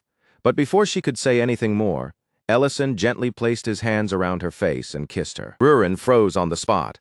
her entire body locking up in complete shock. The kiss had caught her so off guard that for a moment she could not move, speak, or even properly react. When Ellison awkwardly asked whether that was enough to earn her forgiveness, Rurin accepted it with a shy smile, her cheeks still flushed. But then, while still blushing, she suddenly complained that the dress was terribly uncomfortable and asked him to help undo it, nearly making Ellison collapse on the spot. By the time the second day came to an end, Rurin's performance had already taken over almost every conversation in the capital. No matter where people gathered inside grand halls, along busy streets, around food stalls, or within noble circles, her name kept rising again and again. The people who had heard her openly called the performance unforgettable, speaking about it with an excitement that made one thing obvious: the shock had not worn off at all. Ryden Grake agreed with that sentiment, saying that her music had reached somewhere far deeper than skill alone could ever touch. To Ryden, it hardly felt like ordinary regana music in the traditional sense anymore. The performance had pushed past the usual boundaries of the instrument and broken through the shape people expected it to have. Even the hosts began speaking of her as one of the brightest rising stars of the entire concert, a performer whose name could no longer be ignored by anyone paying attention. Before long, the news spread that Lady Lena Revolk had stunned the capital by revealing a brand new style now being called the staccato method. While Loriana Delian was performing on stage, she overheard those words, and the realization sank into her like poison. That technique was now being connected directly to Rurin in her identity as Lady Lena Revolk, Ellison's supposed wife. Later, when Lucienne Delian heard the same flood of praise being repeated, her reaction was immediate and furious. She forced herself to brush aside all the excitement surrounding the performance, convincing herself that people had simply been dazzled by something crude, loud, and inelegant. In Lucienne's mind, that kind of noisy sound belonged in a market alley, not in a proper concert hall. Lucienne Delian immediately pressured Duke Melik Delian to move before the situation slipped any further out of their hands. Her voice was sharp with urgency as she demanded that he give her people for the task, making it painfully clear that she had no intention of simply watching while more and more rivals rose up around them. Duke Melik Delian cut her off at once, his tone turning cold enough to stop the conversation in its tracks. He reminded her that their original plan had already changed, and if she acted carelessly now, she would only stir up unnecessary trouble and create problems they did not need. But Lucienne refused to back down so easily. She pushed back with fierce determination, insisting that she was not trying to cause some obvious public disaster. Her demand was much simpler than that. When Rurin stood on that stage, Lucienne wanted to make absolutely certain she failed. That night outside the venue, the lively noise from earlier had faded into a much quieter atmosphere. The streets lay under the darkness, with festival lights flickering here and there, casting uneasy glimmers across the empty path. Verna Grake was making her way out when Yahello walked beside her as an escort. Yahello stayed close, matching her pace carefully, keeping herself near enough to watch the road and guard Verna's path. Verna apologized in a soft voice, guilt weighing heavily on every word. She explained that she had only meant to practice for a little while longer, but now she regretted it, because her extra practice had forced Yahello to remain out with her so late into the night. Yahello answered with steady reassurance, telling Verna that since the concert was being held under the imperial family's protection, ensuring everyone's safety was simply part of their duty. Then, in a warmer tone than expected, she admitted that she was truly looking forward to Verna's performance, because she genuinely loved Regina music. Then, without even the faintest warning, armed figures began stepping out from the darkness. One after another, they emerged from the shadows and closed in around Verna and Yahello, surrounding them on every side. Verna understood in an instant that they had walked straight into a trap. Panic flashed across her face as her eyes darted around the circle of attackers, but Yahello remained perfectly calm beside her and gave one simple order: Verna needed to duck. The attackers lunged in all at once, rushing forward as if they meant to overwhelm Yahello before she could react. But before any of them could properly reach her, Yahello was already moving. With a single clean sweep of her sword, Yahello cut straight through their advance. Her movement was smooth and decisive, and in one fluid motion, she struck them down before their ambush could gain any momentum. In only a few moments, the attackers were scattered across the ground, sprawled out, and unable to continue fighting. Their trap had been shattered almost as soon as it began. Yahello immediately understood that this was not the work of ordinary street criminals. This ambush was too deliberate, too targeted, and far too suspicious to be dismissed as a simple robbery. That was exactly why she had deliberately held herself back from killing them. Dead men could not answer questions, and Yahello wanted to find out who had sent these attackers after Verna. But before Yahello could push any further and force the truth out of them, someone suddenly grabbed her arm from the side. In the next instant, she was slammed violently into the rocks, the impact cutting off her chance to respond. Another attacker moved in before she could fully recover, pinning her down and preventing her from getting back to her feet. Then he barked an order at the others, telling them to finish the job immediately. One of the attackers raised his weapon toward Verna's hand, aiming directly for her fingers, the very fingers she needed most as a Regana performer. The threat was clear. He meant to crush them completely. Verna pleaded with him to stop, her voice trembling and breaking under the terror of the moment. Those hands were her one chance to start again with the Regana, and she begged him not to take that future away from her. And then, at that critical second, a sharp voice sliced through the darkness. Someone ordered the attackers to stop before the weapon could come down. Meanwhile, the concert itself continued pressing toward its final stretch. Across the capital, the anticipation only grew stronger as everyone waited for the last remaining performances. The host stood before the audience and thanked everyone, both inside the grand hall and watching from across the capital, for staying with the event all the way until the very end. Only 2 performers were left now. Once those final turns were completed, the recital would finally come to its conclusion. Preparing to introduce the next contestant, the host reminded the audience that this performer had once won a past concert. Then he announced the returning artist by name, Lady Verna Grake. But when Verna's name rang out through the hall, the stage entrance remained empty. No footsteps followed, and no performer appeared beneath the lights. Duke Delian watched that empty entrance in silence, his gaze still and unreadable. Quietly, he assumed the sabotage had worked exactly as intended. Lucienne Delian felt satisfaction curl through her chest as she remembered the report she had received from the Holy Blood Knights. According to them, the job had already been completed that very morning. In Lucienne's mind, Verna was not simply late or absent. She was finished, perhaps sitting somewhere in misery, unable to ever use her hands again, forced to stare helplessly at the life that had just been stolen from her. Ellison turned toward Rurin, trying to see if she knew anything about why Verna had not appeared. But Rurin answered that she had been with him the whole time, leaving no room for that possibility. The moment he heard that, a heavy and terrible feeling sank into Ellison's chest. As the stage remained silent and empty, that unease tightened around him even more, before the silence in the hall could become unbearable. Loriana Delian stepped forward. She offered to perform first instead, claiming that changing the order should not create any real problem. The host, clearly nervous under the unexpected situation, accepted the change and announced Loriana as the next performer. He introduced her as the top contender, a celebrated artist whose fame had already spread across the continent. Some people in the audience began muttering that the sudden switch felt unfair. Even so, despite the uneasy mood spreading through the hall, the event did not stop, and Loriana's performance began. Loriana cast a brief glance toward Ellison, and in that fleeting look something inside her settled into place.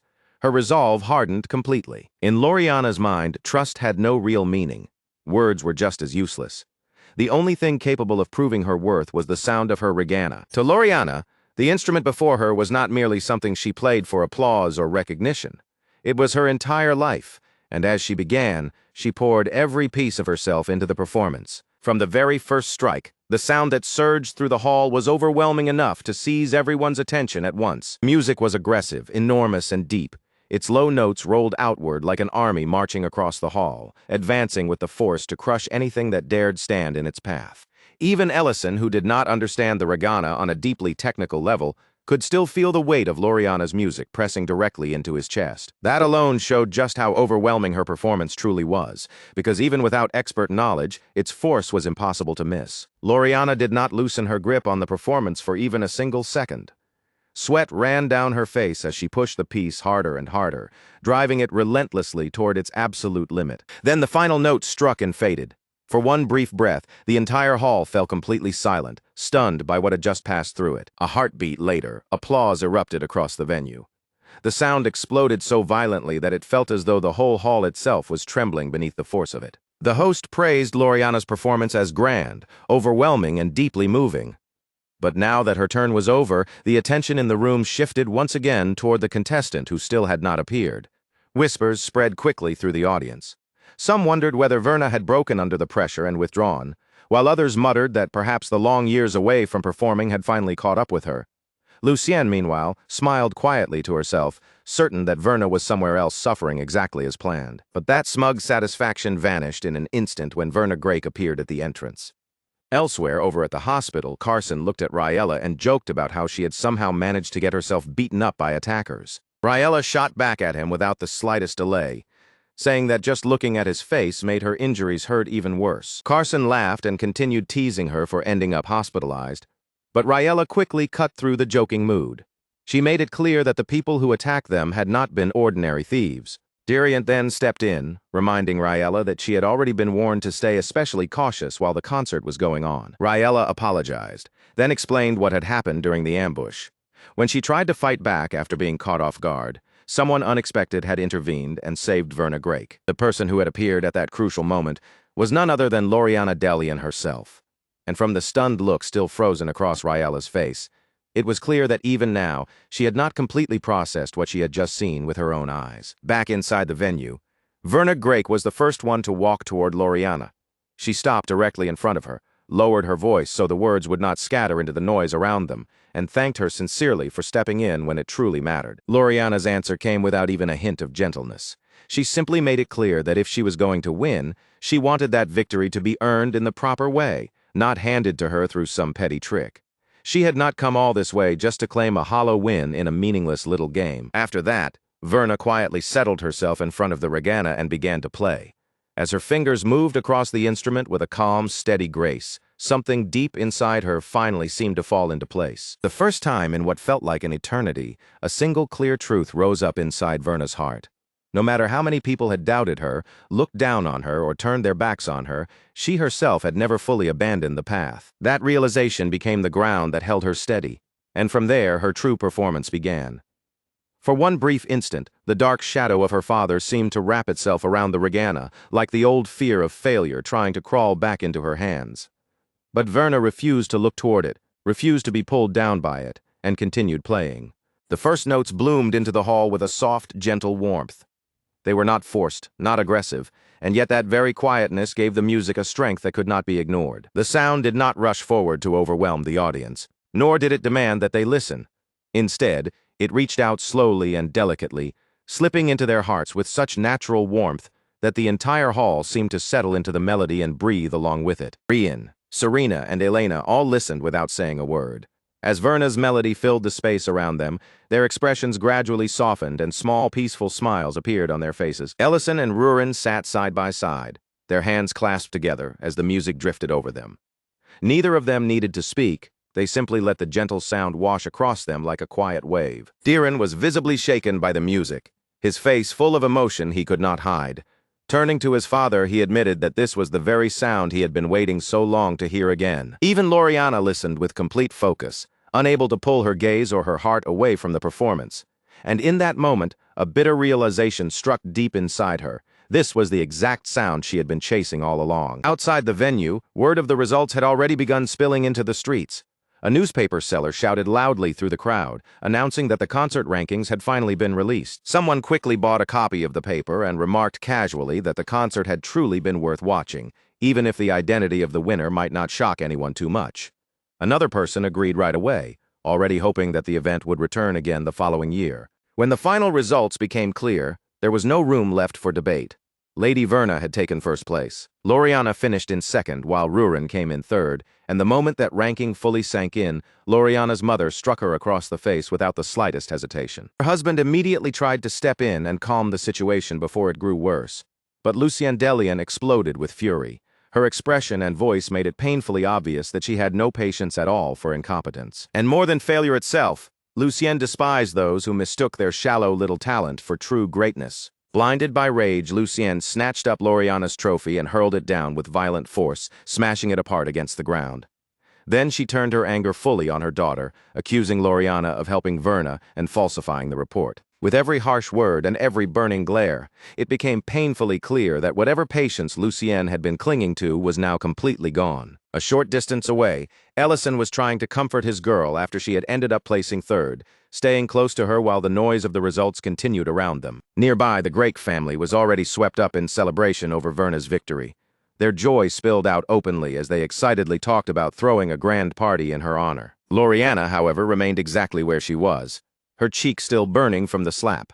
As rain began falling around her, she clutched the shattered remains of her trophy in her hands and cried all alone. Then Rurin came to a stop directly in front of her. Elsewhere, Lucienne was leaving the capital with her knights moving around her, while her husband walked close beside her, holding an umbrella over her head to shield her from the rain. Lucien coldly ordered men to be placed along the road leading toward Great City, commanding them to seize the seed the moment Verna left the capital.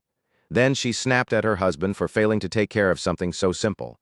He apologized immediately, but Lucien only became more irritated, bitterly muttering that the sky had been perfectly clear only moments ago and demanding to know why rain had suddenly started falling. That was when another voice cut sharply through the rain, dry and cutting as it pointed out that the noble participants in the concert were supposed to be protected by the First Night Order. But certain fools, the voice continued, had stubbornly insisted on bringing their own knights instead, as if they knew better than the protection already arranged for them.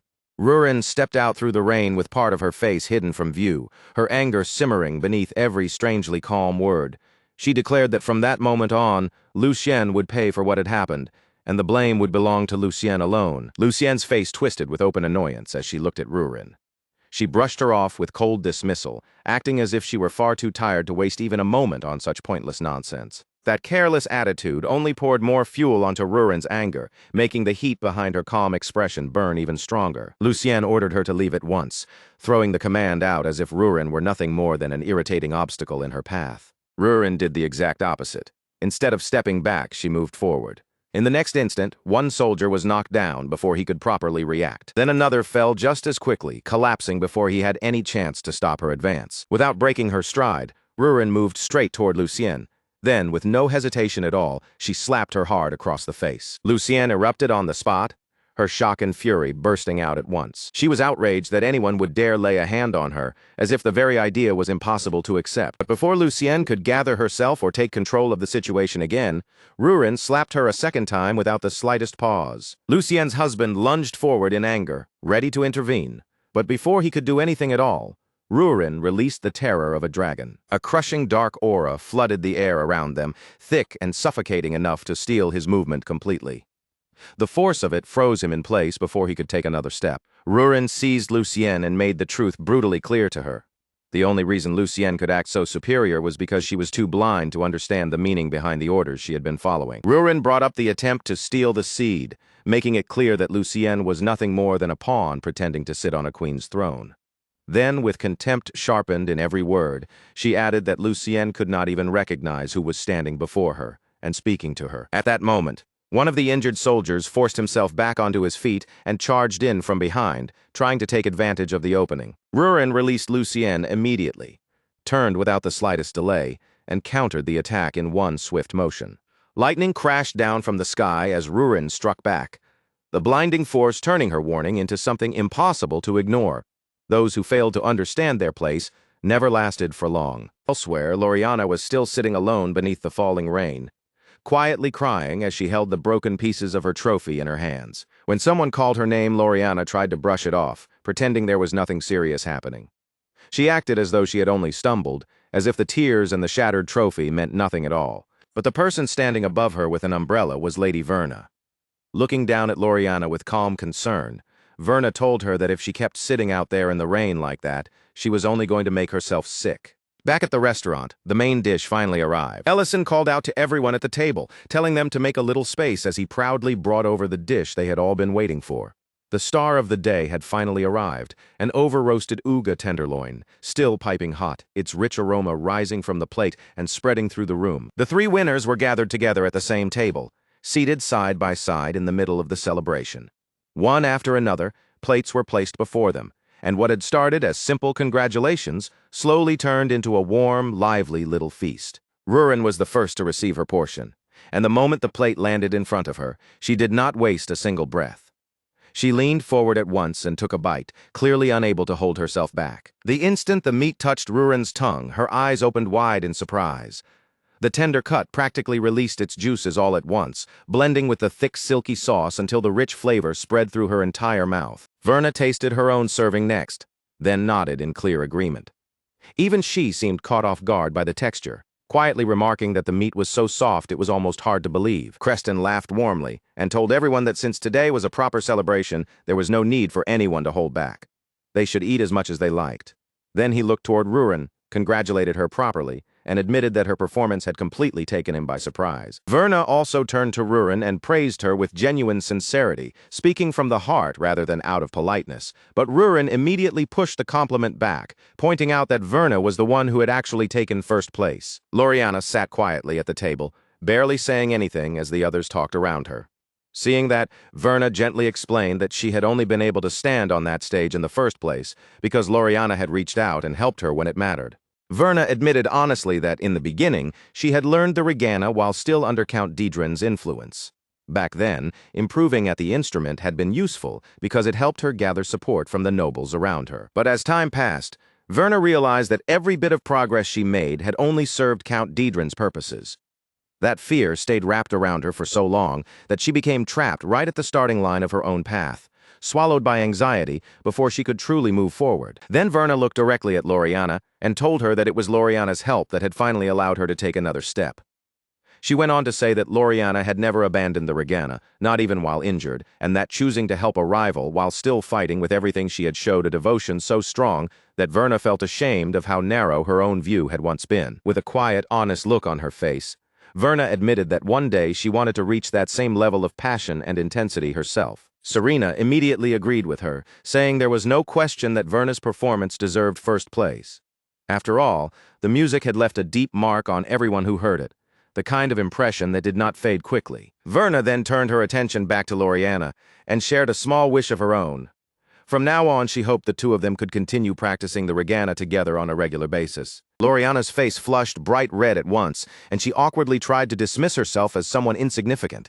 But Creston quickly stepped in to encourage her, while his wife gently eased the swelling emotions around the table before they became too much. Meanwhile, Rurin sat there in a slightly awkward silence, caught right in the middle of all the heartfelt praise going back and forth between the first and second place winners, while she herself had finished in third. After the meal, Goltazar took Loriana's broken trophy into his hands.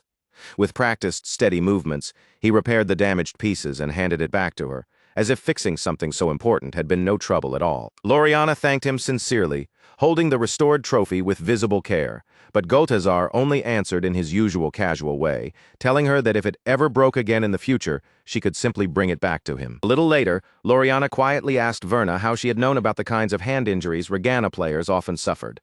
Verna answered honestly, saying that after seeing what Loriana's mother was like, it had not been difficult to guess.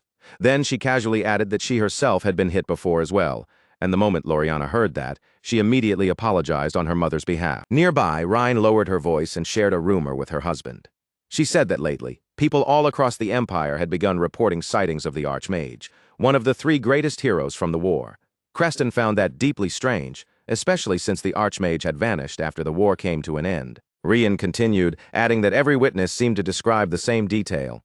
The person they saw had been wearing an old magic soldier's uniform, and on that uniform was the insignia of the 9th class. Creston remarked almost casually that anyone carrying that particular mark would have to be an absurdly powerful mage. Ellison, who had overheard the conversation from nearby, suddenly went stiff the moment those words reached his ears. Then Creston wondered aloud what Ellison must have been like back during the war, his curiosity slipping out before he could hold it back. Ellison reacted immediately, insisting that he had been nothing impressive at all.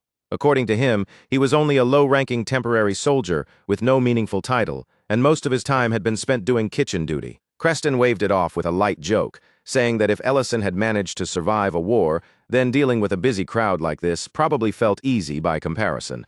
Ellison did not answer out loud, but inwardly, the thought passed through his mind that the only real difference between the two was the scale. The difficulty itself did not feel all that different. His mind slowly drifted back into the past, returning to a time when one of their operation zones had been converted into a temporary base. Soldiers from several different units had gathered there, and the tension hanging in the air was sharp enough to scrape against the skin. It felt as though one careless movement, one wrong word, could ignite a fight at any moment. The orders were firm and unmistakable.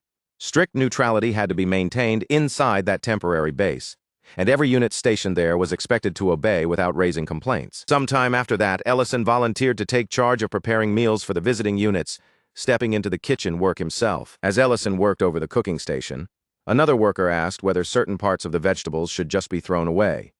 Ellison immediately stopped him, saying they could still be used. Then he moved back to the heat, cooking over roaring flames while sweat ran down his face, and the fire leapt higher in front of him. Once the food was finally finished, Ellison raised his voice over the noise of the camp and called everyone in to eat. The soldiers began arriving with their reports, speaking as they gathered near the meal. They said that the areas around the Hoban Plains had mostly been secured. Diriant accepted the report, but his expression remained serious. He reminded them that secured did not mean safe, and that no one there had any excuse to relax or let their guard down. When the soldiers began tasting the food, genuine praise spread through the group. Some of them even admitted that meals like this were the only thing making those exhausting, grinding days feel even remotely bearable. Not every voice in the room carried gratitude. Diriant overheard a few soldiers from another unit sneering at them from the side. They mocked the group for hiding behind others, dumping everything onto a single mage, and wasting time fussing over recipes instead of acting like proper soldiers. Even though those same men grudgingly admitted that the food tasted good, the insult behind their words still landed hard. Anger flashed across Diriant's face in an instant. Before anyone could stop him, he grabbed one of the men by the collar, looking ready to turn the entire dining area into a battlefield right then and there. Before the situation could spiral any further, Ellison stepped in from behind and shut it down with one cold, firm word. He reminded them that this place had been set aside for eating, not for soldiers from different units to start brawling with each other. With Ellison drawing that clear line, Diriant had no choice but to release the man from his grip. Even so, before letting the matter end, he warned them sharply that if another unit was feeding them properly in the middle of a war, the least they could do was show some gratitude instead of complaining. But Diriant's warning only made the outsiders dig their heels in even harder. One of the soldiers slammed his plate down onto the table, loudly declaring that he had no intention of eating what he called trash. Then he stormed out, and the rest of his group followed after him. After all the work he had poured into making that meal, Ellison could not hide how disheartened he felt. He asked where those soldiers were from, and Diriant identified their uniforms as belonging to men from Pendravel City. Another soldier then added that Pendravel had been devastated by a dragon raid the previous year, and that detail stayed lodged in Ellison's mind long after the room had emptied. Back at their own camp, the Pendravel soldiers returned to their usual bland rations. The difference became painfully obvious the moment they sat down and started eating. Tunburn could not stop himself from regretting the meal they had walked away from, but Hess reacted harshly to that regret. He accused Tunburn of throwing away his pride over a plate of food. The frustration between them rose quickly, growing sharper with every word. At last, Tunburn snapped back, saying that he simply could not accept the way things were, because from Tunburn's point of view, it felt like his side had been the one thrown straight into hell. They were the ones crawling across brutal ground, bleeding, starving, and barely holding themselves together, while those other soldiers looked as if they had been protected the whole time, fed properly, kept behind sturdier walls, and spared from the worst of it. Their argument only grew louder from there, their voices rising with every bitter word until the commotion could no longer be brushed aside. At last, the tent flap was thrown open, and their officer came storming in, his face dark with anger and his whole body radiating fury. The officer immediately tore into them, not softening a single word. He was furious that they had ignored clear orders to stay out of trouble, especially when so many different units were crowded together in the same place. Then he drove the point in even harder, reminding them that Great City's unit had never been obligated to feed them in the first place. They had only done it because they chose to show goodwill. Hess tried to raise his voice and defend himself, but before he could properly explain, the officer shut him down on the spot. He made it painfully clear that the two of them were fortunate this was not being handled as formal punishment. Instead, Hess and Tunburn were ordered to spend an entire week on kitchen duty, and then came the part that truly made their faces fall. This was not going to be some easy chore where they carried a few crates or washed a handful of bowls. They were being assigned to help prepare meals for the whole unit, and the weight of that punishment sank in even deeper when they were led straight to Ellison. Ellison received them with a calm, almost gentle politeness, showing no anger toward them at all. He introduced himself properly, keeping his tone steady, and then explained that from that moment forward, the kitchen would also be their responsibility. And with that, there was no slow start, no time to complain, and no chance to come up with excuses. Their punishment began right away, as if the kitchen had already been waiting for their hands. At first, Tunburn noticed the heat rolling from the kitchen fires, the warm air clinging to his skin, and the smell of food drifting around him. For one foolish second, he even let himself imagine that maybe this work would be easier than facing danger out on the battlefield. But that tiny little illusion was destroyed almost the moment it formed. Even while his hands kept moving, the bitterness inside Tunburn would not leave him alone. The same thought kept circling in his mind, that other soldiers had been enjoying comfort and safety, while men like him were tossed into suffering, left to bleed for everyone else. Then the real burden of kitchen duty came crashing down on them. Huge sacks of vegetables were brought over and dumped in front of them one after another, piling up into what looked like an endless mountain. And to make it worse, they were told that even this much might still not be enough to feed a single squad. The broth had to be watched constantly and skimmed over and over, with no room for carelessness, because one small mistake could ruin supplies they could not afford to waste. And on top of that, every pot, ladle, knife, and utensil had to be scrubbed until it gleamed, because in this kitchen, cleanliness was not a preference. It was a rule no one was allowed to ignore. Eventually, Hess could not hold back anymore and asked how much longer this work was supposed to go on. But the answer nearly drained the life out of him. They had not even made it halfway. Beside him, Tunburn kept scrubbing in silence, his hands growing sore and heavy from the endless work. By the time the day finally dragged to an end, both Hess and Tunburn were completely spent. Their bodies felt weighed down, their arms were almost useless, and the thought of giving up slipped into their minds almost as soon as they had a moment to breathe. At that point, sleep felt like the only mercy the day had left to offer them. But before dawn could even properly brighten the sky, Hess was shaken awake again.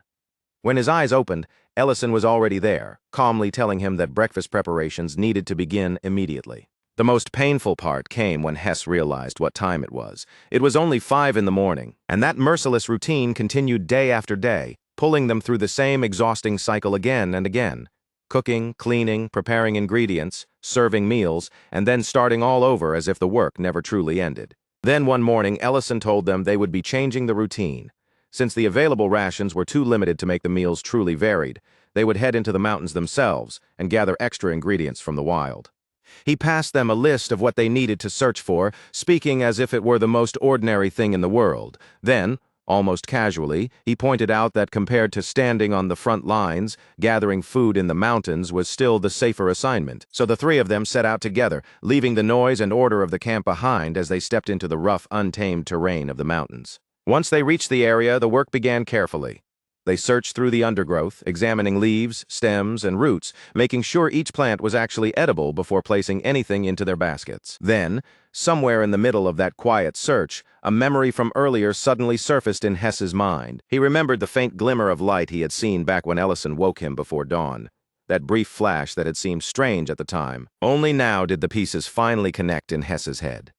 Ellison was not merely a cook working behind the scenes. He was a mage. Ellison confirmed it without any dramatic reaction, as if it was nothing especially worth hiding. He explained that he was a combat mage who also happened to cook, and then added that he had never been formally commissioned. For the moment, he was only attached to the unit on a temporary basis. That answer made Hess think of the rumors he had heard about the unit's famous mage. People said that Mage had climbed to 5th class at an unbelievable speed, kept forcing dragons back again and again, and protected nearly the entire operation zone almost alone. But to Hess, the unit's low casualty rate did not feel like proof that things were fair. The way he saw it, that only meant the pain and danger had been shifted somewhere else onto soldiers in other places. His exhaustion, frustration, and resentment all tangled together inside him, sharpening that thought until it began to sound almost reasonable in his own mind. Ellison stopped that way of thinking before it could go any further. He did not raise his voice or lash out, but his calm firmness made it clear that there was no room to misunderstand him. He explained that their unit had survived because they had expanded their reconnaissance system.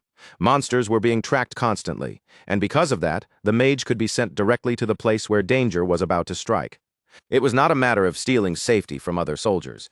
It was a system designed to spread the risk before that risk could pile up and crush everyone at once. And even that system had not worked perfectly from the beginning. Ellison explained that it had taken time to stabilize, had nearly collapsed more than once, and before it finally started functioning properly, some infantry units had come dangerously close to being wiped out. Then Ellison described his own role in the plainest way he could. Good food mattered because morale mattered, and for someone who cooked, there was no greater satisfaction than seeing people eat properly, regain strength, and keep moving forward. He looked Hess straight in the eye and asked him whether adding even more deaths to the battlefield would truly make anything fair. Soldiers did not go into battle simply so they could die, and cooks did not prepare meals as if feeding people were some kind of punishment. A proper meal was also a kind of protection. It might not defend anyone with a blade or a spell, but it gave them warmth, strength, and a small moment of relief when they needed it most. This time, Ellison's words finally reached Hess. Hess fell silent, and the sharp edge of his anger slowly began to fade. Then, before Ellison turned away to handle his other duties, Hess handed over a basket filled with the ingredients they had gathered from the mountains. Ellison looked through the basket, checking over the pile, and soon spotted a rare mushroom tucked among the ingredients.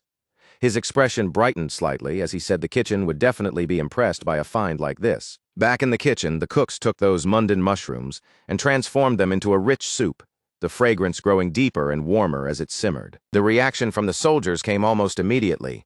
Before anyone had even taken a proper taste, the soldiers were already praising the smell drifting from the bowls. And once they finally lifted their spoons and tasted the soup, their admiration grew even louder, with some comparing the flavor to food served to nobles and openly praising the unit that had made it.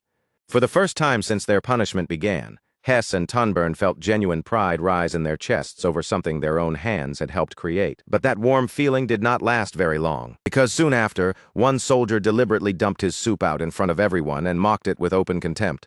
Almost immediately, another soldier joined in, as if the two of them had been waiting for the perfect chance to sneer. Whispers began spreading through the room right away, moving from table to table like a sudden chill. Those men, people murmured, were the Count's personal guards. Then one of them went even further.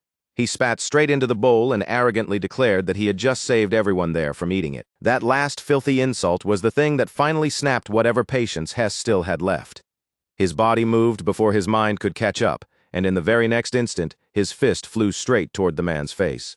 But the moment after Hess struck him, he was hit back hard enough to send him crashing flat onto the ground. The guards standing over him immediately broke into loud, ugly laughter. They looked down at Hess like he was something beneath their boots, sneering as they mocked not only the soup, but the cooks who had made it, the kitchen that had worked so hard and every bit of effort that had gone into feeding everyone there. And while Hess lay sprawled on the floor, his body aching and his eyes staring upward from the dirt and humiliation, the truth struck him all at once with a clarity so harsh it almost took his breath away. This was exactly what he and Tunburn had done before. They had looked down on a meal that had been prepared for them, thrown their resentment at people who were only trying to help, and treated that goodwill as if it meant nothing. The shame from that realization cut into Hess far deeper than the blow that had knocked him down. Then Ellison stepped forward, and the moment his presence entered the center of the room, the noise seemed to split apart as he drew a firm, unmistakable line in front of everyone watching. Ellison told Hess that what he had done back then was not the same as what these men were doing now. Hess had acted out of bitterness and ignorance, but this was something else entirely: deliberate cruelty, carried out with full awareness. The guards, still swollen with arrogance, brushed his words aside and dismissed him as nothing but a cook. That was the moment Ellison quietly revealed the mage uniform hidden beneath his outer clothes, along with the authority and status that came with it. In an instant, the smug expressions on the guards' faces drained away, replaced by shock they could no longer hide. With a voice that stayed flat, calm, and completely steady, Ellison made it clear that he was not playing around. From that moment forward, he expected them to listen, obey, and understand exactly who they were dealing with. And he laid out the difference between simply not liking a dish and truly showing disrespect toward it.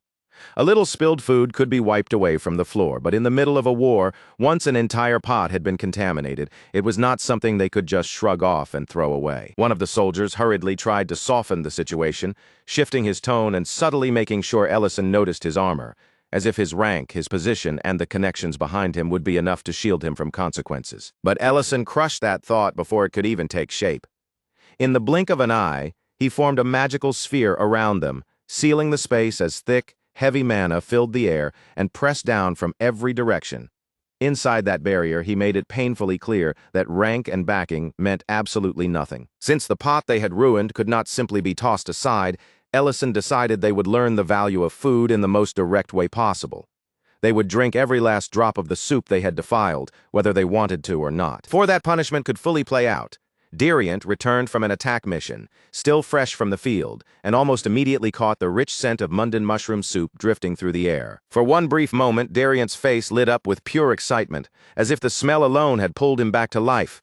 But that joy twisted into complete disbelief the second he realized that his own portion had already disappeared. Meanwhile, the two soldiers were forced to swallow the very soup they had spat into, each mouthful turning into its own miserable punishment. They struggled with every gulp, choking down the consequences of the arrogance they had thrown around so freely. Dariant quickly figured out what had happened and grasped the whole situation almost immediately. Still, the look of heartbreak on his face over the lost soup was so dramatic that it almost became funnier than the suffering of the two soldiers being punished. Later, Hess found himself sitting alone in silence, with no noise around him to distract from his thoughts. Over and over again, he replayed everything that had happened, each moment circling back through his mind. He finally understood that Ellison had never been just some temporary magic soldier assigned to help out in the background. The truth settled heavily inside him. Ellison was a fifth-class mage, and yet even after being insulted, mocked, and humiliated, he still took genuine joy in feeding people properly. That contrast completely changed the way Hess looked at him. The resentment he had once carried began to lose its shape, slowly turning into something much closer to respect. And Hess realized that if he ever had the chance to stand in that kitchen again, he would want to learn from Ellison seriously. Not because someone had ordered him to do it as punishment, but because he truly wanted to understand. He still wanted to keep serving on dispatch missions as well, clinging to that hope for a moment. But the thought quickly dimmed when he looked down and noticed the restraints fastened around him. Then a voice rang out from beyond the cell, cutting through the silence and ordering him to step forward. When Hess looked up, his superior was already standing there waiting for him. In a firm tone, he informed Hess that the final decision on his disciplinary punishment had already been made. Elsewhere, their commander went to check on the two soldiers who had spat into the soup, asking them whether they felt satisfied now that Hess had already received his punishment. Even then, one of the men still refused to grasp what he had done wrong. With stubborn arrogance clinging to his voice, he insisted that Ellison should be punished too. That was when the commander, personally carrying their meals, cut him off with a sharpness that left no room for argument. He informed both men that they had been removed from the unit. The shock that spread across their faces was immediate, and in that frozen silence, their expressions said far more than any excuse ever could. The man was then revealed in full as Frigo Delian, commander of the Holy Lance Knights.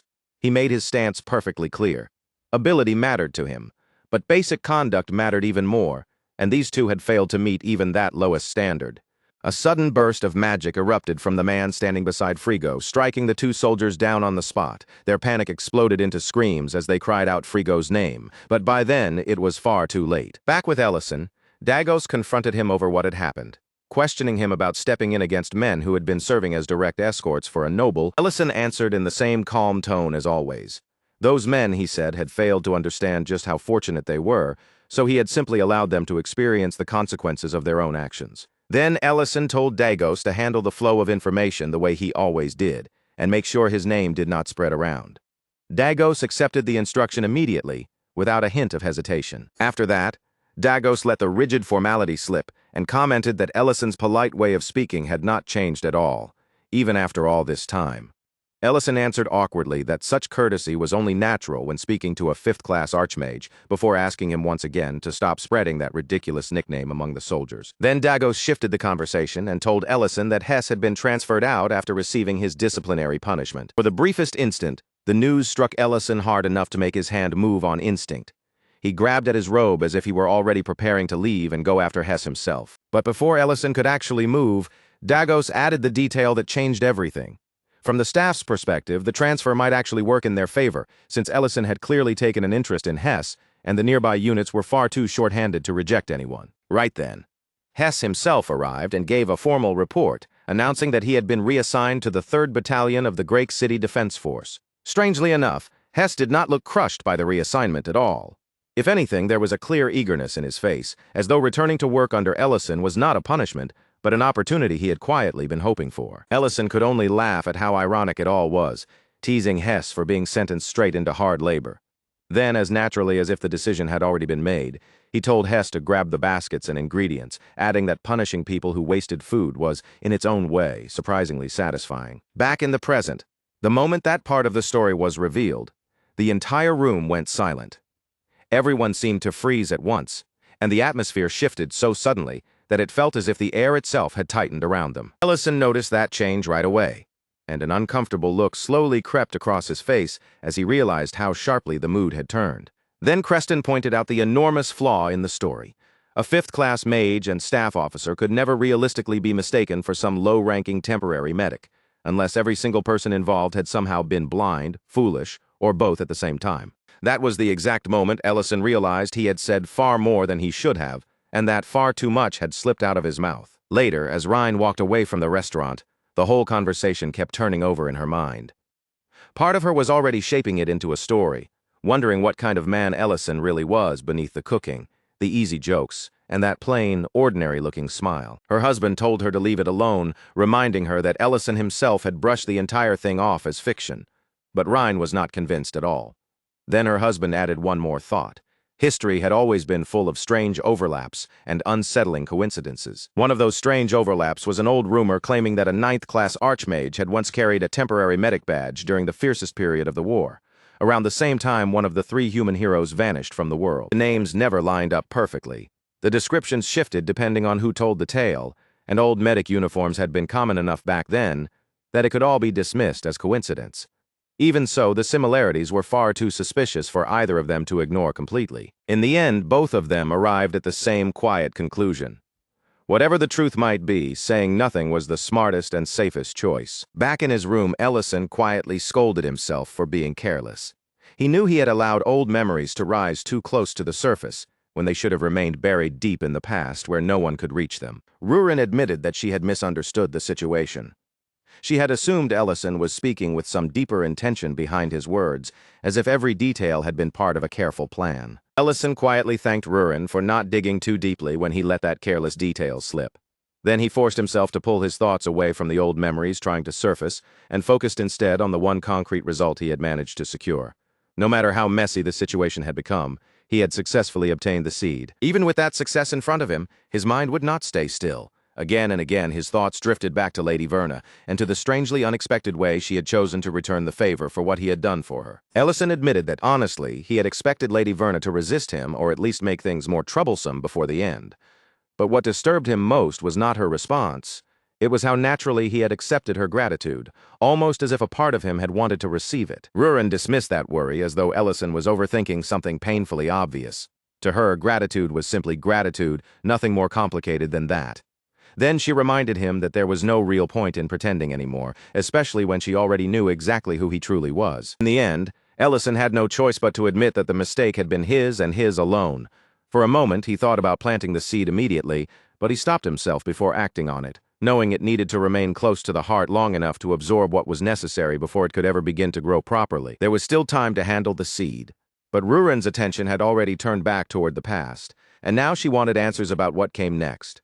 What happened after Hess arrived, what became of the unit, what fate awaited the soldiers Ellison had punished, and what kind of path Ellison himself had walked afterward. Rurin said it honestly, without dressing it up or hiding behind excuses. She wanted to know everything about Ellison, even the painful memories that most people would rather lock away and pretend had never existed. Ellison reacted almost immediately by rising from his seat, trying to cut off the conversation before it could go any deeper.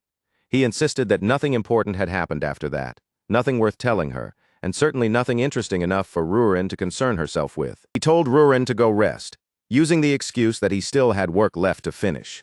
Then, without making any more noise than necessary, he slipped away by himself and disappeared into the storage room. Once inside, Ellison went to a box that had been tucked away out of sight. He opened it carefully, reached inside, and drew out a diary as though he were handling something fragile. But even after taking it out, he did not open the diary. Instead, he simply stared at its edge for a long, silent stretch, as if the memories sealed inside were too heavy for him to face directly. After that quiet moment passed, he placed it back in the box exactly where it had been. Outside the storage room, Rurin had been watching everything from beyond the window. The sight of that hidden diary immediately fixed itself in her mind, lingering there like a question she could not ignore. Later, when Rurin went upstairs, that thought had already buried itself deep inside her and refused to disappear. She had seen Ellison hide something away, and even more importantly, she now knew exactly where he had placed it. Rurin opened the box, only to find that Ellison had protected it with a locking spell. For a moment, she genuinely considered breaking the spell open. She knew she had the strength to do it without much trouble, and her curiosity pulled at her sharply. But the guilt pressing back against that urge was even stronger. In the end, Rurin stopped herself before going any further. Breaking through that spell felt like crossing a boundary with Ellison, one she did not truly want to step over. So she closed the box again, placed it back where it belonged, and reminded herself that Ellison was the one person she trusted above anyone else. This time, instead of forcing the truth out of him, she decided she would wait until he chose to share it on his own. Meanwhile, outside the restaurant, a cloaked figure approached through the area, irritation visible in the weight and sharpness of every step he took. He muttered Ellison's name under his breath, sounding as if that name had been lodged in his chest for a very long time. Then he quietly complained about the restaurant itself, before disappearing again as suddenly as he had arrived. By the next morning, Rurin had already reached the end of her patience. The idea of waiting quietly and doing nothing had become completely impossible for her. She called out for Matt and Linte so loudly that her voice seemed to shake the entire place, demanding to know exactly where Ellison had gone. Poor Linte explained that Ellison had said he had personal business to handle and would be gone for several days. Matt, noticing right away how unsettled Rurin was, pressed her to explain what was really bothering her. At last, Rurin admitted the truth. The problem was not simply that Ellison had left, but that no one around him seemed to truly know the past he carried. Lint suggested that they go to the castle, pointing out that Lord Ryden had once gone so far as to put up a statue of Ellison. If anyone knew more than he had ever said out loud, it would likely be him. That brought back the tale of a legendary soldier known as the Dragon, a man who disobeyed orders, threw himself straight into danger to rescue others, and somehow became remembered as both an extraordinary hero and the worst soldier anyone could possibly imagine. That soldier's name had been Ellison, although by now, almost no one seemed to remember that fact anymore. Lint admitted that back when he first heard the story, he had not fully understood what it meant. But now, after hearing more fragments of Ellison's hidden past, the connection felt far too precise to wave away as simple coincidence. Rurin ended the workday right then and there, without asking anyone for permission. When Matt asked what they were supposed to do with the boiled pork that had already been prepared, Rurin simply told him to put it away and eat it later. Outside, Creston noticed the sign announcing that the restaurant was closed. Seeing it there, he could not help wondering what kind of trouble had broken out this time. The following day, Rurin went straight to the castle without the slightest hesitation. Ryden greeted her with mild surprise, telling her that if she had only sent word beforehand, he would have come to the restaurant himself. Even so, from the look on his face, he seemed to understand almost immediately what she had come to ask him. Rurin was not asking Ryden to reveal every last detail. What she wanted was the part that mattered most to her, the truth behind Ellison's life as a soldier. And she placed the heaviest truth directly before him. Ellison was a 9th-class Archmage, one of the 3 human heroes from the war. Ryden paused, but it was not the pause of someone shocked by impossible news, and the calm way he accepted it only made Rurin feel more unsettled. When Rurin demanded to know why he was not more surprised, Ryden answered plainly. Anyone who had watched Ellison's power closely enough for long enough would eventually be led to the same conclusion. Someone paying proper attention, connecting a 9th-class mage to one of the great human heroes of the war, was not actually that difficult. The truly strange question was why almost no one else had recognized Ellison at all. And when Ryden began to explain the answer, it turned out to be much worse than Rurin had expected. Ryden explained that facial alteration magic had played a small part, but that was not the real reason. The darker truth was that nearly every official record connected to Ellison had been erased. To most people, it was as though a soldier named Ellison had never existed in the first place. At first, Rurin assumed the erased records might have something to do with the restaurant becoming too famous, but Ryden corrected that idea immediately. Ellison, he explained, had once been branded as a deserter. There had even been a time when simply speaking his name out loud could bring punishment. That was the kind of soldier the records had made him out to be. And the moment Rurin heard it, anger ignited inside her like a flame catching dry wood. She slammed her hand down onto the table hard enough to make everything on it rattle. Furious, she declared that even if Ellison really had deserted, that alone could never justify erasing him from history as if he had been nothing. Right then and there, Rurin swore that she would kill anyone who dared insult Ellison in such a way. Ryden reminded her that desertion during wartime was never treated as a small crime, but even he admitted that desertion alone was not enough to explain the extreme measures taken against Ellison. When Rurin demanded the true reason, her killing intent became so heavy that the entire room seemed to tighten around her. Only then did Ryden finally admit that he had heard a rumor, and nothing more. He insisted that he personally believed the rumor was false, and he refused to repeat it aloud. To Ryden, spreading unverified poison would only stain Ellison's honor and risk damaging the trust Rurin still had in him. As Rurin walks farther and farther away from the castle, the fury inside her refuses to cool down. Instead, each step seems to feed it, making the heat in her chest flare even hotter until her throat feels tight and swallowing becomes strangely difficult. Everything she heard keeps crashing back into her mind in waves. First comes the Emperor's regretful expression, that heavy, wounded look on his face, along with the weight in his voice, as if even after all this time, he still cannot fully forgive what happened. Then Ellison's words follow after that, soft and painful in her memory. He had admitted that back then. Leaving was the only road he could see, the only choice left in front of him no matter how much it must have hurt. And because of that, one question keeps scraping at the inside of Rurin's mind, refusing to let her breathe calmly.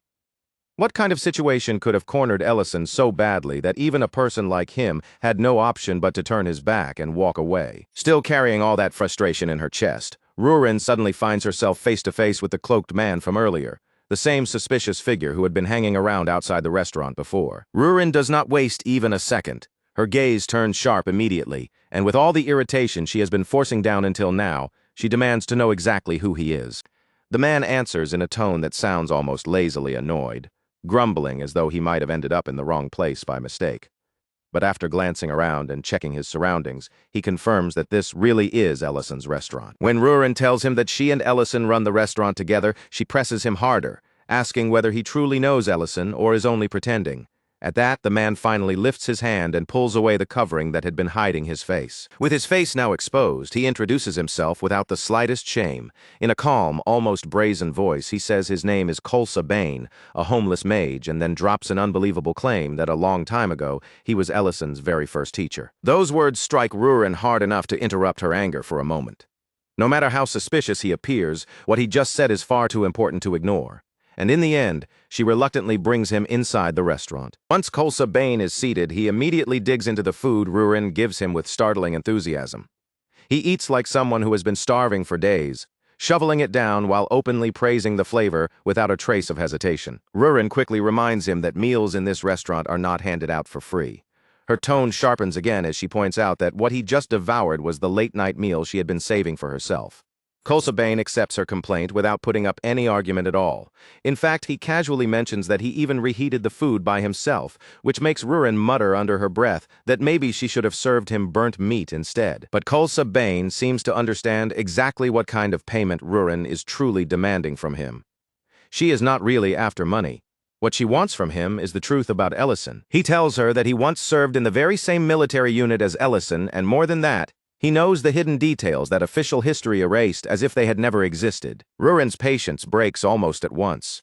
She cuts him off sharply, ordering him to stop dancing around the subject and quit wasting her time, telling him to say something that actually matters. So Kolsa Bane finally begins to explain. But the instant the first real pieces of the story leave his mouth, Rurin's anger explodes again.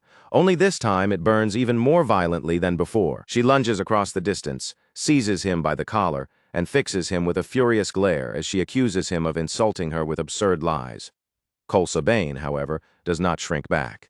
He insists that he is not joking and that every word he said was meant seriously. Rurin throws him out without showing him the slightest mercy. Even as Kolsa Bane goes tumbling away, he shouts back at her, claiming that the miserable condition he is in now is entirely Ellison's fault. Rurin tries to dismiss everything he said as completely worthless nonsense. But once the door closes and the restaurant falls quiet again, Reden's earlier warning about a certain rumor starts echoing in her head. No matter how many times she tells herself that it is all garbage, the uneasiness will not go away. The harder she tries to crush that feeling, the more stubbornly it clings to her. Kolsa Bane's accusation begins sinking into her thoughts more deeply than she wants to admit. According to him, Ellison had slaughtered every member of his own unit, and after that he vanished without leaving a single trace behind. And because of that supposed crime, history had erased Ellison's name altogether, leaving nothing of his honor behind except the ugly brand of a deserter. Again and again, Rurin rejects the idea in her mind, repeating her denial as if saying it enough times will force that horrible possibility to disappear. She keeps insisting to herself that it has to be false, that Ellison could never have done anything so monstrous. But the night keeps stretching on, sleep never comes for her. And in the end, the doubt growing inside her proves stronger than her denial. At last, Rurin goes back to the box. She remembers how Ellison once cut his own story short so suddenly, and she tells herself that opening it is not a betrayal. She only needs to confirm what really happened. This time, Rurin does not linger in hesitation for long. She breaks through the spell that had sealed it away and finally opens the diary. The very first pages hit her all at once. The words seemed to rush toward her from the paper with a force she was not prepared to face. Ellison writes plainly that he had fallen into another world, a place completely separate from the one he knew, where he survived as an outsider, while living under a borrowed name that had never originally belonged to him. He had been forced into the military without any real choice in the matter. Strangely speaking, the language came to him almost too naturally, as if his tongue already understood it. But writing was a different struggle entirely, so he pushed himself to keep a journal simply to adapt. From the very beginning, that world felt absurd to him. Monsters wandered through it, dragons truly existed, Elves and dwarves were not legends, and magic was not treated as some impossible miracle, but as something woven directly into everyday life. Even the level of metallurgy shocked him. Refined glass, rare metals, and other materials that should have been extremely difficult to obtain were already common enough that people used them without much surprise. But when it came to food, the situation was completely different. The meals were miserable, spices were nearly non-existent, the cooking methods were painfully limited, and years of war had worn the food culture down until barely anything remained. Ellison realized almost right away that a proper restaurant could actually thrive there. He missed his mother every single day and wanted nothing more than to find a way back home. Yet the harsh rhythm of military training kept grinding him down, and all the while people kept praising his gift for magic, turning the very talent that should have helped him survive into something that felt more like a curse. The food in the mess hall disgusted him so badly that he eventually began fixing it with his own hands. Later, after entering the Magic Academy, he was abruptly given the grim responsibility of recording the names of soldiers who had died. As Rurin reaches that part, her body gives a small flinch. This is a section she already knows, or at least thought she knew, but she remembers falling asleep before the entries could continue much further. Now, with her eyes fixed on the pages, the story carries on. Ellison writes that he no longer resents the headmaster. If he had been allowed to remain somewhere safe behind the lines, he believes he would have spent the rest of his life trapped in regret. He writes about meeting Beeden and the others, about sharing heavy burdens with them, and about discovering a strange, stubborn kind of happiness in watching exhausted soldiers smile over decent food, waiting for the next dish, as if that small comfort truly mattered. The way Ellison writes about his unit is not cold or distant at all. His words carry warmth, almost tenderness, and they are filled with affection for the people who fought beside him. Little by little, Rurin's grip on the diary begins to loosen. The hard tension in her face softens slightly, as though the words on the page are slowly easing the fear inside her. With every page she reads, the rumor about a massacre begins to sound more and more absurd. Then the diary shifts into recipes, ordinary daily notes, and tiny memories so mundane that Rurin's guard starts lowering before she even realizes it. But then her eyes land on several pages that have been burned away, the paper blackened and broken, leaving empty gaps where Ellison's words should have been. Rurin freezes the instant she sees them. The next surviving line is painfully short, ugly in its simplicity, and impossible for her to look away from. A chill runs through her body as she reads it, so sharp and sudden that it feels as if the blood moving through her veins has slowed. The line says only that those pieces of trash got exactly what they deserved. Rurin stares at the words in stunned silence. The phrasing is cruel, final, and overflowing with rage. And what makes it even worse is that it is written in the language of Ellison's original world. Because Rurin once traveled to that world with him, she can read those words as well, and their meaning reaches her clearly, without any room for misunderstanding. No one else in this world should have been capable of writing that sentence in that language. Which means the person who wrote those words could only have been Ellison. At that moment, an old memory suddenly flashes through Rurin's mind, dragging her back to one of the arguments she once had with him. He remembers the trembling woman, the disrespect that had sparked her fury, and the instant when Rurin had truly considered killing her over a single insult. Back then, Ellison had stopped her before she could act. He had placed himself between Rurin's anger and that woman, standing there, as if he were drawing a clear line she was absolutely not allowed to cross. Back then, Ellison had told her that being born as a dragon did not make anyone naturally superior. In his eyes, dragons were not somehow above humans or monsters just because of what they were. He had made his stance painfully clear. Pride, arrogance, or the sting of a wounded insult could never be treated as a proper reason to end another person's life. To Ellison, killing could only be justified in one situation: when someone's life was directly being threatened, and there was truly no other way to protect it from danger. But now, in the present, that memory slammed hard against the sentence written in the diary, and Rurin's thoughts faltered as if the ground beneath her had shifted. She trusted Ellison more than anyone in the world. She could understand exactly what those words meant, and she knew the writing itself was real, yet even with all of that, she still could not grasp the complete truth of what had happened. Even though she did not know the whole story yet, Rurin could feel it. The path hidden behind these pages was slowly bending towards something dark, painful, and rotten at its core. And right then, as the room sat heavy with silence, Ellison stepped inside and saw her there, seated with the diary lying open in front of her. His gaze dropped to the exposed pages, and in that single moment he understood exactly what she had uncovered. At first, there was no anger in his voice. Only a quiet, tired weight settled over him as he asked why her curiosity had carried her that far. Then his expression darkened with a faint heaviness, and he admitted that somewhere deep down, he had never really believed she would open the diary and read those words with her own eyes. He described it as a dull story, Nothing grand or heroic, just a tale filled with running away, clinging to survival, and regretting everything that had been left behind. Then he looked at Rurin and asked whether she still wanted to hear the rest. Rurin kept her eyes on him without turning away. Her answer came simply and firmly: she wanted to know. And so it was as if the diary's pages opened wider before them, drawing both Rurin and Ellison back into the next buried chapter of his past. Only a few months had passed since the events already recorded in those earlier entries. By then, Ellison had managed to return to the familiar rhythm of his usual life. But that fragile routine was broken apart when another dragon appeared near Great City, spreading fear through the region all over again. That was when Beeden and Duran arrived, bursting onto the battlefield with such overwhelming force that the very air around them seemed to tremble from the impact. They began the fight with a blazing assault, sending flames roaring forward in a fierce, sudden burst that lit up the battlefield. And before the dragon could properly recover, they pressed in with a brutal follow-up strike, crushing down with the kind of practiced force that made it clear they had faced enemies like this many times before. One of them even sneered at the dragon, mocking it for failing to keep a proper shield raised. With complete confidence in his voice, he said this fight would be easy for them to deal with. The dragon pulled itself back, its body tensing as it prepared to unleash a breath of fire. But before it could release the attack, glowing magic circles suddenly bloomed around its body. Two soldiers recognized the magic immediately. Their tension eased almost at once, and their posture relaxed because that formation belonged to Ellison. With a familiar tone in their voices, they admitted that it had been a long time. Ellison replied in his usual dry, unimpressed way, saying that he kept running into the same faces wherever he went. So he had no idea why they were acting like this meeting was some kind of surprise.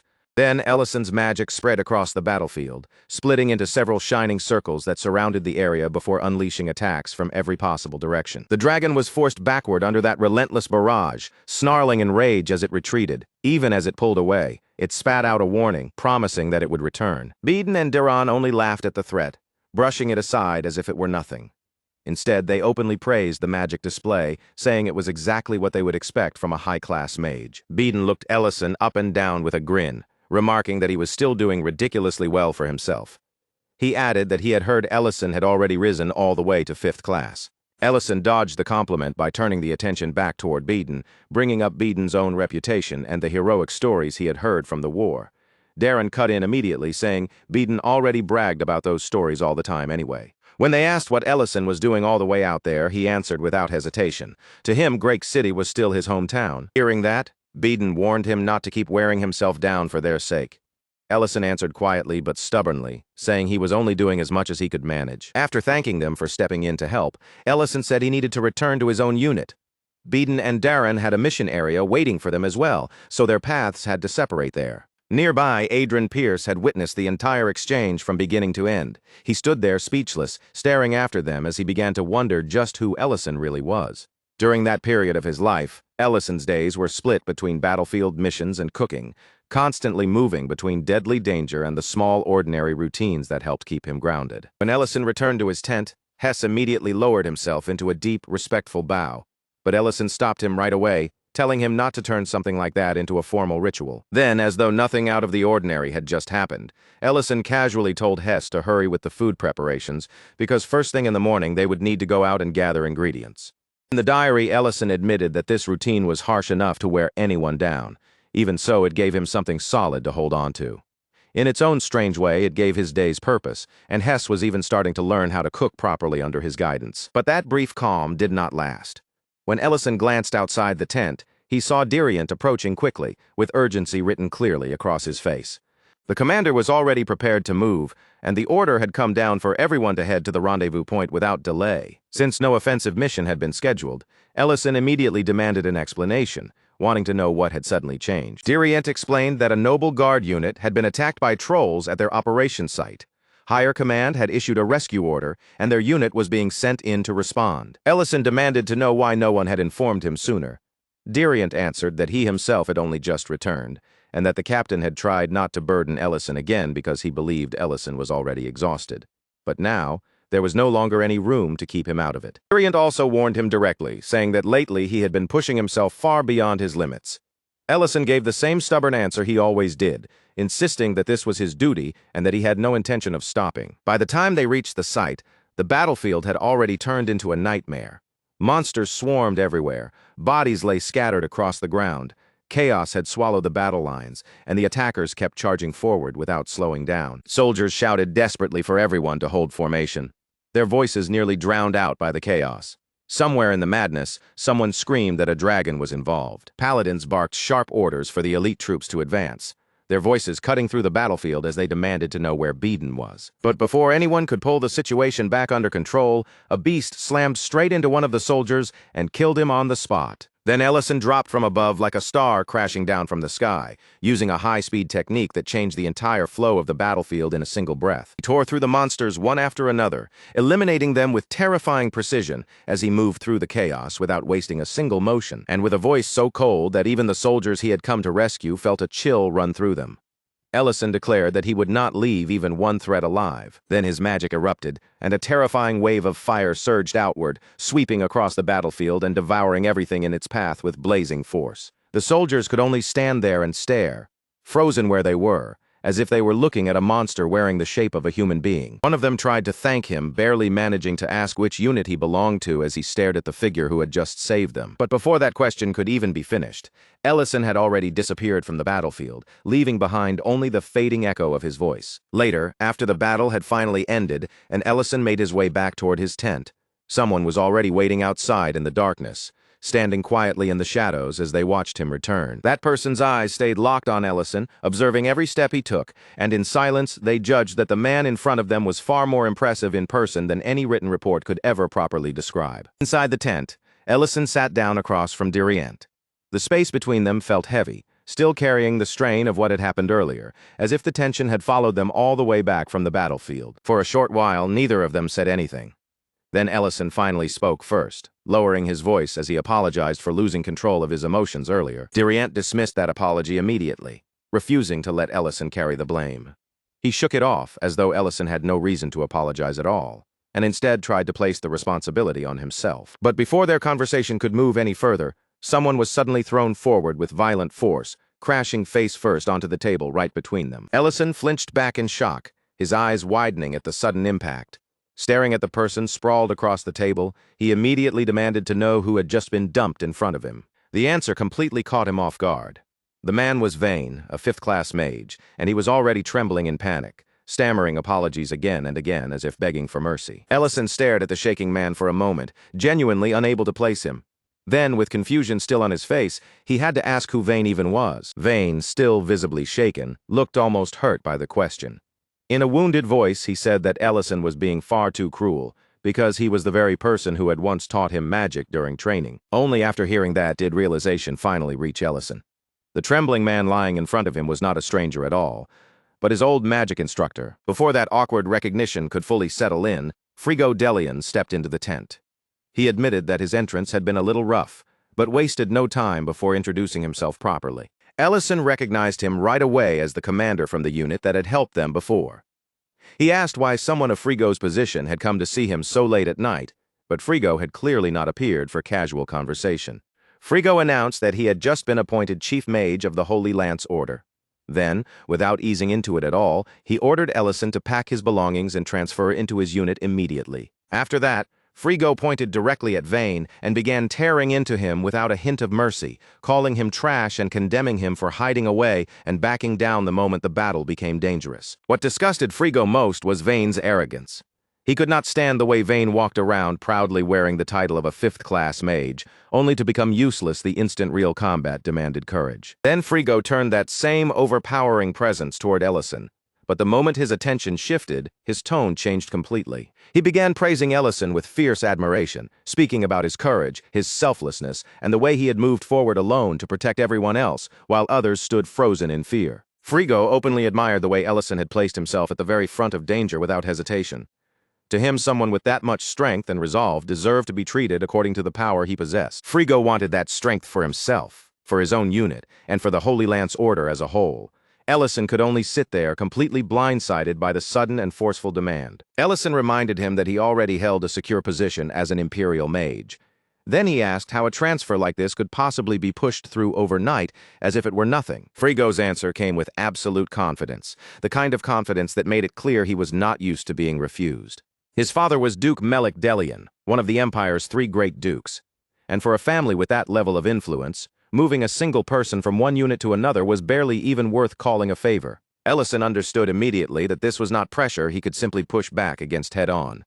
So he answered in a dry, unimpressed voice, telling Frigo to go ahead and try his best. Frigo left in high spirits, fully convinced that once Ellison joined him, the strength of his unit would rise to an entirely different level. But later, when Frigo received the follow-up report, the news struck his pride like a hard slap across the face. Ellison had refused the transfer. Ellison simply went back to his original unit and slid right into kitchen duty again, believing that if he returned to his usual routine, the troublesome matter would eventually fade away. But Frigo had no intention of letting it end there. The very next day, Frigo showed up again, without acting as if the previous rejection mattered at all. He repeated the same offer as though Ellison had never refused him. Ellison turned him down again. Even then, Frigo kept returning week after week, bringing the same proposal, the same pressure, and receiving the exact same refusal every single time. A full month passed, and Frigo was still pushing forward as if Ellison's agreement was only a matter of time. At one point, he even congratulated Ellison in advance for being chosen by the Holy Lance Order, speaking as though the transfer had already been decided. Ellison rejected him yet again, and each refusal carried a little more irritation than the last. His deployments were already wearing him down. His workload never seemed to end, and now this noble kept forcing his way into Ellison's life just to make everything even more exhausting. Worst of all, Ellison understood the bitter truth behind the situation. Even Dagos had no real way to stop Frigo completely, because standing behind Frigo was the authority and influence of a duke. When Ellison finally snapped and said he needed rest because he still had a promise to keep, Frigo still refused to back down. No matter how many times Ellison pushed him away, the offers continued. Then another blow arrived, one that struck Ellison far deeper than Frigo's endless harassment ever could. A messenger came carrying the notice of a death. Atraban, the principal of the Imperial Magic Academy, had fallen in battle. Because the Empire was still at war, the news was quietly buried. There was no funeral, no public mourning, and no proper dignity given to the dead, only another name swallowed by the endless war machine.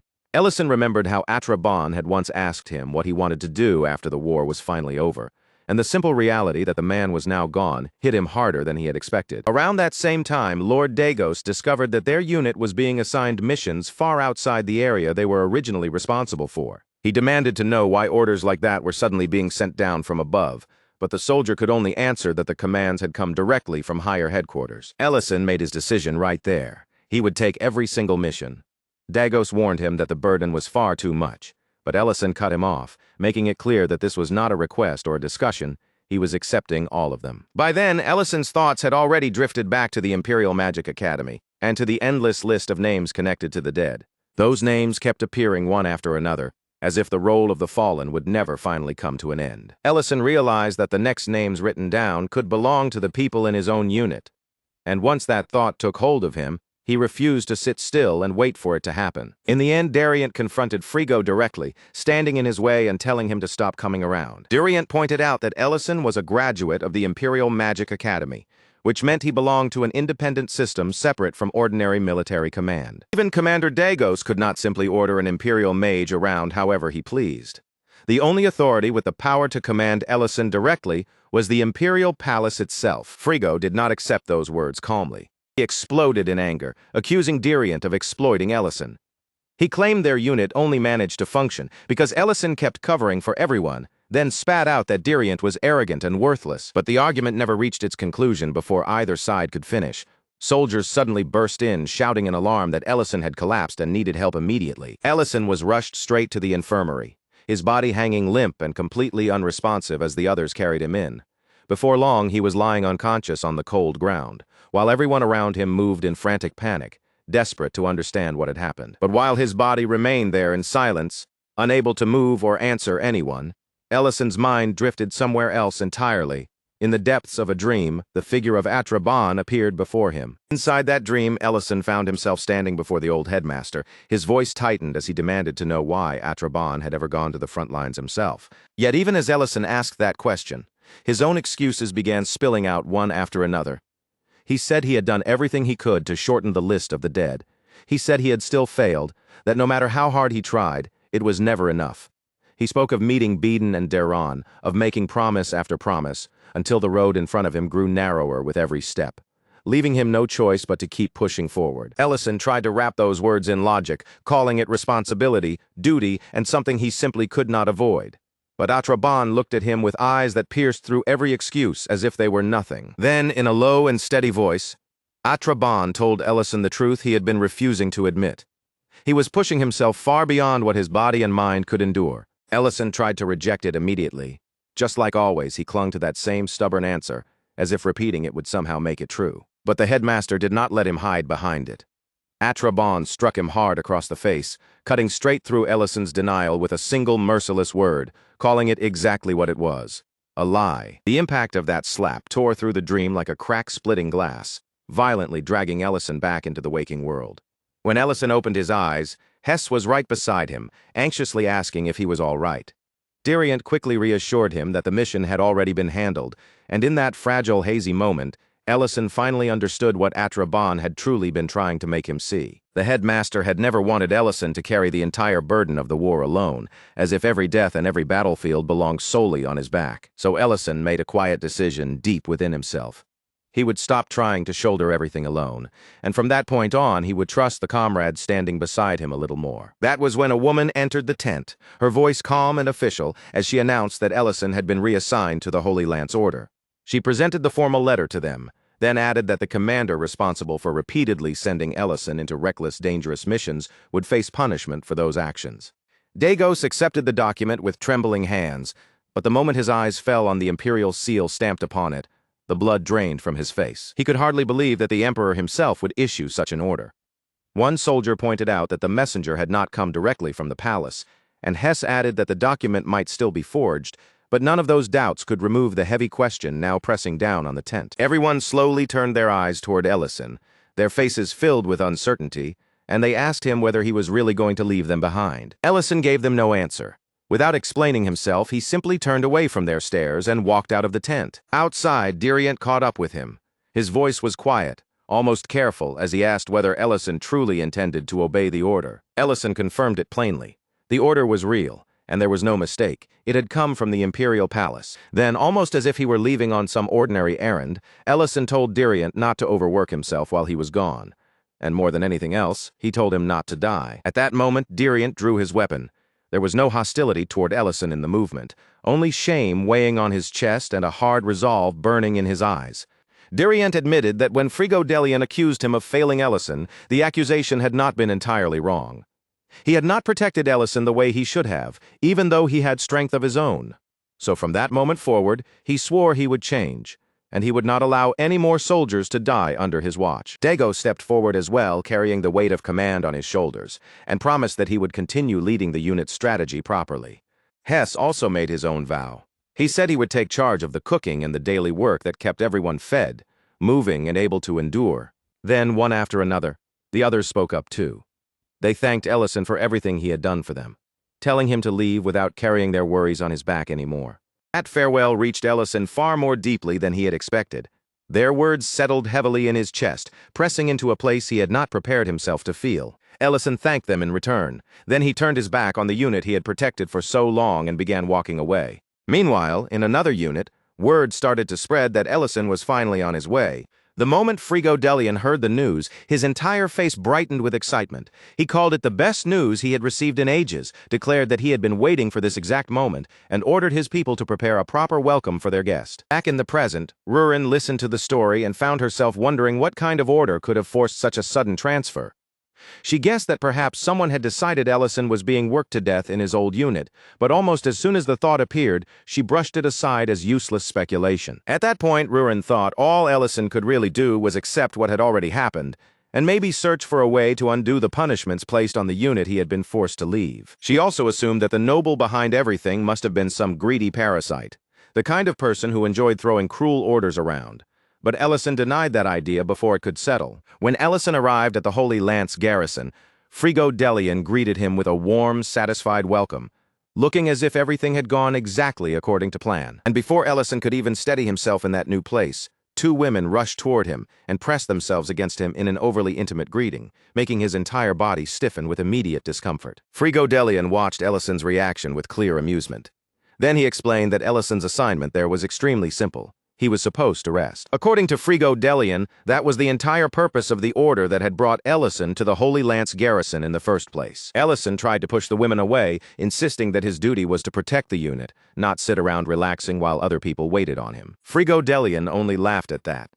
He said that if Ellison truly disliked the women being there, he could have them sent away, but that still did not change the main point. Ellison had been brought there so he could recover, and Frigo Delian made it clear that he understood how truly exceptional people were supposed to be treated. Soon after, a maid guided Ellison to a private bath so luxurious that it felt completely disconnected from anything that should exist near the front lines. The bath had been built with rare materials and carefully designed to help a weary body recover more quickly from exhaustion, strain, and the damage left behind by constant battle.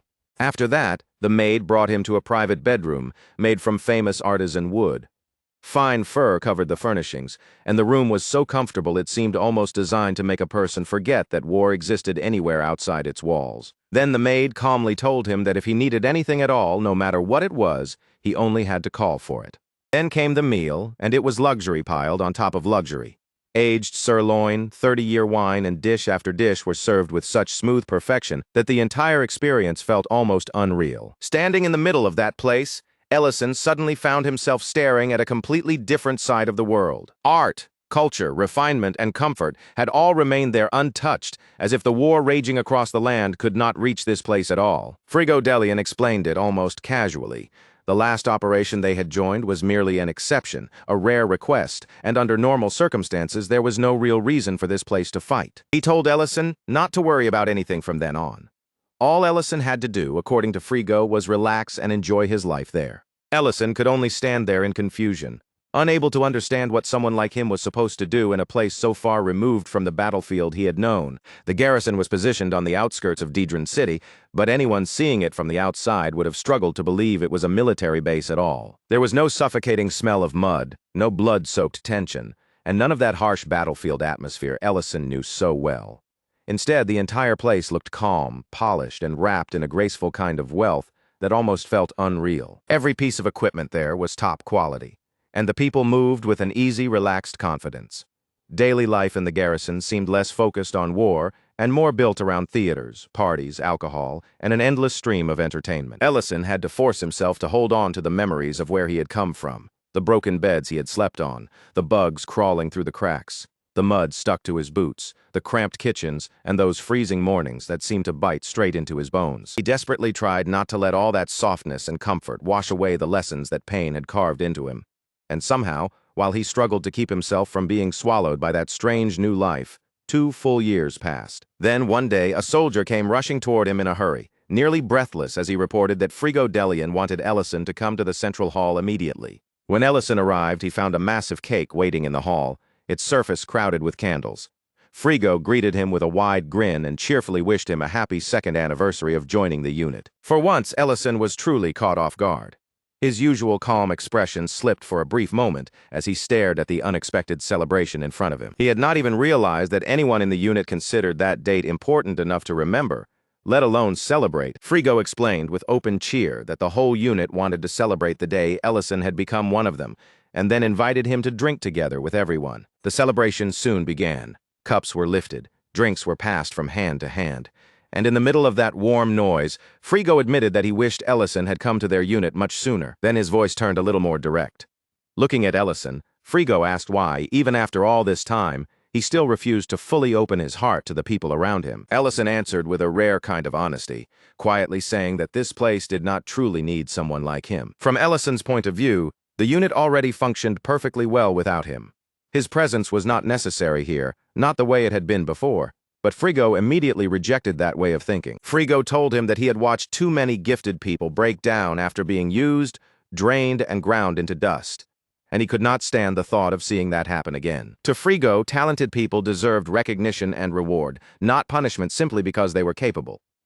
He said that was exactly why the Holy Lance Order had been created, to gather those with ability and give them the treatment they deserved. He admitted that some of them became arrogant. Yes, but even that did not mean capable people should be forced to suffer more just because they were strong enough to endure it. That night became the first time Ellison truly lowered his guard around Frigo, even if only a little. And in a quiet, sincere voice, Ellison admitted that he was grateful. Frigo laughed as if he had been expecting that exact answer all along, then handed Ellison his present, and without missing a beat, he asked whether he could finally bring the women back in. Ellison rejected the idea instantly, without even needing to think about it. His blunt refusal only made everyone burst into even louder laughter, and one nearby soldier commented on how unbelievably persistent Frigo still was. Frigo looked thoroughly pleased as he said that 2 years had already passed, and by now Ellison truly belonged to their unit. Then, almost softly, Frigo wondered aloud whether this feeling was what people called joy. But then, in a tone far too casual for what came next, Frigo mentioned 2 names, Mardell and Ugin. And the moment those names reached Ellison's ears, something inside him went completely still. Those names struck Ellison like a physical blow, because they belonged to old friends from his days at the academy. The color drained from Ellison's face. For a brief moment, he could not even hide the shock that took over him. Back in the present, Leon Herais was digging through old records, slowly discovering that Ellison had eventually retired after serving 15 years as an imperial mage. Then Emperor Ramadan Herais appeared and pointed out that it was already late. He added that the nobles would be furious if they knew how much time the crown prince was spending chasing ghosts from the past. When the emperor noticed the records in Leon's hands, Leon admitted that almost every old document had already been destroyed. Only the disaster reports had survived, and the remaining pages showed a pattern that was hard to ignore. Diriant had said that most of the remaining records were tied to the Great City unit. Then Leon's eyes caught one detail that stood out with unsettling sharpness. After Ellison had been reassigned to Frigo's unit, 1 mage was recorded as missing. Leon understood immediately who that missing mage had to be. The name hidden behind that entry was Ellison himself. And in that moment, Leon realized that something much deeper than a simple transfer had been buried inside this history. Leon could not let the matter go. Madrine's earlier words kept echoing through his mind that Ellison had not merely been defeated, had not simply disappeared, but had been abandoned. So Leon turned toward his father and demanded the truth from him directly. This time, Emperor Ramadan Herais did not hide behind royal dignity, ceremony, or the weight of his title. He admitted it plainly: he had failed. After the First Night Order collapsed and Atraban died, the empire lost its balance, and the emperor admitted that he had lost his own balance as well. The burden of the throne, the pressure closing in from every direction, and the threats from the dukes had crushed what little resolve he still had. And when one duke threatened to withdraw his forces, the emperor finally broke and chose the easier path. He convinced himself that Ellison would be safer under Frigo's control, that maybe it was the least damaging choice left. But now, looking back, he admitted the truth. He had never imagined that decision would rot into such a disaster. Back in Ellison's memory, the true horror of that night struck him all at once. The names Eugen and Mardell pierced into him like blades driven straight into his chest. Frigo spoke about them with open contempt, calling them useless, self-righteous fools who went around preaching about saving civilians and cutting luxuries, as if morality alone could win a war. Then Frigo said the unforgivable part out loud without even lowering his voice. He admitted that he had deliberately thrown them into the path of monsters and left them there to die. One soldier awkwardly warned that the story might sound bad if it was repeated somewhere else, but Frigo only laughed. And what made it even more horrifying was that the others laughed along with him. Ellison stood there frozen, unable to understand how the deaths of 2 people could be passed around like some drunken joke in a tavern. That laughter cut into him like an open wound, raw and impossible to ignore. Inside his mind, he could still see the records he had once written down with his own hands. Eugen dead at 20, his body covered in bruises. Mardell dead at 19, his neck torn open. And Frigo dismissed both of those lives as if they had never mattered at all. Then, as if every cruel thing from the past could be swept away with one lazy motion, he brushed it all aside like dust clinging to his sleeve. In his eyes, none of it mattered anymore because Ellison was here now, standing right in front of them. And as if that alone were not insulting enough, he had even gone so far as to place the Archmage badge directly into Ellison's hands. That great honor, something others would have treated with reverence, was offered up like just another payment in the same filthy bargain. That was when Ellison finally saw the shape of the trap hidden beneath everything. The endless missions that had been thrown at his old unit, one after another, without rest or mercy, had never been ordinary orders at all.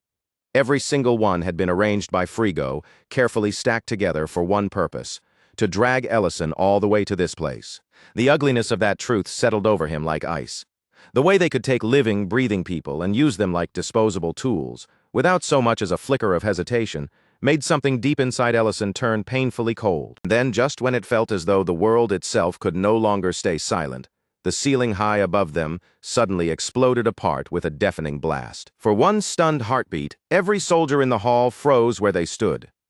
Confusion stiffened their faces, and for a moment, they could only assume it was some kind of accident, maybe a misfired spell or a stray magical explosion gone horribly wrong. In the very next instant, a colossal red dragon ripped through the broken opening and came crashing into view. Its arrival shattered every trace of order, and the entire hall erupted into screams, panic, and chaos. Frigo stared upward, his eyes wide and his face completely drained of confidence, unable to hide his disbelief. He muttered that he had never once seen a dragon from such a close distance, then immediately demanded to know how such a creature had even reached this place. But right after that, without even a shred of shame, his gaze snapped straight toward Ellison. Those eyes were already filled with expectation. Naturally, Ellison would protect them. Naturally, Ellison would step in and solve it. To Frigo, that was not even a request. It was simply how the world was supposed to work. The red dragon lowered its enormous body, muscles shifting beneath its scales, and then it lunged straight toward them with terrifying force. Almost before Ellison could even think, his body moved on instinct. He raised a powerful spell in front of them just as the dragon's attack came crashing down, blocking the blow at the last possible moment. The soldiers burst into proud, relieved cheers the moment they saw Ellison stop it. Frigo joined in loudly, praising him without restraint and boasting that Ellison's power was even greater than the chief mage who served under his own father. In their fear, they convinced themselves that as long as Ellison could keep the dragon pinned down for just a little longer, reinforcements would arrive and everything would somehow turn out fine. But that fragile hope lasted only a moment, because the beast smashed straight through the barrier as easily as if it were tearing through paper. Frigo spun back toward Ellison, his face twisting with a mixture of confusion, fear, and anger. He demanded more from him, demanded another miracle, demanded the impossible as if Ellison owed it to them simply because they expected it. Ellison said nothing in return. There were no words left inside him, only a silence heavy with exhaustion, because at last he was finished being treated like a weapon meant to be gripped in someone else's hand. Then the dragon opened its jaws and released a torrent of flames. In a single instant, the entire place was swallowed by heat and light, transforming the hall into a blazing hell. Frigo screamed Ellison's name as the fire rolled through the hall and devoured everything around them. But this time, Ellison did not move. He did not raise his hand. He did not take even one step forward. The dragon struck again, and the flames spread even farther, racing across the space like a living disaster. Around Ellison, soldiers began collapsing, one after another, their screams disappearing into the roar of the fire. And in the center of that burning nightmare, Ellison simply stood still, clutching his diary with such force that it looked as though his fingers might crush the cover in his grip. Surrounded by smoke, screams, and waves of fire, only one small and painfully pitiful truth remained in Ellison's heart. He had never truly wanted worship. He had never needed glory, medals, noble praise, or empty words dressed up as honor. What he had wanted was almost embarrassingly simple, a single thank you for the meals he cooked, for the effort he gave for someone, anyone, to actually see him. And that tiny wish finally shattered in his hands. Ellison tore the pages out of his diary, threw them into the flames, and watched in silence as the last fragile scraps of that hope curled black at the edges and burned away.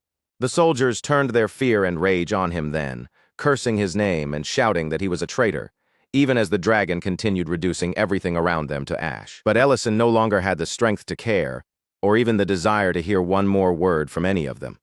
Their voices could no longer reach the part of him that had already gone numb. So, without looking back, he turned away from the burning battlefield and walked out of it. Days later, Baden and Darren came searching through the ruins, desperately looking for any trace of survivors, but all they found was destruction spread in every direction, ash, rubble, and a silence, so heavy it felt as if the battlefield itself had died. For 3 full days and 3 long nights, they kept searching despite their injuries and exhaustion, refusing to stop even when everything around them seemed to insist that no one could possibly still be alive. And if there truly were no survivors left to find, then they would at least track down the dragon responsible for all of it and kill it with their own hands. Then, in the middle of that ruined wasteland, they found Ellison. He was alive, but he looked utterly broken. Baden was the first to confront him, stepping forward and demanding to know where he had been for the last 2 years, and why he had suddenly appeared again now, after everyone had believed he was dead. Darren could only stare at him in disbelief, struggling to understand what he was seeing. Then he asked the question hanging between them: how had Ellison managed to survive everything that had happened? Ellison answered with the only truth he still had left inside him. He wanted to join them again. He wanted to cook again, even if it was only in some small, ordinary way. He wanted to help however he still could. When Ellison finally explained why he had abandoned the army, he was not trying to defend himself or polish his own name clean. He was simply telling the truth as it was. He could not continue offering up his life forever. Not for people who treated every piece of him like something to use, drain, and throw away. And yet, even after saying that, he admitted the dead still haunted him. They were people he had failed to protect. Even if they had been cruel, even if they had carried guilt, even if they had used him until almost nothing remained, the weight of their death still clung to him and refused to let go. Back in the present, Ellison told Rurin that same painful truth. After the dragon left, no one had survived. In the place the flames had burned through, there had been nothing left but bodies. Rurin trembled, her anger and grief visible in every part of her. But even through that pain, she refused to let Ellison take all of that guilt onto himself as if it belonged to him alone. She told him firmly that it had not been his hands that killed them. What came for them was karma crashing down with full force, not Ellison himself. Ellison admitted that they had not been innocent people, but still he asked whether any crime could truly deserve a massacre like that. What crushed him was not whether they were innocent or guilty. It was the fact that he had possessed the power to stop it, and in that moment he had chosen not to. To Ellison, that choice was the stain he could never wash away. But Rurin would not allow him to disappear into that darkness all by himself. She wrapped her arms around him, holding him close, and told him again and again that it was not his fault. No matter how heavy his self-hatred became, Rurin kept pressing those words against it, refusing to let them be swallowed or buried beneath his guilt. Ellison thanked her for staying beside him. Later he would write that it was the support of his comrades that gave him the strength to keep moving forward. But even then, even after all of that warmth reached him, some part of him still believed that a piece of the guilt belonged to him. By the next morning, Rurin had already made up her mind. She could not just stand there and watch from the side anymore. Ellison had been gloomy for days, sinking deeper and deeper into that shadow, and watching it happen was starting to gnaw painfully at Rurin's heart. Serena's advice kept echoing in her mind, reminding her over and over that even the smallest efforts could still mean something. Even one tiny gesture, as long as it carried real warmth, might be enough to soften someone who had spent far too long living without it. So Rurin changed into something different, quietly telling herself that it was only because she wanted to cheer Ellison up, and absolutely nothing more than that. But before she could fully convince herself, Guard Cat suddenly appeared out of nowhere, catching her in the middle of that awkward moment. Rurin immediately tried to push the embarrassment aside, quickly steering the conversation toward food, as though nothing strange had happened at all. Then Guard Cat dragged out a packet, and the instant Rurin's eyes landed on it, recognition flashed through her mind. It was the same kind of instant meal Ellison used whenever he made those quick snacks from his homeland. Memories of ramen and jjajangmyeon snapped together in her head, and that was just enough for Rurin to feel like she understood exactly what she was looking at. The instructions printed on the back looked simple enough, and the portions seemed easy to understand with just one glance. Rurin confidently decided that 3 packs would be more than enough for 2 people, then marched straight into the dining hall as if victory were already guaranteed. Guard Cat, however, nearly froze in horror the moment she casually announced that she would personally be taking charge of today's meal. The result was an absolute disaster. By the time the food was supposedly finished, the noodles had turned dark, greasy, and suspicious-looking enough that anyone with common sense would hesitate before taking even a single bite. Guard Cat reacted as though he had just witnessed the end of the entire world. But Rurin shut him down immediately, speaking with complete seriousness as she insisted that his reaction was nothing but disrespect toward the sacred act of cooking itself. Rurin leaned in a little closer, her expression turning unusually serious as she studied the dish in front of her. It was as if she believed that, with one careful look, she could somehow uncover the exact point where everything had gone so horribly wrong. The noodles were shining under the light in a way no proper food ever should. They looked dark, oily, and slick, while strange pale lumps sat scattered across the surface, almost as if someone had tossed them in at random without the slightest thought. Just by staring at that miserable plate, Rurin immediately understood what the problem was. Guard Cat had obviously tried to invent some kind of new dish on his own, but he had done it without knowing even the most basic rules that kept cooking from turning into a disaster. Then Rurin's eyes caught sight of something even worse, a single strand of hair lying right there in the food. And at that moment, the last tiny thread of patience she had been holding on to snapped completely. That was the final strike. Whatever this thing was supposed to be, it did not even reach the lowest possible standard for something a person could safely call edible. Without hesitating for even a second, Rurin threw the entire dish away, leaving poor Guard Cat standing there frozen in shock, unable to make so much as a sound. Around that same time, Creston casually placed a batch of palenque eggs into Ellison's hands. With a proud little smile on his face, he reminded Ellison once again just how precious and valuable those eggs really were. And of course, Creston did not forget to emphasize his own role in all of this. With more than enough confidence, He made sure Ellison knew that he was the one who had been supplying those rare eggs from the very beginning. Ellison looked at him quietly and thought to himself that Creston truly had not changed at all. But at the same time, another thought weighed on his mind. By now, rumors about the Archmage should have spread far enough to send the entire city into a panic. Creston rejected that possibility almost immediately.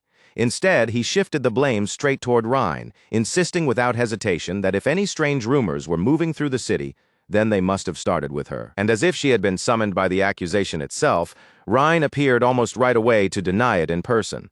After Ellison thanked both of them for what they had done, he turned and prepared to leave. But before Ellison could fully step away from them, Rhine insisted once again that she had not leaked even a single word. Then, without missing a beat, she quickly pushed the blame onto her husband instead. On the way back, Ellison's thoughts began to drift, slowly sinking into a heavier and darker place with every step he took. He started to realize just how long he had been turning his eyes away from the strange undercurrent, moving quietly beneath the Empire's surface. Time after time, he had only gotten involved after the situation had already become urgent. He had waited until the danger was right in front of him before finally choosing to act. And deep down, Ellison understood the reason far too well. His ordinary days had become precious to him. That quiet, simple life he had built for himself mattered so much now that he did not want anything to disturb it. As Ellison continued down the road, familiar faces greeted him one after another, each voice carrying the easy warmth of everyday life. One person brought up the dining hall, another mentioned the fresh eggs. Someone else smiled and cheerfully promised they would come by to eat again next time. Every small, ordinary exchange pressed the same quiet truth deeper into Ellison's heart. This calm routine, these tiny sparks of happiness, this peaceful rhythm that filled his days without making any noise, somehow, all of it had become more precious to him than almost anything else. And before Ellison even realized it, a quiet wish had already formed inside him. He wanted this life to continue. He wanted it to never fall apart. But that fragile wish began to tremble almost as soon as he felt it. Because not long after, Ellison came across Elena, who was quietly placing flowers on Selly's grave. Ellison stopped where he was, saying nothing at first, and listened as Elena gently explained that she had been planting those flowers little by little over time. He answered her in a soft voice, telling her that Selly would have liked them. But that quiet sight struck him harder than he expected, because in that moment he could no longer look away from how delicate, fragile, and easily broken life truly was. At the same time, the memory of his own mistake came back to him. The fact that he had revealed far too much about his past, and with that memory, the old fear began rising inside him again. If his real identity were ever fully exposed, then everything he had so carefully built in this city could collapse in a single instant. And yet, even with that fear pressing heavily against his chest, gratitude still managed to remain in one quiet corner of his heart. Because after everything that had happened, people around him had still chosen, in their own quiet way, to protect his secret. Not even one rumor had slipped out into the city. After making pancakes, Ellison gently placed them on Selly's grave as an offering. Then he turned away and walked off again, carrying that same heavy feeling deep inside his chest. As Ellison neared the dining hall, Rurin's voice reached him before anything else. It was sharp with irritation as she scolded Guardcat, ordering him to hurry up and taste the food properly. Ellison stepped inside quietly, barely making a sound. Rurin only noticed him when she turned around in the middle of her complaint and suddenly found him standing there. The moment her eyes landed on Ellison, Rurin hurried to explain herself. She told him that the outfit she was wearing and the food prepared in front of him were both meant for him. A small gift she had put together because she wanted to help him feel even a little better. She tried to keep her voice light and casual, saying that they could eat first, rest afterward, and then do whatever Ellison wanted to do. But that simple, awkward, clumsy little moment hit him with a painful kind of clarity. In that instant, Ellison understood just how badly he did not want to lose this life. Not this room, not Rurin standing there in front of him, not this strange, ridiculous, gentle warmth that surrounded them. And the moment he realized how deeply he wanted to protect it, he also understood the harsher truth hiding behind that desire. To defend a peaceful life, there might come a day when he would have to risk sacrificing that very peace. That was the price waiting on the other side. Ellison let out a small, quiet laugh, already certain that Serena had somehow arranged this entire situation from behind the scenes. Then, instead of resisting it, he chose to sit down and eat. But even as Ellison settled into his seat, he could already tell that things were not unfolding the way Rurin had imagined at all. Meanwhile, far away from that small pocket of warmth and awkward kindness, a completely different storm was beginning to gather. Medrin arrived at the palace together with Porgo Tamurin. But when she opened the door and stepped inside, she found that Duriant and Raiden were already waiting there. Crown Prince Leon was there as well, seated with the composed air of someone who had called them together for a matter that could not be delayed. Once everyone had taken their seats, Leon Harris immediately set the rule for the meeting. Everything spoken inside that room was to remain absolutely confidential, and not a single word was allowed to pass beyond those walls. But the heavy mood nearly stumbled right from the start, because everyone's eyes kept drifting toward Madrine's maid uniform. The attention clearly irritated her, and she tried to brush it all off, acting as though the whole thing was nothing more than exaggerated gossip. That only made the atmosphere more uncomfortable.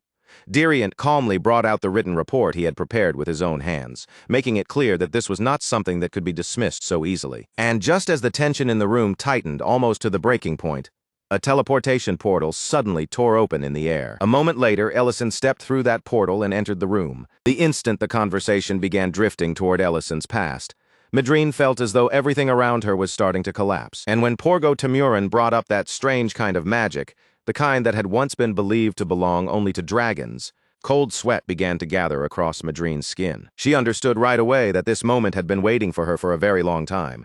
Now that it had finally arrived, regret pressed down on her so heavily that her entire life felt like one long chain of choices leading her straight into that room. Ellison, however, did not flinch. His expression stayed calm, almost unnervingly steady, and the hesitation that had once clouded his decisions was nowhere to be seen. After everything that had happened, his eyes no longer drifted away from the truth, and he made it clear that there was no longer any point in keeping it buried. A heavy silence spread through the room as everyone understood what Ellison had chosen. He was done running from the past that had been weighing on him, and this time he would face it openly, in front of everyone, without stepping back. Then, with words as sharp and final as a blade being drawn, he declared the truth that would shake the Empire. The 9th-class Archmage had returned, and the entire nation needed to know it. Far from the capital, in the darkness of a hidden cave, flames suddenly sparked to life in someone's hands. A second later, that fire was hurled outward, scattering across the dry branches nearby and swallowing them in bright, hungry flames almost instantly. Lady Sitney sat within the flickering glow as if the fire around her meant nothing at all. There was no panic in her posture, no fear in her face, only a calm and steady composure as she quietly reported how far her research had come. According to Sitney, the drug was now nearly complete. The tests had already produced clear results on humans, elves, and dwarves, proving that its effects were no longer just theory or guesswork. At this point, only the final stage remained. The success rate for the heart transplant had already climbed past 70%, and the Star Army was still expanding at a steady pace. Around Sitney, the flames continued to crawl outward, twisting through the branches until they formed a massive ring of fire, and from within that burning circle, a voice finally answered her. The Lord acknowledged Sitney's determination, but there was no warmth or praise in his voice.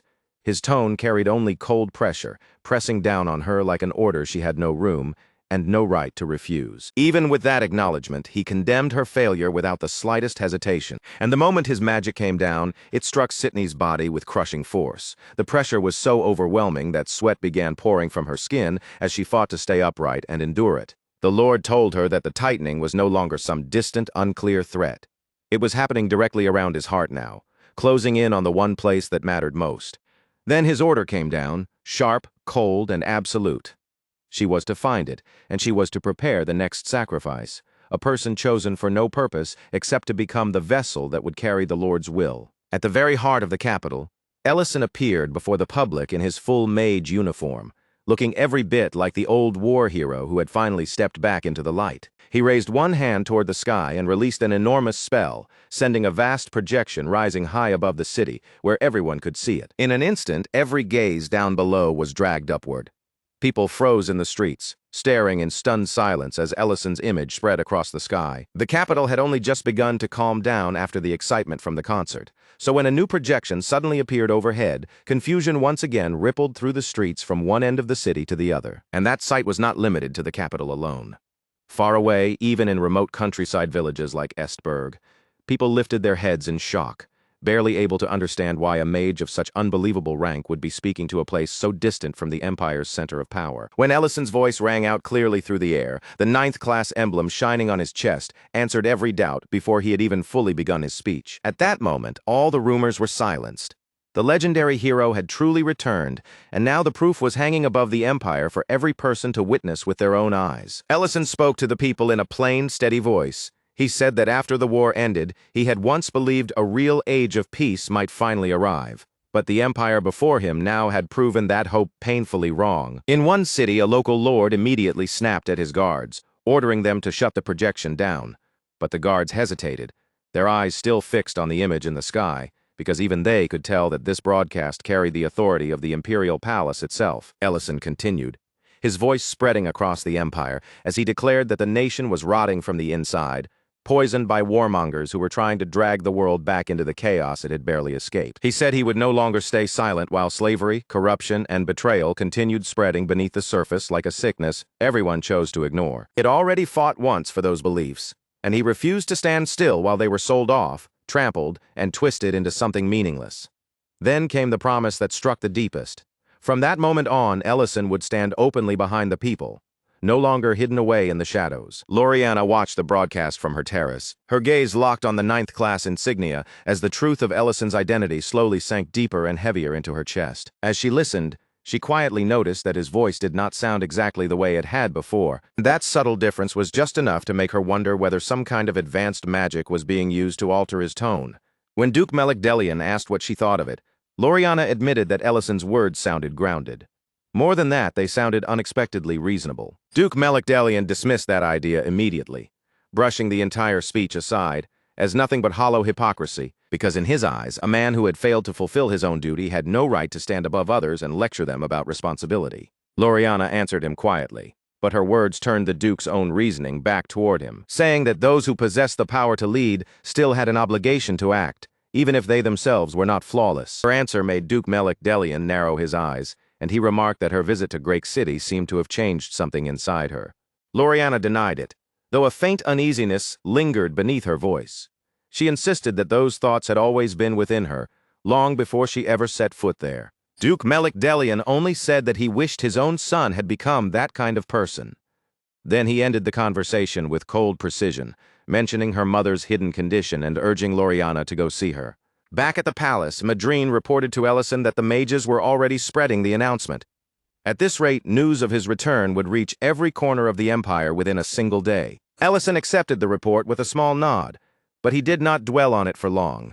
His attention moved immediately toward something far more dangerous, the spy. Leon Harais had already suspected that someone on their side had been secretly feeding them information from the shadows. He pointed out that Dariant had been the one who summoned Ellison to the palace in the first place. And more importantly, when Ellison appeared, Dariant had been the only person in the room who remained completely calm. Ellison then explained that his suspicion had not begun there. In truth, the first signs had appeared much earlier than that.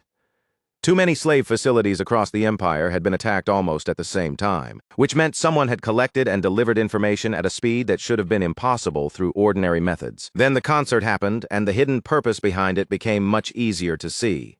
It had not been merely a performance. It had also been a way to draw both Ellison and Rurin into the capital. Leon Harais admitted that Ellison was right. They had indeed been relying on a secret source of information. Elsewhere in the city, Duke Melekdelian confronted Reedon about the chaos surrounding Verna's incident. Reedon answered with careless calm, explaining that after Verna's kidnapping, he had simply continued following orders from the moment he was mistaken for the type of employer they were expecting. The Duke mocked what Reedon had become, sneering at the sight of a former captain of the Knights reduced to someone who merely obeyed commands without question. Then Duke Melekdelian revealed the motive driving him. He had wagered everything on this plan because he could never forgive Ellison, the man he blamed for Frigo Delian's death. Reedon, infuriatingly composed, reacted as though the Duke's grief and rage were little more than noise in the background, treating the heavy emotions behind those words as if they barely mattered at all. Inside the palace, the calm shattered all at once. Noble voices rose from every corner of the hall, sharp and angry, until the entire room was filled with overlapping accusations and outrage. Furious aristocrats surged forward, their faces twisted with indignation, demanding to know why an announcement of such enormous scale had been broadcast across the empire without their approval being asked for first. Emperor Remedin Harais silenced the uproar with a single firm command.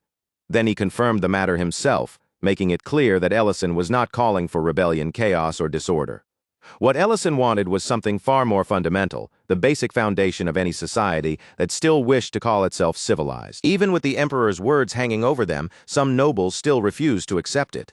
They muttered uneasily, protesting that moving this abruptly would only throw the empire into confusion. Ryden Grake answered them without yielding an inch.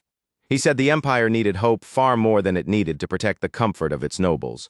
And when it came to Great City, its position was already clear. It stood firmly behind the Archmage's return. Around the hall, other nobles began whispering about their authority being threatened and their local autonomy slowly slipping out of their hands. That was when Leon Herres finally cut in, casually mocking one of them for acting like a buzzkill during what should have been treated as a celebration. The noble's anger collapsed almost immediately. His face drained of confidence the moment he realized the person he had been shouting at was none other than the Crown Prince himself. Leon brushed off every complaint thrown his way, whether they were criticizing his drinking, his manners, or the arrogant way he carried himself. Then, with that same careless attitude, he casually let slip a hint about where Ellison might be heading next. That single offhand comment sent a wave of panic rippling through the room. The nobles immediately leaned in and pressed him harder, demanding that he tell them exactly where the Archmage was going. Leon smiled as if he were toying with them for his own amusement. He tossed out the name Purim like it was nothing more than a passing joke, then waved the entire subject away just as easily and walked out. By then, Leon had completely slipped back into the role everyone expected from him. The spoiled, reckless prince who acted as though nothing in the world truly mattered. But beneath that lazy mask, Leon's thoughts were razor cold. A hero had returned, and instead of feeling joy, the nobles of the empire had reacted with fear. If cutting away that rot now became his responsibility, then he would take up the blade himself, no matter what price he had to pay. At that same time, high above the land, Ellison finally stirred Rurin awake and told her they had arrived at their destination. Together, the two of them descended through the sky toward Pendravel City, a city located within the Rubern Empire, the exact place their informant had directed them to investigate. But the moment their feet touched the ground, trouble came falling on them almost immediately from above. A bird suddenly swooped down in a flash of wings, moving so quickly that Rurin barely had time to react before it snatched the earring straight from her. That earring was far too precious to Rurin, so panic struck her the instant it was stolen. Ellison immediately promised that he would get it back for her. But before he could even take action, an arrow sliced through the air with a sharp whistle and struck the bird while it was still flying. The bird lost its strength in an instant and dropped from the sky, crashing down hard onto the ground below. In that moment, Ellison and Rurin both realized the same thing. Someone else had been watching this area too, and they were not alone. Ellison moved closer to inspect the fallen bird, carefully checking it over. But after searching it thoroughly, he realized Rurin's earring was nowhere to be found. Rurin insisted it had to be the same bird, because she had kept her eyes on that exact creature the entire time.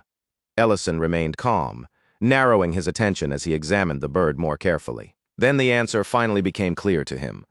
The shock from the arrow must have startled the bird so badly that it swallowed the piece of jewelry. Ellison started prying open the creature's beak while Rurin watched with intense focus, looking more than ready to dig the earring out herself if that was what it took. Before she could do anything too extreme, he quickly stopped her. Not long afterward, the archer who had shot the bird approached them and calmly claimed it as his catch. Ellison apologized and explained that the bird had swallowed something important, while Rurin made it very clear that they were not leaving until her earring was safely returned. The stranger stared at Ellison for a moment, his expression slowly changing as recognition began to dawn on his face. That man turned out to be Hess, someone Ellison knew from his old days in the military. Ellison greeted him with genuine warmth and surprise.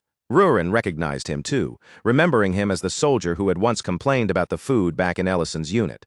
The moment that old memory was brought up, Hess looked visibly embarrassed. Awkwardly, he mentioned that almost 10 years had already passed since they had last crossed paths. He admitted that although he had heard Ellison survived the war, they had never actually met again during the final conflict. Then Hess turned toward Rurin and greeted her with polite, respectful courtesy. When Hess asked what their relationship was, both Ellison and Rurin stiffened, so obviously that the answer nearly appeared on their faces before either one of them could say a word. Ellison, clearly flustered, ended up describing Rurin as the person he shared meals with and lived beside every single day. Rurin immediately teased him for blushing, pointing out that even now he still almost never simply called her his wife out loud. Seeing the two of them bicker like that, Hess could not help smiling. A quiet sense of relief softened his face as he watched them, because no matter what the world had taken from Ellison, it seemed his old friend had still managed to build a warm and happy life for himself. After that, Hess led them back to his own restaurant so they could properly retrieve the earring from inside the bird. He explained along the way that birds like that had a habit of swallowing shiny objects purely by instinct, without having any idea what they had stolen. When Rurin asked, with an expression that was frighteningly serious, what would happen to the bird now, Hess answered calmly that it was already being prepared for dinner. Since he already had fresh ingredients right there, Hess invited the two of them to stay and eat while they were at his place. That was when Ellison finally took a proper look around the room and realized exactly where they were sitting, inside Hess's very own restaurant. Hess explained that he ran the place together with his mother, keeping the business going through their own effort and hands. When Ellison mentioned that he also owned a restaurant back in Great City, Hess immediately brightened, his interest showing at once as he said he wanted to visit it someday. For the moment, though, Hess wanted something even more important from him, an honest opinion on his cooking. He served them noodles, and the instant Ellison saw the bowl, he could tell the dish had been made by someone with genuine skill. Ruren studied the bowl with clear interest, admiring how neat and polished the presentation looked. Then she commented that for some reason the dish felt familiar to her. Hess stood nearby, watching both of them closely. His nerves were easy to see in the way he waited for their reaction, as if every second of silence stretched longer than it should. The broth had a quiet depth to it, far richer than its simple appearance first suggested. The meat was tender enough to fall apart with ease, and the noodles absorbed the soup beautifully with every bite. Hess kept waiting for Ellison to say something, any kind of reaction at all. But Ellison simply continued eating in silence, spoonful after spoonful, until not even a single drop remained in the bowl. And when Ellison finally finished the entire bowl, he gave Hess the kind of praise every cook secretly hopes for: an empty dish, cleaned completely, proving more clearly than words that the meal had truly satisfied him. That one simple, completely emptied bowl seemed to light Hess's confidence all over again.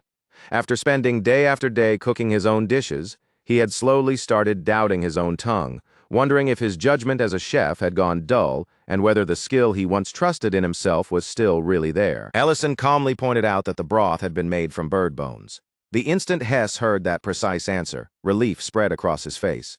Just knowing that Ellison had recognized the effort behind the flavor so clearly made him brighten, and Hess began explaining the little details of the recipe with the pride of someone who had truly poured care into every step. Later, once the meal was finished, and the empty dishes had started piling up, Ellison naturally took his place beside Hess at the sink, even though he was supposed to be the guest. As someone who ran a restaurant himself, he simply could not look at a busy kitchen left messy and walk away as if it had nothing to do with him. Amid the quiet sound of running water, clinking bowls, and dishes being washed, Hess finally spoke up about the question he had been holding inside. He asked whether Ellison was truly the person connected to the recent declaration announcing that the Archmage had returned. Ellison did not avoid his gaze, and he did not try to hide behind a vague answer. He simply accepted the question as it was and confirmed it without denying anything. Hess then added that someone with Ellison's position and reputation would never come all the way out to a place this remote unless there was a serious reason behind it. So, watching him closely, Hess asked if Ellison had already noticed anything strange about the town. The answer became clear almost the moment the question was spoken. There were barely any customers. Even during the hours when a restaurant should have been filled with voices, footsteps, and the sound of orders coming in, Hess's shop remained strangely empty. Too many seats sat open, and the room felt far too quiet for a place that should have been busy. Ellison had already sensed something was off the moment he first looked around the restaurant. Only a few years earlier, Hess's place had been successful enough to be known as a thriving favorite among the locals. The nearby residents knew the restaurant well. They knew its taste, trusted its food, and once filled the tables without Hess needing to convince them at all. Then one day, a representative from the lair company came to Hess with an offer to expand his business. They dressed the proposal in tempting words, promising better supplies, a wider reach, and a chance for his restaurant to grow into something greater. But buried inside that attractive offer was one very strange condition. Hess would have to use a specific seasoning he knew nothing about. Hess believed cooking had to be honest, built on real flavor and real skill, so he rejected the proposal on the spot. After that, his restaurant began falling apart little by little. Business dropped so badly that even his mother eventually had to stop helping at the shop, simply because there was no longer enough work to keep two people there. Ellison immediately guessed what must have happened next. Some other restaurant nearby had probably accepted that exact same offer. Hess confirmed it and pointed toward a nearby place called Mercenary Restaurant. That shop had taken the deal, and now it was enjoying a level of success that felt far too unnatural to ignore. For Ellison, that was more than enough. Mercenary Restaurant had just become a clear lead worth following. When Ellison asked whether Hess had ever tried eating there himself, Hess admitted that he had gone once, but from the moment he tasted the food, something about the place had felt deeply wrong. It was not the kind of wrongness he could easily explain with simple words. Still, that uneasy feeling had been strong enough that he never wanted to return for a second visit. The next evening, the three of them made their way toward Mercenary Restaurant. Ruren, who had been dozing on Ellison's back, slowly opened her eyes and sleepily asked where they were going. Hess told her they were heading into the busier part of town, while Ellison lightly teased her, saying she had been sleeping so deeply that she probably would not even notice if someone tried to kidnap her. Then Rurin's half-awake gaze drifted over to Ellison's clothes, and she pointed out that he had dressed like a mage again. Hess quickly reassured him that ever since the recent announcement about the Archmage's return, mage-style robes had become popular among ordinary people, so even if Ellison walked around wearing that kind of outfit, he would not draw nearly as much attention as they might have expected. Once the three of them stepped inside Mercenary restaurant, the sight of the dining room made them all pause.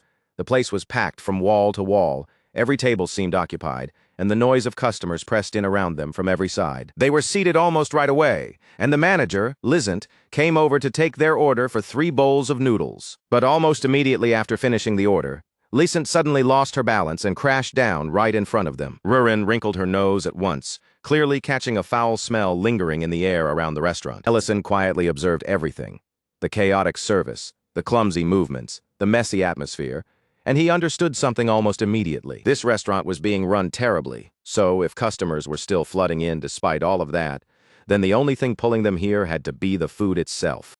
Then the bowls of noodles finally arrived at their table, and the sight of them only made the situation feel even stranger. The dish looked cheap, careless, and unpleasantly thrown together, almost insulting to anyone who treated food with even the smallest amount of respect. Rurin was offended immediately. She demanded to see the manager, completely unable to accept that something this sloppy had been placed in front of them as food. Ellison, however, followed his usual rule of never judging a dish by appearance alone.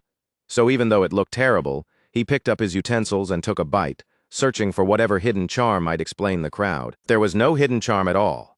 The flavor hit him so badly that he spat it out on the spot. Rurin and Hess tried it as well, and that was when the situation turned truly disturbing. Rurin reacted exactly the way any sane person would, but Hess's face suddenly lit up with genuine delight. He began praising the noodles with complete sincerity, saying he regretted not coming sooner. Worse than that, he even started thinking that his own restaurant was nothing but a failure compared to this place. Rurin stared at him in total disbelief. The food was obviously awful, yet Hess looked as if he had been completely enchanted by it. From the side, Lizant recognized Hess as the owner of the restaurant on the outskirts.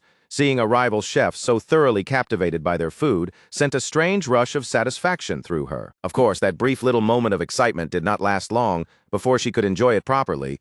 Lizant stumbled yet again and fell flat for the second time. The commotion finally brought the chef, Horai, storming out from the kitchen. He scolded Lizant sharply for stepping into the dining area and demanded to know what she thought she was doing out there. Lizant apologized and explained that she had only been curious about what kind of seasoning could make a man who once hated their food become so obsessed with it.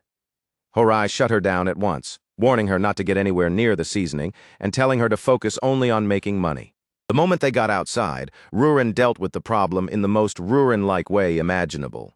Without hesitating at all, she grabbed Hess and dunked his head straight into water. She kept demanding that he answer honestly whether the noodles had actually tasted good, and every time Hess stubbornly insisted that they had, Rurin shoved his head right back under the water again. Ellison finally moved in front of her and stopped that frantic momentum before it could spiral any further, his face tightening as he quietly began sorting through every strange piece of the situation, one detail at a time. Whatever was happening here, Ellison could tell it was not some ordinary spell. If regular magic had been used, he and the others should have sensed the flow of it immediately.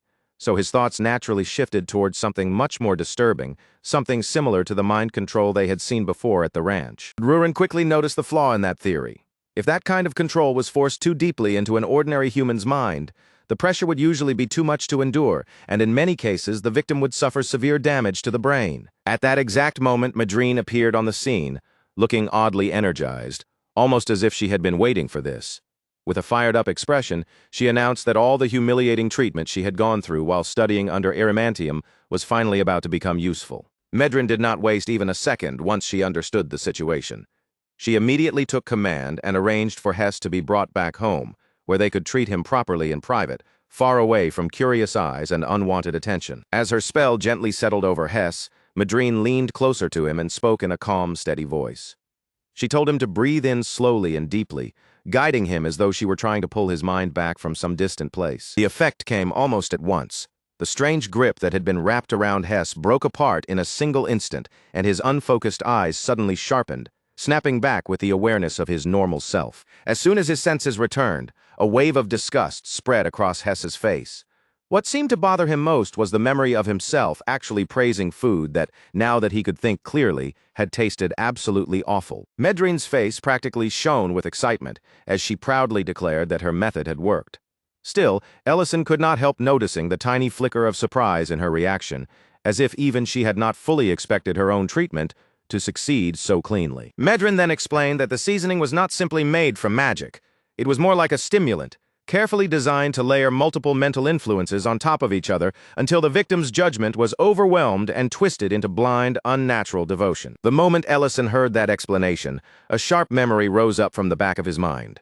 It was something he had not thought about in a long time, but now it came back with uncomfortable clarity. He remembered the dangerous potion Leon Herais had once shown him, a vile, disturbing substance used on slaves to crush their sense of self and force them into complete obedience, leaving them unable to resist. For Ellison, connecting those pieces together was more than enough.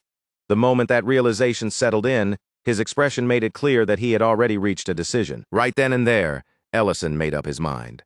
Hess was not simply going to recover from this humiliation and move on quietly. Ellison was going to help him hit back properly and make sure the other side paid for what they had done. Not far from there, at a nearby construction site, a group of workers were already preparing to head out for lunch. From the way they were moving and talking, every single one of them seemed to have the same destination in mind: Mercenary. They knew that place was filthy. They knew the meat had a suspicious smell, and even they could tell that their craving did not make any real sense. But despite all that, their bodies kept dragging them toward those noodles, as if resisting was no longer an option. Before the workers could actually leave, however, a completely different aroma drifted through the air and caught them first. It carried the smoky edge of charcoal, mixed with something rich, savory, and so tempting that it immediately stole their attention. Drawn in by that mouth-watering scent, the workers followed it until they found themselves standing in front of Ellison's new stall. There, fresh mawbird skewers were sizzling over the grill, the meat glistening as the smoke curled upward. That aroma alone had enough power to loosen the strange fixation that had been pulling them toward Mereri's noodles. For the first time, their senses seemed to hesitate and turn towards something real.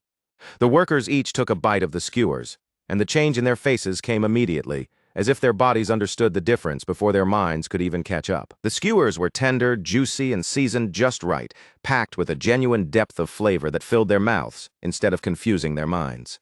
That real taste woke up their senses and snapped them cleanly out of their obsession with Mereri's noodles. At that point, Ellison understood exactly where the enemy's weakness was hiding.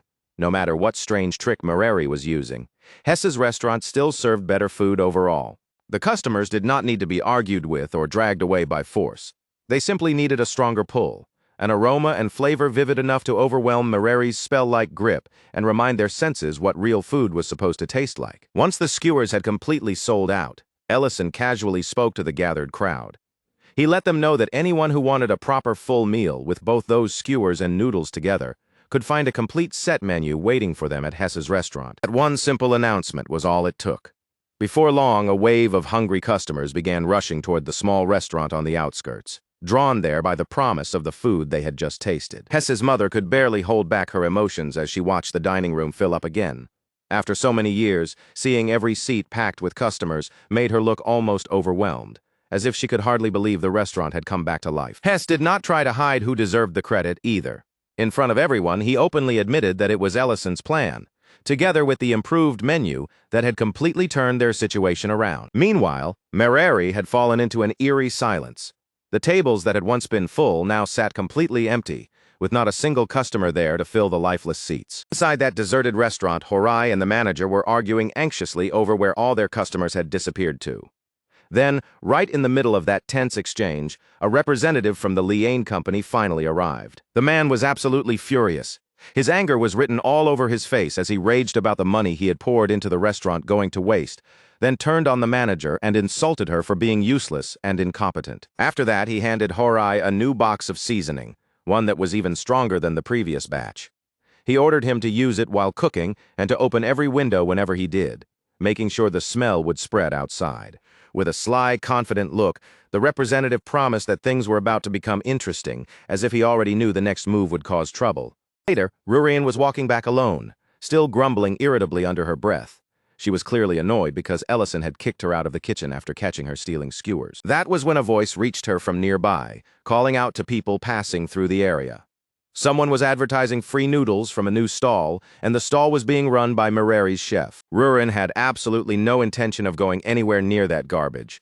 Her mind rejected the idea instantly, but before her logic could fully take control, the scent reached her first. The smell hit her senses hard. Her eyes shifted in a strange, unnatural way, and in the very next moment, the temptation took hold of her completely, seizing her before she could resist. Back inside the storage room, Ellison was calmly reviewing the success of the past 3 days. He went over each part of his counterattack, considering how effectively his plan had pulled customers away from Merari and back toward Hess. He was already turning his thoughts toward the next step: how to bring down the lair company itself, when Rurin suddenly rushed into the room, acting far more affectionate than she ever normally would. Before Ellison even had time to understand what was happening, Rurin closed the distance between them in an instant and kissed him with startling force, catching him completely off guard. Ellison froze on the spot, his mind going blank for a second. A genuinely worried thought crossed his mind as he wondered whether this was somehow another terrible lesson from Serena starting to take effect. But when Rurin answered him, the way she spoke made the truth painfully obvious. This was not just her being bold or strange.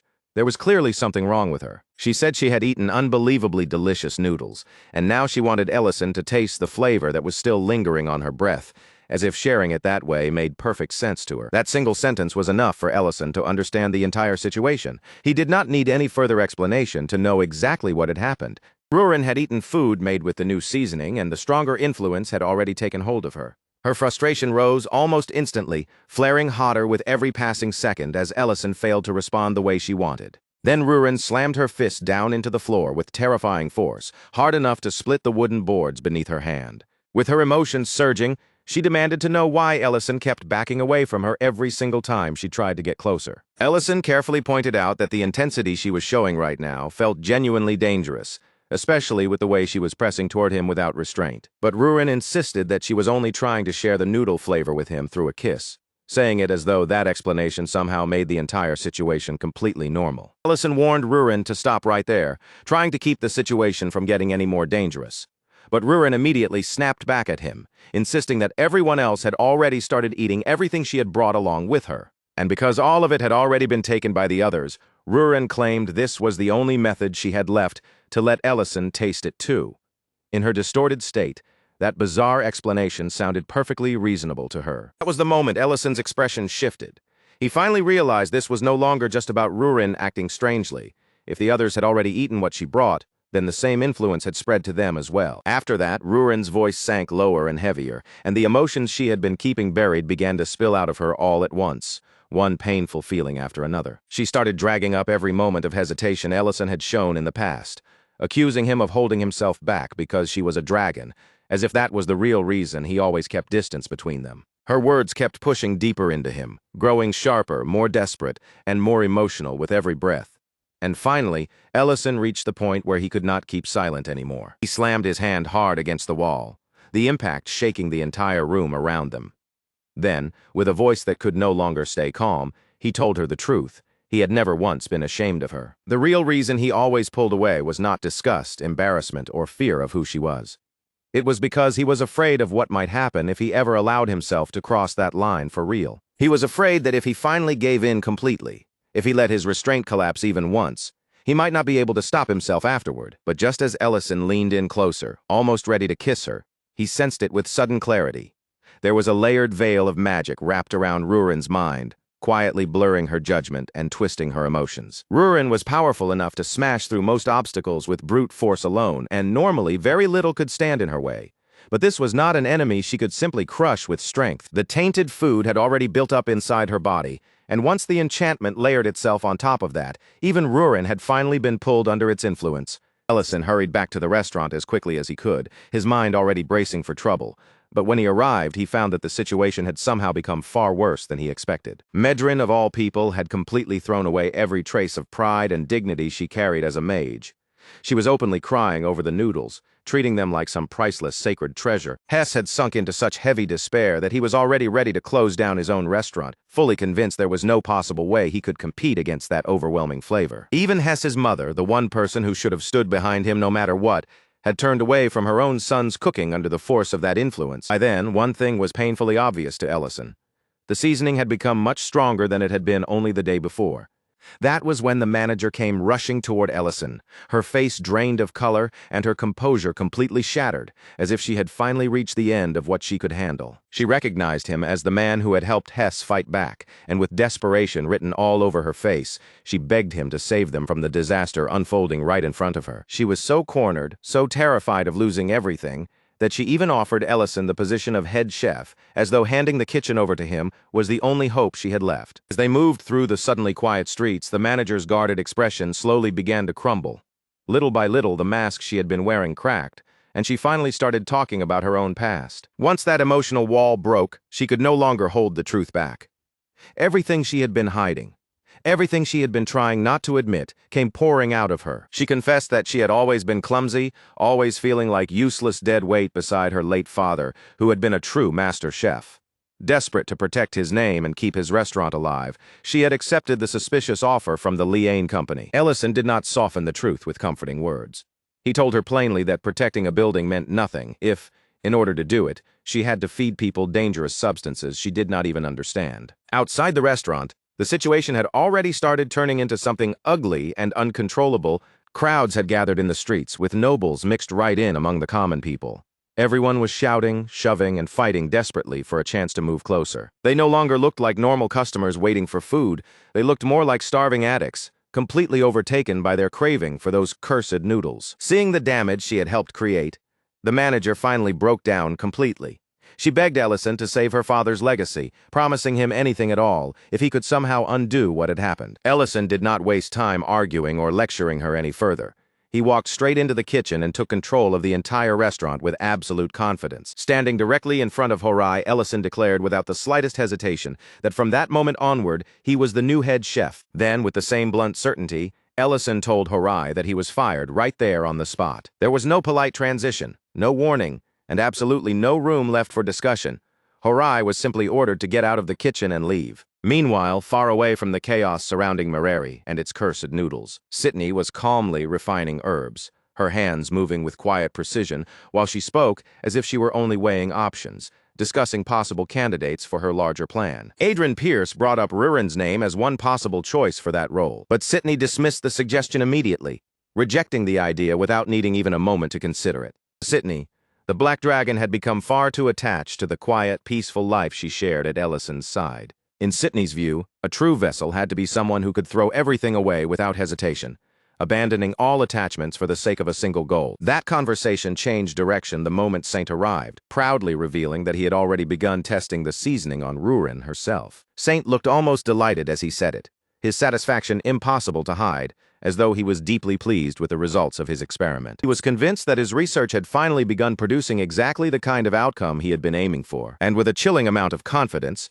Saint declared that if the perfect vessel did not already exist somewhere in the world, then he would simply create one himself, even if he had to force it into existence with his own hands. He would twist the mind, corrupt it piece by piece, and shape the vessel through layers of mental destruction until nothing remained untouched. Back at Mercenary, the manager found herself scrubbing every corner of the kitchen under Ellison's strict supervision, cleaning away the filth and traces of what had been used there. She reported that once the contaminated broth had been thrown out, the customers eventually scattered.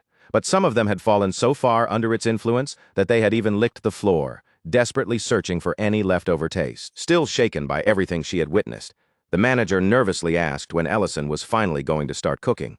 Ellison answered in the driest tone imaginable, saying that he had forgotten how. For one horrifying second, the manager looked like her soul had nearly flown out of her body. She seemed terrified that Ellison had tricked her into destroying the very business she was trying so desperately to save. Before that panic could fully swallow her, Saint arrived at the restaurant. Ellison did not look surprised in the slightest when Saint appeared. His calm reaction made it seem as though he had already expected the true source of the trouble to finally show himself. Ellison calmly acknowledged that he had been waiting for this exact moment, the instant the chaos around Mercenary became loud enough to shake the whole situation apart. He had already expected Saint to crawl out from behind the curtain. Saint responded almost immediately, his lips curling into a mocking smile as his voice took on that familiar poisonous edge of contempt. He sneered at Ellison, calling him a troublesome hero who had chased away the staff, scattered the customers, and thrown the entire restaurant into disorder, all so he could conveniently seize the kitchen for himself. The manager froze the moment she heard that accusation. Only then did it truly hit her.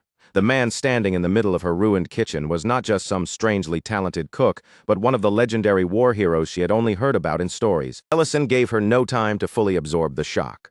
Without hesitation, he put on his mage uniform, and with that simple motion, he revealed far more than the identity he had been hiding behind his quiet restaurant owner act. Then Ellison spoke openly, saying he was honestly surprised to see a silver dragon involved in a plan to resurrect the Dragon Lord, especially when that clan was known for hiding itself away and avoiding the world in silence. Saint's face twisted with obvious disgust the moment the silver dragons were mentioned. He immediately rejected any sense of kinship, loyalty, or belonging to his own kind. He dismissed them as fools who had failed to change with the times, then looked down at Ellison with a cold sneer and told him he should have stayed quietly in his little city. In Saint's eyes, Ellison should have remained there, playing the role of a harmless, ordinary restaurant owner and pretending he had nothing to do with the larger world. The air inside the room grew heavier by the second. The pressure thickened around them until it felt like the atmosphere itself was being crushed down from every direction. The manager could not withstand that oppressive force. Her body began to weaken, her knees nearly giving out as her consciousness slowly started slipping away beneath the weight of it. That was when Ellison released his mana. A dense, overwhelming surge spread out from him so powerful that the entire feeling of the room seemed to change in an instant. With that pressure alone, Ellison made one thing unmistakably clear. The heroes had not spared the remnants of their enemies because they had feared what those survivors might become. They had let those defeated enemies live for reasons Saint clearly did not understand. Reasons far beyond the shallow arrogance he was showing now. Then, in the very next instant, the suffocating tension that had filled the room shattered, breaking apart like glass under unbearable pressure. Ellison's power exploded outward, slamming into Saint and blasting him straight through the building, sending his body crashing out through shattered walls and flying wreckage. Ellison followed him at once, stepping through the broken remains without slowing down. His voice cut through the dust as he demanded to know where their base was, and exactly what plan they were using to bring back the Dragon Lord. Saint regained his footing almost immediately, brushing off the impact as if it were only a minor inconvenience. With a sneer, he mocked Ellison for revealing his strength far too soon. He laughed at the idea that Ellison understood their organization at all, then declared that real negotiations could only take place between those who stood on equal ground. To prove he was not some insignificant creature, Ellison could interrogate and crush at will.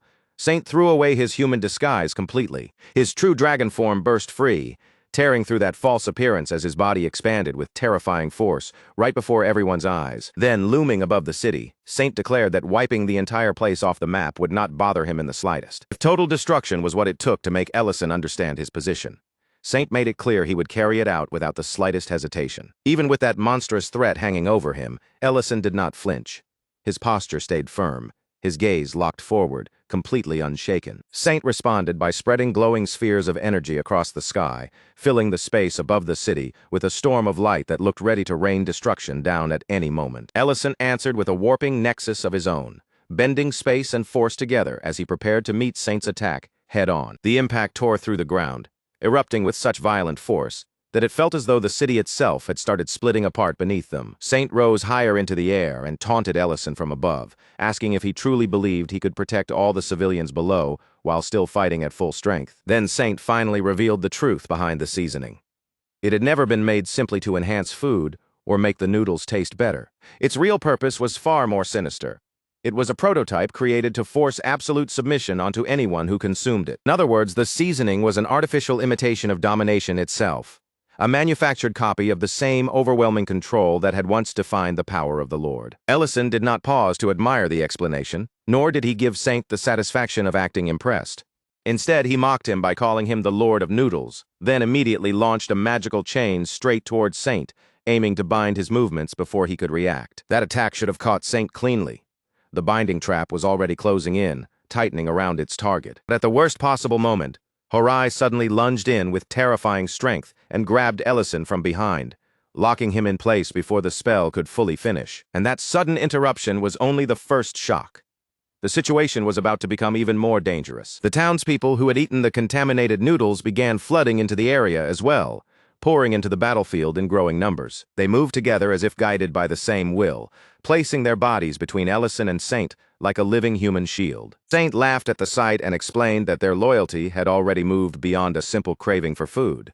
By now, their obedience was tied directly to him. Then, just when the situation already seemed bad enough, the danger escalated again. The sky above them shifted, and Medrine descended from overhead, surrounded by floating magical orbs that hovered around her like weapons ready to fire. She was still caught under the seasoning's influence, her eyes clouded and unfocused, and through that twisted perception, she recognized Ellison as an enemy. Immediately after Medrine appeared, Rurin came crashing down with enough force to crack the ground beneath her feet. Saint looked utterly triumphant, smugly bragging that even a dragon carrying the power of the ancient marble had fallen into his trap. Saint also knew exactly where Ellison was most vulnerable, and he had clearly built his next move around that weakness. As long as innocent humans remained anywhere within range, Ellison would never allow himself to unleash his full power without restraint. And Saint intended to use that hesitation perfectly, turning Ellison's need to protect people into the opening he needed to escape. So Saint turned toward Rurin and tried to command her directly, ordering her to leave together with him. But in that exact moment, the foundation of Saint's plan began to crumble beneath him. Rurin's love for Ellison was simply too strong for his control to keep holding her down. From deep within her, that emotion pushed back and shattered the spell from the inside. Rurin snapped back to herself in a burst of pure fury, her anger exploding outward as she screamed at Saint for even daring to believe he could ever control her. Then Rurin gave Saint no chance to regain his balance or even prepare himself. She drove a vicious kick straight into him with overwhelming force, sending his body flying backward as if he weighed no more than a scrap of paper. With her eyes burning fiercely, Rurin made her answer completely clear. There was no hesitation in her voice, no uncertainty in her expression. The only place she belonged was right beside Ellison. A quiet smile softened Ellison's face as he watched her choose him so firmly. Deep down, somewhere beneath all his worry, he had always believed that this was the answer Rurin would reach in the end. The instant Ellison saw an opening, he acted without wasting even a heartbeat. His magic spread quickly across the area, reaching around the brainwashed townspeople and binding them in place before they could move again. At the same time, he safely sealed Medrine away, making sure she could not hurt anyone or be hurt herself. This time, Ellison would not allow innocent people to become sacrifices to the same cruel mistakes that had once scarred the old battlefield. Saint crashed hard onto the ground. But instead of trembling in fear, a broken, crazed laugh spilled from his mouth. To him, the scene in front of him was so impossible that he could barely accept it. In Saint's twisted way of thinking, a dragon and a human should never have been able to stand together through trust, affection, and love. To him, bonds were supposed to be built on control, command, and obedience. Ellison did not bother answering him with a long argument. Instead, he drew in an enormous surge of power, gathering it around himself as he prepared a strike strong enough to end the entire confrontation. Saint's body shifted once more into his dragon form, swelling with rage as he roared that their bond was nothing but a disgrace. Then he unleashed a deadly blast of dragon breath straight toward Ellison. Ellison faced the attack directly without stepping back. He raised his magic against the incoming breath and shattered it completely, then spoke in a calm, steady voice that carried clearly to everyone around them. He said there was nothing disgraceful about what he shared with Rurin.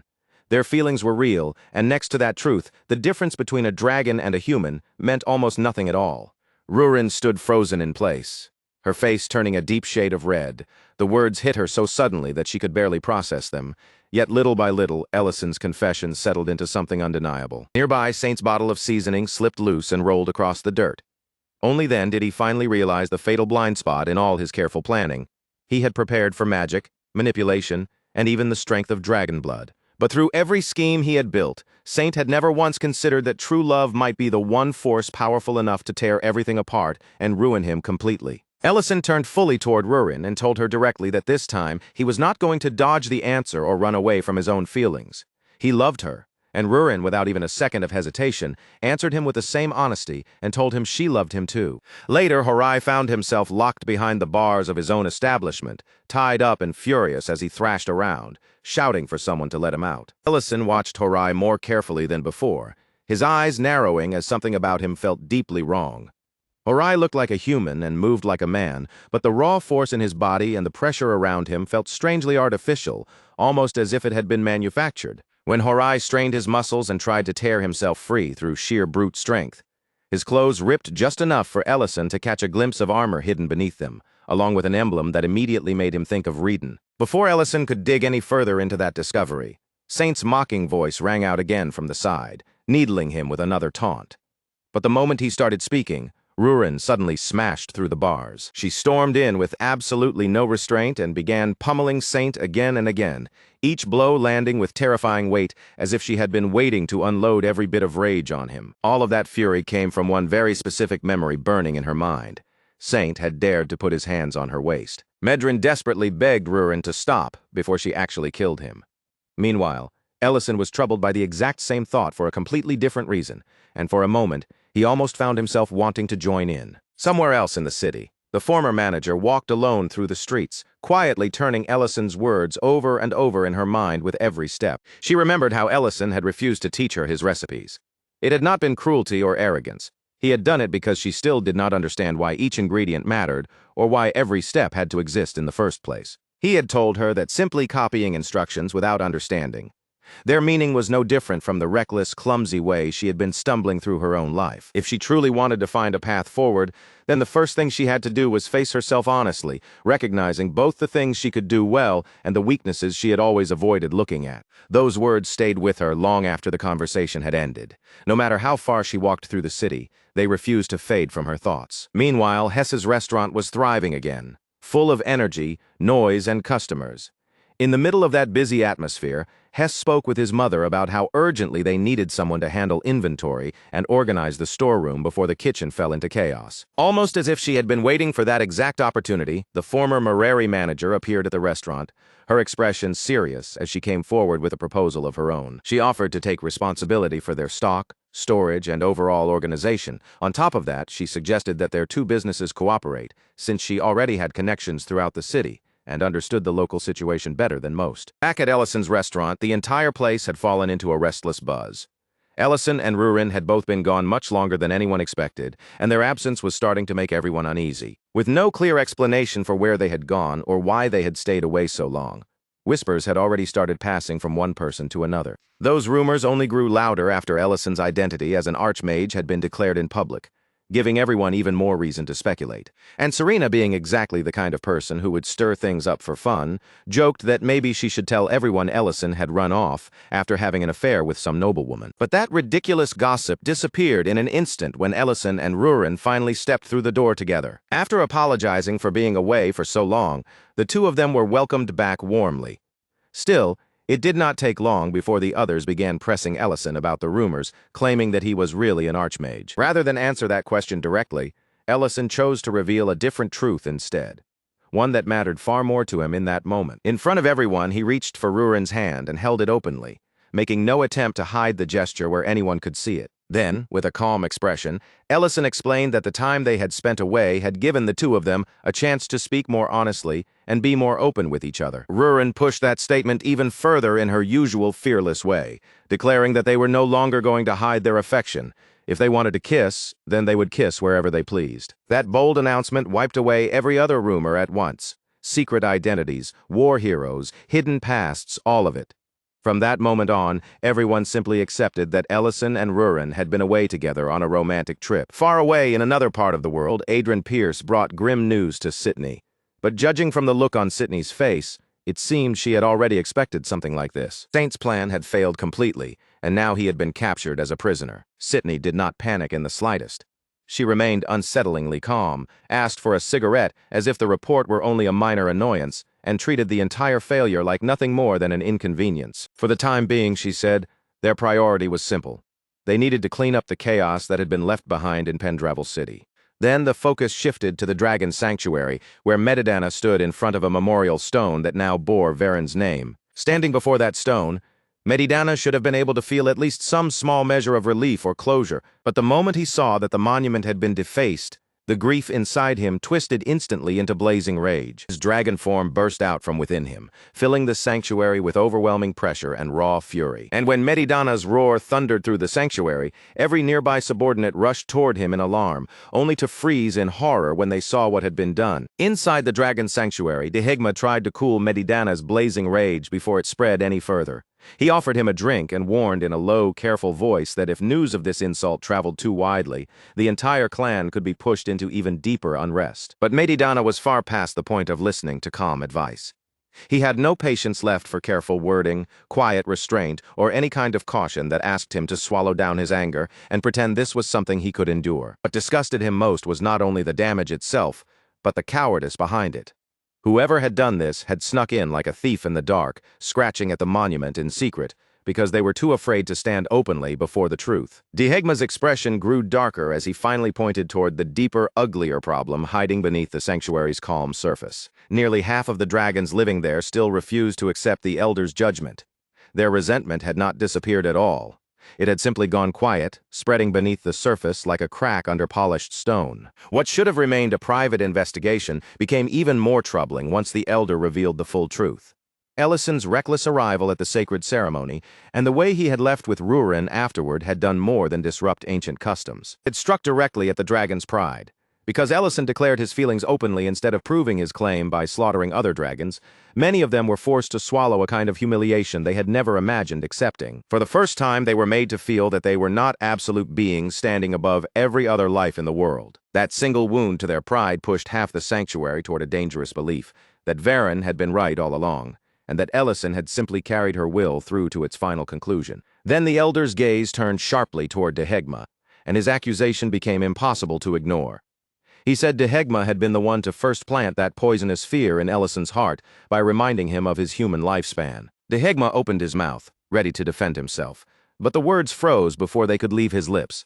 At that moment, he realized Ellison was standing nearby and had heard every word. Rather than say something careless that might stir up even more suspicion and whispers, Dehegma chose to step back and let the matter rest there for the moment. Even so, deep inside, Dehegma already understood that the answer had probably been decided long before this conversation ever began. It had been decided the moment Ellison broke through every barrier standing in front of him and forced his way forward, all for the sake of reaching Rurin. As Dehegma walked away, his thoughts were suddenly interrupted by Luhad, who appeared before him carrying a grievance he claimed was serious enough to affect the entire future of the clan. Meanwhile, the Elder turned his attention to the strange seasoning they had recovered.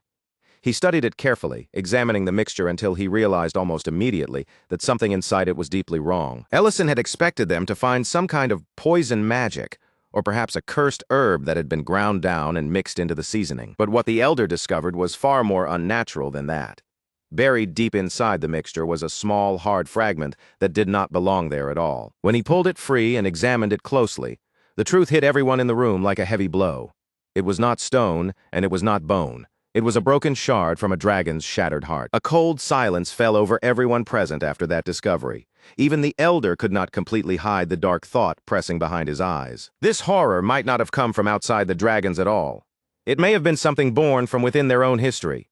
A bitter harvest grown from the sins they themselves had left behind. Elsewhere inside the castle, Luhad finally dropped the polite mask he had been wearing and began pressing his complaint with open intensity. He raged that the Black Dragon's thousand-year traditions had been trampled into the dirt, all because of one human outsider who had been allowed to interfere. In Luhad's eyes, a sinner had been forgiven simply because Ellison held influence.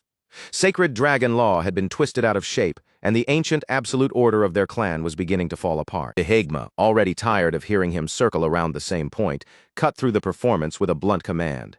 He told Luhad to stop dragging things out and finally say what he really wanted. That was when Luhad changed the angle of his attack and aimed directly at the weakness he believed no one could ignore: time. He argued that Ellison might be terrifyingly powerful right now, strong enough to hold back ancient threats and stand against danger no ordinary person could face.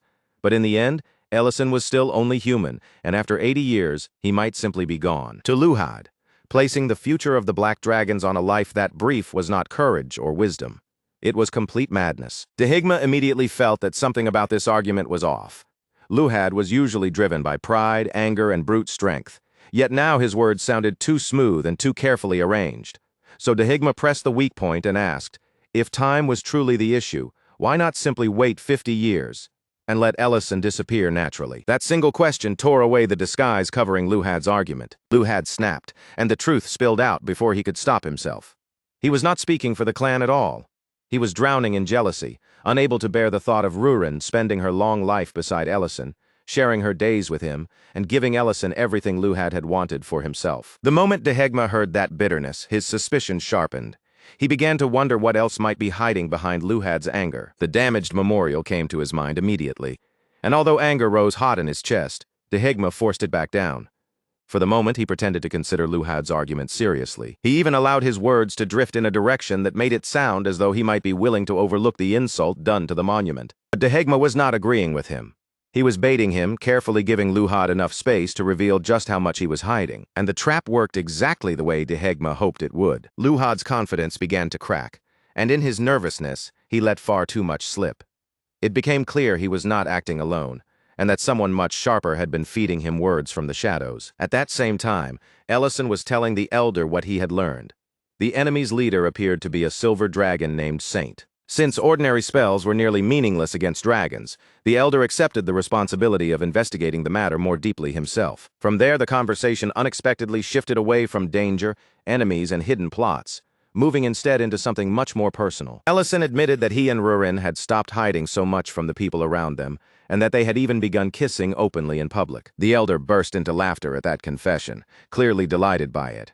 But his amusement lasted only a moment before he leaned straight into the question he truly cared about. Where were his great-grandchildren? Ellison's face turned red so fast it looked almost painful, as if that one question had hit him harder than any attack on the battlefield. The elder, obviously enjoying Ellison's panic, pushed even further. He said the adulthood ritual was already finished, so by this point, Rurin should practically be pregnant. That comment threw Ellison into complete embarrassment, but beneath the flustered reaction was a very real fear.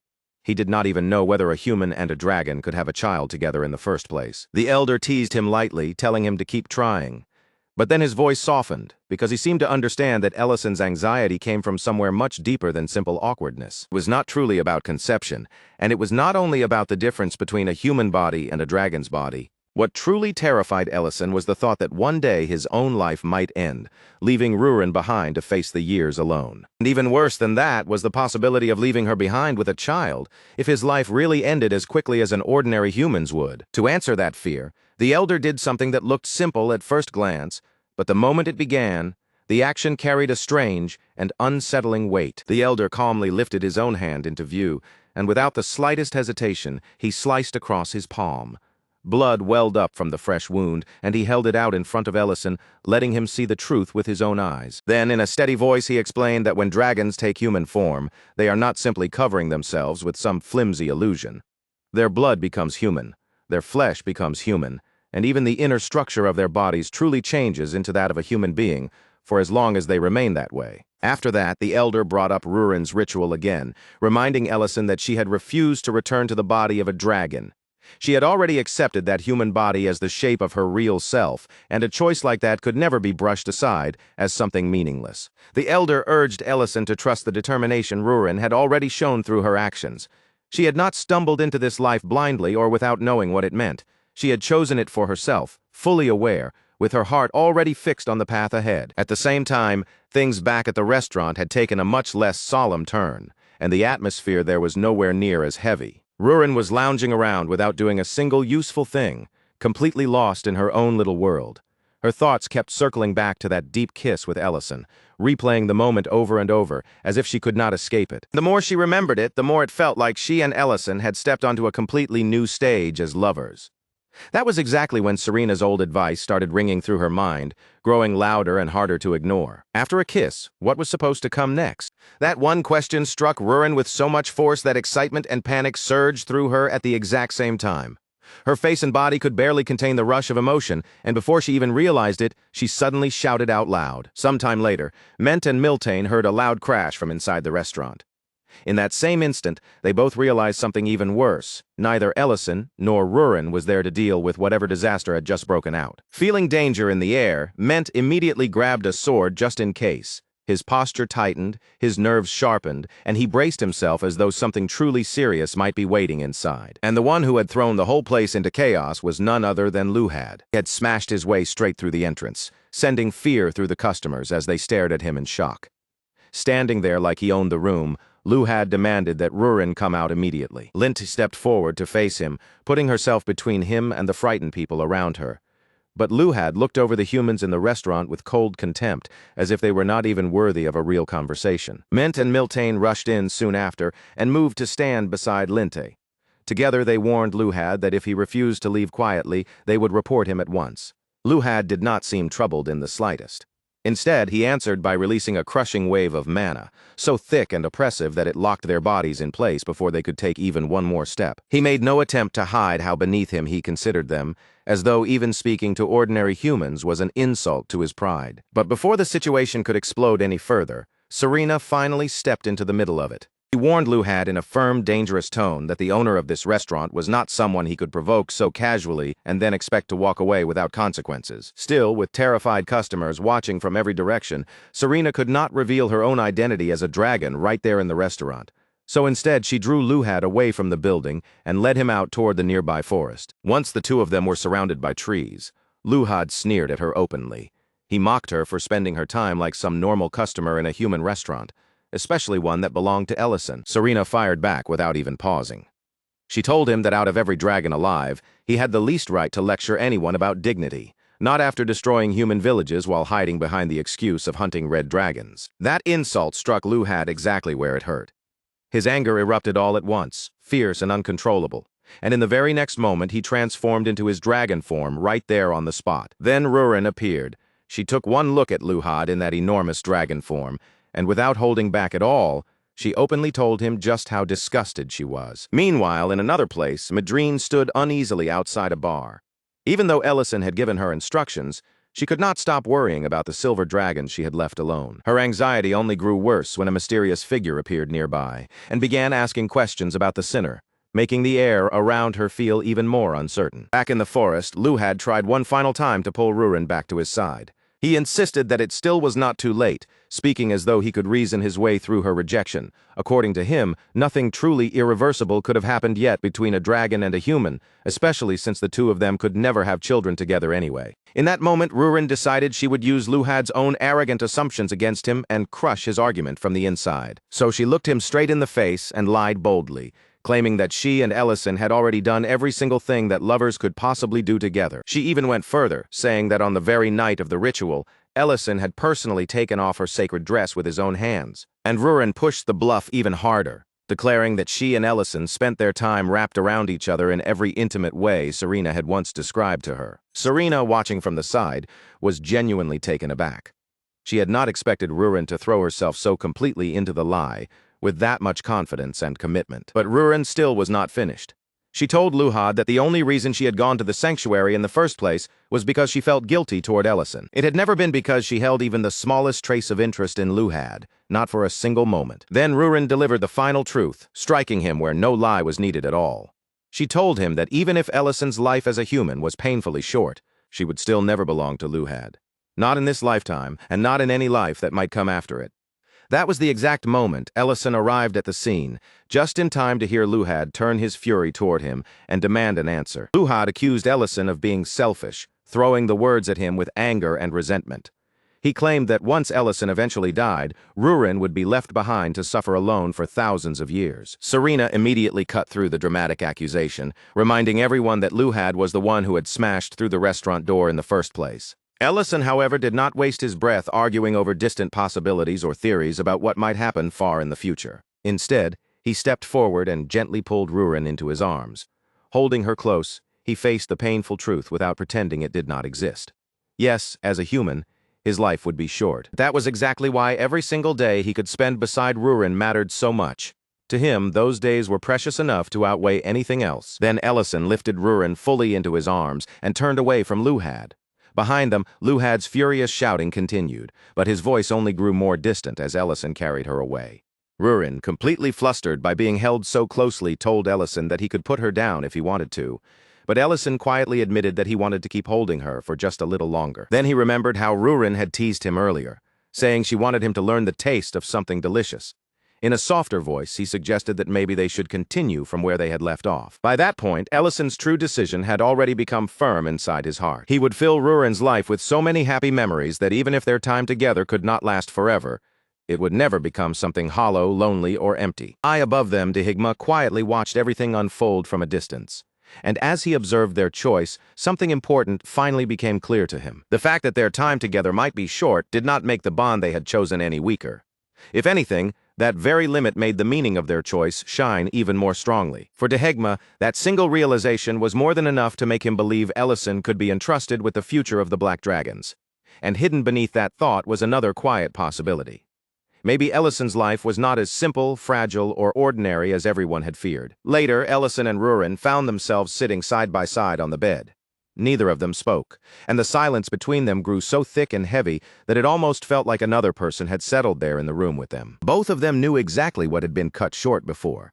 The memory hung between them clearly, and this time Ellison was the one who made the choice not to retreat from it. He slowly leaned closer and kissed Rurin first, taking the lead with a tenderness that showed in the way his hands cupped her face.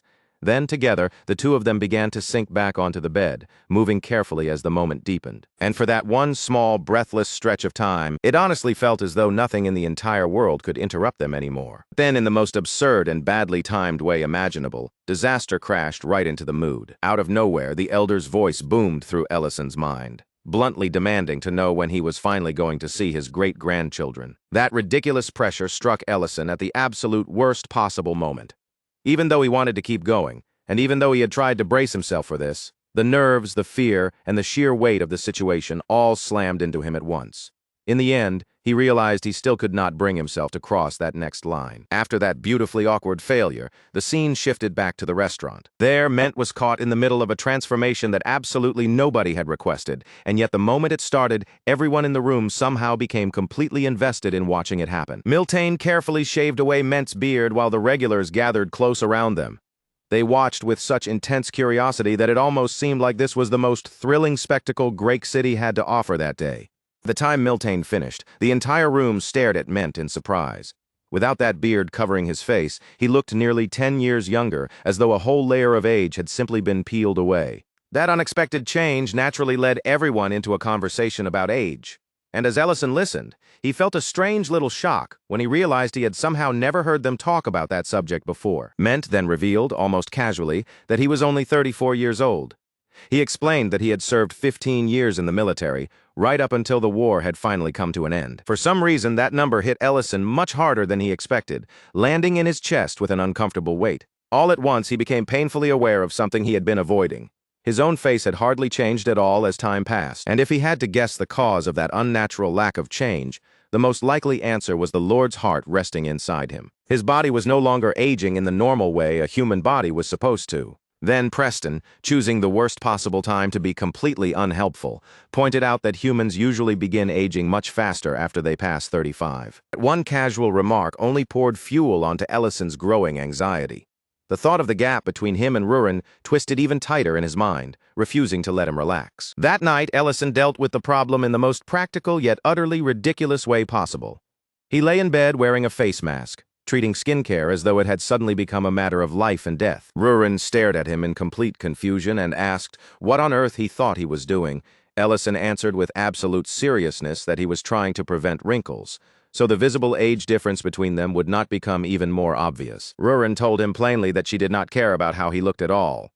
But Ellison had already spiraled too far into his own panic to be calmed down by something that simple. Still, underneath all of that absurd panic over skincare, a much darker thought kept circling quietly in the back of Ellison's mind. He needed to find Saint and force him to reveal the truth, especially how Saint had been so certain that Ellison's lifespan would be short. And as if that single worry was not already heavy enough, an even greater problem was beginning to form somewhere else. Saint escaping punishment in Pendravel City felt like some kind of cruel joke at first, except the consequences were far too real to laugh at. Lord Hobb, the ruler of the city, remained completely calm as he claimed there was not enough solid evidence to keep Saint imprisoned.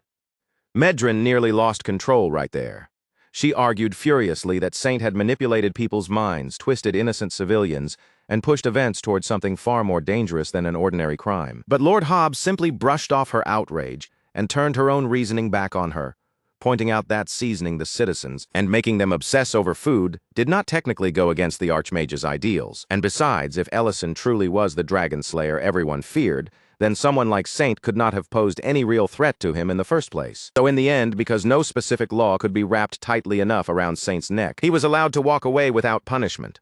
Madrine could only stare at the result with a grim certainty settling over her. That trouble like this never stayed buried for long. Saint did not waste even a moment before taking advantage of his newly restored freedom. He soon reunited with Luhad, who looked utterly devastated. Rurin's earlier claim that she and Ellison had already crossed every boundary lovers could cross had left him emotionally shattered.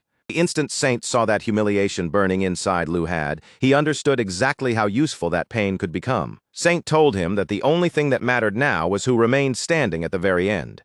It did not matter who cried first, who was mocked, or who had to swallow humiliation along the way. The final winner was the only one who counted. That was all Luhad needed to hear. Poisoned by pride, bitterness, and wounded obsession, he cast aside his loyalty to his own clan and gave himself over completely to Saint's cause. Then Adrian Pierce arrived with urgent news that made the situation even worse. Their current hideout had been discovered, which meant they had to move immediately. Inside that tense little gathering, Saint finally began to reveal the larger plan that had been sitting behind everything. He explained that their previous experiments, the ones that forced fragments of dragon hearts into humans to create enhanced soldiers, had been far too slow and had consumed far too many resources. Because of that, Saint had developed something new instead. He called it Lord's Tear, a substance designed to make anyone who consumed it fall into absolute obedience. Unlike the old method, this would spread more quickly, reach much farther, and become far more effective as a weapon against both the dragons and Ellison himself. And Saint was already preparing to gather the research materials he needed in order to produce Lord's Tear on a massive scale. But that entire plan was destroyed the very instant flames tore through the meeting. Luhad's robe suddenly caught fire, and in the next breath, the whole area erupted in a violent explosion. The hideout became a blazing cavern of smoke and flame, and even teleportation was completely cut off. Then, through the choking smoke and roaring fire, Dehegma stepped into view, dragging a struggling Luhad behind him as casually as if he were nothing more than a child caught sneaking out. Dehegma looked at Luhad and named him for exactly what he had become, a useless fool who had walked straight into the hands of the very people working to resurrect the Dragon Lord. Saint and Reeden could do nothing but stand there in silence, watching as Dehegma spoke with ruthless calm. Piece by piece, he ripped open the truth and exposed everything, as if uncovering their scheme took no effort from him at all. Luhad's expression twisted with pure horror, because only in that moment did the truth finally sink in. He had not joined some proud and noble movement meant to restore the dignity of dragons. All along he had only been running errands for lunatics, people who were trying to drag the greatest nightmare in history back into the world. Dehegma laughed right in Luhad's face, openly enjoying how pathetic the whole thing was. To him it was almost ridiculous how easily they had wrapped Luhad around their finger and used his pride against him. Even Saint could no longer pretend otherwise. He was forced to admit that bringing in someone this foolish had been a mistake from the very beginning. Desperate to reclaim control of the room, Saint transformed into his dragon form and unleashed a suffocating wave of power. From the way he moved, it was clear he believed Dehegma had come alone and that he could still be crushed by force. But that arrogance was destroyed almost instantly. Dehegma transformed as well, overpowered Saint with terrifying ease, slammed him beneath his claws, and coldly remarked that making fatal misjudgments seemed to be the Silver Dragon's favorite habit. Off to the side, Luhad fell into a complete panic. His earlier pride vanished as he begged for forgiveness, desperately insisting that he had never known anything about a plan to revive the Lord. Dehegma gave him one chance to prove that apology meant anything at all. If Luhad truly wanted to be believed, then he had to turn his fangs against the very people he had just been serving. Luhad did not even stop to think. The moment the chance was given, he lunged straight at Reeden, and with no room left to avoid the attack, Reeden was forced to draw his sword and meet Luhad head-on. Somewhere else, away from the chaos of that burning hideout, Rurin finally admitted something important to Ellison. She told him that from the very beginning she had known Luhad was being manipulated. Dehegma had asked her to provoke Luhad on purpose, pushing his emotions until he acted recklessly enough to draw the hidden organization out into the open. Then Rurin confessed something else, something Dehegma had once told her in a much heavier moment. He had warned her not to build her heart on hope that might someday prove false. Because if Ellison's life really was short, then choosing to love him meant choosing a future where despair would eventually find her, no matter how happy the present felt. That was the part Ellison grabbed onto immediately. His voice turned frantic as he pressed for answers, desperate to know what Dehegma had discovered about the truth of his lifespan. But before Ellison could rush off again, chasing another hidden answer somewhere beyond her reach, Rurin stopped him. Tears finally spilled from her eyes as the fear she had been holding back all this time broke free. She told him she did not care if he grew old. She did not care if the passing years changed his face or weakened his body. What truly terrified her was something else entirely, that if he found a way to become fully human again, he might choose to leave her behind just to spare her the pain of watching him die. With her voice trembling, Rurin begged him not to keep chasing an answer that might end up tearing them apart. More than anything, she simply wanted him to stay with her. Seeing Rurin cry like that finally made Ellison understand just how deeply he had already hurt her. His doubts, his hesitation, and his endless search for certainty had been cutting into her heart more than he had realized. So Ellison answered her plainly, leaving no space for confusion or fear. He told Rurin that he was not going anywhere, and in that moment he decided he would prove it in a way that needed no theories, no distance, and no promise postponed for some later day. Instead, Ellison chose closeness. He pulled Rurin into a real moment of intimacy, one that quietly said more than any careful explanation ever could. Back inside the burning hideout, Reden and Luhad were still clashing violently, their fight raging on while the entire place collapsed around them. Reden quickly understood that the operation was falling apart from every side. The data for Lord's Tier had already been lost. The teleportation barriers were breaking down, and the entire plan was slipping beyond the point where it could ever be salvaged. Nearby, Dehegma was dealing with Saint in the cruelest and most deliberate way possible. He snapped joints, forced answers out of him, and kept pressing him with the one question that mattered most. Why were they suddenly in such a hurry? If Ellison really were nothing more than an ordinary human, then the simplest strategy would have been obvious. They could have waited a few decades and let old age kill him for them. So the fact that they were moving this urgently said everything. It meant they already knew that easy ending was never going to happen. Then Dehegma revealed the truth he had managed to uncover. After questioning Horai, he had learned that Reden was actually 92 years old. In other words, Reden was Adrian Pierce, the former Imperial Knight Commander. Someone who should have been an old man standing near the very edge of death. Pressed so hard that denial was no longer possible, Saint finally gave up the truth. They had transplanted a dragon heart into the aging commander as an experiment. And instead of killing him, the procedure had somehow restored his youth. And if that was true for an ordinary dragon heart, then Ellison's situation could no longer be ignored. After all, what he carried inside him was something far greater, the Lord's heart itself. That meant Ellison was no longer bound by the short, fragile lifespan of a normal human being. In effect, he had been given a lifespan much closer to that of a dragon. Then Dehegma chose the worst timing imaginable, in a way that was almost painfully funny. Through magical transmission, he sent that enormous revelation directly to Ellison and Rurin, right while the two of them were together in bed. With complete sincerity, and with no sense of how badly timed it was, he congratulated them. Then he announced that the heavy burden of their different lifespans had finally disappeared. Only after saying all of that did Dehegma realize exactly what kind of moment he had interrupted. Awkwardly, he covered his eyes and apologized for ruining such a romantic scene with life-changing good news. As the anniversary of the war's end drew nearer, someone inside the palace finally reminded Emperor Ramadan Harris of just how much time had already passed. The number genuinely caught him off guard. 2 full years had passed, even though the pain of that war still felt close enough to touch. And with the Empire relatively peaceful lately, especially after the concert, he decided that this was the right moment to act. He ordered that a festival be held to honor the 3 heroes who had carried the war, turning the Empire's gratitude into something both the people and history itself would remember.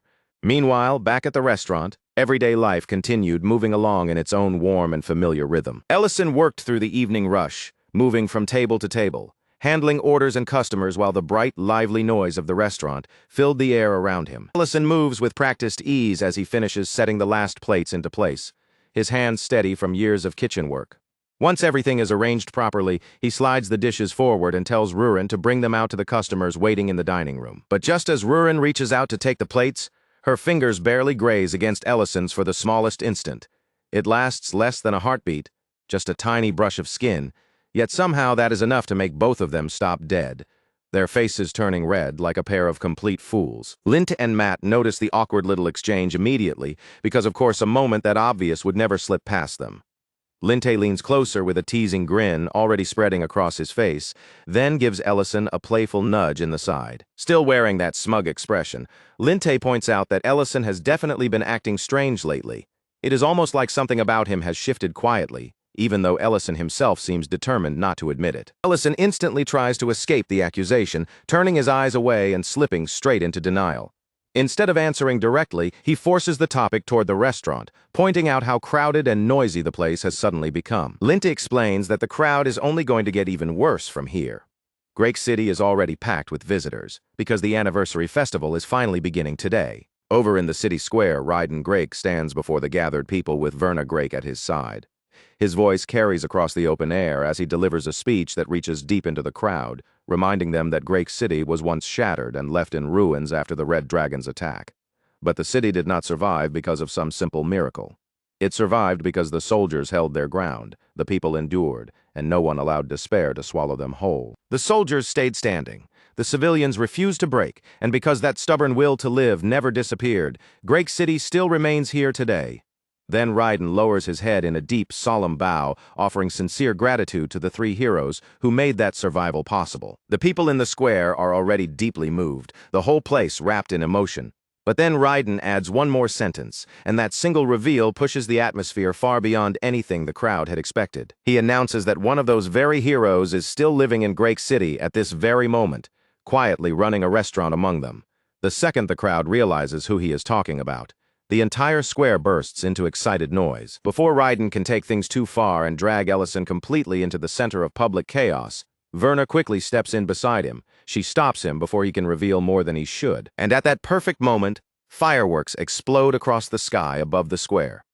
Thunder, color, and bright flashes of light swallow the air, bringing the speech to a dazzling close. Later at the festival grounds, Ellison and Rurin walk side by side through the lively crowd. They give off the exact feeling of two people trying very hard not to look like a couple, while somehow making it painfully obvious to everyone around them. At one of the game stalls, Ellison manages to win Rurin a stuffed toy.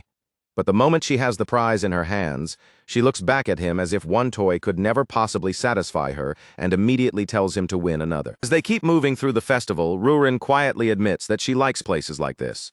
It is not because they are grand or impressive, but because they feel close, familiar, and warm in a way the capital never did for her. Ellison answers her softly, telling her that they can come again next year.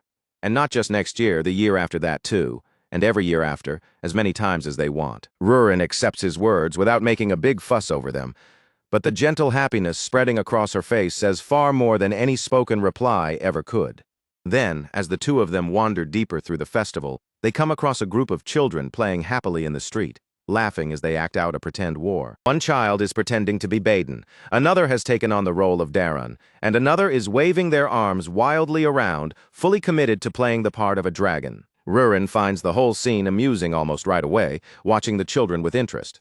But the moment Ellison sees the game unfolding in front of him, his body grows unnaturally still. The children notice Ellison's clothes and make up their minds without a second thought.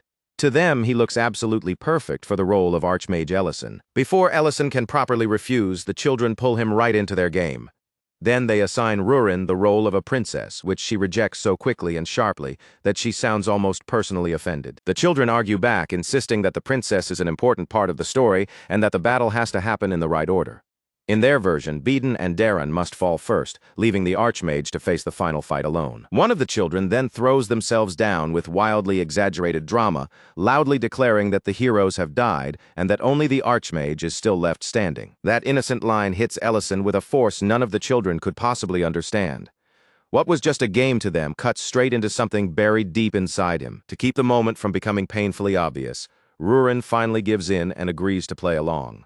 The children immediately explode with excitement, rushing happily toward the grand final act of their little story. Just as the laughter and noise rise to their loudest point, Ellison's vision suddenly begins to blur. The world around him seems to tilt and sink away beneath his feet. And then, before he can stop himself or even understand what is happening, Ellison loses consciousness. Inside the dream, Ellison opens his eyes beside a crackling campfire. Across from him sit Baden and Darren, looking so alive, so familiar, and so unchanged that it feels as though no time has passed at all. Darren assumes Ellison must have just woken up from a bad dream. Meanwhile, Baden grumbles that the cook has no business being the last one awake when everyone else is already getting ready to move. Before long, several passers-by approach the camp. Their faces are filled with gratitude as they begin thanking the group for their heroic deeds, immediately recognizing Baden and Darren by name. When their attention finally shifts to Ellison, and they ask who he is, Ellison answers calmly by giving them the name Michael instead. Darren laughs when he hears that, clearly amused that Ellison is still changing his identity whenever the opportunity appears, just like he always used to do. Ellison explains that once the war finally ends, he wants to open a restaurant. And when that day comes, he wants people to judge him only by the food he serves, not by the legends, titles, or expectations attached to the soldier he used to be. To make that dream possible, he has even been using magic to change his appearance. Different faces for different places allow him to keep his past from following him everywhere he goes. Their calm conversation is suddenly cut short when Baden and Darren realize they are late for a meal. Without much warning, they start dragging Ellison along with that same easy, familiar energy from the old days. Then the dream changes without warning. The quiet world around them is ripped apart as battle erupts, and monsters come charging in from every direction with terrifying force. Ellison reacts immediately, raising a magical shield to protect the people nearby. He holds the barrier steady while panic spreads through the crowd like fire. It does not take long for them to understand that this is no ordinary battle. This is a war breaking out within the war itself. A violent clash between a red dragon and a black dragon. The red dragon looks down at everyone below with icy contempt, calling them worms and warning them to disappear if they do not want to be crushed by the aftermath of the fight. As Ellison watches the destruction spread across the battlefield, he suggests the most direct solution he can think of. They should go straight after the Lord itself and cut the conflict off at its source. Beeden and Duran react instantly, staring at Ellison as though he has completely lost his mind. They remind him that they already attempted that once before, and that single attempt nearly cost all of them their lives. The Lord is not simply powerful, they warn him. It is a monster so overwhelming that killing it feels almost impossible. It is the kind of being that can take enough damage to kill 5 full-grown dragons and still continue moving, as if even death cannot quite reach it. The only reason they survived their last encounter was because of timing and luck. The Lord sensed black dragons approaching and withdrew before the situation could turn too dangerous against it. Darren notices the heavy shadow settling over Ellison's face, and he understands right away that the endless war has been wearing him down from the inside. Ellison does not even try to deny it. He is exhausted, worn thin, and sick of watching the bloodshed continue without any sign of ending. More than anything, he is tired of constantly being forced to choose who can be saved and who must be left behind for burial. He remembers how Diriant once asked him to return, clear his name, and properly go back to the place he had left behind. But Ellison chose a different path instead, running from that road because he wanted to protect people in his own way. Ellison does not try to soften what he feels, not even a little. He says it plainly, with anger burning through every word. He hates the Red Dragons for being the ones who started this entire nightmare in the first place. But his hatred does not stop there. His feelings toward the Black Dragons are hardly any gentler, because in Ellison's eyes, any dragon who can watch humans suffer from a distance and still refuse to step in has no right to expect warmth or sympathy from him. When Darren sees that fierce, unmoving anger in Ellison's eyes, he quietly hands him a special badge. Then he tells Ellison to stop living like a deserter, dragging his guilt behind him, and instead start moving forward as the person he truly is. Because no matter how stubbornly Ellison tries to reject the title, he is still a grand Archmage. The overwhelming power he carries was never meant to help him run away from the world. It was meant to protect the people who have no way to protect themselves. That heavy moment barely has time to settle between them before urgent news cuts sharply through the air. A dragon has been sighted somewhere nearby. And in the very next instant, while everyone is still reacting to the warning, Beeden has somehow vanished from sight, disappearing so completely that he leaves no trace behind. The 3 heroes immediately split up and rush in different directions to search for him. But almost right away, Ellison senses that something is off, as though the road itself is twisting strangely and pushing them in circles. Darren realizes the truth before anyone else can fully grasp it.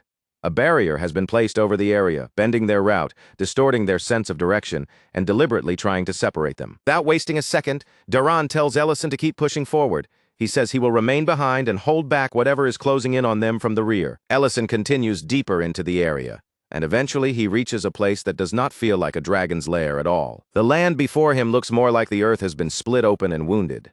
It is a raw, ruined scar carved into the ground, the kind of place so lifeless that no creature should be able to survive there. And there, in the center of that devastated space, Ellison finds a young dragon weeping beside the motionless body of her mother. The red dragon lying before the child is already dead, her once powerful presence reduced to a silent corpse resting in the cold darkness. The grief pouring out of the young dragon is overwhelming.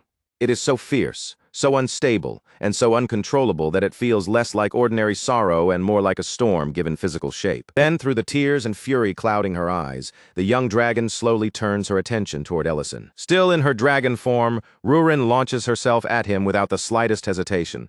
Her rage explodes into movement before Ellison can even find the right words to speak. She screams at him with everything inside her, blaming him for what happened, and accusing him of being the reason her mother lies dead before them. The sheer force of her magic slams into Ellison hard enough to shock him. In that instant, he understands that this is not just a grieving child losing control. The power bursting out of her is far too vast for a juvenile dragon, far beyond what someone her age should be capable of releasing. The pressure surrounding her feels dangerously close to that of a fully grown dragon, so heavy and unstable that even the air around them seems to tremble under it. As the magical blast erupts, Beeden and Darren finally arrive at the scene. The moment Darren sees the young dragon before them, He understands that she is no ordinary child. A heartbeat later, Beeden confirms what they are all beginning to sense. The aura spilling from her body is the same as the ancient marble. They know far too well. Ellison grasps the meaning almost immediately. This tragedy is not simple grief or coincidence. Something far darker is tangled beneath the surface. Before they can fully process what it means, Rurin throws herself forward again, her sorrow sharpening into another violent charge. With hatred blazing through her voice, she swears that she will kill every last one of them. Darren warns the others that her already terrifying strength is being amplified even further by the ancient marble. Beeden immediately argues that they must avoid fighting her directly at all costs. If they clash with her head-on in that state, the entire situation could turn into a disaster. But Ellison refuses to step back. And in that moment, the words he has kept buried inside himself for far too long finally begin to pour out. More than anyone else, Ellison wants this war to end. Not someday, not eventually, not after even more bodies fall, but as soon as it possibly can, because all he ever truly wanted was a quiet life.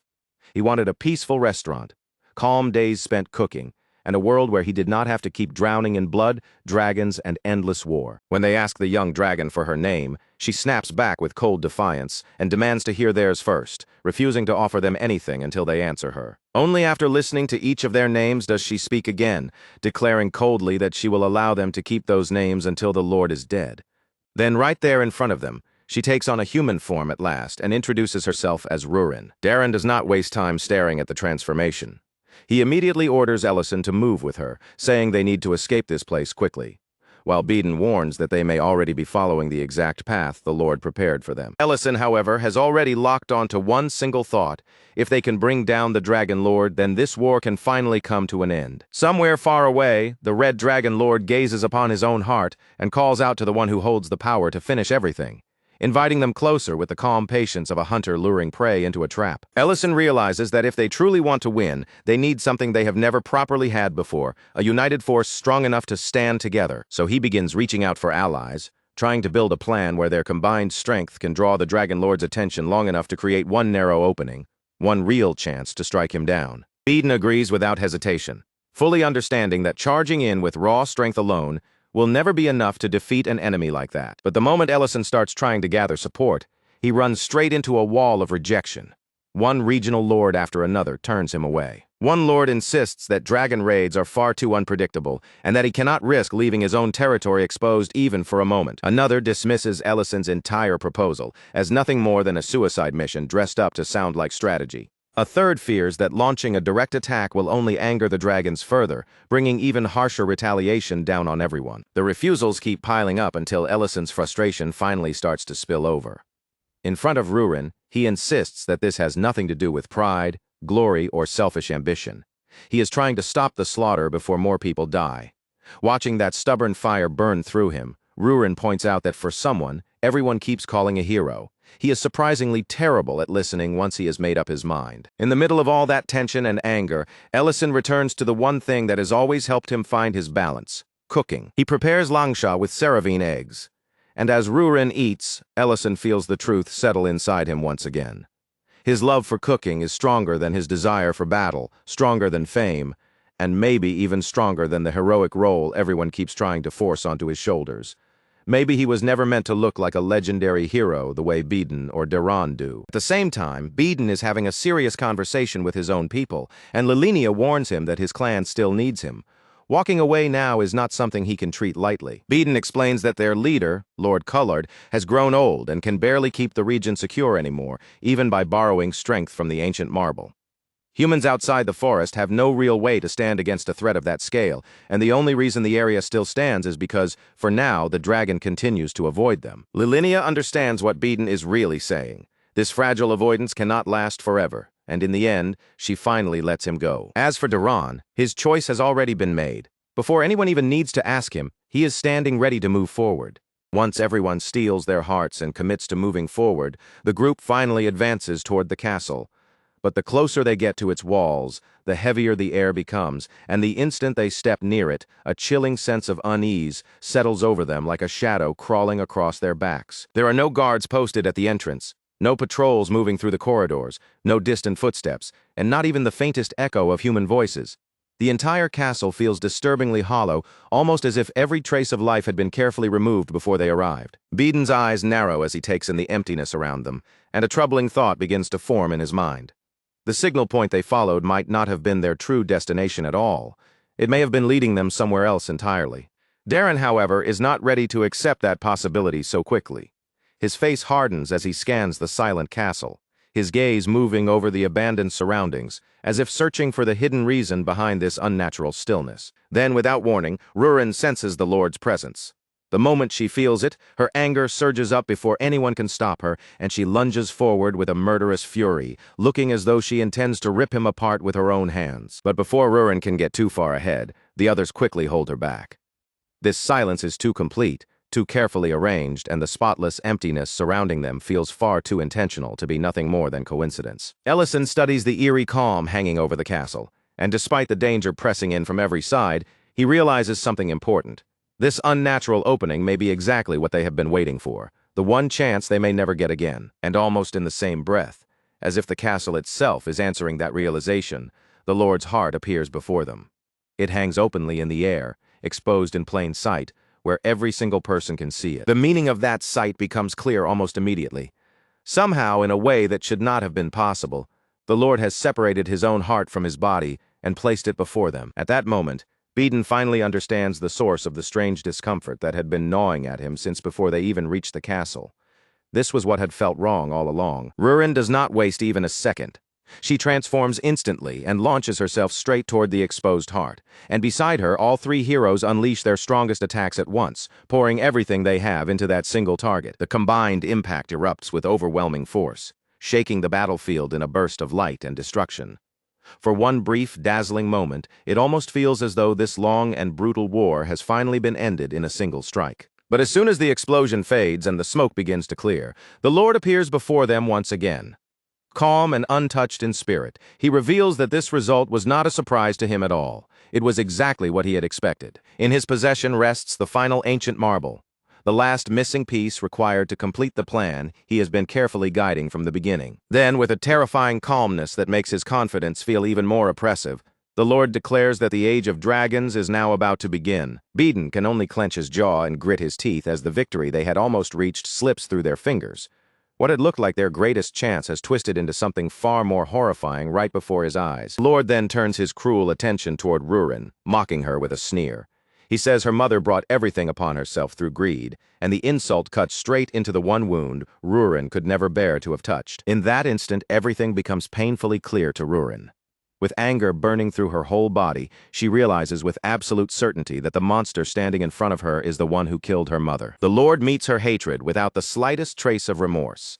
Instead, he answers with a cruel promise, telling Rurin that she will be seeing her mother again very soon. And with those words hanging in the air, the battlefield explodes back into motion. The space between them tears apart under the force of another violent clash. Beden and Darren leap in beside Rurin without hesitation, matching her attack with their own. Together, their combined assault finally lands with enough force to sever one of the Lord's arms. But the Lord barely reacts to the loss, even with one arm cut away. He shows no panic, no pain, and no fear, treating the wound as nothing more than a small inconvenience. With a cold voice, he reminds them that the body they are striking is only a vessel. No matter how fiercely they attack it, that flesh is not the true core of his existence. Then flames suddenly burst outward from him, roaring across the battlefield in a violent wave that spreads in every direction. The fire is massive and suffocating, swallowing the space around them until it feels as if the very air has ignited, leaving no room to breathe and nowhere safe to stand. Beden curses under his breath at the Lord's monstrous regeneration, but Darren points out the grim reality even more clearly. Destroying that body will not matter if it can simply return again and again. Ellison suggests that they should break through the protection surrounding the heart instead, aiming for what truly matters. But Rurin rejects the idea at once, warning him that magic of this scale could never have been created by only one or two dragons. That warning makes Beden's eyes sharpen as the truth finally clicks into place. The Lord's real goal is to absorb the final ancient marble and complete the entire process. Beden immediately charges forward to stop him, while Darren throws himself into the fight as well, trying to buy even a few precious seconds. At the same time, Rurin makes her own resolve clear. She refuses to become the next Lord. Driven by that determination, Rurin rushes toward the heart as well. She refuses to simply stand there and watch while her future, and everyone else's is stolen right in front of her. Ellison locks his gaze onto the heart, and in that instant the entire battlefield seems to fade away around him. The chaos, the flames, and the voices all narrow down to one single point.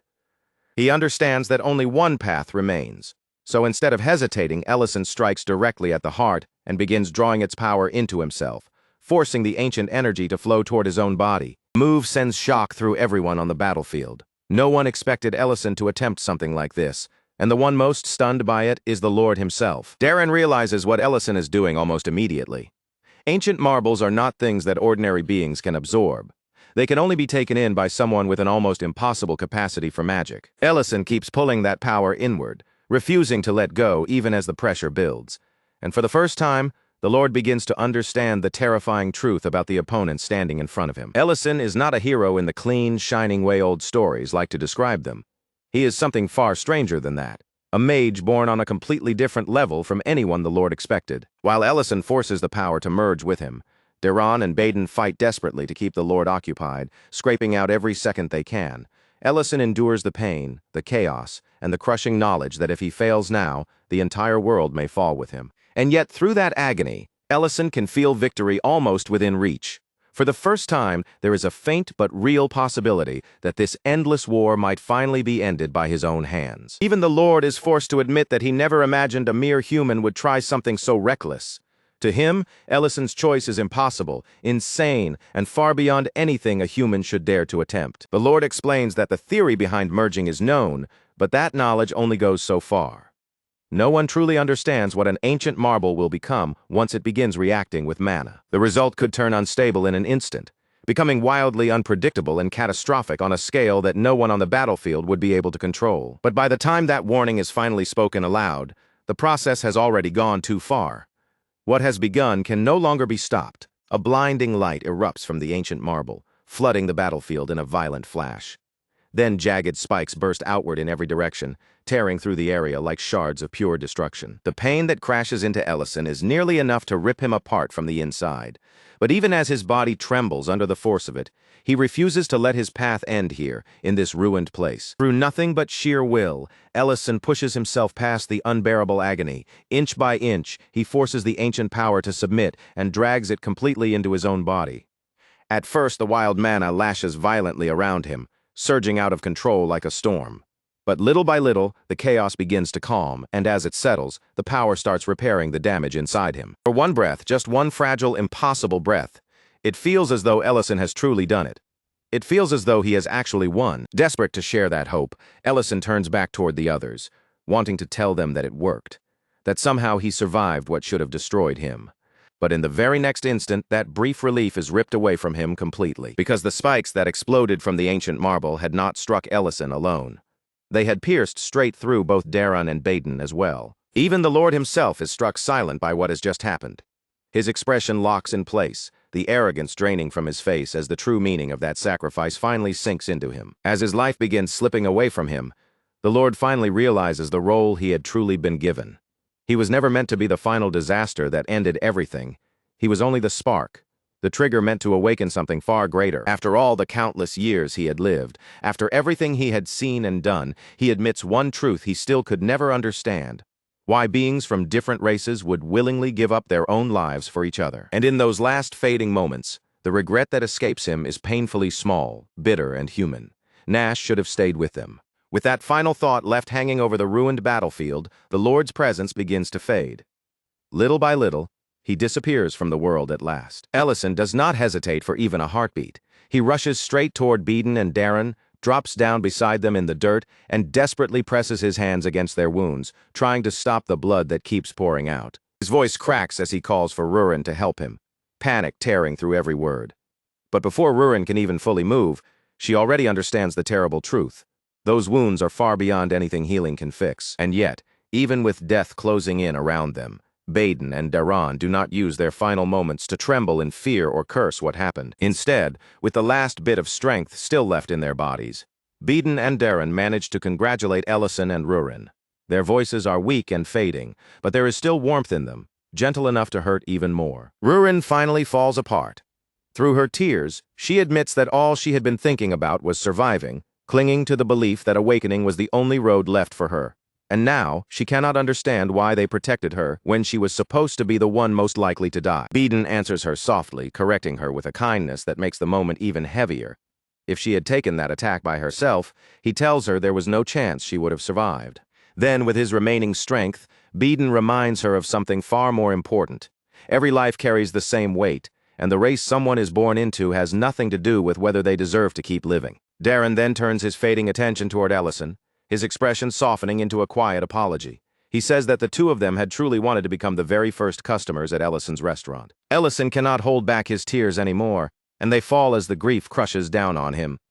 Still, beneath that pain, he understands the cruel truth of what has happened after all the blood, all the loss, and all the sacrifice. The war is finally over. Later, he remains kneeling there, alone in the dirt, with victory surrounding him like a curse instead of a blessing. He stares into the empty space left behind, unable to make sense of the ending in front of him. After everything they fought through, after everyone who died to reach this moment, why were only the three of them left standing at the very end? Inside Ellison's chest, something dark begins to open. It feels rotten and heavy, spreading through the hollow place that grief has carved into him. His thoughts flash back to every refugee who only demanded more while others were bleeding for them. Every leader who looked away when help was needed most, and every dragon who watched human suffering with cold, distant eyes. That awful feeling of being abandoned twists deeper and deeper until it turns into rage. It swells inside Ellison so violently that, for a moment, it feels like it might swallow him completely. And in that instant, when sorrow and fury blur together until he can no longer tell them apart, Ellison screams out that he will kill every last one of them. Then, as though the world itself is answering that rage, a violent surge of energy detonates through the castle. The entire structure shakes around them, trembling as if it might tear itself apart from the inside. Ellison's first instinct is to attack. His body is already moving before his mind can catch up, pulled toward violence by the anger burning through him. He wants to meet that force with something even more overwhelming. He wants to crush whatever dares to stand in his path. Before he can act on that impulse, Rurin grabs his hand tightly. She stops him in place and tells him to hold back, pulling him away from the edge he is about to cross. Rurin points out that the red dragons are no longer attacking them. Then she pulls Ellison forward, forcing him to look closely and see the truth with his own eyes. What Ellison sees completely overturns the battlefield inside his mind. The hatred he had almost given himself over to begins to crack under the weight of what is right in front of him. The red dragons are not coming for him at all. They are holding the line against something else, fighting with everything they have to buy him the time he still needs. Even the creatures he had just branded as enemies are risking their own lives now, protecting the final opening that could bring this battle to its end. All around him, the soldiers begin raising their voices. With every bit of strength they have left, they shout the names of the heroes they still believe in. And in that moment, it is almost as if Beeden and Daran appear beside Ellison once more. They stand there like echoes of the two friends who never truly left his side. They tell him not to let grief drown him. Their deaths were never meaningless, and the ending they gave everything for has finally come. Darren reminds him that everyone still chose to gather together in the end. Even those Ellison thought would never be able to stand shoulder to shoulder. That was what all of this had been for, and that is exactly why they should be glad. Ellison finally steadies himself, lifts his voice above the battlefield, and declares the words that close the war once and for all: "The Lord is dead, and the war is over." Then Ellison gives the world a new rule to follow from that day forward. No race is allowed to attack another race again, unless their own life is truly in danger and they have no choice but to defend themselves. There will be no exceptions to that rule, no excuses to hide behind, and no bloodline that gets to stand above the rest. This law applies equally to every race, without distinction. As fireworks burst across the night sky to celebrate the arrival of peace, the memory begins to fall apart. The scene collapses around them, and the story suddenly snaps back to the present. At the festival, Rurin and the nearby children are startled when they find Ellison unconscious. Even while he sleeps, tears are slipping down his face. Rurin quickly shakes him awake, and Ellison slowly returns to himself. Bit by bit, he remembers that he is no longer standing on a battlefield. He is at a festival meant to honor the heroes of that war. The children immediately begin apologizing, their faces filled with fear and guilt. They worry that their little game may have stirred up something painful inside him and pushed him too far. But Ellison gently waves off their concern. In a calm voice, he tells them that he only slipped into an old memory for a brief moment. When the kids beg him to finish the game anyway, Ellison raises one hand with casual ease. Then he releases an impressive burst of magic, giving them exactly the kind of spectacle they were hoping to see. Their eyes widen with amazement at once, and they quickly ask if the hero badge he carries is actually real. Ellison explains that the badge is not some enchanted relic or legendary treasure. It was a gift Beeden and Darren made for him themselves, using spirit arts. As Ellison and Rurin prepare to leave, he tells the children one last thing. Rurin was also there in the final battle.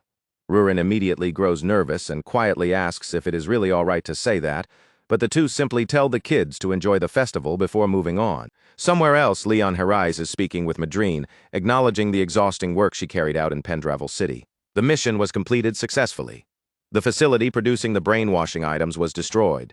The Silver Dragon was freed, and the damage was prevented from spreading any farther. Leon thanks Madrine with genuine sincerity, clearly meaning every word. But instead of looking proud or relieved, Madrine only seems uncomfortable, as if the praise itself is weighing heavily on her shoulders. To Madrine, that entire mission still does not feel like something worth celebrating. It feels more like a chain tightened around her neck, something she cannot easily shake off. Leon refuses to let her dismiss what she did, insisting that her role truly mattered. But when the conversation turns to Duke Melikdelian searching for her, Madrine's uneasiness only grows more visible. Leon decides that is enough talk about the past for the moment, and hands her a scroll meant for Count Ryden. Madrine assumes it must be another formal assignment, but Leon corrects her right away. This is not a mission, it is a forced vacation. Her only responsibility is to deliver the scroll, and after that, she is under orders to disappear into the festival and enjoy herself, whether she feels like it or not. Back at the restaurant, the mood is completely ruined. Serena, Elena, and the butcher couple are all sitting there in heavy silence, clearly suffering the consequences of indulging far too much the night before. When Ellison and Rurin finally walk in, that gloomy atmosphere is the very first thing waiting to greet them. The room feels heavy, quiet, and painfully drained before anyone even says a word. The second Ellison and Rurin step inside and ask what in the world happened to everyone. Serena does not even bother trying to make the situation sound better. With a drained expression, she bluntly admits that the whole miserable atmosphere is the result of everyone partying way too hard. Elena explains that, at first, she only intended to treat a few dwarves to a friendly drink. But somehow that simple gesture spiraled completely out of control, and before she knew it, someone had handed her liquor so powerful it felt like it was burning her apart from the inside. Now she is trapped in a brutal hangover, and the moment Creston even starts talking about food, Elena immediately rejects anything heavy. That instant reaction is what suddenly sparks a new idea in Ellison's mind. Right there on the spot, Ellison decides to create a dish made especially for recovering from a hangover. If he can make it properly, he is sure it could become one of the festival's most memorable foods. With that familiar, confident look in his eyes, he turns to Rurin and tells her to just wait and see. Outside the restaurant, the festival is still alive with noise, color, and movement. The streets are packed shoulder to shoulder with excited visitors, lights shine from every direction, and the whole city seems to pulse with celebration. A performer walks out onto the stage and greets the audience with warm appreciation. Then comes the announcement, a special musical tribute dedicated to the three heroes of the war. The crowd erupts with excitement, and the reaction grows even louder once people realize the singer is already famous in other regions. Moving through that lively crowd, Madrine keeps her face carefully hidden, trying to make herself as unnoticeable as possible. Her shoulders stay tense, and every step she takes feels like an attempt to slip past the festival without anyone stopping her. When a flower girl comes up and offers her flowers, Madrine quietly refuses. She does it quickly and politely, but it is obvious she does not want to pause long enough to attract attention. Next, a drunk man bumps into her in the middle of the crowd. Madrine accepts his clumsy apology without complaint, keeping her reaction small and controlled as she hopes the moment will end there. For a brief moment, it seems like she might actually continue on without being recognized. But then the drunk man's friend notices the badge on her, and that one glance changes everything. The instant he realizes that Madrine is a 7th-class mage, the mood around her shifts completely. What had been just another noisy festival street suddenly turns into a place where every eye seems ready to notice her. All at once, Madrine is surrounded by loud praise for her service to the Empire. The men begin urging her to drink with them, pushing the offer as if accepting their alcohol is the only proper way for her to receive their gratitude. Before long, Madrine is pulled into a bar and pressured into drinking along with them. Cup after cup goes down, and with every swallow, the careful walls she had built around herself begin to crack and fall apart. Her self-control disappears faster than she expects. Soon, with her voice growing louder and looser, Madrine starts boasting that she is the only active 7th-class mage still serving in the field. When someone mentions Headmaster Atra Bon, Madrine immediately snaps back with sharp irritation. She corrects them by saying he has already retired, meaning he no longer belongs on the battlefield like she does. Then the conversation drifts toward great heroic stories from the war, and the moment that subject comes up, everything Madrine has been keeping buried starts forcing its way out. With alcohol weighing down her voice and shame pressing through every word, Madrine admits that she has no grand heroic tale worth sharing with anyone. Because back then, the thing driving her forward was not justice. It was not noble sacrifice, and it was not some beautiful ideal worthy of praise. What truly pushed her was something far uglier and more selfish. She wanted power, she wanted rank, and she wanted the kind of status she believed should have belonged to her. Then Madrine confesses that during their days at the academy, she was the one who turned against Ellison. She was the one who reported him, and she helped create the movement that eventually forced him out. From behind the scenes, she set the pieces in motion and let everything unfold. And her reason was embarrassingly simple. She wanted Ellison removed from her path because with him gone, she believed she could climb higher without anyone blocking her way. She remembers the way she used to look down on him, how easily she insulted him, and how little hesitation she had when tearing him apart with her words. Back then, she treated Ellison as if he had no value at all.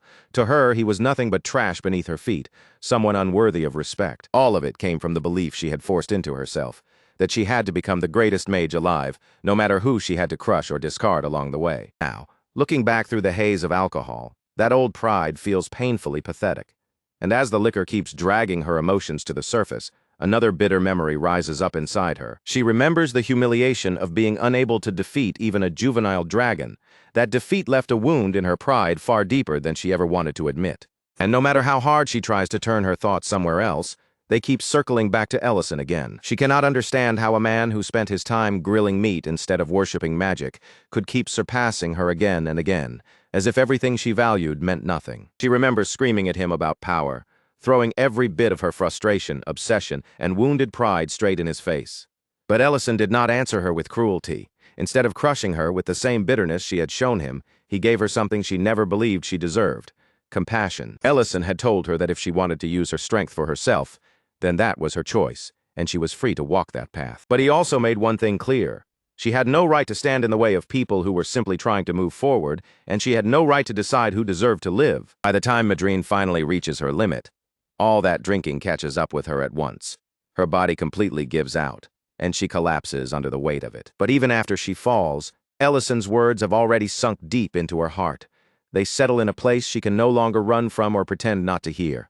Later, Madrine wakes up seated at a dining table, slowly dragging herself back to consciousness through a miserable, foggy haze. She looks absolutely destroyed. Her posture is weak, her face is drained, and every part of her seems to show the damage left behind by the night before. And her eyes focus, and she realizes Ellison is sitting directly across from her.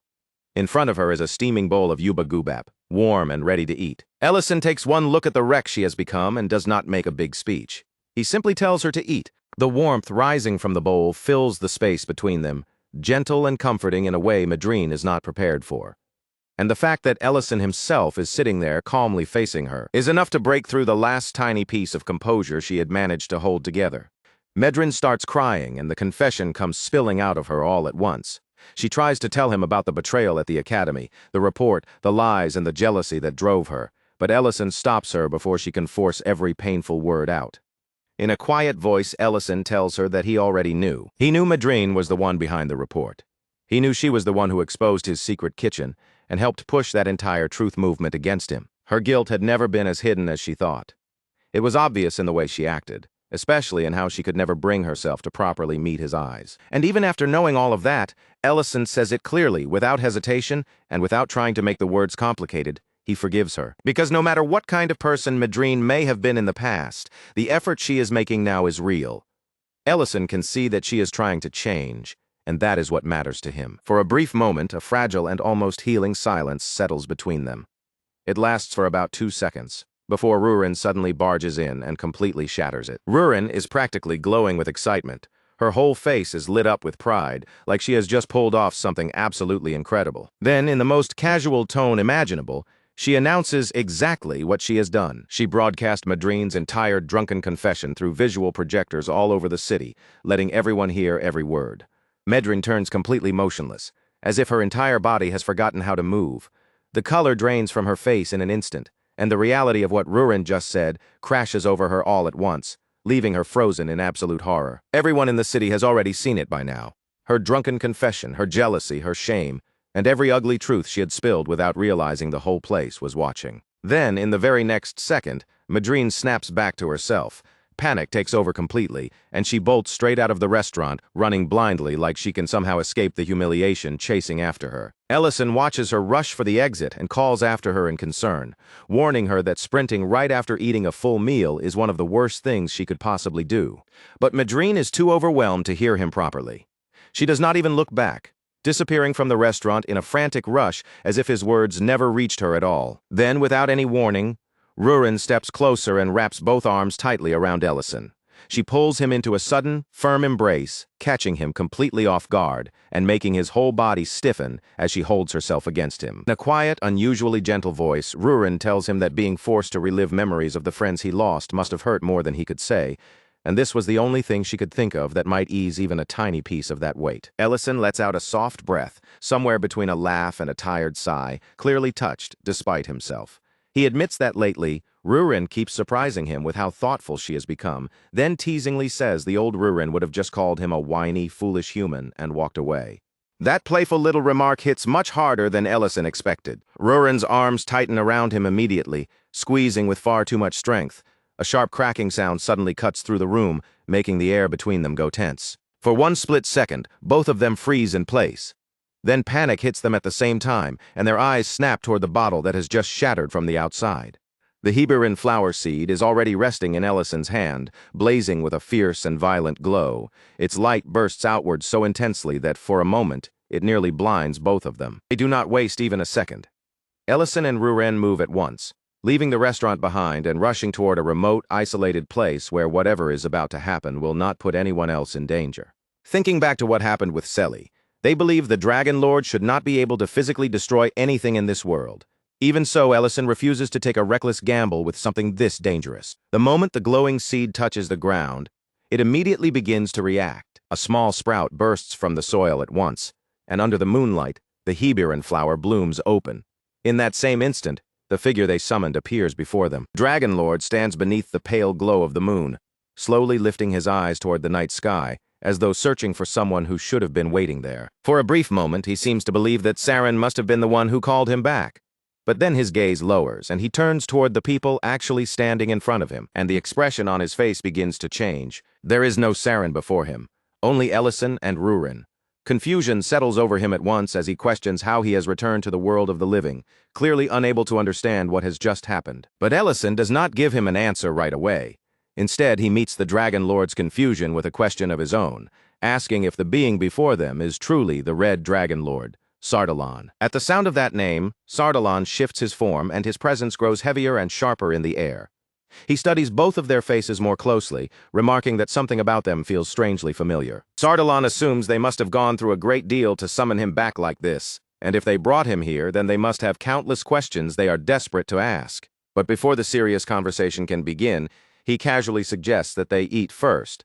Then, as if the entire situation is amusing to him, he bursts into laughter. Before long, they return to Ellison's restaurant, where Sardalan sits comfortably at the table and eats with absolutely no restraint. He enjoys every bite openly, while Ellison calmly continues preparing one dish after another. Rurin, however, looks deeply annoyed by the whole situation. Unable to keep quiet any longer, she points out the obvious. Sardalan is already dead, so she cannot understand what purpose eating could possibly serve.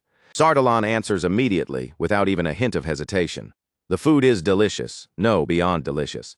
He openly praises Ellison's cooking and says that with skill like this, he could become an extraordinary chef someday. Ellison responds in a flat, almost deadpan voice that he already is a chef, and this restaurant belongs to him. That simple answer is the moment Rurin finally loses her patience. Rurin snaps at Sardalan, demanding to know if he has any idea what the two of them are feeling right now, after everything they had to go through, just to reach this moment. The atmosphere changes instantly. Sardalan's expression hardens, the casual amusement fading from his face, and he asks one quiet but heavy question. Are there any red dragons still alive in this world? The sudden weight in Sardalan's voice catches Rurin off guard. For a moment, she is left stunned, unable to immediately respond. Sardalan does not try to make the truth sound gentler. He admits that they must hate him, because they lost friends, family, and nearly everything else because of him. They had both the strength and the reason to wipe out his entire kind if they wanted to. So he asks again, more directly this time, whether any of his kin still remain. Ellison answers him plainly, without dressing it up. Yes, the red dragons still exist. That answer seems to genuinely surprise Sardalan. He falls silent for a short moment, then appears to understand what they are truly here to ask. Why he became a dragon lord, and why he began the war in the first place. Ellison and Rurin both nod in silence. With that confirmation, Sardalan finally begins to tell them the truth. He says that he never wanted the war. Not even once. And even as those words leave his mouth, he knows exactly how ridiculous and unbelievable they must sound. But then Sardalan begins pointing to the strange coincidences that shaped everything, starting with the way Rurin's mother managed to steal the ancient marble at the very last possible moment. He also mentions how Ellison's allies somehow kept reaching red dragon attack sites before the black dragons could move against them. None of those moments were simple coincidence. Sardalan was the one secretly passing information from the shadows, because somewhere deep inside him, he wanted someone to stop him. Rurin erupts again, completely unable to accept that explanation. She reminds him that he was a dragon lord who had absorbed 2 ancient marbles, so who, exactly, did he expect to stop a monster with that kind of power? Sardalan's gaze slowly drifts away from the two of them. His eyes grow distant, as if the memories have reached out and pulled him back into the past. He remembers walking alone after failing to persuade Saren, bitterness weighing heavily on every step. Under his breath, he muttered that the difference in their bloodlines was nothing more than coincidence. But the feelings he held for her were never coincidence. The love he carried for Saren had always been real. At last, the weight of everything becomes too much for him, and he collapses beneath it. All he ever wanted was painfully simple to remain by her side, even if staying close to her meant facing the same heartbreaking farewell again and again. Trapped in a pain he could never truly escape. No matter how many times fate forced them apart, Sardalan would still choose to meet her every single time. Then, above him, the sky begins to darken, and from within that spreading darkness, a voice answers him. The voice asks whether he truly wishes to correct the twisted fate that has bound him for so long. Then a dark presence reaches out toward Sardalan, offering him power. It was a power great enough to tear apart the ancient laws themselves, break through the boundaries fate had placed on the world, and rebuild reality from its very foundation. And in that exact moment, through the darkness spreading before him, Sardalan sees Saren. She stands there with her hand reaching out to him, as if she is the one calling him forward. He does not stop to question it. He does not hesitate for even a heartbeat. Believing what he sees, Sardalan reaches out toward her in return. That one choice becomes the mistake he can never undo. From that instant on, he is bound to a path that will leave him drowning in regret for the rest of his existence. Far away from that memory, Sitney steps into a dark cavern where the cold air is packed with rows of cages lining the walls on every side. From inside those cages, desperate voices cry out to her. They beg for food, plead for mercy, and cling to even the smallest hope of being heard. But Sitney walks past them without giving their suffering the slightest response. She lifts her hood with quiet, deliberate movements and pulls it over her head, letting the dark cloth fall low enough to hide her face in shadow. Then she continues deeper into the cavern and joins the others waiting there, each one dressed in the same ominous robes. Together they gather before a throne built from enormous dragon bones, its massive shape towers over the cavern, looming like a monument to something ancient, monstrous, and terrifying. At that point, their true goal is no longer something hidden in whispers. They are trying to resurrect the primordial dragon and bring that ancient existence back into the world. Back in the present, Sardalan's confession leaves Ellison and Rurin visibly shaken. The weight of what he has revealed settles between them, heavy enough to silence the room. Sardalan admits that he never actually met the primordial dragon himself. Everything he knew came from legends passed down about the primordial lord, Balakar. But what took hold of Sardalan back then was not something as simple as being ordered around or controlled from the outside. It was total domination. A crushing force swallowed his will completely, leaving him trapped like a puppet inside a hazy, endless dream he could not wake from. Then, right before his eyes, the ancient marbles appeared. Sardalan begged for everything to stop.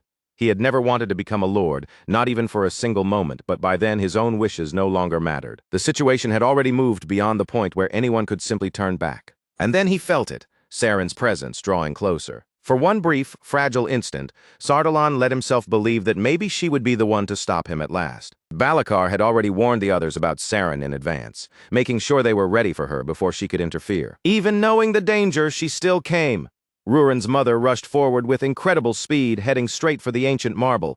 And against impossible odds, she actually managed to steal it. Only afterward did Sardalan learn the truth, that the girl who had done it was Saren's granddaughter. He says it without trying to excuse himself, admitting that he owes Rurin's mother a debt so enormous he could never repay it, even with an entire lifetime. That is the moment Rurin finally breaks. She lunges straight at Sardalan and drives her fist into his face with all the fury she can no longer hold back. Tears stream down Rurin's cheeks as she screams at him, blaming him for pushing her mother into such a dangerous and impossible situation. Her voice shakes with rage and grief, as she demands to know whether he has any idea what her mother had to endure after all of that. She keeps hitting him again and again, every strike carrying years of pain that had nowhere else to go. Ellison watches for a moment, then calmly tells her to aim for the body instead, so Sardalan stays alive long enough to give them the answers they still need. A little later, with blood running from several wounds across his battered face, Sardalan asks in an oddly casual voice whether Rurin feels any better now. Even in that state, his expression remains strangely composed. Rurin does not answer him. She moves like she is about to strike him again, but before the next blow can land, Ellison steps in and stops her. Still boiling with anger, Rurin snaps that the Dragon Lord is completely useless to them. But to her surprise, Sardalan does not deny it at all. He admits it right away, explaining that after Rurin's mother stole the ancient marble, he was sealed once again, and this time the confinement lasted nearly 300 years. Deep underground, cut off from the world above, Sardalan could do nothing but wait as he slowly recovered the ancient marble's power. At the same time, he had to keep suppressing resistance from other dragon lineages, and with every passing year, his patience wore thinner. Eventually, Balakar declared war. It was a war meant to drag the entire world under the rule of the Red Dragons. The instant Sardalan's seal finally broke, he acted without wasting a moment. He sent a signal to Rurin's mother, a quiet attempt at apology that he carefully concealed so Balakar would not notice. But then something strange happened. The signal he tried to send to Saren was completely blocked by the defenses surrounding the Holy Land. And yet, for reasons he could not understand at the time, a different signal managed to slip through. The message meant for Rurin's mother actually reached her. That is when the pieces finally connect for Rurin. She realizes it must have happened because of the opening created when she met her mother, a tiny gap that allowed Sardalan's signal to pass through. Sardalan continues, explaining that he warned Rurin's mother the ancient marble would eventually be discovered, and that there was no true way to escape forever. If his signal had reached her, then her hiding place was no longer perfectly safe, so he urged her to gather her entire clan and build an unbreakable defense around herself, like an iron fortress. But she refused, because if the black dragons gathered together in one place, the red dragons would attack them directly, turning it into a meaningless massacre she could never allow. That was the moment everything started to change. That was when Rurin became part of the plan, and her mother began teaching her magic. Every lesson she gave Rurin was more than simple training. It was preparation, protection, and a way to leave her daughter with the strength she would need to survive. Ellison clenches his teeth as the full truth settles over him. The Dragon Lord had understood what was happening from the very beginning. Sardalan then speaks more quietly, adding that Rurin's mother cared for her clan more deeply than anyone else, because that clan was supposed to be the place where Rurin could live. Those words sink deeper into Rurin than anything Sardalan has said so far. Rurin remembers her mother telling her that it had been her own choice. At the time, those words had felt distant and unclear. But now their meaning crashes into her all at once. The tears keep falling down Rurin's face, and no matter how hard she tries to hold herself together, she cannot stop them. She reaches forward and grabs Sardalan by the collar, her fingers tightening around the fabric as she pulls him closer. With both hands trembling and grief burning through her voice, Rurin demands that he tell her the names of the ones who killed her mother. Sardalan's eyelids slowly sink shut, as if the answer itself is trapped somewhere deep in his chest.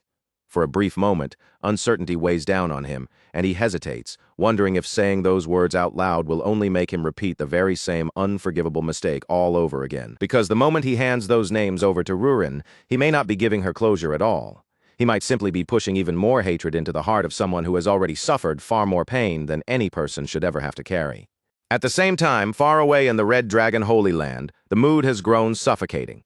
The air inside the chamber feels heavy, tense, and impossible to breathe through. One of the elders fixes his stern gaze forward and asks just how much progress has been made in tracking down the remaining cult members, the ones still moving in secret as they try to bring the Dragon Lord back to life. Reheim lowers his head deeply, unable to meet the elder's eyes. With shame pressing into every word, he quietly apologizes and admits that, up to this point, he has failed to uncover anything truly useful. The elder's voice turns even heavier as he reminds Reheim that even if the Red Dragons once acted under the Lord's command, that does not erase what happened.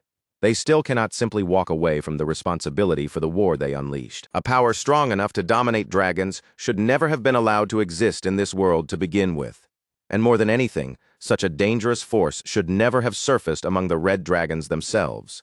Reheim accepts the reprimand in silence, offering no excuse and no defense. He turns as if to leave the room, but at that very moment, Baint steps inside and greets both of them as he enters. Before Reheim goes, however, another question rises in his mind. He turns toward Baint and asks whether he personally saw what happened in Grake City when Ellison awakened through the power of the third ancient marble. From Reheim's point of view, the entire situation feels almost unbearable in how absurd it is, so twisted that it is hard for him to swallow. When a dragon takes in 3 ancient marbles, that dragon is branded as a threat that could endanger the whole world. Yet when a human reaches that same point, people lift that person up and call them a hero. Even with that bitterness in his heart, Reheim does not try to deny what his people did. He admits plainly that the red dragons committed sins that can never be forgiven.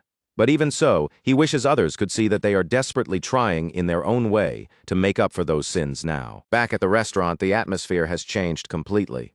Sardalan is still hovering around Ellison, following him with restless energy as he keeps asking to help with the cooking, or at the very least to serve the customers. Ellison shuts the idea down without even needing to think about it. He tells Sardalan that the most helpful thing he can do is stay quiet and keep out of the way, leaving Sardalan to slump with a long, exhausted sigh of defeat. Sardalan admits that it bothers him to keep eating here without paying for anything. On top of that, he still feels bad about what he said to Rurin earlier, regretting that he opened his mouth and said something unnecessary. Just then, the restaurant door opens, and Serena walks in with Elena beside her. Almost as soon as they step inside, they casually ask for 2 bowls of cupbap, as if it is the most natural order in the world. Rurin, still clearly in a foul mood, snaps back that cupbap is no longer being served now that the festival is already over. But Sardalan barely reacts to her irritation because his eyes immediately lock onto Serena, and he realizes at once that she is a red dragon. Confused by what he is seeing, Sardalan points out Serena's presence. But Ellison answers without hesitation, saying that his restaurant does not discriminate against customers. Sardalan then shifts to the festival they mentioned, and Ellison explains that it was the Dragon War Armistice Commemoration Festival. Sardalan looks troubled as he wonders out loud whether Ellison's red dragon acquaintance can truly be comfortable with a festival like that being held around her. After all, the more loudly people celebrate the heroes who brought the war to an end, the more naturally their anger and hatred toward the invaders who started it will deepen. Elsewhere, Reheim and Baint stand before a nobleman, approaching him with as much restraint as they can. They ask for his cooperation in preventing another dragon lord from ever being resurrected. But the nobleman does not even allow them to properly explain themselves. He cuts them off sharply, mocking them for being the ones who started the war and then still having the nerve to come to humans asking for help. His refusal is immediate and absolute. He makes it perfectly clear that, no matter what reason they bring, he has no intention of cooperating with red dragons under any circumstances. Baint's patience finally begins to fracture. His jaw tightens, his expression hardens, and he asks in a low voice whether this human has forgotten that he is standing in front of dragons. The nobleman does not back down for even a second. Instead, he fires back, asking if they are finally revealing their true nature, and dares them to kill him if they are willing to trample on the principles left behind by the heroes, reminding them that the Archmage is still alive. His fury only grows stronger as he shouts that the blood and tears of his people have not even had time to dry, all because of what the red dragons did. Then, with his anger still blazing, he orders them to leave his territory immediately. With no room left to speak, Reheim and Baint have no choice but to turn away and leave. Yet as they walk through the area, the bitter voices of nearby civilians begin drifting into their ears. The people murmur under their breath that the red dragons should have been completely wiped out back then, their words filled with resentment that has never faded. Some even question why the Archmage spared them in the first place, speaking as if showing mercy to the red dragons had been nothing more than a terrible mistake. After walking in silence for a while, Baint finally comes to a stop. In a quiet, subdued voice, he says they should end things here and return to the Holy Land. Meanwhile, Rurin moves through the city all by herself, her face clouded with a heavy, distant look. The answer she received keeps echoing again and again inside her mind, refusing to leave her alone. 2 names remain fixed there, sharp and impossible to ignore, no matter how much she tries to push them away: Sitney and Reheim. Later, at Elena's clinic, Serena and Elena finally return after leaving the restaurant behind, stepping back into the familiar space of the clinic. Elena wastes almost no time before asking Serena to help her again tomorrow.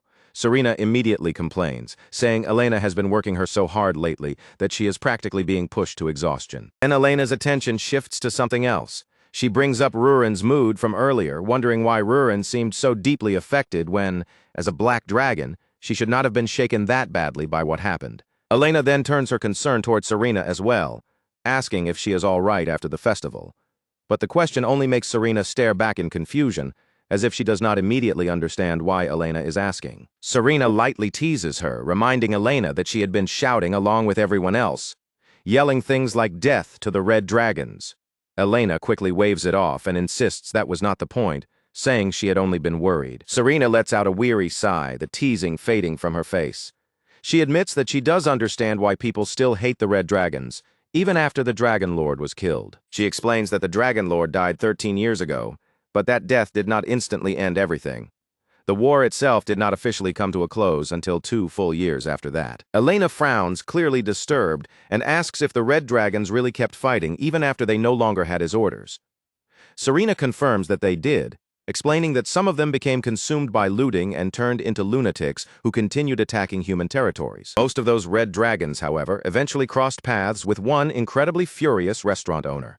And once they ran into him, not a single one of them survived that encounter. That was how Ellison came to be known as the Dragon Slayer, and even the dragons he did not personally kill were not allowed to escape punishment because every dragon who committed crimes was imprisoned in the Holy Land prison without exception. After hearing that, Elena shifts the conversation towards Serena herself. Looking at her more carefully, she asks what happened in Serena's case back then. Serena's expression immediately turns irritated, as she explains that she was ambushed by black dragons and captured, which left her unable to do anything at all. Elena suddenly brightens and says that is actually a good thing, because it means Serena was not involved in those crimes. Then Elena, with a painfully blunt kind of cheerfulness, adds that sometimes things work out precisely because Serena was weak. Serena instantly gets flustered and protests, insisting she is not weak at all, and that the black dragons only won because they fought dirty by ganging up on her. Elena gently reaches out and takes Serena's hand, softening her tone as she reminds her that she did not commit any crimes while being forced to follow orders. Serena exhales and says none of it really matters anyway, since no one even knows who she truly is. But just as those words leave her mouth, a sudden crash tears through the quiet of the clinic. A stone comes smashing through the window, shattering the glass and sending sharp fragments scattering across the room. Serena picks up the stone, and the moment she reads what has been carved into it, her expression darkens. The words are cruel and hateful, aimed directly at her because she is a red dragon. Elena looks around in alarm, her body tense as she tries to understand what just happened. With fear and anger tightening her voice, she asks who could possibly have done something like this. Back in the Red Dragon Holy Land, Baint arrives before anyone else, returning alone after Reheim had sent him ahead without the rest of the group. He steps before the elder and presents a scroll with both hands, then reports that Reheim appeared furious after hearing the things humans had said to them. The elder's face immediately hardens with displeasure, his brows drawing tight as he reminds Baint that they had already been warned not to let human insults shake their resolve, before asking where Reheim was last headed. Baint falls silent for a brief moment, his hesitation making it clear that he does not want to answer. But after holding back as long as he can, he finally admits that Reheim had been making his way toward Grake City. It is not long before nasty rumors begin tearing through Grake City, like flames through dry grass. People whisper in corners and on the streets, claiming that a red dragon has been living among them in disguise, and that maintaining a human appearance requires drinking human blood. As fear spreads, others eagerly add their own wild claims to the story, insisting that red dragons always give themselves away through red hair whenever they take on a human form. And before anyone can stop it, every frightened rumor, every doubtful look, and every low, suspicious murmur begins to gather around one place: Elena's clinic, where Serena is staying. Meanwhile, inside the clinic, Serena and Elena sit through a painfully tense silence. The hours pass, but the door never opens, and not a single patient comes in for treatment. Elena guesses that the rumors spreading across town must be scaring everyone away, and she tries to soften the situation for Serena. But Serena immediately cuts her off, insisting with forced firmness that she is completely fine. She even pushes a bright smile onto her face, pretending the quiet does not hurt at all. In a cheerful voice, she says that having a calm day once in a while is not such a bad thing, and that the peace actually feels pretty nice. But beneath that smile, Serena's heart is twisting.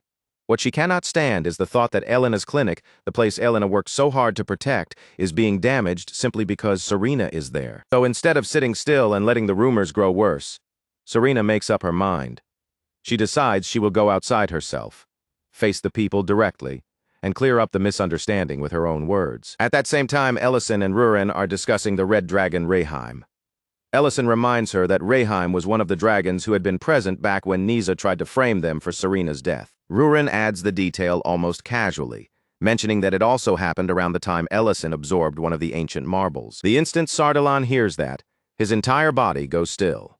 The color of surprise spreads across his face, and he cannot hide how deeply that one piece of information shocks him. Then, without warning, the sound of hurried footsteps comes rushing toward them, growing louder with every passing second. Elena and Baint arrive almost at the same time, both looking urgent and unsettled as they call out for Ellison. Elena immediately snaps that she got there first, trying to push her concern to the front. But Baint refuses to back down, insisting that what he has to say is far more urgent. Elena blurts out that terrible rumors about Serena are spreading all over the city, while Baint cuts in at nearly the exact same moment, asking if anyone has seen Reheim. Meanwhile, Serena walks toward the restaurant alone, muttering under her breath with irritation. To her, humans can be painfully simple-minded, acting as if every red dragon must be exactly the same. She steps inside wearing her usual cheerful smile, fully intending to laugh the whole thing off. In her mind, she will explain everything casually, keep the mood light, and make it seem as if none of the rumors have bothered her at all. The moment Serena enters, the atmosphere in the room slams into her like a solid wall. Every customer turns to look, and the fear in their eyes is so obvious that she cannot possibly miss it. Then the whispers begin again, low, sharp, and ugly. And with Serena's hearing, there is no mercy in distance. Every cruel word reaches her ears clearly. Ate still greets her warmly and tells her that Ellison is not there at the moment, while Ryan quickly rises from her seat to welcome Serena too. But Serena notices it immediately.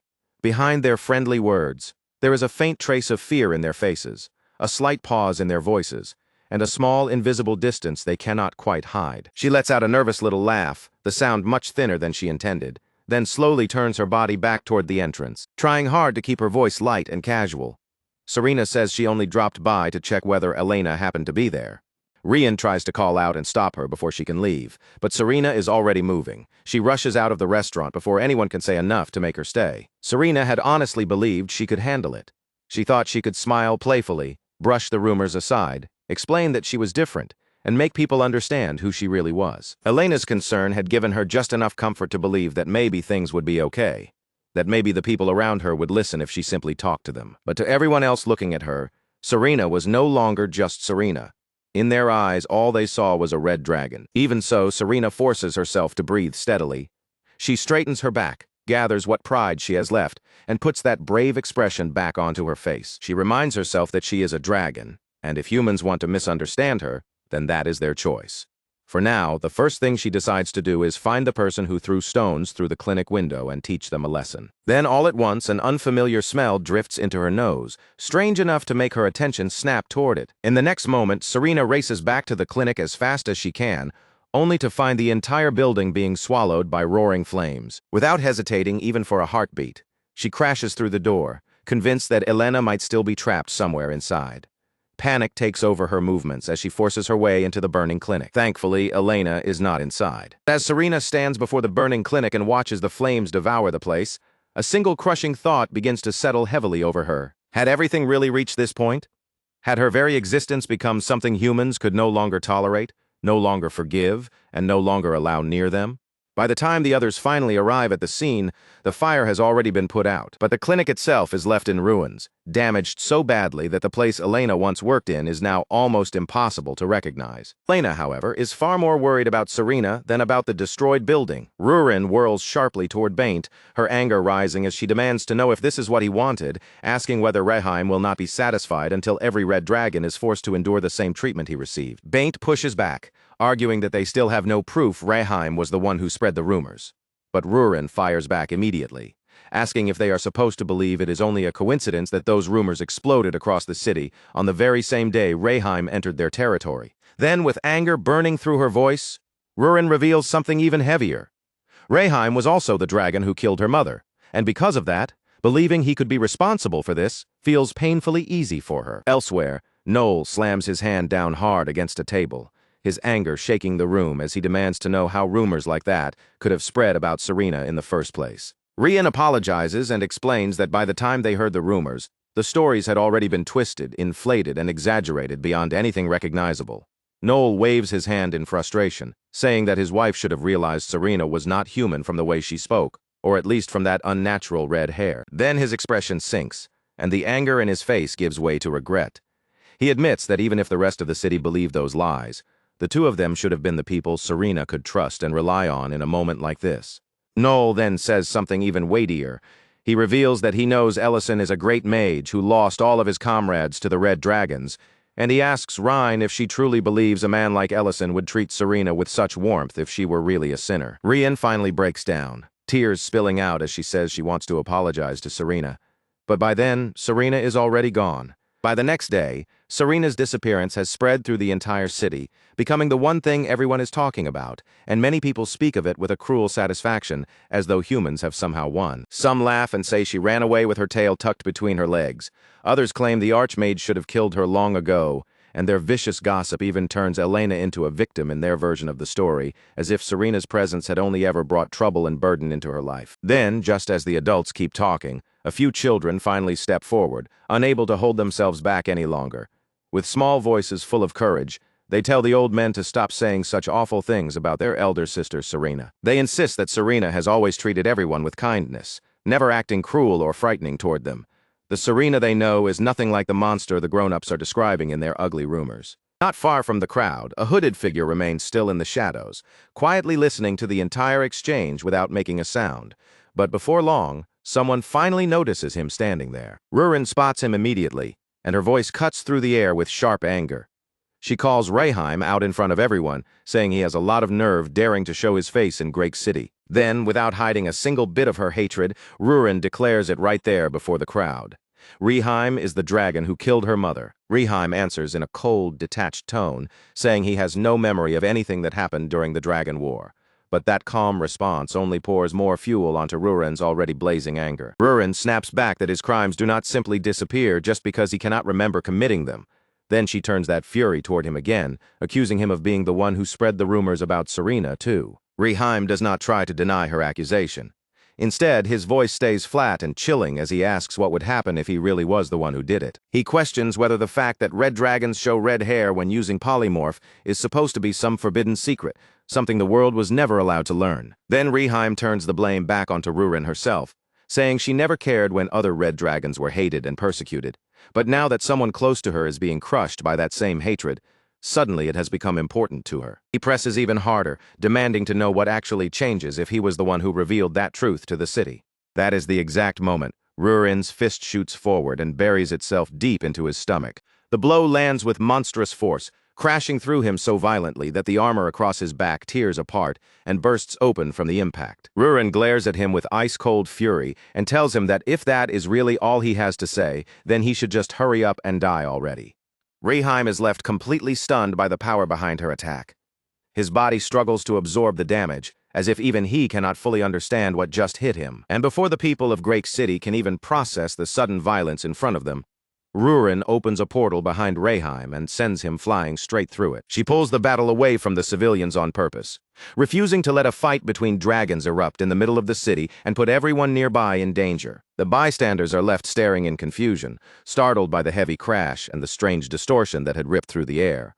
All they can do is look around and ask what that sound was. On the other side of the portal, Rayheim crashes hard across the barren ground, his body still being thrown forward by the leftover force of Rurin's punch. Rurin follows after him with a cold, unreadable expression, walking toward him step by step before telling him to get back on his feet. Then she demands the answer she came for, ordering him to tell her about the other dragon who killed her mother, the red dragon Sydney. Rayheim gives her the same response as before, saying he has no memories at all from the time of the war. Then, as his body shifts and expands into his dragon form, he adds that back then he had simply acted according to the agreement.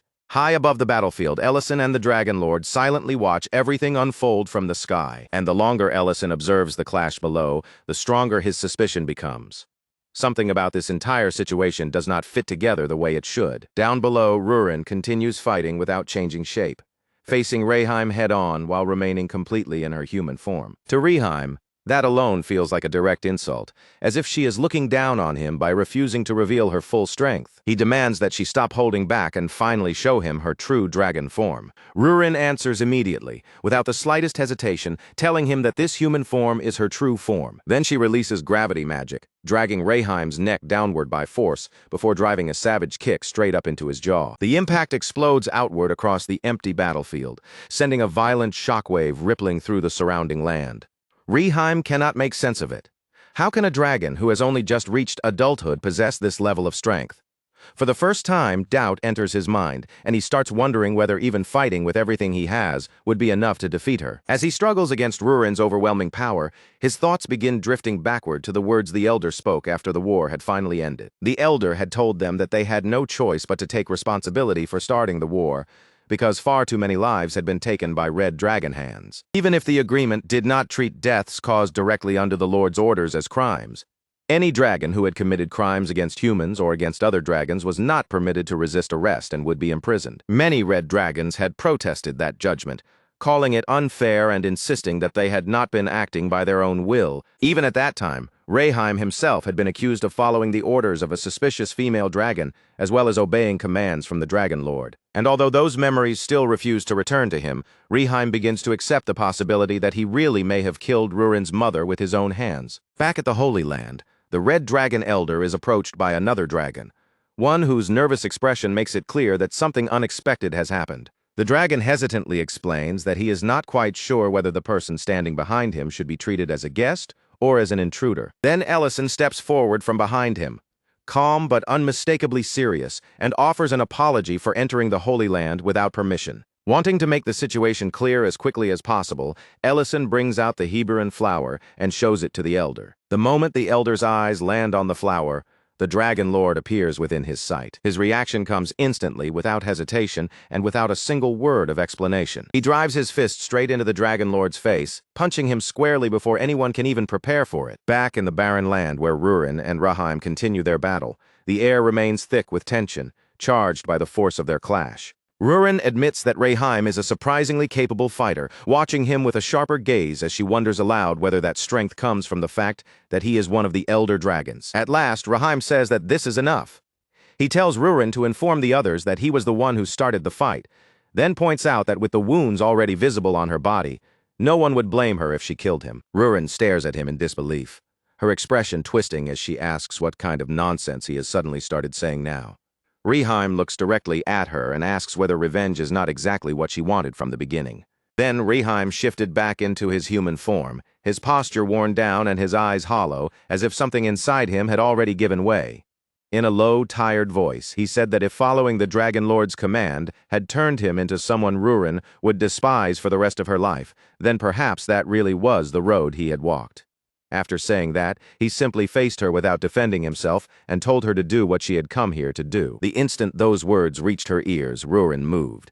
She launched herself forward with fierce, desperate speed, closing the distance in a flash before slamming Rayheim down hard enough that he had no chance to step away. Her hand clamped tightly around his throat as she pinned him beneath her, her face twisting with anger, pain, and confusion all at once. Staring down at him, she demanded to know what kind of trick he thought he was trying to pull. She shouted at him to fight back, to struggle against her until the very last moment. She wanted him to regret every sin he had committed, to curse her with whatever hatred he still had left, and to resist like the enemy she had spent so long imagining. But Rayheim did not give Rurin the response she was desperate to hear. He only looked completely drained, like every last piece of strength had finally left his body, and quietly said he was tired.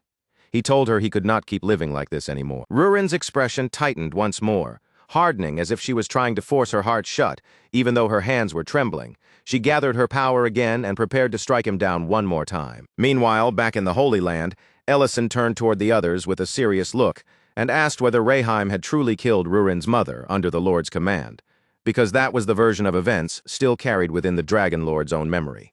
But something about that explanation refused to settle properly. The entire story felt even more suspicious once Sydney's name became connected to the faction trying to resurrect the primordial dragon. The Elder chose his words carefully, as though he understood how they might sound coming from another red dragon. Even if it looked as if he was defending one of his own, he said he simply could not believe that Rayheim was the kind of person who would commit such an act. After the war ended, Especially during those painful first days, Reheim had worked harder than anyone to repair the damage and lower his head in apology. The elder explained that he had watched Reheim closely ever since, and if Reheim had truly been involved with the cultists, then either he or Baint would surely have noticed something strange. Ellison then pointed out the empty spaces in Reheim's memory, and the elder explained that Reheim had carried countless wounds over the years, enduring insults, punishment, and hatred from every side. And yet, even after suffering through all of that, Reheim had never once acted like someone who was trying to escape the burden of responsibility placed on him. That was when the Dragon Lord's expression slowly began to shift, as if the most terrible possibility had finally formed clearly in his mind. He said they had to go back immediately and stop Rurin before it was too late. With a heavy voice, he admitted that everything had begun because of his own foolish greed, and that he would accept it even if they decided he deserved to be erased. Because the truth was far crueler than it appeared. The Red Dragons had never truly had the freedom to refuse the Lord's command. He continued, saying Reheim was not part of the faction trying to resurrect the Dragon Lord, and he was not some coward hiding from the sins of his past either.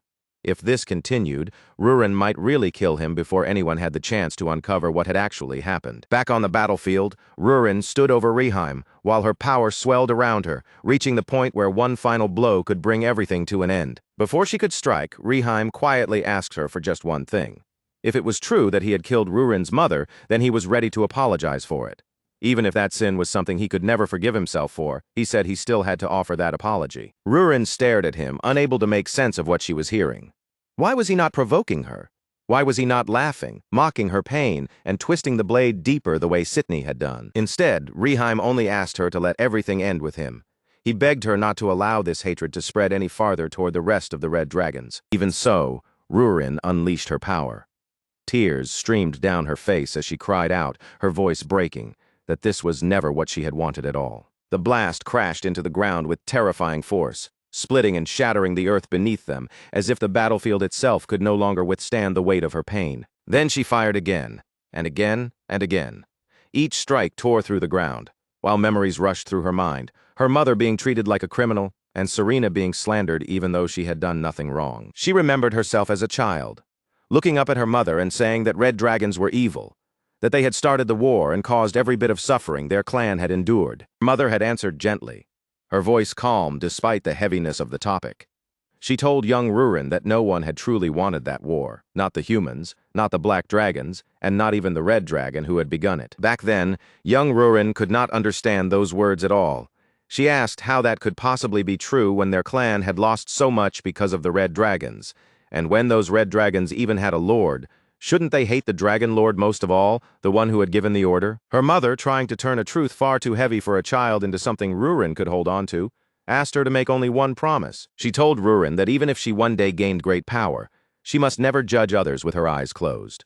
Before deciding someone's guilt, she had to look carefully, see clearly, and confirm what truly existed inside that person's heart. Back in the present, the ground beneath Rurin's feet continued to fracture, cracking and collapsing under the force of everything she could no longer keep buried inside.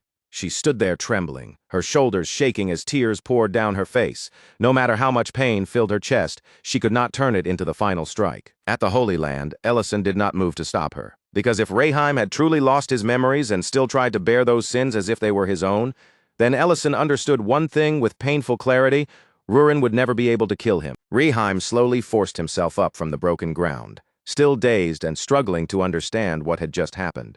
He looked toward Rurin and asked why she had stopped. Rurin roughly wiped the tears from her face and told him to get lost. Her voice shook, but her words stayed firm as she ordered him to return to the Holy Land and pay for his crimes there instead. Because now that she understood this had never been something he truly wanted either. She could no longer bring herself to kill him. The elder quietly said that if Rurin truly felt that way, then perhaps that alone was something they could be relieved about. Even so, he could not ignore the truth that her mother's death remained a grave crime. It had not been damage caused by the chaos of battle. It was the deliberate murder of a defenseless dragon. In the elder's view, proper punishment still had to be carried out, even if it was far too late. But because Reheim himself had no memory of that day, even he could not confirm what had truly happened. Ellison said that was exactly the part that felt wrong to him. Even dragons being controlled by the Lord's command did not normally lose their memories like that. The Red Dragons reacted at once, asking what he meant by those words. But before the discussion could go any further, Baint arrived with urgent news, reporting that he had followed the footprints near the burned clinic, as instructed, and had even managed to find a witness. According to that witness, the person who set the fire looked exactly like Rayheim. The moment Ellison heard that, his expression sharpened, and he asked when Rayheim had last seen Serena. At that very moment, far away inside Serena's lair, Serena lay stretched across a glittering mound of gold. She stared blankly into the empty space around her, quietly wondering why she had come all the way back to this place in the first place. Trying to lift her own spirits, Serena told herself that her lair was different now. This time, she insisted. It was not the same lonely place it used to be. The treasure beneath her was real. Real gold, real silver, and piles of wealth most people would never even dream of seeing in their entire lives shimmered all around her. But no matter how brightly all that treasure shone, there was no one beside her to admire it with. Her mood sank all over again as the faces of the people from Great City slowly drifted into her thoughts. She wondered if she had been the only one who believed they had truly grown close. Nothing about Serena herself had actually changed, so why had everyone suddenly started looking at her with completely different eyes? That thought pressed painfully against her chest, and she could not help asking herself whether it was just terribly, unbearably unfair. Then someone stepped into the lair claiming to be just like her. Someone innocent yet hated anyway, simply because of how they appeared. Back at the Holy Land, Baint explained to Ellison that the last time Rayheim had crossed paths with Serena was during the incident when Ellison had been falsely accused. Ellison's eyes narrowed as he caught onto something that did not make sense. None of the other Red Dragons should have known that Serena had abandoned her own lair and begun living at Elena's side, and the second he said it out loud, Baint stiffened in shock. After a heavy pause, Baint suddenly looked up and asked what exactly had been written on the scroll Rayheim delivered earlier, as if that small, overlooked detail had started clawing at the back of his mind. The elder answered without dressing it up, revealing that there had been nothing significant written there at all. The scroll had only contained a simple request for time off. That was when Ellison finally voiced the truth they had all been circling around.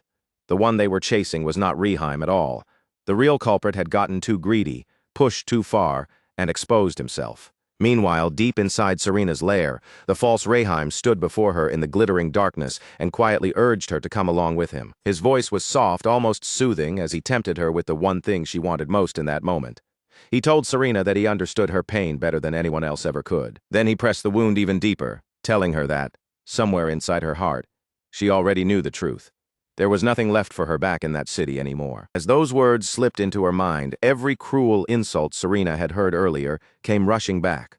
The voices, the fear, the hatred, all of it echoed through her again, cutting just as sharply as when she first heard them. While Serena stood trapped inside those painful memories, the fake Rayheim quietly scattered a strange powder into the air. A hazy mist began to drift around her, dulling her senses and pulling her consciousness into an unnatural trance. Little by little, Serena's feet began moving toward him on their own. Somewhere deep inside her mind, she told herself that no one in Great City was waiting for her anymore. No one was searching for her. No one truly wanted her to come back. At least that was what the darkness gathering inside her heart kept whispering. But just as Serena began drifting away with him, a faint voice reached her ears from far beyond the lair, calling out her name through the distance. Out in the mountains, a group of people were shouting for Serena with everything they had, their voices rough, breathless, and desperate from climbing through the rough terrain. It was Rhine, Matt, and Linte, pushing their way through the mountain path as they searched for her with all the urgency their bodies could manage. The fake Rayheim immediately warned Serena not to listen to them. He told her that if she trusted humans again, they would only tear open her heart and hurt her all over again. Serena looked completely exhausted, as if everything that had happened had worn her spirit down to the bone. In a small, tired voice, she admitted that she was sick of being abandoned. Back in the mountains, Matt asked if they should split up so they could find her faster, but Linte quickly shut that idea down, saying it was far too dangerous. Rhine, already close to crying, said there were still so many things she needed to say to Serena. Then, without warning, the bushes burst apart with violent movement, and a mountain lion sprang out, lunging straight toward Rhine. In the very next instant, Serena dropped down between them like a shadow falling from above. The moment her feet hit the ground, she crushed the beast's jaw before it could reach anyone. Second, everyone saw Serena standing there unharmed. Relief swept across their faces. The fear that had frozen them moments earlier melted away almost at once. Serena immediately scolded them for wandering around in such a dangerous place, her voice coming out sharp and angry because, beneath all of it, she had been terrified for their safety. Before that brief moment of relief could truly settle, the fake Reheim raised his hand and cast another spell directly onto Serena. In a cold, merciless voice, he told her that she needed to learn the truth the hard way. This touching reunion she was trying to believe in, he said, was nothing more than a fragile illusion. The spell struck Serena hard, and her polymorph began to fall apart. Her human shape broke down against her will as her true dragon form forced itself back into the open. The moment Serena turned her eyes back toward the humans, her heart dropped. In that instant, she thought everything was over. There was no fixing this anymore. And yet, a bitter part of her whispered that maybe it was better this way, since she had already been preparing to leave them behind. But instead of retreating in fear, Rhine stepped forward and thanked her. She thanked Serena for saving them, for treating the children, for helping with the restaurant's cooking, and for protecting them when another dragon had attacked. Rian's voice began to break as tears spilled down her face. She admitted that even after everything Serena had done for them, they had still repaid her kindness by hurting her with their cruelty. Lint and Matt started tearing up as well, saying they had always known Serena was different from the others. They thanked her for all the quiet ways she had helped them, and then they told her something Serena could hardly bring herself to believe. There were still many people back in the village waiting for her to return. With trembling voices, they asked Serena if she could somehow find it in her heart to forgive them. At those words, Serena began to cry too. She could not help wondering how frightening it must have been for them to realize that the neighbor they had trusted was actually a red dragon, the same race that had started the war and destroyed their hometown twice. And yet, even after learning the truth, they had still come all the way here, running straight toward the lair of the very race that had once ruined their lives. She wondered what they must be feeling now, standing before her true dragon form and still choosing to ask for forgiveness instead of turning around and running away. Serena told them they did not need to apologize to her. If anyone had to bow their head first, she said, then it should be her. Then, with no warning at all, Serena unleashed an attack straight at the fake Reheim, forcing him to pull back and retreat on the spot. Once the immediate danger had passed, and the tension around them finally began to loosen, Ellison turned toward the elder and said that, in the end, things had unfolded better than they could have hoped. Baint spoke with visible pride in his expression, saying Serena must have built up an incredible amount of virtue if humans were willing to climb all the way to her in person like that. Ellison quietly thought to himself that Serena had been the one to help them understand where she truly belonged, and that place was Grake City. What had only been a vague suspicion before was now standing clearly before him. There really was someone behind this entire chain of events, carefully arranging each step while moving from the shadows. Then Reheim spoke up as well, saying he had seen it with his own eyes, someone else moving around while wearing his appearance. The Dragon Lord was visibly shaken by those words, his face tightening as the meaning of them struck him. The elder then turned to Reheim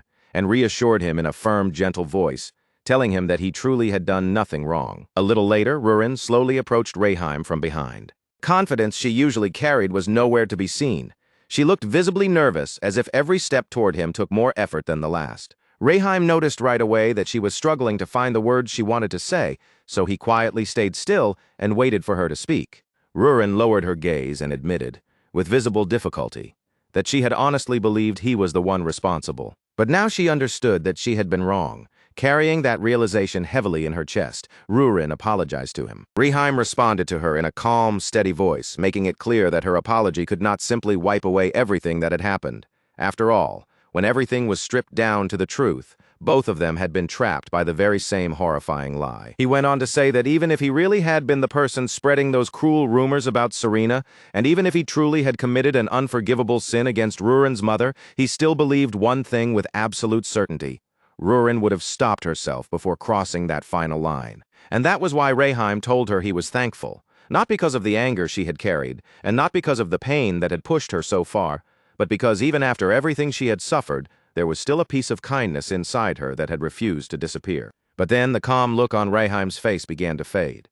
His expression grew heavier, and his voice shifted as he started speaking about something that cut even deeper than the accusation itself. Reheim confessed that he had never truly forced himself to investigate the blank period missing from his memories.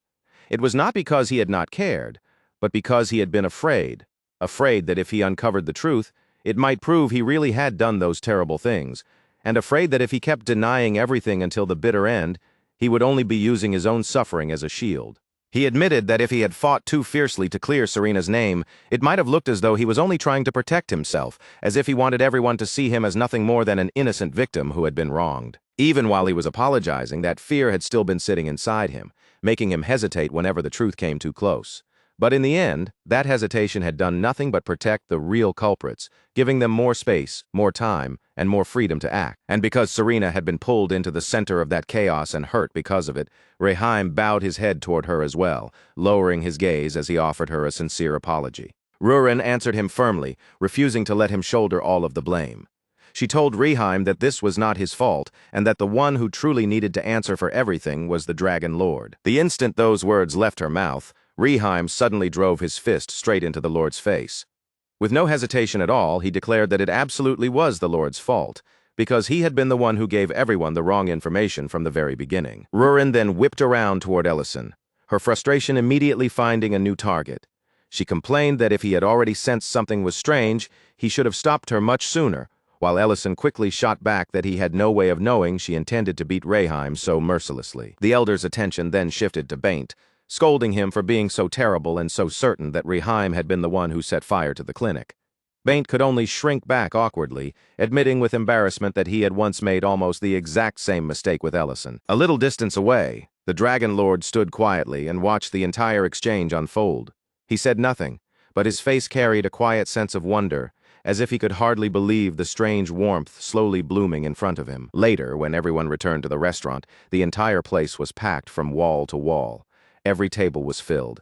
Voices overlapped from every direction, and the lively noise of customers seemed to spill into every corner of the room. Right in the middle of that crowded dining room, Rurin suddenly stepped forward. With all eyes gradually turning toward her, she announced that there was something important she needed to say to everyone there. She began by saying that she knew the rumors about Serena had already been spreading, the whispers claiming that Serena's real identity was a red dragon. Then, without trying to soften the blow or hide behind vague words, Rurin told them plainly that every part of that rumor was true and that she herself had known it from the start. The customers were stunned into silence. Their eyes widened, confused murmurs caught in their throats, and the whole room seemed to freeze under the weight of that revelation. But before they could fully process it, Rurin revealed something even more shocking. She told them that she was a dragon as well. In an instant, the restaurant erupted into hushed whispers. People stared at Rurin's hair, their eyes darting from one clue to another, and little by little, the realization spread through the room that she must be a black dragon. Rien suddenly blurted out that she had always felt something was strange.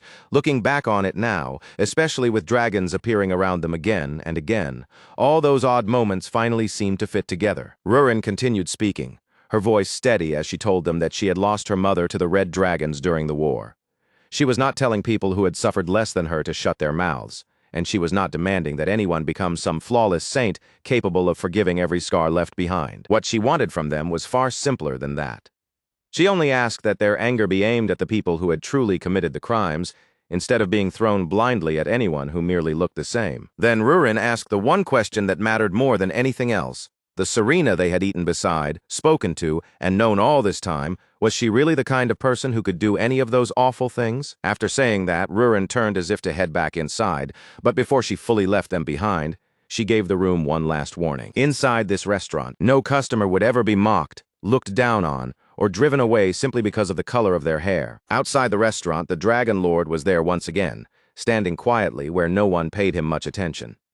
He listened to every word without interrupting, silently taking in everything Rurin had said. By the following day, the dragons had already finished repairing Elena's clinic. The damaged building had been restored at an unbelievable speed, as if the destruction from before had almost been erased overnight. Serena could only stand there and stare, her eyes wide with disbelief. She could hardly wrap her mind around the fact that they had managed to complete so much repair work in only a few short hours. Not long after that, Rhine and the others arrived carrying boxes in their arms. With cheerful energy, they explained that they had come to celebrate Ellison and Rurin finally returning. Serena's cheeks immediately turned red as she looked at them, clearly embarrassed and unsure how to react. She awkwardly mumbled that a gift like this did not really feel like something meant for a person like her. But when she opened the box and looked inside, she saw exactly what they had brought. There was a cake decorated with a drawing of her own crying face on top, and beside it, several bottles of hair dye had been tucked in as part of the gift. From far away, the Dragon Lord watched them once more.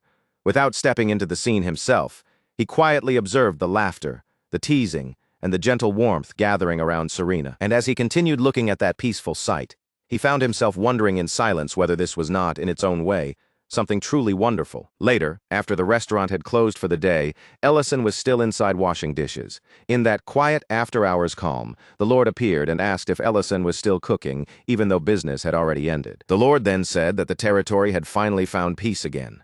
Ellison answered simply that it had only reached that point because everyone had worked so hard to make it happen. But the Lord replied that he knew of one person who had carried more of that burden than anyone else. Then, without a moment of hesitation, he lowered himself onto one knee in front of Ellison.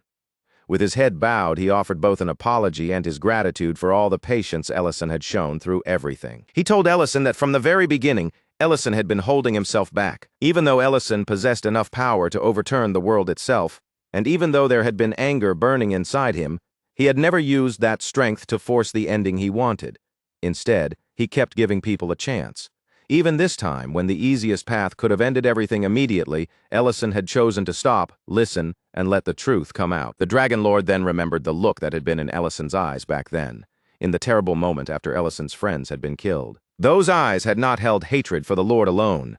They had been filled with a fury so deep and consuming that it seemed ready to swallow every red dragon alive. At that time, the Lord had truly believed his sins would bring ruin down upon his entire clan.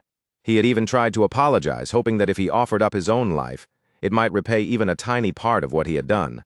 But before those words could fully leave him, his body had crumbled away. Now, after all those years had passed, the Lord said that even for someone like him, someone responsible for the deaths of Ellison's friends, if he still had any honor, wealth, or treasure left to give, he would lay every last bit of it before Ellison. But there was no grand offering left in his hands anymore. All that remained of him was a pitiful fragment of a soul, one that was already growing faint and close to disappearing. So the only thing he could still do was vanish before his remaining time ran out. And by disappearing, he hoped he could take away even the smallest piece of the hatred and resentment still buried somewhere inside Ellison's heart. Ellison looked at him and quietly said that there seemed to be a misunderstanding. He told the Lord that he was not nearly as noble or admirable as the Lord was making him out to be. In truth, Ellison had only been trying, awkwardly and imperfectly, to live up to the words left behind by the friends who had called him a hero right up until their final moments. But Ellison admitted that he had never really succeeded in becoming that kind of hero. At this point in his life, more than anything else, he was simply a man who owned and ran a restaurant. Just then, the stillness between them was shattered. The restaurant door suddenly burst open, breaking through the quiet moment in an instant. The Dragon Lord immediately turned his head toward the doorway, his expression changing in an instant as a scent he knew all too well drifted into the room. It was Saren. She rushed inside, breathing hard and struggling to steady herself, looking as though she had hurried all the way there without stopping for even a single moment. For a brief while, the entire room fell completely silent. No one said a word, and that heavy stillness stretched on for several long seconds as everyone simply stood there. Then Saren looked straight at Sardalon, her voice trembling faintly as she told him that he still looked exactly as he had in his younger days, while she had grown old under the weight of all the years that had passed. Sardalon slowly lifted his gaze toward her head, and that was when he noticed it. Even after all this time, Saren was still wearing the crown. That small detail caught him completely off guard. His face softened, and before he could hide it, a warm blush began spreading across his cheeks. While Ellison quietly moved around them, preparing the table so they could sit together, Sardalon looked at Saren and gently told her that, at least in his eyes, she had not changed at all from the woman he remembered long ago. Later that night, Ellison stepped outside and stood beneath the vast blanket of stars. The cool night air wrapped around him as he quietly let his thoughts wander back over everything that had happened. And as he stood there, he came to understand something clearly. The only reason his rage had never swallowed him whole was because, time after time, there had always been people near him who reached out and pulled him back. Then Rurin appeared nearby, clutching a pillow in her arms. Still looking drowsy and half asleep, she asked him if he really still wasn't coming to bed yet. Ellison answered her gently, telling her that he would be there soon.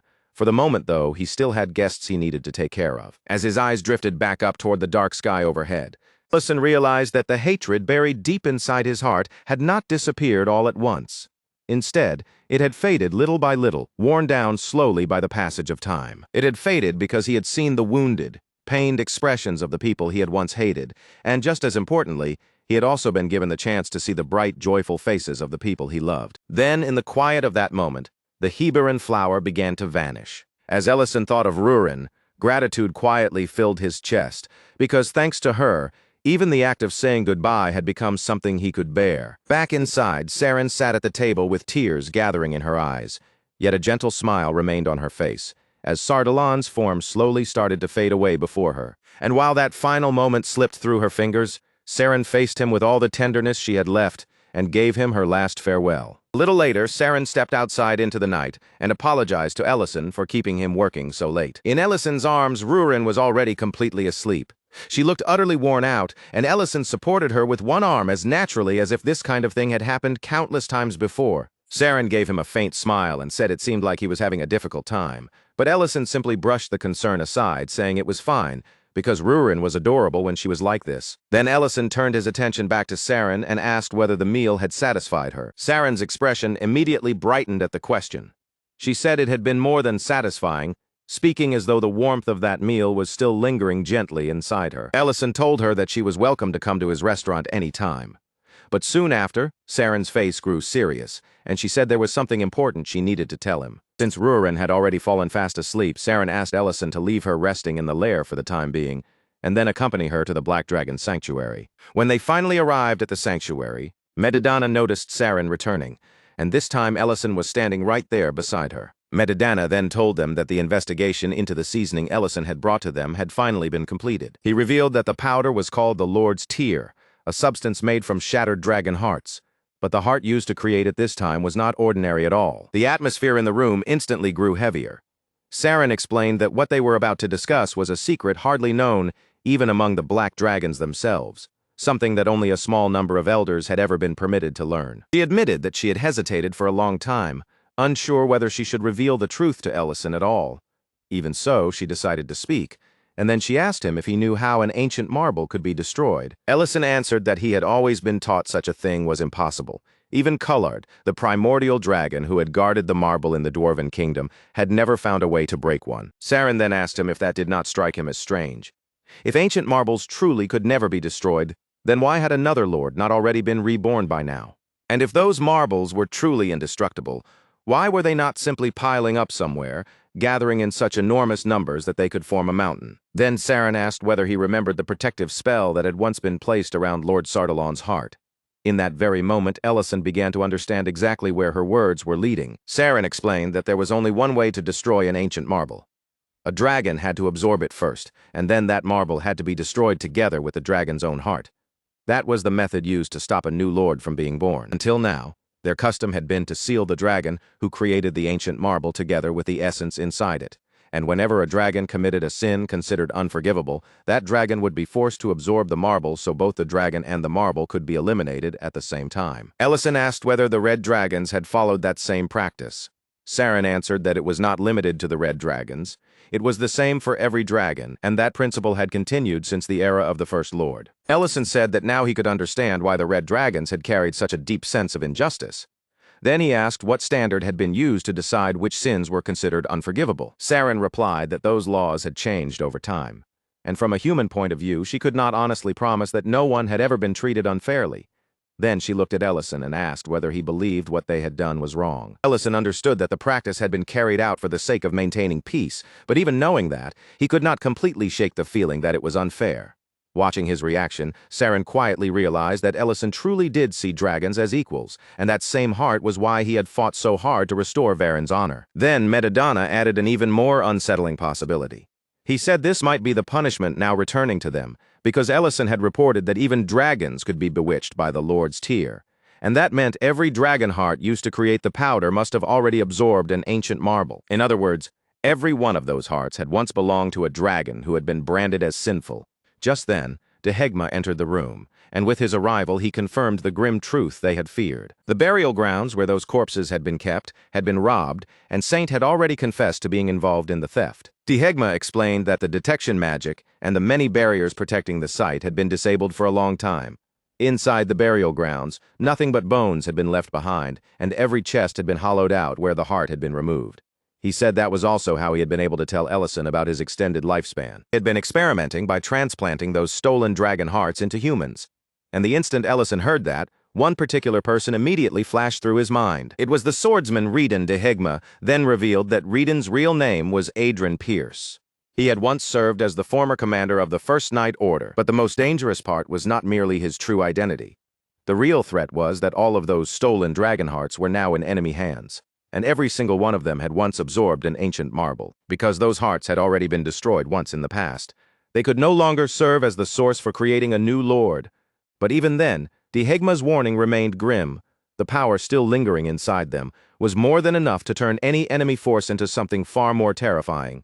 That meant they now had to uncover exactly how far the transplant experiments had gone, and how many successful subjects were already moving around somewhere in the world. Meanwhile, in a place far removed from all of that, deep inside the enemy's hidden base, Duke Delian arrived with irritation written all over his face. His brows were drawn tight as he complained that things had been far too quiet lately, as if the silence itself was starting to get on his nerves. He said there should have been some kind of reaction by now, some visible sign that their scheme had actually taken effect. Then, cutting straight to the point, he asked if the whole plan had failed, and Sydney answered with complete calm that it most likely had. Sydney admitted that Ellison and Rurin had reacted with far more restraint than she had predicted. She had expected that once they were properly provoked, both of them would snap completely and lose control. But before the conversation could continue any further, one of the doors suddenly burst open with a violent crash. An angry voice, sharp and unmistakably familiar, immediately cut through the room. Reheim came storming inside, his presence filling the room at once, and demanded to know if they were the ones who had framed him. Sydney reacted immediately, releasing her magic without the slightest hesitation. Her expression hardened as she snapped that this was not funny at all, and called him by the name Karn. In the very next moment, Reheim's head split open in a grotesque, unnatural way. Hands pushed and tore through the false outer form from within, stripping away the disguise until the red dragon hidden underneath finally revealed himself. He acted as if nothing serious had happened, casually saying he had only been trying to lighten the mood in his own way, as though barging in while wearing Reheim's face was nothing more than a harmless joke. Then Karn immediately began to complain. A plan they had spent more than 15 years preparing had been completely ruined, and even the disguise he had used as Reheim during the war had now been exposed, all because of Saint. He also reported that Serena had turned out to be a lot like Rurin. The powder created to bewitch dragons worked well at first, but only up until the target found another desire strong enough to pull their heart away from its influence. Sydney simply replied that they would need to improve the formula and add another trigger. Sydney also pointed out that Karn had exposed himself by stirring up conflict while disguised as Reheim, and then had gotten greedy enough to try taking Serena as well. Karn paced back and forth in frustration, grumbling that this was exactly the sort of moment where he needed a little encouragement, not a lecture. That was when Duke Delian cut into the conversation with a cold voice, saying that Karn was far too soft. If it had been him, Duke Delian said, he would have killed the elf, Elena, thrown her corpse into the burning clinic, and wiped out the villagers before they ever managed to reach Serena. That way, no one would have been left with any choice except to kill Reheim. For a brief second, Karn and Sydney both stared at him in stunned disbelief, as if they were silently wondering whether the man in front of them was actually some kind of demon. Then, somehow, Karn thanked Duke Delian for the suggestion and said he would use it next time. Sydney immediately struck him, cutting off that thought before it could go any further, and warned him not to even consider doing something that reckless. She said that no matter how deep Duke Delian's hatred might be, there were still lines they could not afford to cross.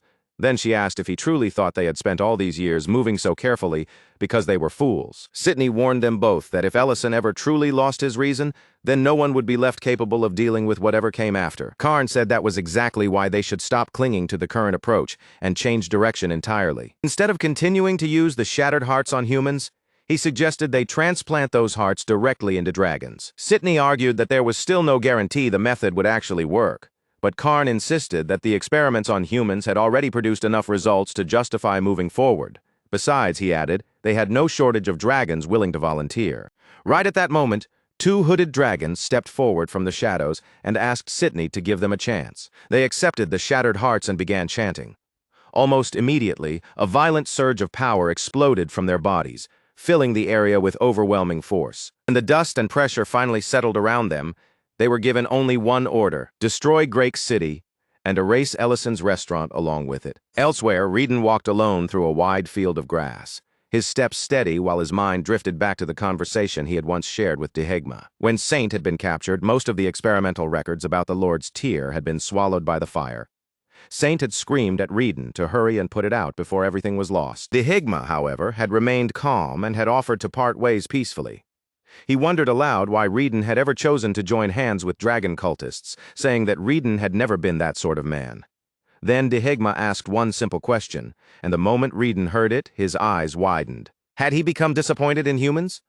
As soon as Dehegma saw Reden's reaction, he understood that his question had struck the truth. So Dehegma left him with one final warning: no matter where Reden chose to go, and no matter what side he stood on, he would eventually find himself disappointed in exactly the same way. Back in Great City, the dwarves had finished constructing a grand statue of the primordial dragon Coulard and the hero Darren. Ellison looked up at the completed statue and openly called it impressive. He even said that one day it might become a famous sightseeing spot that people visited the city just to see. But when he turned around to praise the other dwarves for their work as well, he found them sprawled across the ground, completely drained, miserable, and looking as if all their energy had been wrung out of them. Rurin stared at the collapsed dwarves in confusion and asked what in the world had happened to them. The elder explained, rather simply, that dwarves loved making things. Until recently, they had been so busy struggling just to survive that they had never had the luxury to think about anything beyond the next urgent problem. Now that the village construction was finally complete, they were experiencing the first truly peaceful atmosphere they had known in a very long time. There was no pressure, no crisis, and no urgent work demanding their hands, and that lack of purpose had apparently left them so lost that they were practically malfunctioning. Rurin immediately said that must have been why the dwarves looked so strangely cheerful when they heard Elena's clinic had burned down. The elder panicked at once, frantically insisting that they had absolutely not been happy about the clinic fire, while Ellison stepped in and said he might actually know a place where they could find more work. Not long after that, they met with Diren Grake, and the instant he heard that extra workers were available, his entire face lit up. Diren grabbed Gultazar's hand with both of his own, full of enthusiasm, and sealed the arrangement right there on the spot, without wasting another second. Diren explained that all of his current workers had already been sent out to repair old, aging buildings across the area, so the arrival of additional help could not have come at a better time.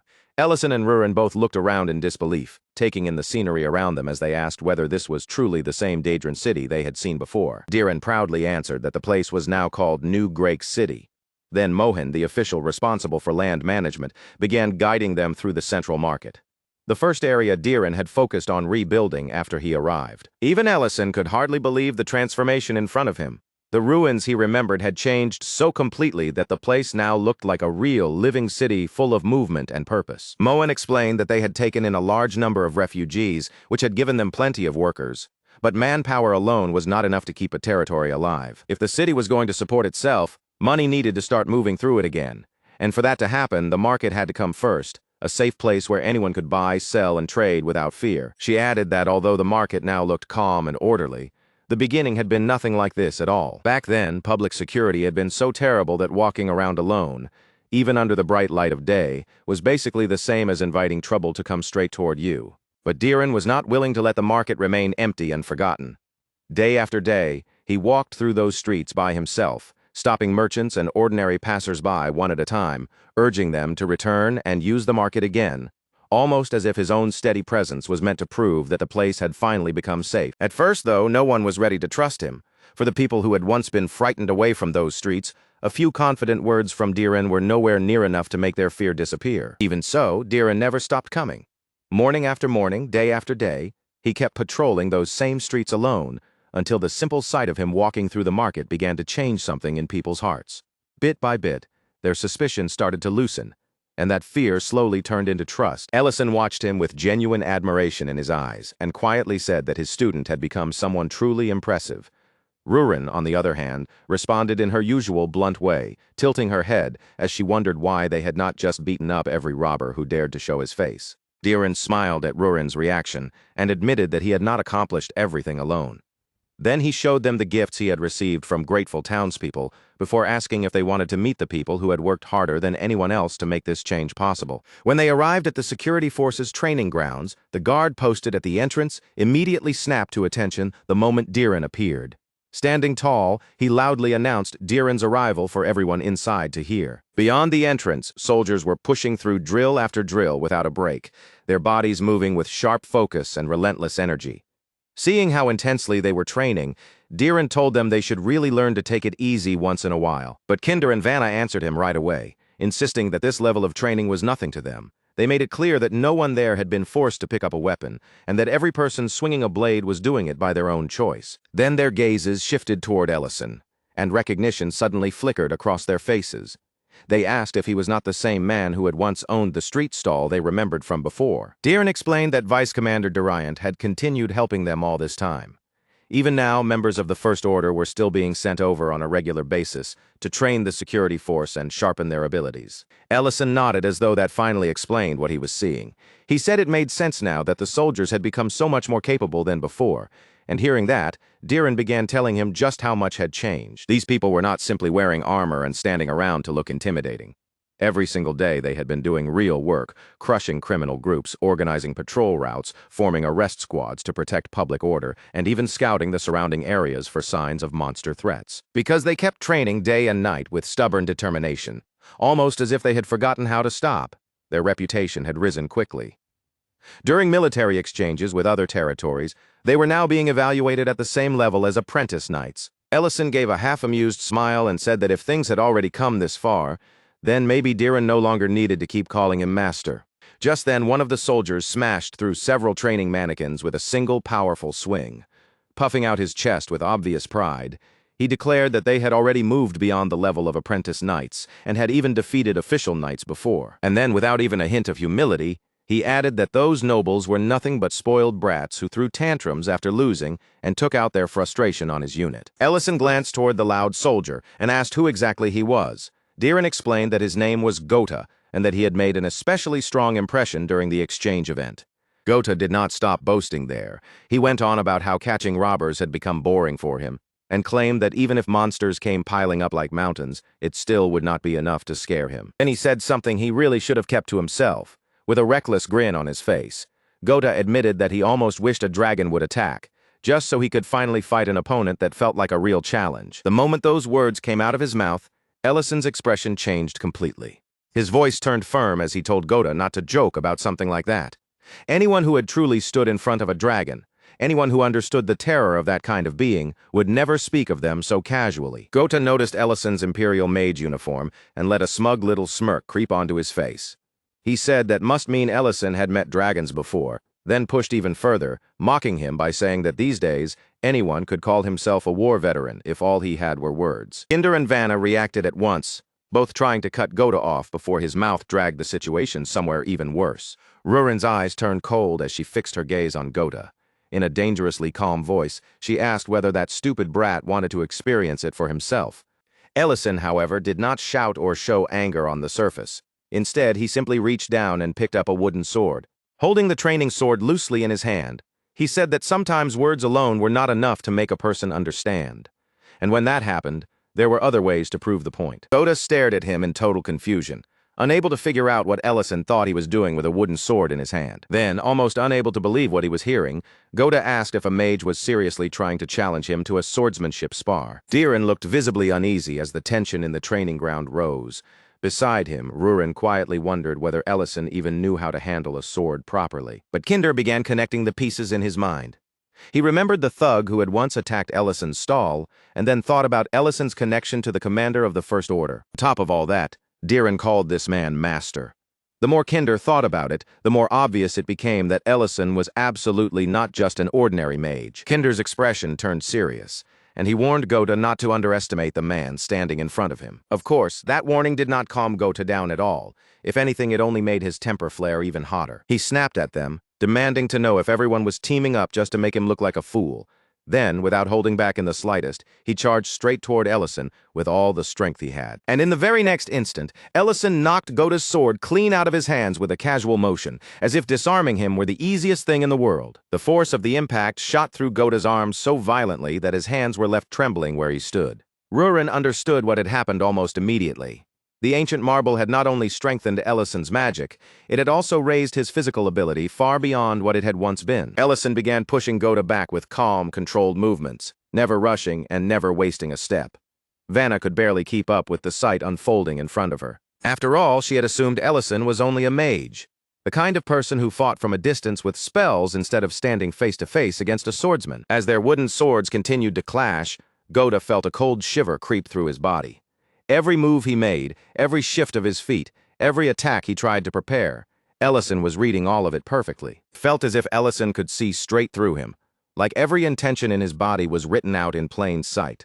Realizing that a direct attack would never work, Gota decided to slip in a feint, twisting the path of his strike to catch Ellison off guard. He fully committed to the move, and somehow, against every expectation, his attack slipped through Ellison's guard and landed directly on his face. For one heartbeat, the entire training ground went completely silent. Gota immediately dropped to the floor, stunned beyond belief, as though even he could not accept that his strike had actually connected. Meanwhile, Ellison remained surprisingly relaxed. He said that this Gota guy might actually be able to beat a dragon someday, while beside him, Rurin gently blew on the bruise forming on his face. Diren apologized over and over, clearly panicking over what had just happened, but Ellison simply laughed it off, saying there was nothing to apologize for in a swordsmanship spar. Then he openly praised Gota's skill, adding that if the unit kept training like this, they might really reach a point where even dragons would not seem so terrifying in the future. And somehow, instead of calming Gota down, Ellison's words only made him even angrier. Later that night, one of Gota's friends noticed the sour look still stuck on his face and asked if he was still sulking over what had happened that morning. His friend pointed out that there was no real reason for Gota to be upset since when everything was said and done, Gota had technically won the match. But Gota grumbled under his breath that Ellison had obviously only been playing around with him.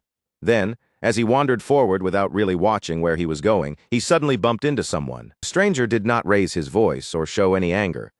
He simply looked around the unfamiliar streets with a calm expression and asked one quiet question: whether this place was truly Greek City. Gota immediately snapped back at him without holding anything in, his temper still raw from everything that had happened earlier.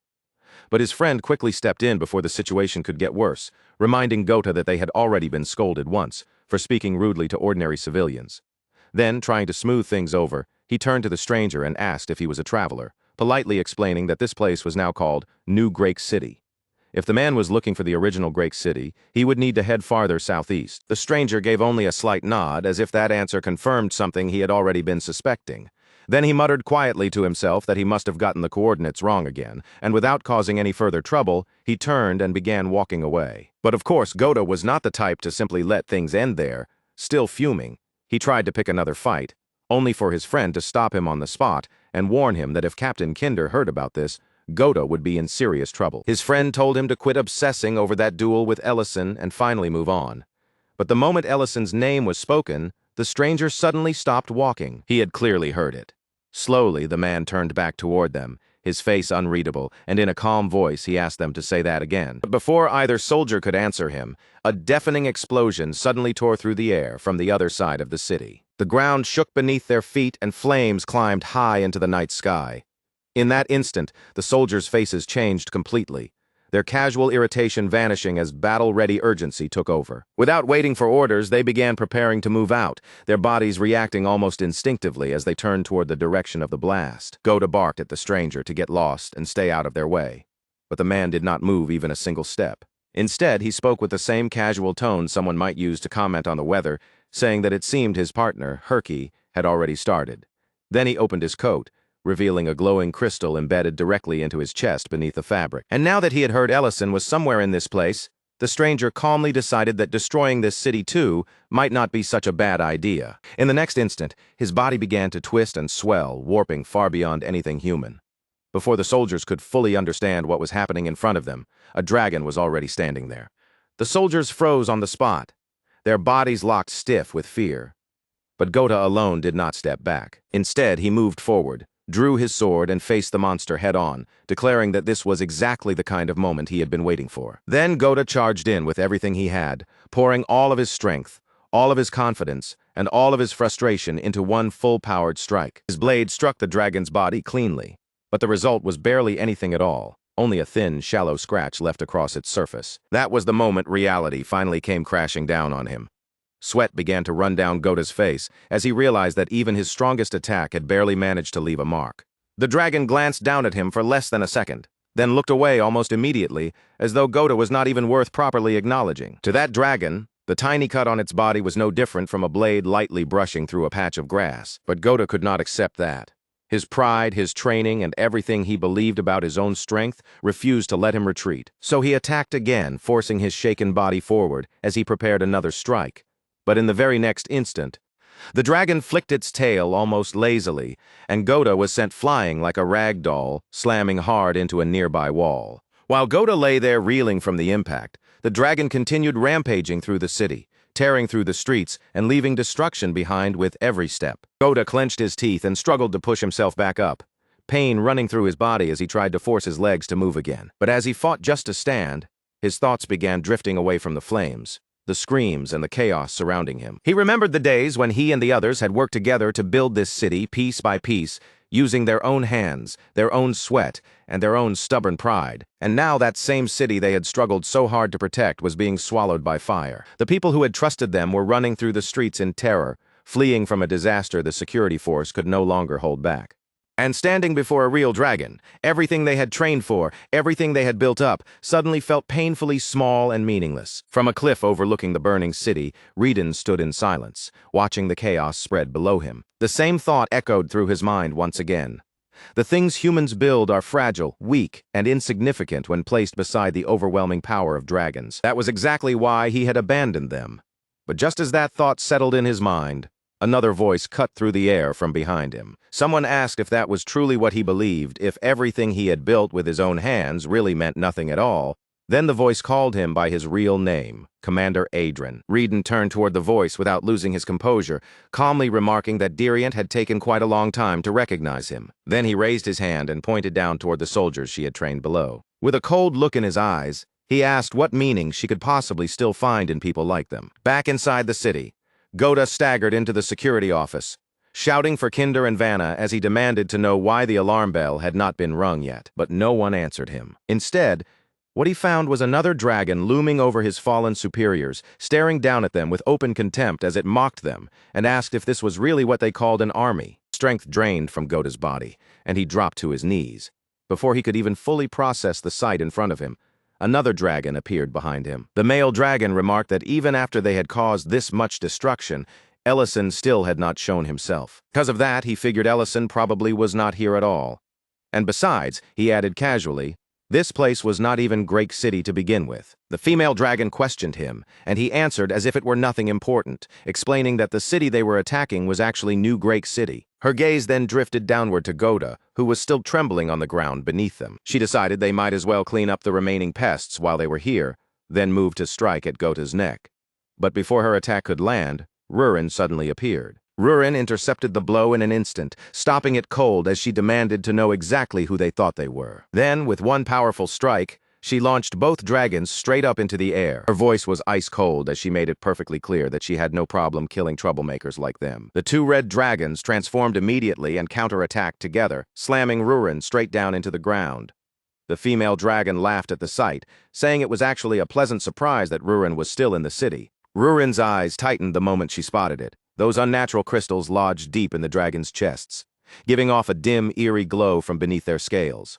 Her expression sharpened with suspicion, and her voice cut through the battlefield as she demanded to know what disgusting trick they were trying to pull this time. The dragon only curled his mouth into a mocking smirk, clearly pleased that she had noticed.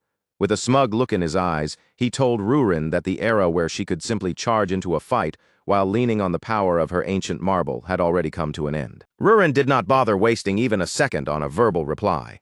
Instead, she answered in the only way that mattered, letting her power flare outward around her as the air around her began to distort with pressure. An 8th-class spell roared into existence, violently shaking the ground beneath everyone's feet. Then, in the very next instant, the earth split open as a towering column of lava erupted upward, like a blazing spear tearing straight through the battlefield. High above the chaos, Reden stood on the cliff and looked down over the battlefield below. Without taking his eyes off the destruction, he told Diriant to watch closely, because this was the moment she would see with her own eyes how even the earth itself trembled beneath the overwhelming power of dragons. In Reden's eyes, a battle on this scale was something humans had no right to touch. Unless another dragon entered the field, no human being could possibly interfere, no matter how long they trained or how courageously they tried to stand their ground. The soldiers below were nothing more than fragile bodies waiting to be crushed in an instant. The cities humans built, the empires they were so proud of, and every grand achievement they clung to so desperately, Reden saw all of it as sandcastles standing before a wave, and at last he said he finally understood the true distance between humans and dragons. Then Reden shifted his gaze toward Diriant and turned that realization back on her, asking if she had come all the way here because she had finally reached that same conclusion for herself. After saying all of that, Reedon left her with one last judgment, his voice cold and certain, as if there was no room left for doubt. If any human existed who could step into a battle like this, take control of the chaos, and still come out victorious, then there was only one person in the world capable of doing it: Ellison. At that exact moment, one of the red dragons launched a devastating attack, sending a wave of destructive force ripping violently through the air toward its target. But Rurin moved through the air with sharp precision, slipping past the attack before it could consume her. She weaved through the flames and pressure, forcing herself forward without letting the dragon's power swallow her whole. The female dragon watched Rurin's movements and burst into a mocking laugh, sneering that she was still far too slow. Then, without the slightest hesitation, she struck Rurin again with a heavy, brutal blow. Rurin realized almost immediately that something about these two was off. They were not just ordinary dragons. Their mana was far too high, swollen to an unnatural level, and their physical strength was well beyond what she had expected. Even with Rurin's current power, this was not a fight she could afford to treat carelessly. Then both dragons moved at once, closing the distance from separate angles as they pressed in on Rurin together, leaving her with almost no space to breathe. Before Rurin could completely react to their movements, something unnatural suddenly reached her, coiling around her body without warning. A strange shadow wrapped tightly around her like a set of dark chains, locking around her limbs and holding her in place, stopping her movement while she was still suspended in midair. The female dragon looked at Rurin, struggling against the shadow, and smirked with cruel satisfaction. In a mocking voice, she told Rurin that from the very beginning, she had never been a proper match for her at all. Then the female dragon began gathering power once again, drawing it in with clear killing intent as she prepared another attack, one that was obviously meant to end everything right there. Down on the ground, Gota stood frozen in place, his body trembling so badly that he could barely move. Behind him, he could feel an overwhelming power swelling in the air, thick, heavy, and crushing against his back. And deep inside, he already understood exactly what that pressure meant. This was the point where the fight would end. Slowly, almost afraid to move too quickly, Gota turned his head. In that moment, all he could do was desperately hope that whoever won would simply overlook him. He wanted them to see him the way they had before, as nothing more than an insect, something so insignificant it was not even worth killing. But the two dragons were not looking at Gota at all. Their gazes were fixed beyond him. Confusion mixed with terror as Gota stood there, certain that everything had finally reached its end. Then, from somewhere behind him, a calm voice suddenly broke through the tension. Ellison quietly told the soldier that he had done well to endure and hold out for this long. Gota's eyes flew wide open at once. His gaze dropped to Ellison's chest, and there, gleaming clearly before him, he saw the insignia that marked him as a 9th class. In that single instant, the truth hit Gota all at once. The dragons had never been staring at him in the first place. Their attention had been locked completely on Ellison. The female dragon's expression shifted the moment she understood that their true target had finally appeared. Beside her, the male dragon immediately warned her not to drop her guard, not even for a single second. Before either dragon could properly respond, Ellison disappeared from where he had been standing and reappeared right beside Rurin. The sheer suddenness of his movement was enough to make both dragons instinctively recoil. Ellison carefully gathered Rurin into his arms, holding her with a gentleness that contrasted sharply with the battlefield around them. In a soft voice, he apologized for arriving late. He already understood why Rurin had not used the full extent of her power. There were probably still civilians trapped somewhere beneath the collapsed rubble, and because of that, she had been forcing herself to hold back her magic. Rurin tried to warn him about the strange crystals embedded in the dragons' chests, but Ellison gently stopped her before she could finish, telling her that for now, she should simply rest. He knew exactly what Rurin was trying to tell him, even without needing her to say all of it. After sending Rurin away from immediate danger, Ellison turned back toward the dragons, and the warmth in his voice disappeared completely. He said that whenever something like this happened, he could not help questioning whether the path he had chosen was truly the right one. Perhaps they could have simply stayed away from each other, lived in separate worlds, and avoided reaching this point altogether. Then, with his gaze fixed on them, he asked one simple question. Had his warning not been enough? The two dragons exchanged a glance, and for the briefest moment, the confidence on their faces seemed to waver. Ellison continued in the same calm but heavy tone, making it clear that just because he had given them an opportunity did not mean they were free to run wild and destroy whatever they wanted. The dragons erupted in fury, shouting back at him with rage in their voices. They called him a foolish human, and told him to understand the situation he had dared to place himself in. The female dragon snarled and demanded to know if he truly believed he could act so arrogantly in front of them. But before she could even finish her words, The male dragon's head had already fallen to the ground. It happened cleanly. It happened instantly. There was no resistance, no struggle, and no time for anyone to even process the motion. Ellison said that under normal circumstances, he would have preferred to question them first. But now there were simply too many of them involved, and he no longer felt like wasting his time listening to their answers. The moment the female dragon realized what had just happened, panic overtook her expression, and she immediately turned to flee. Only then, when it was already far too late, did she understand that she had chosen the wrong opponent. The gap in power between them was not something she could push through, challenge, or overcome by force. Even from the standpoint of a dragon, Ellison's mana existed on an entirely different level, far beyond what she could match. Ellison raised one hand toward her with absolute calm and said he did not need her arms or legs to remain intact in order to ask her questions. But just as Ellison moved to act, that same strange shadow appeared once again, twisting around his body as it tried to bind him in place. Ellison noticed the source right away. The shadow was coming from the corpse of the male dragon he had just killed. In a quiet thought, Ellison wondered if that dragon had used the last of its remaining moments simply to buy enough time for its comrade to escape. Whenever Ellison saw dragons behave like this, cooperating with one another, protecting one another, even in moments like these, it always left behind a strange, unpleasant feeling that he could not easily shake off. Then Ellison turned his head slightly and asked whether everything was all right on the other side. From nearby, Diriant answered him, saying she was relieved to see him here. Ellison finally allows the disguise to drop, letting his true appearance show again. Then he turns toward Diriant with a faint look of irritation on his face, as if her timing could not have been worse, and asks why she is saying his real name so openly where anyone might hear it. Around them, the city has not recovered at all. The streets are still swallowed by panic and destruction, and the aftermath of the attack keeps spreading through every corner like an open wound that refuses to stop bleeding. Then a civilian suddenly rushes into the scene, cradling an injured woman tightly in his arms. His face is drained of color, his voice nearly breaking from fear, as he desperately pleads for someone to give her a bed before it is too late. But the nurse can only look back at him with a strained, helpless expression. Every bed is already occupied, and with no space left to offer, she has no choice but to urge him to hurry and carry the woman to the next building instead. A short while later, Ellison steps into a private room, his gaze immediately sweeping across the space. He does not waste a moment, searching the room with quiet urgency as he looks for Rurin. Inside, Elena is already beside Rurin, focused completely on treating her wounds.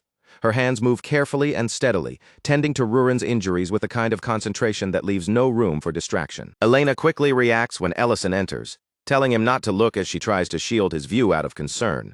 But Rurin responds in her usual calm, almost casual way, saying that if the person looking is him, then she does not mind at all. Ellison turns his attention to Elena and speaks quietly, asking if she can give him just a little time to talk with Rurin alone. Elena gives a small, understanding nod.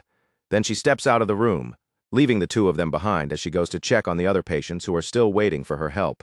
For a brief moment, silence settles over the room. The noise outside feels distant, and only after that heavy pause does Ellison finally become the one to break it. Ellison tells Rurin in a low voice that she really had been in danger today. But Rurin brushes his concern aside as if it were nothing serious, insisting that the enemies were weak anyway, and that he should not be making such a grave face over them. Ellison does not let her dismiss it so easily. His expression remains heavy, and his voice carries the weight of what he has seen as he tells her that people died today, and many more were left badly wounded. Rurin understands immediately what is happening inside him. She can see it written clearly across his face. Ellison is beginning to turn the blame onto himself again.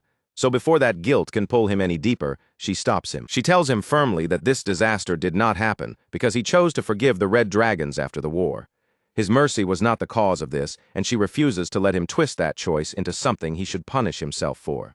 Instead, Rurin tells him that because of him, even the way she looks at other people has started to change. As she speaks, her tone grows heavier, carrying a depth of emotion that feels far more vulnerable than her usual blunt words. She tells Ellison that he cannot allow his resolve to waver, because he is the reason she can keep enduring everything. In her own way, she admits that she has been leaning on him all this time. Then Rurin draws him closer, closing the distance between them as her voice softens. She tells him that if the weight becomes too much for him as well, then he can lean on her too. A few minutes later, Ellison comes back out of the room looking calmer and steadier than before. With a faint sense of his usual confidence returning, he says that he has been completely recharged now. With his strength and focus restored, Ellison is ready to move again. His next goal is clear: track down any dragons that escaped from the city and make sure they cannot cause more damage. But before Ellison can leave, Diriant stops him. Her expression turns serious as she tells him there is another matter they need to discuss first. Ellison answers that he had been curious about that as well, especially after hearing what Commander Adrian Pierce had mentioned earlier. Diriant lowers her voice and explains that their conversation with him had been short, but something about Adrian had felt deeply strange. It was almost as though his memories had been tangled together, twisted out of order, and no longer fit together the way they should. Far away from the ruined city and the chaos left behind, the dragon who managed to escape finally descends and lands on the ground. She believes she has flown far enough now, putting enough distance between herself and Ellison, that she can finally consider herself safe. Only after she reaches that distance do the tears she had been forcing back finally begin to spill. The grief she had been holding inside breaks loose as she mourns the comrade who was cut down right in front of her. Through that grief, her sorrow turns into hatred. She swears that she will never forgive Ellison and vows that next time, she will return with an army of dragons strengthened by transplanted hearts, ready to crush everything that stands in their way. But before she can even finish that furious vow, a voice suddenly slices through the air and interrupts her. Reedon is standing there, calm and completely still, as if he had been waiting for her. He observes that her mission seems to have ended in failure, then tells her there is something he wants to ask. He asks whether she was one of the dragons who participated in the attack on the Imperial Palace during the early days of the war. Meanwhile, back at the cultist headquarters, Karn clicks his tongue in clear irritation. The two dragons still have not come back, and he wonders aloud whether that means they failed. Sydney does not seem surprised in the slightest. With a calm voice and an almost indifferent expression, she reminds him that if raw power alone could solve every problem, then this war would have ended long ago. Karn brushes off the dragon's failure as if that part hardly matters. To him, the real issue is something else entirely. Adrian still has not appeared. He makes it clear that he never supported the decision to release Adrian in the first place. Then he warns Sydney that if anything goes wrong because of it, she will be the one forced to take responsibility. Elsewhere, the surviving dragon looks at Adrian with a confused frown, unable to understand why he would suddenly bring up the Imperial Palace attack. She remembers that incident from the early stage of the war, the day when the First Order Knights were wiped out in the capital. To her, that event had been nothing more than a human squad being crushed under dragon power. But for Adrian, the meaning of that day is completely different. He tells her those people were not ordinary soldiers. They were gifted warriors he had personally raised with his own hands. They were people he had chosen, trained, and shaped himself, veterans who had survived countless battles and hardened their skills through repeated life-or-death struggle. And yet, all of it fell apart because of his own misplaced confidence. Adrian had led most of them away from the capital, believing that the city would remain safe even if he was not there to defend it. Even when the king hesitated over that choice, Adrian trusted his own judgment more. He pushed forward anyway, convinced that his decision was the right one. And because of that single decision, everything was destroyed. The knights he had left behind in the capital were annihilated completely by nothing more than a small handful of dragons. To those creatures, the people he had trained and trusted, they must have seemed no different from insects being casually swatted aside. Adrian lowers his gaze, the weight of that memory pressing down on him as he admits that back then, he could do nothing to stop it. In the end, he says, he had been nothing more than a weak human. In a distant dungeon, Saint screams tears through the cold chamber, his voice echoing sharply off the walls as agony overtakes him. Dehigma tells him coldly to be quiet, but Saint snaps back through the pain, demanding to know how he is supposed to stay silent when Dehigma is the one torturing him. Dehigma ignores Saint's complaint as though it means nothing. Instead, he moves straight to the question he actually cares about, asking exactly what Saint did to Adrian Pierce. Dehigma thinks back to the way Adrian fought against Luhad, remembering how he focused almost entirely on defense. At first, it looked like a desperate battle, as though Adrian was risking his life against an opponent far beyond him. But something about it never quite added up. Even after Adrian won, he did not act like a man who truly believed he had won it all. Dehigma cannot understand why someone like Adrian still thinks of himself as only slightly stronger than an ordinary human. Saint answers with a chilling simplicity, saying that the reason is obvious: Adrian is human. Dehigma rejects that answer immediately, calling it complete nonsense without the slightest hesitation. Both of them know exactly who Adrian Pierce is, and a man like him should never be trembling in fear before a fight of that level. Then Dehigma's eyes narrow, his gaze turning much sharper than before. He cuts straight to the point and asks whether they did something to Adrian's mind, whether they poisoned his thoughts somehow. Saint denies it right away, not even allowing the accusation to settle. He says they never twisted Adrian with some crude form of mental control. According to Saint, what they did was much simpler than that. They merely showed him the truth of reality, Saint explains that Sydney forced Adrian to face the aftermath of that horrific battle with his own eyes, making him look directly at what had been left behind. There, spread across the ruined battlefield, lay the bodies of the knights Adrian had personally raised and trained. Those men were scattered everywhere, their armor shattered beyond recognition, their bodies crushed, ripped apart, and thrown aside by dragons, as though all their discipline and years of training had meant absolutely nothing. As Sydney forced him to take in that brutal sight, she mocked him with cold cruelty, asking why humans still could not understand that the battle lines they trusted so deeply were completely meaningless before dragons. Then she brought up Ellison, the new hero whose name was beginning to spread. The man people claimed could stand against dragons all on his own, but even that so-called hero, she told him, had lost his entire unit to the red dragons, and when everything collapsed, he had abandoned the battlefield and deserted in the end. After Adrian was forced to hear those words over and over again, something inside him slowly began to give way, and little by little, he started accepting the idea that humans truly were weak, that they were powerless, worthless beings when placed before dragons. But even as that belief tried to bury itself inside him, one voice refused to let it take root completely. Diriant reminded him that humans were not weak at all. She asked him if he had really forgotten everything he himself had achieved with his own hands. The first order he had left behind had not simply vanished without accomplishing anything or leaving any trace behind. Back in the present, the dragon fixes Adrian with a hard glare and demands to know what exactly he is trying to say. Adrian stays calm, meeting her hostility without flinching, and asks whether the dragons truly suffered no losses at all when they fought against his knights. Then Adrian says something that makes the air around them feel strangely unsettled. He admits that he cannot clearly remember what actually happened on that day, so he asks her directly whether she remembers any casualties among the dragons during the war. The dragon scoffs at him with open contempt, sneering as she calls him nothing more than Sydney's servant. Then she looks down on him even harder, asking if he truly believes dragons would be wounded while crushing pathetic worms beneath their feet. Adrian shakes his head and tells her he is not trying to provoke her.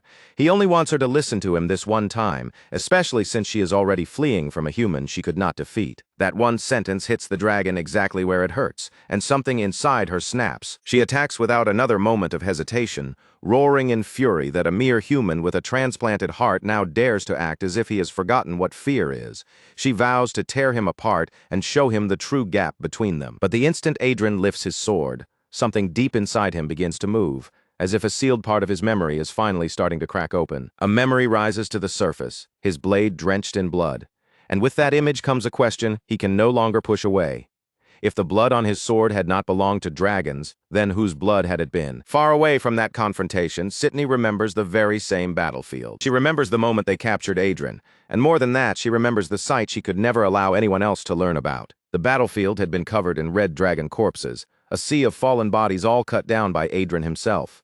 Sydney had ordered the entire truth erased, every witness silenced, every trace buried, and every scrap of evidence hidden so deeply that history itself would forget what happened there. And now, for the very first time, Sydney begins to wonder whether letting Adrian walk free had been a mistake. Back in the present, Adrian finally moves. In a single flash, he passes straight by the dragon before she can even properly follow his motion. She does not understand what has happened at first. Only when pain suddenly explodes across her entire body does the truth begin to catch up with her. As agony floods through her, she curses her own luck, wondering bitterly why she keeps running into one monster after another. Then her body begins to break apart, coming undone piece by piece. The ground beneath them splits and fractures from the force as the dragon collapses down onto it. And in that very moment, Adrian finally understands what Dehegma had been trying to tell him all along. The next morning, Gota sits by himself on a hill that overlooks the damaged city below. He stares down at the streets with an empty expression, as though everything he witnessed is still sitting heavily on his chest and refusing to leave. Then Ellison appears beside him, calm and steady as always, and says he is glad to see that Gota is still alive. Gota immediately straightens his back and addresses Ellison with deep respect, calling him one of the 3 great war heroes. But Ellison shuts that down almost at once, clearly uncomfortable with being treated by such an exaggerated title. Ellison then reassures him that Kinder and Vanna both survived and are safe now. Not far away, Serena walks around with a towel resting on her head, nervously worrying to herself that if anyone finds out she is actually a red dragon, then everything will be over for her. Gota continues staring into the distance for a long while before he finally speaks again. He admits that he must have looked ridiculous, acting so proud just because he was somewhat skilled with a sword, even going so far as to wish dragons would invade, only to become completely useless the moment they actually appeared. In a low, ashamed voice, Goda calls himself pathetic. He also admits that during their sparring match, he had never even noticed that Ellison had been holding back from beginning to end. Ellison looks down toward the city below, where Diren is still moving tirelessly among the damaged streets, directing the dwarves as they continue repairing what was destroyed. He says Diren has not slept for days, yet he is still overseeing the recovery effort without allowing himself any proper rest. Then Ellison turns his attention back to Goda, his tone becoming quieter as he tells him something important. He says Goda was admirable during the attack, because even after being knocked down by a power far beyond anything he could handle, humans still have the strength to rise again, no matter how many times they are brought crashing down. And more than anything else, that ability to rise after being crushed is where humanity's true strength really begins. Not too far from where Ellison and Goda are standing, someone remains hidden away from sight, quietly watching the two of them from the shadows without making a sound. Adrian stays concealed nearby, listening to their conversation for only a brief moment. Then, without drawing attention or leaving even the faintest trace behind, he silently slips away. And just as Ellison turns as if to leave, he casually tosses one last remark back over his shoulder. During that sparring match, he actually had not been holding back at all. The truth was, while trying to teach Goda a lesson, Ellison had simply gotten carried away and lost control. Back at the restaurant, once all the chaos and noise finally settle down, the familiar warmth of the place slowly begins to return. Little by little, everything falls back into its usual comfortable rhythm. A man walks in with his friend beside him, wearing a confident expression as though he has already decided to be generous. With a proud air, he declares that today's meal will be entirely on him. Matt comes over to their table carrying the food, moving with his usual calm and polite manner. He carefully sets the dishes down in front of them and warmly wishes them an enjoyable meal. And at that exact moment, as if his heart has been struck by lightning, the man falls completely and helplessly for him. Before his brain can even catch up with what he is doing, the man reaches out and takes Mate's hand. With a perfectly serious face, he calls him Miss and immediately asks for his name. Mate simply gives his name in a calm, composed voice, then turns around and walks away as if nothing unusual happened at all. Meanwhile, the man's friend is left sitting there in stunned disbelief, staring after them and wondering what kind of absurd scene he just witnessed. But the man only grins even wider, completely misunderstanding the situation. He claims that his friend is more charming than he expected, and even says that now that he has finally reached marriageable age, this must be the real reason he brought him here. His friend's expression twists into an even deeper look of confusion. After letting out a tired sigh, he begins carefully correcting every single part of that ridiculous fantasy. First of all, no matter how much the man wants to pretend otherwise, Mate is very much a man. Second, Rianne is already married, which means that particular dream is finished before it even has the chance to begin. Third, Elena is not even human, so that idea is impossible for an entirely different reason. And when it comes to Verna, she is the Lord's wife, so he should not even let his thoughts wander anywhere near that direction. His friend tells him to stop chasing after impossible dreams and just focus on eating the food in front of him. But even after being shut down from every direction, the man still refuses to give up. Then his wandering eyes suddenly land on Rurin, and just like that, his face lights up all over again. With renewed excitement, he declares that she is exactly his type. But that tiny new fantasy barely has time to form before it is crushed, just as quickly. Right in front of him, Rurin casually takes Ellison's finger into her mouth and starts sucking on it as though it is the most natural, ordinary thing in the world. The man immediately sinks back into his seat, his spirit completely defeated by the sight before him. With every hope being crushed one after another, he begins wondering if there is truly no chance left for him anywhere in this place. And yet, even while sitting there in defeat, he cannot stop himself from imagining what it must be like to spend every day beside someone as beautiful as Rurin. Later that night, the playful atmosphere from the restaurant fades away, and the mood between Ellison and Rurin changes into something much quieter and more intimate. Rurin curls up close to Ellison in bed, pressing herself against him while softly calling his name again and again. In a quiet voice touched with loneliness, she tells him that with everything happening lately, they have barely had any time alone together, and it has been far too long since they were properly close. Then she leans even closer to him, narrowing the distance between them as her voice becomes more inviting. She gently asks if they should continue from where they left off. The very moment her clothes begin to tear open, Ellison instantly pulls away, retreating so quickly it looks almost like his instincts have taken over. Flustered and clearly scrambling for any excuse he can find, Ellison awkwardly says he forgot to prepare the ingredients for tomorrow. He tells Rurin to go ahead and sleep first, then quickly escapes from the room before the situation can go any further. The next day, Rurin makes another attempt. This time, she approaches Ellison with the suggestion that the two of them take a bath together. Ellison answers lightly that he has already bathed. Right after he says that, Rurin suddenly tears her clothes again, standing directly in front of him while blaming the entire thing on Guardcat. But Ellison barely reacts to the scene at all, refusing to let himself be pulled into her pace. Instead, he simply throws a fresh jacket over to her from across the room, then turns and walks away without getting caught up in the situation. No matter what Rurin tries, nothing seems to have any effect, and her frustration finally reaches the point where she can no longer hold it in. She grabs Guardcat by both cheeks and squeezes his face between her hands, staring at him as if he might somehow possess the answers to all of her problems. Ellison used to be warm with her, always staying close whenever the two of them were alone. But lately, every time they end up by themselves, he keeps slipping away and avoiding her. For the first time, uncertainty begins creeping into Rurin's mind. She starts to wonder if perhaps she has been asking too much from him without realizing it. Just then, Serena arrives at Rurin's lair and asks if she can borrow the bathhouse for a while. Inside, Rurin is sprawled out across the floor, surrounded by loose fur and looking so drained, gloomy, and defeated that she hardly seems like her usual self at all. Serena steps into the bath, lowers herself into the warm water, and lets out a long, deeply satisfied sigh. Relaxing at last, she says that she finally feels alive again. She casually comments that she really should have asked the dwarves to build something like this at the clinic as well. But then her attention shifts when she notices the miserable look on Rurin's face. Seeing Rurin sitting there so gloomily despite having such a perfect bathhouse, Serena asks why she looks so depressed in a place that should make anyone feel relaxed. Rurin finally admits what has been bothering her. Ellison has been avoiding her.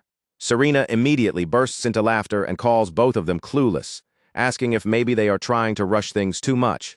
But Rurin insists that she and Ellison have already accepted their feelings for each other, and that this strange distance from him only started recently. For a short moment, Serena goes quiet, and the teasing look on her face fades. Her thoughts drift back to a painful memory from her own past, one she cannot completely forget. She remembers being abandoned by Gerd, left behind after he coldly told her that he had already grown tired of her. But Serena quickly pushes that memory away, reminding herself that Ellison is not that kind of person. Then, instead of continuing to tease Rurin, Serena gives her sincere advice. She tells Rurin not to just sit there alone, overthinking every little thing until it hurts her more. Serena asks whether this is the first time the two of them have faced this kind of problem together.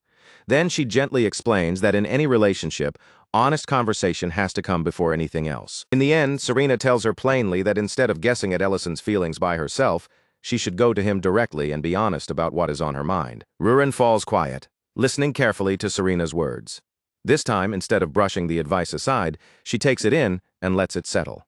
But while Rurin is listening to Serena speak, her eyes slowly begin to drift downward, and instead of taking Serena's advice in the honest, emotional way it was meant, Rurin's thoughts suddenly wander off in an entirely different direction. Her gaze comes to a stop right on Serena's chest, and she stares with such intense, unwavering focus that the air between them starts to turn painfully awkward. Then, as if a great revelation has just struck her, Rurin's expression suddenly changes.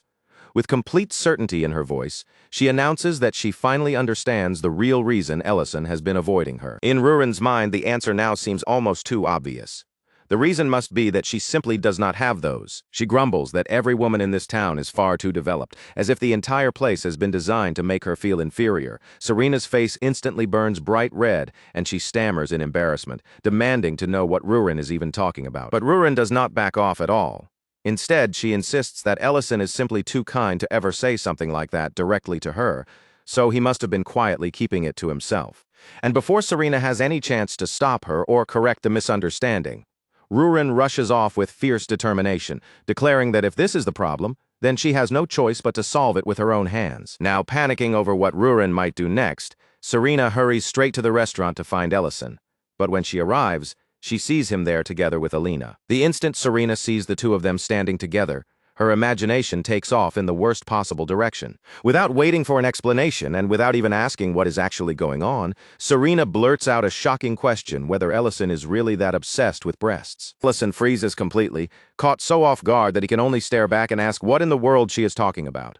Serena, still flustered and worked up, immediately demands to know what he and Elena were doing together. Elena calmly steps in before the misunderstanding can grow any worse, explaining in a composed voice that they had only been talking about healing magic. At those words, Ellison's expression shifts.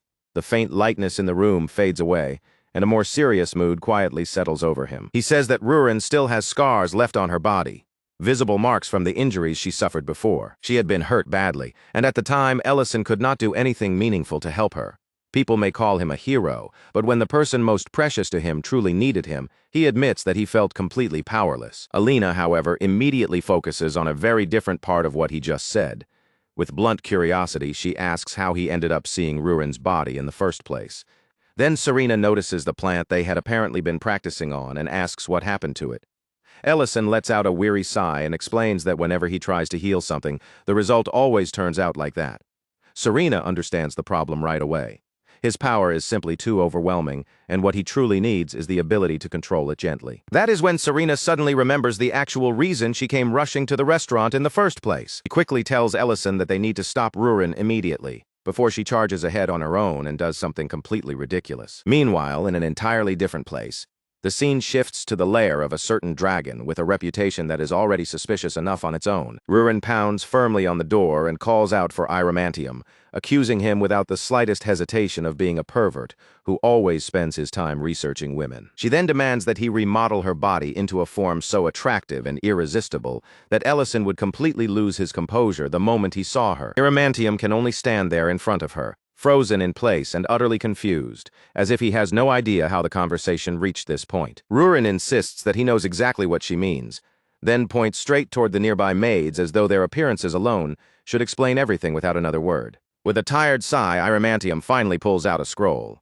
He admits that there is technically a method, but he also warns her that it may not be anything like what she is imagining. Before they can go any further, he tells Rurin that she will first have to collect the necessary ingredients. And just like that, Rurin sets off on her own.